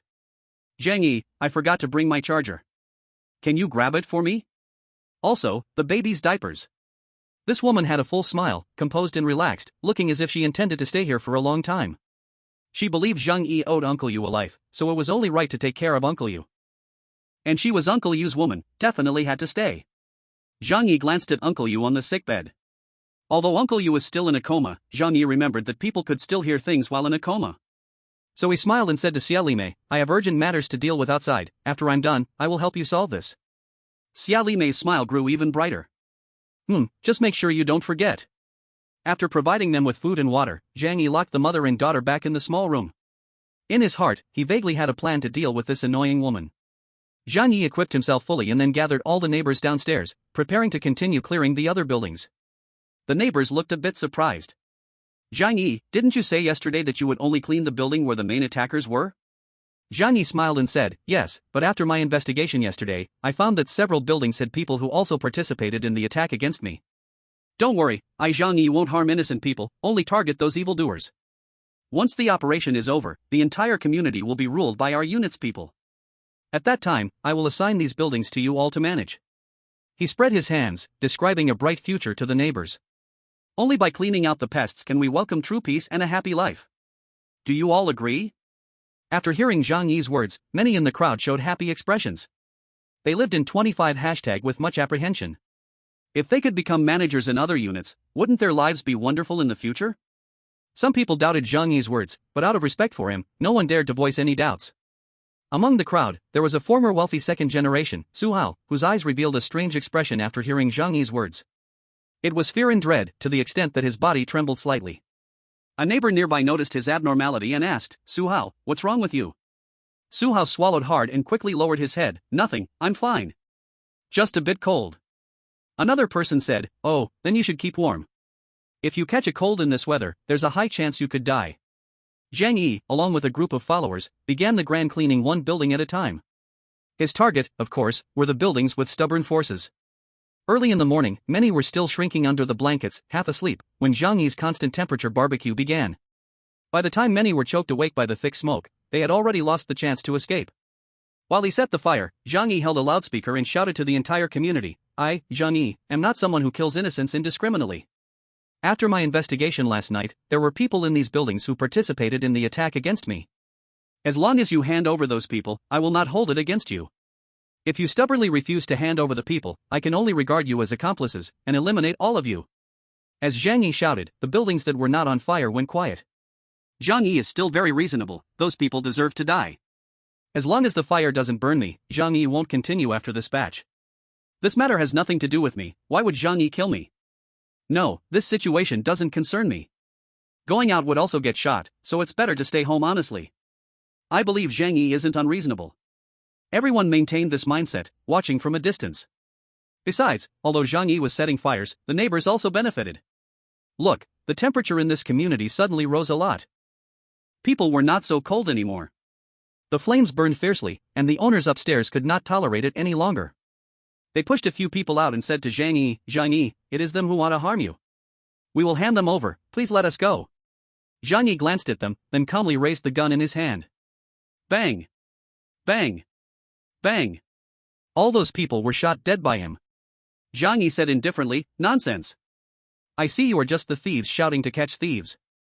You say it's true? Do you have evidence? After a whole morning, Zhang Yi had cleaned out 7 apartment buildings. In the entire community, 12 apartment buildings had been completely wiped out by Zhang Yi. In the remaining 18 apartment buildings, there were fewer than 500 living people. And the buildings he left behind were the weakest ones, which had not attacked him in yesterday's raid. Zhang Yi rubbed his temples. He felt the killing could stop here, as the remaining people could no longer pose a threat to him. If he continued to kill, he really worried about his mental state breaking down. Let's end today's cleansing here. We'll talk about the buildings in front later. After Zhang Yi finished speaking, he turned around and left, planning to go back and rest well. In the crowd still immersed in the barbecue funeral revelry, a figure suddenly detached from the group and followed Zhang Yi's direction. The footsteps behind were clearly audible, and Zhang Yi coldly looked back. What do you want? Su Hao hurriedly raised both hands. Brother Zhang, don't misunderstand. I have very important information to tell you. Zhang Yi snorted with disdain. Very important information? The entire community had already been dealt with by him, what could be so important? Su Hao looked around and lowered his voice to Zhang Yi. Brother Zhang, have you heard about the Doomsday shelter built by Wang Ximing, the son of the richest man in Jiangnan, for $1 billion? Chapter 138, Fishing or Surrendering? Su Hao's words instantly pulled Zhang Yi's memory back to over a decade ago. In the 30s, sci-fi movies suddenly became popular all over the world, especially Doomsday-themed films. It is said that the origin started with China's The Wandering Earth series of films.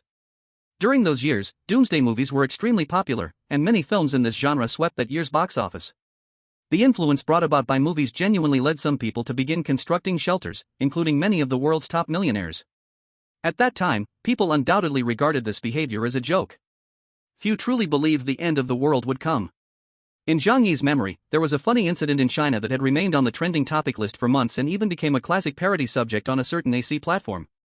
That was when Wang Ximing, the son of the richest man in Jiangnan, spent $1 billion building a shelter claimed to be indestructible from the outside. By the way, that shelter was built by the Zhanlong Security Company. And Zhang Yi later went to find the Zhanlong Security Company, which was somewhat related to this matter. However, after that, there was no news about that shelter. There is no shortage of gossip in the world. People regarded this matter as just a little whim of a rich second-generation heir. Zhang Yi quickly recalled the events of that year in his mind. He looked at Su Hao in front of him, and his gaze became serious. Do you know where that shelter is?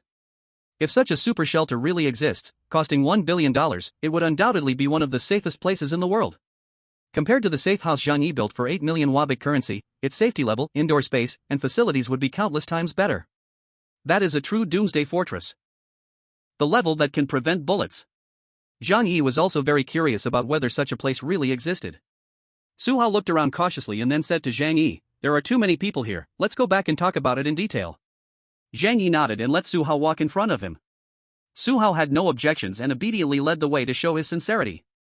The two returned to building 25 and then came to the room on the 8th floor. Zhang Yi closed the door behind him, leaned against the wall, and crossed his arms, saying to Su Hao, "Now that there's no one here, tell me in detail." Su Hao did not hold back, he understood Zhang Yi's personality and dared not ramble. So he directly said, "Wang Ximing's shelter is actually Yunk Manor number 101. Yunk Manor number 101? Zhang Yi repeated the name and suddenly remembered what kind of place it was. It was one of the 4 most expensive villa areas in Tianhai City. The land price there was so valuable that saying it was priceless was an understatement. Reportedly, the cheapest villa there cost over 100 million. So those who could live there were not ordinary rich people. And Yunk Manor number 101 was the villa of Wang Ximing, the son of the richest man in Jiangnan back then, also rumored to be a super luxury house worth 250 million. After old Wang passed away, Wang Ximing inherited his family's trillion-dollar assets. Although he indulged in pleasure and was not skilled in management, he once fell off the rich list. Yet this person was known as the number 1 young master in Huadua because he enjoyed unimaginable riches for nearly 40 years. There were rumors that over 80% of the first-line stars in Huadua had slept with him. Some even said he had dated tens of thousands of girlfriends. Zhang Yi crossed his arms and looked playfully at Su Hao in front of him. "Why are you telling me this news? No good deed goes unpunished. If that shelter really was as rumored, costing $1 billion, he definitely could not storm in with just a few guns. So, he wouldn't entertain any reckless thoughts to avoid losing his own life. But Su Hao said, "I am telling you this news because I hope to follow you. As long as you let me be your loyal junior, I will help you take that shelter." Zhang Yi squinted his eyes, carefully observing the man in front of him. A shelter costing $1 billion was undoubtedly very attractive to Zhang Yi. He was about to finish his work in the Yuelu neighborhood, and he had already killed most of the people he needed to. Out there, some people still believed he possessed a lot of supplies. At this time, leaving after finishing the task and hiding deep within himself was the wisest choice. If he could find an even better shelter, he would certainly be willing to go there. But could he trust the person in front of him? Ha ha. Zhang Yi sneered, without any need for thought, he wouldn't believe it. "Do you take me for a fool? If such a good place really existed, would you tell me?" Su Hao quickly explained, "Although I know where that place is, Wang Ximing is currently the owner. With just my strength alone, I can't take it down. That's why I am here to seek your help. As long as you are willing to let me follow you and ensure I have enough to eat and wear, I will do my utmost to help you." Zhang Yi scoffed. There was not a trace of fluctuation on his face, and he replied calmly, "Since it's a top-level shelter, how can it be so easy to attack? Moreover, if we calculate carefully, there isn't much friendship between us. You suddenly present me with such a big gift, do you think I would believe in free lunches?" Seeing Zhang Yi so cautious, Su Hao had already told him the location of the shelter, and the other party remained unmoved. He gritted his teeth and spoke an important piece of information. "I not only know the location of that shelter, but I have also been inside. I basically understand the layout inside. In fact, I still had contact with Wang Ximing before. He found out about you through some channels. So, he actually suggested that I bring you over, and then take the opportunity to snatch away the supplies and snowmobile in your hands." A glint of killing intent flashed in Zhang Yi's eyes. Su Hao, scared, hurriedly waved his hands to explain, "But I refused him at that time. I wouldn't dare to have any ideas about you." Zhang Yi let out a cold laugh. His gaze was icy, staring at Su Hao, and he said word by word, "Perhaps, you are also playing a fishing game with me now." As soon as he finished speaking, Zhang Yi's gun was pressed against Su Hao's forehead. "I'm going to shoot you right now," Zhang Yi said coldly.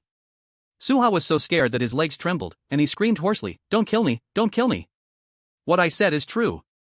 You believe me, you believe me." Bang! After the gunshot, Su Hao's pupils contracted, and his body went limp. Zhang Yi's shot did not hit his head but grazed past his ear. This gunshot scared Su Hao's courage away. He sat on the ground, gasping for breath. "Brother Zhang, don't kill me, what I said is true. Zhang Yi narrowed his eyes, slowly squatting down, and asked Su Hao, "Give me a satisfactory explanation that makes me believe you were not plotting against me with Wang Ximing. Then you still have a chance to live." Su Hao took a few deep breaths, trying to calm his emotions. He said, "Because compared to opposing you, following you gives me a chance to live, right? I've seen your methods, I'm not that stupid to dare to be your enemy. In contrast, dealing with Wang Ximing, who has lived in that shelter, is much easier." Moreover, Su Hao gritted his teeth and said, "I want that dog Wang Ximing to die even more than I want to deal with you." A glimmer of interest flashed in Zhang Yi's eyes. "Oh, aren't you friends?" "Friends? Ha!" Su Hao's smile was filled with resentment and bitterness. "I am not friends with him at all. In his eyes, I might as well be no different from a dog." Su Hao explained the relationship between the two of them to Zhang Yi. "Our Su family is considered a wealthy and influential family in Tianhai City.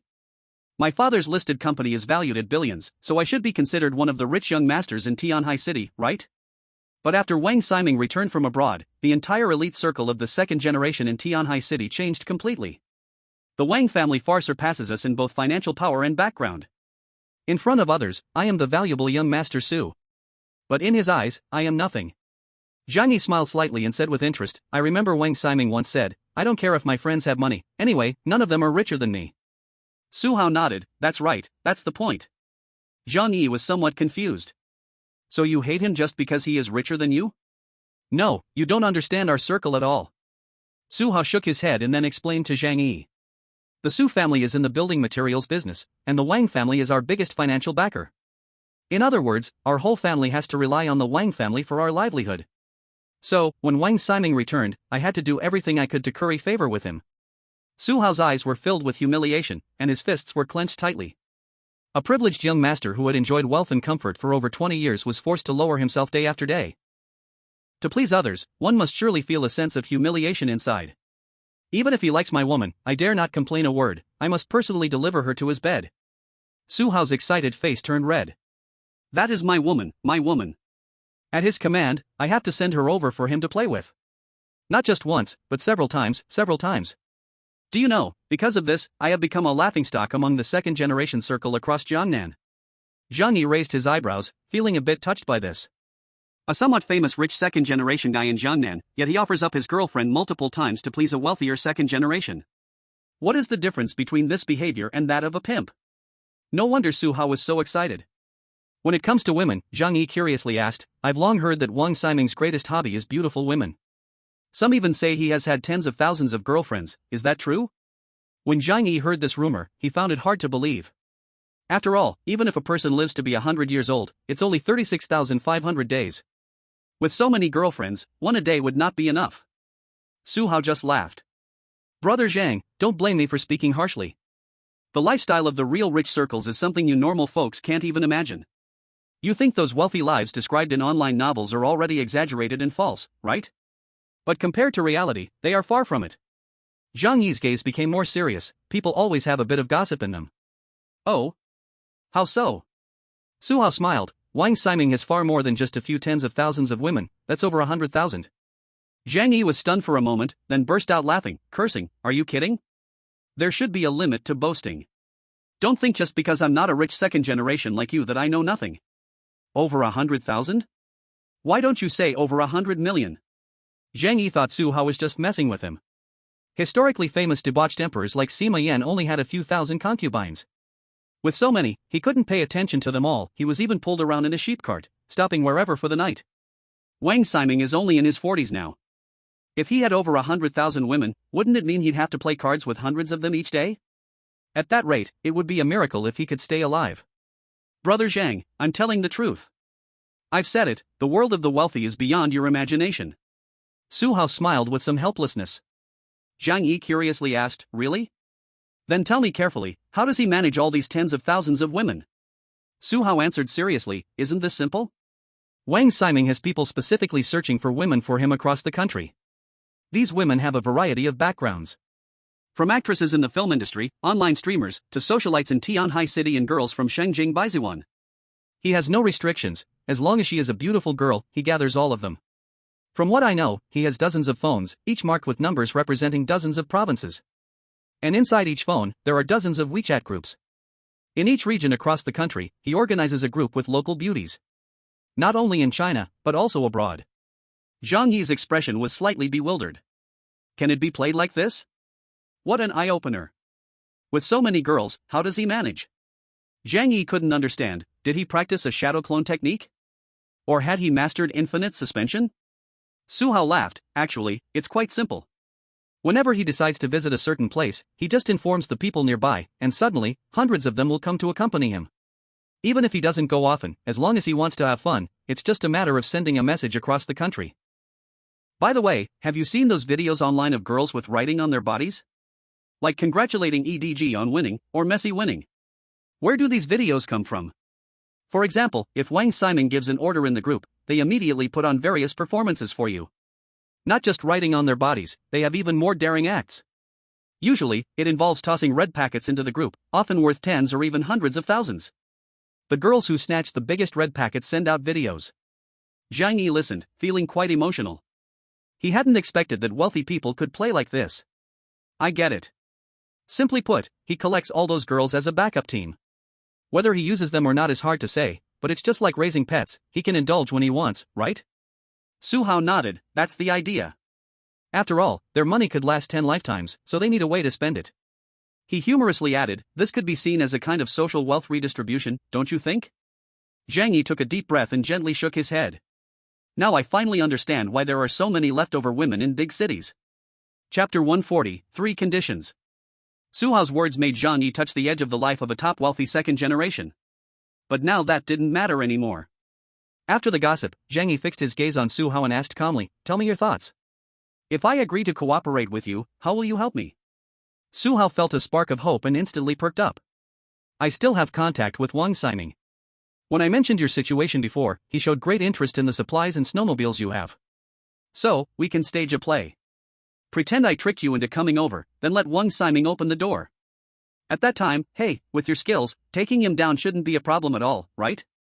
Zhang Yi pondered for a moment, then asked back, if that shelter of Wang Siming is really worth $1 billion, does he still need to covet the supplies in my hands? Zhang Yi had seen sci-fi movies, and usually, such large shelters are stocked with supplies that can last at least a decade. It wouldn't be the case that after just 1 month, there was a shortage of supplies. Su Hao scratched his head, looking somewhat amused. But this shelter has been built for 10 years. At that time, Wang Siming was just playing around. After his interest waned, he didn't take the shelter seriously and treated it just like a normal villa. The supplies stored inside were long ago tossed aside as garbage because he found them troublesome, and he transformed it into a love nest or a gym. Zhang Yi silently listened, and in his mind, he had basically constructed a blueprint of that super shelter. What about the weapons and equipment? With such a strong shelter, there must be anti-intrusion facilities, right? This was Zhang Yi's biggest concern. When he wanted to attack another unit building, they would set traps to hinder him. Let alone a super shelter. However, at this moment, Su Hao suddenly fell silent. He said to Zhang Yi, unless you agree to cooperate with me, let me follow you, and ensure my future livelihood, otherwise, I can't tell you this information. Su Hao wasn't foolish. If he told Zhang Yi everything, he would have no value left. You can't tell me? Zhang Yi let out a cold laugh, shaking his right hand that held the gun. Then what use do I have in keeping you? Su Hao swallowed hard and quickly said, even if you kill me, I won't say a word. Because that's my only hope of staying alive. I know, it won't be long before you kill us all, right? A strange light flashed in Zhang Yi's eyes. He indeed had that plan. The bastard neighbors in this unit building. Most of them have taken their share. He certainly wouldn't keep them. Once the troubles with the other building are resolved, he will immediately send this group on their way, including Su Hao. You seem a bit clever, how do you know that? Zhang Yi asked with a cheerful smile, but that smile felt cold in Su Hao's eyes. Su Hao gritted his teeth and said in a low voice, because you are not a good person. The only reason you keep us neighbors around is to help you deal with the troubles from the other building. Now that most of the dangerous people from the other building are dead, you certainly won't be kind enough to continue feeding us. Zhang Yi slowly lowered the gun in his hand. Su Hao was right, this guy indeed had some cleverness. Su Hao said, so, rather than waiting to die, I might as well fight a bit. I'll exchange the information I have for a chance to live. Zhang Yi squinted at Su Hao in front of him. He was weighing the pros and cons in his heart. If what Su Hao said is true, that super shelter worth $1 billion is stronger than his safe house, and it contains various living facilities. Such as a farm, a pool, a gym, and even a love room. If Zhang Yi could take that place, his quality of life would definitely improve greatly in the future.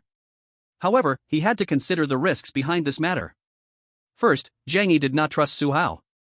No matter how grand his words were, Zhang Yi could not trust someone with whom he had a poor relationship.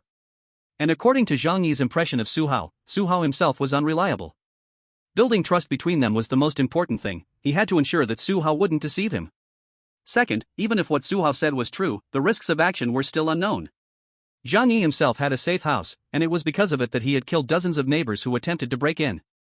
And Wang Ximing's shelter had a safety level that was at least hundreds of levels higher than his own safe house. That was a shelter capable of defending against H-bullets, and with Zhang Yi's current weapons, it was simply impossible to breach. Zhang Yi remained silent, while Su Hao anxiously waited not far away. This waiting process was undoubtedly a huge torment for Su Hao. Because he knew that once Zhang Yi rejected him, the result would be instant death. But he had no other way to go. Unless he could cling to Zhang Yi's thigh, he'd be dead sooner or later. After a long time, Zhang Yi made his decision in his heart. He looked at Su Hao coldly and said, "I can agree to let you follow me. But there are a few conditions you must comply with." Su Hao's tense body suddenly relaxed, and he felt overwhelming joy in his heart. He had won the gamble. Su Hao nodded continuously. "Okay, you say it."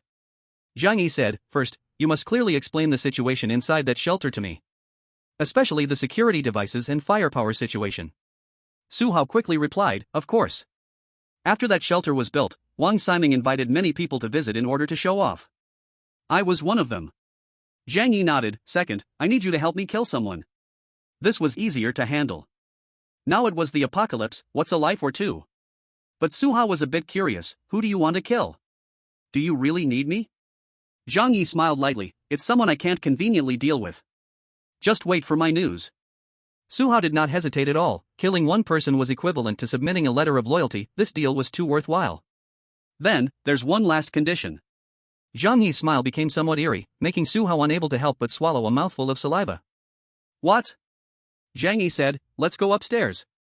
I'm going to get something for you." Su Hao did not know what Zhang Yi was talking about, but he still honestly followed him to the stairway on the 24th floor. "I will go get something, you just stay here and don't move."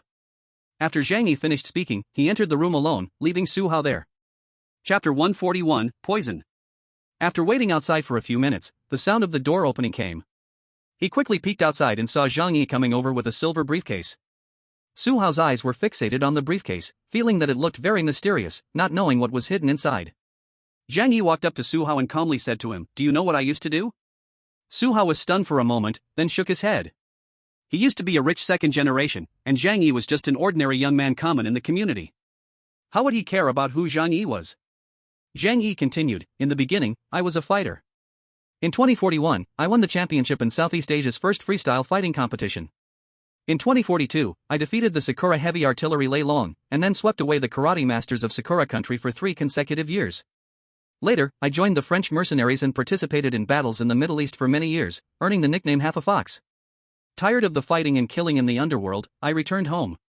Now my profession is an ordinary killer and a warehouse manager." Su Hao felt a chill run down his spine, not expecting the man in front of him, besides being handsome, had so many hidden identities. Su Hao thought to himself, no wonder his shooting skills are so amazing, and he never goes easy on killing. I told you, this person is either a retired urban soldier king or a professional killer. Sure enough, it is indeed so. This is a real big shot. If I can hang out with him in this apocalypse, I will definitely survive. While Zhang Yi was speaking, he opened the silver briefcase in his hand. When I was a mercenary, I often captured some hard-to-handle prisoners. So, for those tough-mouthed people or ill-intentioned individuals, we have special means of dealing with them. While he was talking, he fixed his eyes on Su Hao. Su Hao's body tensed up, feeling extremely scared. Zhang Yi opened the briefcase and took out a syringe, which contained a vial of blue liquid.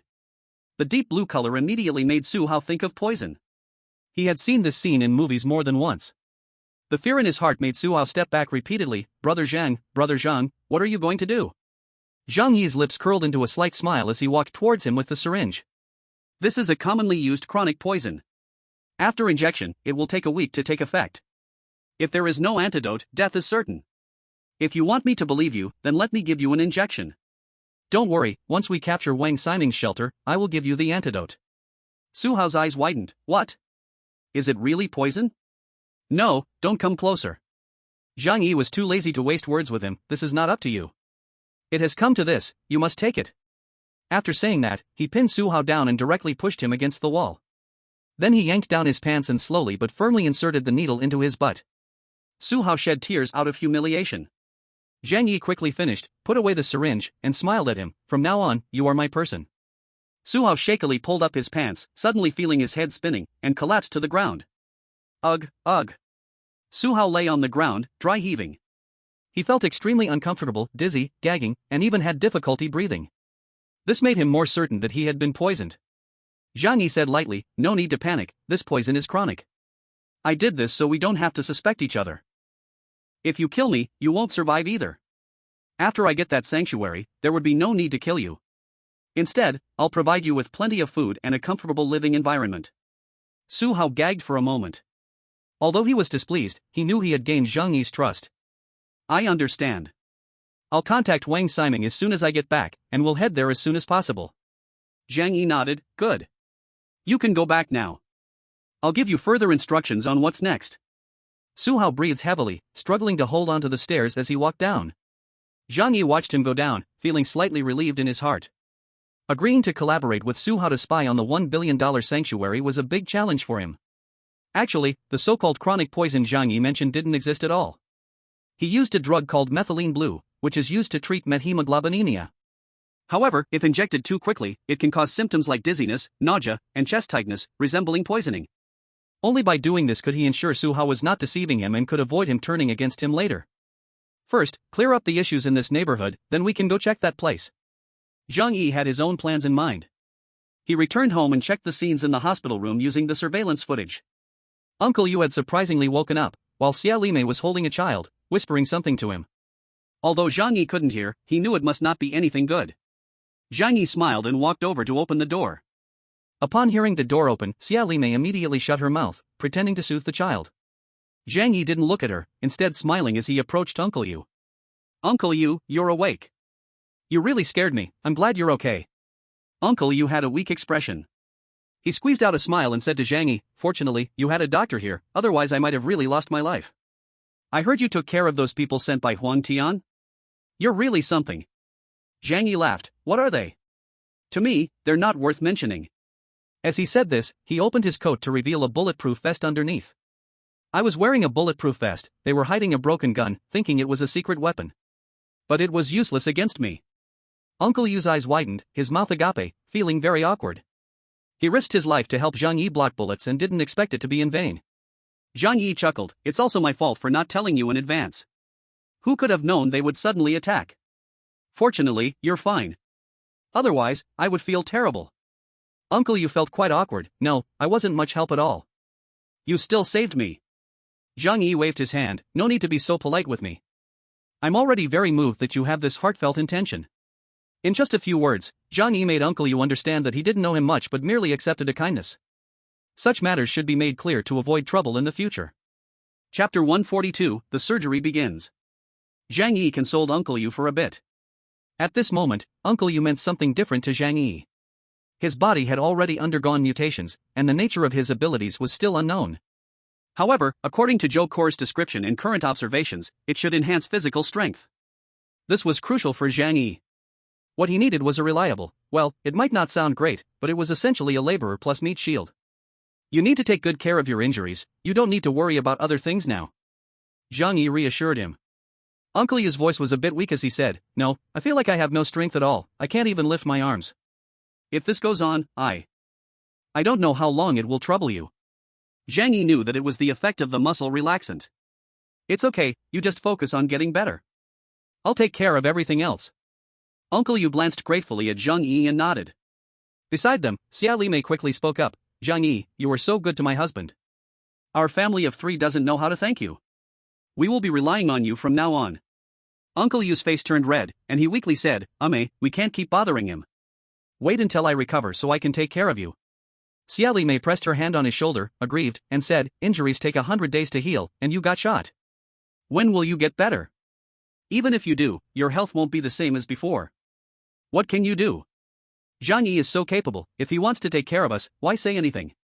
Wouldn't that waste his kind intentions?" Uncle Yu's face turned crimson, he was not good with words, and he didn't know how to respond to Xia Lime's words.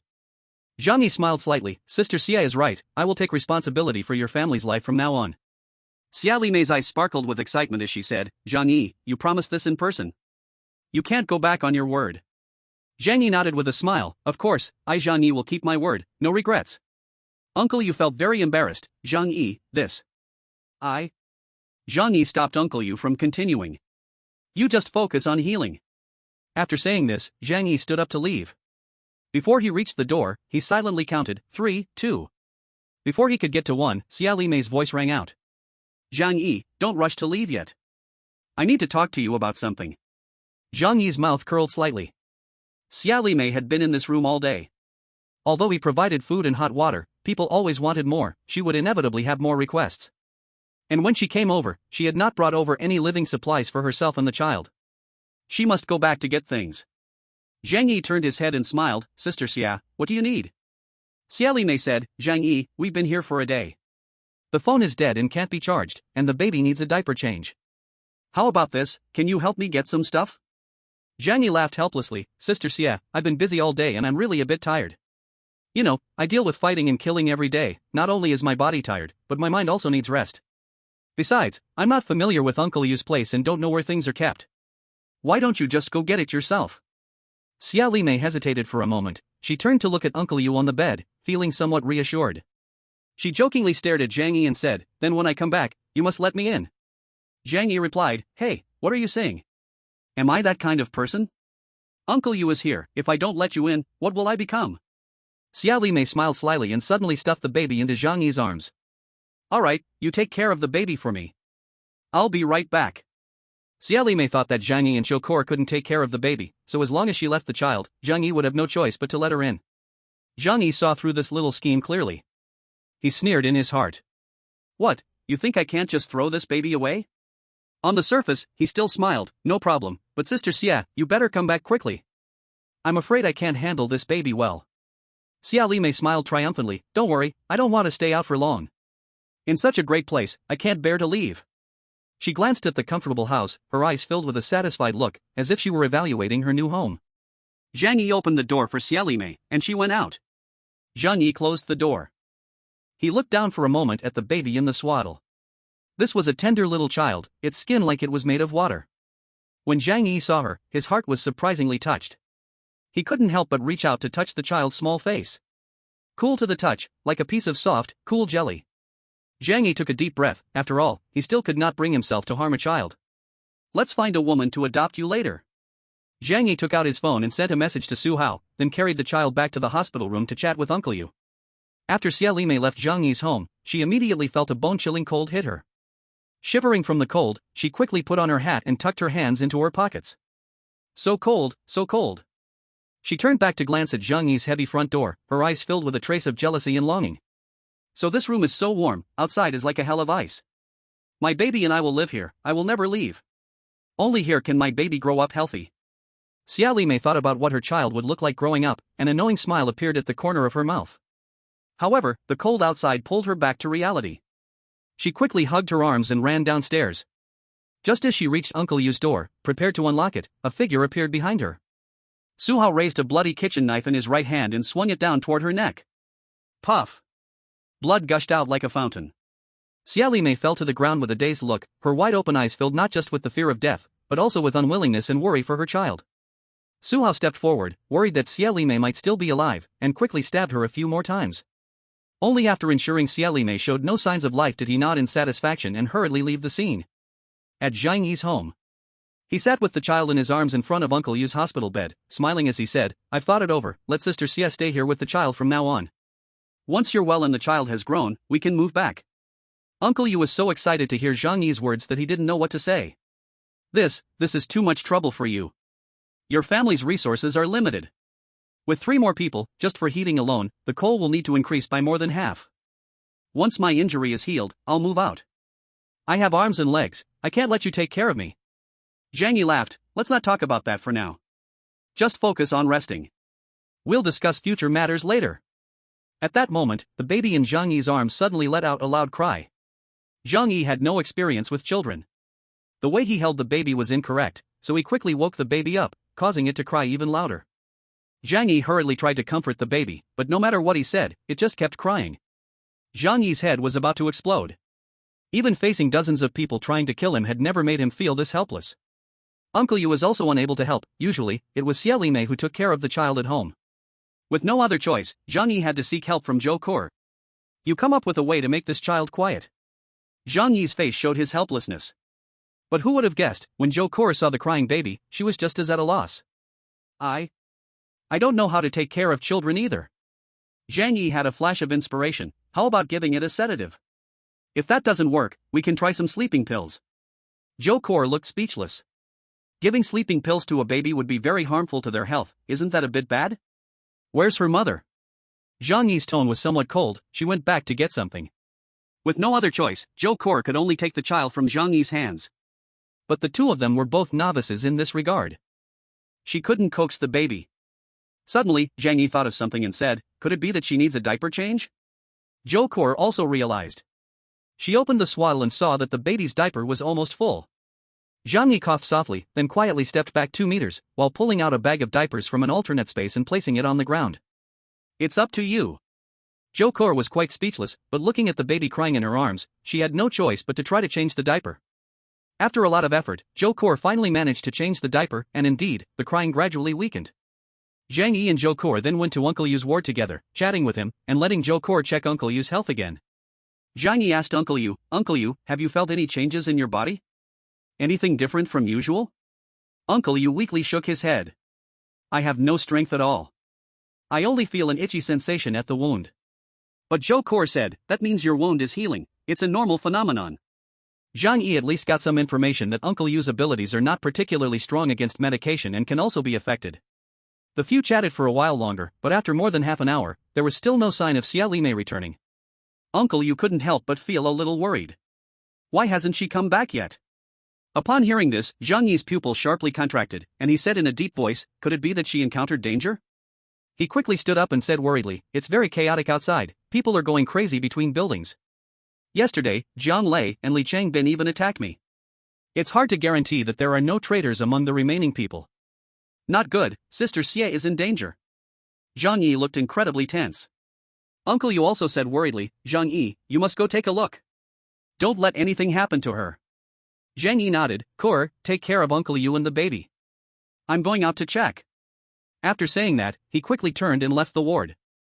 Then, Zhang Yi returned to his room and began to arm himself. Bulletproof vest, bulletproof pants, tactical belt, handgun, dagger. An M4 hung on his shoulder, and the bulletproof helmet clicked down with a transparent visor. Ready. Zhang Yi took out his phone and sent a message to the group of residents. Please gather at room 1301 on the 13th floor. I will be distributing supplies and deciding on the future division of each unit in the Yulu community. Everyone can freely choose their units, first come, first served. After saying this, Zhang Yi sent a special message to Su Hao, stay at home and be honest. Then he put his phone away and walked out the door. Zhang Yi's footsteps were slow, but he soon heard a thundering sound coming from the hallway. It was the sound of urgent footsteps. The neighbors knew Zhang Yi was distributing food and dividing territory, and they were overly excited. They rushed to the 13th floor, afraid of being late and losing the good territory to others. Zhang Yi held an assault rifle and walked down the stairs step by step, neither hurried nor slow. He took a full 5 minutes to walk down the 11th floor stairs. Upon reaching the 13th floor, Zhang Yi heard chattering sounds coming from room 1301. The neighbors were all excited, imagining a beautiful and peaceful future. Now the other buildings have been subdued by us, from now on, the community will be under our control. Zhang Yi is generous enough to let us each manage a building. It's a great thought that the people from other units will work for us. The most important issue is still the source of supplies. Zhang Yi still has to continue supplying us with food or share the rights to use the snowmobiles. I believe he will accept this suggestion. After all, the community is already stable, he wouldn't want to disrupt the status quo. We can support Zhang Yi to be the leader of the community, and then he will provide food and protect our safety. This is fair. From a rational perspective, we can also provide labor, and help him defend the community when foreign enemies invade. They did not know Zhang Yi was just outside the room. A group of people had already envisioned a beautiful life in the future. They believed that all the threats against them were gone, and only harmonious and wonderful days lay ahead. Zhang Yi listened keenly outside, yet a mocking smile crept onto his lips. He opened his right hand and took out 2 grenades from another dimension. At the same time, he pulled out a blast shield, positioning it in front of himself. After these preparations, Zhang Yi pulled the pin from the grenades and rolled them into the room. Zhang Yi quickly raised the blast shield and then stepped back. Inside the room, a neighbor noticed two objects rolling towards him like melons. What is this? He curiously looked down. When he clearly saw what the objects were, a burst of flames instantly engulfed him. Boom! The more than 10 people in the room were instantly blown away, and the entire house shook noticeably. Chapter 144, Not a single one can be missing. Zhang Yi leaned against the corner of the corridor, keeping the blast shield tightly in front of him. The explosion was louder than expected, causing pain in his eardrums. But the power of the explosion did not reach here, only causing some dust to fall from the walls. Zhang Yi let out a long breath. Holding the blast shield with one hand and an assault rifle with the other, he slowly walked to the door of 1301. Upon seeing the scene inside, Zhang Yi relaxed his body. The effect of these two grenades was quite good. In the room, more than 10 people lay scattered, and the furniture had been knocked over, crushing some of them, leaving only half visibility. In the corner of the room, a man was covered in blood. He struggled for a long time without standing up, but stared at Zhang Yi with extreme hatred. We helped you so much, why did you kill us? As he spoke, blood poured from his mouth, yet he continued to roar in anger. He felt betrayed. Clearly, he and his group had helped Zhang Yi for so long, how could Zhang Yi turn against them? You helped me? I don't think so. As Zhang Yi spoke, he raised his gun and shot him in the head, ending his life. The absurd neighbors, even now, still believed they had helped Zhang Yi. If it weren't for Zhang Yi's protection, they would have died long ago. The fact that they were alive now was already Zhang Yi's greatest mercy to them. Zhang Yi raised his gun, aiming at every person or corpse on the ground, shooting each one in the forehead. Indeed, some who pretended to be dead couldn't take it anymore and shouted as they crawled to fight Zhang Yi. But what awaited them was still a cold, unfeeling bullet. Bang! Bang! Bang! One by one, bullets shot out from the rifle's chamber, the sound slow yet powerful. Each bullet precisely took a life. Zhang Yi never wasted bullets, they were extremely precious in the apocalypse. 5 minutes later, Zhang Yi had given each person a bullet. During this time, some cursed, some begged, some screamed in despair, but Zhang Yi was fair, treating everyone equally, not firing an extra bullet. 1, 2, 3, 4, 15, 16, Zhang Yi furrowed his brow slightly and counted again carefully. The count seems off. He had counted carefully before, excluding him and Uncle Yu, there were 18 living people in the unit. Removing Su Hao, there should clearly be 17 remaining. Yet now, counting again and again, there were only 16 people. Sure enough, there are still clever people around. He sensed I was going to kill him, so he didn't come over. Zhang Yi smiled slightly, stroking his chin and pondering for a moment. It seems like, who is that again? Zhang Yi recalled that person, he seemed to be a salesperson from a brokerage company. Really, why struggle so hard? As if you can survive. Zhang Yi sighed, then raised the gun in his hand. He began to search, floor by floor. Zhang Yi knew where that person lived, so the search area was significantly narrowed. An hour later, Zhang Yi found him in a kitchen cabinet. Do you think you're very clever? Zhang Yi asked sarcastically. Under his desperate gaze, Zhang Yi gave him a taste of a mind-blowing experience. At this point, there were only 5 survivors left in 25 hashtag. The killers who had invaded Zhang Yi's room and taken him apart had all been killed by him. Although Su Hao was an outsider, he had died a worse death than Zhang Yi in his previous life. Why did this rich second generation spend money so openly buying supplies in the group? According to the previous life's route, their family was the first to be attacked. Zhang Yi's path of revenge finally came to an end. In his heart, there were no more obstacles, the whole world felt much clearer. Even breathing became incredibly smooth. So comfortable. Zhang Yi exhaled a long breath happily. From now on, there wouldn't be anyone in Yuelu community who could threaten him. In the coming days, he would enjoy a peaceful and beautiful life. Of course, the premise was that he and Su Hao first took down Wang Siming's so-called Doomsday shelter that could resist H bullets. Then they could leave this place and completely make everyone lose track of him. Zhang Yi tucked the assault rifle behind his back and returned home. Before he reached Uncle Yu's hospital room, he had already put on a sorrowful expression. Uncle Yu, I have bad news to tell you. Sister Xia, sigh. Zhang Yi clenched his fists, letting out a heavy sigh. Uncle Yu already understood what had happened, and asked in disbelief, what happened to Xia Limei? Zhang Yi said, those neighbors have long been dissatisfied with us. They colluded with people from other units secretly, wanting to kill the two of us. Then they planned to steal our supplies in my house. Although I killed Zhang Lei and Li Changbin, there are still traitors among the rest. They were afraid I would retaliate later, so they acted first and, sigh. Zhang Yi said with a face full of pain and speechless expression. Uncle Yu painfully closed his eyes, then struck the bed with great force. With a loud bang.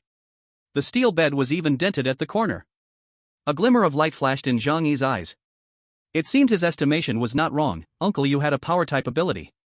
This was very good, it complemented him perfectly. Moreover, there would be no worries about who could do heavy work in the future. Uncle Yu, don't worry. I didn't let those people live well either, I killed them all to avenge Sister Xie. Uncle Yu slowly opened his eyes were moist. He was a person with deep feelings, although at first, he was with Xie Li Mei for her body, he couldn't help but feel sad over time. Those people really deserved to die, I already knew their character was unreliable. I just didn't expect that after you and I put in so much effort for this building, not only did we not get their gratitude, but they actually held a grudge against us. Those people really deserved to die. Uncle Yu said bitterly. He had no doubts about Zhang Yi's words. First, he had witnessed the neighbors' various acts of ingratitude over the past month, and he had seen Li Changbin and Jian Lei ambush Zhang Yi. So when Zhang Yi said the neighbors had secretly colluded with outsiders to kill them, it was valid. Second, and most importantly, after Xie Li Mei left, Zhang Yi stayed in the hospital room with him for a long time, so it ruled out the possibility that Zhang Yi was the one who acted. Zhang Yi walked over, sincerely saying to Uncle Yu, I am also responsible for this matter.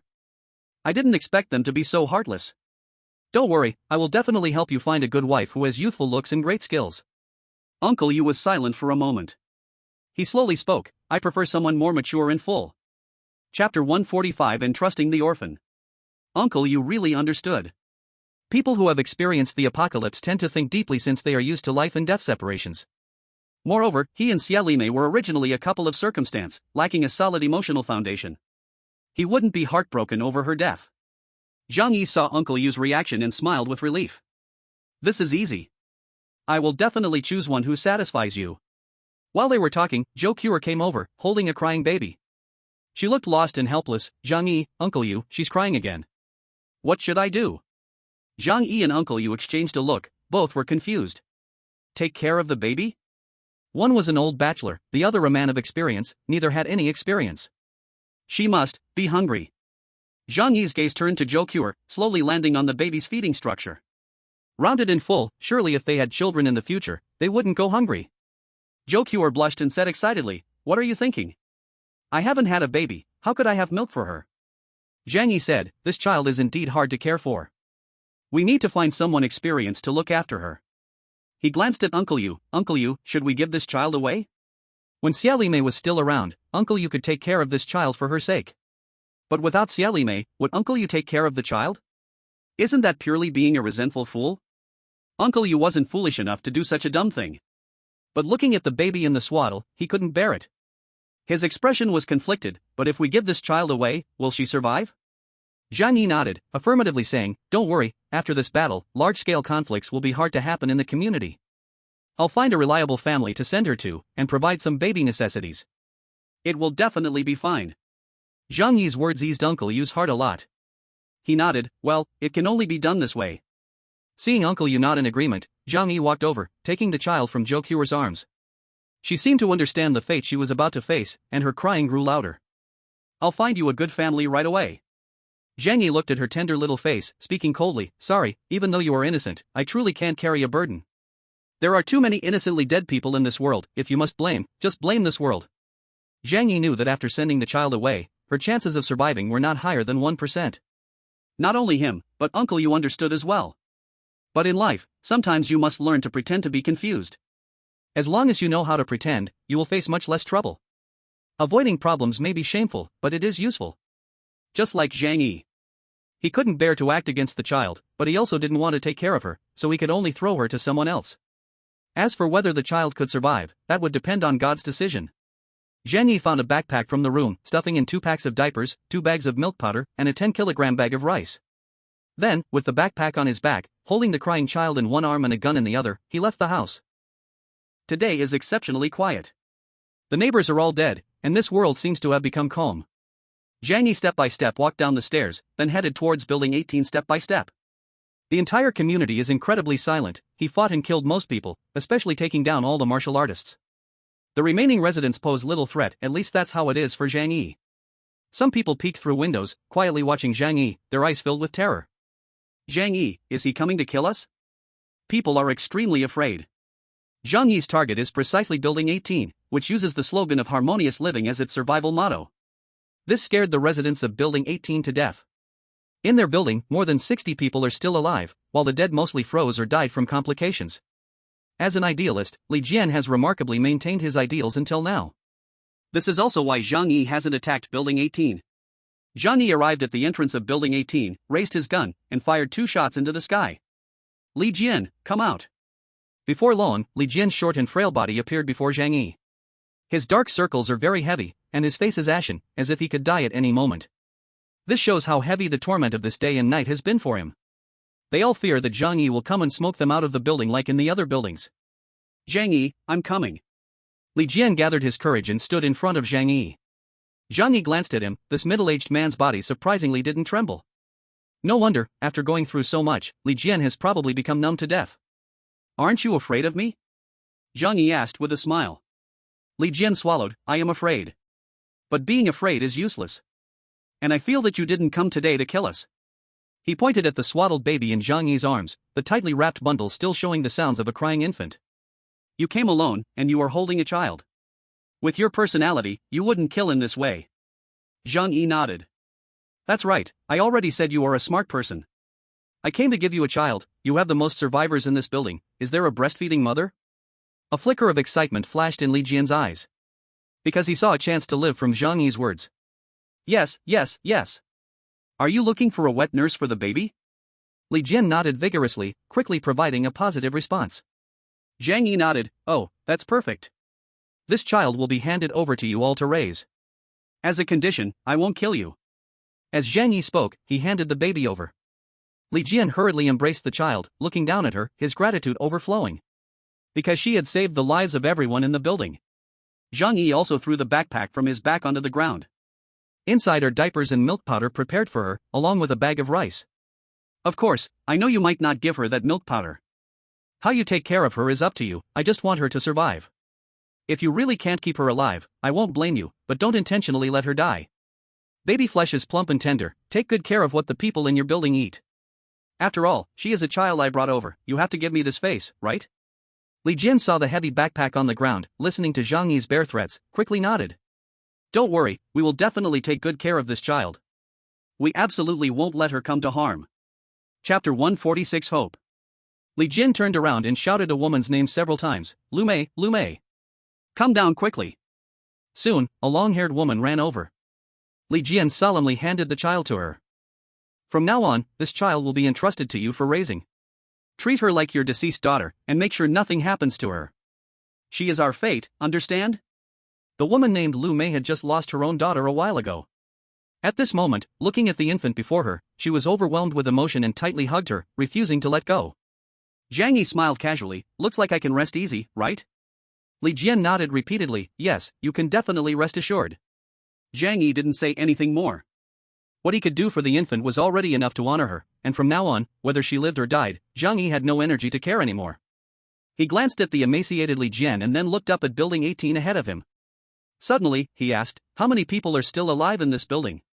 Li Jian cautiously replied, there are 66 people left. 66? Zhang Yi suddenly laughed happily. This number is really auspicious. It seems I'm going to have good luck soon. Li Jian could only smile awkwardly. Zhang Yi asked again, so, how are you all going to survive next? I won't provide you with any food. Li Jian opened his mouth, hesitated for a long time, and finally said, we'll find a way. We've faced many tough challenges to survive until now. As long as people are alive, there is hope. There's always a way out. I have always believed that. Zhang Yi chuckled mischievously and leaned close to Li Jian, saying enticingly, the food problem can be solved easily. Do you see those buildings I burned down? The supplies inside are enough for you to last a while. Li Jian's expression changed. He shook his head firmly. No, we won't go down that path. Once we make a wrong start, the end is still destruction. Rather than that, it's better to keep our dignity as humans and die. At least our hearts will be guilt-free and at peace. Zhang Yi looked at Li Jian in surprise. He admitted that he was somewhat shaken by the man before him. Even in such a difficult moment, there were still people who could maintain their true selves? There must be some. But Zhang Yi didn't expect such a person would appear by his side. If it weren't for experiencing such a painful catastrophe, it would be hard to really see through a person. Zhang Yi gave a slight smile and said to Li Jian, to be honest, I actually admire you quite a bit. Li Jian managed a difficult smile, thank you, but I admire you more. Because you have the ability to ensure you and the people around you survive, even in the face of the apocalypse. In that regard, I'm far inferior to you. At this point, Li Jian mustered his courage and made another attempt. Zhang Yi, I have a request. Stop. Zhang Yi raised his hand to stop him from continuing. I know what you're going to say, but you don't need to say it anymore. I won't help you. I don't have that spare time. Li Jian asked in confusion, why? You could provide 300 portions of food before, and now the living people in the entire community are about the same number. With your ability, managing the entire community and leading everyone to survive is completely possible. Zhang Yi scoffed.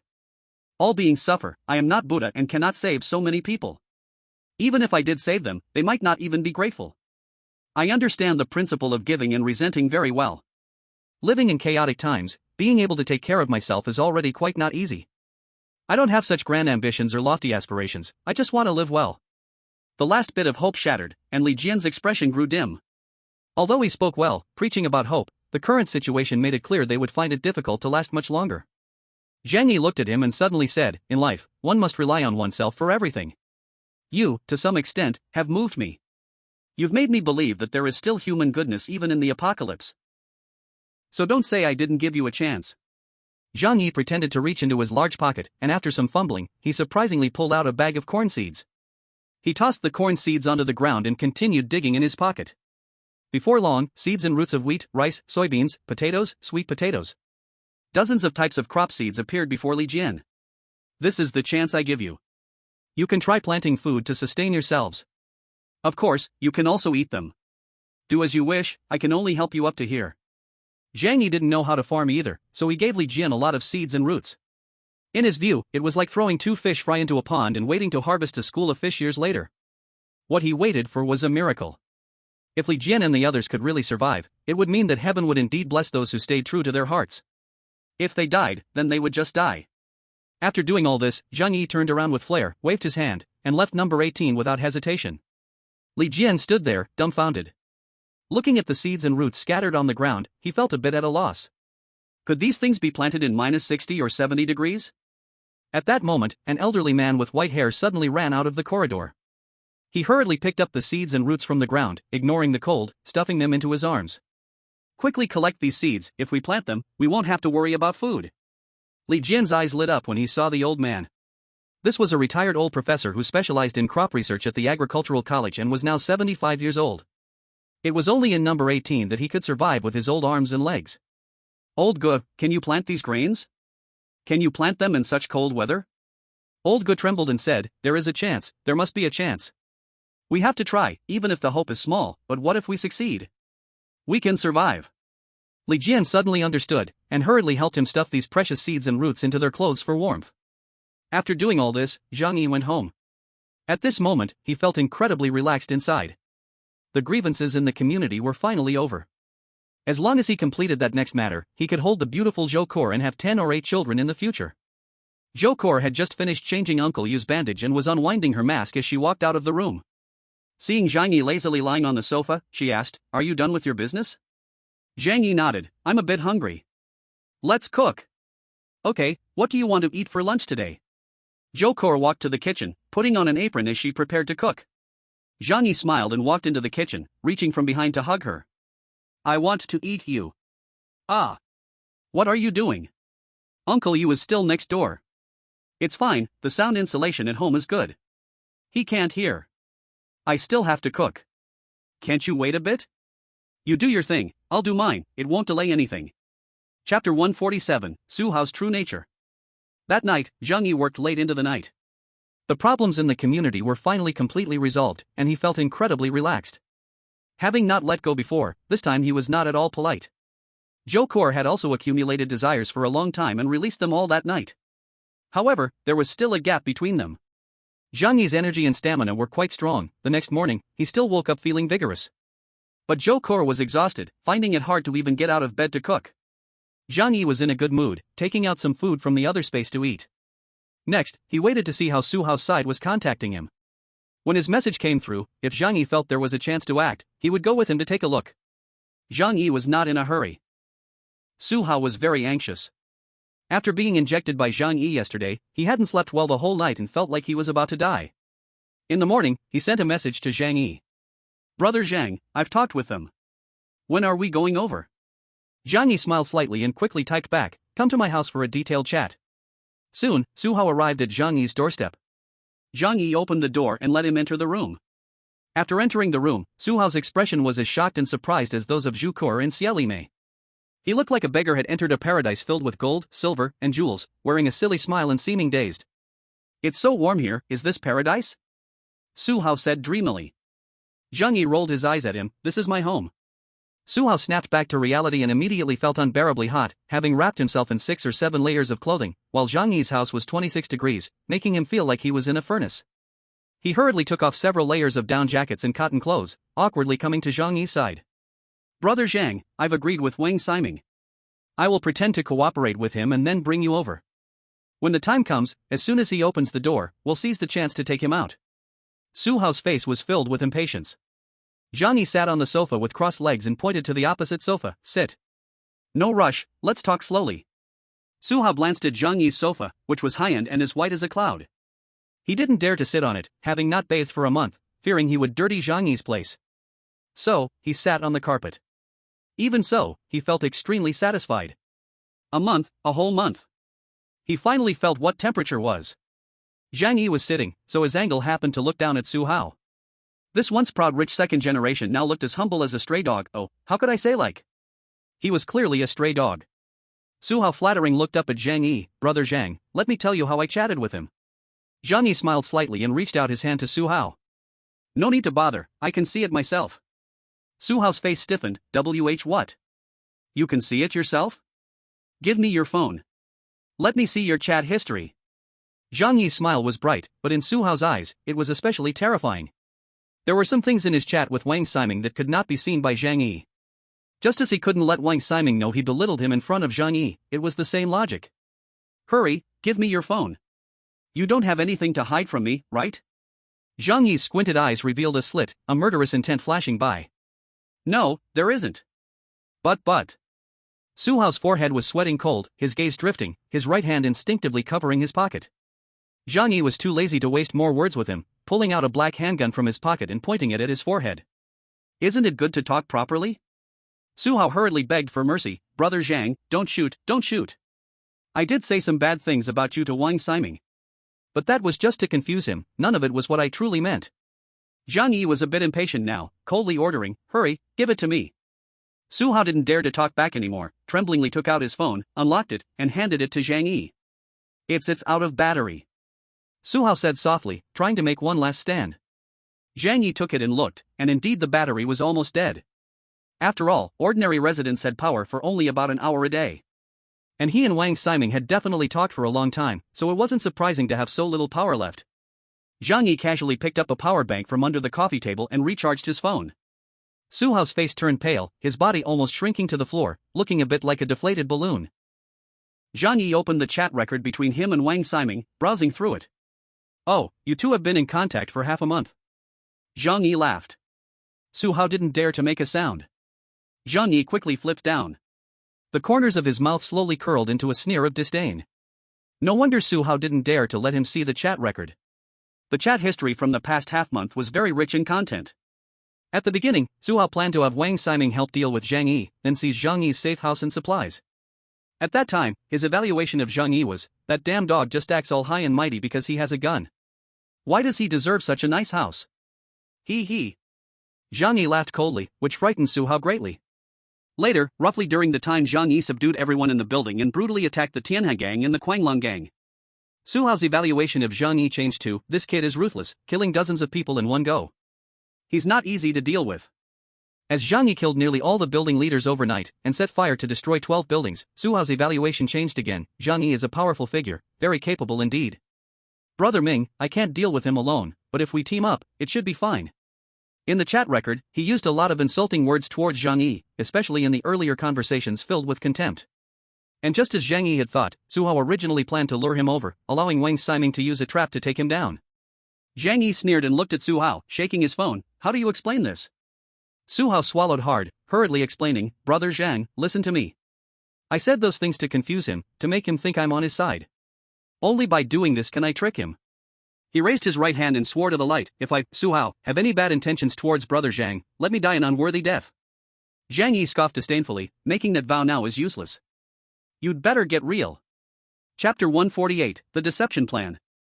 After reading Su Hao's chat record, Zhang Yi actually felt not much. Because he had already guessed most of that content. He would not think he had such a great personal charm that Su Hao, such a scheming person, would follow him wholeheartedly. It was normal for Su Hao to speculate between him and Wang Ximing, choosing the person who was most beneficial to him. Su Hao anxiously knelt in front of Zhang Yi, explaining his actions. "Brother Zhang, you've already injected me, how could I harm you? If anything happens to you, I can't live either. That's right, I did say some bad things about you before. But at least I've never done anything to harm you. Right now, I'm completely on your side." Zhang Yi said nothing, instead stroking his chin and starting to think. Through the chat records between Su Hao and Wang Ximing, he gained other important intelligence. First, Su Hao leaked to Wang Ximing information about his weapons, only mentioning having a handgun. Later, Zhang Yi's displayed strength was not mentioned by Su Hao to Wang Ximing. Probably from that moment on, Su Hao had already thought of betraying Wang Ximing and turning to Zhang Yi. Thus, Wang Ximing did not know that Zhang Yi had powerful assault rifles, sniper rifles, grenades, and other military equipment. Second, Wang Ximing's focus was on the large supplies and snowmobiles in Zhang Yi's possession. In Su Hao's statements to Wang Ximing, Zhang Yi's safe house was described as a warehouse piled high with supplies, enough to last 1 or 2 years. From the conversation, it was evident that Wang Ximing was quite tempted. This shows that Wang Ximing's shelter indeed lacked a lot of supplies. After all, the shelter was built 10 years ago. Even though it once had a large stockpile of food, Wang Ximing, who later lost interest, probably cleared it all out. After a brainstorming session, Zhang Yi had some basic ideas in his mind. He threw his phone onto the table and said lightly, "Then tell me more about the specifics of that shelter. Especially things like weapons and defense facilities. Not a single word can be missing." Seeing this, Su Hao let out a long sigh of relief. Zhang Yi's earlier attitude almost scared him to death. He did not dare to hide anything and revealed all the information he knew about the shelter. After the shelter was completed, Wang Ximing invited a large number of people from the circle to visit. He is a particularly high-profile person, eager for the whole world to worship him. Therefore, he treated the shelter like his beloved high-end toy, introducing it in great detail. "I remember the interior structure is divided into 5 levels, with 2 floors above ground, looking almost like an ordinary villa. 3 underground floors include a gym, waterbed rooms, entertainment rooms, and other places specifically for having fun with girls, as well as warehouses and a control room that's about it." Zhang Yi said lightly, "Tell me more about the defense facilities." Su Hao recalled and slowly said, "That shelter was built to withstand H-level attacks, and it is said to use materials from spaceships. Unless it's a direct hit from an H-missile, there is almost no way to break through the exterior. However, I guess that if a large armed force with significant capabilities attacked, there might still be a chance to break through the shell after a prolonged siege. As for defense equipment, you know that the control over firearms and ammunition in the country is extremely strict. Though Wang Ximing has the means to get them, given his identity and status, there's no need for him to take risks for a toy. So the shelter has no heavy weapons. I remember he had 2 Golden Eagle guns in his collection, which were considered the strongest firepower. But inside there are tear gas and hypnotic gas spraying devices. Also, at the entrance of the passage, there is a high-temperature flamethrower installed." When Su Hao mentioned this, he cautiously looked towards Zhang Yi. "This is the most dangerous part. When Wang Ximing demonstrated it for us, he threw in a chicken. It was cooked in 1 second. It said that the moment it activates, it turns the passage into a giant oven, with temperatures reaching 1,800 degrees Celsius in an instant. Forget about people, even steel can melt." While Su Hao spoke, Zhang Yi listened very carefully, not missing a single word. After listening, he began to sketch a rough outline of the shelter's shape in his mind. When Zhang Yi was thinking, Su Hao dared not say a word and obediently knelt on the ground, waiting for Zhang Yi to speak. Zhang Yi pondered for a while, then took out paper and a pen from under the coffee table, starting to write and draw. First, he had to consider his life safety. No matter how good or tempting Wang Ximing's shelter was, if the danger exceeded 3%, Zhang Yi would temporarily give up this plan. After all, he was currently living in a safe house, with no risks in the short term, and his quality of life was also manageable. But if the risk were below 3%, Zhang Yi would be tempted to give it a try. Because the fact that he had a large amount of supplies and the snowmobile surely caught the attention of people around the community. People in the community would inevitably spread the news outside. So staying here would eventually bring trouble. And who could refuse a world-class shelter worth $1 billion? Wang Ximing's goal is my snowmobile and the supplies in my hands. If he can't get them, killing me would be of no use. After all, I have no grudge against him. Zhang Yi tapped on his notebook, starting to talk to himself. So when the time comes, I'll just put away the snowmobile. That way, the worst outcome is that I get caught, but he won't kill me. Because for him, my life or death is not important. After finishing his self-talk, Zhang Yi looked at Su Hao in front of him. Su Hao couldn't help but shiver a little. Zhang Yi smiled. And the biggest threat of that shelter actually comes from the traps in the entrance passage. Hypnotic gas and tear gas are easy to deal with. I have a police-issued gas mask. As for the high-temperature flames, since he wants to keep me for questioning, he won't use them. Zhang Yi repeated this in his mind several times, feeling that his thinking was airtight. He nodded and said to Su Hao, so your plan is to pretend to work with Wang Ximing to trick me over. At that time, Wang Ximing won't kill me, but will attack me with hypnotic gas and tear gas. Then he will capture me. Once he opens the door, we will work together to take him down. Is that what you mean? Su Hao nodded quickly. That's right, that's what I mean. After we go over, you pretend to be caught. Then I'll take the chance to stab him and kill him. A flash of excitement crossed Su Hao's eyes. Zhang Yi suddenly thought that Su Hao didn't know he had a gas mask. So in Su Hao's assumption, he would use Zhang Yi as bait and then enter the shelter to personally take down Wang Ximing. This trick, called feigned surrender, was often used by heroes in water margin. Zhang Yi's mouth slightly lifted. It was okay that Su Hao didn't know Zhang Yi had a gas mask. One must be cautious, it's better not to let him know about this. Chapter 149, Superpower Experiment. Su Hao looked at Zhang Yi, his eyes sincere as he said, Brother Zhang, my life is in your hands now, do you really think I would betray you? If anything happens to me, I would die too. Zhang Yi felt that this plan was indeed feasible. Su Hao understood that Zhang Yi would use him as a shield, plus Su Hao thought he was poisoned and could not betray Zhang Yi. Once they successfully entered the shelter, Wang Ximing's 2 golden eagles wouldn't be a challenge for Zhang Yi. The success rate is extremely high, at least over 95%. Zhang Yi assessed in his heart. However, there was still a tiny bit of unease. His guiding principle was the word survival. He was good at defense but not at offense. It's the first time he was voluntarily attacking a super shelter. To say he wasn't anxious would be a lie. Flames, gas, if only there was a way to completely solve this problem. Zhang Yi sighed in his heart. He didn't have control over the situation, and he couldn't be at ease. Suddenly, a flash of inspiration crossed Zhang Yi's mind. Wait a minute. Flames, gas, why do I feel like I forgot something? Zhang Yi tried to grasp that fleeting inspiration. He instinctively sensed it was very important, he had something else he could use. I got it. After pondering for a while, Zhang Yi finally realized what it was. His superpower space. For a long time, Zhang Yi had only regarded the superpower space as the ability to store objects, never considering applying it to combat. But the superspace could collect objects, and time inside it was nearly at a complete standstill. If this function could be utilized, wouldn't it become a very powerful combat ability? Zhang Yi felt a bit excited. If he could really tap into the potential of his ability, the rewards would be unimaginable. Zhang Yi immediately stood up eagerly. Su Hao, kneeling on the ground, was still anxiously waiting for Zhang Yi's response. Zhang Yi waved at him. You go back and wait for my news. I will give you a reply in a few days. Su Hao was terrified, but Brother Zhang, even if I can wait, the poison in my body can't wait. Zhang Yi glared at him, what are you scared of? I said it will take 7 days for the poison to break out, and it will take 7 days. I will definitely give you a reply in no more than 3 days and no less than 1 or 2 days. Just wait in peace. Su Hao's hair stood on end, who knows how uncomfortable he felt after that injection. Now he even felt his body becoming weak. Su Hao wanted to say something else, but Zhang Yi's sharp gaze made him back down. Then I will go back and wait for your reply.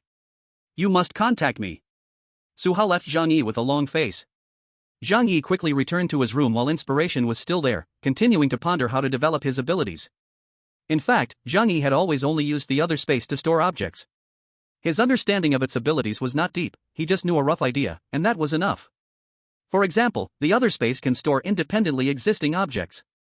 However, once there is a strong external force, it is very difficult to collect them.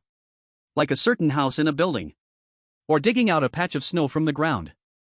These practices are very difficult. As for how it works on living organisms, Zhang Yi had only experimented using a fish. He was not sure how it would work on a human. In the future, when I have time, I must spend energy to develop my abilities. Perhaps there are other areas waiting for me to discover besides the other space and precise shooting. But for now, I need to think about how to use my abilities to block the attack methods of Wang Ximing's refuge. Zhang Yi rubbed his chin, looking serious. Gas, high-temperature flame.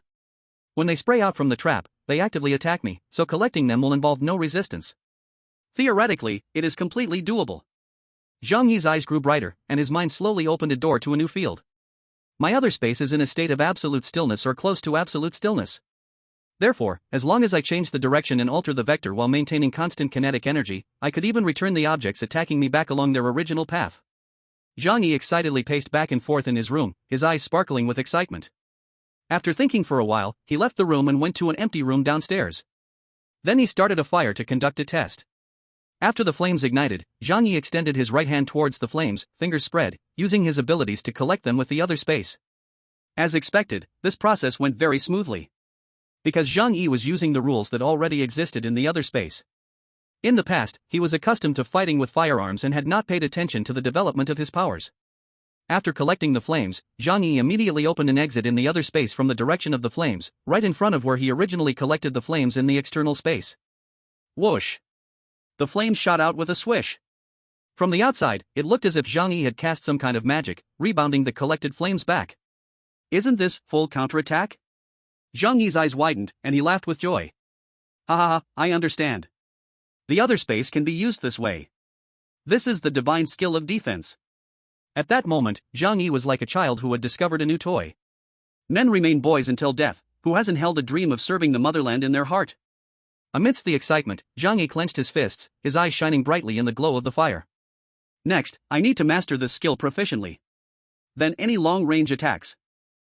No, even close-range attacks will not work on me. However, Zhang Yi pinched his chin. What would happen if this ability were used against a person? Zhang Yi's alternate space had only allowed one living being to pass through, which was a pomfret placed in a fish tank. But the next day, when it was taken out, it was dead. At that time, Zhang Yi didn't think much of it, he just felt it was a pity that he couldn't establish a shelter in there. But now, considering the battle aspect, it would require using a living person for experimentation. Zhang Yi crossed his arms, and his gaze gradually became indifferent. Isn't that simple? That night, Zhang Yi went to an apartment building and had them hand over a person. He took that person to an empty room and handed him a knife made from rolled A4 paper. In the middle of the room was a bonfire, and Zhang Yi's tall figure was filled with pressure under the light of the flames. And that poor guy, holding the fake knife, was trembling in fear. Zhang Yi looked at him, smiling, and waved his hand. Come attack me. If you can hit me, I'll reward you with a piece of bread. Chapter 150, The Might of Spatial Ability. The man heard Zhang Yi's words and still felt a bit scared inside. But now he couldn't run away, he could only obey Zhang Yi's commands. So he waved the fake knife and charged at Zhang Yi. Zhang Yi's expression was incredibly focused. As the man rushed towards him, a flash of white light appeared in his right eye. After a month of use, he had instinctively formed the ability to open and close the alternate space. In an instant, an invisible, intangible door to the alternate space appeared in front of him. The man, wielding the fake knife, slashed down at Zhang Yi's shoulder with his right hand. But the next moment, something spine-chilling happened. His arm actually vanished before Zhang Yi, as if it had sunk into a world invisible to the naked eye. In panic, he desperately tried to stop his forward movement. Zhang Yi timely grabbed his arm and forcefully pulled him into his alternate space. The man completely dived into the alternate space. Zhang Yi's perspective instantly shifted to within the alternate space, carefully observing the person he had captured. That person was in a state of complete stillness, not moving at all. Even when Zhang Yi tested for his breathing and heartbeat, there was no response whatsoever. Zhang Yi slightly frowned, unsure if this person died after entering the space or if their body's time had stopped and they would revive upon leaving the space. So he quickly released the man from the space. As soon as he emerged, the man's face turned pale, and his body seemed exhausted as he fell to the ground gasping for air. Oh. It seems that there is still an effect on living beings. If the time is long enough, they will really die. Zhang Yi nodded, having gained a crucial piece of information. What did you just feel? Zhang Yi asked. The man, pale as paper, weakly said, I felt like I entered a world of whiteness. There were many supplies piled up like mountains. I felt like I had been there for a century, and that was utterly terrifying. I might have hallucinated. Zhang Yi's pupils contracted. It turned out that although a person entering the alternate space was in a state of stillness, their consciousness still existed. In other words, the time in the alternate space was not absolutely still, perhaps its flow was countless times slower than in the outside world. This meant that when a person enters, their body cannot move, but their consciousness can pass countless ages in the still world. That experience must be extremely painful, even making one want to die. So, if a living being spends too long in the alternate space, it will. Will I die from mental collapse? So it is. Interesting. Zhang Yi had gained a bit more understanding of the other space. He waved to that person, "You, stand up." The person trembled and stood up. Zhang Yi opened the other space, trying to pull him into it. But this time, it felt extremely laborious, as if he were moving a tall building. Does it not work on large living organisms? Or is it? Zhang Yi frowned. He suddenly approached the person and pulled out a dagger from his leg. Before the person could react, a flash of white light from the knife cut off his 2 fingers. Ah! The person fell to the ground in pain, covering his wound and screaming. Zhang Yi remained expressionless and began to try to collect the severed fingers. This time, he succeeded without any hindrance. Living people don't work, but severed fingers can. What is this reasoning? Zhang Yi returned the fingers to him, feeling even more curious about his other space. However, now he had gathered a lot of useful information. Looking at the man on the ground, moaning in pain, Zhang Yi thought for a moment and took out a plate of roasted chicken from the other space, slowly placing it in front of him. "Eat, this is your compensation." He then handed him a roll of gauze for him to bandage himself. The man was in so much pain he was about to faint, but the steaming roasted chicken in front of him still made his eyes shine with heat. He was so hungry that he had nibbled on his real leather sofa at home. And what lay before him was roasted chicken. He even forgot the pain in his fingers, crying while clutching the roasted chicken and gnawing at it. Zhang Yi was not in a hurry, sitting by the fire, poking at the flames with a table leg. After he finished the roasted chicken, Zhang Yi said, "Next, we continue. This time, you hit me with something." The man not only did not resent Zhang Yi but instead was full of gratitude. He quickly nodded and simply wrapped the gauze around his wound, continuing to cooperate with Zhang Yi for the experiment. After several hours, Zhang Yi obtained the experimental data he wanted and gained a greater understanding of the abilities of the other space. First, there should be limitations on collecting resources. Currently, it is known that objects with strong external forces cannot be collected, and it is ineffective on living beings. Second, when using it, a door can be opened that connects both the real world and the other space. He had not yet thought of an active attack method, but he could transfer physical attacks and then counterattack by adjusting the vector direction. Knowing these 2 points was like opening a huge treasure for Zhang Yi. Next, I know how to deal with Wang Ximing's shelter. All of Zhang Yi's remaining doubts were completely dispelled. He looked at the man before him, who was helping him with the experiment, and sincerely said, "Thank you for your help." Before the man could respond, Zhang Yi's dagger swept across his throat like a swift wind. Poochie! Blood splattered as he fell to the ground. Before dying, a flash of fear crossed his eyes, but it was soon replaced by relief. Even as he died, a hint of a smile remained at the corner of his mouth. Finally, he could escape this cruel world. At the very least, he had enjoyed a delicious roasted chicken before he died. In the next 2 days, Zhang Yi had to bring someone over every day to accompany him for experiments. This was also to practice his proficiency with his new skills. He had to ensure that he could use the skill as easily as using his own fingers, only then could he ensure his safety in the upcoming actions. And every person who accompanied him for practice, he would ensure they had a hearty meal before killing them. Because his ability was his greatest trump card. 3 days passed quickly. Zhang Yi had fully grasped the use of his skills, so he called Su Hao and told him, "We can go now." Su Hao had aged considerably over these few days. Although he was not poisoned, his face was pale, his lips were purple, and deep dark circles surrounded his eyes. This was a result of his strong self-suggestion, causing his body to show symptoms of poisoning. "Brother Zhang, I feel like I'm about to die." Zhang Yi silently chuckled to himself. He had provided Su Hao with food over the past few days, so in reality, Su Hao's life was easier than before. Pretending to ponder for a moment, he went back to grab a syringe of saline solution and then said to Su Hao, "I can give you an injection of an antidote first. This could temporarily alleviate your symptoms." Su Hao raised his arm eagerly, as if he had found hope. "Give it to me, give me a shot." Zhang Yi picked up the syringe and slowly injected saline solution into Su Hao, then said lightly, "This can ease your symptoms, but it will only last 5 days at most. You will still die from poisoning. So you better pray that this mission succeeds. Otherwise, neither of us will end up well." After receiving the saline injection, Su Hao suddenly felt a strange energy in his body, and he became more spirited. "Brother Zhang, don't worry, Su Hao, won't joke about my life. This time, I am wholeheartedly following you." Chapter 151, Yunk Manor. Zhang Yi asked Su Hao to communicate with Wang Ximing and then prepared to set off. Su Hao said, "This is simple. What I told him is that I need some time to trick you into the trap. So he has been waiting for my news. I can tell he really covets the supplies in your hands, especially the snowmobiles and food. If you give the nod, we can go there tomorrow." Zhang Yi nodded, "All right, you can communicate with him in front of me." Zhang Yi took Su Hao's phone to prevent him from doing anything behind his back. Su Hao honestly finished communicating with Wang Ximing in front of Zhang Yi, and they successfully arranged a time for tomorrow without any obstacles. "Wait for my news." Zhang Yi took the phone away and returned home to prepare weapons and gear. Zhou Kor saw him busy again and couldn't help but ask, aren't all the problems in the community solved? Where are you going again? To a better place. Don't ask too much, I will naturally tell you when the time comes. Zhang Yi said lightly. Zhou Kor obediently closed her mouth, knowing better than to pry. Before leaving, Zhang Yi thought for a moment and still left half a month's worth of food for her and Uncle Yu. In case he encountered any accidents, this food could allow them to survive for half a month. Zhou Kor looked worried. Zhang Yi had never acted this way before. She suddenly felt scared and walked over to hug Zhang Yi tightly. Zhang Yi, you aren't going to do something very dangerous, are you? I'm a bit scared.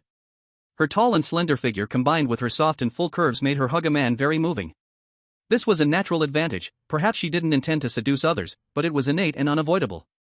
Zhang Yi raised an eyebrow and smiled as he asked, what's wrong? Do you want to have one last time before I go?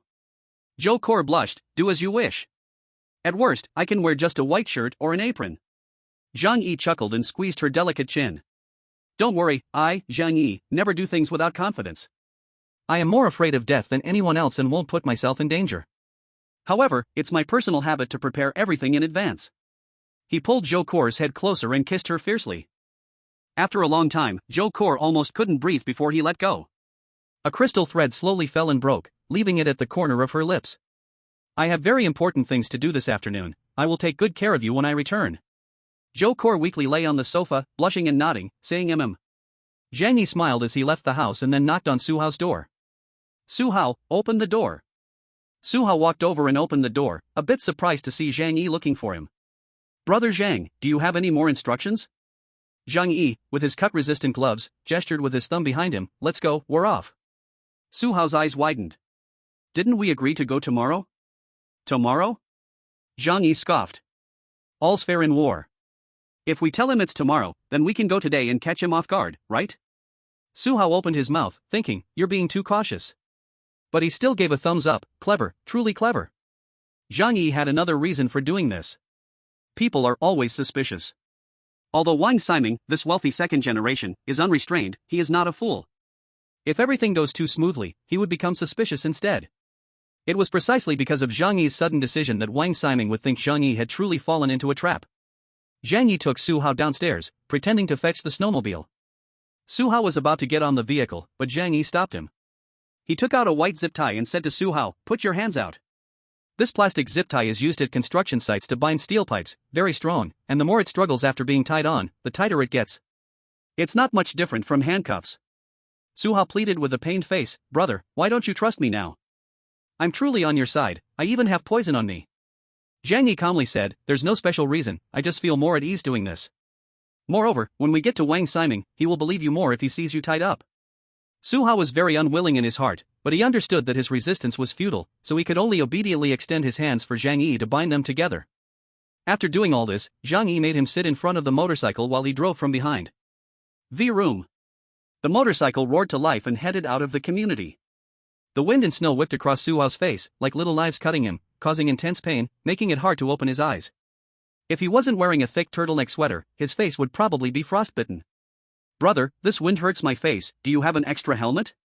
Zhang Yi, wearing a bulletproof helmet, said coldly, no. Just endure it for a while. Besides, looking a bit more miserable makes it more believable. Su Hao wanted to cry at that moment. An hour later, the two arrived at the top villa area in Tianhai City near Yunk Manor. Upon arriving here, Zhang Yi glanced around at the scenery and couldn't help but be in a daze. This place was truly wonderful, there were no words to describe it.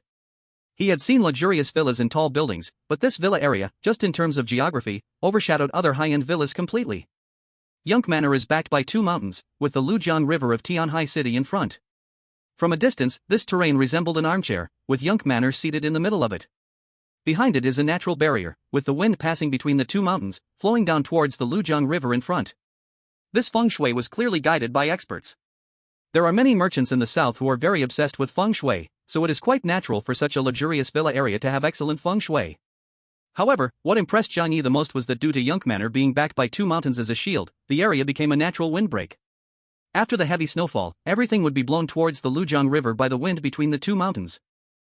Therefore, while other places have accumulated over 10 meters of snow, here the snow is only about 2 to 3 meters. I originally thought that when the apocalypse's disaster arrives, it would be fair to most people. But now it seems that rich people are even favored by the heavens extra. Zhang Yi sighed. Su Hao flattered from the front, what's the use? The rich people here, when compared to brother Zhang, aren't even living a real life. Zhang Yi smirked, stop flattering, get down and lead the way. Su Hao curiously asked, aren't we continuing to drive inside? If we walk, it will still take a while. Zhang Yi said calmly, when I tell you to get down and walk, you walk, stop talking so much. Chapter 152 The Loudmouthed Man. After Su Hao got out of the car, Zhang Yi put the snowmobile into the other space. Su Hao stood beside him, his eyes wide open. This is... Zhang Yi casually glanced at him, never seen it before? Su Hao was speechless, thinking, I've never seen a ghost if I had. So, brother Zhang, you are a mutant. Zhang Yi said, actually, I prefer names like superpower user or extraordinary person. Mutant always feels a bit discriminatory. Su Hao looked curious, I've really gained knowledge. Zhang Yi waded through the snow ahead, and Su Hao hurried to keep up, wearing a flattering face, brother Zhang, I will follow you from now on. You are my real brother, take care of your little brother. Zhang Yi said, then it depends on your performance. Su Hao nodded like a garlic, don't worry, I know that Wang Siming guy very well. This action will definitely be foolproof. Zhang Yi curled his lips, you better be. Putting away the snowmobile was to prevent Wang Siming from acting violently. Even though Zhang Yi mastered the new ability of the other space, he still wouldn't take unnecessary risks. The two walked toward the community. In Yunk Manor, there are more than 100 villas. Most of the heavy snow was blown away, only half of the doors were submerged, and even because it was near the river, the temperature was higher than that of Yuelu community. The two trudged forward through the snow, slowly drawing some attention from people. Zhang Yi clearly sensed that there were figures appearing behind some windows. He asked Su Hao beside him, why do I feel like there are still many living people here? Do the rich people usually have the habit of storing food? Su Hao was quite familiar with this point. He told Zhang Yi, it really is the case. But what they store is not quite the same as what ordinary families keep. For example, my dad collected more than 100 top-quality Spanish hams in our family cold storage. Not to mention that those who can live here are famous millionaires, basically every villa will have a wine cellars and special food supplies. Plus everyone lives separately, so there won't be large-scale famine and conflicts like in Yuelu community. Naturally, they can live a little longer. Zhang Yi nodded, I see. These didn't concern him too much. Anyway, no one here recognizes him, and due to food shortages, the rich people here will still starve to death after a while.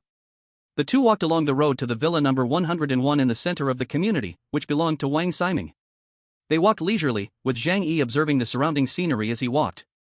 One reason was to check for dangers, and the other was to familiarize himself with the surroundings for future preparations. As the two passed a villa, Zhang Yi suddenly heard an excited shout. Hey, are you here to save us? Zhang Yi and Su Hao turned to look. They saw a man wrapped in a black down jacket vigorously waving at them from a window that had been forcefully opened. Who is it? Zhang Yi glanced at Su Hao, your friend? Su Hao was also unsure, he indeed had many acquaintances around here. I don't know. But brother Zhang, let's ignore him and let him die. Su Hao also didn't care at all. Zhang Yi nodded lightly and planned to continue moving forward. But that person, seeing the two of them unmoved, also seemed a bit anxious. Damn, are your ears deaf? MD, can't you hear me calling you over?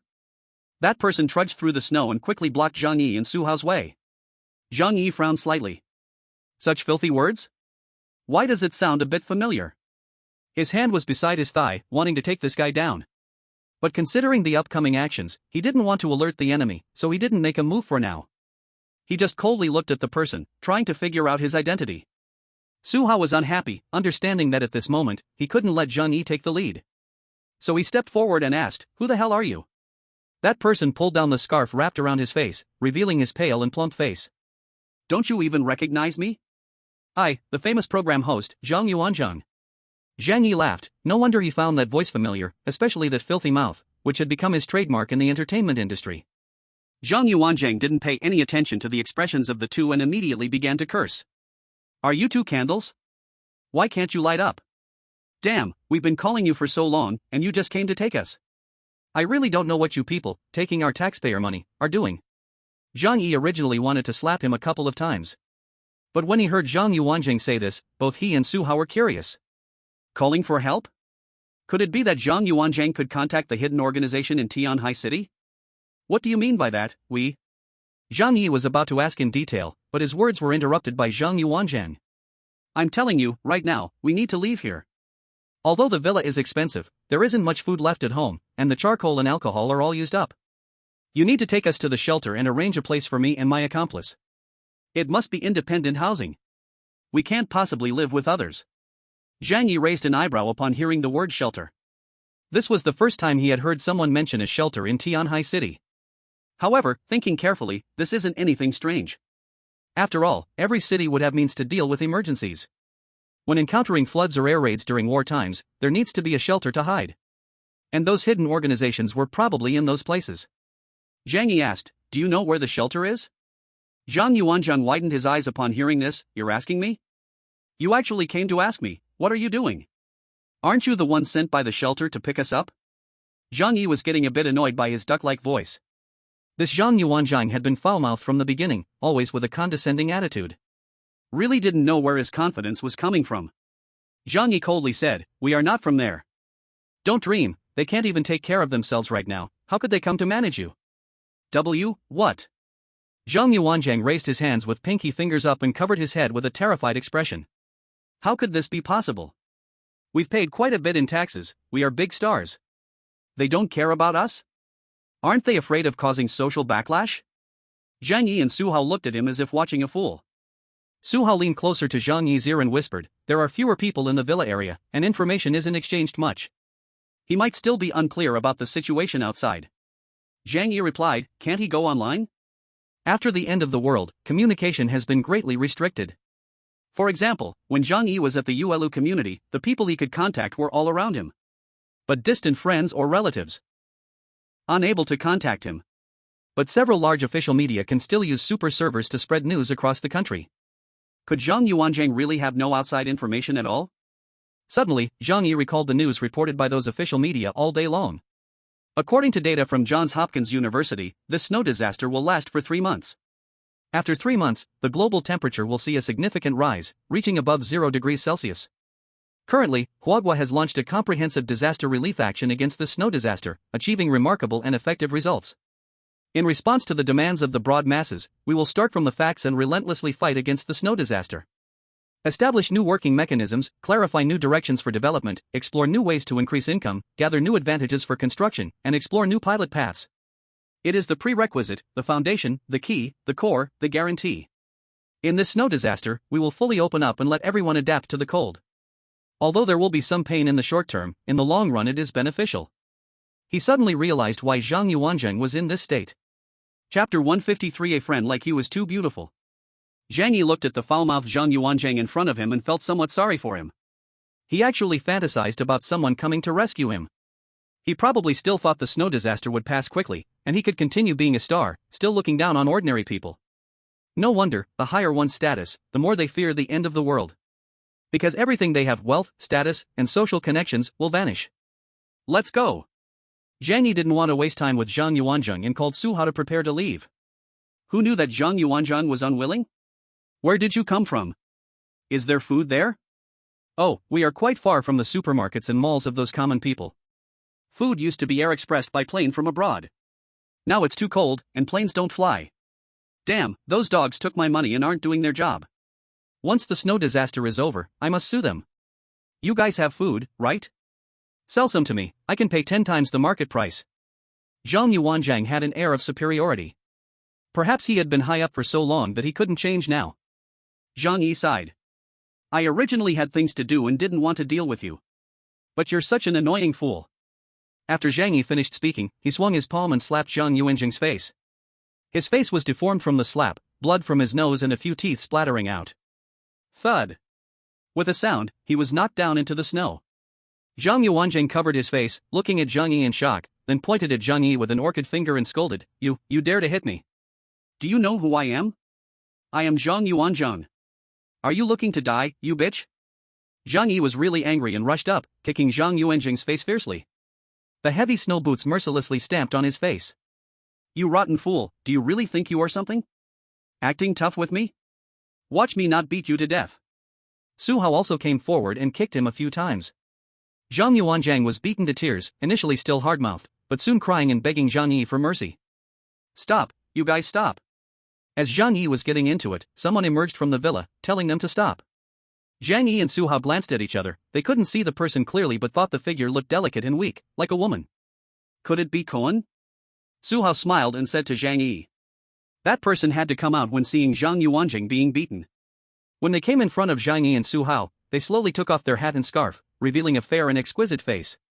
Zhang Yi and Su Hao couldn't help but say, "It's really Cohen." This face was too familiar to them. Zhang Yi had never seen his performances, but had watched various dance imitation videos of him. Seeing the astonished looks on the two, the man smiled slightly and confidently said, "You must recognize me. I am the famous idol Kai Mingyu, who debuted 2.5 years ago. And the person you hit is my friend. I hope you won't make things difficult for him on my account." The person in front of Zhang Yi was indeed the top trending idol in recent years, the love-hate figure, Kai Mingyu. Zhang Yuanzhang, seeing Kai Mingyu approaching, got up from the ground like a dog finding its owner and said, "I am Mingyu's good buddy. If you hit me, just wait to be bombarded by fans." Zhang Yi wore a mocking expression. People who live in the past and refuse to face reality are actually quite pitiful. Kai Mingyu frowned and suddenly pulled out a lip balm from his pocket. "Oh no, the air outside is too dry, my lips are about to crack." As he applied the lip balm, he said to Zhang Yi and the others, "Aren't you the one sent by Director Shi to take me away?" Zhang Yi felt confused. He had no idea who the person he mentioned was. "No, we are just passing by." Kai Mingyu's eyes dimmed, like a resentful woman abandoned by her lover. How could she bear to leave me all alone? Didn't she promise to love and cherish me for a lifetime? Zhang Yi's expression was strange. He somewhat understood the relationship between that Director Shi and him. "If there's nothing else, we'll be leaving now. Goodbye." Zhang Yi was too lazy to deal with them and prepared to leave. But Kai Mingyu stopped him. "Wait. You must have some food, right? Please share some with us." He flicked his pinky at his middle parting. "I can give you a signature in exchange." "That's okay, right?" Zhang Yuanzhang, still nearby, added, "You guys are really lucky. Mingyu's autograph is something you can't buy. It can sell for 2,000 online." Zhang Yi chuckled, not interested. If it weren't for the fact that Zhang Yi didn't hit women, he would have already acted. Kai Mingyu, hearing that Zhang Yi didn't want his autograph, bit his lip out of helplessness, as if making some huge sacrifice, and clenched his little fist. "Then fine, I can take a photo with you. That should satisfy you, right?" Zhang Yuanjing's eyes widened, nearly crying out. "Mingyu, no. Absolutely not. How can you casually take a photo with others? People like them don't deserve it." Kai Mingyu took a deep breath and said firmly to Zhang Yuanzhang, "Dada, we need food right now. Even if it means making a sacrifice, it's okay." Zhang Yuanzhang was in tears, wiping his nose and sniffling twice. "Fine, since that's the case, I respect your decision." After saying this, he turned his head and glared at Zhang Yi. "Did you hear? Mingyu has agreed to take a photo with you. This is your great honor for 8 lifetimes. As long as you give us a little food, you can consider yourselves blessed." The two were so self-moved that they didn't notice Zhang Yi's dumbfounded expression. Zhang Yi shook his head and murmured, "I can't believe there are such people in the world. I have truly opened my eyes." Su Hao laughed and said, "Zhang Ge, don't think that being a star makes them any different. Many of them aren't as good as ordinary people. I've slept with quite a few of the youthful goddesses and pure flower boys in fans' eyes. Their private lives are quite messy. Take this Kai Mingyu for example, he's being kept by a powerful woman from Tianhai. Without that, how could he have the right to live here? If it were any other time, Zhang Yi wouldn't mind entertaining these two clowns. But today, he had things to do. So Zhang Yi waved his hand, "Make way, please. I don't have the time to deal with you guys." As soon as these words were spoken, Kai Mingyu and Zhang Yuanjing's faces changed dramatically, as if they had heard an unreasonable request. Chapter 154, The Beautiful Woman. Kai Mingyu trembled, pointing at Zhang Yi and said, He actually refused. Does he know how many people dream of taking a photo with me?" Zhang Yuanzhang, while comforting Kai Mingyu, angrily cursed, "Where are you two from? Do you even know where this place is? Do you know the huge gap between you and us? Now such a great opportunity is right in front of you, and you don't cherish it. You deserve to stay as bottom-tier people for the rest of your life." He was afraid Zhang Yi and Su Hao would run away, because there really wasn't much food left in their house. So, while talking, he walked over and grabbed Zhang Yi's sleeve to stop him from leaving. "Let me tell you, since you're here today, you must give us some food. Otherwise, you won't be able to leave." Zhang Yuanzhang shouted hysterically. Su Hao sighed, "This kid is finished." Sure enough, Zhang Yi was annoyed by Zhang Yuanjing's shrew-like behavior. He originally didn't want to cause trouble, but some people just like to provoke. What could he do? Zhang Yi didn't say a word. He just grabbed Zhang Yuanjing's hair on his forehead with one hand and pulled out a gun with the other. As Zhang Yuanzheng opened his mouth to shout in pain, the handgun was shoved into his mouth, aimed at his cheek. Bang! A muffled gunshot rang out, and Kai Mingyu, who was nearby, froze for a moment before screaming in fright. Half of Zhang Yuanzheng's face was blown off, a bloody hole was directly created, half of his teeth were shattered, his tongue was also half crushed, and his mouth was filled with blood. It looked especially horrifying from the side. Woo, woo woo woo woo woo. Zhang Yuanzheng was in so much pain, lying on the ground, twisting in agony. Zhang Yi coldly said, "Why is your mouth so cheap? Isn't it just the punishment you brought on yourself?" After saying that, he glanced at Kai Mingyu. Kai Mingyu's face, covered with thick foundation, was already terrifyingly pale, and now it became even paler. He hurriedly took a few steps back, crying and pleading, "No, no more shooting. Let's talk, we can work something out. As long as you don't kill me, I'll give you anything you want. Even if it's..." His face suddenly showed an expression of shame as he lightly bit his lip, "Even if you want me." Zhang Yi's forehead twitched with black lines. "This is fine?" Su Hao laughed. "This kind of thing happens all the time in the upper circles, it's nothing unusual." "Too bad I'm not interested," Zhang Yi coldly said. Kai Mingyu shouted, "Whether you like men or women, as long as you speak, I can help you with anything." Zhang Yi had figured it out. This kind of idol star was just a useless person when faced with disaster. He probably couldn't face reality as well as an ordinary person could. He pointed the gun at Kai Mingyu and said with a mockery, "Sing your famous song for me, sing it 100 times and I'll let you go." 100 times?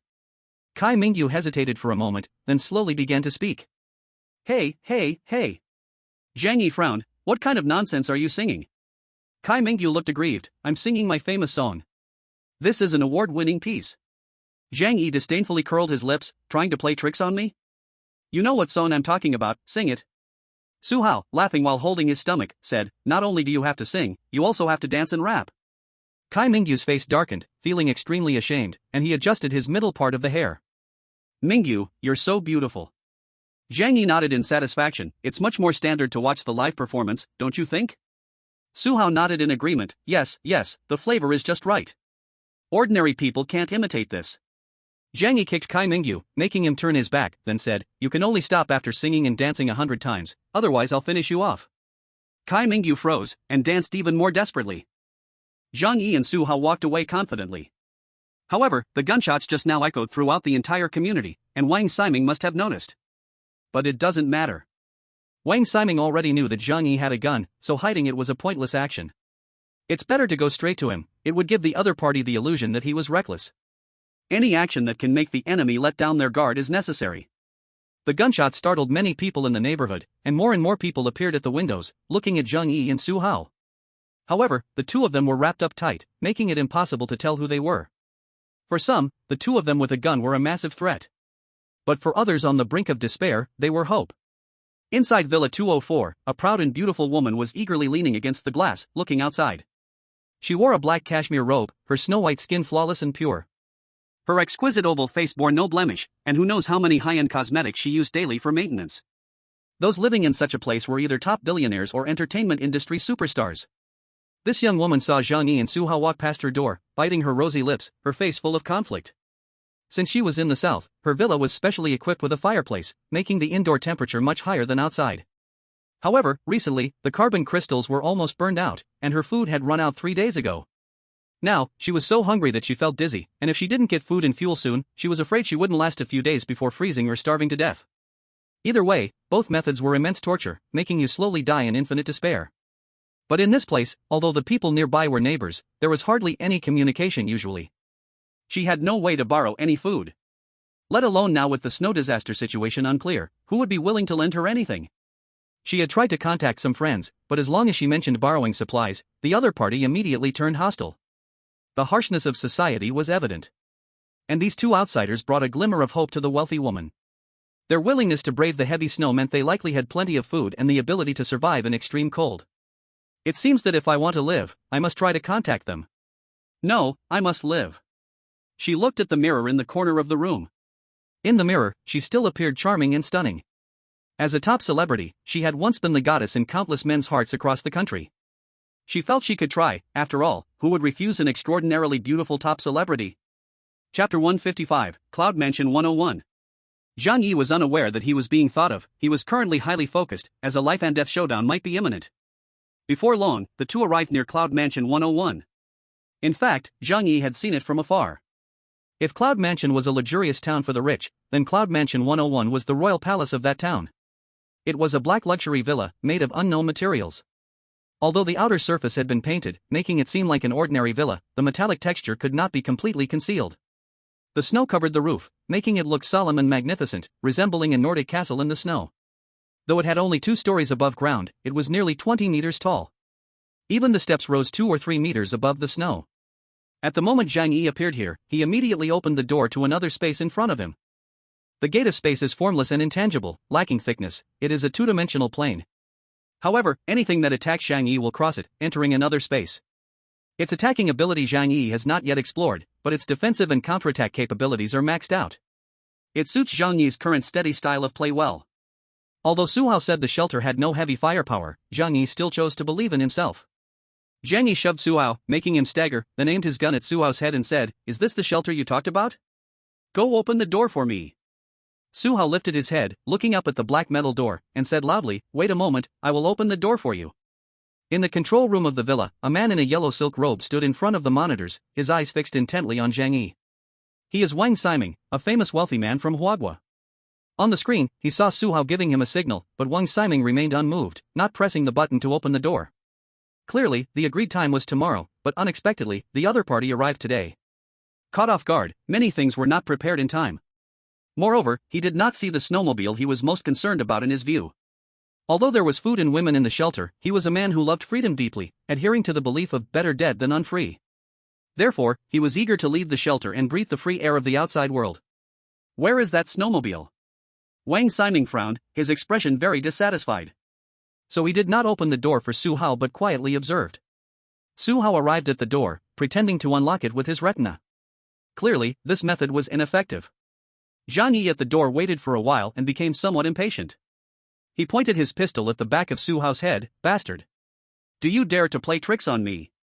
Do you believe I will blow your head off right now?" Su Hao was shocked. "No, don't shoot. I can open the door, I can definitely open it. Just let me try a little longer." He tremblingly moved closer to the room's main door, actually signaling to the cameras. "This door can open, it can really be opened. After struggling for so long, we cannot fail at the last moment. Otherwise, we won't find such a good opportunity again." In the control room, Wang Siming understood Su Hao's meaning. That was telling him, if he didn't capture Zhang Yi this time, Su Hao would die here. And if Su Hao died, there would be no one to help him deceive Zhang Yi. Wang Siming stroked his chin, actually harboring distrust towards Su Hao. But thinking about the unbreakable defenses of this shelter from a modern physics perspective, Wang Siming had no reason to be afraid. "If you dare play any tricks, I will burn you alive. Turn you into roast pigs." Wang Siming smirked and then pressed the button to open the door. At this moment outside the door, Zhang Yi heard the sound of machinery starting and quickly grabbed Su Hao, blocking him in front while pressing the gun firmly against his head. This was a show. But it was also not a show. If any accidents happened, he would not hesitate to use Su Hao as a shield or blow his head off. In front of Zhang Yi and Su Hao, a heavy black metal door began to slowly open. The door stood 3 meters high, without a lock, but mechanically meshed together, leaving no gaps. When the door opened, a strong scent of futuristic technology rushed towards them. Behind the door was a 10-meter-long passage, completely sealed with dark silver metal, the walls embedded with dozens of small lights, illuminating the entire passage brightly. It is hard to imagine that this shelter was built 10 years ago. Even today, it is a very advanced building. This is the power of money. Su Hao pointed inside. "Brother Zhang, let's go in. There is another door inside, and once opened, we can enter the shelter." At the end of the passage was a dark golden metal door, the combination of gold and silver luxurious and magical. Zhang Yi pressed his gun against Su Hao's head, pushing him step by step forward. In fact, he had secretly prepared to handle any impending crisis. When he and Su Hao reached the middle of the passage, the big door behind them quickly closed. In the control room, Wang Siming held a wineglass in one hand and pressed a green button on the console with the other. At the same time, inside the passage, suddenly hundreds of small holes appeared from above, below, left, and right. White gas gushed out, immediately engulfing both of them. Wang Siming quietly observed the changes inside the passage, and he heard a wave of intense curses. "Su Hao, you dog bastard, you dare to scheme against me. Quick, open the door for me, or I'll kill you." "Haha, Zhang Yi, don't struggle. If you kill me, you'll die too. Just accept your fate. I don't want your life, I just want the supplies on you. You're dreaming. I'll kill you right now." Go ahead and shoot. If you kill me, don't think you'll survive. A series of gunshots quickly rang out in the passage. Wang Ximing swirled his wineglass, waiting silently and without concern. The high-intensity hypnotic gas used in the shelter would cause anyone who inhaled even a little to fall into a coma for up to 24 hours. Furthermore, even if they woke up, they would be in a state of complete weakness. He waited for a full 5 minutes, the gas filling the entire passage, confirming that Zhang Yi and Su Hao had inhaled a large amount of the hypnotic gas, before finally shutting off the switch. You can go and tie them up now. Wang Ximing had a confident smile on his lips, as if everything was under his control. What he didn't know was that at this moment, Zhang Yi was wearing a gas mask, and was using an alternate space to absorb all the gas around him. Zhang Yi merely leaned against the wall, pretending to be unconscious, while Su Hao had truly passed out. Zhang Yi slightly squinted his eyes, his fallen direction perfectly facing the dark golden metal door. As soon as Wang Ximing appeared here, he would draw his gun and take down that guy. Chapter 156, Hypnotic Gas. Zhang Yi leaned against the wall, silently waiting for Wang Ximing's arrival. As expected, the other party did not immediately resort to lethal force or use a high-temperature flamethrower. After all, for Wang Ximing, killing Zhang Yi was not a meaningful thing. After a while, that dark golden door slowly opened. Zhang Yi opened his eyes a crack, his right finger already poised to draw and shoot. However, when he saw the face of the person entering, he stopped his movement. Because the person who came in was not Wang Ximing. Zhang Yi cursed inwardly. Damn Su Hao. The information he provided did not mention that there were other people in the shelter. And according to Zhang Yi's estimation, a person facing such a crisis would not choose to let anyone other than their closest kin into their home. Unless, like him, one had an endless supply and chose highly useful helpers like Zhou Kor and Uncle Yu. The person entering was tall and strong, holding a machete and carrying a bundle of rope at his waist. Zhang Yi recognized who this person was. He had frequently seen this person on television for a while. He was a film star named Lin Geng, reportedly a good friend of Wang Ximing. Zhang Yi suppressed the urge to make a move. He knew that he couldn't be anxious right now. The other party clearly wouldn't want his life for the time being. And before meeting Wang Ximing in person, Zhang Yi couldn't be sure that there were no other hidden cards in this shelter. He had to patiently wait. Lin Geng came up to Zhang Yi and poked his arm with a dogleg knife he was holding. Zhang Yi immediately felt a slight pain, but fortunately, his clothes were thick, so the pain was bearable. He narrowed his eyes, gritted his teeth and remained silent, while keeping a close eye on Lin Geng's movements. If Lin Geng wanted to make a move against him, he would immediately fight back. Fortunately, Lin Geng was just casually testing him. Seeing Zhang Yi did not react, he took Zhang Yi's gun and then tightly bound him with rope. As for Su Hao, he had already turned into a dead pig due to inhaling the hypnotic gas. Lin Geng was very strong and carried Zhang Yi on his shoulder into the shelter. Zhang Yi narrowed his eyes and quietly observed the interior scene of the shelter. It must be said that the life of the rich is truly unimaginable for ordinary people. After leaving the passage, they entered a round hall, which was filled with a metallic, futuristic feel. It felt like the interior of a spaceship from a sci-fi movie. However, it was even more luxurious than what was shown in the movies. Lin Geng threw Zhang Yi onto the floor. The person is here, this guy is really stupid, dealing with him didn't take any effort at all. Lin Geng's voice was filled with a sneer. In his eyes, Zhang Yi had inhaled the hypnotic gas and was tightly bound, a bird trapped in a cage. At this moment, a man in a yellow bathrobe walked out from the side door. Isn't this what we expected? This shelter of mine cost $10 billion to build. If I can't even deal with a single person, wouldn't my money be wasted? Zhang Yi saw the man's face and a slight smile appeared on his lips. The main character has arrived. Wang Ximing glanced at the tightly bound Zhang Yi and felt relieved, then began chatting with Lin Geng. Zhang Yi opened his alternate space. He released the high-intensity hypnotic gas he had previously absorbed. Wang Ximing and Lin Geng did not notice anything unusual and continued to chat casually. After we get this kid's snowmobile, how about we go for a ride? I wonder what the outside is like. We can go out for a breeze and conveniently grab some food on the way back. The two had already started planning how to play after getting Zhang Yi's snowmobile. Wang Ximing was smiling when he suddenly felt that Lin Geng in front of him was a bit shaky. Lin Geng, don't shake. Lin Geng looked puzzled. I'm not shaking, rather you are. How, hey? Why are you suddenly 6? By the time the two realized something was wrong, it was already too late. Their bodies swayed and then fell softly to the ground. Zhang Yi took out a dagger from his alternate space, cut the ropes binding his hands, and quickly freed himself from all restrictions. Zhang Yi walked over and confiscated all the weapons on the two men. Wang Ximing's 2 golden desert eagles were very eye-catching, made entirely of gold with beautiful patterns on them. Beautiful but useless. Zhang Yi commented lightly, finding these things less practical than his own service pistol. He put these dangerous items into his alternate space. Then he took out 2 bundles of rope and bound the 2 men up like Zhang Yi, using very professional tortoise-shell bindings. Well, people always have a few amateur hobbies, right? To prevent the 2 from escaping like he did using special means, Zhang Yi took out a few zip ties. They tightly bound their wrists, thumbs, and legs. After doing this, Zhang Yi looked at the 2 unconscious individuals. Following their words, it would take a long time for them to wake up. Zhang Yi then turned his gaze towards the shelter, claimed to be the most expensive in the world. Big, very huge. Just this living room in front of him had over 100 square meters of space. The interior decoration style was low-key luxury with depth, mainly in warm yellow tones, with tables and chairs mostly in elegant silver gray, looking very high-end under the warm yellow light. On the northern wall hung a roughly 100-inch television. Below the TV stand were various gaming consoles and cartridges, showing that they were also loyal game lovers. The sofa in the middle of the living room looked like an imported high-end product just by its shape. In the corner was a large bar, stocked with various liquors. On the other side was an open island kitchen. Behind the living room, there was a door, and Zhang Yi walked over with his gun. He reached out and gently pulled, and the door opened. When this door opened, a beam of white light shone on Zhang Yi's face, and when he clearly saw everything in front of him, Zhang Yi was momentarily stunned. He had thought the living room was large enough, the back would at most be a yard with a swimming pool and garden. But he didn't expect the garden to be so huge. Looking ahead, it was a massive ecological garden. It housed various rare flowers, plants, and trees, and even in such cold weather, he could see some tropical plants, which was simply incredible. Not only was there a plant garden, but there was also a large area cleared out nearby, seemingly a farmland. However, the farmland seemed neglected and almost overgrown.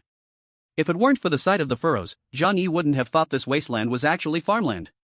Zhang Yi's curiosity grew stronger and he continued to explore further ahead. Moreover, seeing such flourishing plants in the apocalypse indeed made him very happy. The temperature in the plant garden was noticeably higher than in the previous room. The ceiling had ultraviolet lights to promote the plant's photosynthesis.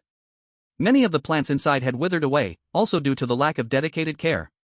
Zhang Yi walked slowly forward, and after walking for about 100 meters, he reached the end. Then, he saw something resembling a zoo behind.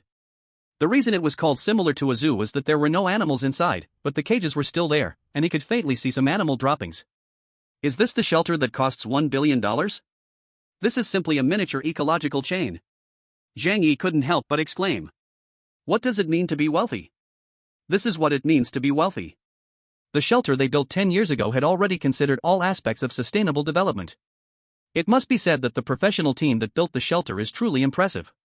Zhang Yi continued walking forward, and after a while, he finally reached the edge of the shelter. Through the icy window, he dimly saw that outside was another very large yard. The area of this villa was truly astonishing. It could definitely be called a perfect castle in the apocalypse. What a great place. But from now on, it belongs to me. A happy smile appeared on Zhang Yi's face. Living here is much better than in that small 3-bedroom apartment, right? Excited, he wondered what the other floors looked like since the first floor was already so splendid. Zhang Yi turned around and went back to the living room, then climbed the stairs to the second floor. The decoration on the second floor was obviously fancier than the first, with many sofas and beanbag chairs in the central area. Clothes, underwear, and slippers were thrown all over the place. The ground was covered with a mess, and under the end of the world, their lives seemed even more indulgent. The table was filled with wine bottles, cigarette butts, and other trash. On either side, there were individual rooms, each labeled with its purpose. Game room, pet room, entertainment room, water bedroom. Zhang Yi was as happy as if he had found an interesting blind box, rubbing his hands together, and one by one, he went to open these blind boxes. The game room was over 100 square meters, filled with every kind of game machine and cartridge you could imagine, covering the entire wall. There was even a wall with a glass cabinet holding over 1,000 extremely rare figurines. Zhang Yi roughly estimated that the figurines on that wall alone were worth tens of millions. It would be pretty great to play games here in the future. Damn, rich people really know how to enjoy themselves. Zhang Yi couldn't help but curse. The lives of these wealthy people were something he never dared to even dream of in the past. He closed the door and couldn't wait to go check out the other rooms. When he opened one of the doors, the sight before him made his gaze pause for a moment. Inside the room, there were 3 hot, beautifully delicate girls playing. Faced with the sudden appearance of a stranger holding a weapon, the girls in the room huddled fearfully in the corner. One girl looked at Zhang Yi with fear, her big eyes full of unease. She said to Zhang Yi, Who are you? What do you want? Chapter 157, What is Kuan? There were 3 girls in the room, dressed in extremely seductive outfits, and each one had a different charm. One appeared mature and enchanting, her body like a ripe peach, as if it would leak juice with the slightest touch. Another seemed small and innocent but had an astonishing size, a typical example of a baby face with large breasts. The last had a cold, disdainful, high-class face, her long figure around 1.8 meters, with perfect body proportions. Zhang Yi had some impression of her. She seemed to be a very famous model, with over 5 million followers on the internet. The moment he saw them, Zhang Yi's gaze inevitably drifted, unsure where to focus. He couldn't help but sigh. The way rich people enjoy themselves is so advanced and professional. He walked into the room holding his gun, and the three girls huddled together in fear in the corner. Some looked sad, some were pitiful, and some showed disgust. This complex mix of emotions made it even easier for men to feel excited. No wonder they're professionals. Just one movement and look can touch a person's heart. If it were a typical LSP, they'd probably already be unable to hold back. But the one who came was Zhang Yi, so the result would be a little different. He glanced at the three girls. Are you Cohen? The three girls' faces instantly turned ugly upon hearing that term. How can you randomly slander us? We're not Cohen, we're guests here, we came to visit. Zhang Yi looked at their bodies, and the meaning in his eyes was obvious. Which family lets their guests dress like this? Could it be a family tradition? This sentence was sarcastic, and the three girls instantly felt a bit embarrassed, trying to cover themselves. But there were too many exposed parts, and their hands couldn't cover it all. Even in the live streaming world, it would be explosive. Zhang Yi pulled a chair from the side and sat across from the three girls, his gun slightly swaying in his hand. So, tell me, where are you Cohen from? Although these three women were beautiful and their figures hot, and if Zhang Yi wasn't mistaken, they were highly skilled, proficient in various high-level feminine techniques. Zhang Yi, however, was a person with cleanliness habits and didn't like making friends with others in this way. If they didn't have any other skills, Zhang Yi would kick them out. After all, his home never kept idle people.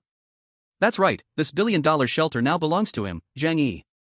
The three women, seeing the gun in Zhang Yi's hand, were too afraid to resist. But the tall girl with an aristocratic look stubbornly said, I'm not Cohen. Not Cohen? Then what are you? The girl proudly said, I am a socialite. A socialite? Zhang Yi nodded. Oh, so you're Cohen then. In Tianhai City, a socialite was essentially a high-end Cohen, and Zhang Yi, being a local, knew this well. The girl with the aristocratic face stamped her feet angrily, I'm not. I have a master's degree from Tianhai University, a level 8 in English, and a national level 7 in ballet. Zhang Yi nodded, oh. So you're Cohen then? The girls were filled with rage and despair, and the mature, sexy one took a deep breath and said, you're prejudiced against us. The men we encounter are all from the upper class of society. We only improve ourselves through contact with them. Don't compare us to those Cohen. You should know that to integrate into high society, it's not just about having a pretty face and a good figure. We also need high-level knowledge and rich connotation. Zhang Yi clapped his hands and said, point taken. But your interactions with those upper-class men, it wouldn't be that simple, would it? The girls looked at each other, and the mature, alluring one argued, such things do happen. But we're not bad girls. We have choices. We only engage in intimate contact when we think the other person is qualified, and it's always a very pleasant experience. The aristocratic-faced girl followed, saying, my body is mine to control. What era is this? You're still bringing this up? Isn't that a bit discriminatory towards women? The cute girl puffed her cheeks and said angrily, don't be prejudiced against us. Zhang Yi laughed. Oh, so you're still Cohen then? The three girls shouted in unison, we're not. Zhang Yi waved his hand at them, what's the big deal? In this day and age, earning money isn't shameful. Besides, the fact that you girls can enter Wang Ximing's house, it seems like you're the cream of the Cohen crop. If not for societal norms, you should be given an award. This time, the cute and petite girl couldn't take it anymore. She glared at Zhang Yi, her face puffed up with anger, and said, do you know how hard we socialites work? I won the national piano competition, and I can play Flight of the Bumblebee. Have you ever heard that piece? The name Flight of the Bumblebee made Zhang Yi raise his eyebrows. Of course, he knew that piece because he once had a movie he loved called The Pianist. The most thrilling part of the movie was when the protagonist played Flight of the Bumblebee. The first time Zhang Yi heard this piano piece, he was stunned, unable to imagine that a pianist's hand speed could reach such a level.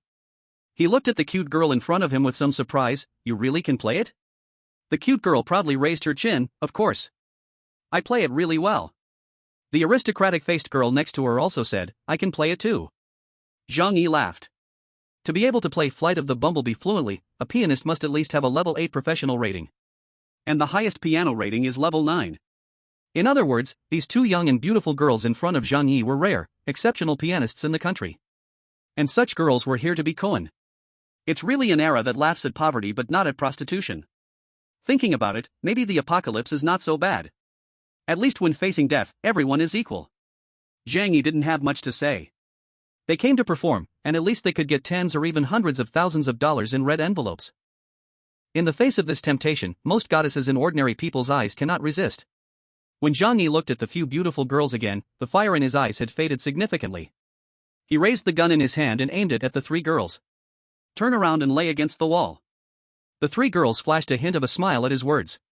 Stinky man, after babbling for so long, in the end, he just wants to do that, right?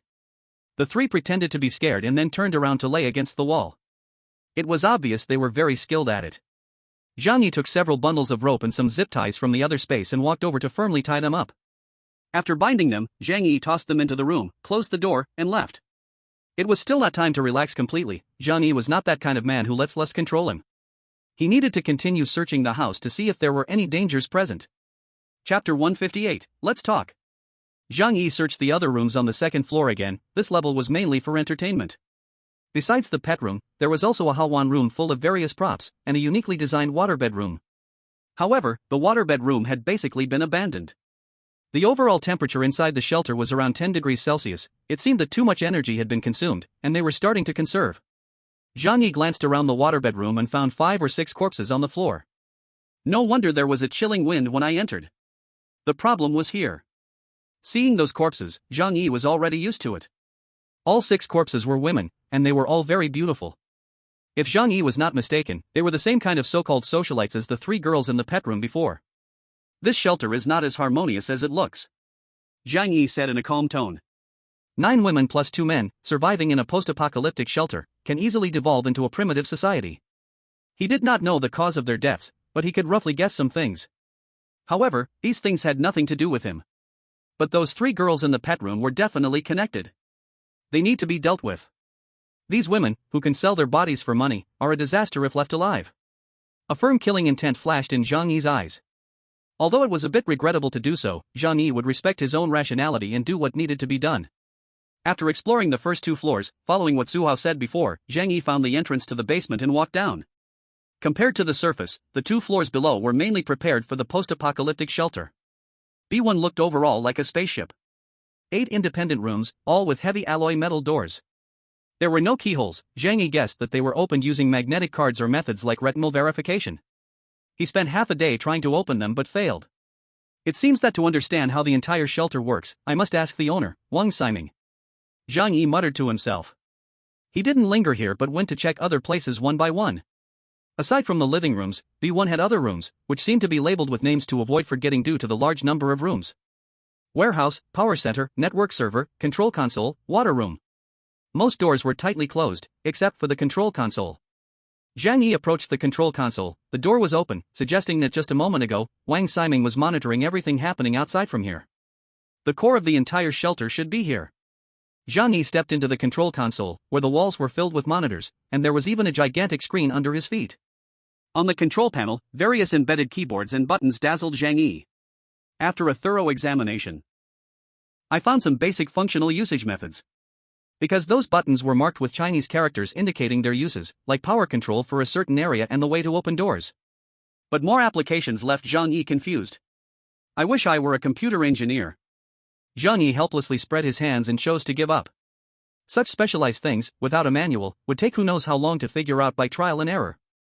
Zhang Yi, through the surveillance, confirmed that Wang Ximing and the others were fine, then came to the underground second level to check. The underground second level was a large stadium. After Zhang Yi turned on the lights, he saw an extremely spacious area. He admitted he was somewhat surprised when he saw it. The height of this level exceeded 10 meters. Looking up, he could see the high dome supported by thick metal beams. There was a basketball court, a tennis court, and even a large area developed into a small golf course. Luxurious. Zhang Yi could only use these 2 words to describe what he saw. This place is about 20 meters underground, and the temperature is noticeably higher than outside. Indeed, there are places that cannot be invaded by the biting cold. This place was quite decent, spacious, and quiet. Zhang Yi decided to set up a shooting range here in the future, specifically for training his supernatural abilities. As the apocalypse loomed longer, he felt the significance of these powers more and more. And after one experience of development, he craved to become strong even more. Only strength is the fundamental guarantee for survival in the apocalypse. Zhang Yi spent more than half an hour exploring the entire shelter roughly. Next, he needed to pry open Wang Ximing's mouth to obtain the control methods for the entire shelter. Zhang Yi returned to the ground floor with a pistol in hand. Wang Ximing and Lin Geng were still in a deep sleep, while Su Hao had inhaled more of the sleep gas than the other two, also lying on the ground like a dead fish. Zhang Yi didn't have the patience to wait for them for so long. He took a bucket of water from the kitchen sink and directly poured it brutally over Wang Ximing's head. Although the indoor temperature was around 10 degrees Celsius, having cold water poured on him was still quite a shocking experience. Wang Ximing felt a jolt from the cold and, after a hard struggle, finally slowly lifted his heavy eyelids. "Are you awake?" A deep voice entered his ears. Wang Ximing opened his eyes and saw a fully armed Zhang Yi sitting in front of him. Wang Ximing tried to move but found himself tightly bound and unable to move an inch. "How did you do it?" Wang Ximing couldn't understand how Zhang Yi managed to turn the tables in that situation. He clearly saw Zhang Yi being tied like a dumpling. Zhang Yi explained lightly, to survive in the apocalypse, one must have some means of self-preservation. He didn't want to elaborate too much and directly said, "Right now, it seems you don't have time to discuss this topic, do you? Let's talk about something else. For example, how to cooperate well with me in the future. That way, you can exchange your life." Wang Ximing gradually became more alert and realized that his current situation was quite dire. His heart was filled with immense grief and indignation. He simply couldn't accept that his indestructible shelter had been so swiftly breached. $1 billion, that was $1 billion. It felt like that money was wasted. "What do you want?" Wang Ximing asked in a deep voice. Zhang Yi smiled slightly. "You don't need to be too nervous. When I came, you didn't want my life, so I won't harm you. Although I'm not a kind person, I have at least a sense of morality. Besides, killing you, a distinguished heir of the Wang family, and the future heir of the Lin family group, wouldn't do me any good. What benefit can I have from you?"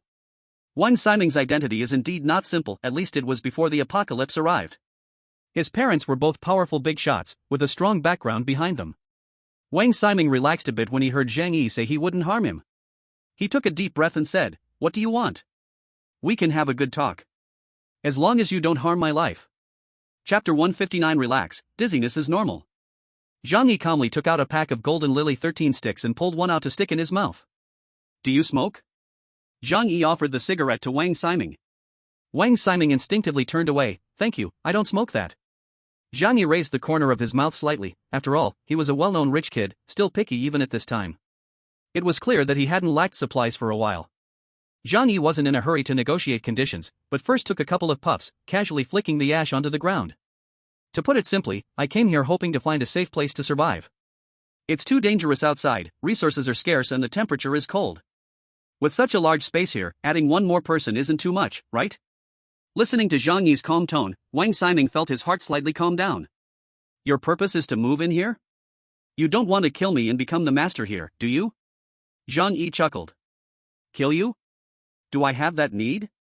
He spread his arms wide. "This place is too big. Even if 100 people came to live here, it would seem spacious. I wouldn't just kill for no reason. Moreover, I also hope to take this opportunity to make a good connection with young Master Wang." Zhang Yi's attitude appeared quite sincere. Wang Ximing's eyes darted around. "Oh? You want to be friends with me?" Zhang Yi nodded seriously. "Correct." He stood up from the chair and slowly walked around. This snow disaster is indeed troublesome and has caused a certain degree of chaos in society. However, such abnormal weather cannot last too long. Sooner or later, society will return to its previous order. As a small character like me, if I can become friends with a rich man like young Master Wang, wouldn't I be able to rise smoothly with your support in the future? A proud expression appeared on Wang Ximing's face. "That is certainly true. As long as I lend you a little support, you will become an outstanding person. Don't say just support. In the past, if I slapped you, the compensation would let you work hard for 30 fewer years." He said this, but inside he was muttering, "It seems this person thinks the snow disaster will pass soon. That's best, he still fears the order of civilized society and doesn't dare to kill me." Zhang Yi smiled. "That's exactly my meaning. Everyone needs something, I move in and can also provide what you need. For example, I can protect your safety. You've seen my methods. Moreover, I also have transportation to go out and look for supplies and to take you to other places. I believe we will cooperate happily, right? Why must it be a life or death struggle? That's what barbarians do. I, Zhang Yi, wouldn't do that." Wang Ximing felt more and more at ease. "Okay, I can agree to this matter. Just help me untie the rope." Zhang Yi shook his head. Young Master Wang, you are being too ignorant of the rules. I have already shown my sincerity, but what about you? You don't show anything, how can I trust you? Wang Ximing's gaze darkened. What do you want? I can let you choose anything in this house. If you lack women, there are 3 maids on the 2nd floor that I can give you. Zhang Yi narrowed his eyes. I don't lack those things. To show your sincerity, I hope you hand over the user manual for the shelter to me. Only in this way can I fully trust you. Wang Ximing's face showed a look of hesitation. Zhang Yi did not give him a chance to think and said bluntly, if it's not like this, I can't guarantee that I can live here safely. It's just the instruction manual. Besides, even if you don't give it to me, I can take some time to figure it out myself. Wang Ximing frowned and said, then you might find it very difficult to do that. This shelter is not as easy to control as you think. A displeased expression appeared on Zhang Yi's face. Young Master Wang, I am sincerely discussing this matter with you. If you are willing to cooperate, we can get along well. But, he took a deep breath, and his gaze turned cold. Don't push me too hard. Wang Ximing felt a chill in his heart. He was very afraid of death. In terms of courage, he was even less brave than those ordinary people in the Yulu community who had experienced hell and death. He was very wealthy, and as long as he waited for the snow disaster to pass, he could still live happily in the world. So he was very precious about his life. Don't worry. Let me ask you, if I agree to hand over the instruction manual for the shelter to you, can you guarantee not to kill us? Zhang Yi's gaze was firm, and he slowly nodded. I have said that I, Zhang Yi, am not someone who kills innocents without reason. Moreover, after the snow disaster passes, I hope to become friends with you, young Master Wang. Wang Ximing believed what Zhang Yi said. Because at this moment, he had no other choice, Zhang Yi could kill him at any time. Following Wang Ximing's guidance, Zhang Yi found the instruction manual for the shelter on his computer. Upon seeing it, Zhang Yi was amazed by the complexity and rigor of this shelter. If he had not obtained the manual, any random operation he made could trigger the built-in self-destruct feature of the control panel. At that time, the entire shelter would be completely sealed, turning into a giant steel tomb. Wang Ximing said to Zhang Yi, now you can release me, right? Zhang Yi didn't even raise his head. Don't be in a hurry. I have to check if the manual you gave me is fake. Zhang Yi took the computer to the control room and then tried to operate it. After confirming that all functions were working properly, he nodded in satisfaction. From now on, the master of this shelter officially becomes me, Zhang Yi. Zhang Yi's smile almost reached the back of his ears. He never expected to acquire a top-level shelter so easily. It was truly too lucky. He set down his laptop and returned to the living room on the 1st floor. Wang Ximing looked at him and said, so, did you verify that there are no problems?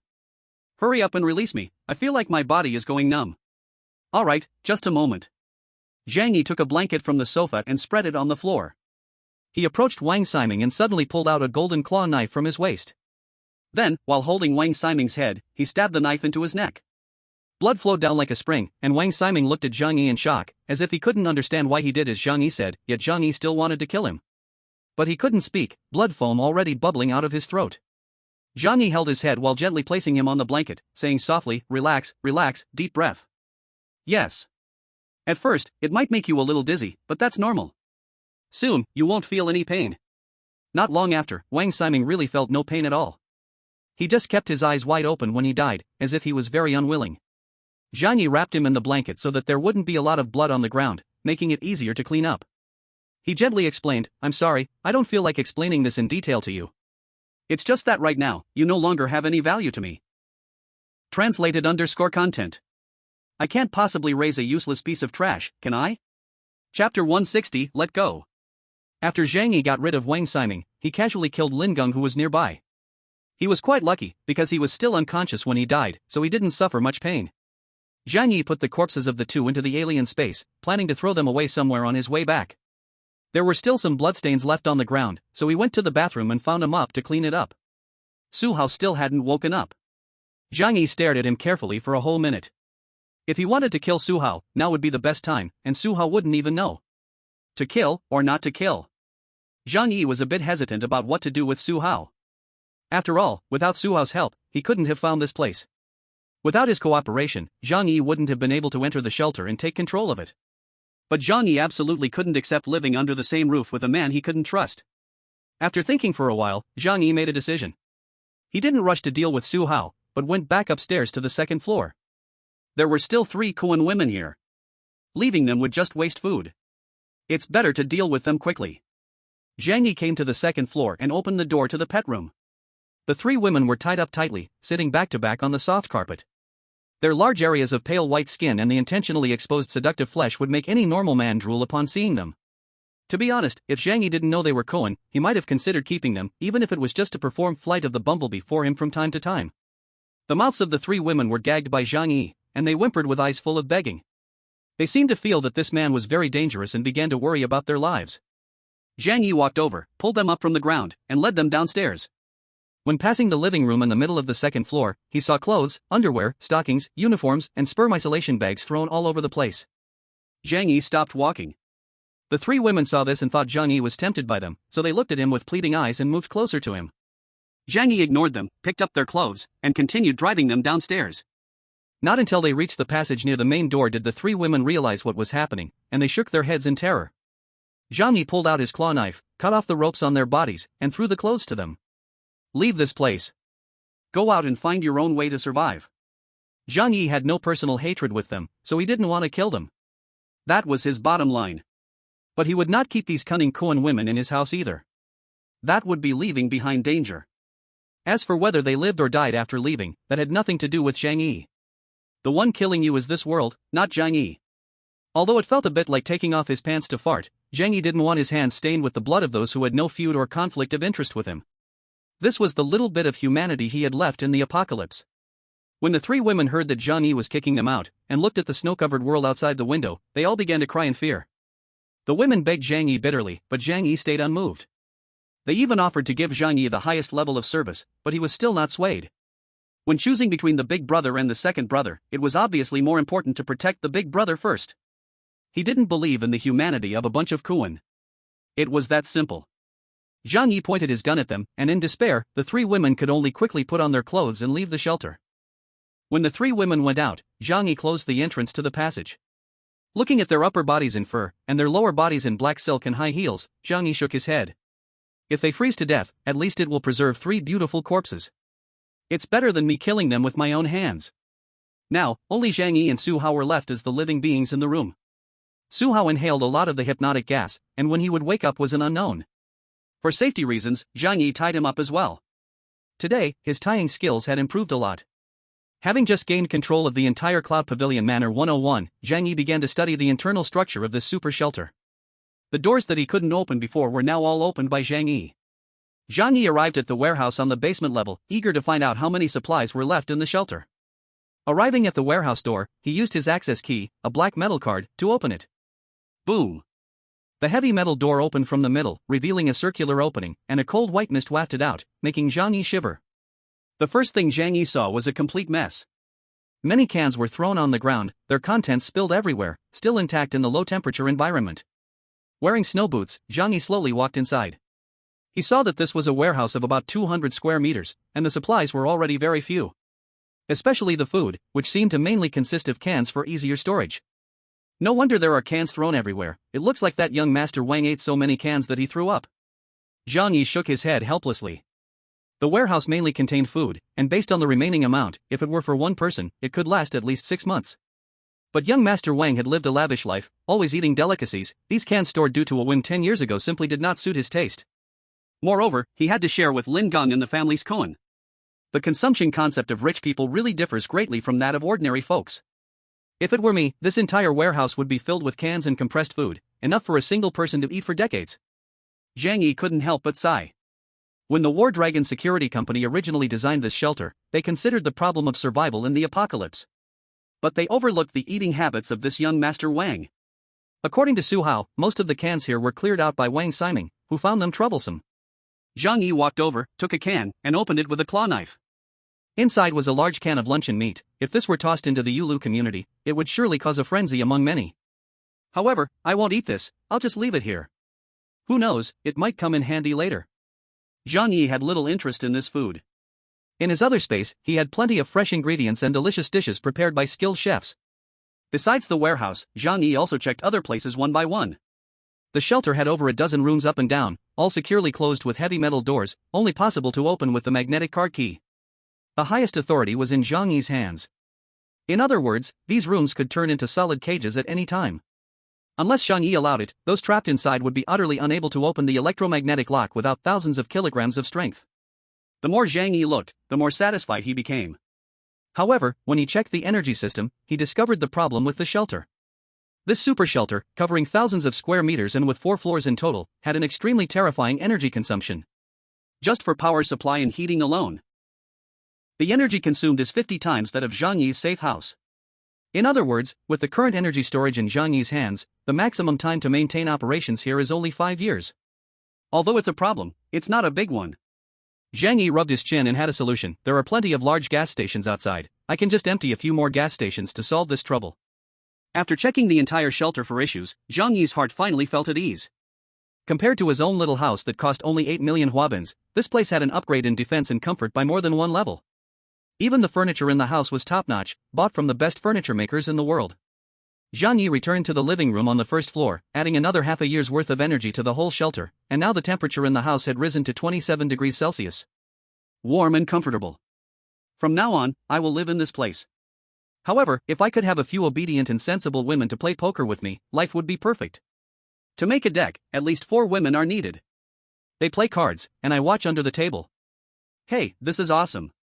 Zhang Yi lay on the sofa, happily squinting his eyes and dreaming of a beautiful future life. Chapter 161, let's go, before I change my mind. After resting for a while, Zhang Yi took out some stimulants from the alternate space for Su Hao to take. To make him wake up quickly, he also splashed some ice water on his face. After some fuss, Su Hao finally opened his tired eyes. Hiss, so cold. When he saw Zhang Yi in front of him, Su Hao was momentarily stunned before breaking into wild joy. Brother Zhang, you succeeded? He looked around, trying to find Wang Ximing's figure but saw nothing. Zhang Yi didn't say anything, just untied the ropes on him. Su Hao himself didn't expect that after sleeping, he woke up to find that he had conquered Wang Ximing's luxurious shelter. Winning so easily made him overjoyed. However, he was very curious. Although both of them were exposed to the hypnotic gas in the trap, why did Zhang Yi wake up so quickly? And it seemed he had also taken over this shelter. Brother Zhang, where is Wang Ximing? How did you deal with him? Su Hao asked curiously. Zhang Yi replied lightly, did you forget? I am the urban soldier king, a master from the mountain, a mercenary returning from the battlefield. Dealing with a mere Wang Ximing is no big deal. Su Hao laughed heartily. Ha ha ha. Brother, you are so awesome, I was right about you. From now on, I will wholeheartedly follow you. With you covering me, I won't have to worry about survival anymore. Zhang Yi picked up a heavy backpack from the sofa and placed it in front of Su Hao. These things are your reward. Take a look. Su Hao's eyes lit up, and he rubbed his hands together happily. How could I accept this? No need to be polite, this is what you deserve. Zhang Yi said lightly. Su Hao stopped being modest. It had been a long time since he had eaten proper food. In front of Zhang Yi, he opened the zipper of the backpack. Wow! A large pile of food was revealed before his eyes. Biscuits, bread, chocolate bars, chicken legs, cream cakes, cut rice. The whole backpack was stuffed full, just lifting it would be at least 30 or 40 pounds. Su Hao was so excited that the corners of his mouth were almost reaching his ears. Brother Zhang, you are really my brother. Whatever you need me to do in the future, just say it. If you frown even once, I am not human. Su Hao grabbed a pack of chicken legs, tearing open the wrapper while expressing his loyalty to Zhang Yi. After hearing this, Zhang Yi finally revealed a smile on his face. Oh? You said it. I didn't force you. He pointed with his chin to the outside. Take these things and leave. Zhang Yi could not let Su Hao stay. But his conscience did not allow him to act ungratefully. Su Hao may be a jerk, but he did help him a lot in this matter. So Zhang Yi decided to give him enough food to let him fend for himself outside. Su Hao was tearing at the packaging of a chicken leg when he heard these words and suddenly froze. Time seemed to freeze as he stared blankly at Zhang Yi, his body stiffening. Zhang Yi calmly looked down at him, his eyes indifferent but containing an irresistible will. After a long while, Su Hao came back to his senses, his heart raced wildly, and he even experienced ringing in his ears, as if electricity was surging through them. He could not accept this reality. He had clearly succeeded in joining Zhang Yi's team, and he had helped him gain this luxurious and safe shelter. But why wouldn't he let him stay? Su Hao looked at Zhang Yi, his eyes suddenly red. With pleading eyes, he said to Zhang Yi, Brother Zhang, what did you just say? I didn't hear clearly. He hoped it was just his own misunderstanding. However, Zhang Yi soon said to him word by word, you cannot stay here. Take the reward I give you and leave. As soon as Zhang Yi's voice fell, 2 streams of tears instantly flowed down Su Hao's cheeks. He hugged the backpack in front of him and excitedly took 2 steps back, curling up in the corner as a way to find security. You promised to let me stay. You promised me in person. Zhang Yi shook his head helplessly. I did promise you, but I can go back on my word. We are all adults, we should understand that verbal agreements are the easiest to go back on. It has always been this way, especially now. Zhang Yi was being very callous. For the sake of his own safety, he could discard any moral standards. This behavior made Su Hao cry even harder. He curled up like a helpless child, yelling angrily at Zhang Yi, "You can't treat me like this. You can't go back on your word. I helped you so much, I don't want anything else from you, just protect me so I can live. Can't you accept this condition? At this rate, you will live a long and lonely life, with no one to trust you or be by your side." After listening, Zhang Yi merely smiled faintly, his expression dismissive. Oh, and so what? At least I can still live. But being soft-hearted and losing my life means I end up with nothing. He was too lazy to debate with Su Hao because it was completely unnecessary. The power dynamic between the two was not on the same level. Zhang Yi's orders were absolute, Su Hao had to do whatever he said. Zhang Yi waved his hand outside, "Go. Make this food last, it should last you a month. In this month, find a way to survive. I have already shown you great mercy." Su Hao shook his head desperately, "No, I won't go." It was too cold outside. Coming from the Yuelu community, the whole way was a world frozen in heavy snow. Leaving from here, death was just a matter of time. After experiencing this warm and happy sanctuary, how could he possibly leave? Zhang Yi smiled. Then he raised his gun. Do you really want to push me to this point? I hope we can part peacefully, not with me pointing a gun at your head. Seeing Zhang Yi raise the gun, the fear on Su Hao's face deepened. I can't leave, you poisoned me. Zhang Yi's tone grew colder, there is no poison at all. Just colored regular medicine, you won't die. Su Hao's face turned pale. He had been deceived by Zhang Yi. But you can't force me out. How can you be so ungrateful? He raised the climbing backpack in his hand, I helped you build a shelter. Is this all you give me? It is far from enough. Zhang Yi took a deep breath. His good temper was slowly wearing out. He stared at Su Hao, his tone becoming emotionless. But don't forget, you also owe me a life. What? Where did that come from? Of course, it exists. Back in the community, you should have been killed by me. But I didn't kill you, so don't you owe me a life? Zhang Yi said, now, I will use your life in exchange for this bag of food. You've made a great profit. He pointed to the doorway with his gun, while his left hand opened a door with a remote control. Hurry up. If you take too long, I might change my mind. Chapter 162 I gave you a chance. Zhang Yi's gaze had turned icy, with the gun pointed at Su Hao's forehead. The dark barrel reminded Su Hao of Zhang Yi's cold-blooded killing scenes. He knew Zhang Yi was not joking with him.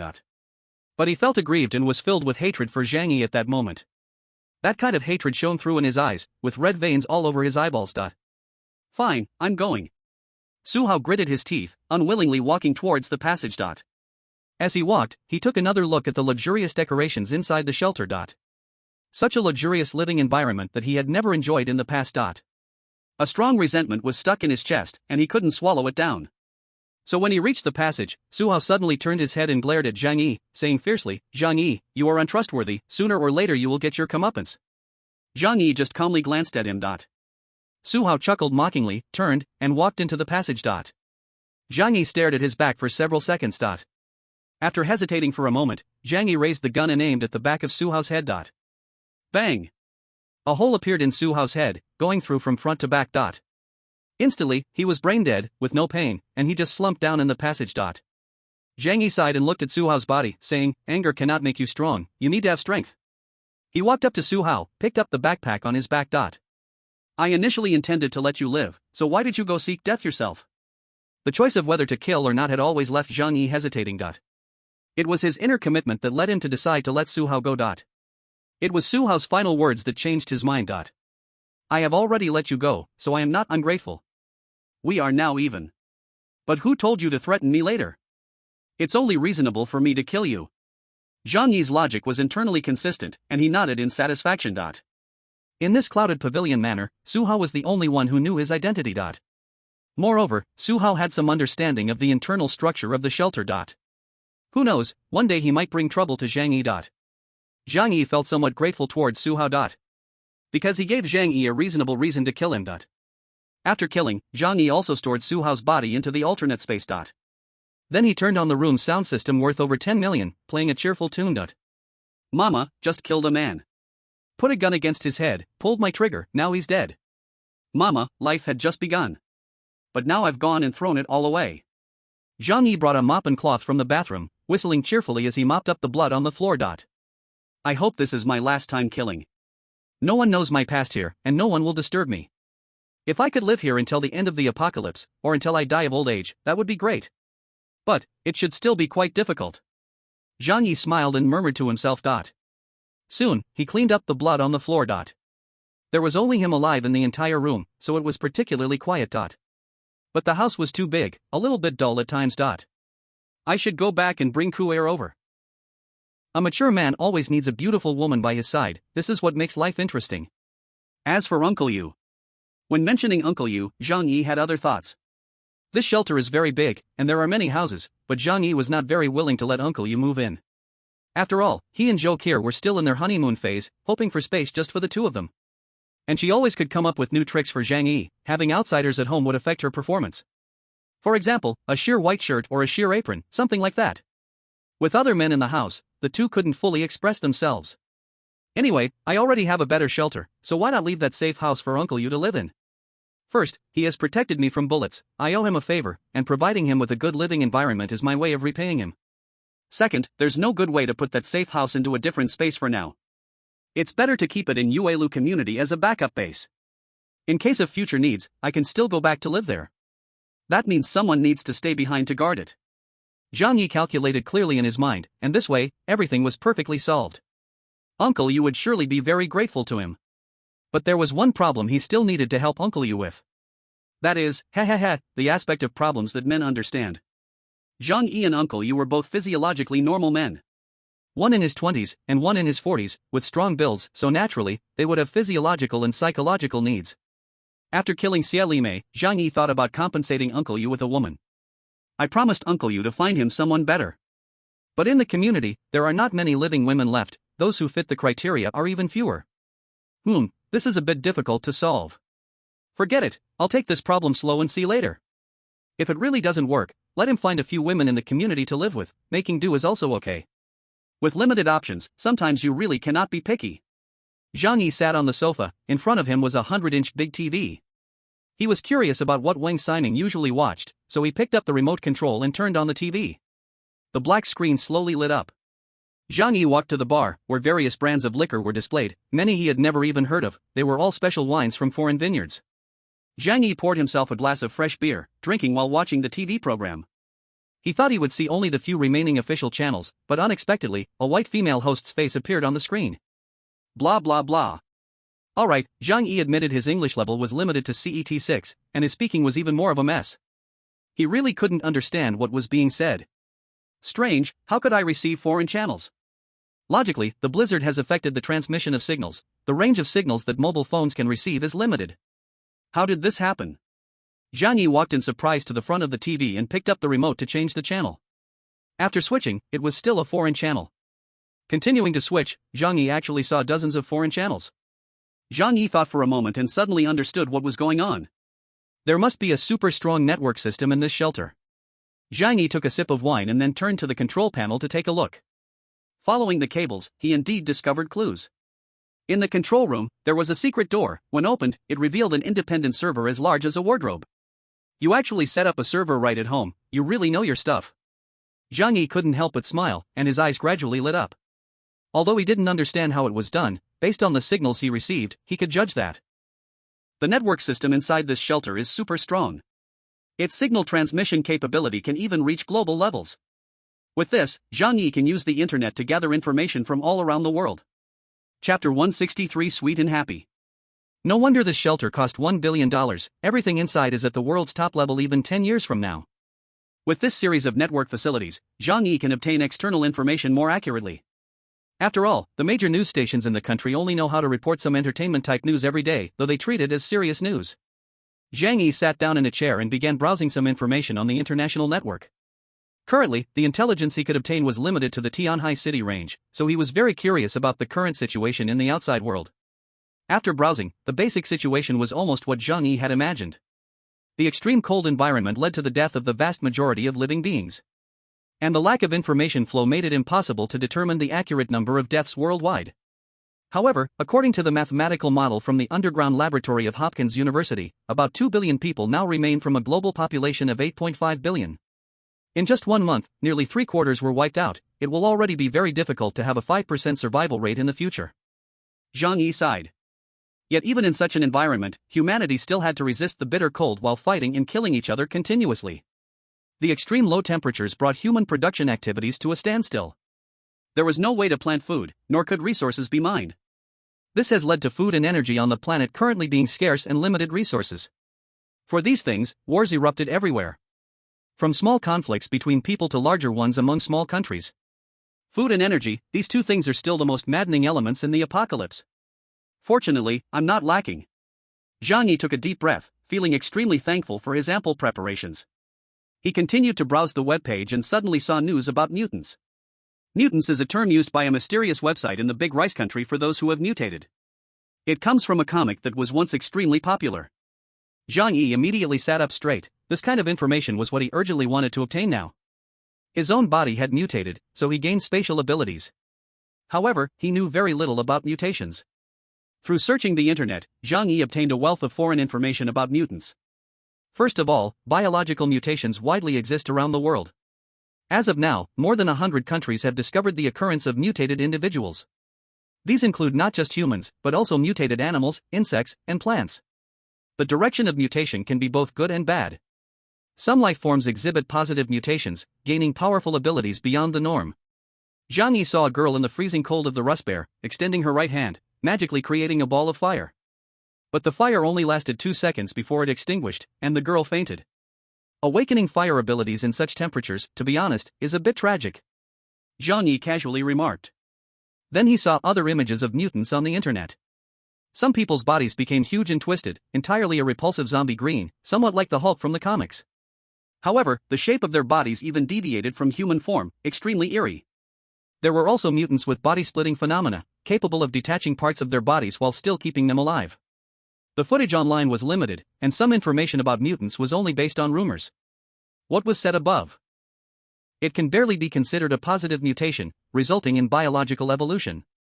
However, some tragic individuals were directly destroyed by the radiation of gamma rays. Not only did they not gain powerful abilities, but instead, they became grotesquely distorted. That sensation is somewhat akin to beings that have experienced intense nuclear radiation. Zhang Yi diligently read all the information he could find and silently memorized it in his heart. So far, the number of mutants appearing worldwide is not many, but there must be others like him hiding their abilities. This also indicates that the outside world is still very dangerous. Zhang Yi became even more determined to survive inside the shelter. I'll go back first and pick up Heir. Zhang Yi shut down the computer, then stood up to organize his equipment, planning to head back to Yuelu community to get Heir. Over time, love grew, and he had grown accustomed to Heir's company by his side. Living with a beautiful and understanding woman made life much more interesting. Zhang Yi prepared his entire set of equipment, then opened the heavy metal door of the shelter. When he opened the door, the futuristic technology shape and sound truly fascinated him. Zhang Yi stepped outside with a gun in hand. There were a few footprints on the ground, likely belonging to those 3 Kuan. In the ice and snow, they wore simple clothing and probably wouldn't survive long even if they found a house to hide in. Am I being too wasteful by doing this? Zhang Yi sighed a bit. It must be said that the high-class Kuan in Tianhai City truly had a high quality, also known as socialite quality, which was indistinguishable from some film stars. Zhang Yi had promised Uncle Yu that he would find several good women for him, to help ease his loneliness. At first, he really thought about sending these women to Uncle Yu. However, after thinking it over, he finally dismissed the thought. After all, such women were too cunning and would resort to any means to achieve their goals. If one day they deceived Uncle Yu, it could cause Zhang Yi big troubles. Whatever, there's no need to feel sorry, there will always be more suitable women out there. As Zhang Yi spoke, he walked outside. He did not plan to take out the snowmobile here. After all, snowmobiles were quite rare in the south, and others might discern his identity through it. Just as he reached near Villa 204, he suddenly heard a woman's voice. Please wait a moment. Zhang Yi paused slightly, stopping because he felt that the voice was particularly familiar. He felt he must have heard it somewhere, and that it was often the kind he heard regularly. Wait a moment? Wait for what? Wait for her husband? Zhang Yi recalled that this was a classic movie line that once swept the internet, and he would occasionally review it. He looked toward the source of the sound and put his finger on the trigger. At the entrance of Villa 204, a figure wrapped in a black down jacket appeared. Seeing Zhang Yi looking at her, she joyfully moved toward him. Please, you must wait a moment. I have something to say to you. Hearing that soft and tender voice, Zhang Yi completely confirmed who the person in front of him was. His eyes revealed a look of surprise and joy. You are Mimi? Chapter 164, Under the Same Roof. The woman in the long black down jacket gasped as she walked up to Zhang Yi. She pushed aside her scarf to reveal a fair, tender, almost fragile oval face.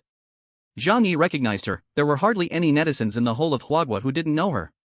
She is the hottest top-tier flower in recent years, the woman countless men longed to be close to in their dreams, Yang Xia. According to Su Hao, those who lived in Yunk Manor were either rich or noble. In the entertainment industry, she is a top star. And Yang Xia naturally has the ability to buy a house here. Zhang Yi felt ripples in his heart when he saw her. He didn't have the habit of idolizing stars, but as a normal man, of course, he liked beautiful female celebrities. Especially, he found it irresistible to women with perfect bodies. So, it was no surprise that he had liked Yang Xia for a long time. How much did he like her? Let's put it this way, countless lonely nights were accompanied by her presence. There were piles of her photo collections and film works on his hard drive, making him a devoted fan. Although she was a few years older than Zhang Yi and a divorced woman, to him, this didn't take away from her charm. In fact, it made her even more enticing. When Yang Xia saw Zhang Yi, her big eyes revealed a pitiful look, and she timidly said, I haven't eaten for 3 days. Can you take me away? I don't want to die here. It was as if she had hooks in her eyes, capable of pulling out a man's soul. As an actress, although her acting skills had been criticized, she was quite adept at seducing men. This time, she took the initiative to come out, hoping to gamble a little, using her beauty to gain a chance to survive. Zhang Yi looked at her, remaining silent. To be honest, he was quite tempted. After all, it was a female star he liked, and now she had taken the initiative to come to him. Who wouldn't want to live under the same roof with her and feel the joy of having a big star serve them like a maid? Wouldn't you want that? However, Zhang Yi still needed to consider safety issues. He frowned. In this current environment, everyone's life is not easy. If you want me to take you away, you need to give me a full and compelling reason. Yang Xia slightly bit her lip, and this action was pure and enticing. Her pink lips were crystal clear, and her cherry-like mouth made one wonder if eating would be troublesome. This woman was truly born with a charm that could seduce. Someone once said that among the 4 little flower sisters, Yang Xia may not be the most beautiful one. But she was definitely the one who could stir a man's fantasies the most. Zhang Yi might be influenced by the star's halo, always feeling that she was helpless, pitiful, and more enticing when bullied.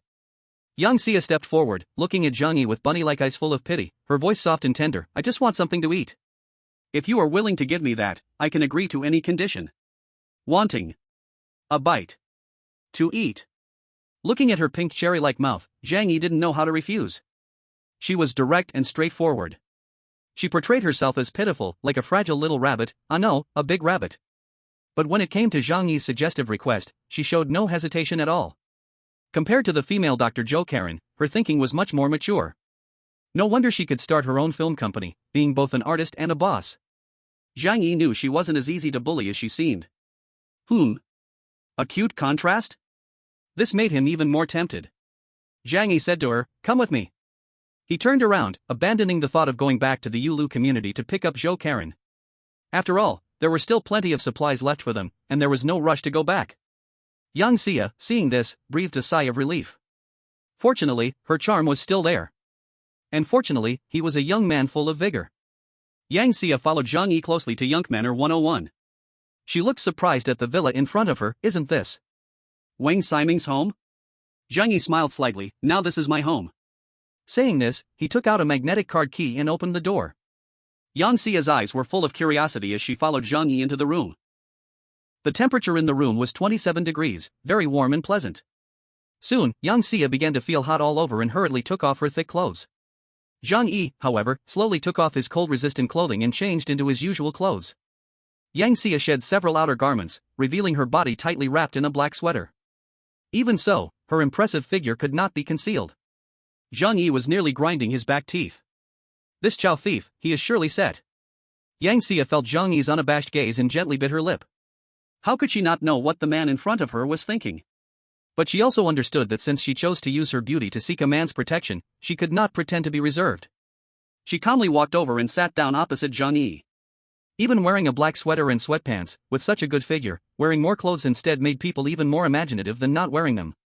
"Thank you for letting me in," she said in a soft and lovely voice. "What is your relationship with the owner here?" she asked cautiously.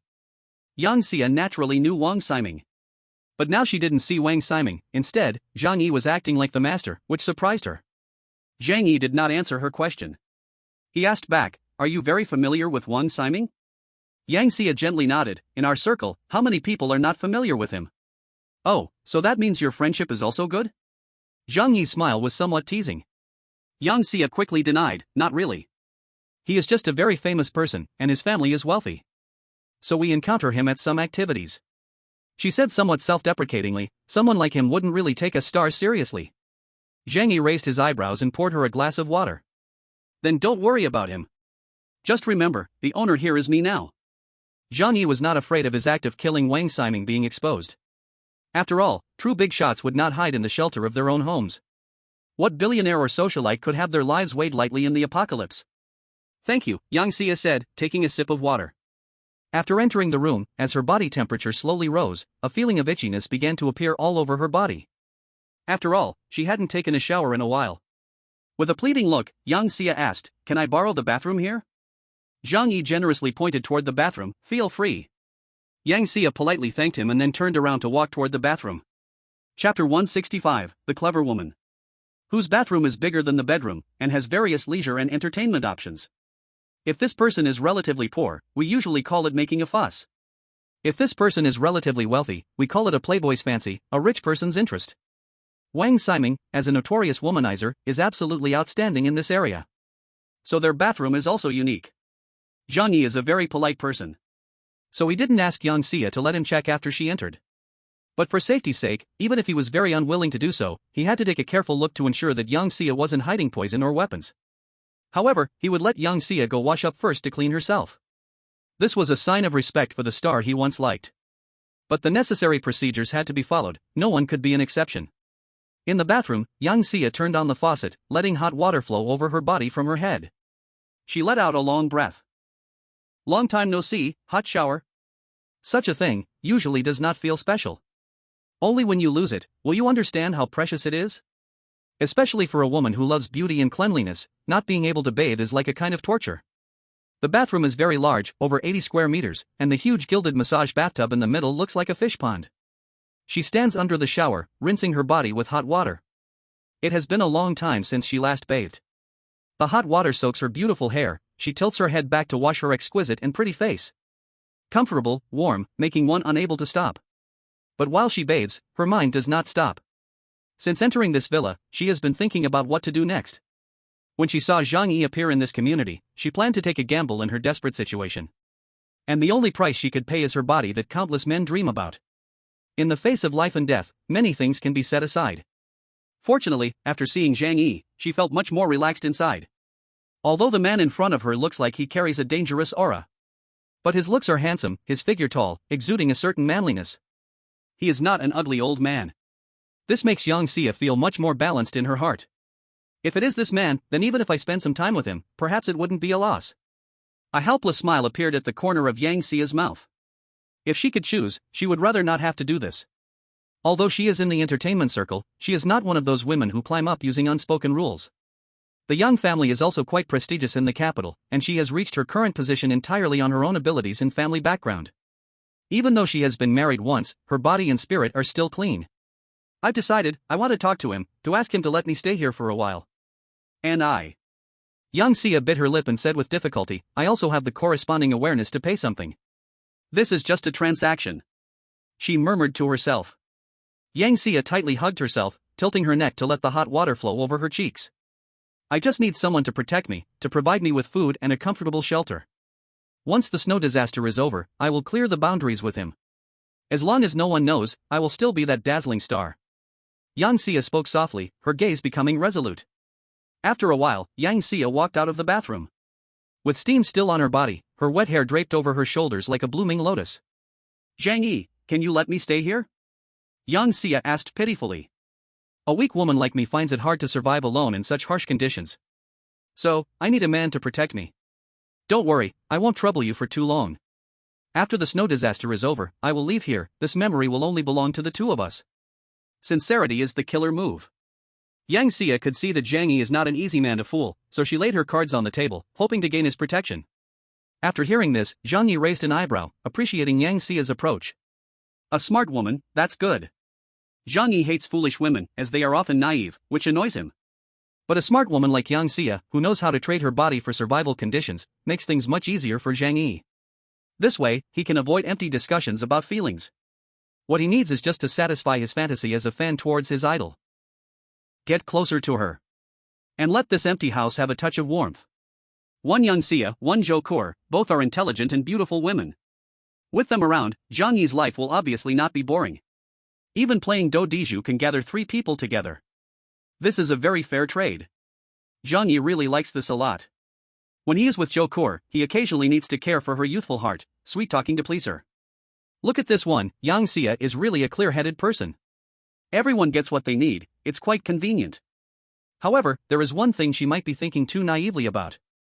So you're saying you'll leave after the snow disaster, right? Zhang Yi smiled and shook his head. Let's not even discuss whether this long snow disaster will ever end. Even if the ice age is over, do you think this world will return to the way it was? Yang Xia bit her lip, her eyes filled with a hint of longing. It will return to the way it was. She turned to look at the heavy snow outside. If this world doesn't return to the past, then all my efforts over the years would be in vain, right? She has long been used to being adored like a superstar. Zhang Yi shrugged, not caring. It doesn't matter. Even if one day Yang Xia really wants to leave, Zhang Yi would just reminisce about the happy times they spent together. There are plenty of obedient and understanding girls outside, he wouldn't linger on anyone's departure. In this apocalyptic world, he just wants to drink and enjoy today.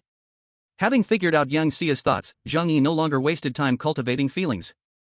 Okay, I promise you. But in my house, you must listen to me. This is the fundamental principle. When Zhang Yi brought up this issue, he was still serious, no matter who the woman in front of him was, his principles wouldn't change. Chapter 166, 3 Rules. Yang Xia is indeed someone who knows how to be a boss, she thinks clearly about such transactions. Zhang Yi didn't mind, on the contrary, he liked this way of interacting. He has always hated all sorts of twists and turns. Zhang Yi glanced outside, it was already dark, after all, it's winter. It seems they can't leave tonight. It's getting late, let's rest. Zhang Yi said. The wind and snow gradually eased, and the sound of the wind outside faded away. Zhang Yi took out a few clothes from the other space and placed them by the bed. Here are some new clothes, go change. Seeing Zhang Yi's ability to take things from thin air, Yang Xia opened her eyes wide. What kind of ability is this? Just a little trick. Zhang Yi smiled as he turned to leave, but was softly called back by the little girl's delicate voice. You don't go. Zhang Yi raised an eyebrow and asked with a smile, what's the matter? There are some things we need to talk about. Yang Xia's face slightly reddened. Although she had prepared herself psychologically, she was not a casual woman. Her relationship with Zhang Yi still left her confused, making it hard for her to meet his gaze. Zhang Yi stretched and then said, I'm a bit hungry, let's go to the living room. We can chat while eating. Yang Xia nodded, naturally having no objections, and a glimmer of light flashed in her eyes when she heard there would be food. Soon after, the two sat on the sofa in the living room. At this time, after some grooming, Yang Xia had regained her elegant appearance. Her hair was styled up, exuding the vibes of a graceful wife. She wore a black off-shoulder dress, highlighting her slender shoulders and deep neckline. Elegant, always timeless. Even in the apocalypse, her presence is still pleasing to the eye. Even if it's just taking her in at home. When a beautiful vase comes for appreciation, it is all good things. Zhang Yi lay on the sofa, he took out some warm food and placed it on the table, making Yang Xia stare in astonishment, thinking Zhang Yi was performing a magic trick. Eat. Let's chat while eating, there are some things we need to clarify in advance, so we won't have trouble later. Zhang Yi picked up a warm beef cheeseburger and took a bite, then started to set some rules for her.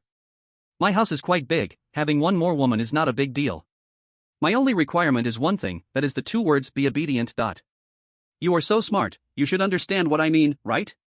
Yang Xia bit her lip, still feeling ashamed and annoyed about what had just happened. I understand, in our entertainment circle, such things are not strange. Zhang Yi nodded in satisfaction. Very good, a sensible person makes things easier.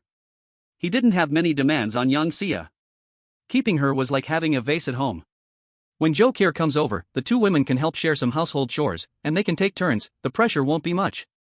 However, when Zhang Yi gives orders, overtime work is definitely unavoidable. At the thought of this, Zhang Yi suddenly frowned. He whispered, I remember when I bought those medicines from Zhou Hairun, was there any like that? I will look for it later. Sitting not far from him, Yang Xia suppressed her shyness and proudly straightened her chest to start negotiating terms with Zhang Yi. I can agree to your request. But there are a few principles I hope you can also follow. Zhang Yi laughed and shrugged nonchalantly, let's hear it. Yang Xia spoke clearly with a soft, tender voice. First, our relationship is limited to the snow disaster period. If one day we part ways, I hope you will not disclose things that happened here. After all, I am a public figure. If people find out what I did with you here, I can only retreat in the future. Zhang Yi slightly curled his lips. Like Zhang Yuanzhang and Kai Mingyu, she had dreams of society returning to its old state after the snow disaster. Still, he readily replied, okay, what I did with you, I won't easily reveal. Seeing Zhang Yi agree to this, Yang Xia sighed a long breath of relief. After all, she was a hot national idol, anyone who could have any connection with her would definitely be excited to show off.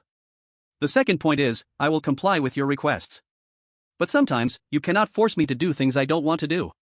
When she said this, she bit her lip, her voice getting smaller and smaller. It took a lot of courage for her to make such a request. But she still intended to make it clear with Zhang Yi from the beginning. She felt very ashamed of using herself as a bargaining chip. However, to be honest, it seemed a bit late to talk about these things now. Even if she pretended to be a strong woman, she had already lost her power and was thoroughly taken by Zhang Yi. It felt like saying these things had little deterrent power. She could only hope for Zhang Yi's pity to preserve her respect. Zhang Yi looked at Yang Xia, whose face was filled with humiliation mixed with shyness and struggle, and he felt a strange joy. Boss Chow, I get it. It's my fault for being young and ignorant, treating young girls like treasures. He moved his body closer to Yang Xia, and a hint of fear flashed in her eyes. Oh my, what is he doing? Yang Xia instinctively raised her delicate, pale arm, wanting Zhang Yi to maintain some distance. But she was immediately pulled into his embrace. Her face turned even redder. Do not overthink, do not dare to look into Zhang Yi's eyes. Zhang Yi wore an evil grin and pinched her delicate chin with his fingers, forcing her to turn her face around. He whispered in Yang Xia's ear, clearly, you came to seek me out first, so stop always looking so wronged. Even if it's just a game, each getting what they need, as a popular star, I hope you can always keep your acting skills up to par. At least then I will feel happier, and it would be good for you too, wouldn't it? Zhang Yi's domineering gaze made her heart tremble. However, she was not willing to completely give up the chance to resist. Then, you have to agree to my conditions first. Zhang Yi laughed dismissively. Don't worry, after all, I'm not a demon. As long as you behave here, I won't make things too difficult for you. Yeah, not too difficult, but he didn't say he wouldn't do anything. Yang Xia's eyes widened in anger, but she could only helplessly pout and silently complain. Chapter 167, Zhou Haimei. Zhang Yi made 3 rules with Yang Xia, and she got her wish to move in. But Zhang Yi could feel that deep inside, she still felt a bit of shame and anger. After all, as a top rising star, being firmly grasped by a man, she couldn't help but feel a bit unwilling. Yet Zhang Yi not only didn't feel upset, but instead felt even more pleased.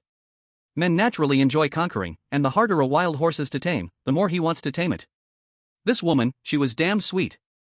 Because of Yang Xia, Zhang Yi did not return to Yuelu community. On one hand, he asked her about Yun Ke Manor, to make it convenient for future moving in. On the other hand, he hinted at Yang Xia, to prevent her from posing a threat to him. The day passed by so fulfillingly. Zhang Yi left a room for Yang Xia. Like he did with Zhou Kor before, he didn't give her a key. I'm going out for a bit, you stay here in the room. Zhang Yi left some food for Yang Xia, and the restroom issue was easy to solve, as all the rooms had private bathrooms. When the shelter was built, the planning was indeed very thoughtful. Upon hearing Zhang Yi was going out, Yang Xia's face displayed a nervous expression. When will you be back? After the apocalypse hit, she had spent a long time in loneliness and fear. Now, although this bad man occupied her body, as a woman, she felt very secure inside. To be honest, if Zhang Yi treated her politely and didn't take advantage of her, she would instead fear he had other schemes. Now that Zhang Yi was leaving, she felt fear again. She didn't want to be alone any longer. You don't have to worry, I'm just going out to pick someone up. I'll be back quickly. Seeing Yang Xia show her feminine side, Zhang Yi couldn't help but smile. The hard shell on the surface gradually could not hold up. What an interesting woman. Yang Xia bit her lip, and her face showed a cold look again as she sat upright on the sofa. Alright then, you go and come back quickly. As Zhang Yi turned to leave, suddenly a thought flashed in his mind. He turned back to ask Yang Xia, this place has many rich people and celebrities, right? Yang Xia blinked and said, yes, this is the biggest wealthy area in Tianhai City. The people around here have a minimum family wealth of at least a few billion. Zhang Yi nodded. A mischievous smile suddenly appeared on his lips. So, are there any big-breasted, brainless rich ladies here? Yang Xia's eyes widened in shock, and she suddenly stood up excitedly. Are you okay? Are you okay? If you keep joking like this, I might just get angry. She glared at Zhang Yi, fists clenched in anger. Zhang Yi blinked, realizing she had taken it personally. Well, she indeed fit the significant trait of having a big chest. But she wasn't brainless. Zhang Yi smiled and explained, you misunderstood. I wasn't talking about you, but about other people. Yang Xia was stunned, covering her mouth in surprise and stepping back 2 paces. You bad guy. This is too much. How long has it been? He was already planning to find another woman. Am I that lacking in charm? Oh my, what am I thinking? He's just a bad person, a big silver devil. Yang Xia was filled with shame and anger. Zhang Yi, however, looked speechless. He admitted he was a bit lecherous but wasn't the type to seek women everywhere. The reason he asked was entirely because of Uncle Yu.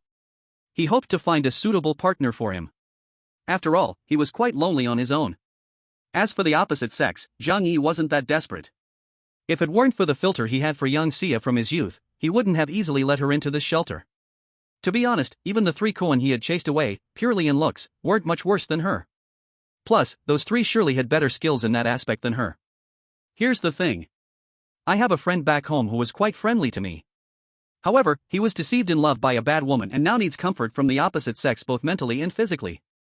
I wanted to find him a companion, that's why I asked you. After all, your connections in the wealthy circles are quite broad. After listening to Zhang Yi's explanation, Yang Xia realized she had made a faux pas.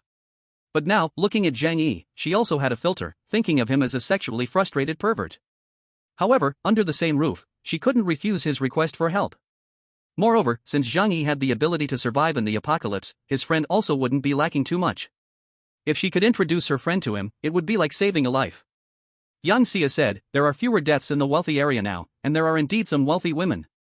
However, finding one without ulterior motives is very hard. She frowned slightly, paused, and then carefully asked, if she's a little older, your friend wouldn't mind, right? A little older? That's great. Zhang Yi hoped to introduce a mature and stable woman to Uncle Yu, someone who understood the moves in life. Unlike that Xiaolime, who was always dancing on the edge of self-destruction. My friend is in his 40s, and he personally prefers more mature women. Sorry, Uncle Yu. Even if you like young girls, I can't help you there. Because young women are just too troublesome. Yang Xia breathed a sigh of relief. If that's the requirement, then it's easy. She looked at Zhang Yi and asked with a smile, you must know Zhou Haimei, right? Upon hearing this name, Zhang Yi couldn't help but slightly tighten his pupils. Zhou Haimei was his goddess from childhood. Not to mention Zhang Yi, even his dad liked her very much while he was still alive. Back then, Zhou Haimei was known as the national sweetheart and had won many film and television awards. Now in her 40s, she began transitioning to playing motherly roles, but often due to her stunning beauty, the audience would say, her presence overshadowed the leading lady. To be honest, even at over 40, Zhou Haimei still looked enchanting and voluptuous. Even Zhang Yi had to admire, her charm remains. Uncle Yu, this time I truly have lived up to you. I found you the best. Zhang Yi immediately asked Yang Xia to contact Zhou Haimei. Before long, Zhou Haimei appeared at Zhang Yi's house. Originally a delicate beauty, due to the snow disaster. At this moment, she had become a bit thinner, and her face was marked by deep fatigue. However, deep in her eyes, it was difficult to hide the excitement of having a chance to survive. Yang Xia said next to Zhang Yi, I've already spoken to her about the situation, and she has no objections. That was certainly the case. In the face of life and death, most people cannot maintain their so-called reserve and arrogance. Chapter 168 Fisherman. Zhang Yi gave a bit of food to Zhou Haimei. When she saw the food, her eyes lit up, and after thanking Zhang Yi with her last bit of reserve, she sat on the sofa and began to devour it. Zhang Yi waited until she finished eating before saying to her, do you understand the situation now? Zhou Haimei nodded, I know, you found me a home, right? A woman in her 40s is able to view things more fairly. Perhaps people of their age do not value so-called love as much. Marriage and living together are about matching social statuses. As long as the conditions can be met, they can be together. So when Yang Xia told her that she could find her a long-term supporter, she agreed without hesitation. The only regret was that she originally thought that man was Zhang Yi. With Yang Xia's groundwork laid, Zhang Yi saved a lot of trouble. Before setting off, he solemnly reminded the two about the need for secrecy regarding the safe house and refuge. Absolutely do not reveal any information to outsiders. Otherwise, it could very likely attract greedy people to come and take it. If I find out who leaked information about this place, then she has no reason to live. When Zhang Yi said this, his tone was calm and indifferent, but his eyes held pure killing intent. Both women were extremely frightened and quickly expressed that they wouldn't do anything foolish. Zhang Yi nodded, not saying anything more. Both of these women were not young, having fought their way in the entertainment industry, they were not fools and wouldn't do such stupid things. He only reminded them as a precaution. After giving his instructions, he let young Xia return to her room, then took Zhou Haimei to prepare to go back to Yuelu community. The cold wind howled, and the icy northern wind swept through the surface of the Lijiang River with snow. Compared to when the snow disaster just hit, the snowfall had become much smaller now. After all, under the extremely cold temperatures, there aren't as many moisture molecules in the air to condense into ice. Yet this low temperature still persisted, and the cold wind remained as piercing as ever. Adjacent to Yunk Manor across the river was a small town called Shujia Town. Just a river away was a villa district where the richest people in Tianhai City lived, while on the other side was a suburban rural area. In the past, people in Shujia Town relied on growing grains and vegetables for a living. Every household built greenhouses to grow grains and vegetables, which they then sold in the downtown area of Tianhai City. For many years, although they were not as wealthy as those in the city, their lives had been quite decent. When the extreme cold storm came, their lives became much more comfortable than those in the city. Although they also had to face the cold temperatures, they would not lack food. Moreover, their physical fitness was even better than that of city dwellers. When a snowstorm arrived, they actually managed to live relatively comfortably, which was somewhat ironic. At noon, which was also the warmest time of the day, the outside temperature rose to -60 degrees, and the snow and wind had decreased a bit.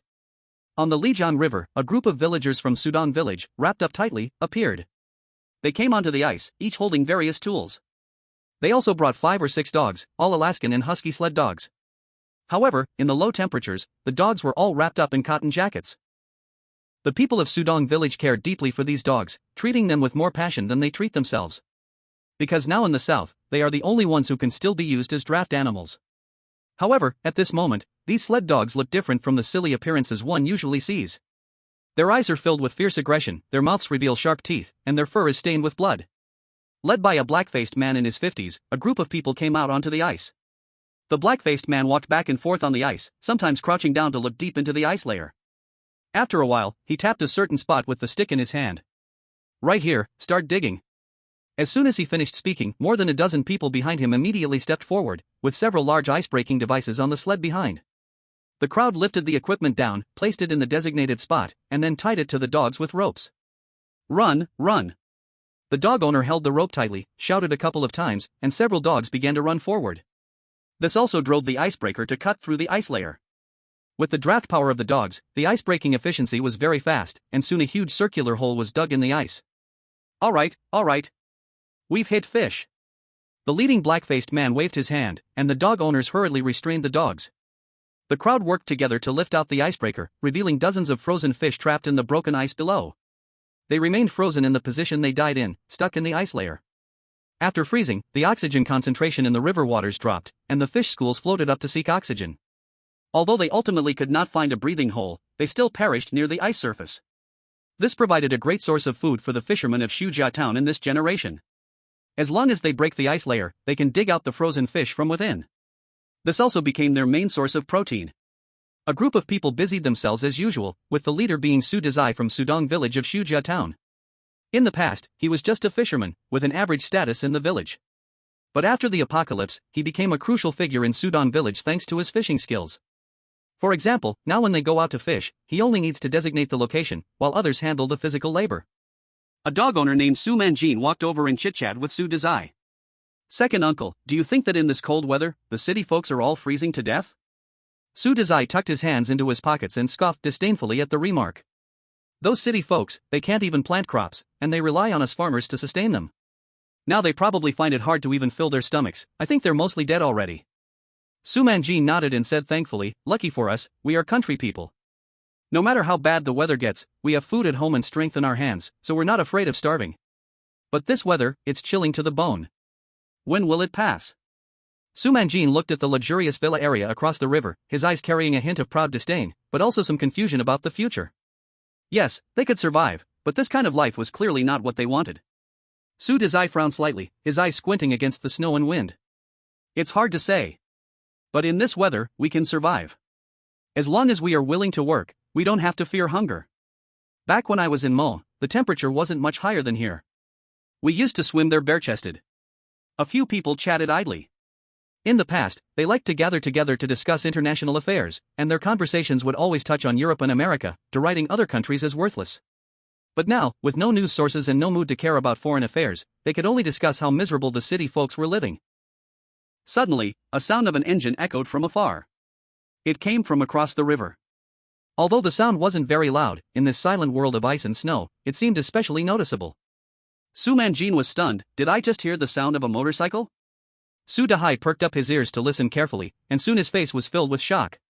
It couldn't be wrong. This sound was very much like the fishing boat he had used while fishing. What time is it? How can there be vehicles? Didn't the people in the city freeze to death? A group of people put down their work and looked towards the direction of the sound coming from the engine. Chapter 169, Do You Dare to Rob Me? Zhang Yi rode a snowmobile, heading toward the Yuelu community with Zhou Haimei. He drove along the riverside, and the snow-covered Lujiang had a magnificent feel to it. However, compared to the ground, there was obviously much less snow on the ice surface. Lujiang connected to the East Sea, so its water retained heat longer, causing the temperature to change more slowly. You could even see people catching fish on the ice surface. Zhang Yi looked at these scenes and felt a rare presence of humanity. But just then, a sudden shock rushed into his mind. Fishermen? They have actually adapted to this extreme cold? Zhang Yi found it hard to believe. In the month he lived in Yuelu community, he had witnessed how miserable those people were. Yet, the villagers on the other side of Lujiang had actually adapted to the cold. But then again, it wasn't surprising. Farmers worked in the fields year-round, and even in the cold, they had to rise early to labor. Their ability to adapt to the environment far surpassed the city people who were spoiled by air conditioning and heating. The adaptability of humans is truly terrifying. If it were me, I wouldn't know how to survive in winter without air conditioning and heating in my room.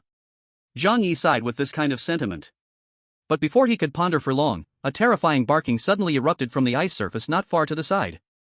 Zhou Haimei screamed, pointing towards the river, "There are dogs!" Zhang Yi had already seen it. 7 or 8 fierce dogs were barking madly as they charged towards them. Behind them were 2 makeshift sleds with 4 people standing on top. Zhang Yi's gaze deepened. He knew he was in trouble again. Not just the trouble in front of him, but trouble for the future. Originally, he had planned for the people in the city to quickly perish in the snow disaster, while he and the few people hiding in the shelter could survive until the end. But unexpectedly, the villagers outside the city were already starting to adapt to life in the severe cold. These people could become potential threats. For example, they might set their sights on his snowmobile. Hold on tight. Zhang Yi sharply twisted the throttle, speeding up. He didn't want to clash with these people. After all, offending one person could lead to involvement with an entire village. Zhang Yi sped on, while on the river, 8 dogs chased after him, tongues lolling. When they saw Zhang Yi, their eyes turned red, and the wildness in their gaze sent chills down the spine. Dogs were originally domesticated from wolves, but they had experienced many life-and-death battles in the apocalypse, even eating human flesh in times of hunger. Dogs that have eaten human flesh have blood-red eyes and are extremely brutal. Zhang Yi's snowmobile was fast, but the sled on the ice was no slower. Since the villagers from Sudan had come early to intercept, Zhang Yi couldn't dodge them. On the sled, a fisherman picked up a fishing spear and threw it towards Zhang Yi and the others. Damn! Zhang Yi cursed loudly. If this spear hit his arm, it would take at least half a pound of flesh. He hurriedly twisted the direction of the motorcycle. A sudden brake stopped the car in its tracks. Zhou Haimei wasn't fastened and was thrown out, landing in the snow. This once famous star was so scared that she cried out loud, sitting in the snow without the courage to get up. At that moment, 2 sleds had blocked Zhang Yi's path. 8 sled dogs were barking madly at Zhang Yi, their voices sounding particularly chilling, especially with blood dripping from their mouths. It felt like 8 hungry wolves, not just dogs. Zhang Yi felt his scalp tingle. He wasn't afraid of people, but seeing these crazy dogs made him a bit worried. People can be scared, but dogs are not. 4 people on the sled approached with weapons in hand, walking their dogs. Leave the car and the woman, and scram. One person, holding a machete, shouted at Zhang Yi. Zhang Yi coldly looked at them, taking in the position of every person and every dog. Then he quickly drew his gun and aimed it at them. Brothers, give me a path. I don't want to cause trouble, and you shouldn't come to seek death. The dark muzzle of the gun was clearly more intimidating than words. When those people saw the gun, they instinctively stepped back. Zhang Yi pointed his gun to the side and said, "Can you move aside?" The 4 villagers from Sudan village looked at each other, a hostility in their eyes unwavering. In this post-apocalyptic world, their hands had blood on them, they wouldn't be easily scared. But they also didn't want to die for nothing. A young man with a rogue look asked, "Hey, where did you get your car and gun?" Zhang Yi sneered, "Inherited." A few people holding the dogs exchanged glances, as if discussing whether to retreat. But when their eyes fell on the snowmobile and Zhou Haime's face, a heavy greed surfaced again. The snowmobile was the top transportation method right now, far better than dogs. As for the woman, they needed her too. It is said that when people are well fed, they think of lust. Once they solved their food issues, a different primal desire began to take over their minds. There are women in the village, true, but how can those village girls compete with a well-maintained star like Zhou Haime? The rogue-looking man named Su Xingwang said to Zhang Yi, hands in his pockets, "Hey, this is our territory. You can pass, but you have to pay a toll." He pointed at the snowmobile and Zhou Haime. "You have to leave either the car or the woman." Zhang Yi didn't expect these people to be so wild. Did they think the gun in his hand was just for show? He frowned and coldly asked, "Can't you see I have a gun?" The four looked at each other. Although they were somewhat afraid, they didn't back down. Those who had survived this long and dared to take their dogs out were certainly not nice people.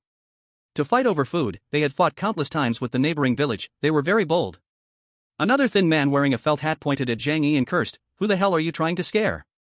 We have 4 people and 8 dogs, how many bullets do you have in that gun? Leave the woman in the car, and we might let you live. Otherwise, try and see." Zhang Yi's gaze grew colder. Out of the corner of his eye, he saw people on the river coming toward them. The river here was less than 100 meters wide, and across it was Shujia town. If their people got here, they would quickly surround Zhang Yi. By then, Zhang Yi might protect himself, but the crazy pack of dogs could tear Zhou Haime apart. He quickly took a breath. "You brought this on yourselves." There was no need for further talk. Zhang Yi let a gun slip from his left hand. In an instant, he moved, firing 4 shots directly at the heads of the 4 people. The 4 didn't even struggle, their heads burst open, collapsing onto the ground in an instant. Without a person leading them, the 8 dogs rushed toward Zhang Yi and Zhou Haime, barking fiercely. Gunshots did not scare these mad dogs, instead, they became even more excited, baring their teeth as they lunged toward Zhang Yi and Zhou Haime. Zhou Haime screamed in terror, realizing she was about to be bitten by the crazed dogs. Zhang Yi clenched his teeth and quickly killed 2 dogs that were attacking her side. In the blink of an eye, the remaining 6 dogs pounced right in front of Zhang Yi. It was too late to shoot now. "Dimension Gate!" Zhang Yi shouted, opening a portal to another space right in front of him. Whoosh whoosh whoosh. The barking of the dogs quickly disappeared into the distance. Zhang Yi took a deep breath. If he accidentally got bitten by these dogs on an unprotected arm, he might lose a large chunk of flesh and have a high chance of contracting a virus. However, this was his first time applying his otherworldly abilities in a real-life situation in the face of danger. It was truly useful, it was simply an incredibly powerful defensive skill. That group of dogs only needed to stay in his otherworldly space for a while before they would die from bodily function failure and lack of oxygen. Large dogs weigh around 40 to 50 pounds, making them excellent subjects to observe their time of death. This would help him determine the difference in the flow of time between the otherworld and the real world. Zhang Yi calmed his emotions, seeing someone quickly approaching on the distant ice surface. He knew he couldn't stay here long, otherwise, if more people arrived, it could lead to big trouble. He hurriedly helped the paralyzed Zhou Haime up, put her on the snowmobile, and then sped away with her. As he left, he casually stored the 2 dead dogs into the other space. After Zhang Yi left, Zhou Dahuai and his people arrived slowly. A group of people from Sudong village gazed at the 4 corpses, their eyes filled with immense sorrow. When they heard the gunshots, they realized something was wrong. Su Dahai spoke with great sorrow, "I already said we shouldn't act hastily against unidentified people. Now look what's happened, we've lost our own." The 4 on the ground were all part of the younger generation of Sudong village and weren't very wise. Although Su Dahai had advised them, they believed they couldn't miss the opportunity and rode a dog sled to intercept. As a result, they all met their end here. Nearby, Su Manjin looked around but noticed something strange. Where are the dogs? Where did they all go? The dogs in the village were all trained by them. Dogs are evolved from wolves and are very social animals. Once they identify their owner, they won't easily betray them. So the possibility of them all running away was almost zero. The others looked around and didn't find a single dog in sight. Something's not right, this is too strange. That person is very suspicious. He has a snowmobile and is armed, he must not be an ordinary person. Su Dahai's face was dark. This time he led the team out, and now people were dead, along with 8 precious dogs lost. It would be hard for him to explain this upon returning to the village. No matter what, this matter cannot be left like this after killing our people from Sudong village. Things are a bit strange, that person might be like Chunlei, having extraordinary skills. We should go back and seek the village head's advice. Everyone nodded and then took the corpses back to Sudong village. The village furthest east in Shujia town is Sudong village. If seen from a distance, you would be astonished to find that in the vast snowy land, there were actually dome-shaped ice houses protruding everywhere. Hundreds of various sized ice houses gathered together, and in the very center stood a white castle built of pure snow bricks.